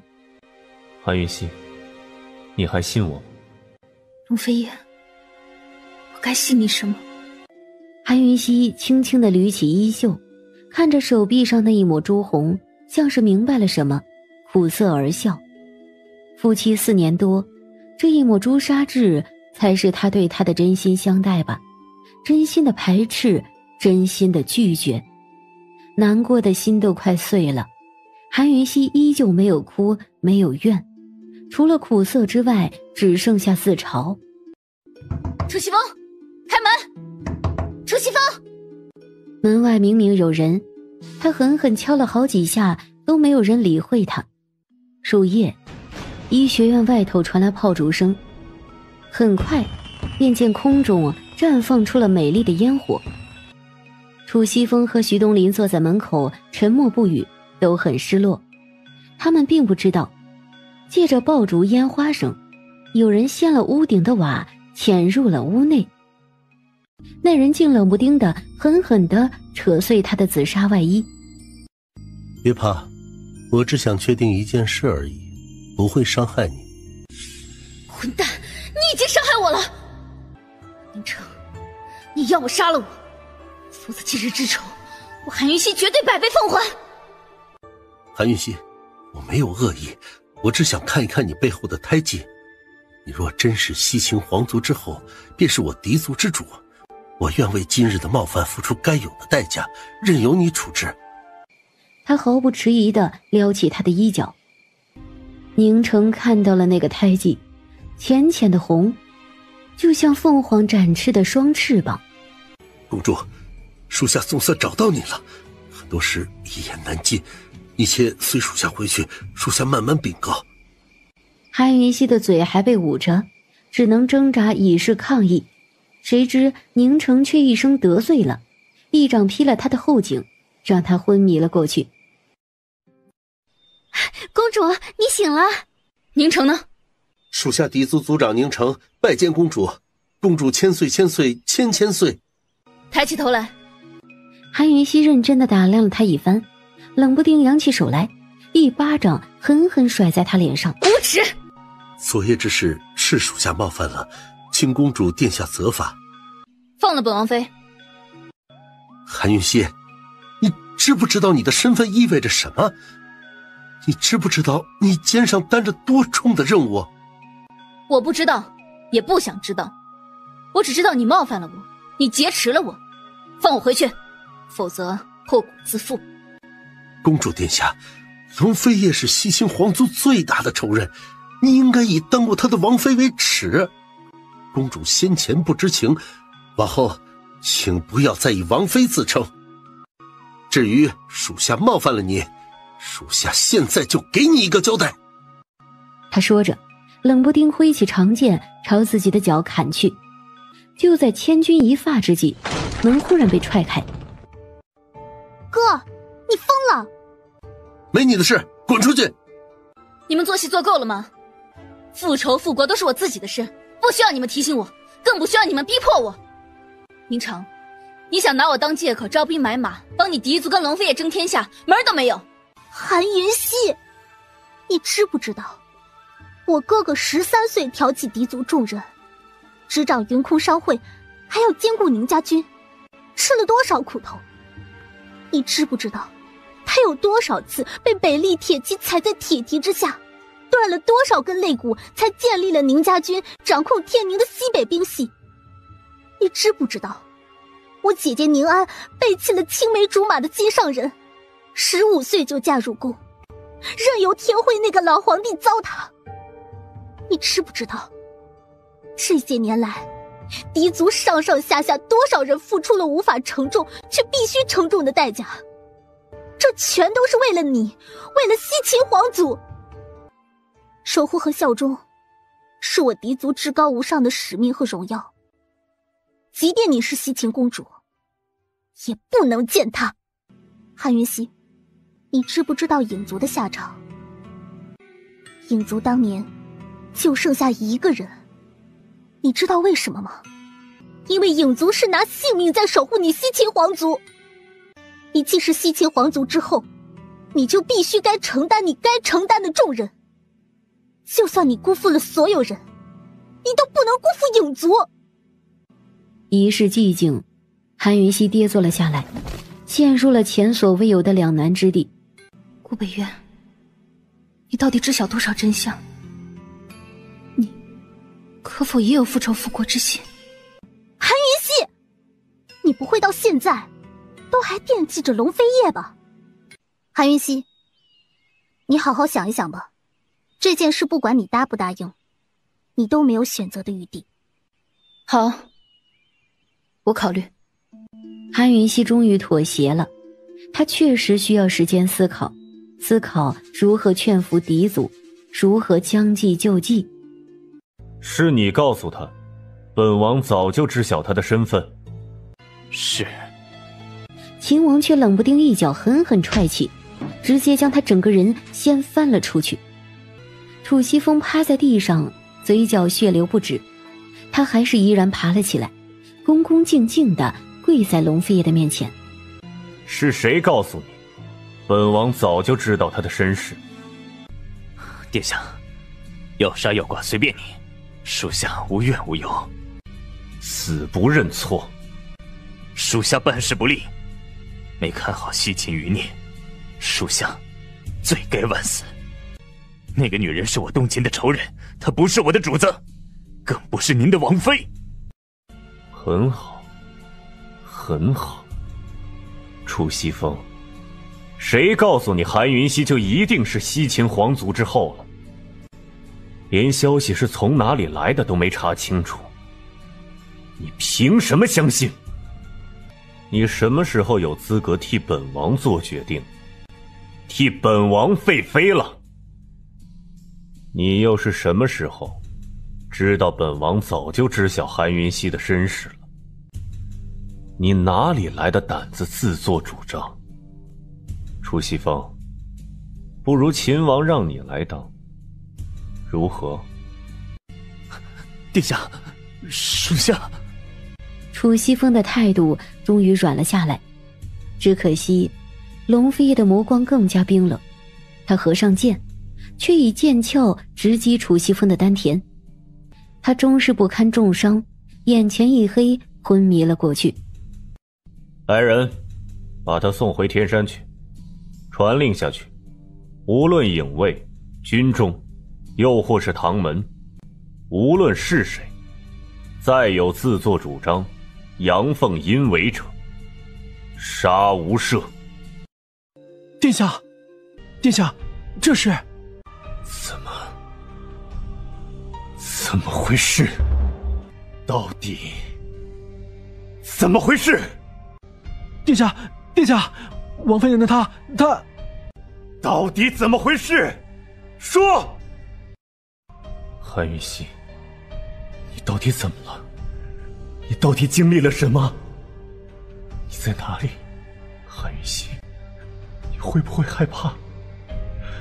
韩云溪，你可知道本王会害怕？殿下，你冷静冷静，王妃娘娘好端端的呢。龙飞叶也没有再为难他，他看着手里最熟悉的紫，忽然转身往院外走去。龙飞叶一到军中，就收到了韩云溪挂帅亲征的消息。西秦公主，你一定很痛恨本王吧？殿下，你终于回来了。殿下，韩云溪在天宁皇都挂帅亲征，在您城的护送下挥兵南下，她就是西秦公主，错不了。事已至此，还请殿下速速表态，以振军心。顾北岳有什么下落？末将代表白族所有牺牲的无名将士，请殿下三思。百里将军，本太子代表东秦皇族列祖列宗告诉你，我东秦皇族不会无能无耻到利用一个女人来一雪前耻，来收复故土，来征服这片大地。本太子相信，如此行径也非你百里军府数千将士所苟同。军心稳不住，本太子反落天下垢马，让西秦公主先赢得天下人的怜悯心，后果你可担当得起？百里元龙大怔，一时没跪稳，险些跌坐在地。顾北岳有何消息，速速报来。你最好别骗本王。殿下，楚天引来信，送信之人一并送来了这个东西，说是顾北岳的。韩云熙写了9封信函说想他回了9封空信，而真正的回信都在这个大信封里。在最绝望之际，顾北岳竟以这样的方式让他看到了希望。风族，果然是风族。顾北岳的信揭穿了白燕青的一切阴谋。那日，顾北岳在毒宗禁地遭袭，选役刺客正是风族族长白燕青。白燕青将顾北岳打下深渊，却早在深渊里埋伏了杀手，在顾北岳坠崖之后将顾北岳掳走。白燕青还是军医邪的师傅，更是他们一直要找的老狐狸，而且也是毒宗嫡亲之后，极有可能就是韩云熙的生父天心夫人的男人。白燕青所做的一切都是为挑拨东西秦，再次挑起仇恨和战争，坐收渔翁之利。公主还未见信，望殿下三思。百里元龙，传令下去，停止进攻，派使者过去，本王要和韩云熙谈判。几日之后的深夜，韩云熙在宁城和几个侍卫的陪同之下，来到一处悬崖。两山之间是一座老旧的铁索桥，站在铁索桥上正好可以看到战场。韩云熙他们一过来，就看到一个高大傲岸的身影站在铁索桥中央。韩云熙一眼就认出，月光下如夜之神之的男人，正是他思念已久几月未见的男人龙飞夜。公主小心，属下带你过去。得罪了。宁城低声一把揽住了韩云熙的肩膀，而这刹那，龙飞夜的眸光骤寒。大家都还没回过神来，他便落在韩云熙的面前，冰凉凉的视线冰在韩云熙的肩头。龙飞夜，这就是你谈判的诚意？你什么意思？龙飞夜没回答，冷悠悠地看着韩云熙。韩云熙立马非常自觉地退到一侧，同宁城保持一定的距离。龙飞夜啊，龙飞夜，你到底是什么意思？而且你有什么资格对我的行为这样表达不满呢？龙飞夜，再对公主无礼，休怪我不客气。宁城，你有什么资格跟本太子说话？狄族什么时候可以全权代表西秦公主发言了？像你这种利用女人的小人，本族长还不屑跟你废话。龙飞夜，是你要谈判的，怎么？宁城的话还未说完，龙飞夜一抬手，影卫便飞落在他身旁，将一个扁平的锦盒放在他的手上。锦盒里静静躺着的不是别的，正是韩云熙被宁城撕碎的那件紫色纱衣。龙飞夜一手挑起那纱衣，嘴角噙着冷笑，饶有兴致地瞧着。宁城的脸色立马就白了，而韩云熙的脸却绯红一片。龙飞夜，你真是有心了。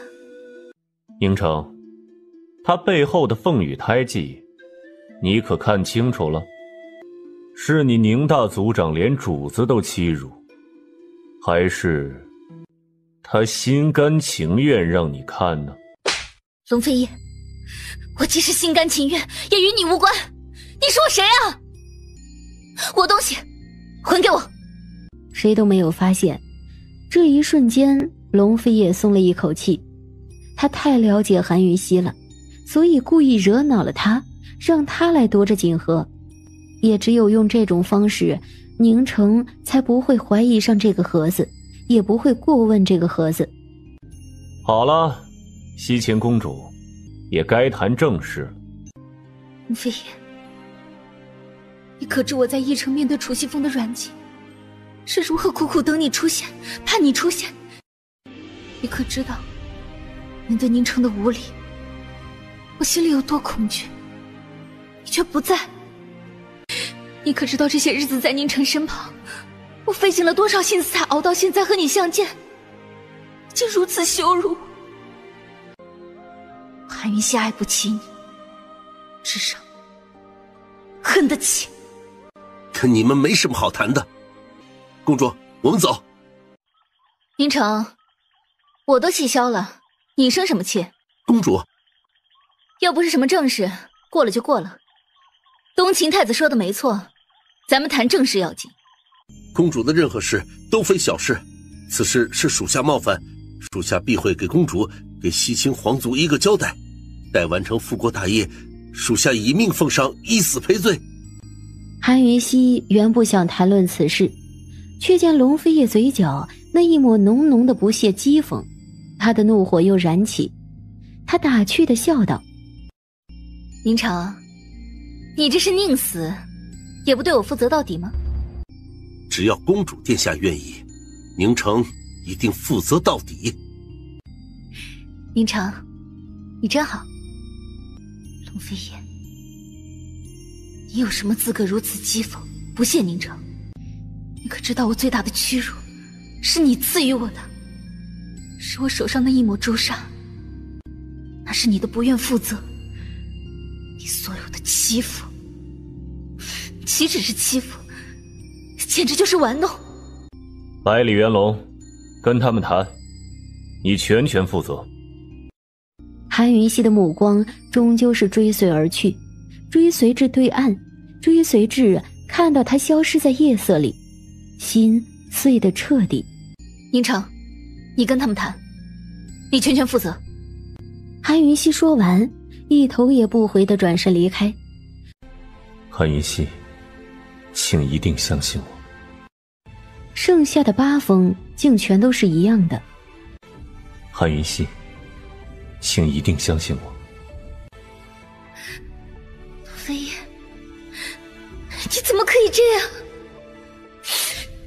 你这个混蛋，大混蛋！他又急了起来，一封一封里里外外认认真真的看，却再也没发现别的信息。门外忽然传来脚步声，韩云熙慌了，急急地盖上锦盒，将信函全都收起来，却有一封掉落在地上。公主殿下，宁家主吩咐奴婢送来的是老参汤，您赶紧趁热喝了吧。好，你出去吧。是，公主殿下，宁家主说明日军中会有演练，让你早些休息，明儿一早他就过来接你。知道了，你下去吧。还有，以后没有我的允许，不许随便进来。是。不飞燕，你这个混蛋，你这算什么？你要我相信什么？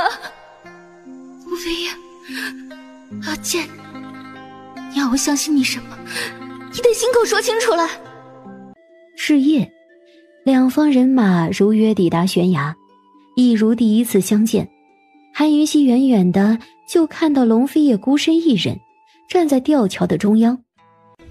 龙飞叶，龙飞叶，公主，龙飞叶独自一人来，他本就可以全权做主，何必他人相陪？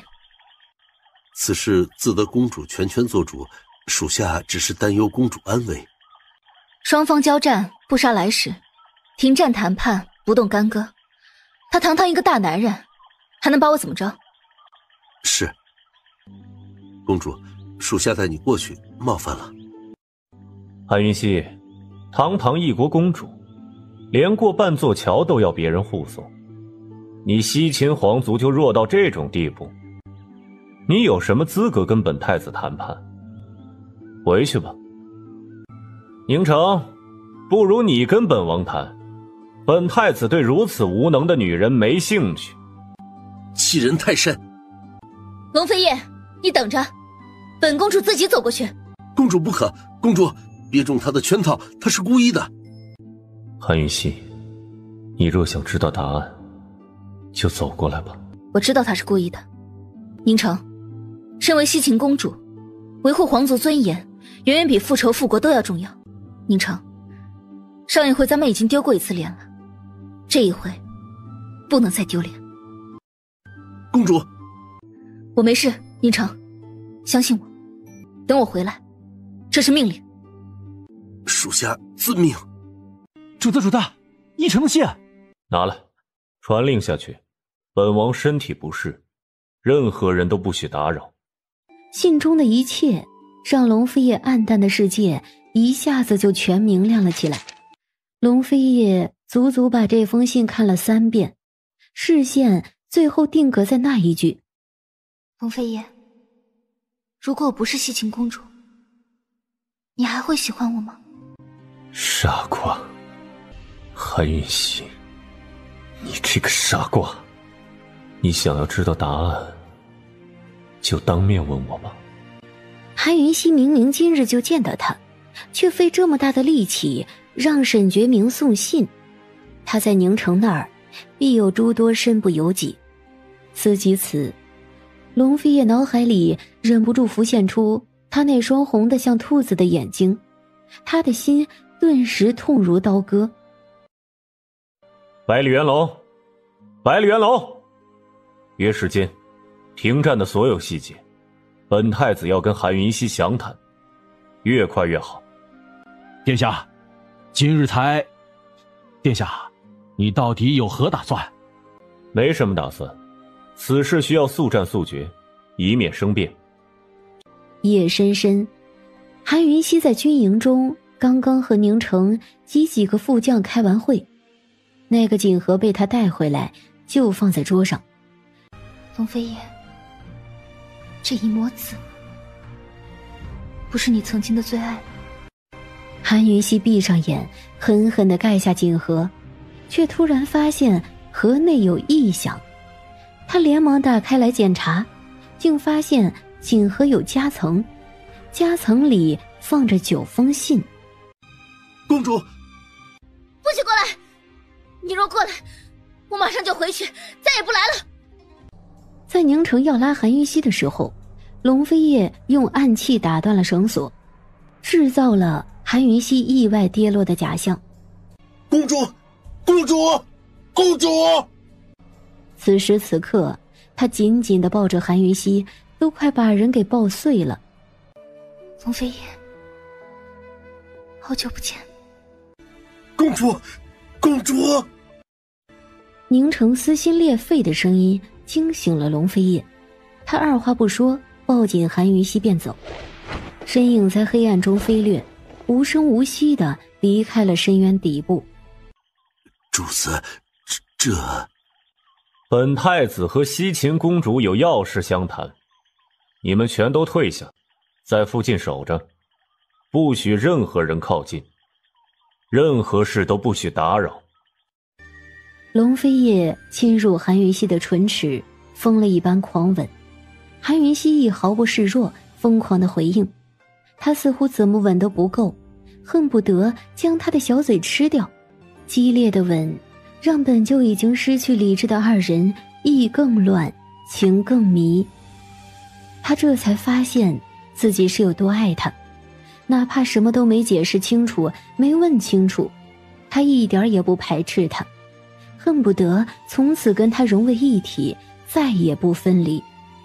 龙飞叶一边激烈地吻他，一边抱着他往马车走。他上了马车，一把拉下了垂帘，立马轻身过来，将他困在身下。那双漆黑的眼睛冷悠悠地盯着韩云熙看，就像是盯着猎物的豹子，随时都会将猎物吃得骨头都不剩。昨夜拥有之时太过意乱情迷，他都没有意识到这个家伙的身体好到这种程度。够了吗？龙飞叶，我有重要的事情想跟你说。龙飞叶，管，什么都不用管，先陪我一会儿，好吗？云溪，我真的想你了，多陪我一会儿吧。叶，一会儿是多久啊？一辈子吗？生生世世，可以吗？准了。云溪，我心悦你。什么？龙飞叶，你刚刚说什么？我没听到。你不说是吧？不说，怎样？你不说，我来说。龙飞叶，我很爱，很爱，很爱你。韩云溪，我心悦你。再说一遍。龙飞叶索性抱着他，一遍一遍的在他耳畔表白，一遍一遍的重复爱意。殿下，前面有热汤池拦路，是否改道？不必，本王要沐浴。传令下去，1里之外候着，没有命令不许靠近。这话一出，韩云溪猛地瞪他，而高博目瞪口呆。可是高博还是恭敬地领命而去，将影卫分批到四面八方把守。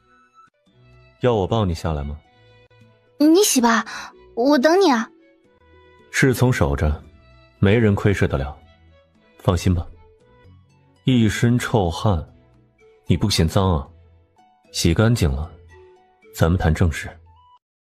韩云溪这才伸手给龙飞叶，被他一拽就给拽过去，横抱下马车。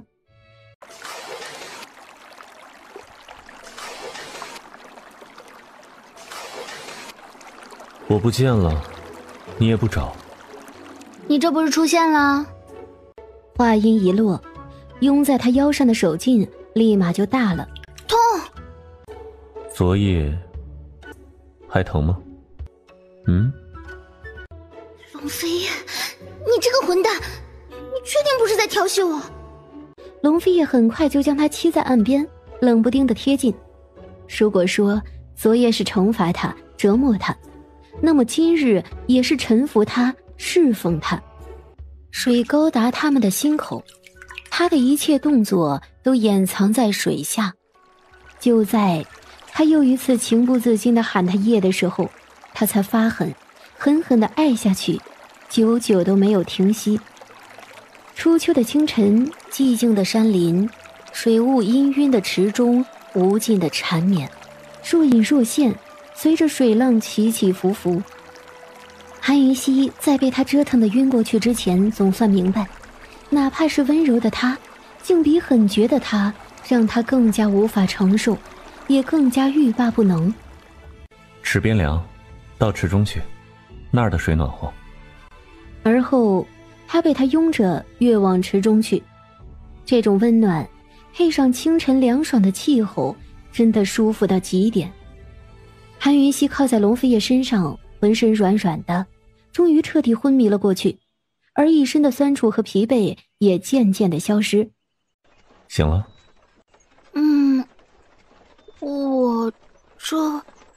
我帮你穿的。韩云溪，你瘦了。叶，你也瘦了。云溪，我只能给你一条路。说。西秦公主跌落深渊，从此下落不明。你是我身旁的侍女，你若答应，我现在就带你走。我答应你，永不立后，永不立妃。所以收拾了风族，你一定会灭了西秦大军。是。叶，雅婆婆是你杀的？不是，她是在幽阁自杀的。她和我一样，不希望你的身份公开。还有顾北岳。龙飞叶将顾北月和他的约定、合作都详细的讲述给韩云熙听，包括假意派遣百里明香上天山，以蒙蔽白燕青一事。韩云熙震惊无比，这才知道龙飞叶是因为事情之力才一直跟他有名无实的。两人几乎将一切都坦诚，可是依旧解决不了横在他们中间的问题。叶，你若永远骗我也就罢了，而如今我办不到。那你走吧。我不走，不走，我不想走。那就不要走。叶，如果我不是西秦公主，你可不可以不是东秦太子？办不到。到底要怎样才能名正言顺的在一起呢？两人相拥，皆是无声。殿下，宁城找过来了，说一定要见你。告诉他，西秦公主正在和本王谈判，没她什么事。你笑什么？你不是办不到吗？不是要我走吗？我正好跟宁城走啊。从此以后，你是东秦太子，我是西秦公主，咱们战场上再见吧。韩云熙说着便真起身要走，龙飞叶一把将他捞过来，压在怀中，不由分说便吻下去。确切地说，不是吻，而是啃噬他的唇。韩云熙，我的气话你也当真，我的真话你偏偏就忘了。那好，我们现在就走，我们都隐姓埋名，远离这一切。我带你上天山，现在赶过去，正好能赶在大雪封路之前，再也不下山了。叶，我有件事想问你，很重要的事。说。你之前说过，当年沙江洪涝，东西秦皇族联手抗洪是引起内战的原因，你可有骗我？叶，我想知道真相。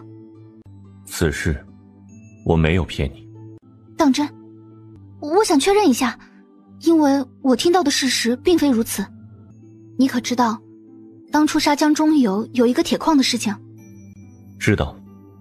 这个铁矿归属东秦，是当时的武太子所有。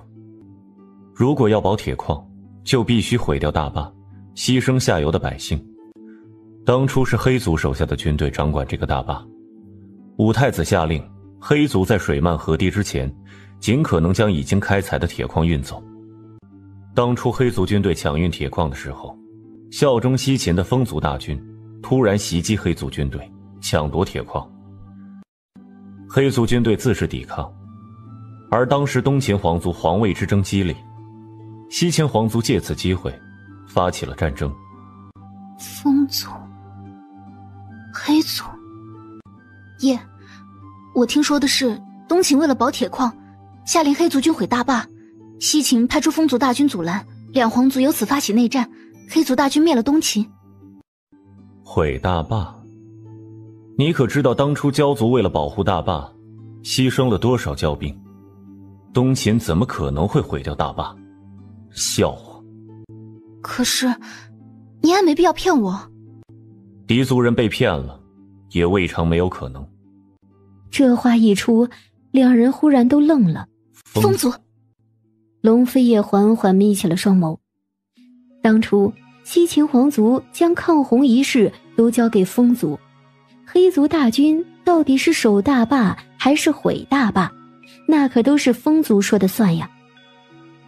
看样子有必要和白燕青好好谈一谈了。叶，弄清楚一切再选择，可好？好。你笑一笑嘛，咱有办法啦。我知道。殿下，宁城带了几个清兵杀过来了。让徐东林过去。叶，下回见吧。上来，我带你过去。不要。叶，下回见。他果断地往前走，只是走了几步之后，步伐却渐渐地放慢，最后终是止步，回头看来，只见龙飞叶就站在马车旁看着他。韩云熙，你还不走？韩云熙眼眶一红，忽突然就朝他跑过去，龙飞叶无奈拥他入怀。还是我送你过去吧。龙飞叶，我西秦公主是不是在你手上？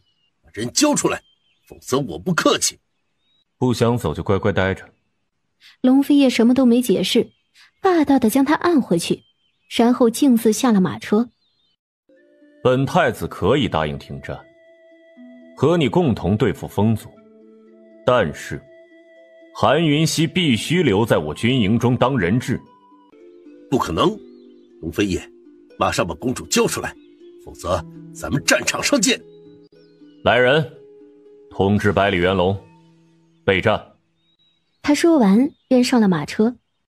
高伯，回去了。龙飞叶，把公主交出来。此事我决定不了，我要见公主。这是你嫡族的选择，不是韩云溪的选择。宁城，你可以放弃西秦公主，投靠风族，也可以拿出诚意和本太子合作。公主，你已有选择，请告诉属下，属下该怎么办？韩云溪都来不及感受龙飞叶给的惊喜，他心口堵着。虽然龙飞叶拦，他还是下了马车。公主殿下，可安好？没事，龙飞叶救了我，我跟他谈妥了，我为人质，东西秦不遗余力，共同对付风族北厉。公主，龙飞叶的话岂能相信？请三思。宁城说着，他磕下了高傲了20多年的头。看着这样的宁城，韩云溪岂能没有愧疚感、负罪感？不管将来如何，现在他的所作所为便是在践踏宁城的一片忠诚。接着，这就是本太子的诚意。这东西不是别的，正是东秦帝国的传国玉玺。龙飞叶拿东秦的传国玉玺换他。龙飞叶，为什么？因为本太子要他。宁城，这个理由够吗？宁城已经无暇顾及龙飞叶了，他朝韩云溪看过来，眉头紧锁，满是质询的目光。我爱他。韩云溪，别忘了你的誓言。我记着，我即便爱他，我也不会负西秦。你已经负了。我没有。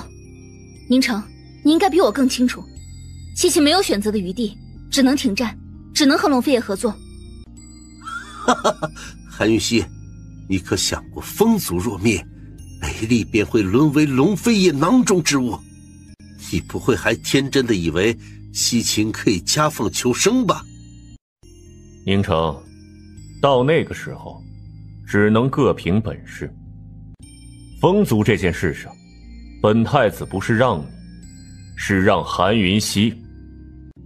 这种相让，我西秦不需要。宁城，那你告诉我，该怎么办？你非要我带着西秦所有效忠者，明知是火坑，还要前仆后继的去死吗？这样才不算辜负他们吗？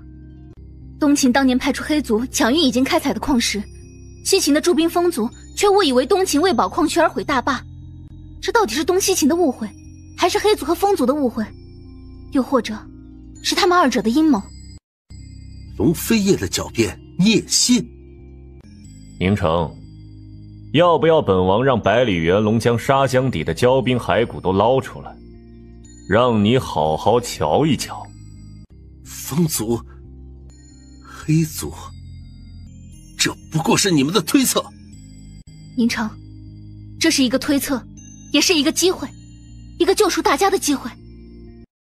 韩云溪，如果真相就是仇恨，你做如何选择？我现在就跟你回去，龙飞叶仍会同我合作，共同应对风族。灭了风族，我们和龙飞叶争执天下，便各凭本事。但是无论胜负，只要完成了公主的使命，我仍要和她在一起，除非我死，除非她不要我。所以将来无论胜负，一切了结之后，你且当我死了。不许死，无论胜负，我都不会不要你。都会再娶你一次。相信我。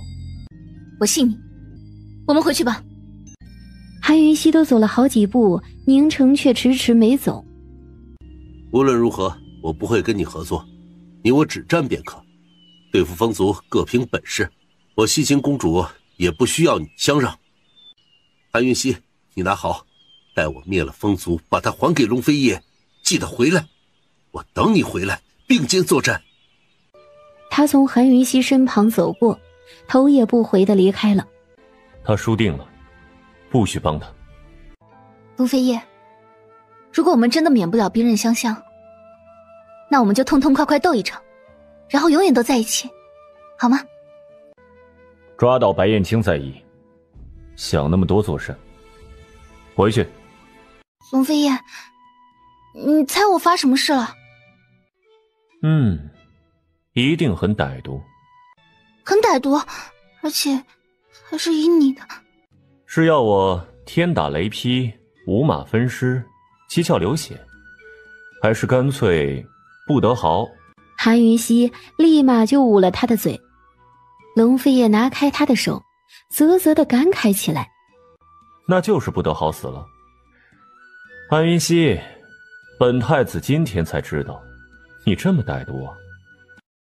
龙飞也盯了他半晌，终是撅起了他的下巴，逼他抬头看他。韩云熙，如果你能取悦本太子，本太子可以考虑原谅你。龙飞燕，我跟你说一个秘密，你认真听好了，全世界我就告诉你一个。难道你还想告诉第二个人？我是认真的，我不是西秦公主。龙飞燕，韩家的嫡女，天心夫人的女儿，确实是西秦公主，但是我不是真的韩家嫡女韩云熙。到底怎么回事？那你是谁？真正的韩云熙哪儿去了？我其实，龙飞燕，我不属于这个世界，我的灵魂来自几千年后的将来。我也叫韩云熙，而且相貌和韩家的韩云熙很像很像。我来的时候，韩家的韩云熙就在花轿里，要嫁给你。她的灵魂死了，我继承了她的一切。你明白？龙飞燕，你懂吗？我不是西秦公主，但是我也算是西秦公主。龙飞燕，你明白吗？你相信我说的吗？你说句话啊，你回答我。韩云熙，你既然不属于这个世界，你为什么会来？我也不知道。你会走吗？你什么时候会走？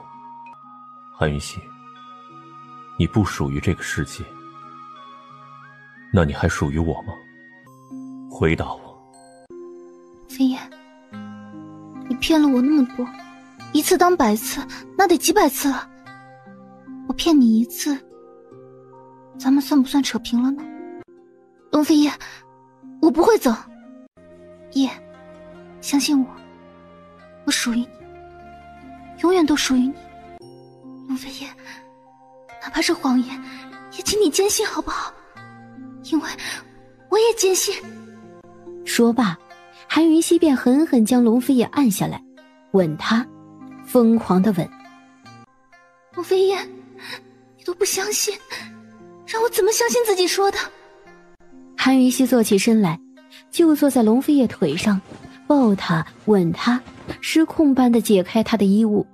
当韩云熙笨拙而又急促地褪去彼此的衣裳，狠狠将她欺下，龙飞燕才从自己的思绪中惊醒。他看了韩云熙一眼，冷不丁一个翻身便反客为主，比他还失控，比他还疯狂的侵占拥有。高博惊得再也无法装聋作哑，马车戛然而止。高博拴牢了马，一脸复杂，自觉地退到一旁去候着了。龙飞叶一定是怕了，疯了，一次一次几乎要将韩云熙揉碎，将他毁灭，毁天灭地。也不知道过了多久，他终是精疲力尽地瘫在韩云熙的身上。云熙，我相信你，真的。说罢，他再没有一点力气，沉沉的在韩云熙身上昏睡了过去。我也相信，真的。当韩云熙醒来的时候，发现自己已经不在马车上了，而是躺在一座营帐里，一旁的地上放着2个箱子。韩云熙好奇打开一看，竟全是新的衣服，都是他的，并没有龙飞叶的。他这才意识到他是人质，只能被软禁在这里，无法和龙飞叶同住。西秦公主，你什么意思？什么意思？就这个意思。韩云熙，你够了没有？龙飞叶，我是人质还是囚犯？人质。有你们这么软禁人质的吗？就这座营帐，你想让本公主闷死在这里吗？那你想怎么样？我要自由出入。荒唐，不可能。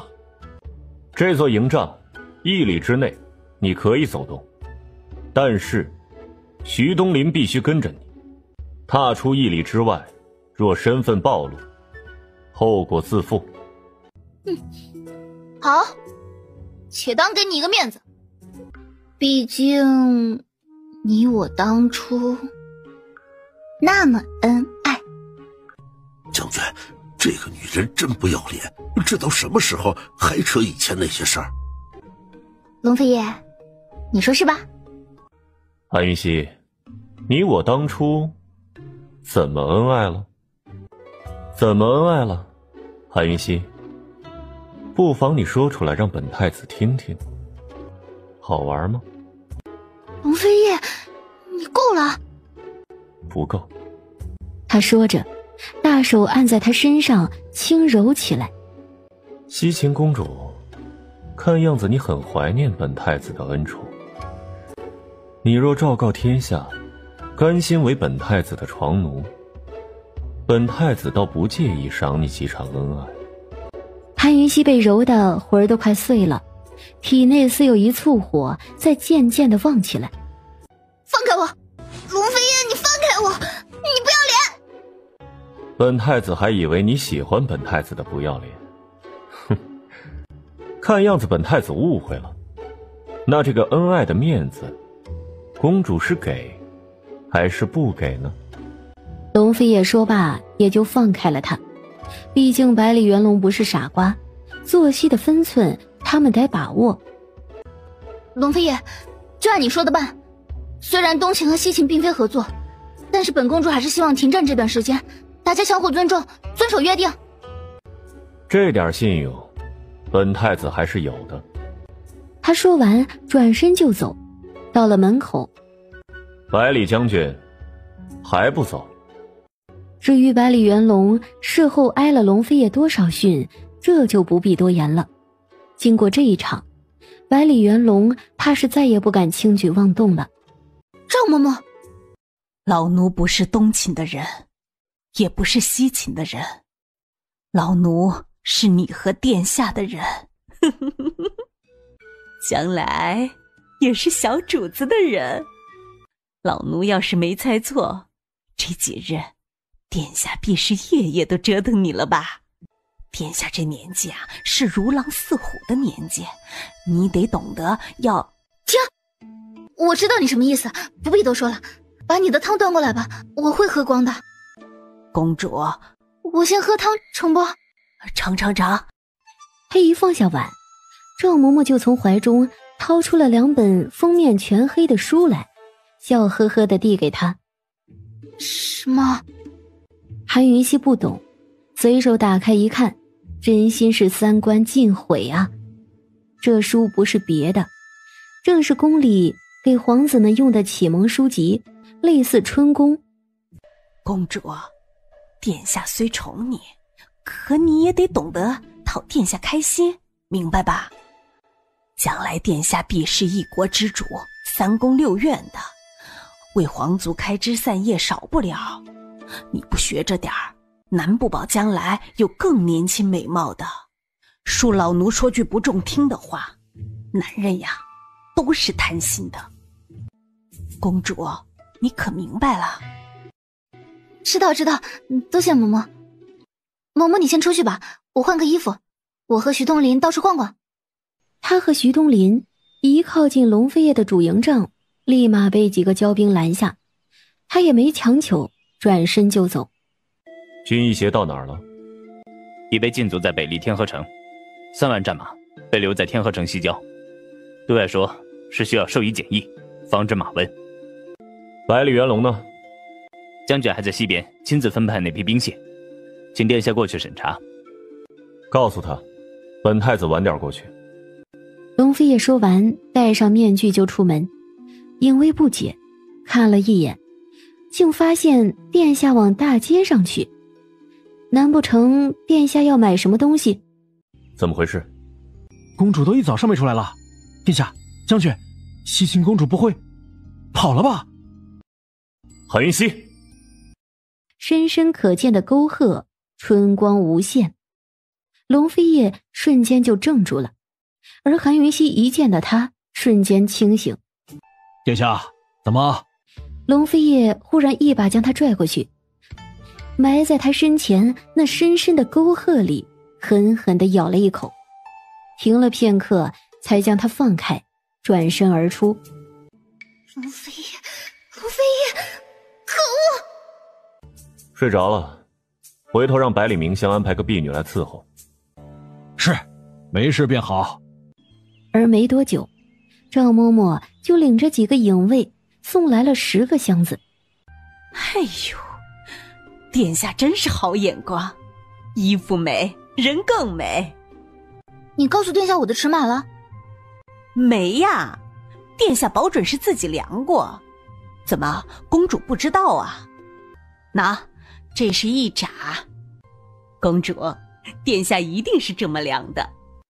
公主，把刚刚那紫裙搭上，今晚篝火晚会就这么穿，殿下一定高兴。干嘛送了这么多？又穿不完。那对耳坠呢？就那对凤羽耳坠，韩云熙是真心喜欢，真心感动。他将凤羽耳坠取来，对龙飞叶说：“帮我戴上。龙飞叶，我该有多幸运，才能穿越3000年时光，遇到你，嫁给你。”快，别闹，还没戴好呢。龙飞叶，上回我跟你说的事。嘘，还没戴好呢。喜欢吗？很喜欢。喜欢就好。他的吻渐渐流连到玉镜之下，深壑中，正轻轻的亲吻。叶，别！在昏暗的烛光中，镜中一片旖旎。他好几次被推到镜台上，背脊抵在冰凉凉的镜面上，凉得透骨，却始终无法清醒。你够了，你到底想怎样？那2本书哪儿来的？你放开我！够了！不说。我再问你一次，谁给的？他话音未落，他便冷不丁翻身，将他欺在身下，眸光冷惑。龙飞叶，你疯了！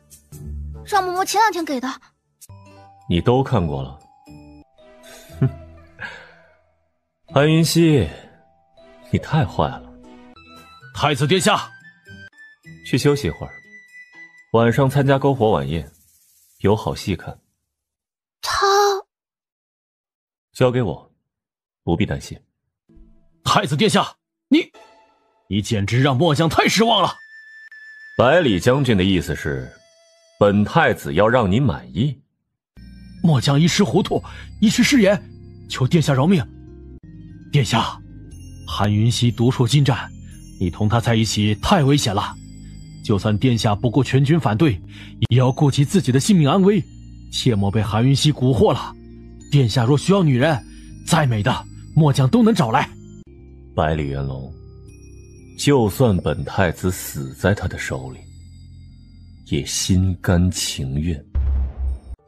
太子殿下，你可对得起东秦的列祖列宗？对得起为东秦牺牲的将士们。你忘了婉妃娘娘是怎么死的吗？若需要和韩云溪兵戎相见，本王绝不会因为他而退让半步。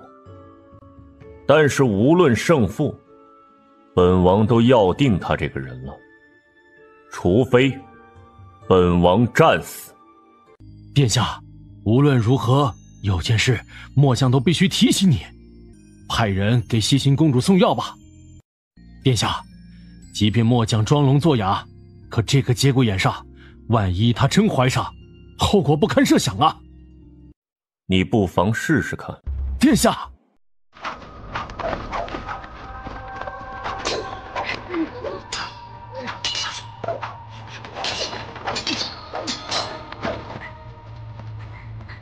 全都关进水牢，明日本太子亲审。殿下，今夜不审。今夜七夕，不能扫了众将士的雅兴，把人都押下去。大家继续。殿下威武！别闹，帮你倒水喝。你今晚喝太多酒了。哼，你说我醉了没啊？这是多少？1。这是多少？2。那1加1等于多少？3。1加1等于3，你醉了。我没醉。明明就是醉了。好，我醉了。啊，龙飞叶，我有事跟你谈。本太子醉了，谈不了。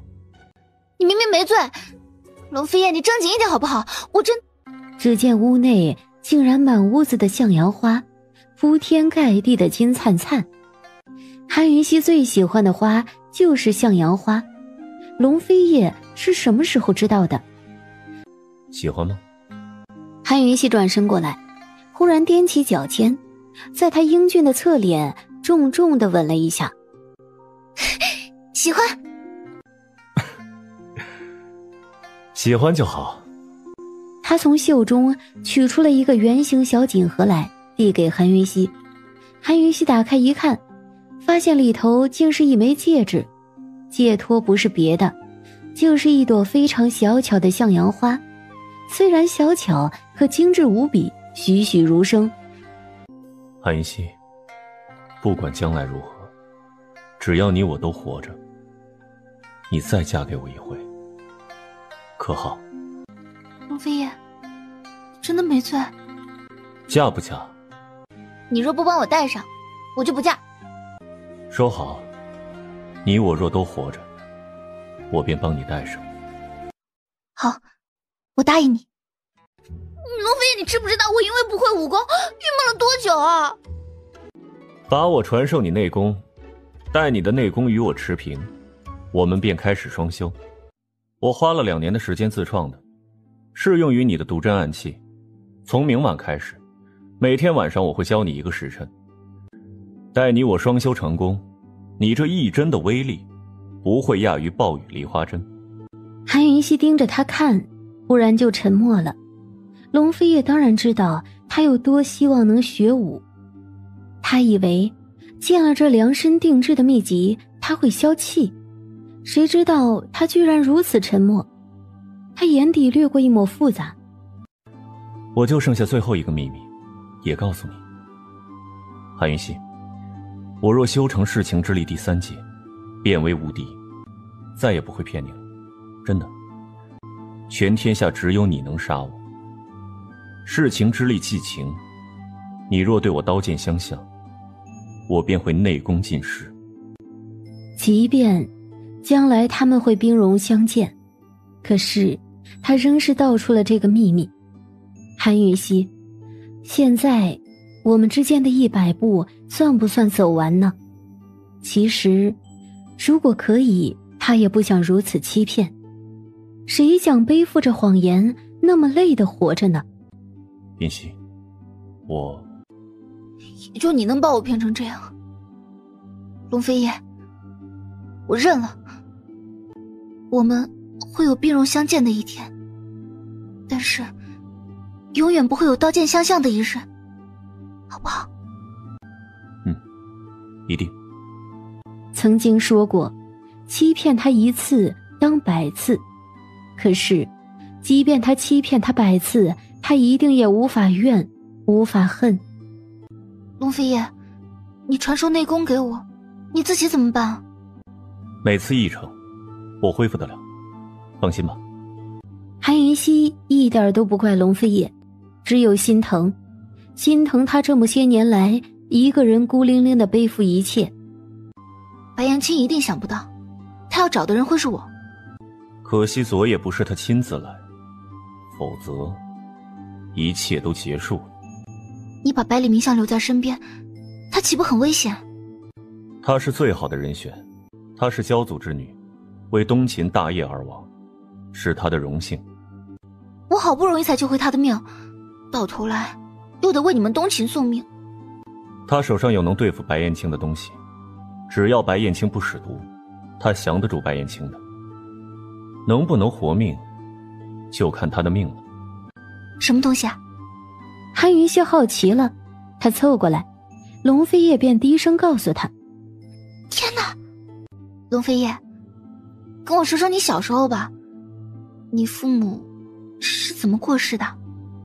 都过去了，不提也罢，我现在只有你。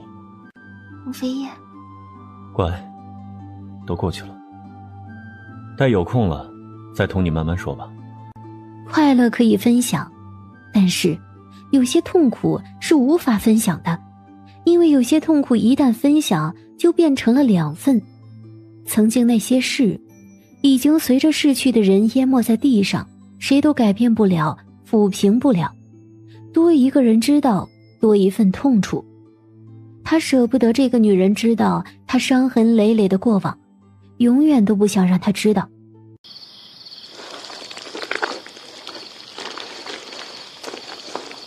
殿下，垂石营那边有好几个士兵中毒了，也不知道中了什么毒，都口吐白沫，抽搐不停，几个军医束手无策。只能保一个，保谁？快点！什么意思啊？他们中的是白唇金环蛇毒，中毒超过3盏茶的时间，必死无疑。要解这种毒，除了服用解药，还必须寻穴排毒。现在时间来不及了，我只能救一个人，你们快点做出选择，否则一个都救不了。还有，百里将军最好赶紧通知下去，让士兵们提高警惕。白唇金环蛇不动则已，一动必是群体出动，至少1000只。他们不可能只攻击这几个士兵，军营附近一定有大蛇窟。韩云溪说着，又给百里元龙一大包解药。龙飞叶带人找出潜伏的毒蛇，韩云溪抢救受伤者，百里元龙和几个副将将解药发给全营的士兵。直到翌日下午，一切工作才基本结束。别靠太近，有毒！小心！你疯了！我没事，真的。铁笼拦住他，也咬不着我。你这是做什么？蛇后的毒气非常强大，这些蛇的毒气还未散出去，蛇后的毒气就找到他们了。铁笼子里已经有新的毒素，而且开始在往外散。那大家岂不都会中毒？不会，这种毒气是他们沟通的信号，相当于人类的语言，不会伤人。百里将军放心，就毒气看，这条蛇后必定超过100年，他好应对，守护他的蛇群不好应对。你的意思，蛇窟里面还有毒蛇？一旦毒气散不出去，被蛇窟蛇后感知到，他们怕是要倾巢而出。这是白唇金环蛇最难应对的地方。百里元龙，去安排人手，随时协助。不必，我自己一人去便可。你也不必去。你确定？确定。那个蛇窟太危险了，我一个人去便可。你们过去会很危险。我其实可以，我有办法应对毒窟，而且很安全。你们跟过去，其实什么？其实你去了也帮不上忙，反倒会影响我。谁叫你不会读书？你们是你自己的问题，你这么看着我干什么？殿下，这件事得从长计议。毒气已经在扩散了，耽搁不得。你确定要自己去？殿下，情况紧急，请尽快做决定。龙飞叶，你别闹了。韩云溪，本太子最后问你一次，你确定本太子不必去？我去。韩云溪，你确定一个试试？你威胁女人，不要脸！哼，我只威胁你一个。只威胁我一个就不叫威胁了吗？一样不要脸。我就对你一个人不要脸。就对我一个不要脸就不叫不要脸吗？你无赖。就对你一个无赖。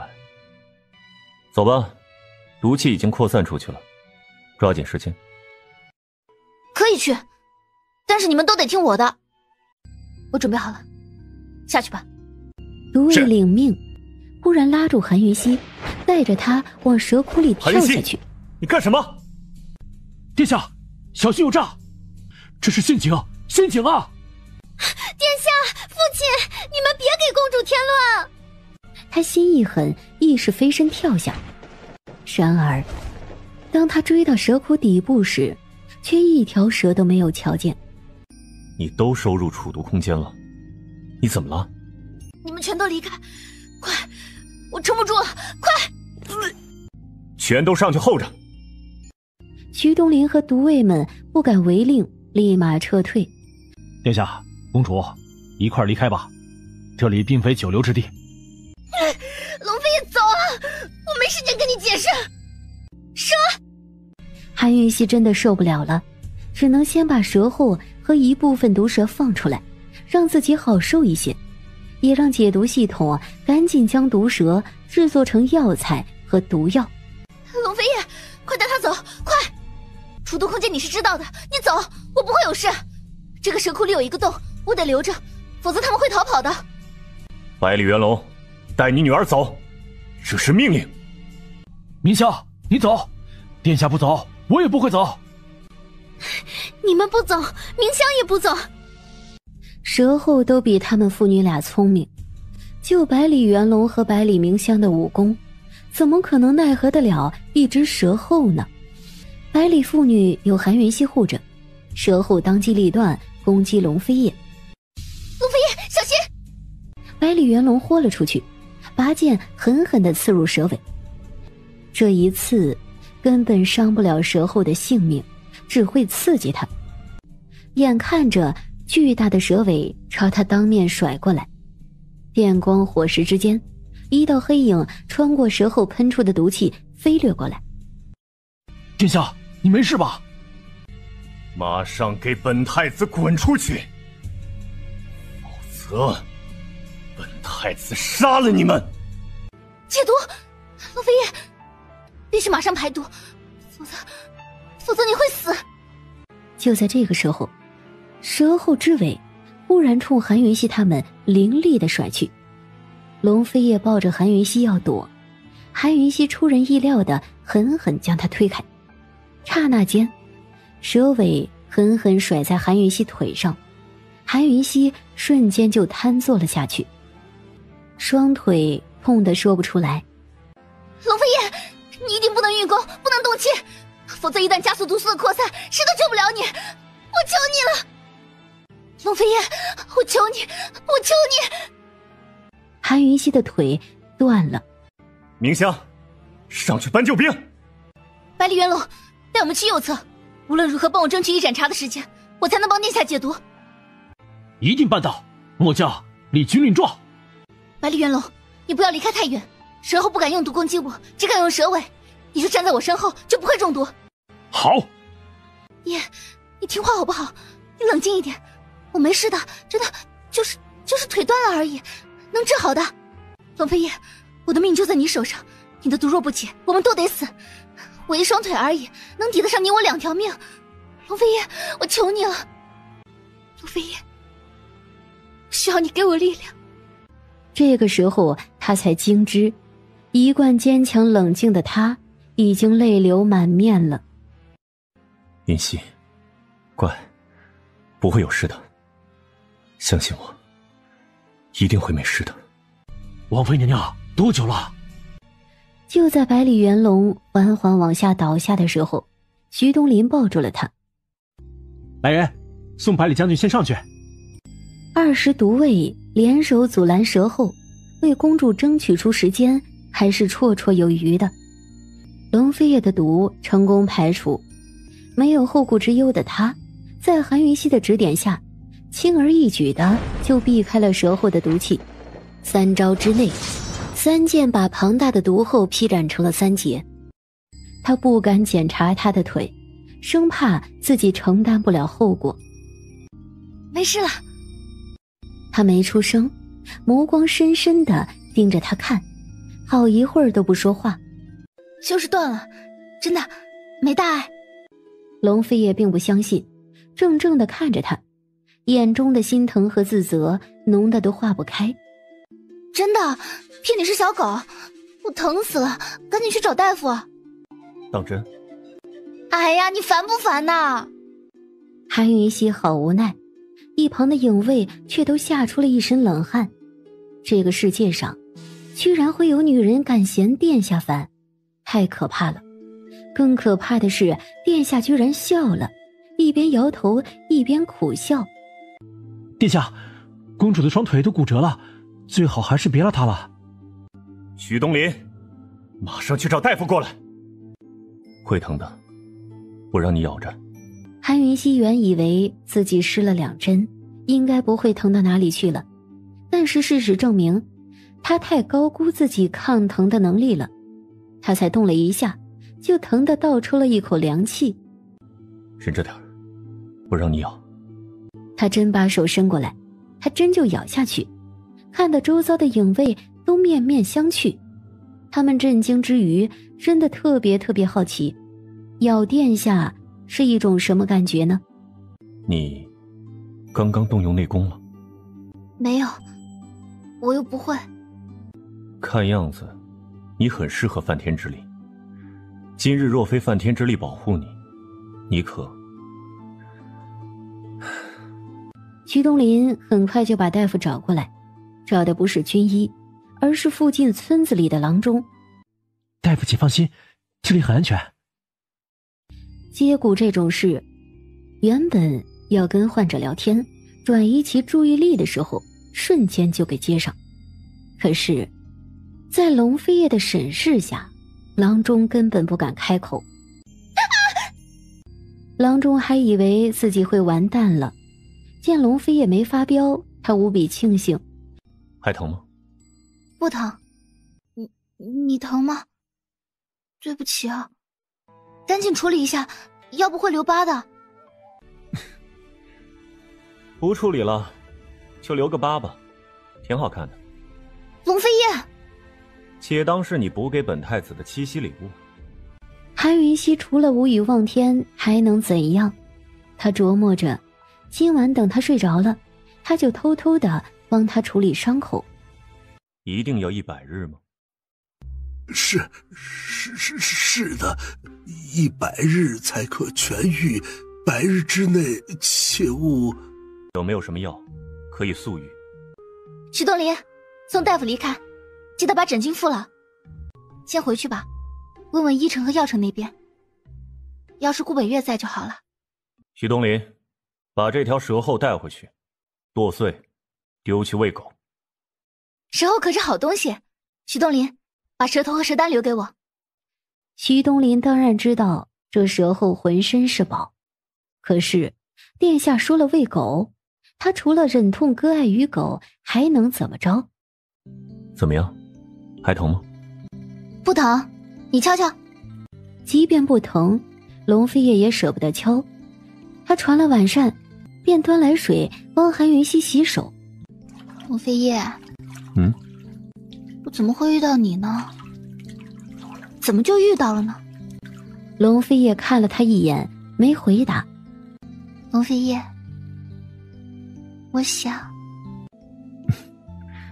瞎想什么呢？准备吃饭了？我没瞎想，我是想吃饭。他避开韩云溪柔情的注视，似乎不太自在。龙飞叶，我是想我的手都没废，你干嘛帮我洗手啊？龙飞叶这才看过来，分明愣了一下。韩云溪第一次看到龙飞叶略尴尬的傻样，禁不住哈哈大笑起来。龙飞叶蹙起眉头，终于意识到自己被挑衅了，他随手扬起水往他脸上泼。好了好了，开玩笑的。不许欺负伤残人士。可以换一种欺负。龙飞也低声，炙热的气息洒在他耳畔，韩云熙禁不住打起了冷战。龙飞叶的唇已经在撩拨他敏感的神经。天哪，这家伙一定是疯了！他急急地推开。不行，他乖乖别动，他伺候就行。韩云熙的整张脸都红了起来，这怎么能行啊？他无法想象。就在龙飞叶要褪去他湿掉的衣裳，门外传来了徐东林的禀告：殿下，少将军求见。殿下，末将来为父亲请罪，父亲违抗军令，罪该万死。末将请求为父亲定罪，求殿下饶父亲一命。秀色在面前却不可参，龙飞叶阴沉脸用晚餐，没有理睬。殿下，大战当即，军中不可无将啊！我父亲已经知错了，还请殿下看在。惹祸是韩云熙摆平的，此事且看他怎么说。殿下，你既问云溪，那云溪就实话实说了。说。殿下，云溪自以为百里将军和明香都没错，在蛇窟中，百里将军和明香虽违背军令，可也是一片忠心。试问哪个忠心耿耿的军人可以弃主人的安危于不顾，苟且逃脱？云溪自以为百里将军宁可违抗命令，也要同殿下同进退，共奋战，勇气可嘉。殿下非但不能罚百里将军，还得嘉奖。依臣妾看，就奖百里将军10名隐卫，一抚其疗伤，二保其安危。至于百里明香功劳最大，若非他舍命搬来救兵，蛇窟一行后果不堪设想。云溪以为殿下当奖励明香，授其军衔，记其军功。好，都听你的。韩云熙没有落井下石，反倒施恩于他父女。如此一来，他们父女就又欠了他一份恩情。而最关键的是韩云熙提出的奖赏，赏他10名影卫。看似奖赏，其实是派10名影卫来贴身监视他的一举一动，牵制他。赏明香军衔，那么待明香引出白燕青完成任务之后，明香就必须留在军中，就无法留在他们的身旁伺候了。韩云熙耍得一手好手段呀！傻瓜！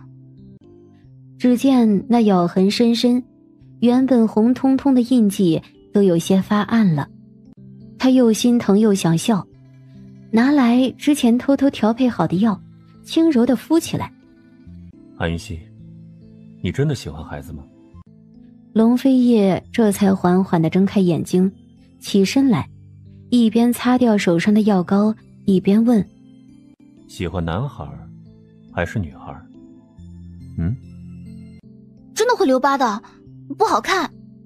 小时候唐离说过一个关于胎记的传说，说的是胎记其实是上辈子情人的咬痕。如果……龙飞叶，这种传说你信？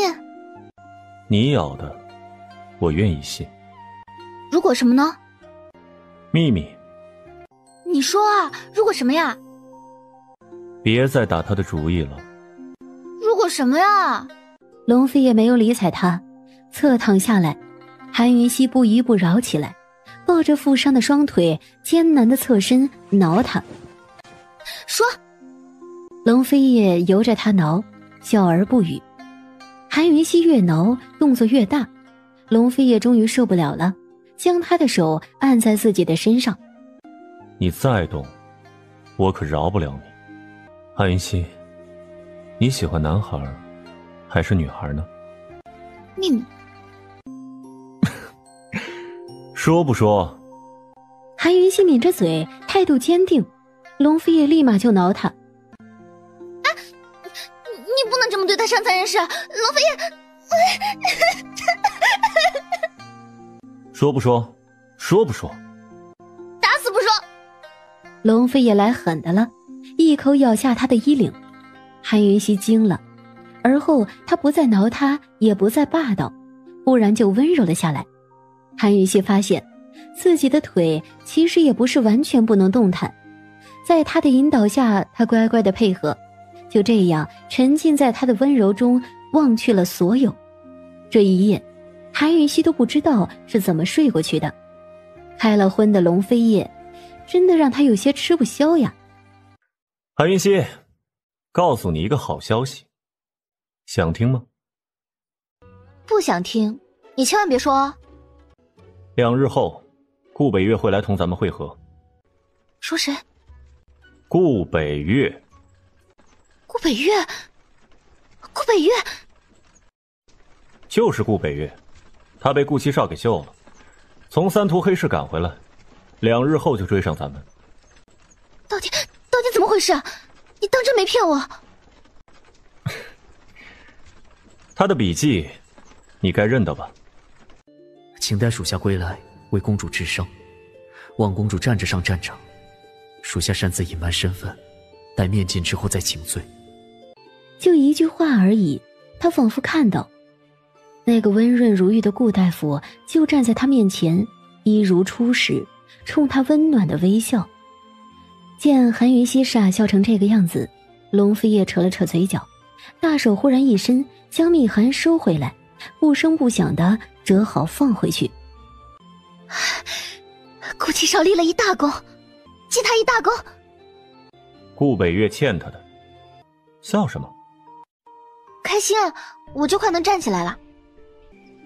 两个人忽然都安静下来，有种很久没有出现过的气息渐渐地在两人之间弥漫开，酸酸的。龙飞夜，你饿不？吃夜宵吗？你饿了？想吃什么？全酸叶。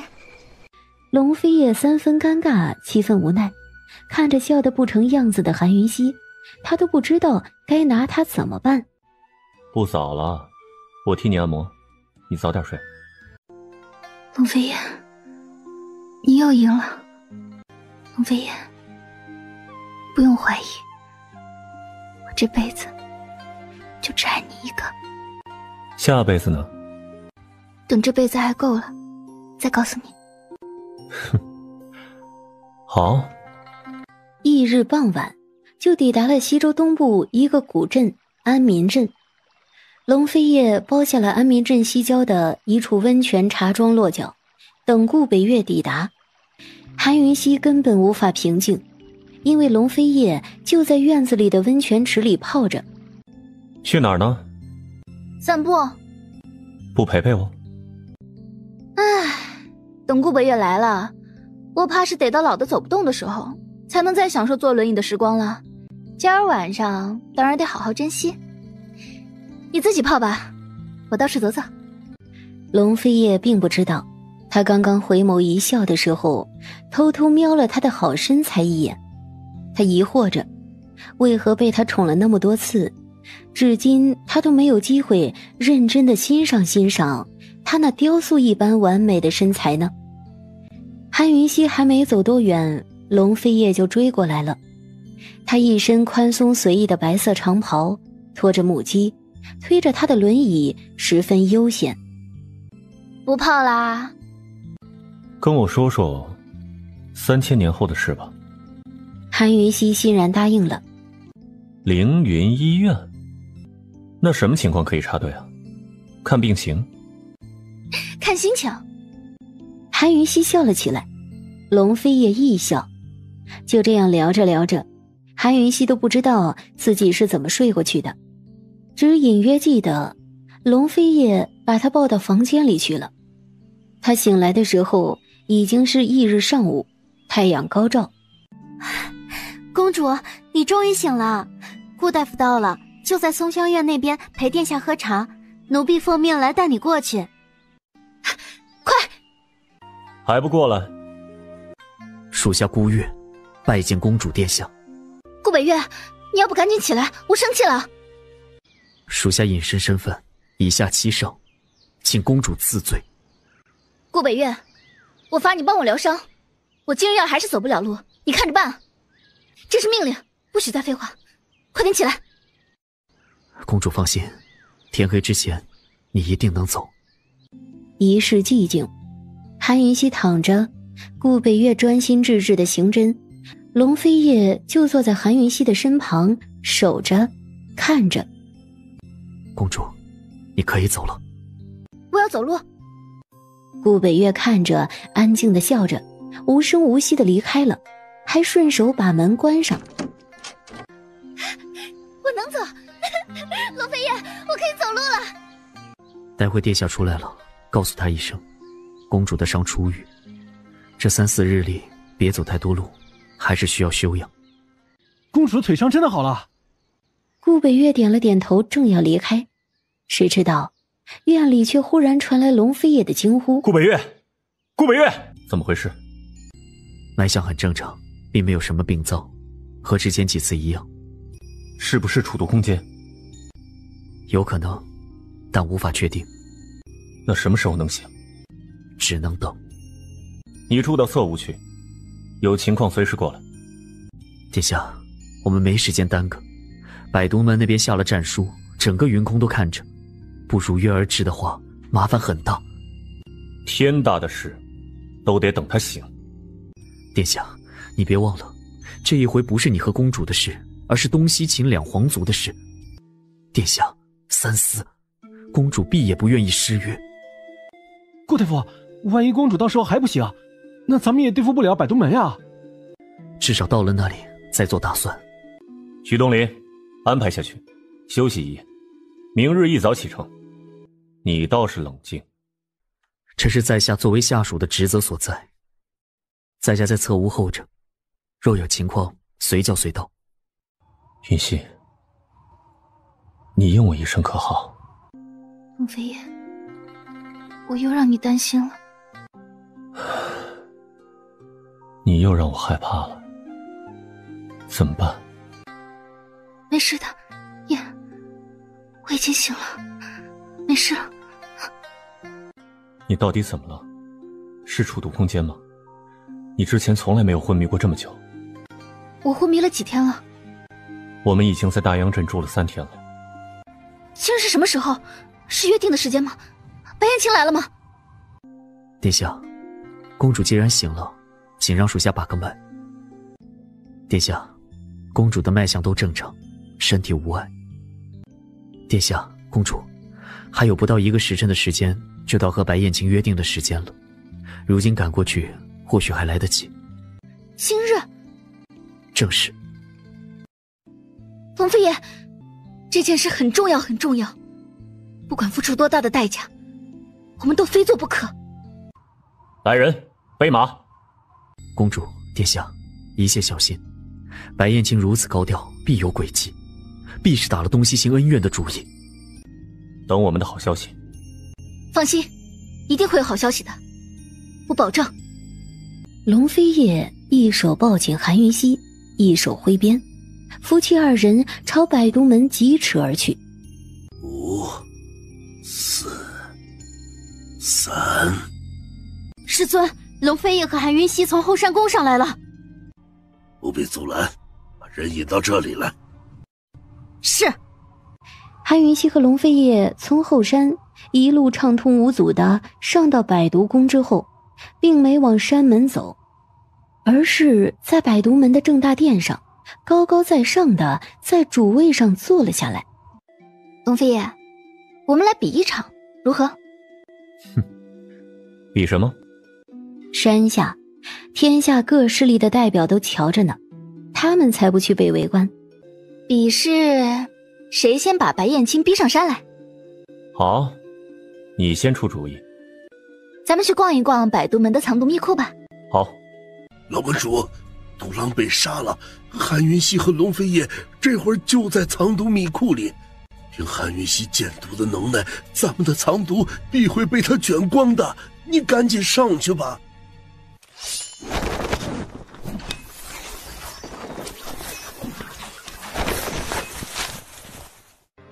白燕青，你要自杀的话，本太子可以留你全尸。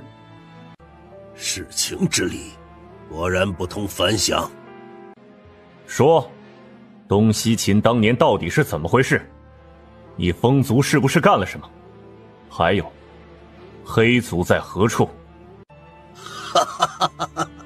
龙飞叶，百里军府和云空商会的人都在山脚下，你在这里质问老夫这种问题，还真有意思。你可以不说，但是本太子保证你一定会后悔。哈哈哈哈哈哈！龙飞叶，我说，但是你可千万别后悔。哈哈哈哈哈！尽管说。那好，你们俩听好了。当年沙河水患，其实不必说了。韩云熙忽然霸气地打断。龙飞叶并不介意真相，只是想知道。而韩云熙，他连真相都不想知道。韩云熙，你……龙飞叶，杀了他。听你的。你们当真不想知道真相是什么？真相？管他去死！白燕青，你很想说出来吧？抱歉啊，你没有机会了。动手，杀了他！等等，韩云熙，我是父亲，不能这么对我。你明明早就知道我的身份，却不认我，你居心何在？你分明就是想利用我。你说，我母亲是你害死的？女儿，你母亲的死是我此生最心痛之事。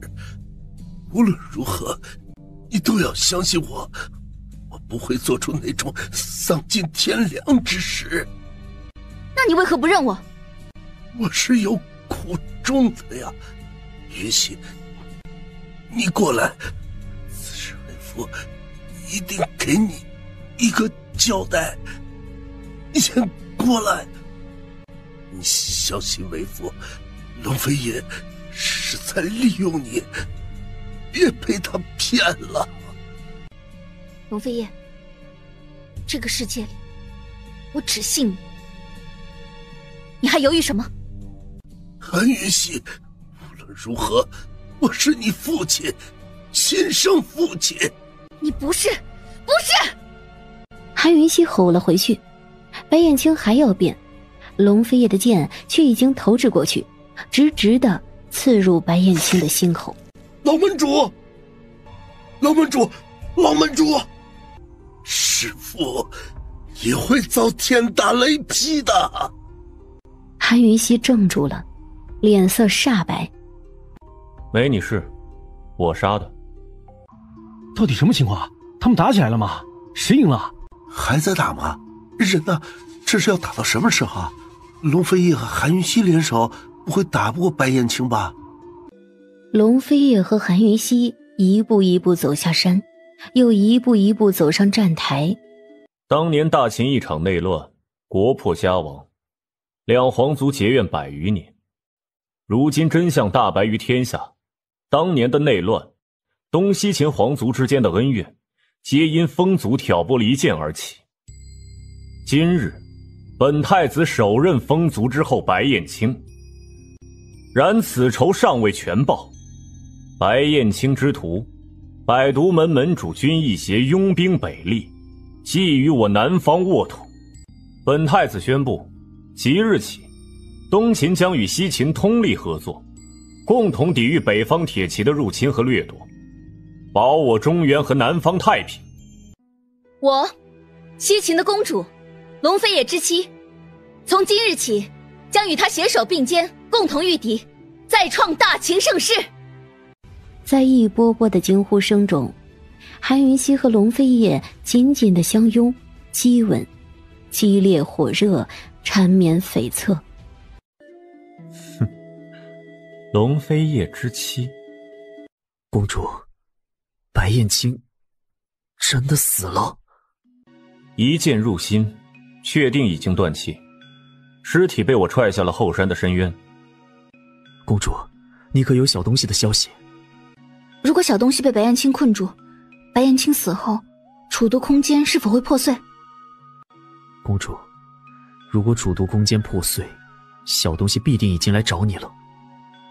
殿下，公主，要不瞧瞧尸体去再议？龙飞叶并不反对，三人带了一些影卫，便往后山那个悬崖赶去。韩云熙的心情并不怎么好，尤其是到了这深渊中，低落的心情就全都写在脸上了。把心放宽，人不是你杀的。我让你杀他，对吗？韩云熙，你要记住，人不是你杀的，是我杀的。当年风族联合黑族、狄族等势力，灭我东秦，这笔账我必须算清楚。白燕青也不是你的父亲，你不是韩家的韩云熙。不，他是。生死关头认你为女儿，这话你能全信？殿下，公主，白燕青可能是诈死。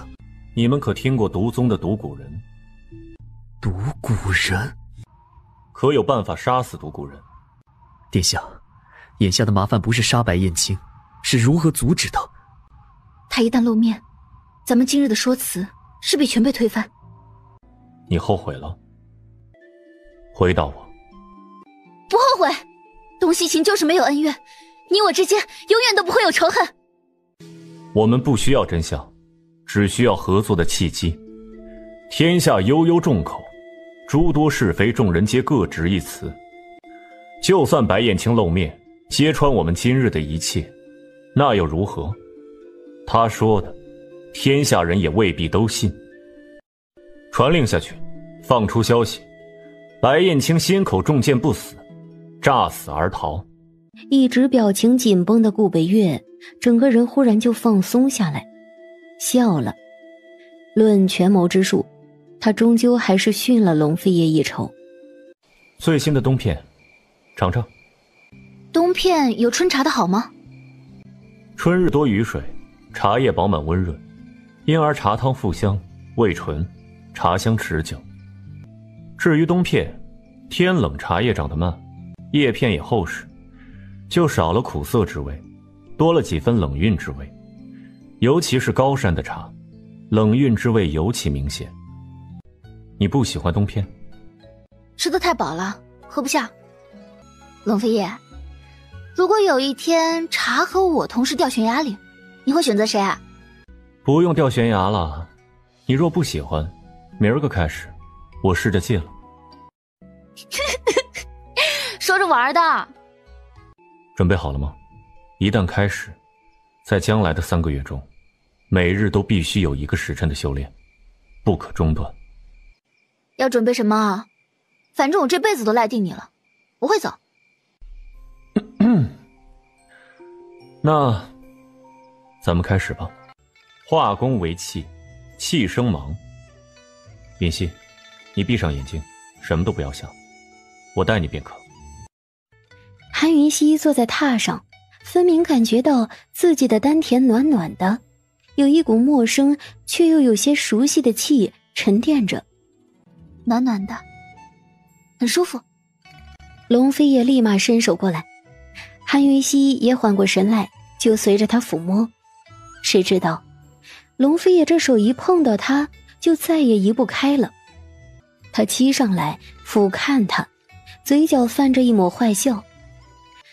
韩云溪的双手抵在龙飞叶身上，龙飞叶不满，正要开口，谁知道韩云溪居然是替他宽衣解带。龙飞叶非常意外，韩云溪的脸明明是红的，可是动作却越来越大胆。这事儿一旦韩云溪主动，那就没有不成的，就没有那么容易结束的。果然翌日原本清晨就要出发，韩云溪却睡到了中午。龙飞叶，我在，别怕。做什么噩梦了？毒宗祭坛。日有所思，夜有所梦罢了。别再瞎想了。不，好像也不算什么。龙飞燕，我又梦到无字碑了。我看到了无字碑上所有文字，还有一个图腾，和小东西很像的图腾。我看到狼额头伸出血来，无字碑就出现了一道门，里头很黑，不知道通往哪里。你进去了？没有。我的血可能可以开启无字碑。明日过去试试，如果能开启石碑之门，我和你一道进去。韩云溪却退缩了，一直摇头。别怕，有我在。翌日清晨，龙飞也和韩云溪早早就起了。早饭之后，韩云溪他们做好了准备，正要出门时，却忽然撞见一个人站在门口。顾七少！哼，毒丫头，好久不见，七哥哥想你了。你想七哥哥了吗？毒丫头，你惹毛了毒蛊人，还敢到处乱跑。白燕青那厮要找过来，白燕青那厮要是找来了，谁救得了你啊？我们现在要去毒宗祭坛，试试能不能开启无字碑之门。你去吗？无字碑之门？去还是不去？你都去了，七哥哥自是要去。万一出了什么事儿，七哥哥好罩着你啊。时候不早了，走吧，大家都小心些。他说着，主动牵起了龙飞叶的手，走在最前面。救我，云溪，救我！让我看看你，最后看看。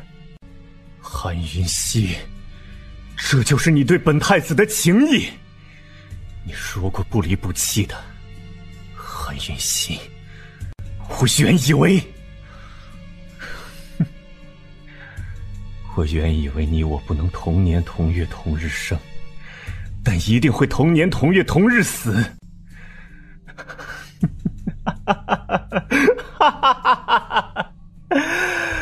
看样子是我太愚蠢了。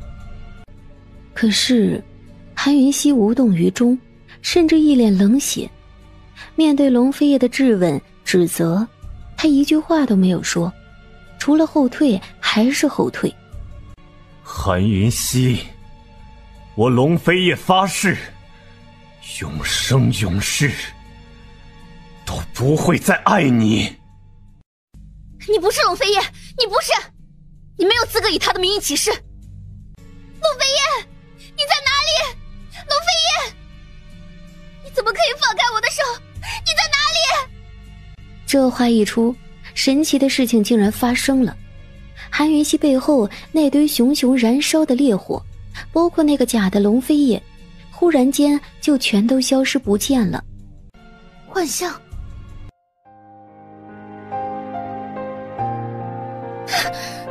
龙飞叶，是你，真的是你。韩云溪，我被你吓到了。这幻境在考验我们。考验什么？不懂。顾七少他们呢？有跟进来吗？别人我不清楚，顾七少应该是有。他抓住了我的脚，后来也不知道怎么样，就不见了。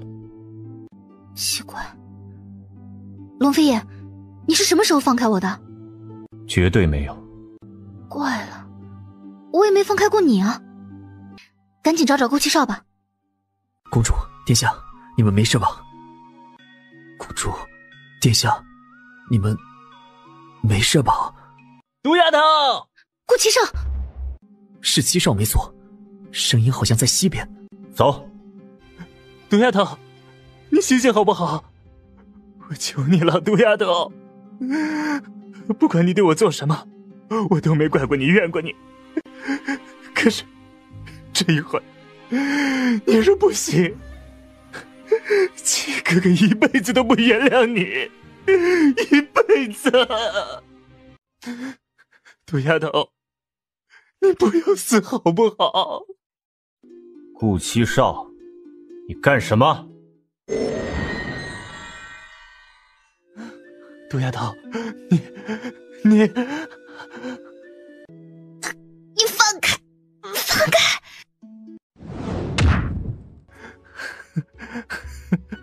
毒丫头，看到你真好。七少，刚刚是幻象吧？毒丫头，你们也遇到了，就算再来一次，七哥哥一样还是要救你。愚蠢，连真假都不分，你有什么资格救人？你还狡辩？哼，你蠢的可以。七少，你没通过考验，所以你错了。救人也有错。顾北岳，让你眼睁睁看着毒丫头被火烧，你能冷静？你还能分辨真假？你能见死不救，转头就走？七少，你没走出幻境，但是他们都走出来了，不是吗？见鬼的考验！什么玩意儿？你跟那个毒丫头聊了那么久，都没发现人是假的？老子有机会了解吗？真怪，这到底是什么鬼地方？殿下，公主，你们到这边瞧瞧，这里提到了无字碑和楚毒空间。北墙的壁画记载了楚毒空间的由来。楚毒空间并非毒宗之人所有，而是雪狼族的祭司们特有的技能。如此说来，毒丫头和白燕青不仅是毒宗嫡亲，也是雪狼族的传人。废话，不对，如果雪狼族的祭司后人没有和一城毒宗之人联姻，这样一样可以拥有楚毒空间啊。希望吧。先出去再商议，外面应该天黑了。殿下，公主，你们总算回来了。可有人闯入？没有，今早至今都没有人闯入，周遭也没有任何人迹。继续守着，一有动静，立马禀告。这么早睡啊？我还想找你喝茶呢。滚不滚？哼，爷我最近吃胖了，滚不动。哼，本太子可以帮你。顾七少，我们有很重要的事情要做，要喝茶，明早再来吧。很重要的事？比雪狼族的事还重要？私事。他说完，冷不丁一把将发愣的顾七少推了出去，关上了房门。顾七少就愣在原地，脑海里一而再的闪过龙飞叶方才那又暧昧又邪惑的笑意。七少，顾北岳，咱们是不是还在幻境里？不是，他们在双修。弑情之力，听起很强啊。我有很重要的事要办，明儿见。你还不睡吗？我好困啊，先睡了。我饿了，既然还醒着，就过来伺候吧。你想也别想。韩云熙，你激动什么？我不过要你去煮点夜宵来吃，你就让我别想。韩云熙，我不介意你再穿一点。急见。这么说，穆青武被绑架了？也有10来天了，绑匪至今没露面，这事儿悬了。韩云熙，我是真有点饿了。让殿下饿肚子是臣妾的错，殿下恕罪，殿下稍等，臣妾这就去下一碗面来。韩云熙，你的面疙瘩真的不好吃，在你能煮出满足本太子胃口的夜宵之前，本太子只吃你。龙飞燕，别！他一定不知道，龙飞叶很喜欢他这么唤他的名字。他的吻落了下来，先是若即若离，但渐渐的变成了索取。这一夜，他都不知道自己是怎么过来的，只记住他的霸道和柔情，只记住自己最后可怜兮兮的求饶了。有一个坏消息在一夜之间传遍了营空大陆各地，穆大将军以天安城3万老百姓的性命来交换韩云熙一个人。好一招捧杀呀，实在高明。我突然想起一句话，我不入地狱，谁入地狱？走，管他们3万还是30万。放手！怎么，你要带他走吗？带他去哪儿？关你屁事！你放不放手？你要带他去哪儿？天安皇城吗？除非我死，否则你休想！够了！本太子绝不会让他去冒险。乖，听话，好吗？听什么话？你们要我去哪里？要我当缩头乌龟？要我躲一辈子？不就是当人质罢了，又死不了。到时候指不定还能见到白燕青，那么再来救我嘛。顾北月，你说我该如何选择？公主，属下的职责是守护你的安全，属下只负责生死相随，属下无权利替公主做选择。好了，且看看形势再商量对策吧。我才不去找死呢。翌日，天安木将军府却从天安皇城中丢出了100具尸体来，以催促韩云熙尽快给予答复。我必须去，马上就去。你们不说话，我就当你们答应了。朵丫头，我们一起离开云空，现在就派人把消息散布出去，就说我们全都死了没了，爱干嘛干嘛去，这天下谁要就给谁。好，马上走。龙飞爷，你要弃了天下吗？别说北厉，就是整个云空的天下，本太子都可以不要。我不想毁了你的江山，更不想毁了你，让你当逃兵。我韩云熙不是逃兵，我韩云熙的丈夫更不会是逃兵。龙飞叶，你跟我说过的，这个天下很大，比我想象中的还要大。你告诉我，天下到底有多大？我们能够逃多远？你告诉我。成，不逃了。老子才不当逃兵，老子现在就去屠了天安皇城，看是谁威胁谁。你要敢干出这种事，我先杀了你。让他去屠，给本太子屠了穆元博，把他的项上人头挂到城门口去。对，此人不屠，何以按天下人之心？龙飞也传了影卫，下令道：让天宁军营那里以本太子的名义给穆元博回个信，就说本太子会亲自带韩云熙前往，让他好好准备，出城迎接。龙飞也和穆大将军约了会面的时间，在2日后的正午。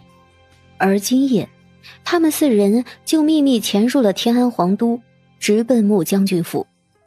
一入府中，他们就发现穆大将军的府中空无一人。有诈！韩云熙急急地往周遭看去，这才发现自己的周遭全都是阴森的树林。杜飞叶，顾北月，顾七少，你们在哪儿？你们听见了吗？白燕青，你给我出来！丫头，你还真下得了手？你这是在弑父，你不怕天打雷劈吗？你都没遭天打雷劈，何况是我？你杀了我母亲，你有什么资格来认我？我没有杀母亲，我没有。你怒什么？难道不是吗？我娘是西秦的公主，你是风族之后，你凭什么娶我娘？你凭什么当我父亲？你永远都只是西秦皇族的奴才罢了，你连帮我娘提鞋都不配。你给我闭嘴！我不配，你父亲就更不配。你不是我父亲。谁知道白燕青却用剑把狠狠地撞了他的后脑勺一下。韩云熙根本站不住，只觉得天旋地转，很快眼前一黑，就给昏迷了过去。而此时此刻，龙飞叶他们3人早已原地不动了。我丢了他。不是你，是我们。白燕青，你出来！你想要迷蝶梦，本太子给你便是。有什么事你冲着本太子一人来？你为难一个女人作甚？白燕青，是个男人你就给我出来！殿下，你若屠戮，这天下必乱，白燕青就得逞了。公主必不愿见到你双手染血。痛快，这一回让老子来。滚开！随之而来的一件一件都是可怕的屠戮。只见龙飞叶一身一脸的血迹，他一步一步走出来，仿佛从地狱里走出来的魔，步步染血。公主，你在哪里？你可知道殿下即将血染云空这片天下？顾北岳，天安交给你，把黎族所有人的人头都挂在城门口上示众，告诉天下人，但凡拿老百姓来要挟本太子，本太子不会放过。他说罢便大步离去。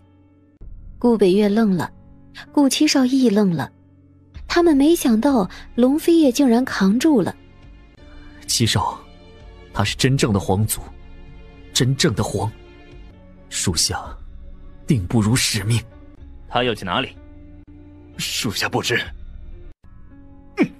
白燕青，老子就不相信找不出你来。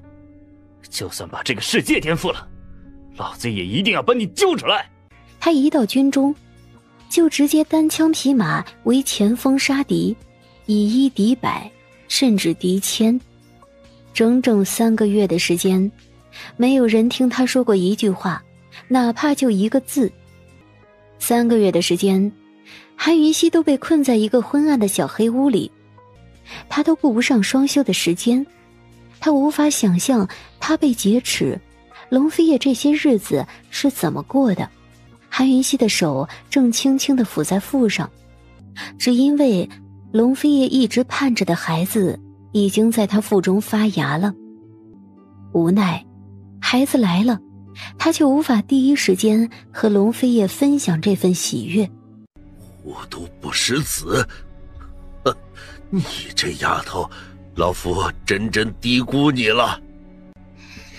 我宁可龙飞叶不知道他的存在，也不要他亲手杀了自己的骨肉。这个恶人，我来当就可以了。哎呀，5个月后，你一家3口团聚，一定很有意思。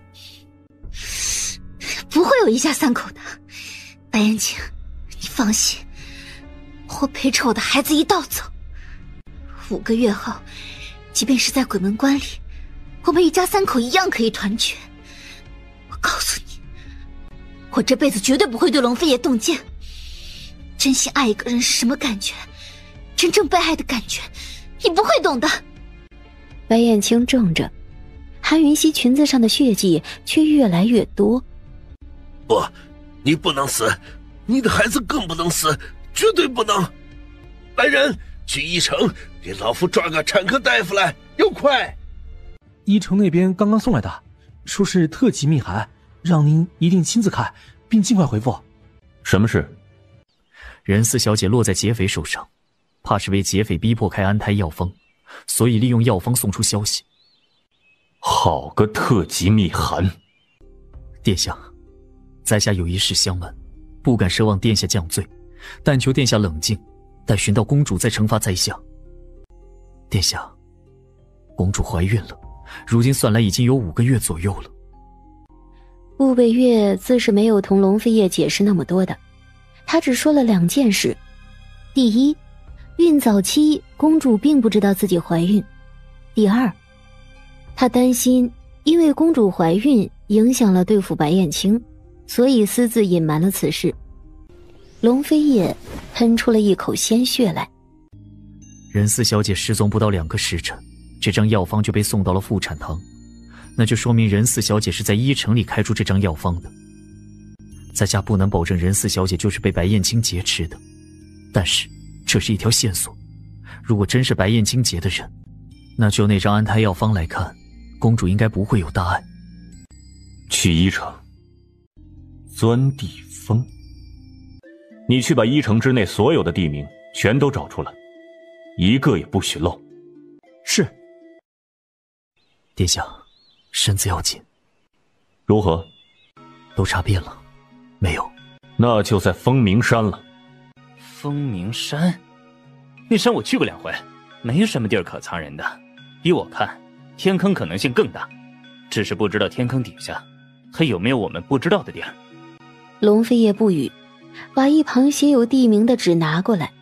只见纸张上钻地峰、夜露、天叶子、白竹、黑灵皮这13个字上，有4个字被画了圈。这4个字分别是夜、天、白、黑。白天、黑夜、日、月、明。白天有日，黑夜有月，日月为明。原来如此啊！风和明就是风鸣山了。有人闯入！主子，是龙飞他们走过来了。臭丫头，你好本事呀！说，你们是怎么送出消息的？说。那是我爹教我的法子。韩云熙的一颗心都掉到嗓子眼了。如果他赌输了，他还真不知道再找什么事来激将白燕青了。你父亲？哼，怪不得你不相信我是你父亲。白燕青，你猜一猜，这块万年尸玉是怎么来的？好呀，原来这东西落到你手上了。这是我父亲给我娘的定情信物，落在我手上理所当然。待我见了龙飞叶，我就送给他。那是老夫的东西，还给老夫。韩云熙知道机会来了，他拉紧任四小姐的手，冷不丁运功，将手里的玉石狠狠地朝床榻内砸去。白燕青想都没想，立马扑过去抢。而就在这个时候，韩云熙以最快的速度拉着任四小姐冲出了石室。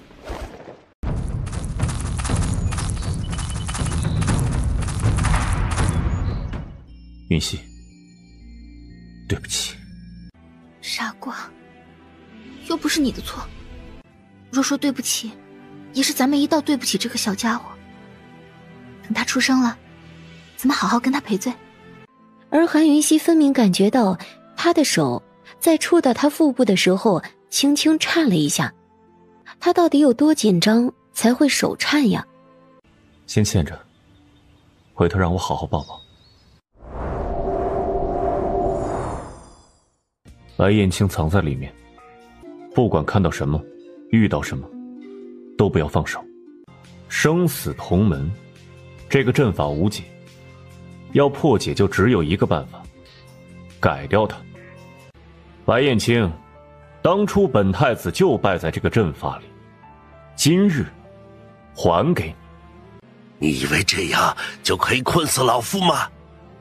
看在你当初没有杀掉本太子的份上，本太子给你提个醒，顾七少在死门，顾北岳在生门，看你敢不敢闯。飞爷，韩云熙，老夫输了。太好玩了。喜欢吗？很喜欢，改日有空也教一教我，我也要学这种奇术。且当我向你和孩子赔罪了，当初破不了阵，救不了你们。就在韩云熙要将9颗毒类混合到一起，得到破解毒蛊人的解药时，9颗毒类忽然从特制的瓷瓶里飞了出去，悬浮在空中。什么人？龙飞叶忽然凌空而上，拔出了长剑。很快，一个身着白衣的中年男子便由远而近地飞来。只见他一手掌控着9颗毒类，一手负于背后。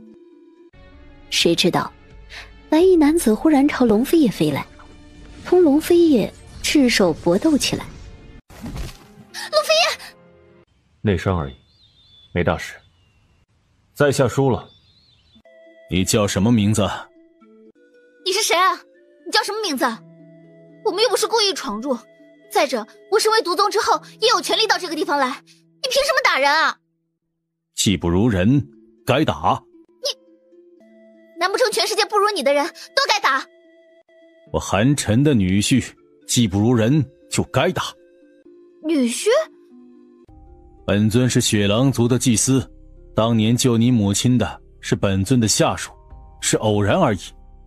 你既是本尊的女儿，你身上流着的便是雪狼族的血统，跟毒宗无关。10年后在祭坛等我会教你结界之术，你学会了就留在这里守坟修行。你到底是什么人？你说谎！雪狼族的祭司一直都是女人，当年雪狼族的祭司同毒宗联姻，雪狼族早就不存在了。这个世界上只有毒宗，只有毒宗。你是毒宗嫡亲之后？正是，老夫拥有3阶除毒空间。雪狼族有光明祭司和黑暗祭司2派，光明祭司执掌雪狼族一切事务，我黑暗祭司向来不插手世俗之事。光明祭司无能，沦落到同毒宗之人联姻，苟且偷生。你的血统已脏，没资格跟本尊大呼小叫。再不闭嘴，本尊不用弑情之力，一样可以杀你。到底怎么回事？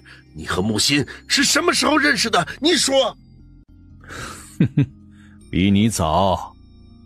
吵死了，把他带下去。黑衣人立马就出现，将白燕青拖了出去。你说谎！你刚刚明明说救我娘是偶然，现在又说早就认识，到底哪一句是真话？到底怎么回事？你既是我父亲，为何会让我娘嫁入天宁韩家？这么多年你为什么不管我？你还是个男人吗？你还好意思说自己是我父亲？你在暗处看着我们被白燕青欺负，很舒服是吧？他是被我手下救回来的，当时我初到雪狼坟，还不明情况，不知道毒宗还有遗孤存在。然后呢？我的下属解不了他中的媚药，把他带回来。然后呢？然后我解了他的媚药，连夜让下属送他离开毒宗。白燕青搜山，杀了那个下属。我不想暴露狼宗的秘密，也不想跟毒宗遗孤有任何瓜葛，所以作罢了。也是那日你们开启祭坛结界，我也是偶然路过才留心到你们的。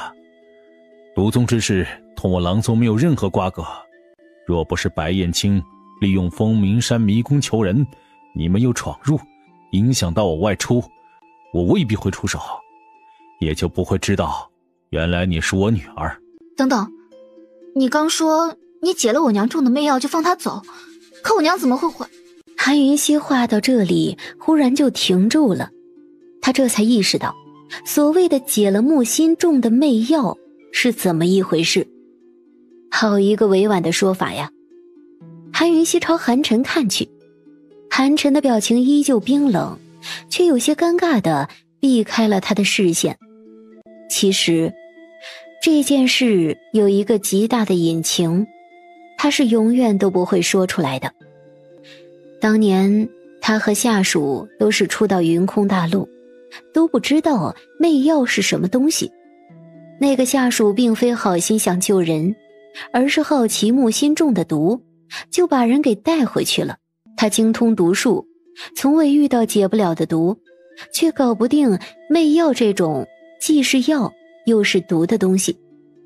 他帮木心把脉了好久，都还不明情况的时候，木心就缠了上来。当他明白怎么回事的时候，已经迟了。不救，只能看木心死。紧急而又无奈之下，他只能以身救人。所以这些年你没找过我娘？那不过是一个意外而已。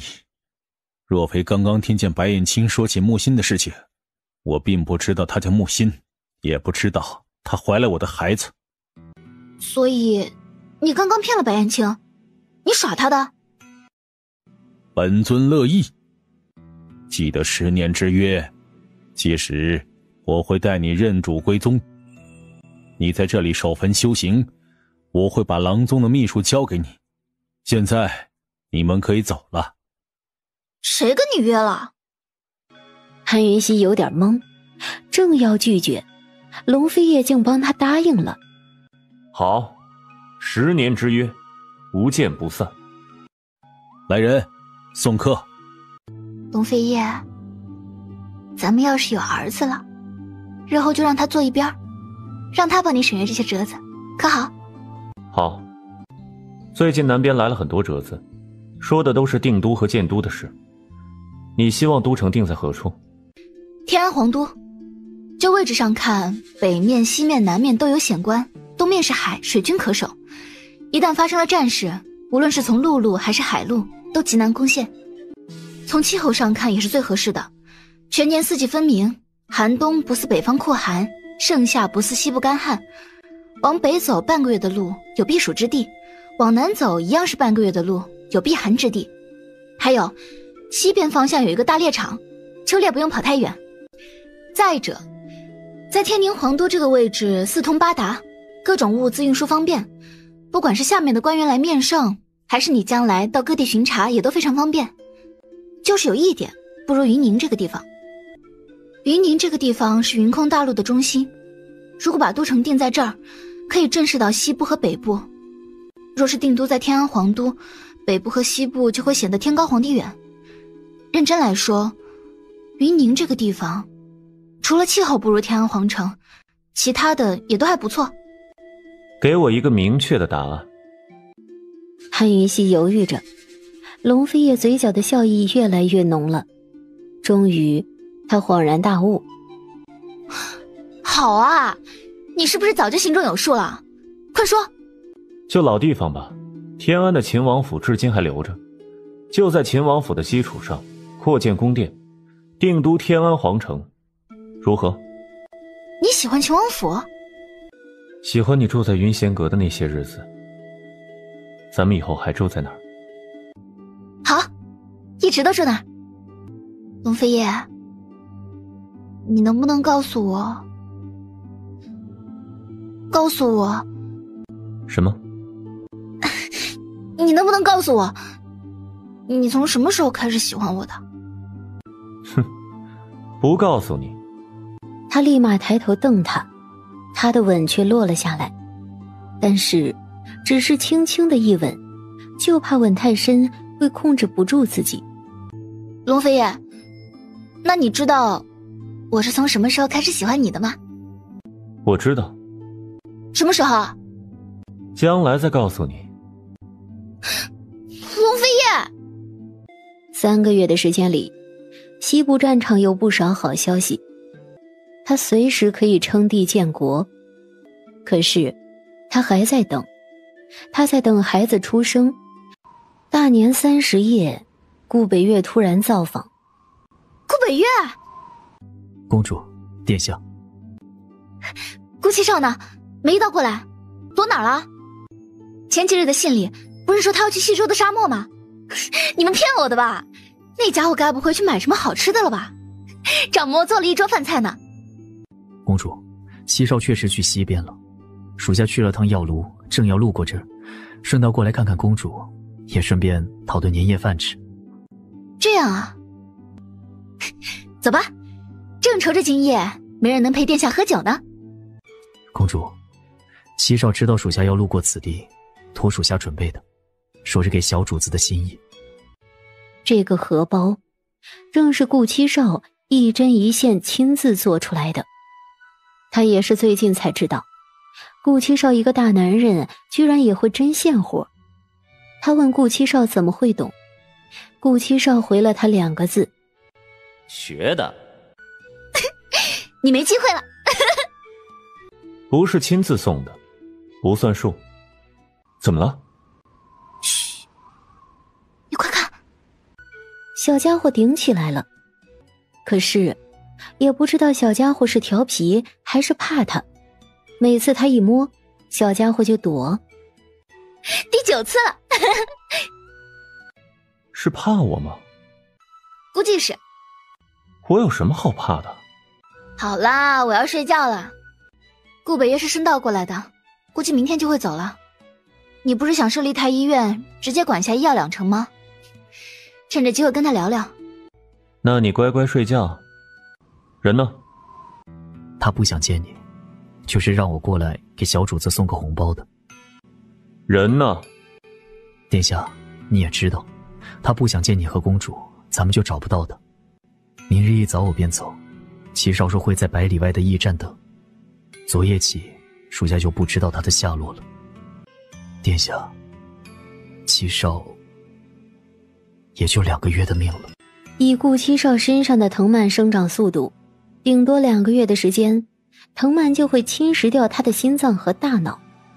到时候，顾七少将会从这个世界彻底消失，留下一堆藤蔓。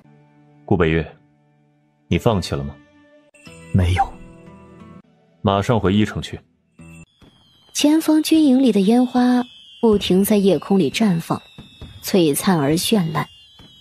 顾七少就在后营后面的小山丘上。真美，可惜易逝啊。烟火结束之后，整个世界就沉寂暗淡了下来，只剩下呼啸的北风。这一歌无人听，无人笑，可是顾七少依旧放声高唱，豁达自在。最后的2个月，他哪儿都不想去了，他就想待在这里，望着后营每天清晨的袅袅炊烟，每天晚上的星星灯火，然后安安静静地扎根成树。他要盛开出比烟火还绚烂的山花。殿下，公主要生了，公主要生了！啊！脱水了！龙飞叶怔了，就站在大帐门口目瞪口呆。快扶公主躺下，添5个火炉，还有多派一些人去烧热水，热水不能断。公主还饿着肚子，让赵嬷嬷快点把鸡汤送过来，要热的，热到烫口的程度。龙飞叶一进来，就看到仁四小姐和2个医女围在床榻边。很快，赵嬷嬷就端来一大碗热鸡汤。殿下，出去，赶紧出去！龙飞叶却将鸡汤拿了过来。赵嬷嬷更着急了。殿下，你不能进来的，这事儿要传出去，公主该被天下人骂了。本太子倒是要看看，谁敢骂她。殿下，公主一定不想让你看到她现在的样子。我已经看到了。龙飞叶冷眼瞪去，赵嬷嬷立马闭嘴。她知道，她要敢再说半个字，殿下一定会直接把她踹飞出去的。她只能闭嘴，只能等着公主亲自把人赶出去。可谁知道，龙飞叶一走过去，韩云溪就伸手过来要拉他的手。现在喝吗？对，现在喝。我没吃饭，快没力气了。小心烫。没事儿，烫一些才好。就一会儿而已，韩云溪就喝光了一整碗热鸡汤。韩云溪一喝完，紧紧地握了下龙飞叶的手，立马就放开了。龙飞叶，你出去等好吗？龙飞叶完全不知道韩云溪急产了，他有些犹豫，但是很快就点头。他替韩云溪撩起垂落在脸上的头发，重重地亲了他的额头一下，立马就退开出去。仁四小姐，我有力气了，又开始疼了，我们再来。龙飞叶来来回回的踱步，突然龙飞叶止步。怎么没听到他喊？属下不懂啊。龙飞叶又开始来来回回的踱步起来，然而没多久，他就听到大帐里传来一声清脆的啼哭。生了！殿下，公主为你生了个……她可安好？哦，仁四小姐说很顺利，但是安全起见，还是要观察一会儿。孩子呢？安好。殿下，公主给您生了个儿子，是儿子呀。殿下，外头冷，公主不让把孩子抱出来，您赶紧进去吧。龙飞叶紧张无措的进屋，一到屋内就被眼前的一幕所触动了。只见韩云溪脸色苍白地躺在榻上，已经清洗包裹在襁褓里的小家伙就睡在他臂弯边。公主，没大问题了，我就在外头，若有什么不适随时喊我。他说完也悄无声息地从龙飞叶身旁绕过，退出去。所有人都离开之后，龙飞叶终于忍俊不禁，几乎是冲到韩云溪榻边。他看了看他，又看了看小家伙，然后再看他，再看小家伙，似乎不管看谁怎么看都不够。龙飞叶，你傻了呀？你干嘛呢？我就是高兴。高兴傻了？你高兴就好。龙飞叶俯身过来，轻轻地在他额头上落了一吻。辛苦你了。我乐意。我的儿子，不，我们的儿子，我可以抱他吗？你会抱吗？龙飞叶犹豫了半天，最后还是把赵嬷嬷叫过来了。殿下，赶紧抱抱小主子呀，小主子一定很喜欢你。哎，不是这样的，殿下，让小主子的脑袋枕在你臂弯里，另一手托住他的身子。对，就这样。他睁眼了，睁眼了。哎呦，奇了奇了，这才出世多久啊，竟然睁眼了，将来一定了不得了。小家伙一看到他，居然哇呜一声大哭起来，这让龙飞叶又无措又尴尬。饿了，一定是饿了。韩云溪把小家伙抱过来补喂，小家伙刚到他手上，立马就不哭了。龙，我不姓龙，龙是天宁皇族的姓氏，东秦皇族以轩辕为姓，我的真名是轩辕叶。龙飞叶，轩辕叶，飞叶。哎，今天15，干脆叫15算了，以后他就知道他这小名儿是元宵节取的。要不叫元宵，小元宵。他是长子，将来会是太子，就算是小名也不可随意。送他一个瑞字，就叫瑞儿吧。瑞，好啊，你做主便是。瑞儿，瑞儿，你有名字了。你爹爹给你的，可不只是一个小名儿。瑞有一个意思，是指下臣对君王的敬称。龙飞叶把这个字赐给儿子，可谓是意味深长。小瑞儿必定是听不懂爹娘的意思，但是他可以感受到爹娘的情绪，他跟着开心起来，忽然就扬起了双手，笑了一声。龙飞叶立马就将他抱过来，小瑞儿近距离地看着爹爹的脸，看着看着，忽然又哇一声哭了。我哪儿得罪他了？我也不知道。无奈之下，龙飞叶只能把小瑞儿还给韩云溪，而小瑞儿一到韩云溪的怀里，立马就不哭了。可能啊，就是你长得太凶了，他怕你。你多跟他笑笑，笑得明显一些，时间久了，他就不怕你了。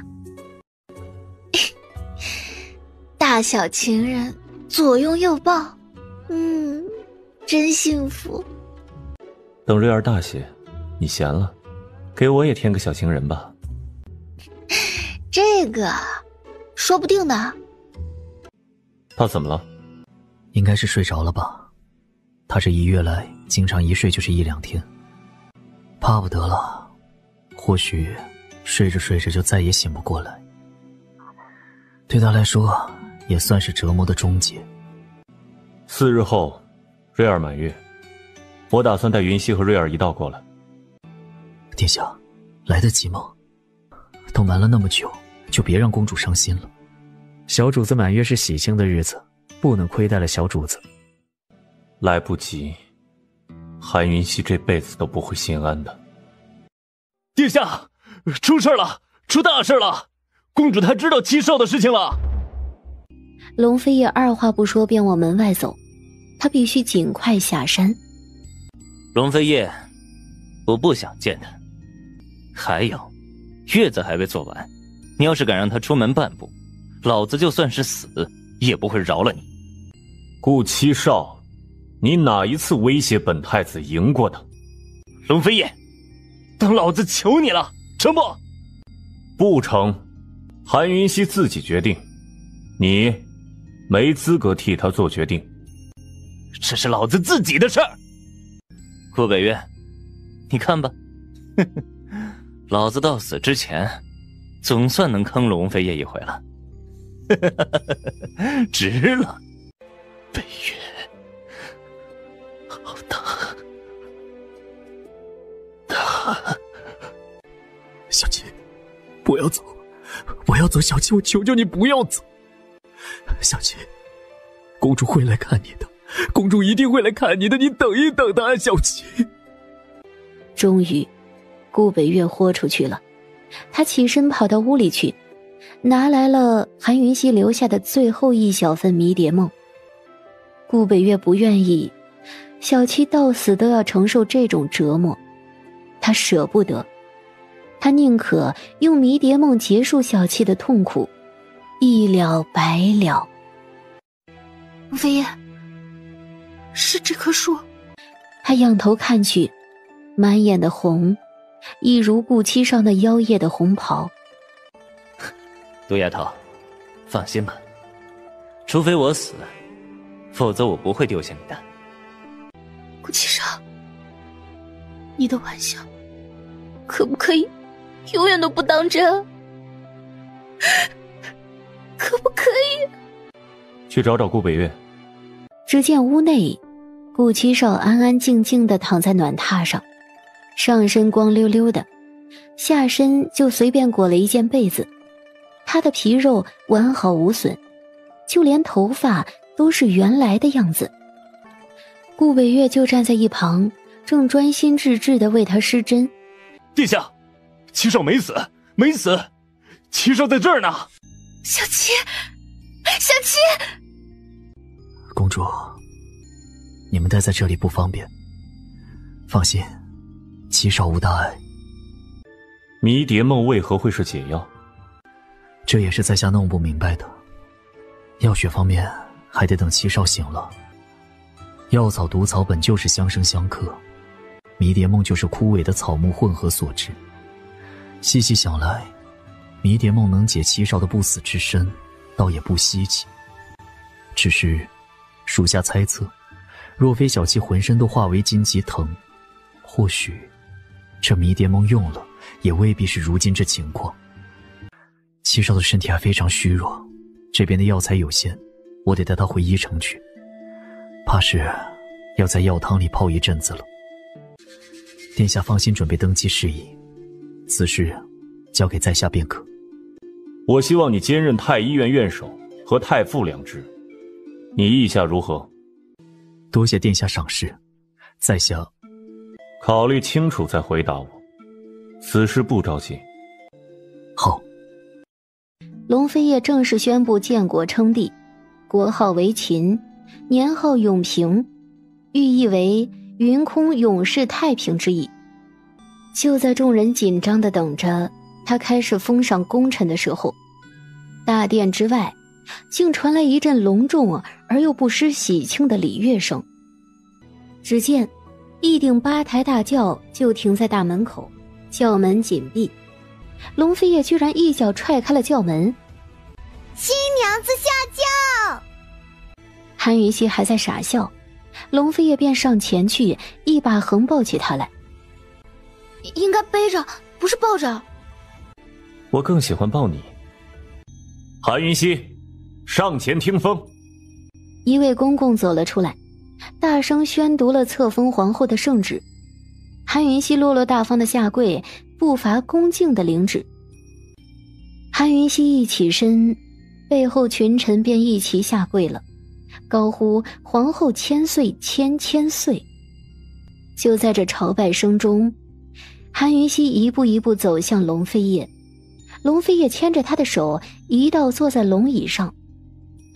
顾北岳被任命为太傅，为正一品，可谓是文官之首，太子之师，皇帝的代言人。龙飞叶立了瑞儿为太子，还未1周岁的瑞儿被赵嬷嬷抱到大殿上来的时候，竟没有被这么大的场面吓到哭闹，反倒笑了起来。除了龙飞叶踹了皇后轿子这件事之后，太子的表现也传为了佳话。龙飞叶敕封的唯一一位亲王，不是别人，正是顾七少。同白燕青的较量是一场没有硝烟的大战争，残酷程度并不亚于任何一场战役。满朝的文武都没人知道小七付出了多少，但是龙飞也没有忘，小七担得起这份荣耀的。此时此刻，顾七少正在某庄园的伙房里研究某款新式茶点，他错过了瑞儿的满月礼，决定亲手打造一座茶庄，等瑞儿周岁的时候送出去。他忙得很，而且对龙飞叶朝堂的事情一点兴趣都没有，他才不关心那么多呢。让赵嬷嬷把瑞儿抱过来，晚上我要好好陪陪她。不必了，所有人都退下吧，今夜不必伺候。有什么事待会儿说，让我先抱一抱。龙飞叶，今天我很意外，好像今日才正式嫁给你。你说，当年我如果没有下轿，会怎么样？云溪，都是我不好，幸好你下来了，我担不起错过的后果。我也担不起。韩云溪说着，突然踮起脚尖来，把龙飞叶拉下来吻他。这个吻越吻越深，越深越缠绵。他放开了龙飞叶，还有正事要谈。明日龙飞叶就要开始第一场早朝了，他可不能真当祸水耽搁他。他转身去倒了一杯茶，想给彼此醒醒神，谁知道龙飞叶却从背后紧紧地搂住他。你怎么知道我有事跟你谈？没事跟我谈，怎么会把下人都支开了？还不见你宝贝儿子？难不成没事要谈？有重要的事，很重要。他还未问，龙飞叶的吻就落在他的脖子上，一路啄吻到耳边。我的债还了，你是不是也该还债了？我欠你。我早上还债，你晚上还，欠了好多年了。看在你不收我利息的份上，我也不收你的了。龙飞叶，你居然还记这种债？他欠他一个洞房花烛夜呀！龙飞叶大笑，一把将他横抱起来，大步地往宫后的温泉池走去。水及胸前，水雾氤氲，冰肌雪肤在月光的笼罩之下显得更加娇美。最让龙飞叶移不开眼的，莫过于她那漂亮的锁骨。没一会儿，他便再也控制不住，将她推到岸边，极尽的温柔。说好的不算利息，可谁知道他却如狼似虎，在温泉池里就没有轻饶他。回到房中更是连本带利，最后韩云溪皮地趴在他身上，动一下都不想动了。他喃喃而问：飞叶，当年落红帕上的血哪儿来的？是我指尖上的一滴血。对了，这笔债也要还的。来日方长，来日方长，我慢慢还可好？你万一明日睡过头不早朝，我就成罪人了。